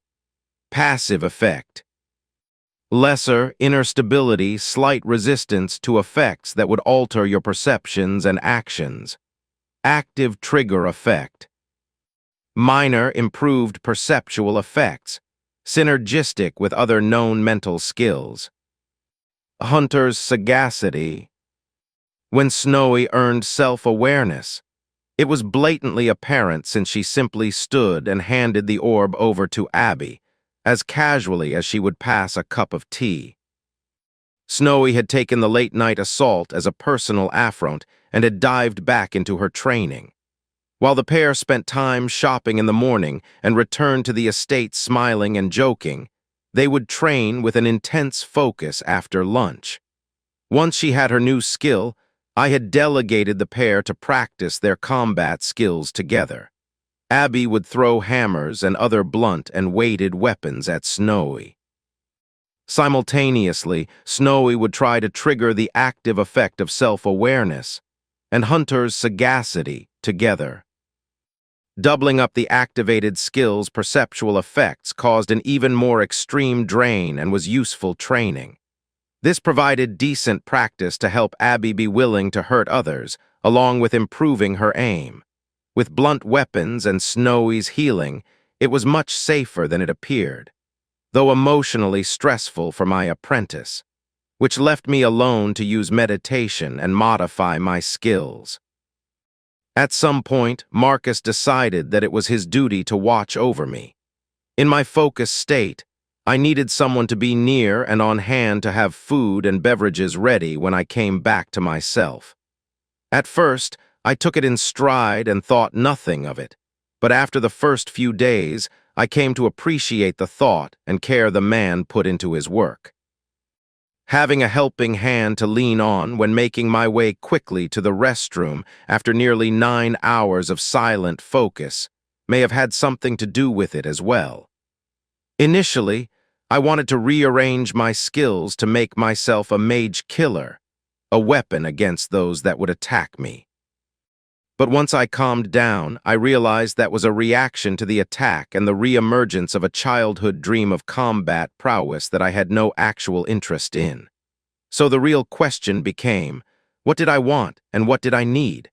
Things were still unsettled and we were still in danger, so combat prowess was still a need.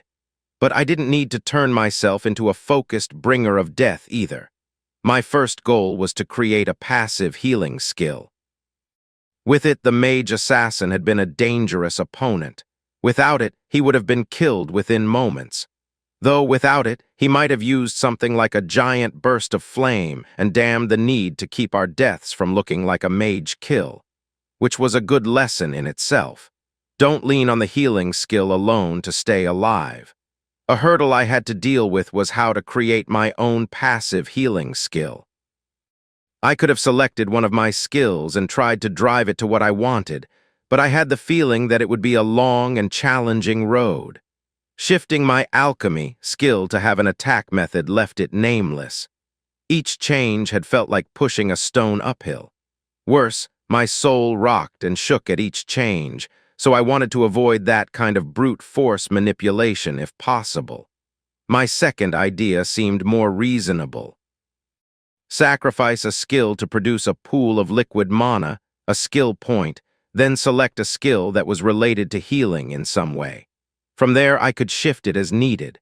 It would give me a skill base to work from, empowered by liquid mana, and leave room to grow and modify my skill.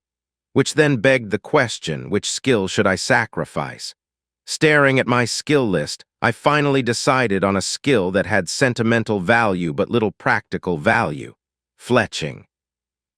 I was terrible at archery, and while I enjoyed creating things, arrows were not at the top of my list. It had been a part of my early training while my parents were working. I spent hours alone in our cabin simply flipping through booklets of skills and trying to work through the process of earning them. I was desperate for my parents' approval, and earning skills seemed to be needed to gain their respect. I associated their happiness with my skill growth instead of their happy return from work and their ability to spend time with their son. Eventually, I recognized the difference, but not until I had earned a few skills with little use. Fletching was one such skill. I had other options. I had a high level of backstab. Still, its level was only so high because I contorted how I trained others to practice it, not because of any desire or need for it. The same with anatomy. I picked up the skill, and once I had it, I took any chance to grow and combine it with my other work. I had more use for it than backstab, but it could be sacrificed for other advantages. I had less practiced skills like reading and memorization, but I wouldn't give those up for almost anything. My skill dictionaries could be burned along with all my other equipment. However, as long as I had time, memorization would allow me to recreate the information. Reading's speed improvement made memorization a viable tool. Without it, memorization required too much time to memorize information. Combined with the long delay in recovering memories, the skill wouldn't be worth it. When my life wasn't under a cloud of danger, those two skills were my first target for experimentation in trying to combine skills. Reading and memorization let me store memories quickly. Unfortunately, recovering those perfect memories with memorization took time. Hopefully, when combined, I could shift those skills to passive versions. Trap making had been useful as a boy when trying to pick up an extra bit of meat when I had to avoid the town. Most of my levels came from that, and living with Old Man Carton since he couldn't keep his grubby fingers out of my things. Realistically, I had no real use for it. Being able to quickly set a trap was interesting, but of little use. The point of a trap was setting it up beforehand, which left me with plenty of time to prepare it in the first place. So fletching, trap making, likely backstab, and possibly anatomy.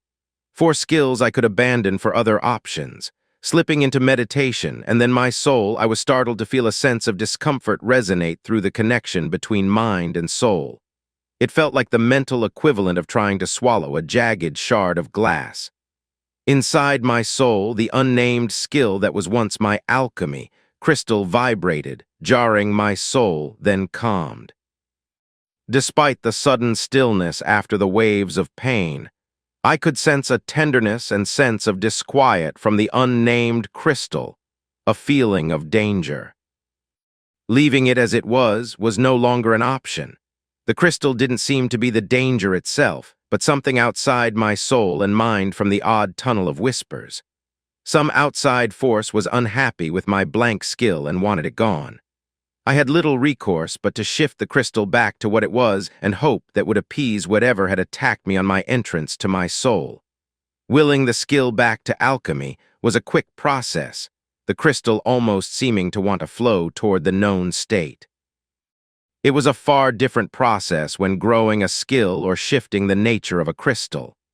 Developing a skill felt like straining against tight clothing, the fabric unwilling to give but the seams stretching and moving with enough force. Shifting a skill felt more akin to trying to push a wagon through a muddy track in the forest. The direction was known, an effort was made, but there were ruts and resistance, and the process was a struggle.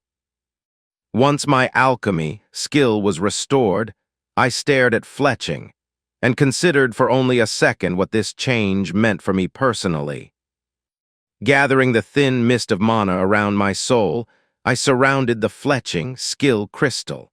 I pressed inward, trying to repeat the process of sacrificing the skill.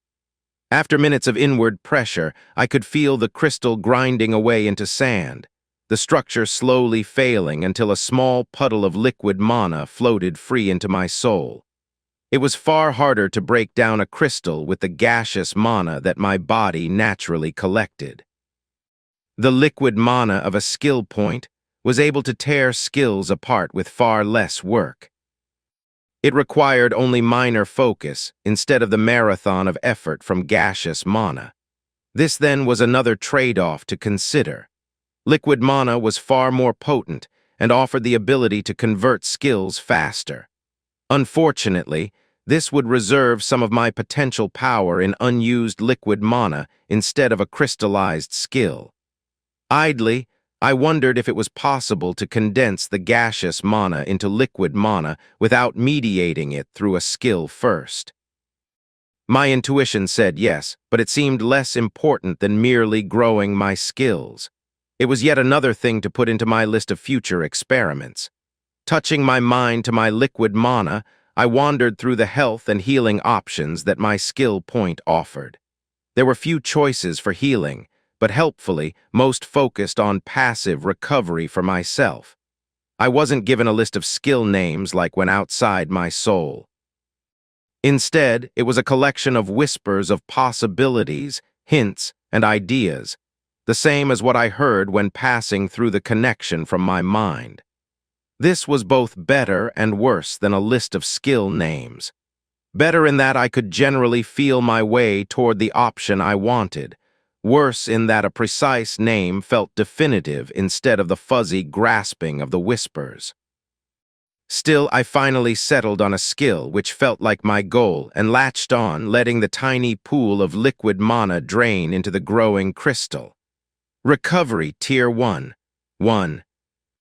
The body heals at a natural rate. Some simply heal faster. Passive effect. Lesser rebuilds slight improvement to rate of healing from injury. Synergistic with other known skills. Veil of Ice, heat resistance, cold resistance, anatomy. I was mildly surprised to see anatomy included in the list of synergies. It made sense to me to see the 3 resistance-based skills. They would work in tandem with recovery, but anatomy was focused on information about my and others' bodies. It had no active effect and no direct physical effect at all. It merely helped me intuitively understand bodies. Perhaps recovery or anatomy had some kind of nascent active effect that was simply too weak to be listed yet. Recovery, as it was, would require effort to shift and improve. A lesser effect wasn't what I wanted. Worse, Rebuild's passive effect looked to be only an improvement in my natural healing rate. I wanted to be able to regrow limbs and digits the same way the assassin Mage did. Still, it was a start and would give me something to focus on. Once I modified recovery into regeneration, I could move on to improve combat awareness. We only had a few days left before the ball, where Snowy would confront her mother and Ashenarm of the Mountain. I wanted to be ready before then. Chapter 71. Staring ahead, I tried to count my heartbeat and breath. In 1, 2, 3, out 1, 2, 3. It wasn't just that I was nervous. It was that I was doing everything possible to hide the excitement and nervousness both. Across from me, the Baron was relaxing in an overstuffed chair, his belly pressing further against his finely cut clothes than he likely wished. He was still a strong and large man, but it was clearer every day that drink and stress took their toll on him. Subtly checking the overcoat and fine silk tunic I was wearing, I tugged gently on the sleeves to be sure the fold sat correctly along my wrist. I was happy that any meeting with the king was to be taken in formal attire. I wouldn't be held hostage to the single-sleeve outfits that were the current favored party style. Still, I was waiting to meet the king. I felt half afraid and half giddy, like a lady waiting for her favorite minstrel to perform. The royal authority had waned in recent generations, and the kingdom's power with it. But he was still from a long line of nobles, each empowered through unique and powerful skills. The Baron had won his nobility and land by coming to the rescue of the young king. Still, the king had managed to dispatch more than 100 men in that battle before the Baron's mercenaries reinforced his position. "Everything will be fine, boy, you'll see," the Baron said, his tone making clear how entertaining he found my barely concealed agitation. Raising a single eyebrow at the man, I glanced at the thick, iron-studded doors which guarded the king's private study. "Yeah, he can hear us, but it's fine. Everything will be fine. We aren't here in chains, are we?" Before I could comment to the Baron's rhetorical question, he continued, "See, everything is fine," the noble said with a wide smile. It was odd to me how quickly the Baron had relaxed as we arrived at the palace. He seemed far more confident than usual. But then, he could expect the best guards in the kingdom to be protecting the king, and by extension, us. There was little chance of a mage assassin entering these halls. They had been enchanted and reinforced generations ago. Even now, I could see subtle lines of mana running through the structure of stone and timber, the materials glowing to my mana sight. I shifted forward in my seat. Before I could respond to the Baron, a guard decked in enchanted armor opened the imposing iron-wrapped door and silently gestured us through. The guard walked us down a narrow stone hallway, obviously designed with defense in mind, and then gestured us toward the door set into the side of the hall. The guard thumped his gauntlet against a prominent tiled rune on the side of the hall, and a loud clang came from within the room, followed by a shouted "Enter." The Baron never paused as he passed the guard, pulling open the door and striding into the well-decked office. Thick rugs, an unlit hearth, bookshelves lined with thick leather books, and a massive oaken table polished and shining sat in the middle, splitting the room nearly in two. Behind the desk was the king. Rising from behind his desk, he gestured both of us to chairs set back from the desk. When we took our seats, the king dropped casually into his own. The king's tall, lean body seemed to capture the air in the room as a charismatic force leaked out of him. A primal sense of control and power pervaded the air around him. His overcoat was draped casually over the bookcase ladder leaning near the corner of the room, leaving bare his muscles that corded and bulged across the tight expanse of his shirt. Smiling at my confused fascination, the king glanced at the Baron. The slightly pointed tip of his ear, a royal sign of skills worked into his very heredity, poked through the long, braided, blonde hair that was pulled back behind him. The style emphasized his large, multi-ringed eyes and sharp, aristocratic jawline. Even with meditation screaming in my ears, I couldn't help but smile at the man, wanting to stand beside him in combat. Blinking sharply, I finally managed to pull myself from my fascination. However, I noticed that even then I found him oddly attractive and appealing. The king had been waiting, his gaze focused on my own, only blinking when I managed to pull myself out of my stupor. "Good. The skilled trainers have made it clear that you are a favorite of theirs. I was worried that your exploits were luck or that you were too narrow in your focus. If you can shake off my fascination, then they were likely right as to your capabilities," the king said before turning his eyes back to the Baron. His words had been dismissive, but I was still reeling at the revelation. The skilled trainers were in contact with and working with the king. It made sense. The king was likely working with any faction or person who would provide him more power and control. The skilled trainers were an obvious group to approach. Secretive, capable, with access to odd skills, and currently at odds with the mages, the skilled trainers were a natural ally. While I recovered from the obvious in retrospect discovery, the king surprised the Baron in turn. "I've spoken to Fordson through a charm of long speaking," the king said.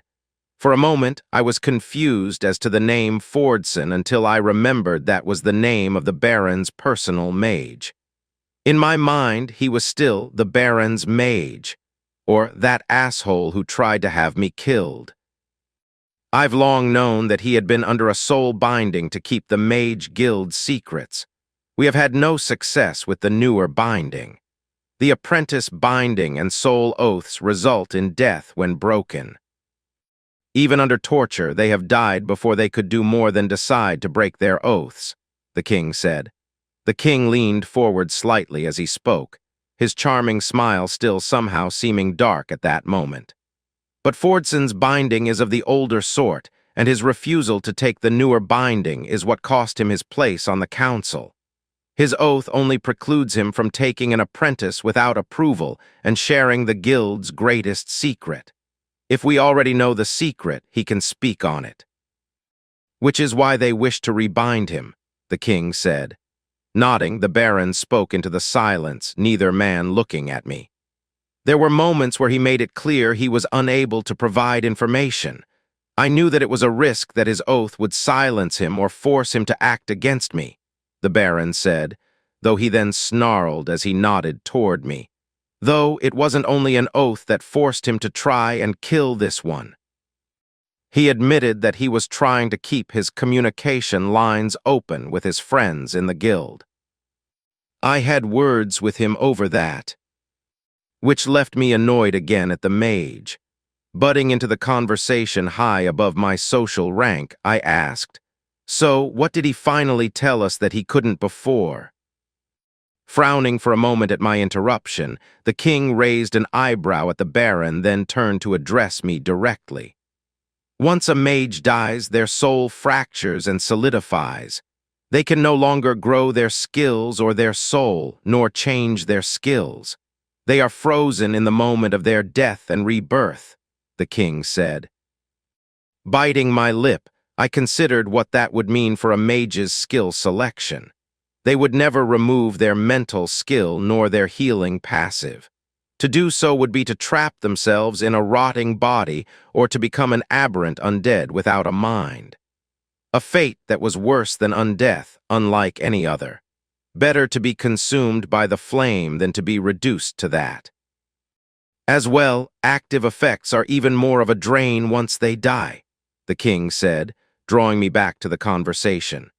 Now that was interesting. Once I knew about the mages becoming undead, I had realized what my mind had been trying so hard to tell me about the magic flowing into the mages. Fordson had looked like the undead horde of soldiers when he cast his spell, infusing the Baron's soldiers with magical power. Some of the mages appeared normal, while others looked like a rushing river of mana flowing through their bodies. Those using powerful active effect skills seemed like undead mages only using passive skills. It made sense that the combination would put a tremendous strain on their magic to both use an active skill and sustain their undead existence. I would have to watch for living mages throwing fire, though I wouldn't ignore the possibility of one of the undead doing it as well. While this was something I wished to share with you, it is the other betrayal the mages have been a part of that I wish to discuss, the king said. The king folded his hands on his desk, and his large eyes flashed between us, his gaze locking on my own for a moment to be sure I was invested in the conversation. The Northmen assault was perfectly timed to take advantage of the war and force concessions from me. The king began, then paused to nod at the Baron. From us at the time. I have long assumed that this came from the shamans and their ancestors. Our history is filled with the Northmen resisting my kingdom's encroachment by appealing to their ancestor spirits' advice. My spies discovered shortly after the treaty that it was more. The Mage Guild has been harvesting ingredients for Noble's Bane from the north for nearly half a century now, the king said. Blood of the Mountain Cat became a de facto king of the north once Ashen Arm of the Mountain threw his support behind him. He has conquered or silenced many other tribes and has begun work expanding the mountain tribe's ancestral home. 15 years ago, the Blood and Mountain tribes joined. Still, his sudden rise in power has only expanded with his recent acquisition of enchanted weapons, the king said, his eyes boring into the Baron. My daughter's sword, the Baron said. Nodding, the king continued, one of many. Ashenarm of the Mountain suddenly learned enchanting when he was once only known for his smithing and ferocity on the field of battle. The mages have trained him and likely provided tools and resources as well. Your daughter's weapon was likely an early test, a custom weapon designed to cripple her progress. Her relation to you was likely why she was chosen. It also diverted my spies. We had no clue that Ashenarm of the Mountain made it personally until recently. We thought it was a worthless weapon foisted off on her to hide Blood of the Mountain Cat's shame at buying a defective weapon. I couldn't keep silent.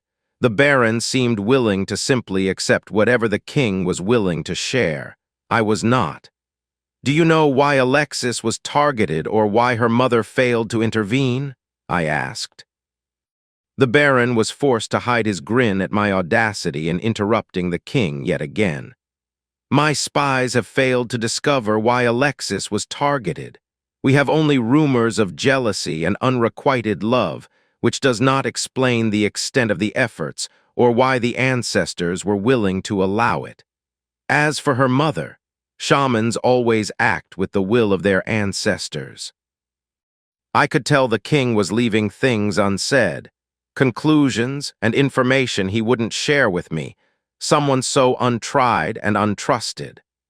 Left unspoken was the danger of the Northmen fighting with the mages in a rebellion against the king. They had marched against the kingdom once before, and they could do it yet again. I was left out of most of the rest of the discussion with the Baron. The meeting devolved into a discussion of the Baron's taxes, mining, and interesting skilled individuals. It had been evident to me from the beginning that this meeting had been less about the king providing information to me and the Baron, and was more about him determining who I was and how he could use me, which was fair. I must have seemed like a loosed arrow fired into the middle of his plans and plots. I was sure the king had taken my measure. He knew that I was generally a royalist but not beholden to the kingdom or its institutions. I was tied to Snowy, the skilled trainers, the Baron, and principally in that order. While the pair talked, I drifted in thought, only partially listening to the details. Before the king's summons, the day's plan had been to work on my skills. In truth, the disruption of my plans likely was better for me. I would spend today and tonight recovering from my recent heavy use of meditation, and be prepared for the Duke's ball tomorrow night. I was interested in meeting Ashenarm of the Mountain as well as Snowy's mother. Chapter 72. Oh, mans. Things just keep getting more intense. His Highness King Alessembra Frederick Valdir, third of his name, long may he live, said the Duke's majordomo. His voice was carefully modulated through a skill to reach even the furthest reaches of the ballroom. At the king's arrival announcement, the music cut off, and the guests stopped what they were doing to bow.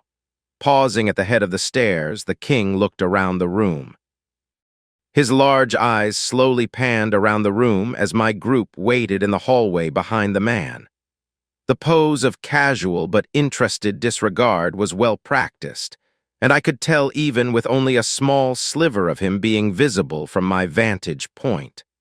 Which meant it was a skill of some kind, likely to convey intent and emotion through body language and movement.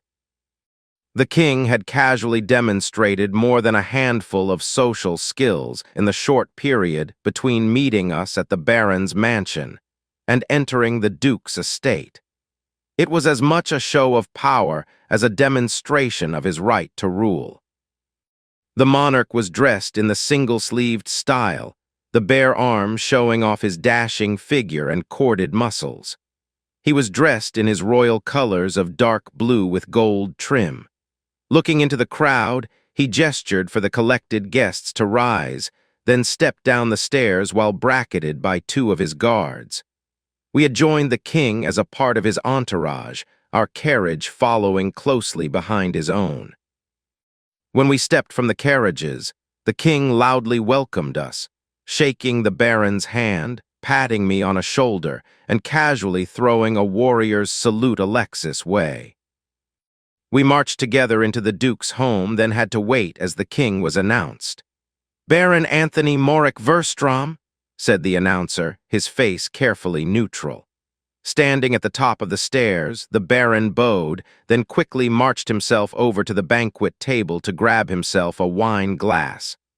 A small wave of nobles turned away as he approached, a visible demonstration of his lack of favor with the nobles. The king had suffered some minor looks of annoyance or dislike, but nothing as severe as the baron. The large man was careful to ignore the disrespect, but it had to gnaw at the man.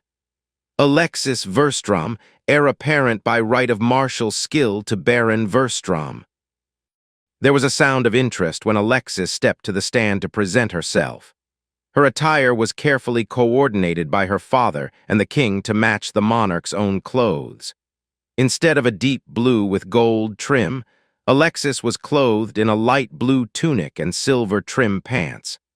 Her attire was a toned-down match for the king's own outfit, down to the slightly out-of-style sleeve that reached the elbow instead of cut to the shoulder. It was a subtle but obvious statement of support, though I did notice it was one that the king could deny as a coincidence if needed. All typical political games. It was surprising to me that the crowd seemed less hostile to Alexis. At worst, they seemed neutral to Alexis compared to her father. It was likely the difference of the king raising him to his position versus Alexis inheriting her place. If anything, it was more a comment on the dislike of the king. Gliding down the stairs, Alexis strode across the marble floor and joined a waiting group of young noblemen. This was what I was dreading. The king was protected from direct abuse. The baron has had years of being ignored, and the harassment had faded over time. Alexis was not yet landed, and the king had not yet declared her inheritance. Still, martial skills were well respected, and she was already well favored by the king, if not all of the royalists. I was an outsider, a new unlanded low noble, and a skilled trainer. I did not expect this dance to be a pleasant experience. All of which ignored the apparent trap of Ashenarm of the Mountain, and her mother being invited to the ball. Even a social outcast and political outsider like myself could imagine the more uncomplicated plans. Unfortunately, those plots were well known and trusted because they were so effective. "Joshua Still, low noble," came the call by the announcer, his voice cutting off clearly enough to allow the titters and laughter to come from the crowd. We had expected this, but it was unfortunate to be proven correct in our expectations. The correct term for my position was noble of honor, for what little it was worth. Calling me a low noble, as accurate as it was, would be like describing a mistress as your personal whore. Precise, but intentionally insulting. Worse, I was not even given my proper title of Master Skill Trainer, which I found myself far more annoyed over. Stopping at the top of the steps, I showed off my ensemble, which matched our group's overall theme. A light sky blue, elbow-length single sleeve with a light copper-colored trim. Unlike the others, I ignored tradition and spoke up.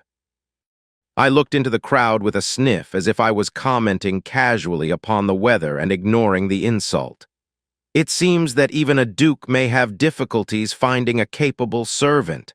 I might be able to find someone to train a replacement for him. I'm even certain he could afford it, I said into the sudden silence. Waiting for a count of 3 in my head, I strode down the stairs as I approached the now smirking Alexis. Acting has advanced to 23. Seeing the increase in my acting, I had the urge to laugh. I had become used to constant improvements in my skills through meditation. I found myself almost blasé with the increase, a feeling which would have been foreign to me even a month before. I dropped into the silence of the ballroom like a stone thrown into a still pond. Where I walked, murmurs spread. My insult was one of a few we had crafted in advance to the expected social attacks. In this case, the Duke's financial issues and reliance on Mage-aligned noble family coffers to keep himself afloat. It was no secret that he had suffered business losses after his dukedom's southern fields were mostly burned during the war. Still, those fields would soon recover, and his house was one of the few that knew how to grow those alchemy components in bulk. Which was why everyone wanted to lend him money. He would recover and return to making massive profits by the end of the decade at worst. Still, it was a prick to the Duke's pride, and if he was willing to insult me on my entrance, I was ready to return it in kind. What did I care? I wasn't one of these dandified idiots, and I had no interest in joining them. In fact, it would offer Alexis a chance to rebuke and call me to heel, a useful social gambit. Not that I was eager to be commanded by Alexis, but that was one of the trade-offs of having a romantic relationship with someone of her status when I was from a lower rank. I kept to the edge of the ballroom. The groups I passed discussed business deals, gossip over who was cheating on whom and who was failing their house, the typical conversation of the idle rich. To be fair, some of these nobles were likely making deals involving far more than the price of woven textiles or fine pottery, but those were few and far between. In general, these were the young scions of older noble houses and wouldn't be trusted with real power for another 20 years or more. Looking around with my magical vision, I couldn't see any mages with the typical broken pottery mana flow of the undead. This didn't mean that none of the nobles were mages, but it at least meant they weren't undead. I noticed while looking closely that there were subtle signs of skills being used by the nobles while they huddled together, which made sense. Part of the reason the house leaders let the younger members handle small deals was to help them practice their skills. According to the skilled trainer spies, some houses even had mutual exclusive trade deals to help their members practice business skills. While I wandered through the hall, stopping to select a wine or a snack, our host was announced. I wasn't particularly interested. The Duke was likely simply hosting the ball and our harassment in exchange for financial considerations. I might as well be upset with the person who supplied the bread for the feast. My musings were interrupted by the next guest's announcement, one I very much was interested in. Blood of the Snow Spring, diplomat of the Northmen and oracle of the Blood Snow tribe, said the announcer to my considerable surprise. Oracle was the title for anyone with a skill that allowed for limited future prediction. It was, in part, a bit of an insult. Seeing a few seconds into the future could be useful but was often monumentally worthless. Knowing that your limb will break when you hit the ground, often signaled by the skill as a burst of pain, is simply adding insult to injury when you are already falling. Calling her an oracle instead of the Northmen' preferred shaman might be a way to save face politically, or it might be a subtle rebuke from her backers. Either way, I was curious to see how Alexis' mother handled the insult. I also found it interesting that Blood of the Snow Spring was the diplomat instead of Ashenarm of the Mountain. When her title was called into question, there was no reaction, but she hadn't looked pleased when she was placing herself center stage, to begin with. She had eschewed the kingdom's style and chose a thick stylized garment stitched with patterns of flowers and birds that continued from her blouse and down through her leggings. Paired with a cloak and thick boots, she appeared to be almost a stereotype of a bard's barbarian princess. Alexis' resemblance to Blood of the Snow Spring was obvious. She was tall and had a similar facial bone structure to Alexis, but she lacked Alexis' muscles. Where Alexis was strong, muscular, and moved like a prowling cat ready to pounce, Blood of this Noft Spring was more of a tall, thin, but aging beauty. Her hair was streaked with gray, her eyes were marked by deepening frown lines, and she had an air of exhaustion about her. To my surprise, Blood of the Snoft Spring remained on the announcement platform and was soon joined by a large man. When Blood of the Snoft Spring refused to descend, the majority of the nobles turned to watch. This display was obviously prepared beforehand, and no one wanted to miss the show. Given the spiral of gray tattooed along the man's arm, I could guess who was standing next to Blood of the Snoft Spring. Master of the Axe, Ashen Arm of the Mountain, General of the Allied Northmen. Ashen Arm of the Mountain stopped next to Blood of the Snoft Spring, his thick arms crossing in front of himself. He matched Blood of the Snoft Spring in style. He wore a short-sleeved tunic of refined fabric, thick pants, likely made from wool, and sported a matching cape. His attire was clean and stylish, but failed to match the noble nature of the gathering. Chief of the Blood Snow Tribe, Blood of the Mountain Cat. Snapping my head around, I looked to the now crowded platform and the man slightly shorter than myself, who stood next to the other two. To my surprise, he was dressed in the fashionable single-sleeve style, the hand of his sleeved arm jauntily tucked into a thick black belt. In contrast, his bare arm flexed and showed corded muscle. His face was lined and was stuck with a permanent frown on weathered skin. Looking across the ballroom, his blue eyes roamed until his frown deepened, and he strode quickly down the steps and into the crowd. Tracking his progress, I realized where he was going, and I started to move toward Alexis. I almost missed it, but Blood of the Snoft Spring hesitated before following Blood of the Mountain Cat and Ashen Arm of the Mountain.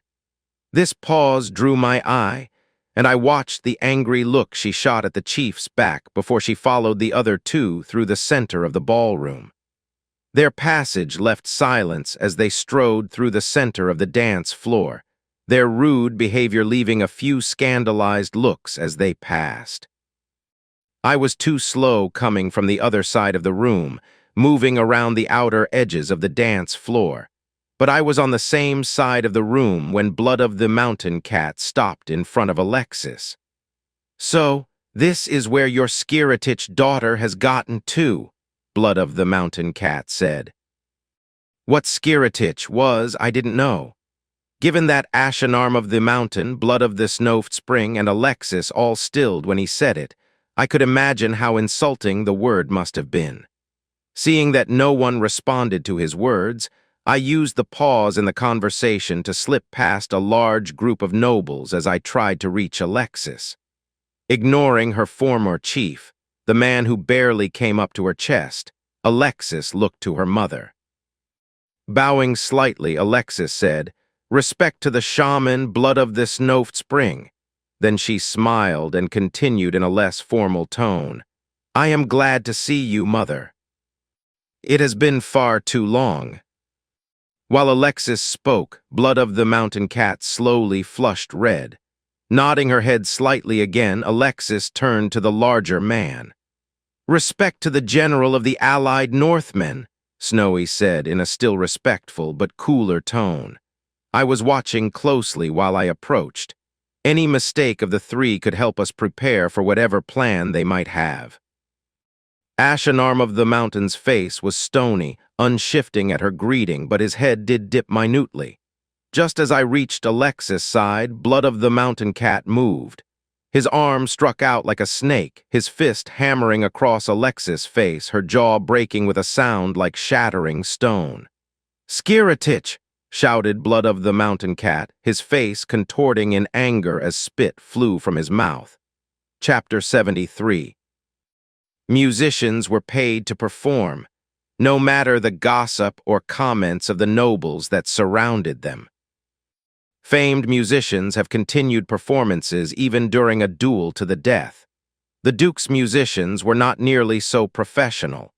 The gentle strumming of strings and the single flute clashed for a moment with the sound of Blood of the Mountain Cat's strike, then quickly settled, the notes still lingering in the air. Alexis turned back to the smaller man, her breathing matching the focused pattern I had grown comfortable with.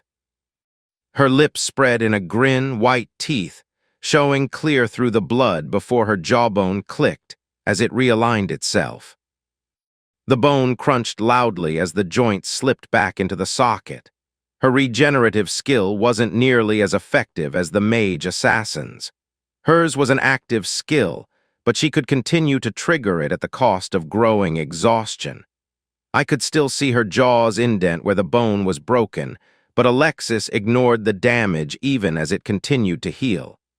Looking down at her former chief, Alexis' smile widened further into a savage look. The king asked that I not take you to task for your many failings. He wanted to continue the treaty in good standing with the Northmen. But this, even he would agree, demands satisfaction, Alexis said.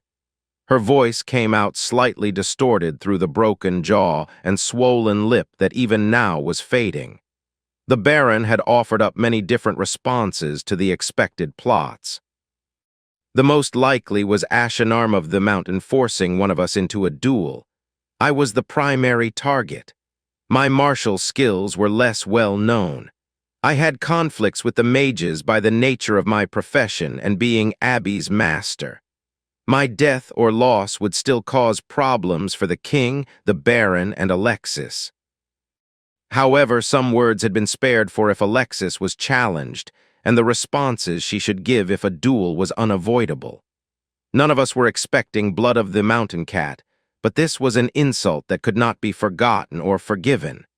If Alexis let this go, she would lose her inheritance here and now. Again, Blood of the Mountain Cat struck out, this time on the other side. His movements were so fast that I nearly missed seeing the strike, and Alexis was only barely able to turn with the blow. The loud crack of his hit bounced off the side of her face, but she was moving with the strike this time and would only suffer a bruise. Ashenarm of the Mountain grabbed his chief's shoulder, pulling him away from Alexis. Shrugging away the restraining hand, Blood of the Mountain Cat continued to stare at Alexis. "Falgalastifer, do you accept my challenge?" Alexis shouted at first in her native language, the words clearly an insult. Gritting his teeth, the shorter man spit out his response. "Tomorrow at noon, the Duke is our host and will provide a ring for our challenge. I will end your stain on our people and prove the lies of your mother." Turning away, Blood of the Mountain Cat marched from the silent room and back up the stairs, leaving Ashenarm of the Mountain and Blood of the Snow Spring behind. The gathered nobles watched the man stalk away, then turned to watch the Northmen's continuing drama. Alexis waited until Blood of the Mountain Cat left before turning again to Ashenarm of the Mountain and raised a single eyebrow. The look was of bored disdain, only made more disturbing with bloodied teeth and the sound of a grinding jaw bone. Tilting his head, Ashenarm of the Mountain spoke in a deep, gravelly voice. "With the respect you once showed me as your teacher, I ask to speak with you in private," he said as a look of shame crossed his face. Shifting to a brief look of anger, she responded, "Given your actions, do you think you deserve the respect of being called a teacher?" While the two large warriors spoke, Blood of the Snow Spring glanced between them. Her knowing look showed hints of sorrow at Ashenarm of the Mountain being shamed by her daughter. That look said clearly that she knew precisely how Ashenarm of the Mountain had treated Alexis. Bowing his head slightly, Ashenarm of the Mountain said, "I wish to ask forgiveness and a chance to explain my actions. I was left without a root of honor, only a choice of which dishonor I would suffer." This seemed to pull Alexis from her anger, and she nodded to the large man. Glancing to me and the approaching thundercloud that was her father, Alexis gestured and strode from the ballroom. The ballroom of the Duke's mansion was a singularly large room set to the eastern side of the building. There were only two entrances, one for servants where food could be supplied, and the other through which we entered that passed through the house's central expanse where the Duke could show off the contents. Returning back through the halls, we diverted from the main hallway lined with portraits and statues to slip into a well-appointed library. Alexis pulled open the double doors, passed through the room to the far side, and then leaned against the wall next to a large picture window. I followed her, then propped myself against the second door that led from the library and into a small office. The Baron took up his station next to the fireplace, his hands clenched by his side as he looked to the Northmen that followed behind him. Ashenarm of the Mountain stopped midway through the library, then collapsed into a chair that faced Alexis and the wide window. He avoided Alexis' eyes as he stared into the darkness beyond the glass. When Blood of the Snow Spring closed the library door, he coughed and turned to his former student. Leaning forward, the large man locked his hands together, his head bending to touch his clasped hands. "I have done you a deep wrong. I followed the orders of my chief and crippled your training. Turned the hunters against you and used my skills as a smith not to help the tribe but to harm you," Ashenarm of the Mountain said, his suddenly raised head showing a sudden trail of tears. "The chief has obtained knowledge and training from the nobles of this kingdom, offered the secrets of our people all specifically to harm you," he said. The admission seemed to cut into the large man. I started before Alexis raised her hand to cut me off, her face never turning from her former teacher. At her movement, I stopped, then remained silent. As angry as I was, this was for Alexis to deal with. I would be there for her after. Why would you do something so dishonorable? You had a duty to refuse any dishonorable order the chief may demand of you. Why? Alexis asked, her voice rising before dropping into the sound of a lost child. Ashenarm of the Mountain hung his head, not answering the noble woman's heartfelt plea. "Because I ordered him to do so," Blood of the Snow Spring said, stepping forward to put her hand on Ashenarm of the Mountain's shoulder. At her words, Alexis' face collapsed in anguish. "You bitch!" shouted the Baron as he stepped away from the fireplace, his words causing the older woman to flinch, her head bending as if from a blow. "Why, mother? Why would you do this?" I stepped away from the door and approached Alexis, my arms wrapping around the larger woman. Despite holding her, I stayed silent and kept my arms loose to let her accept or reject my support as she felt the need. Silently, I would support her, but I couldn't hide her from this betrayal. The day your magic manifested, the ancestors offered 3 paths forward for Blood of the Mountain Cat. Train you as his replacement and relinquish his position as chief, or drive you from the tribe unharmed and under your own power, she said, then her words ground to a stop. When her mother claimed the ancestors had demanded her action, Alexis calmed. Though when her mother went silent, Alexis asked, "The last path," with a tone still filled with anger and betrayal. "All other paths led to the death of the North. Our people would die, and we would be destroyed by a wave of undead immune to the cold," said Blood of the Snow Spring with a tone of horror. "Because of your delusions, you betrayed Alexis. You left her to be tortured by those she should have been able to trust," the Baron demanded, his voice cracking as he said Alexis' name. Alexis shook her head, then gave a sad smile to her father. She swore on her soul as a small child to do the will of the ancestors. To betray her oath would be to die. She had no choice, Alexis said. "I had a choice. I could have died. I could have accepted our people's fate. I could have sent you to your father before accepting my own death," Blood of the Snow Spring said while tears gently rolled down her cheeks. Ashenarm of the Mountain nodded in agreement as the shaman spoke. When she was done, he looked up and spoke. "Blood of the Snow Spring has tried to convince me that I acted honorably by following the will of the ancestors. But," he said before his words drifted away as he looked between Alexis and her father. "I was unconvinced with their excuse until Blood of the Snow Spring mentioned cold-resistant undead. With that, I could see how things would have progressed without Alexis. Abby would have remained a captive and been forced to produce Noble's bane. The mages would eventually have turned their attention to the north to stem what they thought was the source of the poison. They would have killed everyone to keep more of the critical herb from the north from coming into the kingdom. All while Abby continued to produce the weapon. Eventually, they would have discovered the actual source. Still, the north would have been aflame by then, and the kingdom would likely have marched to conquer the remains. It was a stretch of coincidences and happenstance, all colliding to create the chosen result. We only had Blood of the Snow Spring's assurance as to the reason for her actions, but the shiver running down my spine made me think she had been telling the truth. By the look of Alexis, she agreed with me. Her father, on the other hand, didn't seem to care. His anger at the two remained. Gently, Alexis pushed herself out of my arms and straightened, approaching the pair. Placing her hand on Ashenarm of the Mountain's shoulder, Alexis reached for her mother and pulled her into a one-armed hug.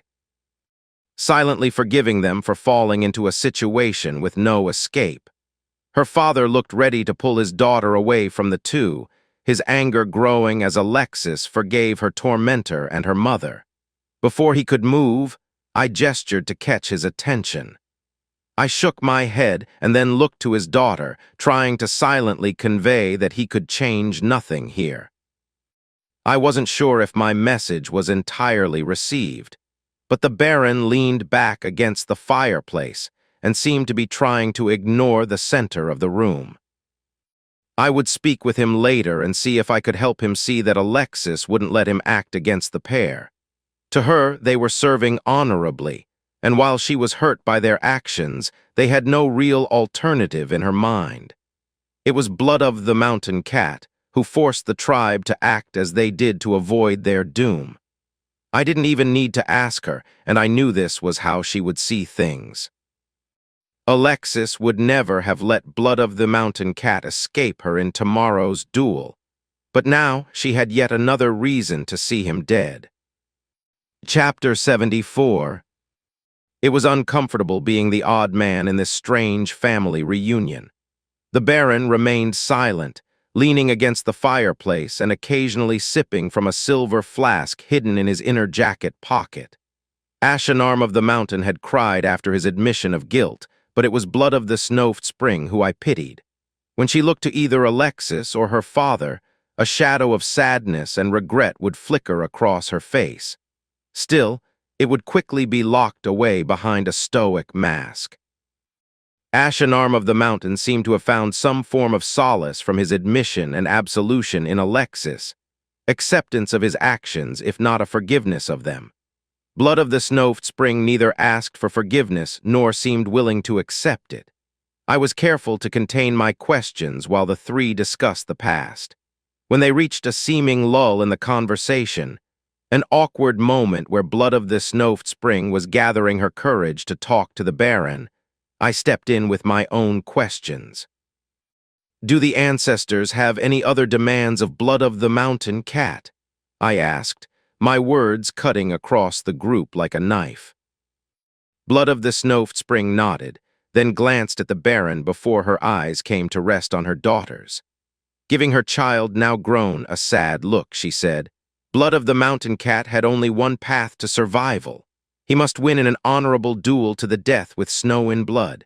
If he survives, the treaty with the kingdom will eventually fail, and he will come under the sway of the kingdom, but he will rule until his death. There are paths where the Northmen remain as they are, but those trails are few and narrow. Slamming a fist into the fireplace, the Baron stepped forward. So you knew she would be challenged and you did nothing. Another betrayal. The Baron shouted with a face red from both strong spirits and anger. His anger seemed to unlock something within Blood of the Snow Spring as she stood straighter, her head no longer bent under sadness. Staring the Baron in the eyes without flinching, she said, The ancestors showed me two paths on the night of the meet. I could have you for a knight and a daughter, or I could have accepted your offer and had you for a lifetime but never know the joys of motherhood. The ancestors command, and I follow. but I have always chosen the path that offers the most for our daughter." The pair were silent, locked eye to eye until the Baron broke his gaze away and stomped from the room. Blood of the Snow Spring closed her eyes, her breath coming in a slow pattern that matched Snowy's arcanum of the blood skill. The room became still and silent as the ambient mana shivered. It wasn't the same as when a mage would cast a spell or the inrushing mana of the undead. This was a subtler effect, spreading across the room and out, likely further than I could sense. While the world's mana slowly pulsed and shook, Blood of the Snow Spring's head dipped back down, her eyes opening to show gray orbs clouded by rolling pulses of mana. Glancing with a smile at Ashen Arm of the Mountain and Snowy, Blood of the Snow Spring turned her inhuman eyes to me. "Choices are still to be made, paths yet to be taken. Much rests on which paths you will choose," the shaman said, her voice still her own, but a subtle whisper of other voices joined her. Whispers that I recognized, that I had heard when passing into my soul with meditation. I didn't realize I had stepped forward aggressively until Snowy was there, holding me back and pulling me into her arms. It was uncomfortable to be held protectively by Snowy in this way. Despite my discomfort, we had found a balance and measure of support in each other. This was no different. Still, I had questions. What paths? You've given others choices and told their futures. What of mine? The ancestors riding behind Blood of the Snow Spring's eyes smirked, the look foreign on her sad face. "Who are you that we should care? You do not provide tribute. You do not commune with your ancestors. You meddle in that which is ours and demand our mysteries." "No," she said, her voice remaining a monotone, though her face flexed through emotions as she spoke. Then why I began, but my questions were waved away by the shaman in a sharp gesture and annoyed look. "You did not fight us when you were warned. You rejected the broken magic. In this, you showed prudence, and it gives us hope for the future. We will provide this warning, as none of your paths will change the North's fate. You will be offered a deal." "Consider it carefully," the voice said. At that, Blood of the Snow Spring shook violently, her eyes rolling back into her skull as she swayed, then gasped forcefully. Taking deep breaths, she stood, her hand reaching for Ashen Arm of the Mountain, who helped hold her straight. When she seemed able to see again, Blood of the Snow Spring frowned at me. "Most of the ancestors did not like you. You are not of the North. There was more to their sight, but most did not want to share. But none forbid me from sharing what I could glean from their vision," she said, her words coming through a throat slightly raspy from abuse. Nodding at the woman, I waited, unsure if she would share and uncertain if I would accept what she said even if she did. The shaman smiled at her daughter sadly before looking back at me. "You will be made an offer, one that hinges on Snow in Blood surviving tomorrow. If she dies, the offer will die with her. In every future where you reject this deal, you suffer. In some, you suffer only the loss of my daughter in others," she said, then shook her head. That was uncomfortably vague. Not that I needed another reason to keep Snowy alive.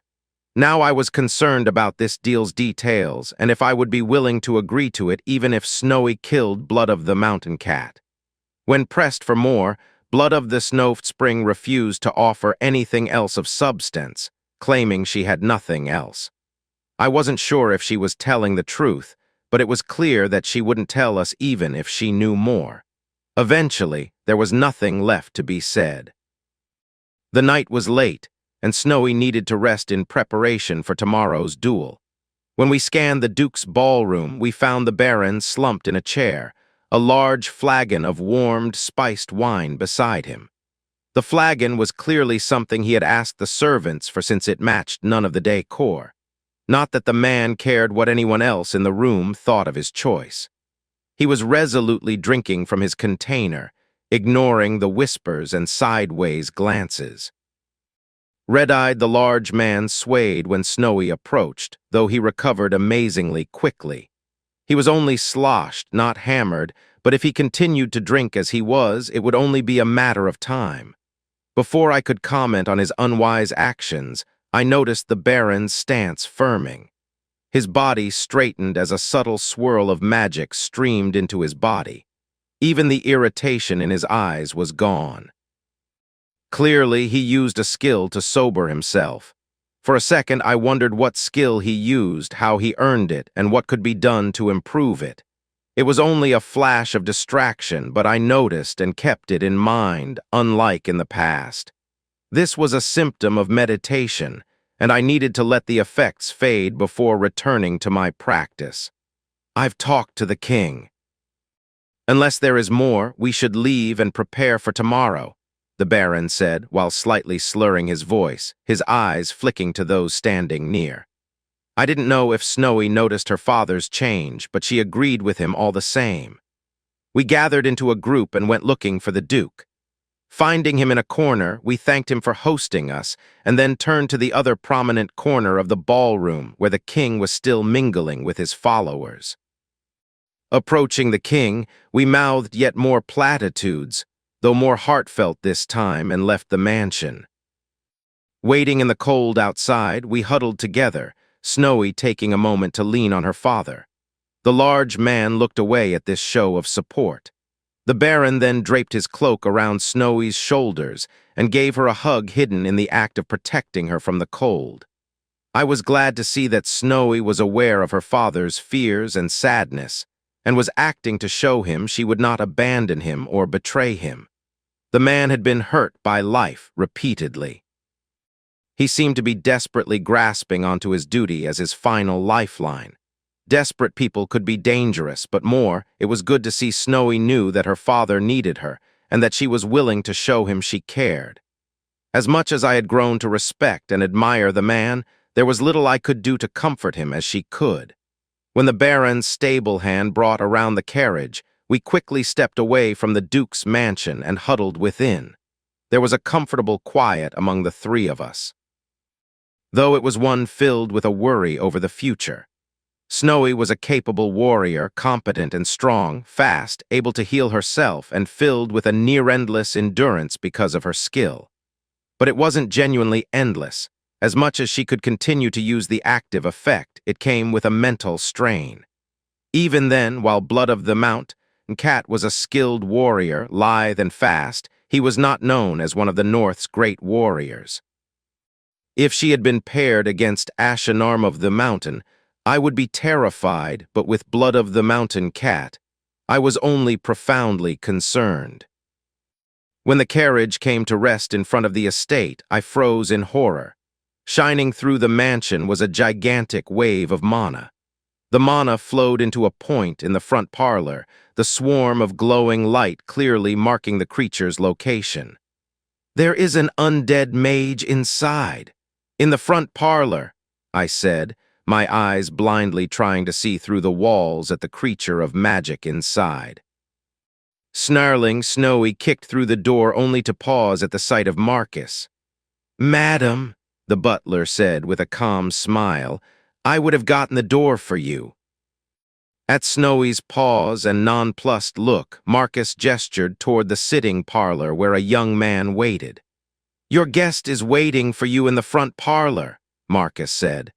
The Baron stood next to his daughter and glared into the parlor at the creature who waited calmly. Turning to Marcus, the Baron said, "You were ordered not to let anyone in." Tilting his head in confusion, Marcus glanced at the thing that appeared to be a young man in the other room, then back to the Baron. "But sir, he is your guest. You ordered me to wait for him," the butler said, his voice clearly showing his confusion. Nearly roaring in anger, the Baron shouted at his frightened butler, "Where is Mason? Abigail was to be guarded." Again, the butler flashed a look of confusion to the still-waiting guest, and back to his master. "But you asked your guest to guard Abigail. He asked Mason to leave, so Marcus stuttered in confusion. His words became befuddled as the situation's apparent strangeness slowly began to break through his charmed state. Realizing the futility of the hidden knife I had pulled from my belt, I slipped it back and stepped next to the Baron and his daughter. While the three of us stared at the peacefully waiting Mage, Marcus flopped onto the second step of the stairs, confusedly trying to parse through the conflicting orders. Without rising, the undead Mage, still swallowing a world of magic, gestured to the chairs in the parlor. "I mean you no harm and have arranged things so that we may talk. Please sit," it said with a calm voice that ran a line of ice down my spine. Chapter 75. The creature sitting in the parlor was darker-skinned than the average of the kingdom. It wasn't easy to tell from his seated position, but the Mage seemed shorter than usual as well. Despite the shorter height and darker coloring, he spoke the language with a noble accent and perfect diction. To my surprise, into the growing silence, Snowy produced a gigantic yawn. "Excuse me, it has been a long day and I have a challenge tomorrow."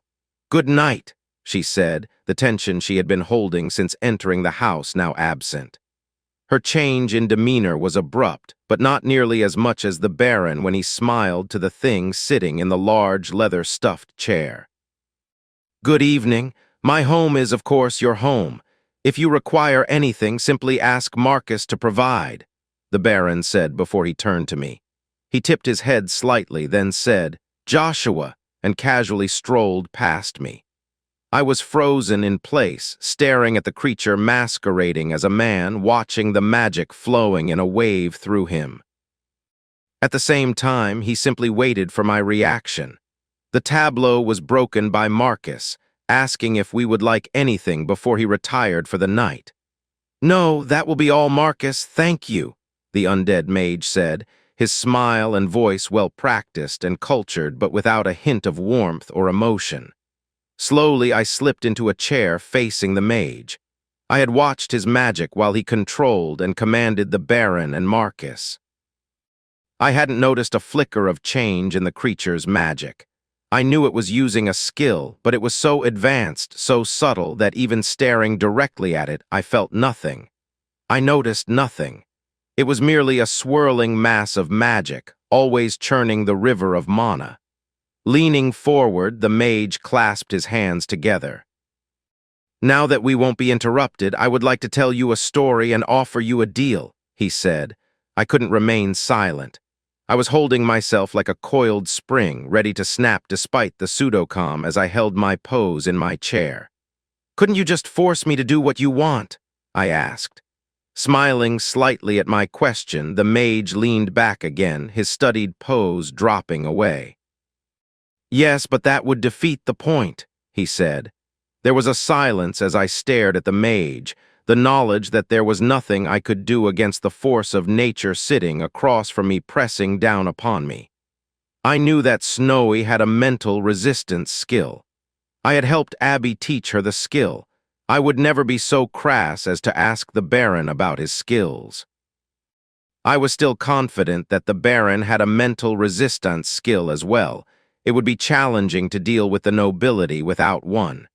Despite their skills, this creature had mastered them without effort. If he wanted, I would dance to his tune. I had only two hopes, that his control was short-lived or that he had no interest in controlling me. Trusting in this creature's kindness was not a comforting thought. "I have gone by many names over the centuries, but lately I am known as Rang Yu.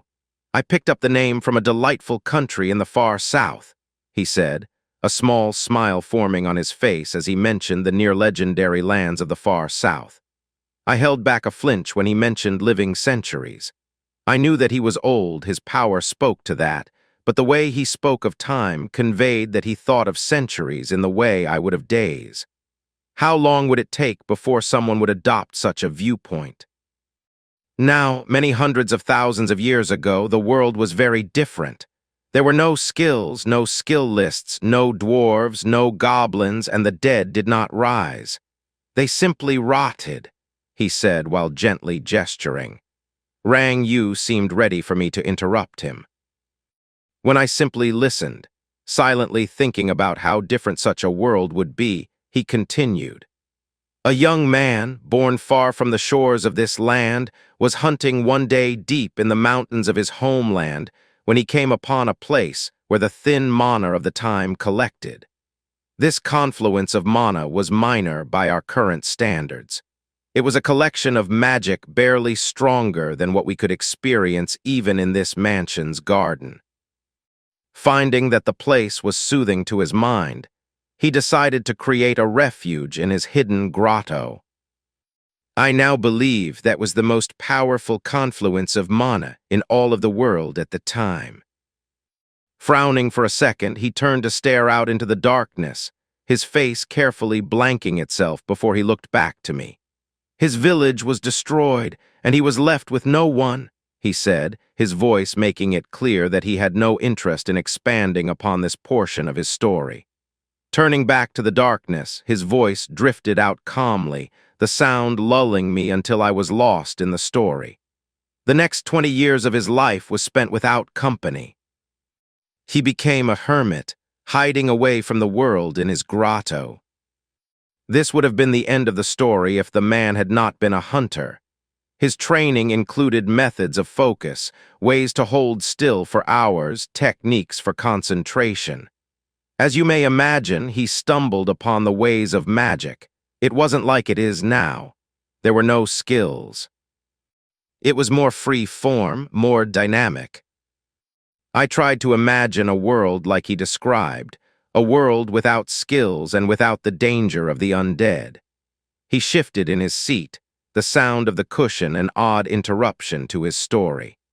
As the years flowed by, he learned and his power grew. Eventually, he discovered the source of mana. He now had my entire focus. I hadn't planned it, but I found myself eagerly leaning toward the man I could no longer see purely as a creature. "What is the source of mana?" I asked. "Souls," he said, his voice almost a whisper as his eyes latched onto my own.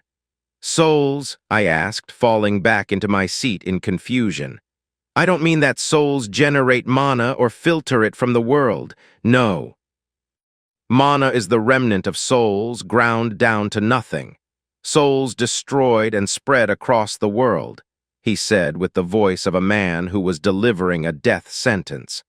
Nodding at my confusion, he explained. "Mana changes and improves everything it touches. It enhances everything. This is the danger. Monsters were once normal animals made dangerous from mana. Goblins, orcs, fauns, and trolls were once animals modified by mana to be semi-sentient. Dwarves and many others were once humans.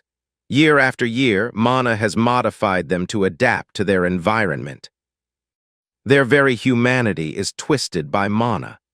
Mana is now so prevalent that even corpses are animated by the shattered remains of souls floating through the Akashic." The scope of what he was describing was slowly starting to form in my mind.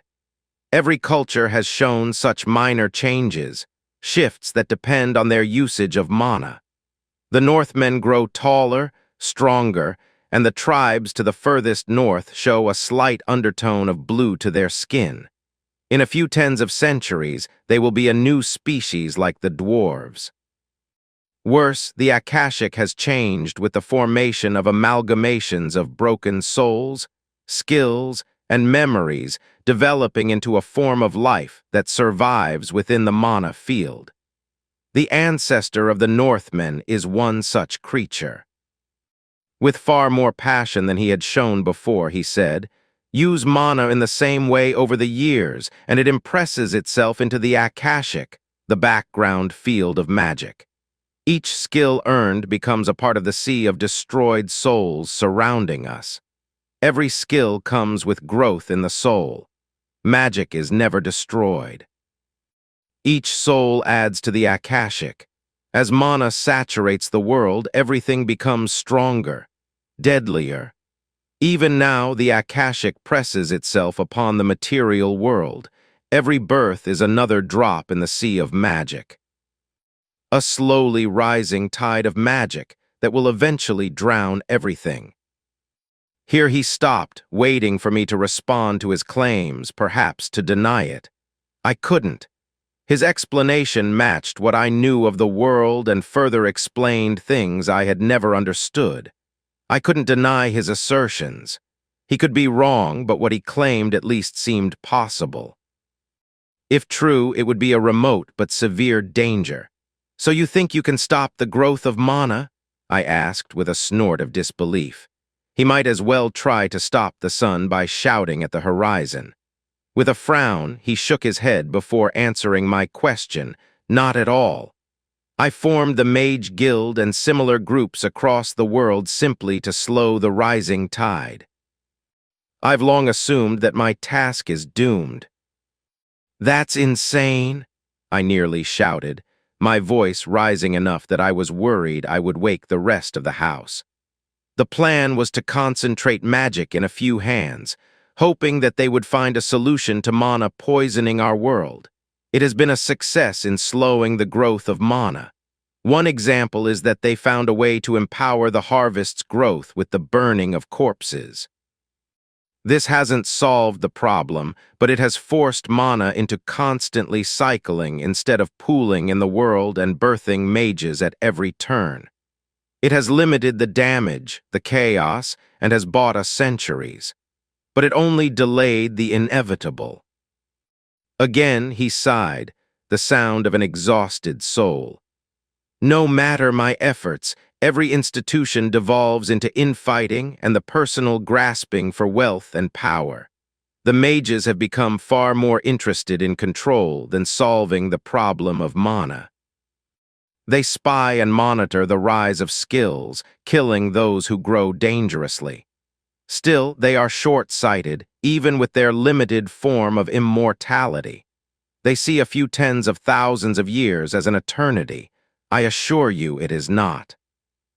Rising from my chair, I stopped at the corner liqueur cabinet and poured myself a stiff drink.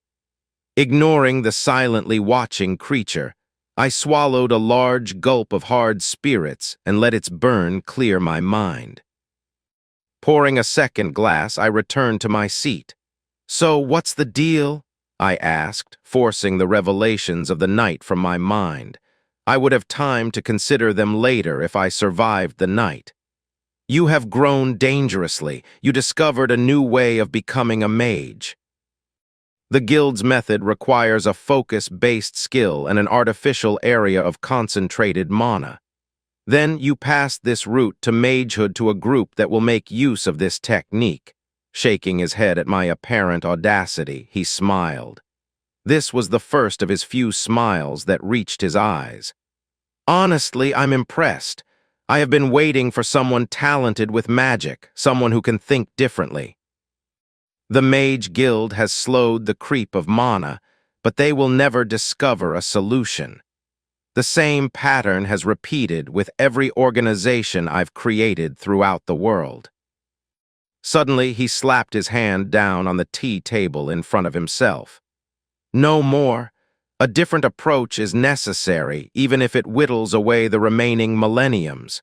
If you agree, I will allow the skilled trainers to expand. To begin to train others, I will provide you with what I know of magic, new and old, and how it can be used. Perhaps with enough people knowing of the dangers, someone will discover a solution. I have lost all hope, but any chance is better than none. Sipping at my drink, I stared at the glass. I was afraid to ask, but I had to know. And if I refuse? With a small shrug, he smiled, but the look was far from a happy one. I will remove your discovery from your mind and everyone who has learned it. I will strip the new skills from your soul. You will experience a period of skill growth after, but you will not know how or why. I will simply wait for the next naturally developing mage for my plan.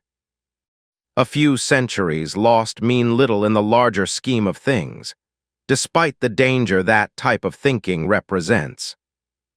Again, I gulped my spirits, knowing that I would accept the deal since the alternative would tear my soul apart even if he left it whole. If I took his deal, I would be supported in doing what I had already planned to do. Having his support would be a boon. Of course, I can't be sure that you or the skilled trainers should be the ones to lead this effort. I have met many who have learned magic by themselves, even if not in such a unique way. Your real value to me is your ability to learn and teach. Holding up one hand, he said, the ancestors have maneuvered elements of the kingdom. They have narrowed the future into two major paths, and both serve their goals. In one, Blood of the Mountain Cat consolidates the north. They descend upon the kingdom as it falls in the coming rebellion. They spread the path of the shamans as the only true way to magic. The ancestor will grow as they absorb each new shaman and become more with each passing year. Each time they absorb a new shaman, they consume a massive amount of ambient mana to fuse the new part into the whole. This is one solution to the problem of mana, though it leaves power in the hands of an inhuman creature disconnected from humanity, he said, seeming to miss the irony of his words. Without a change of expression, he held up his other hand. In the other future, your Snowy inherits and forms trade and cultural exchanges with the North. The ancestors pull strings to calm the rebellion for a generation or two. Slowly, the ancestors' worship grows within the kingdom, and more commoners become shamans as a way to grasp the power denied to them. Either way, the ancestor wins. At least, they would if I was not here to stop them. Again.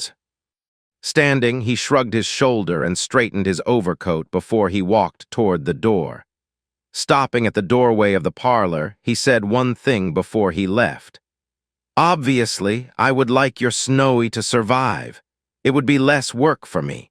If your training has failed to shift the future, she will die as the ancestor originally expected. Then I will wipe your memory. Chapter 76. Staring into the half-empty glass of fiery liquid, I swirled the glass while I considered my options. I knew what I wanted to do. What I wanted to do, what everything in my body urged and screamed at me to do. I wanted to help Snowy fight her duel to help her win. I could do it as well. I had the whole night, and most of the morning to use in meditation. It wouldn't take even the full night to produce some kind of magical enhancement like the one the Baron's Mage, Fordson, had used on the men.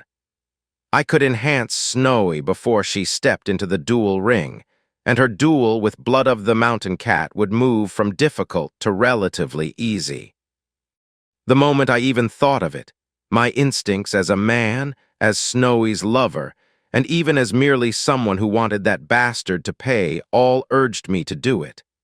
Yet I sat in my chair and continued to swirl the alcohol and consider. Blood of the Snowft Spring made it clear that the ancients wanted Blood of the Mountain Cat to win an honorable duel. She hadn't emphasized the word, nothing had caused me to twitch to the word, but it was a qualifier that even now resounded in my mind. Nothing said that Snowy winning a dishonorable duel would help her. Worse, I had a distinct impression that this was Rang Yu's real test. Was I a mage, or was I a skilled trainer? A mage would simply grasp at the power he needed and force the world to his benefit. A skilled trainer's goals were to empower others to do what they wanted, to make others powerful. Rang Yu didn't want me as a mage.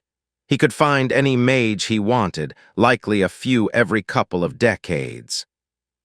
The discovery of magic could not be so tricky using the Mage Guild's method. A focus-type skill and an area of moderately dense mana.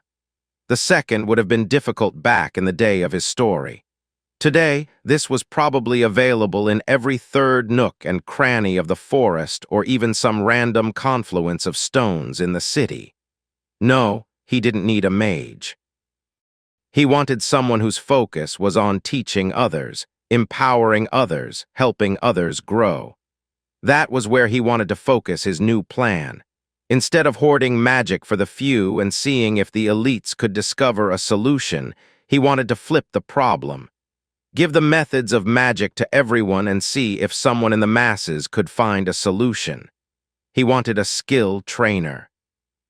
Swallowing the liquid forcefully, my throat spasming at the unfamiliar feel of high-proof alcohol, I gasped, then stood. Wandering over to the cabinet, I poured myself another larger shot of liquid. Staggering for a moment, I walked through the silent mansion and up the stairs. Somewhere during my steps, my glass emptied itself, and the taste of the burning liquid assaulted my tongue.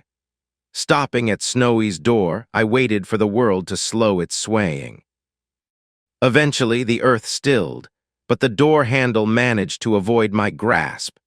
Still, with a few tries, I opened the door and snuck into the outer room, my feet working to hide their whisper-like glide in the rhythmic sound of someone gently tapping fine shoes on wooden floors.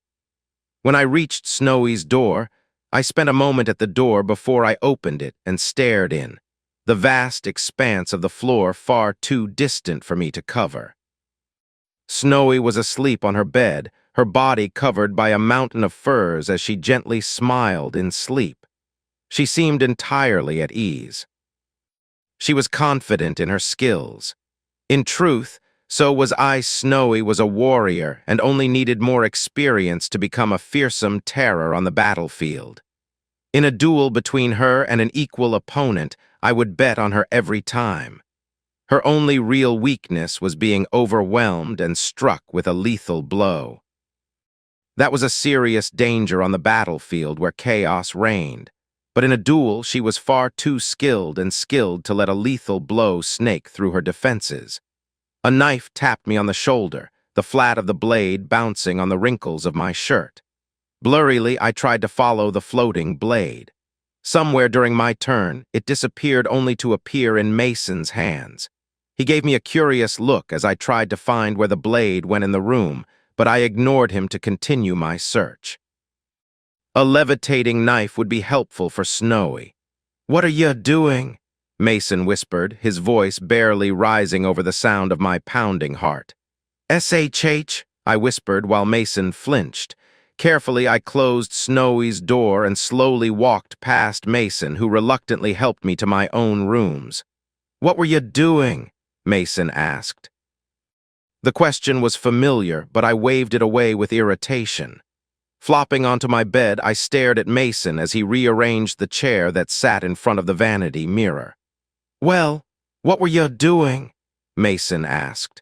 Breathing deeply, I let the night air pass through my lungs, and the sudden burst of energy from a deep breath slowly cleared my mind. It wasn't perfect.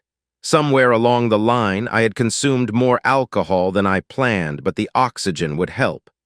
Ever had a situation where you had two options, what you wanted and what you knew you should do? I asked. Snorting, Mason shook his head, but not like he was answering my question.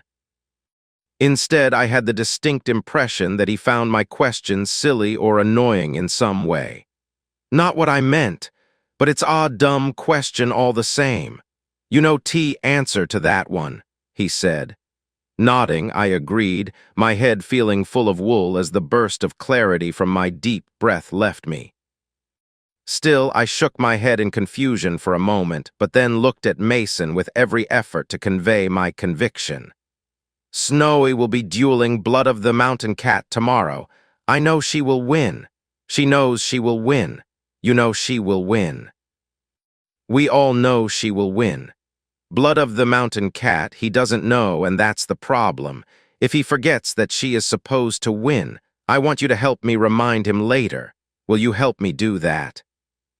She has to win this honorable duel, but if he forgets to remember, I want to remind him later, I said while my words seemed to lay on top of each other. Mason smiled at me, the lips falling sideways along with the entire room, which was fair since I was now lying sideways on the bed. Aye, boy, I'll help you remind him later if he forgets. I can promise you that, he said while I slipped away into slumber. A spike of light drove into my mind, the agony shooting me out of bed. I was lucky that movement never caused me problems when hungover since I never remembered to stay still. Blinking the hell of white from my eyes, I looked around the room, gently grasping at the water urn left for me. Flopping my feet over the edge, my toe kicked the thick glass tumbler that had held my tormentor from the night before. Drinking a large gulp of the waiting water, I sat with my eyes closed, letting the flush of liquid move through my body. Blinking again, I noticed a slice of toasted bread and a pale, wrinkled root sitting beside my water and smiled at Marcus, kindness. Biting off a bit of the bitter root, I chewed the fresh wake root, hoping the relief would find me quickly.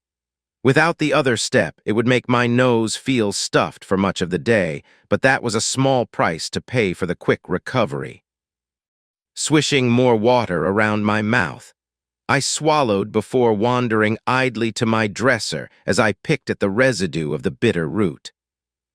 It was only as I considered my attire for the day that I remembered the duel that was planned for midday. Snagging the toasted bread, I scarfed it down, only pausing when my stomach knotted for a moment, but continued when the pressure eased. I grabbed a clean tunic and drawstring pants to pair with my protective training boots and slipped my scabbard and one of my short swords through the loop of my belt. Kicking the door to my room closed, I marched through my suite and through the halls. Following the smells, I arrived in the dining room. Abby, the Baron, Snowy, and a strangely visible Mason sat in the dining room, eating calmly. My forceful march into the room caused a pause in the eating. The consumption of food quickly resumed as the group silently considered the coming day. Slipping into the open seat, I smiled at Marcus when he slid a bowl of oats in front of me along with a large glass of juice. Something easy to process and sweet water, the two things I would need to pair with the fresh wake root swirling in my empty stomach. After stuffing myself as quickly as possible, I looked around the table. The Baron and Abby had sad, dead-eyed looks that did not match Snowy's calm and careful eating. "You do know that Snowy is going to win, right?" I asked the table, only Mason nodding to my words. The Baron flinched slightly away from my statement, but then gave me an angry look. "No. I'm serious.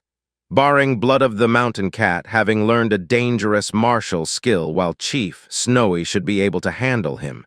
He is fast, and she will take a lot of damage, but he can't keep it up.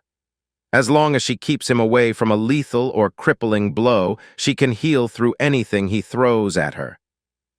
When he tires out, she will be fully healed and able to slaughter him. Sure, it will hurt, and she will have a massive headache from her active skill use, but she will win if she follows the plan," I said. All the eyes at the table slipped over to Snowy, who calmly nodded to my words, then gave a look of surprise as the concerned look on the other two faded.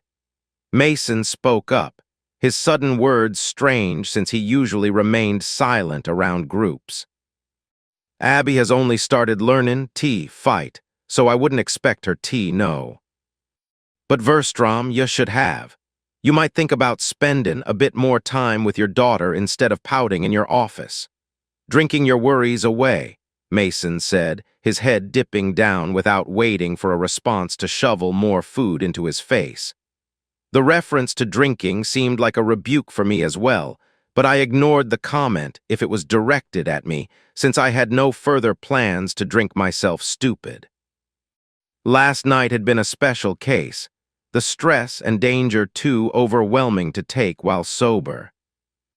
Only after I had started did I consider it a possible way to scramble any attempts to control my mind as well. A thin excuse, but one that had assisted in my quick descent into the booze. After finishing our food, we stepped into the front hall to wait while Snowy strapped on her weaponry and armor. She was quickly attired, and we slipped into the carriage the groomsmen brought around.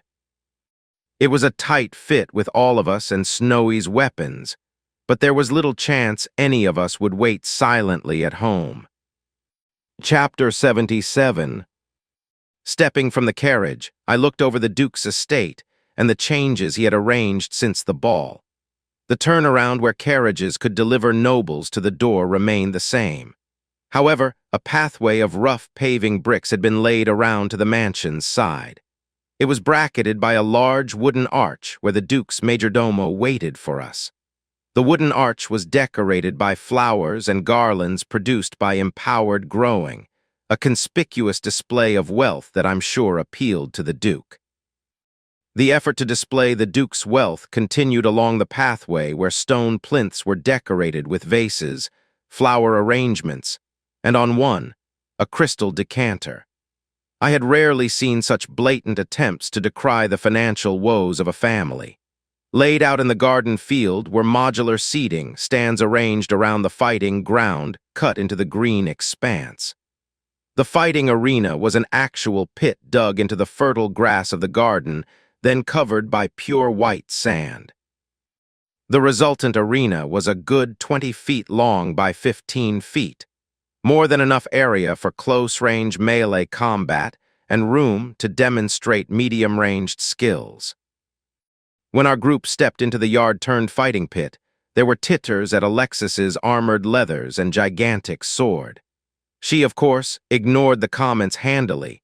She was well practiced at dealing with idiots, and anyone who thought she should appear in fine silks for a death duel was deserving of her scorn. Blood of the Snowft Spring, Ashenarm of the Mountain, and Blood of the Mountain Cat were already arranged around the far side of the dueling pit. The three casually stood apart from the skirts and finery of the kingdom's nobles. The only noble standing with the three was the Duke, and his smile seemed forced. The nobles appeared to be more enjoying an outing, watching the show, including the Duke's uncomfortable behavior, than they were in support of any particular side. While we waited, the Duke's servants delivered small snacks and drink glasses, which our party obviously refused. We didn't expect treachery, but there was no sense in tempting fate. I noticed that the Northmen also refused any drinks or snacks, which made me wonder how they had broken their morning fast if they did not trust the Duke. That, or they just were not interested in snacks. Not every action is a subtle act of treachery or avoidance. It just felt that way when dealing with nobles. It was only a passing idle thought while we silently waited, staring down the nobles who gossiped and drank through the noon hour. Our silent wait was broken when a contingent of guards entered the gardens, the nobles making way for the Kingsguard. Taking up stations around the garden, the large, hulking men with sharp features stared around the grounds. Simultaneously, the king sauntered into the garden, his charismatic aura of command billowing out from him. Despite looking for it, I couldn't see the king's magical effect, even if the symptoms were obvious. That thought had me looking for Rang Yu or any undead mage, but I wasn't comforted by the mana flow's lack of disturbance.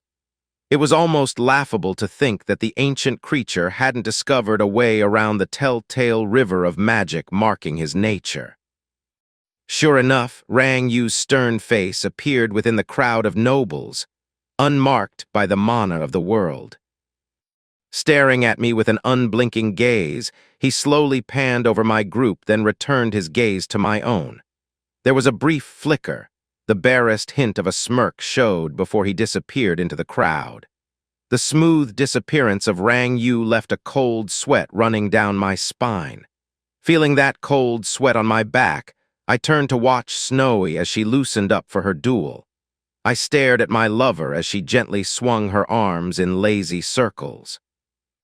I had gambled with her life without asking her, trusting in her skills. I know that if I had discussed it with her, she would have nixed any idea of dishonorable magical enhancement from my magic. However, the idea was still one that wouldn't leave me. There was no chance she would allow me to help her cheat. Her world tacitly revolved around honor, which did not bode well for her future as a noble. Still, the thought that I could have enhanced her, making this duel a trivial affair, that I had the power to force the win and hadn't taken it, it sickened me. Despite that, my read on Rang Yu seemed to be correct. If I had used a skill to enhance Snowy, I would be experiencing an odd bout of amnesia at this moment. I was brought away from my spiral of thoughts by the king boldly stepping down into the pit of white sand, his dark blue and gold finery a sharp contrast to the bleached sand. Friends, fellow nobles, We are brought here today by the disgusting and violent assault of one of your number by the cowardly blood of the mountain cat," the king said, his voice cutting across the murmurs and dropping the field into silence. The king turned to face the Northmen, two of whom were carefully looking away from the fuming chief. The king paused silently, a mocking smile on his face as he stared into the eyes of the shorter man with an impeccable sense of showmanship. Just as Blood of the Mountain Cat was opening his mouth, the king turned away and continued. "But the coward is under the protection of the honorable ambassador. Given the admiration I have for our northern brothers and sisters," the king said with a mocking tone, "I've excused these actions to preserve the treaty under the request of some of our more magical nobles. I've already discussed this dishonorable attack with the ambassador. She assures me that she had no knowledge of this attack, only that he planned to demand a duel, and that the North rejects this unprovoked attack. This is a matter of honor for Blood of the Mountain Cat. He stands alone in his actions," the king continued, the emphasis and pauses in his speech speaking volumes about backroom deals and subtle politics that were mostly beyond me. At the king's words, Blood of the Mountain Cat snapped his attention to his shaman, her face carefully neutral and showing nothing. Still, her eyes screamed her anger at the chief. For a moment, Rang Yu appeared behind Blood of the Snow Spring. The ancient creature's face no longer blending into the crowd, the smile in my direction clearly saying that this sudden drama was somehow his play against the ancestor. How the two could play these mind games against each other, their future sight making it a chess game spanning a number of futures, I couldn't imagine. As this will be the perfect demonstration of her martial might, I hereby declare Alexis Verstrom heir to Baron Verstrom by right of martial skill," he said. Then he smirked at the collected nobles, and his look stopped again on the chief before he continued, "depending on her duel." "Of course," he said, his tone conveying his confidence in her success. Stepping out of the pit of sand, the king strode over to the Baron and Alexis, his careful ignoring of the near blood-spitting chieftain screaming the king's disdain for the short northerner. Staring at Alexis, the king spoke with a raised voice, his words carrying while ignoring the gathered nobles. "Should Alexis Verstrom survive this duel, I shall also invest in her the barony of Mard." The barony of Mard was recently returned to the crown after the former baron's treachery was discovered by Baron Verstrom and Alexis Verstrom. "Their continued support shall be recognized by the crown," the king said, his words leaving the collected nobles in a frenzy of discussion. Baron Mard had refused to appear at the king's command. Word was that he was grasping for support by any he could in defending himself from the accusations of treachery and treason. With the king's words, any of his supporters would need to think twice about their actions, either acting more obliquely or moving their activities from the shadows and directly into the light. This also meant that Alexis and her father were being given both a prize and a problem in one move. The baron's lands had suddenly more than doubled, but they were held by a former baron, a baron who had already hired mercenaries to attack Baron Verstrom. The king had just shown his power to assign lands to his followers, increasing their wealth while at the same time forcing the baron to do the work of policing the kingdom for him. It also sent a sign that if you attacked the king's supporters, the king could find a way to hand over your wealth to those same supporters. It was a blatant display of the king's power compared to the mage's silent manipulations and the non-royalist noble's financial strength. The baron gave his king a sour look that shifted into a look of grumpy acceptance. On the other hand, Alexis simply bent her head, her hand pressing into her chest in a sign of martial respect. Across the pit, Blood of the Mountain Cat was grinding his teeth, his anger palpable. I could only imagine that he had envisioned this battle as his moment to demonstrate his power and fame. Instead, he was being mocked as a spoiled and dishonorable coward. The subtle aura of power and command from the king kept the gathered nobles fascinated as he orchestrated his little play. Still, I couldn't imagine his skills could continue to keep Blood of the Mountain Cat silent. Stepping away from Alexis, the king walked around the pit while every eye followed his steps. Marching into the center stands, the king sat upon a cushion that one of the Kingsguard placed for him. Before his enchantment could fade, the king gave a casual gesture that seemed to release the gathered nobles from the king's presence. A sudden wave of conversation flowed outward from the king and through the gathered young men and women. Their sudden stupefaction faded as they began to discuss the swift shift in Alexis and the Baron's fortunes, depending, of course, on her success. The king seemed calm and controlled while he turned to one of his guards and spoke silently, but I noticed that his hands resting on his knees seemed pale and carefully held steady. I couldn't be sure that he was suffering from the after-effects of a powerful skill's active effect, but it seemed likely. The subtle signs of strain were comforting, considering the impressive use of skills just demonstrated. If he could manipulate and fascinate so many with no real strain, I would be far more concerned for my mental resistances. Across from us, Blood of the Mountain Cat released a roar of anger. His face flushing red as he screamed.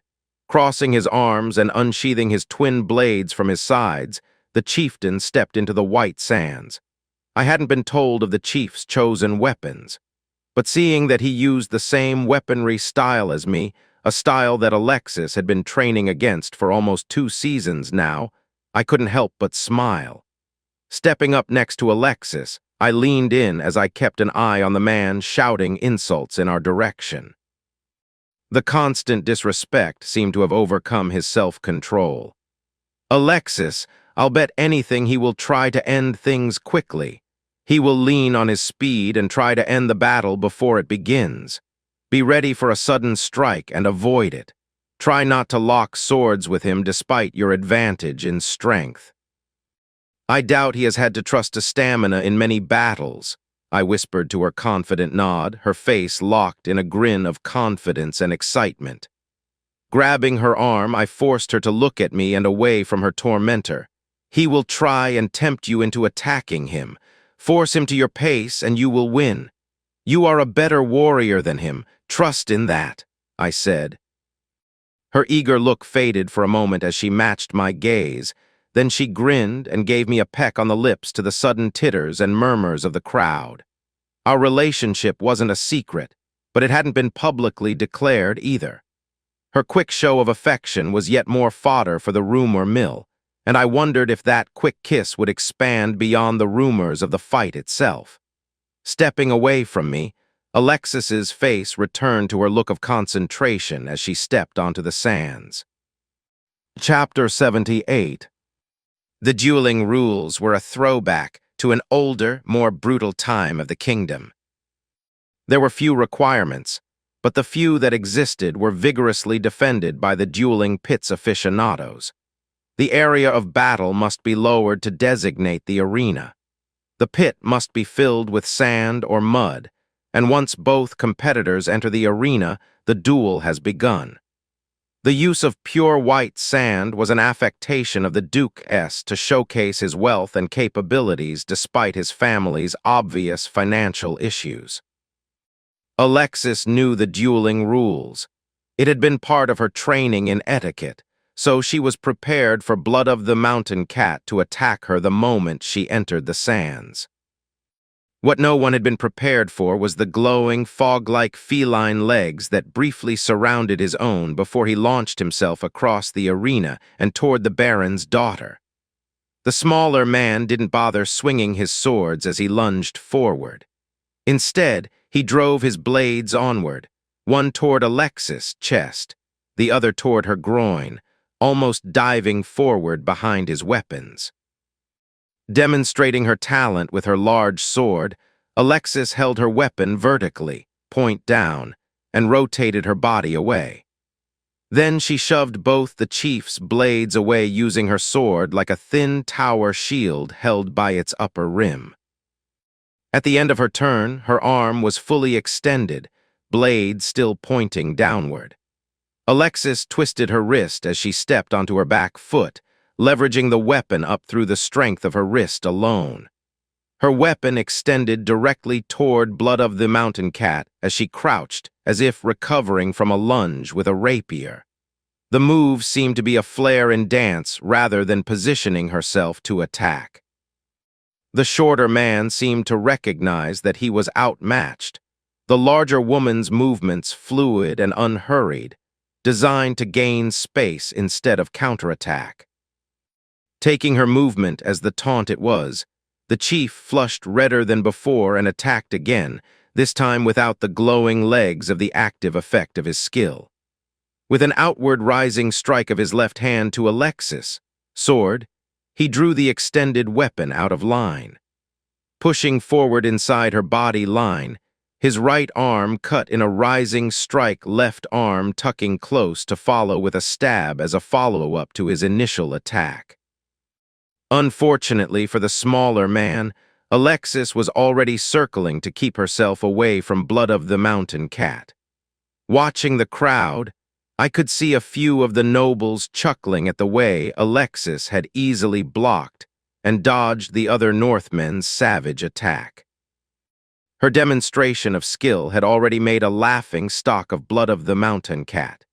Even a novice of the blade could see that she was playing with the man. That Alexis was managing to dodge and block the chieftain's weapon even with his occasional use of his ghostly skill made her performance even more impressive. The sudden gasp from the crowd stole my attention back to the duel where Snowy was dodging away from the now smiling chieftain, her shoulder pouring blood in a crimson splash on the white sands. Somewhere in my brief distraction, the chief managed to hurt Snowy. Somehow he had overcome her skill and struck her. Her shoulder was shredded in a long, ragged line, the bone-deep wound gushing blood even as she practiced her now familiar breathing pattern matched to her skill. At the sight of the wound quickly filling in, Blood of the Mountain Cat roared in the Northmen's tongue, cursing as he charged, his body spraying sweat and steaming from his exertions. I had missed how he had managed to hurt Snowy before, but I tensed at his new charge, watching for his latest attack.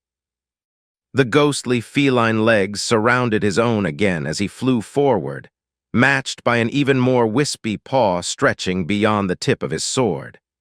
Still, Snowy was able to dodge the attack, throwing her body forcefully away from the attack.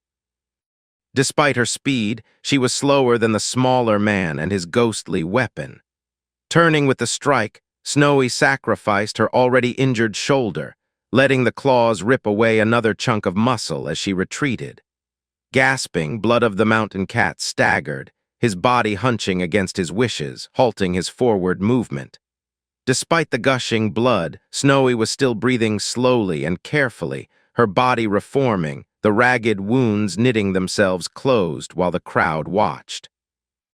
I think this was when the crowd realized that Snowy was more than just skilled with a blade, and that she was more dangerous than a simple swordsman. It had to seem like she was taunting the man, not even flinching as her wounds closed, her face stoically staring down the man who challenged her. Despite Blood of the Mountain Cat struggling to take a full breath, Snowy just continued to watch, no signs of struggle on her face. She knew that the gasping was a mental effect of skill use and didn't actually reflect a real loss of breath. Appearances aside, he could suddenly find a second wind and recover himself from the mental strain of his active skill use. Snowy herself was struggling under the burden of heavy skill use and weathering the effects. The chief could be faking his own lack of endurance. Observing the gasping man, Alexis raised her longsword one-handed, the tip pointed at her attacker as she stalked the chief. Her moves were slow and measured, one step gently landing after another, her body unintentionally imitating his namesake. When she was in range, her sword dipped then slashed upward at his neck, the move controlled to avoid overreach as her arms flexed to manage the unwieldy weapon's awkward weight. Just as her sword would have struck the chief, his body blurred forward and around her blade, the ghostly feline surrounding his body in a transparent veil. I almost lunged forward into the pit at the sudden apparition, terror lodging itself in my throat as I watched the blur tuck itself within Snowy's guard, short swords lunging forward. My fear was misplaced as Snowy released her longsword, both of her hands latching onto the chief's forearms like manacles. Snowy's freshly scabbed over wound tore open, the injury leaking as her shoulders flexed, but she held him in place. Shattering the crowd's silence was the sudden snap of bones. Snowy's arms jerked as she leveraged Blood of the Mountain Cat's arms up, his weapons falling from senseless fingers as he released a shriek of pain. Staggering back, Blood of the Mountain Cat stared at his ruined extremities where bone jutted from one arm, and a bend distorted the other. Snowy waited for his outpouring of pain to end, waited for her former chieftain to return from his world of pain and to acknowledge the world around him. Once his eyes looked past his arms, she struck him across the jaw with a powerful right hook. The sound of his neck snapping shot across the field, the sound a counterpoint to the stunned silence of the gathered nobles. Watching as he collapsed in a heap, she stepped forward and checked to see if he was still breathing. Seeing that the broken neck had failed to kill him, she grabbed his neck. She flexed her arms again, the sudden sound of his neck grinding and cartilage collapsing again, silencing the now gape-mouthed crowd. Snowy didn't move. She just stood over the fallen man, her arms flexing in strain while she calmly waited. There was only a brief moment where a gurgle could be heard, but that lasted for less than a breath, and then Snowy released her grip and stood. Stepping over the corpse, Snowy walked to her sword and picked up the long bar of steel as if moving a book. The runes that had extinguished when she dropped the blade began to gently glow again. She slung the weapon over her shoulder at a jaunty angle, her movements suddenly carefree compared to the movements of a stalking cat she showed during the final moments of the duel. Chapter 79. The king rose from his padded seat, his guards in fine plate flanking him as he walked. The gathered nobles' eyes were drawn to his performance, his movements careful and measured as he stepped down the wooden stand and to the arena itself. Stopping at the edge of the pit filled with white sand, he faced Alexis and dramatically gave a martial salute. Despite his acting, and some of it was undoubtedly an act for the nobles, I couldn't help but feel that he had been impressed by Alexis's combat prowess. The martial salute was a sign of respect from one combatant to another. Still, it was a salute that I was noticeably not giving even while most nobles did. I had no interest in being targeted for duels or demonstrating my combat capabilities. Such a salute would imply my own martial skill and my confidence at combat, and use that as an excuse. Some might even consider my lack of salute as a sign of cracks forming between Alexis and me, and I had no interest in disabusing them of that idea. It was curious who mirrored the salute seriously, those who did so with a sneer, and those who held a careful neutral mask. None stood out to me specifically, but it had not broken down along royalist versus mage-aligned nobles. If I was reading the gold and silver-trimmed clothing as a sign of royalist alignment correctly. Alexis Verstrom has prevailed against Blood of the Mountain Cat and proven her claims of martial skill and right as heir to her father, Baron Anthony Morick Verstrom. She has also demonstrated to me that she is worthy of being the new Baron of Mard. The new barony shall be renamed once she has removed Mard, he said with a smile as he reiterated the problem that went with the prize. Turning from the nobles, the king locked eyes with Ashen Arm of the Mountain and Blood of the Snow Spring, his voice rising again to hold everyone locked into his words. In addition, the ambassador to the Northmen, Blood of the Snow Spring, has brought news that the North has been suffering under a regrettable bit of smuggling.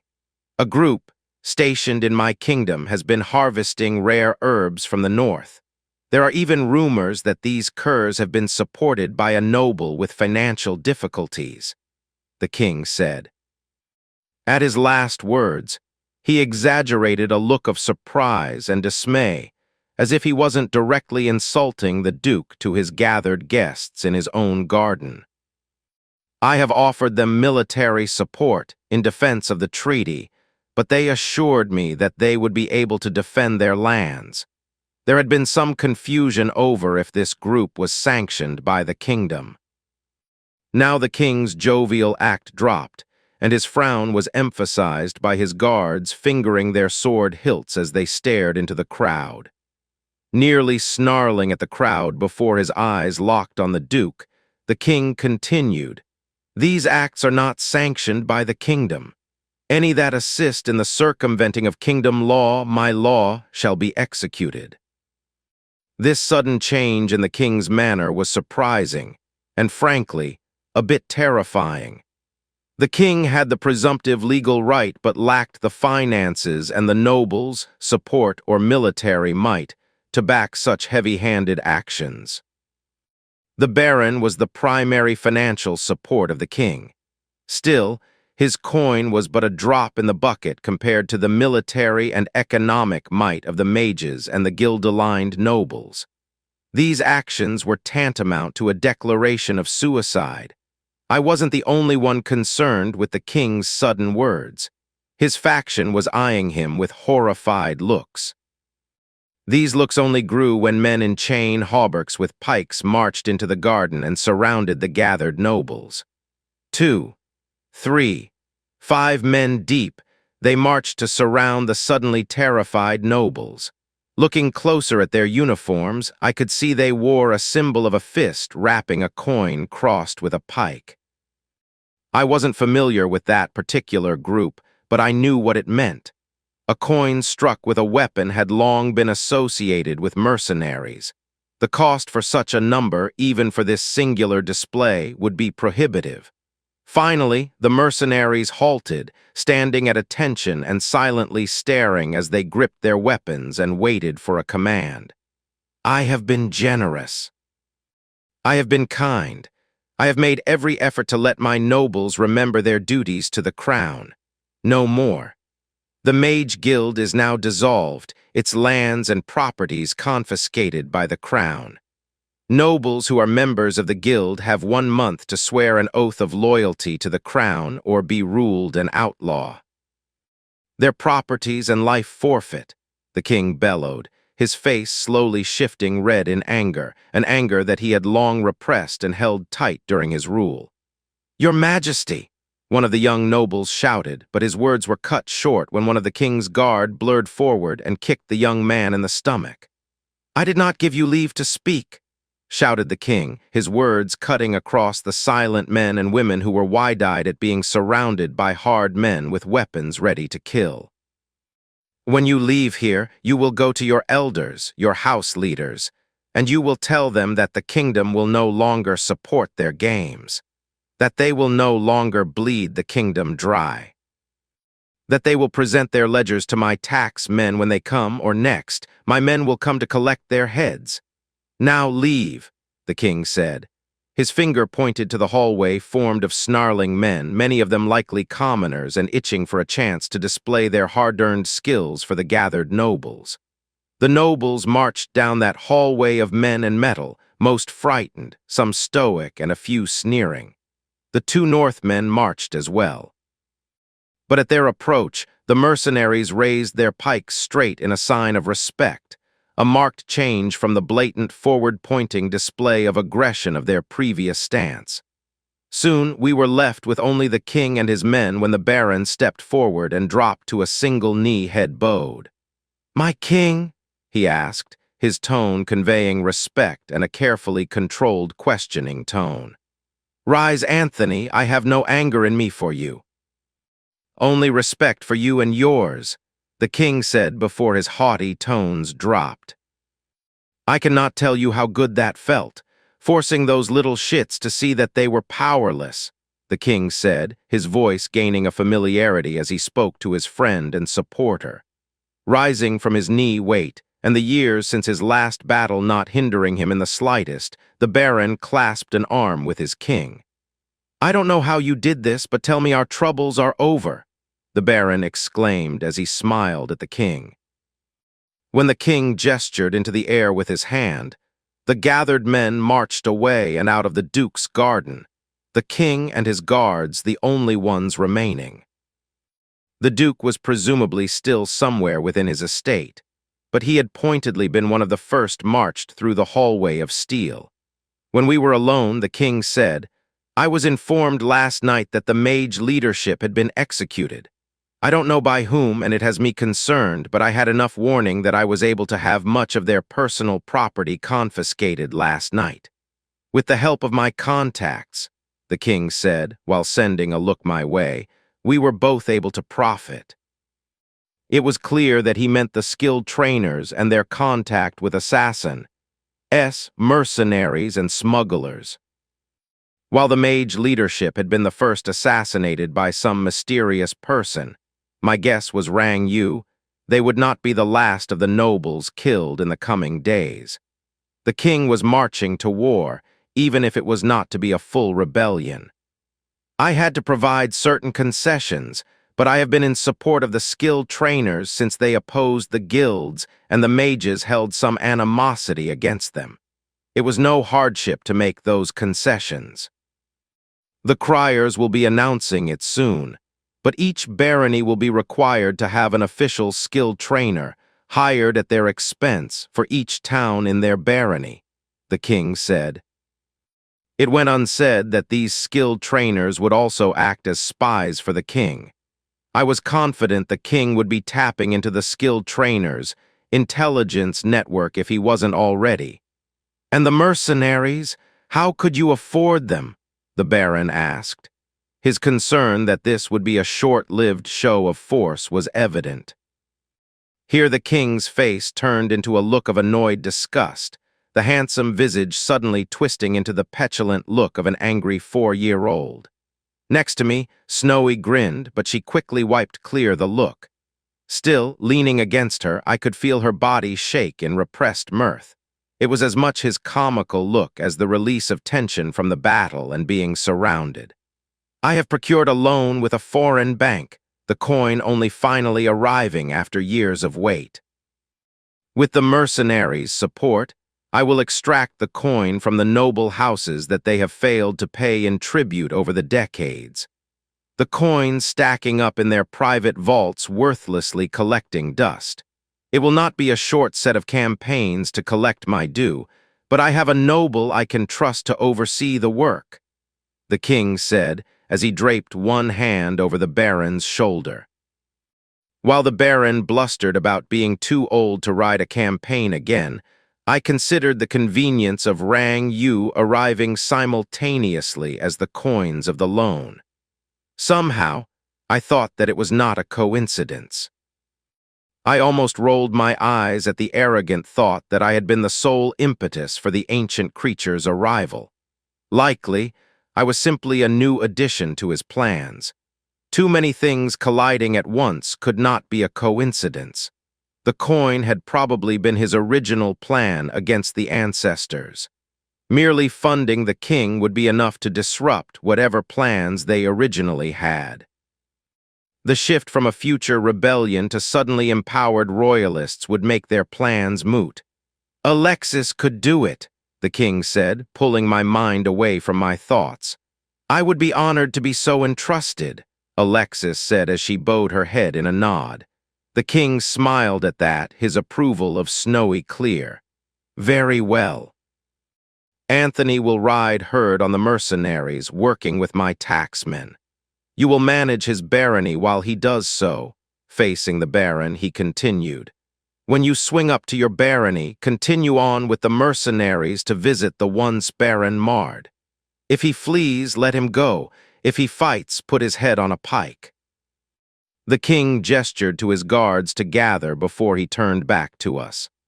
The first few houses that provide their ledgers, if they aren't too excessive about hiding coin, let them get away with it.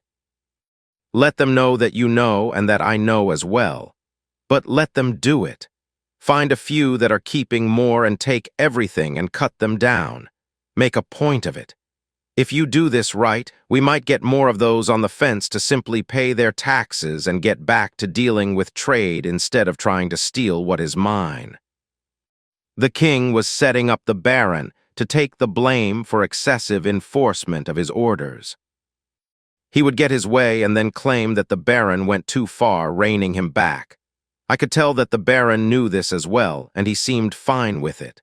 Unfortunately, I didn't think Snowy understood the subtext that, or I was reading too much into it. But given the brutal way the king handled today and the manipulations inherent in every one of his movements, I doubted it. Chapter 80. Returning to the baron's estate was far more nerve-wracking than our morning journey. I wouldn't have thought it when I woke, but with the streets packed with unnerved townspeople and the squads of the king's mercenaries roughly keeping order, it was true. Worse, we were escorted back by a team of hard-faced men who made way for our carriage with liberal use of force. They didn't stop at the estate gates either. They posted themselves around the mansion to protect us. I could see the king's thinking on this. We were currently a lightning rod for anger at the royalist faction. We were symbolic of the king's current political ascension through military might. Killing any of us wouldn't halt his actions. Still, it might slow the parts of his strategy based on politics and perception versus military might. The next 2 weeks were a mix of terror and boredom. Most of the time, we simply remained inside and received missives from spies, the skilled trainers, and the king. Our information stream was consistently a day or two out of date. It was 3 days before we found out that Ashenarm of the Mountain and Blood of the Snow Spring fled, or left. The details depended on your propaganda source returning to the north. It wasn't a surprise that they would return, and under the circumstances, it would have been difficult to meet again. Nevertheless, her mother's departure without a final goodbye was an emotional blow to Snowy all the same. There was a period of moping that I countered by challenging her to a friendly duel for training purposes. The bruises were well worth it to have the return of her smile. The terror started in the night. We were woken from our beds to shouts of fire from the surrounding city. The guards, both ours and the king's, made short work of a couple cutthroats who dared to sneak onto the grounds during the ensuing chaos. We found out later through our spies that the fire was isolated to a single, out-of-the-way guest house hideout of the final surviving mage of the guild's triumvirate, which also came as a revelation. Weeks ago had been the opening salvo in the king's war to retake his kingdom when the 2 noble houses burned. We had been unaware, but this had nearly decapitated the snake of the Mage Guild in that first blow. That it had remained a secret, even to us, spoke to the secrecy of all sides in the conflict. The king wanted to avoid the other nobles from discovering how precarious their position had suddenly become, while the surviving triumvirate mage was likely trying to maintain his secret empire, which he now had complete control over if he could keep it. When word broke that all 3 triumvirate were dead, it threw the political house of cards to the wind. That one of the Mage Guild's sole oaths precluded inducting new mages until all 3 triumvirate approved, sealed the fate of the mages. It had likely been a method of maintaining power for the triumvirate. Yet now it slowed the response as the mages jockeyed for supremacy among themselves. Their power base was nearly broken. A few days after the burning of the last mage leader, the Baron joined us for lunch. He had not been around of late, spending most of his time working with the king. While we ate, the Baron folded himself into his chair with a smug look, not even removing his overcoat. While he waited for Marcus to deliver a fresh cut of chicken breast, he pulled a flask from his pocket only to tuck it away after a look of rebuke from Snowy. Well, Baron Mard is ruined. I'll bet anything that he will flee before we have to march on him, the Baron said, his smile nearly reaching his ears. We gave the Baron a look of interest, but it was Abby with her mouth still full of chicken that made a sound of inquiry. The king declared Vindel Mard, the disgraced third son of Baron Mard, as the house's new leader. He refused the honor. The boy has no interest in politics despite his business head, but the rest of the house have declared for him. Funny enough, the guild and mage faction nobles have been scrambling to find a way to divert the king's gaze, so have put forward their own young who have been bucking for political power. It's all a farce. The king isn't so foolish to see them as anything but goodwill hostages for their houses. Nevertheless, it will allow the houses to save some face and offer a way to pay a bribe, their back taxes to the king. Ending their financial worries, the Baron said. Snowy shook her head in disgust at the dishonorable behavior. Abby nodded along with the Baron as if it made perfect sense. Mason and I made eye contact while the others discussed the politics, silently communicating our annoyance over the noble's antics. Cutting off a small bit of his freshly delivered chicken, the Baron sampled a sip from his watered wine, then tipped his fork up in salute to Marcus while still chewing. Young Vindel might have publicly rejected the leadership of House Mard, but he isn't refusing the new business, the Baron said with a snicker. The king mentioned that the taxes collected has already outstripped the original loan, and he has already sent off the repayment with a band of the mercs. I looked up, surprised at that bit of news. Catching the look, the Baron continued, "The king wants the news to get out. He wants no one to think they can storm the castle and recover the gold. The bulk has been spent, and the latest intake has already been earmarked for the new king's army. The criers will be announcing hiring and pay for soldiers shortly." There hadn't been a royal army, excluding the king's personal guards, the Kingsguard, for at least a generation. The army had always been a kingdom-wide force, directed in part by each baron or duke, ostensibly for the king, but in reality under the local rulers' auspices, which made sense. After all, they were the ones financing these forces directly. They often acted as night watch, soldiers, monster hunters, and caravan guards when not called to war. I had trained the Baron's men, and I almost itched at the thought of teaching hundreds or even thousands of new soldiers. The next 2 weeks left me uncomfortably out of sorts. I trained with Snowy, but we hadn't decided on any particular new skill to aim for. We tried to discover what her skill's hidden effects were, but had no success as of yet. I spent time training Abby as a skilled trainer, but she was focused on learning Mason's skills, which I couldn't fault her for. I was diligently documenting his training methods, after all. I received missives from my parents confirming that everything was fine where they were. My mother only had to deal with a single noble while the Baron was away, and they were looking forward to the new open work of the skilled trainers. The skilled trainers sent me a large crate containing a nearly complete set of their skill dictionaries. I was ecstatic with the detailed lists of skills, their uses, how they could be earned, and the minutiae of their known histories. This collection would generally be prohibitive to acquire simply because of storage and the need to be ready to flee. But now I had it and could use them openly. There were a few dictionaries excluded from the list. Despite the excluded items, the skilled trainers made it clear that I would have access to them within their secure repository. I would have to swear a soul oath not to discuss them with others. The list of what was excluded included skills that allowed extraplanar creatures to invade your mind and skills to enhance plagues. I could understand their position on restricting these skills. While I felt an unhealthy level of curiosity, I vowed that I would not investigate them until I had no other avenue of research. By the 3rd week, the capital had returned to a sense of normality. The commoners were back to work. Many of the guilds were taking orders, though not without some grudging annoyance with the skilled trainers, and the nobles were throwing galas and making financial deals among themselves again.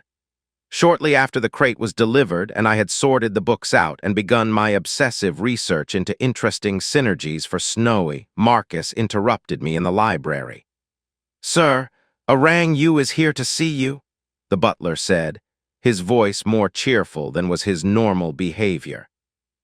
Flustered, I stood from the pile of books still to be organized and straightened my clothes. Nodding to Marcus, I sat behind one of the research desks, trying for a bit of physical distance to help with my emotional disquiet. Slipping through the door, Rang Yu passed a smile my way as the butler nodded to us and left.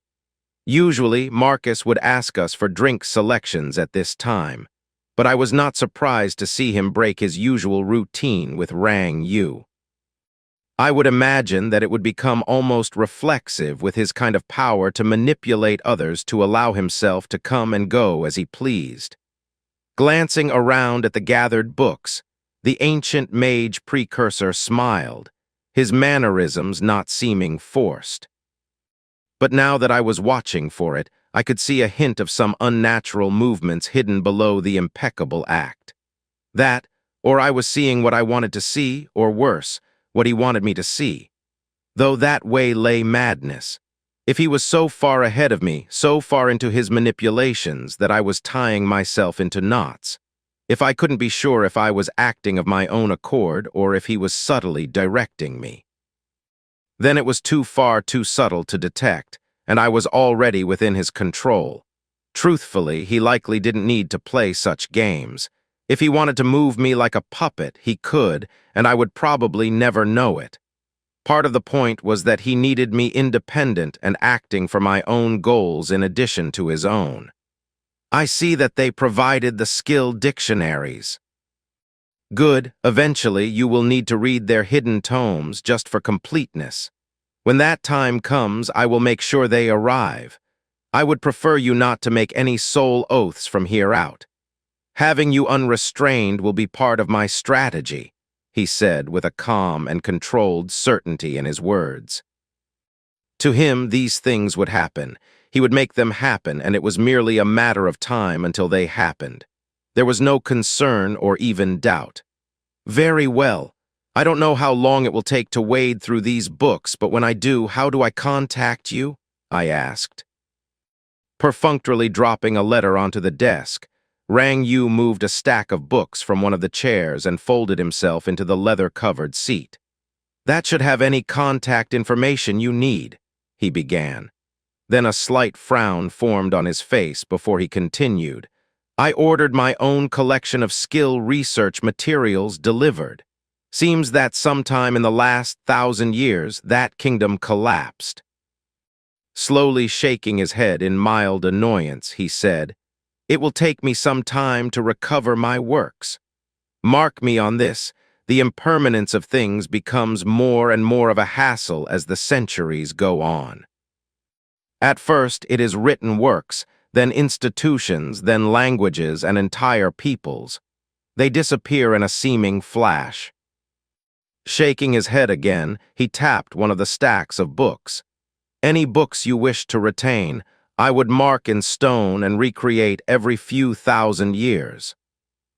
I silently boggled at the creature across from me, who seemed lost in thought, trying to grasp the odd view of the world, struggling to see it, but knowing that if our plans one day succeeded, I would adopt the same view of the long view. It didn't make sense. The enormity of it simply passed over me without changing me in any fundamental way.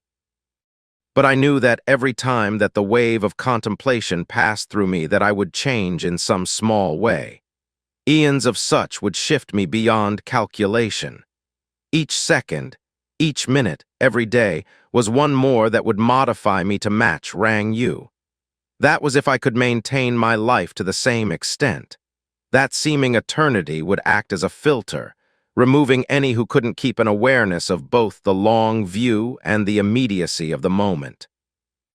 Drawing me out of my distraction, the young-seeming man pulled a thick block of what appeared to be steel from nowhere and gently laid it down on the desk in front of me. Leaning forward over the metal contraption, I discovered a book formed from pressed steel and held together by a complex metal binding. That is the first few hundred years of my work on magic, rewritten for your language and pressed into metal so that it lasts for a while. Most of it is horribly out of date or wrong, but I wanted you to understand my thoughts at the time and how they have developed. Shortly, in maybe a decade or two, I will have more translated and delivered, he said as he again stood from his chair, the rest seeming to have revitalized him. Rising from my own chair, I stepped around my desk, then stopped with some distance between us. So, that's it. You just deliver your work on magic and send me books every few decades, I asked, my confusion evident. Slowly, Rang Yu looked around the library, seeming to see something that I was missing. When his eyes met my own, they stopped, and a smile spread across his face. Enjoy your life, live it. You have time, plenty of time to develop and practice. This first bit of your life will remain with you longer than the time that follows. Do not waste it with pure research, neglecting your friends and loves. A couple of centuries lost likely means little. There is plenty of time, even while spending it with your family, to learn what you need. I can spend a few centuries working behind the scenes to make it so, he said before he turned and left. Epilogue. The waving mass of invisible tentacles swayed around Rang Yu as he stepped from Baron Verstrom's mansion. The feather-like touch erasing his passing from the minds of gardener and gate guards alike. A slightly more powerful press from his soul-linked tendrils smoothed his existence from the minds of the secret royalist-aligned mages hidden within the mansion across the street. With a flicker of careful will formed over centuries, he continued his way down the road. The roiling mass of his soul flickered through houses before him as he left the noble district. Only a stray cat was allowed to retain the memory of his passage. When the ancient master of magic reached the merchant district, he allowed hundreds of auguries of the future to blur past, each with a differing goal. When he smelled the scent of scones with blueberry jam, a small curve of a smile spread across his face, and he turned north to hunt for his new favorite bakery where he had not yet eaten. His steps were light, chipper, and complementary to his stylish clothes, matching any of the passing nobles or well-to-do merchants' finery. Without real thought, the young-looking man's face subtly shifted, the ears widening, teeth turning slightly, chin narrowing, hairline receding. Each change was minor, but the new face held no resemblance to Rang Yu by their end. Stepping into the bakery, the new Rang Yu smiled at the sound of the gentle bell as he eyed an empty table in the corner of the cafe and bakery. While he claimed his scone with blueberry jam, the smell just as delightful as in his vision, Rang Yu formed a hardened spear from his soul. In passing, he pierced the weapon through the spirit that had been forcefully paling away bits of soul stuff from the woman behind the counter. The woman's sad-looking professional smile shifted into one of confusion, then bloomed into a genuine smile as a burden she had been suffering under unknowingly was lifted. Rang Yu was aware of other creatures within the capital that were hunting and preying upon the humans. He had slaughtered dozens of them throughout his visit, but he made no particular effort to track them directly. In general, he killed them in passing, knowing that there would always be more than he could kill alone. But still, he felt a bit of warmth, knowing that his new favorite supplier of baked goods would suffer just a bit less over the coming decades before she passed away. In response to the flirting of his new favorite baker, Rang Yu smiled and waved, but his expression of joy faded the moment his back was turned to the young woman. His mask was carefully managed to ensure he could continue to return for new scones, but he had no real interest in the short-lived wisp of life that made his treats. Wandering through the streets, the ancient mused over what more was to be done in the capital before he checked on other social and magical experiments left to percolate in other far-off kingdoms. While he was distracted and wandering, he continued using his soul constructs to remove his passage from the citizens' minds. Included was the thief that had targeted him as he consumed his scone in the bakery. Rang Yu turned down a side street with a wide grin and continued on to his last planned visit. These back alleys of the merchants' district were small and cramped. The second story of the surrounding houses overlapped even the street to create narrow tunnels between the buildings. Despite the narrow confines, the passageways were clear of debris or sleepers. If these were the lower district's backways, that would not be the case. Still, the merchant classes and guilds had no interest in giving cutthroats or bums a place to hide. Such was an easy recipe for an undead outbreak. Stopping at a narrow house wedged between a brewer and cheese presser, Rang Yu slipped through the door that seconds before had been locked. The sudden click of the lock woke the large man sleeping on the thin cot who reached for the dagger under the bed before his eyes were even fully open. Before his fingers could touch the crude iron blade wrapped with a tenon handle, his eyes rolled back in his head, and a white fog rolled through them. Invisibly draped over the laying man's body was the ghostly image of an elder shaman in full regalia. Slowly it shifted, the form-changing, ectoplasmic bone structure moving from male to female, old to young. Despite the morphing forms, a constant of a long tentacle formed from soul stuff stretched into the north. While the invisible spiritual tentacle resembled Rang Yu's, it was created from a patchwork of differing souls where the edges morphed from one to the next. No two places matched in texture or color. "Do you come to make more demands?" the creature within the man asked, the tone dull and expressionless. At the same time, the faces shifted endlessly in expressions of anger and frustration. A familiar, mischievous smile spread across Rang Yu's new face as he stared at the creature, ignoring the man. "No, no. Despite being adversaries in this instance, I have no real animosity toward you. That you bowed out on this and made my life easier speaks well to us working together in the future. If you worried that I was planning to destroy you, know that you have long been on my list of neutral spirits.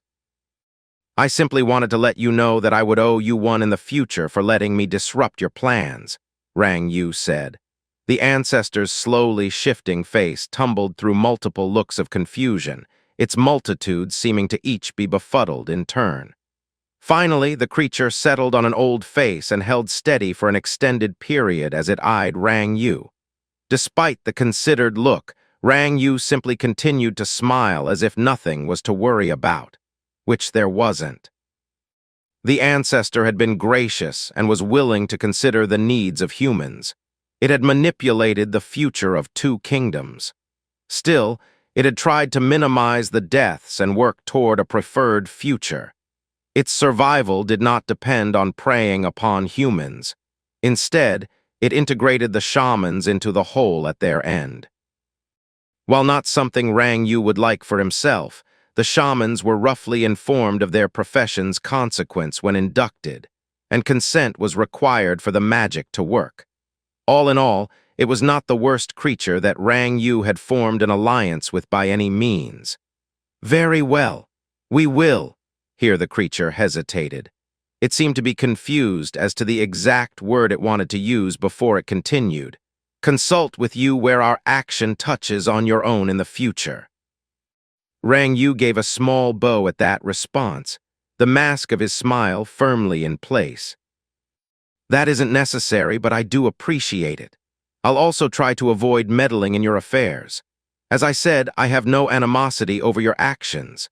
There are far more destructive spirits plaguing humanity that need to be dealt with rather than someone as benign as yourself," Rang Yu said. So saying, Rang Yu left, his tentacle of spiritual force locking the door behind him to the befuddlement of the now awake and aware broad-shouldered man in the empty room.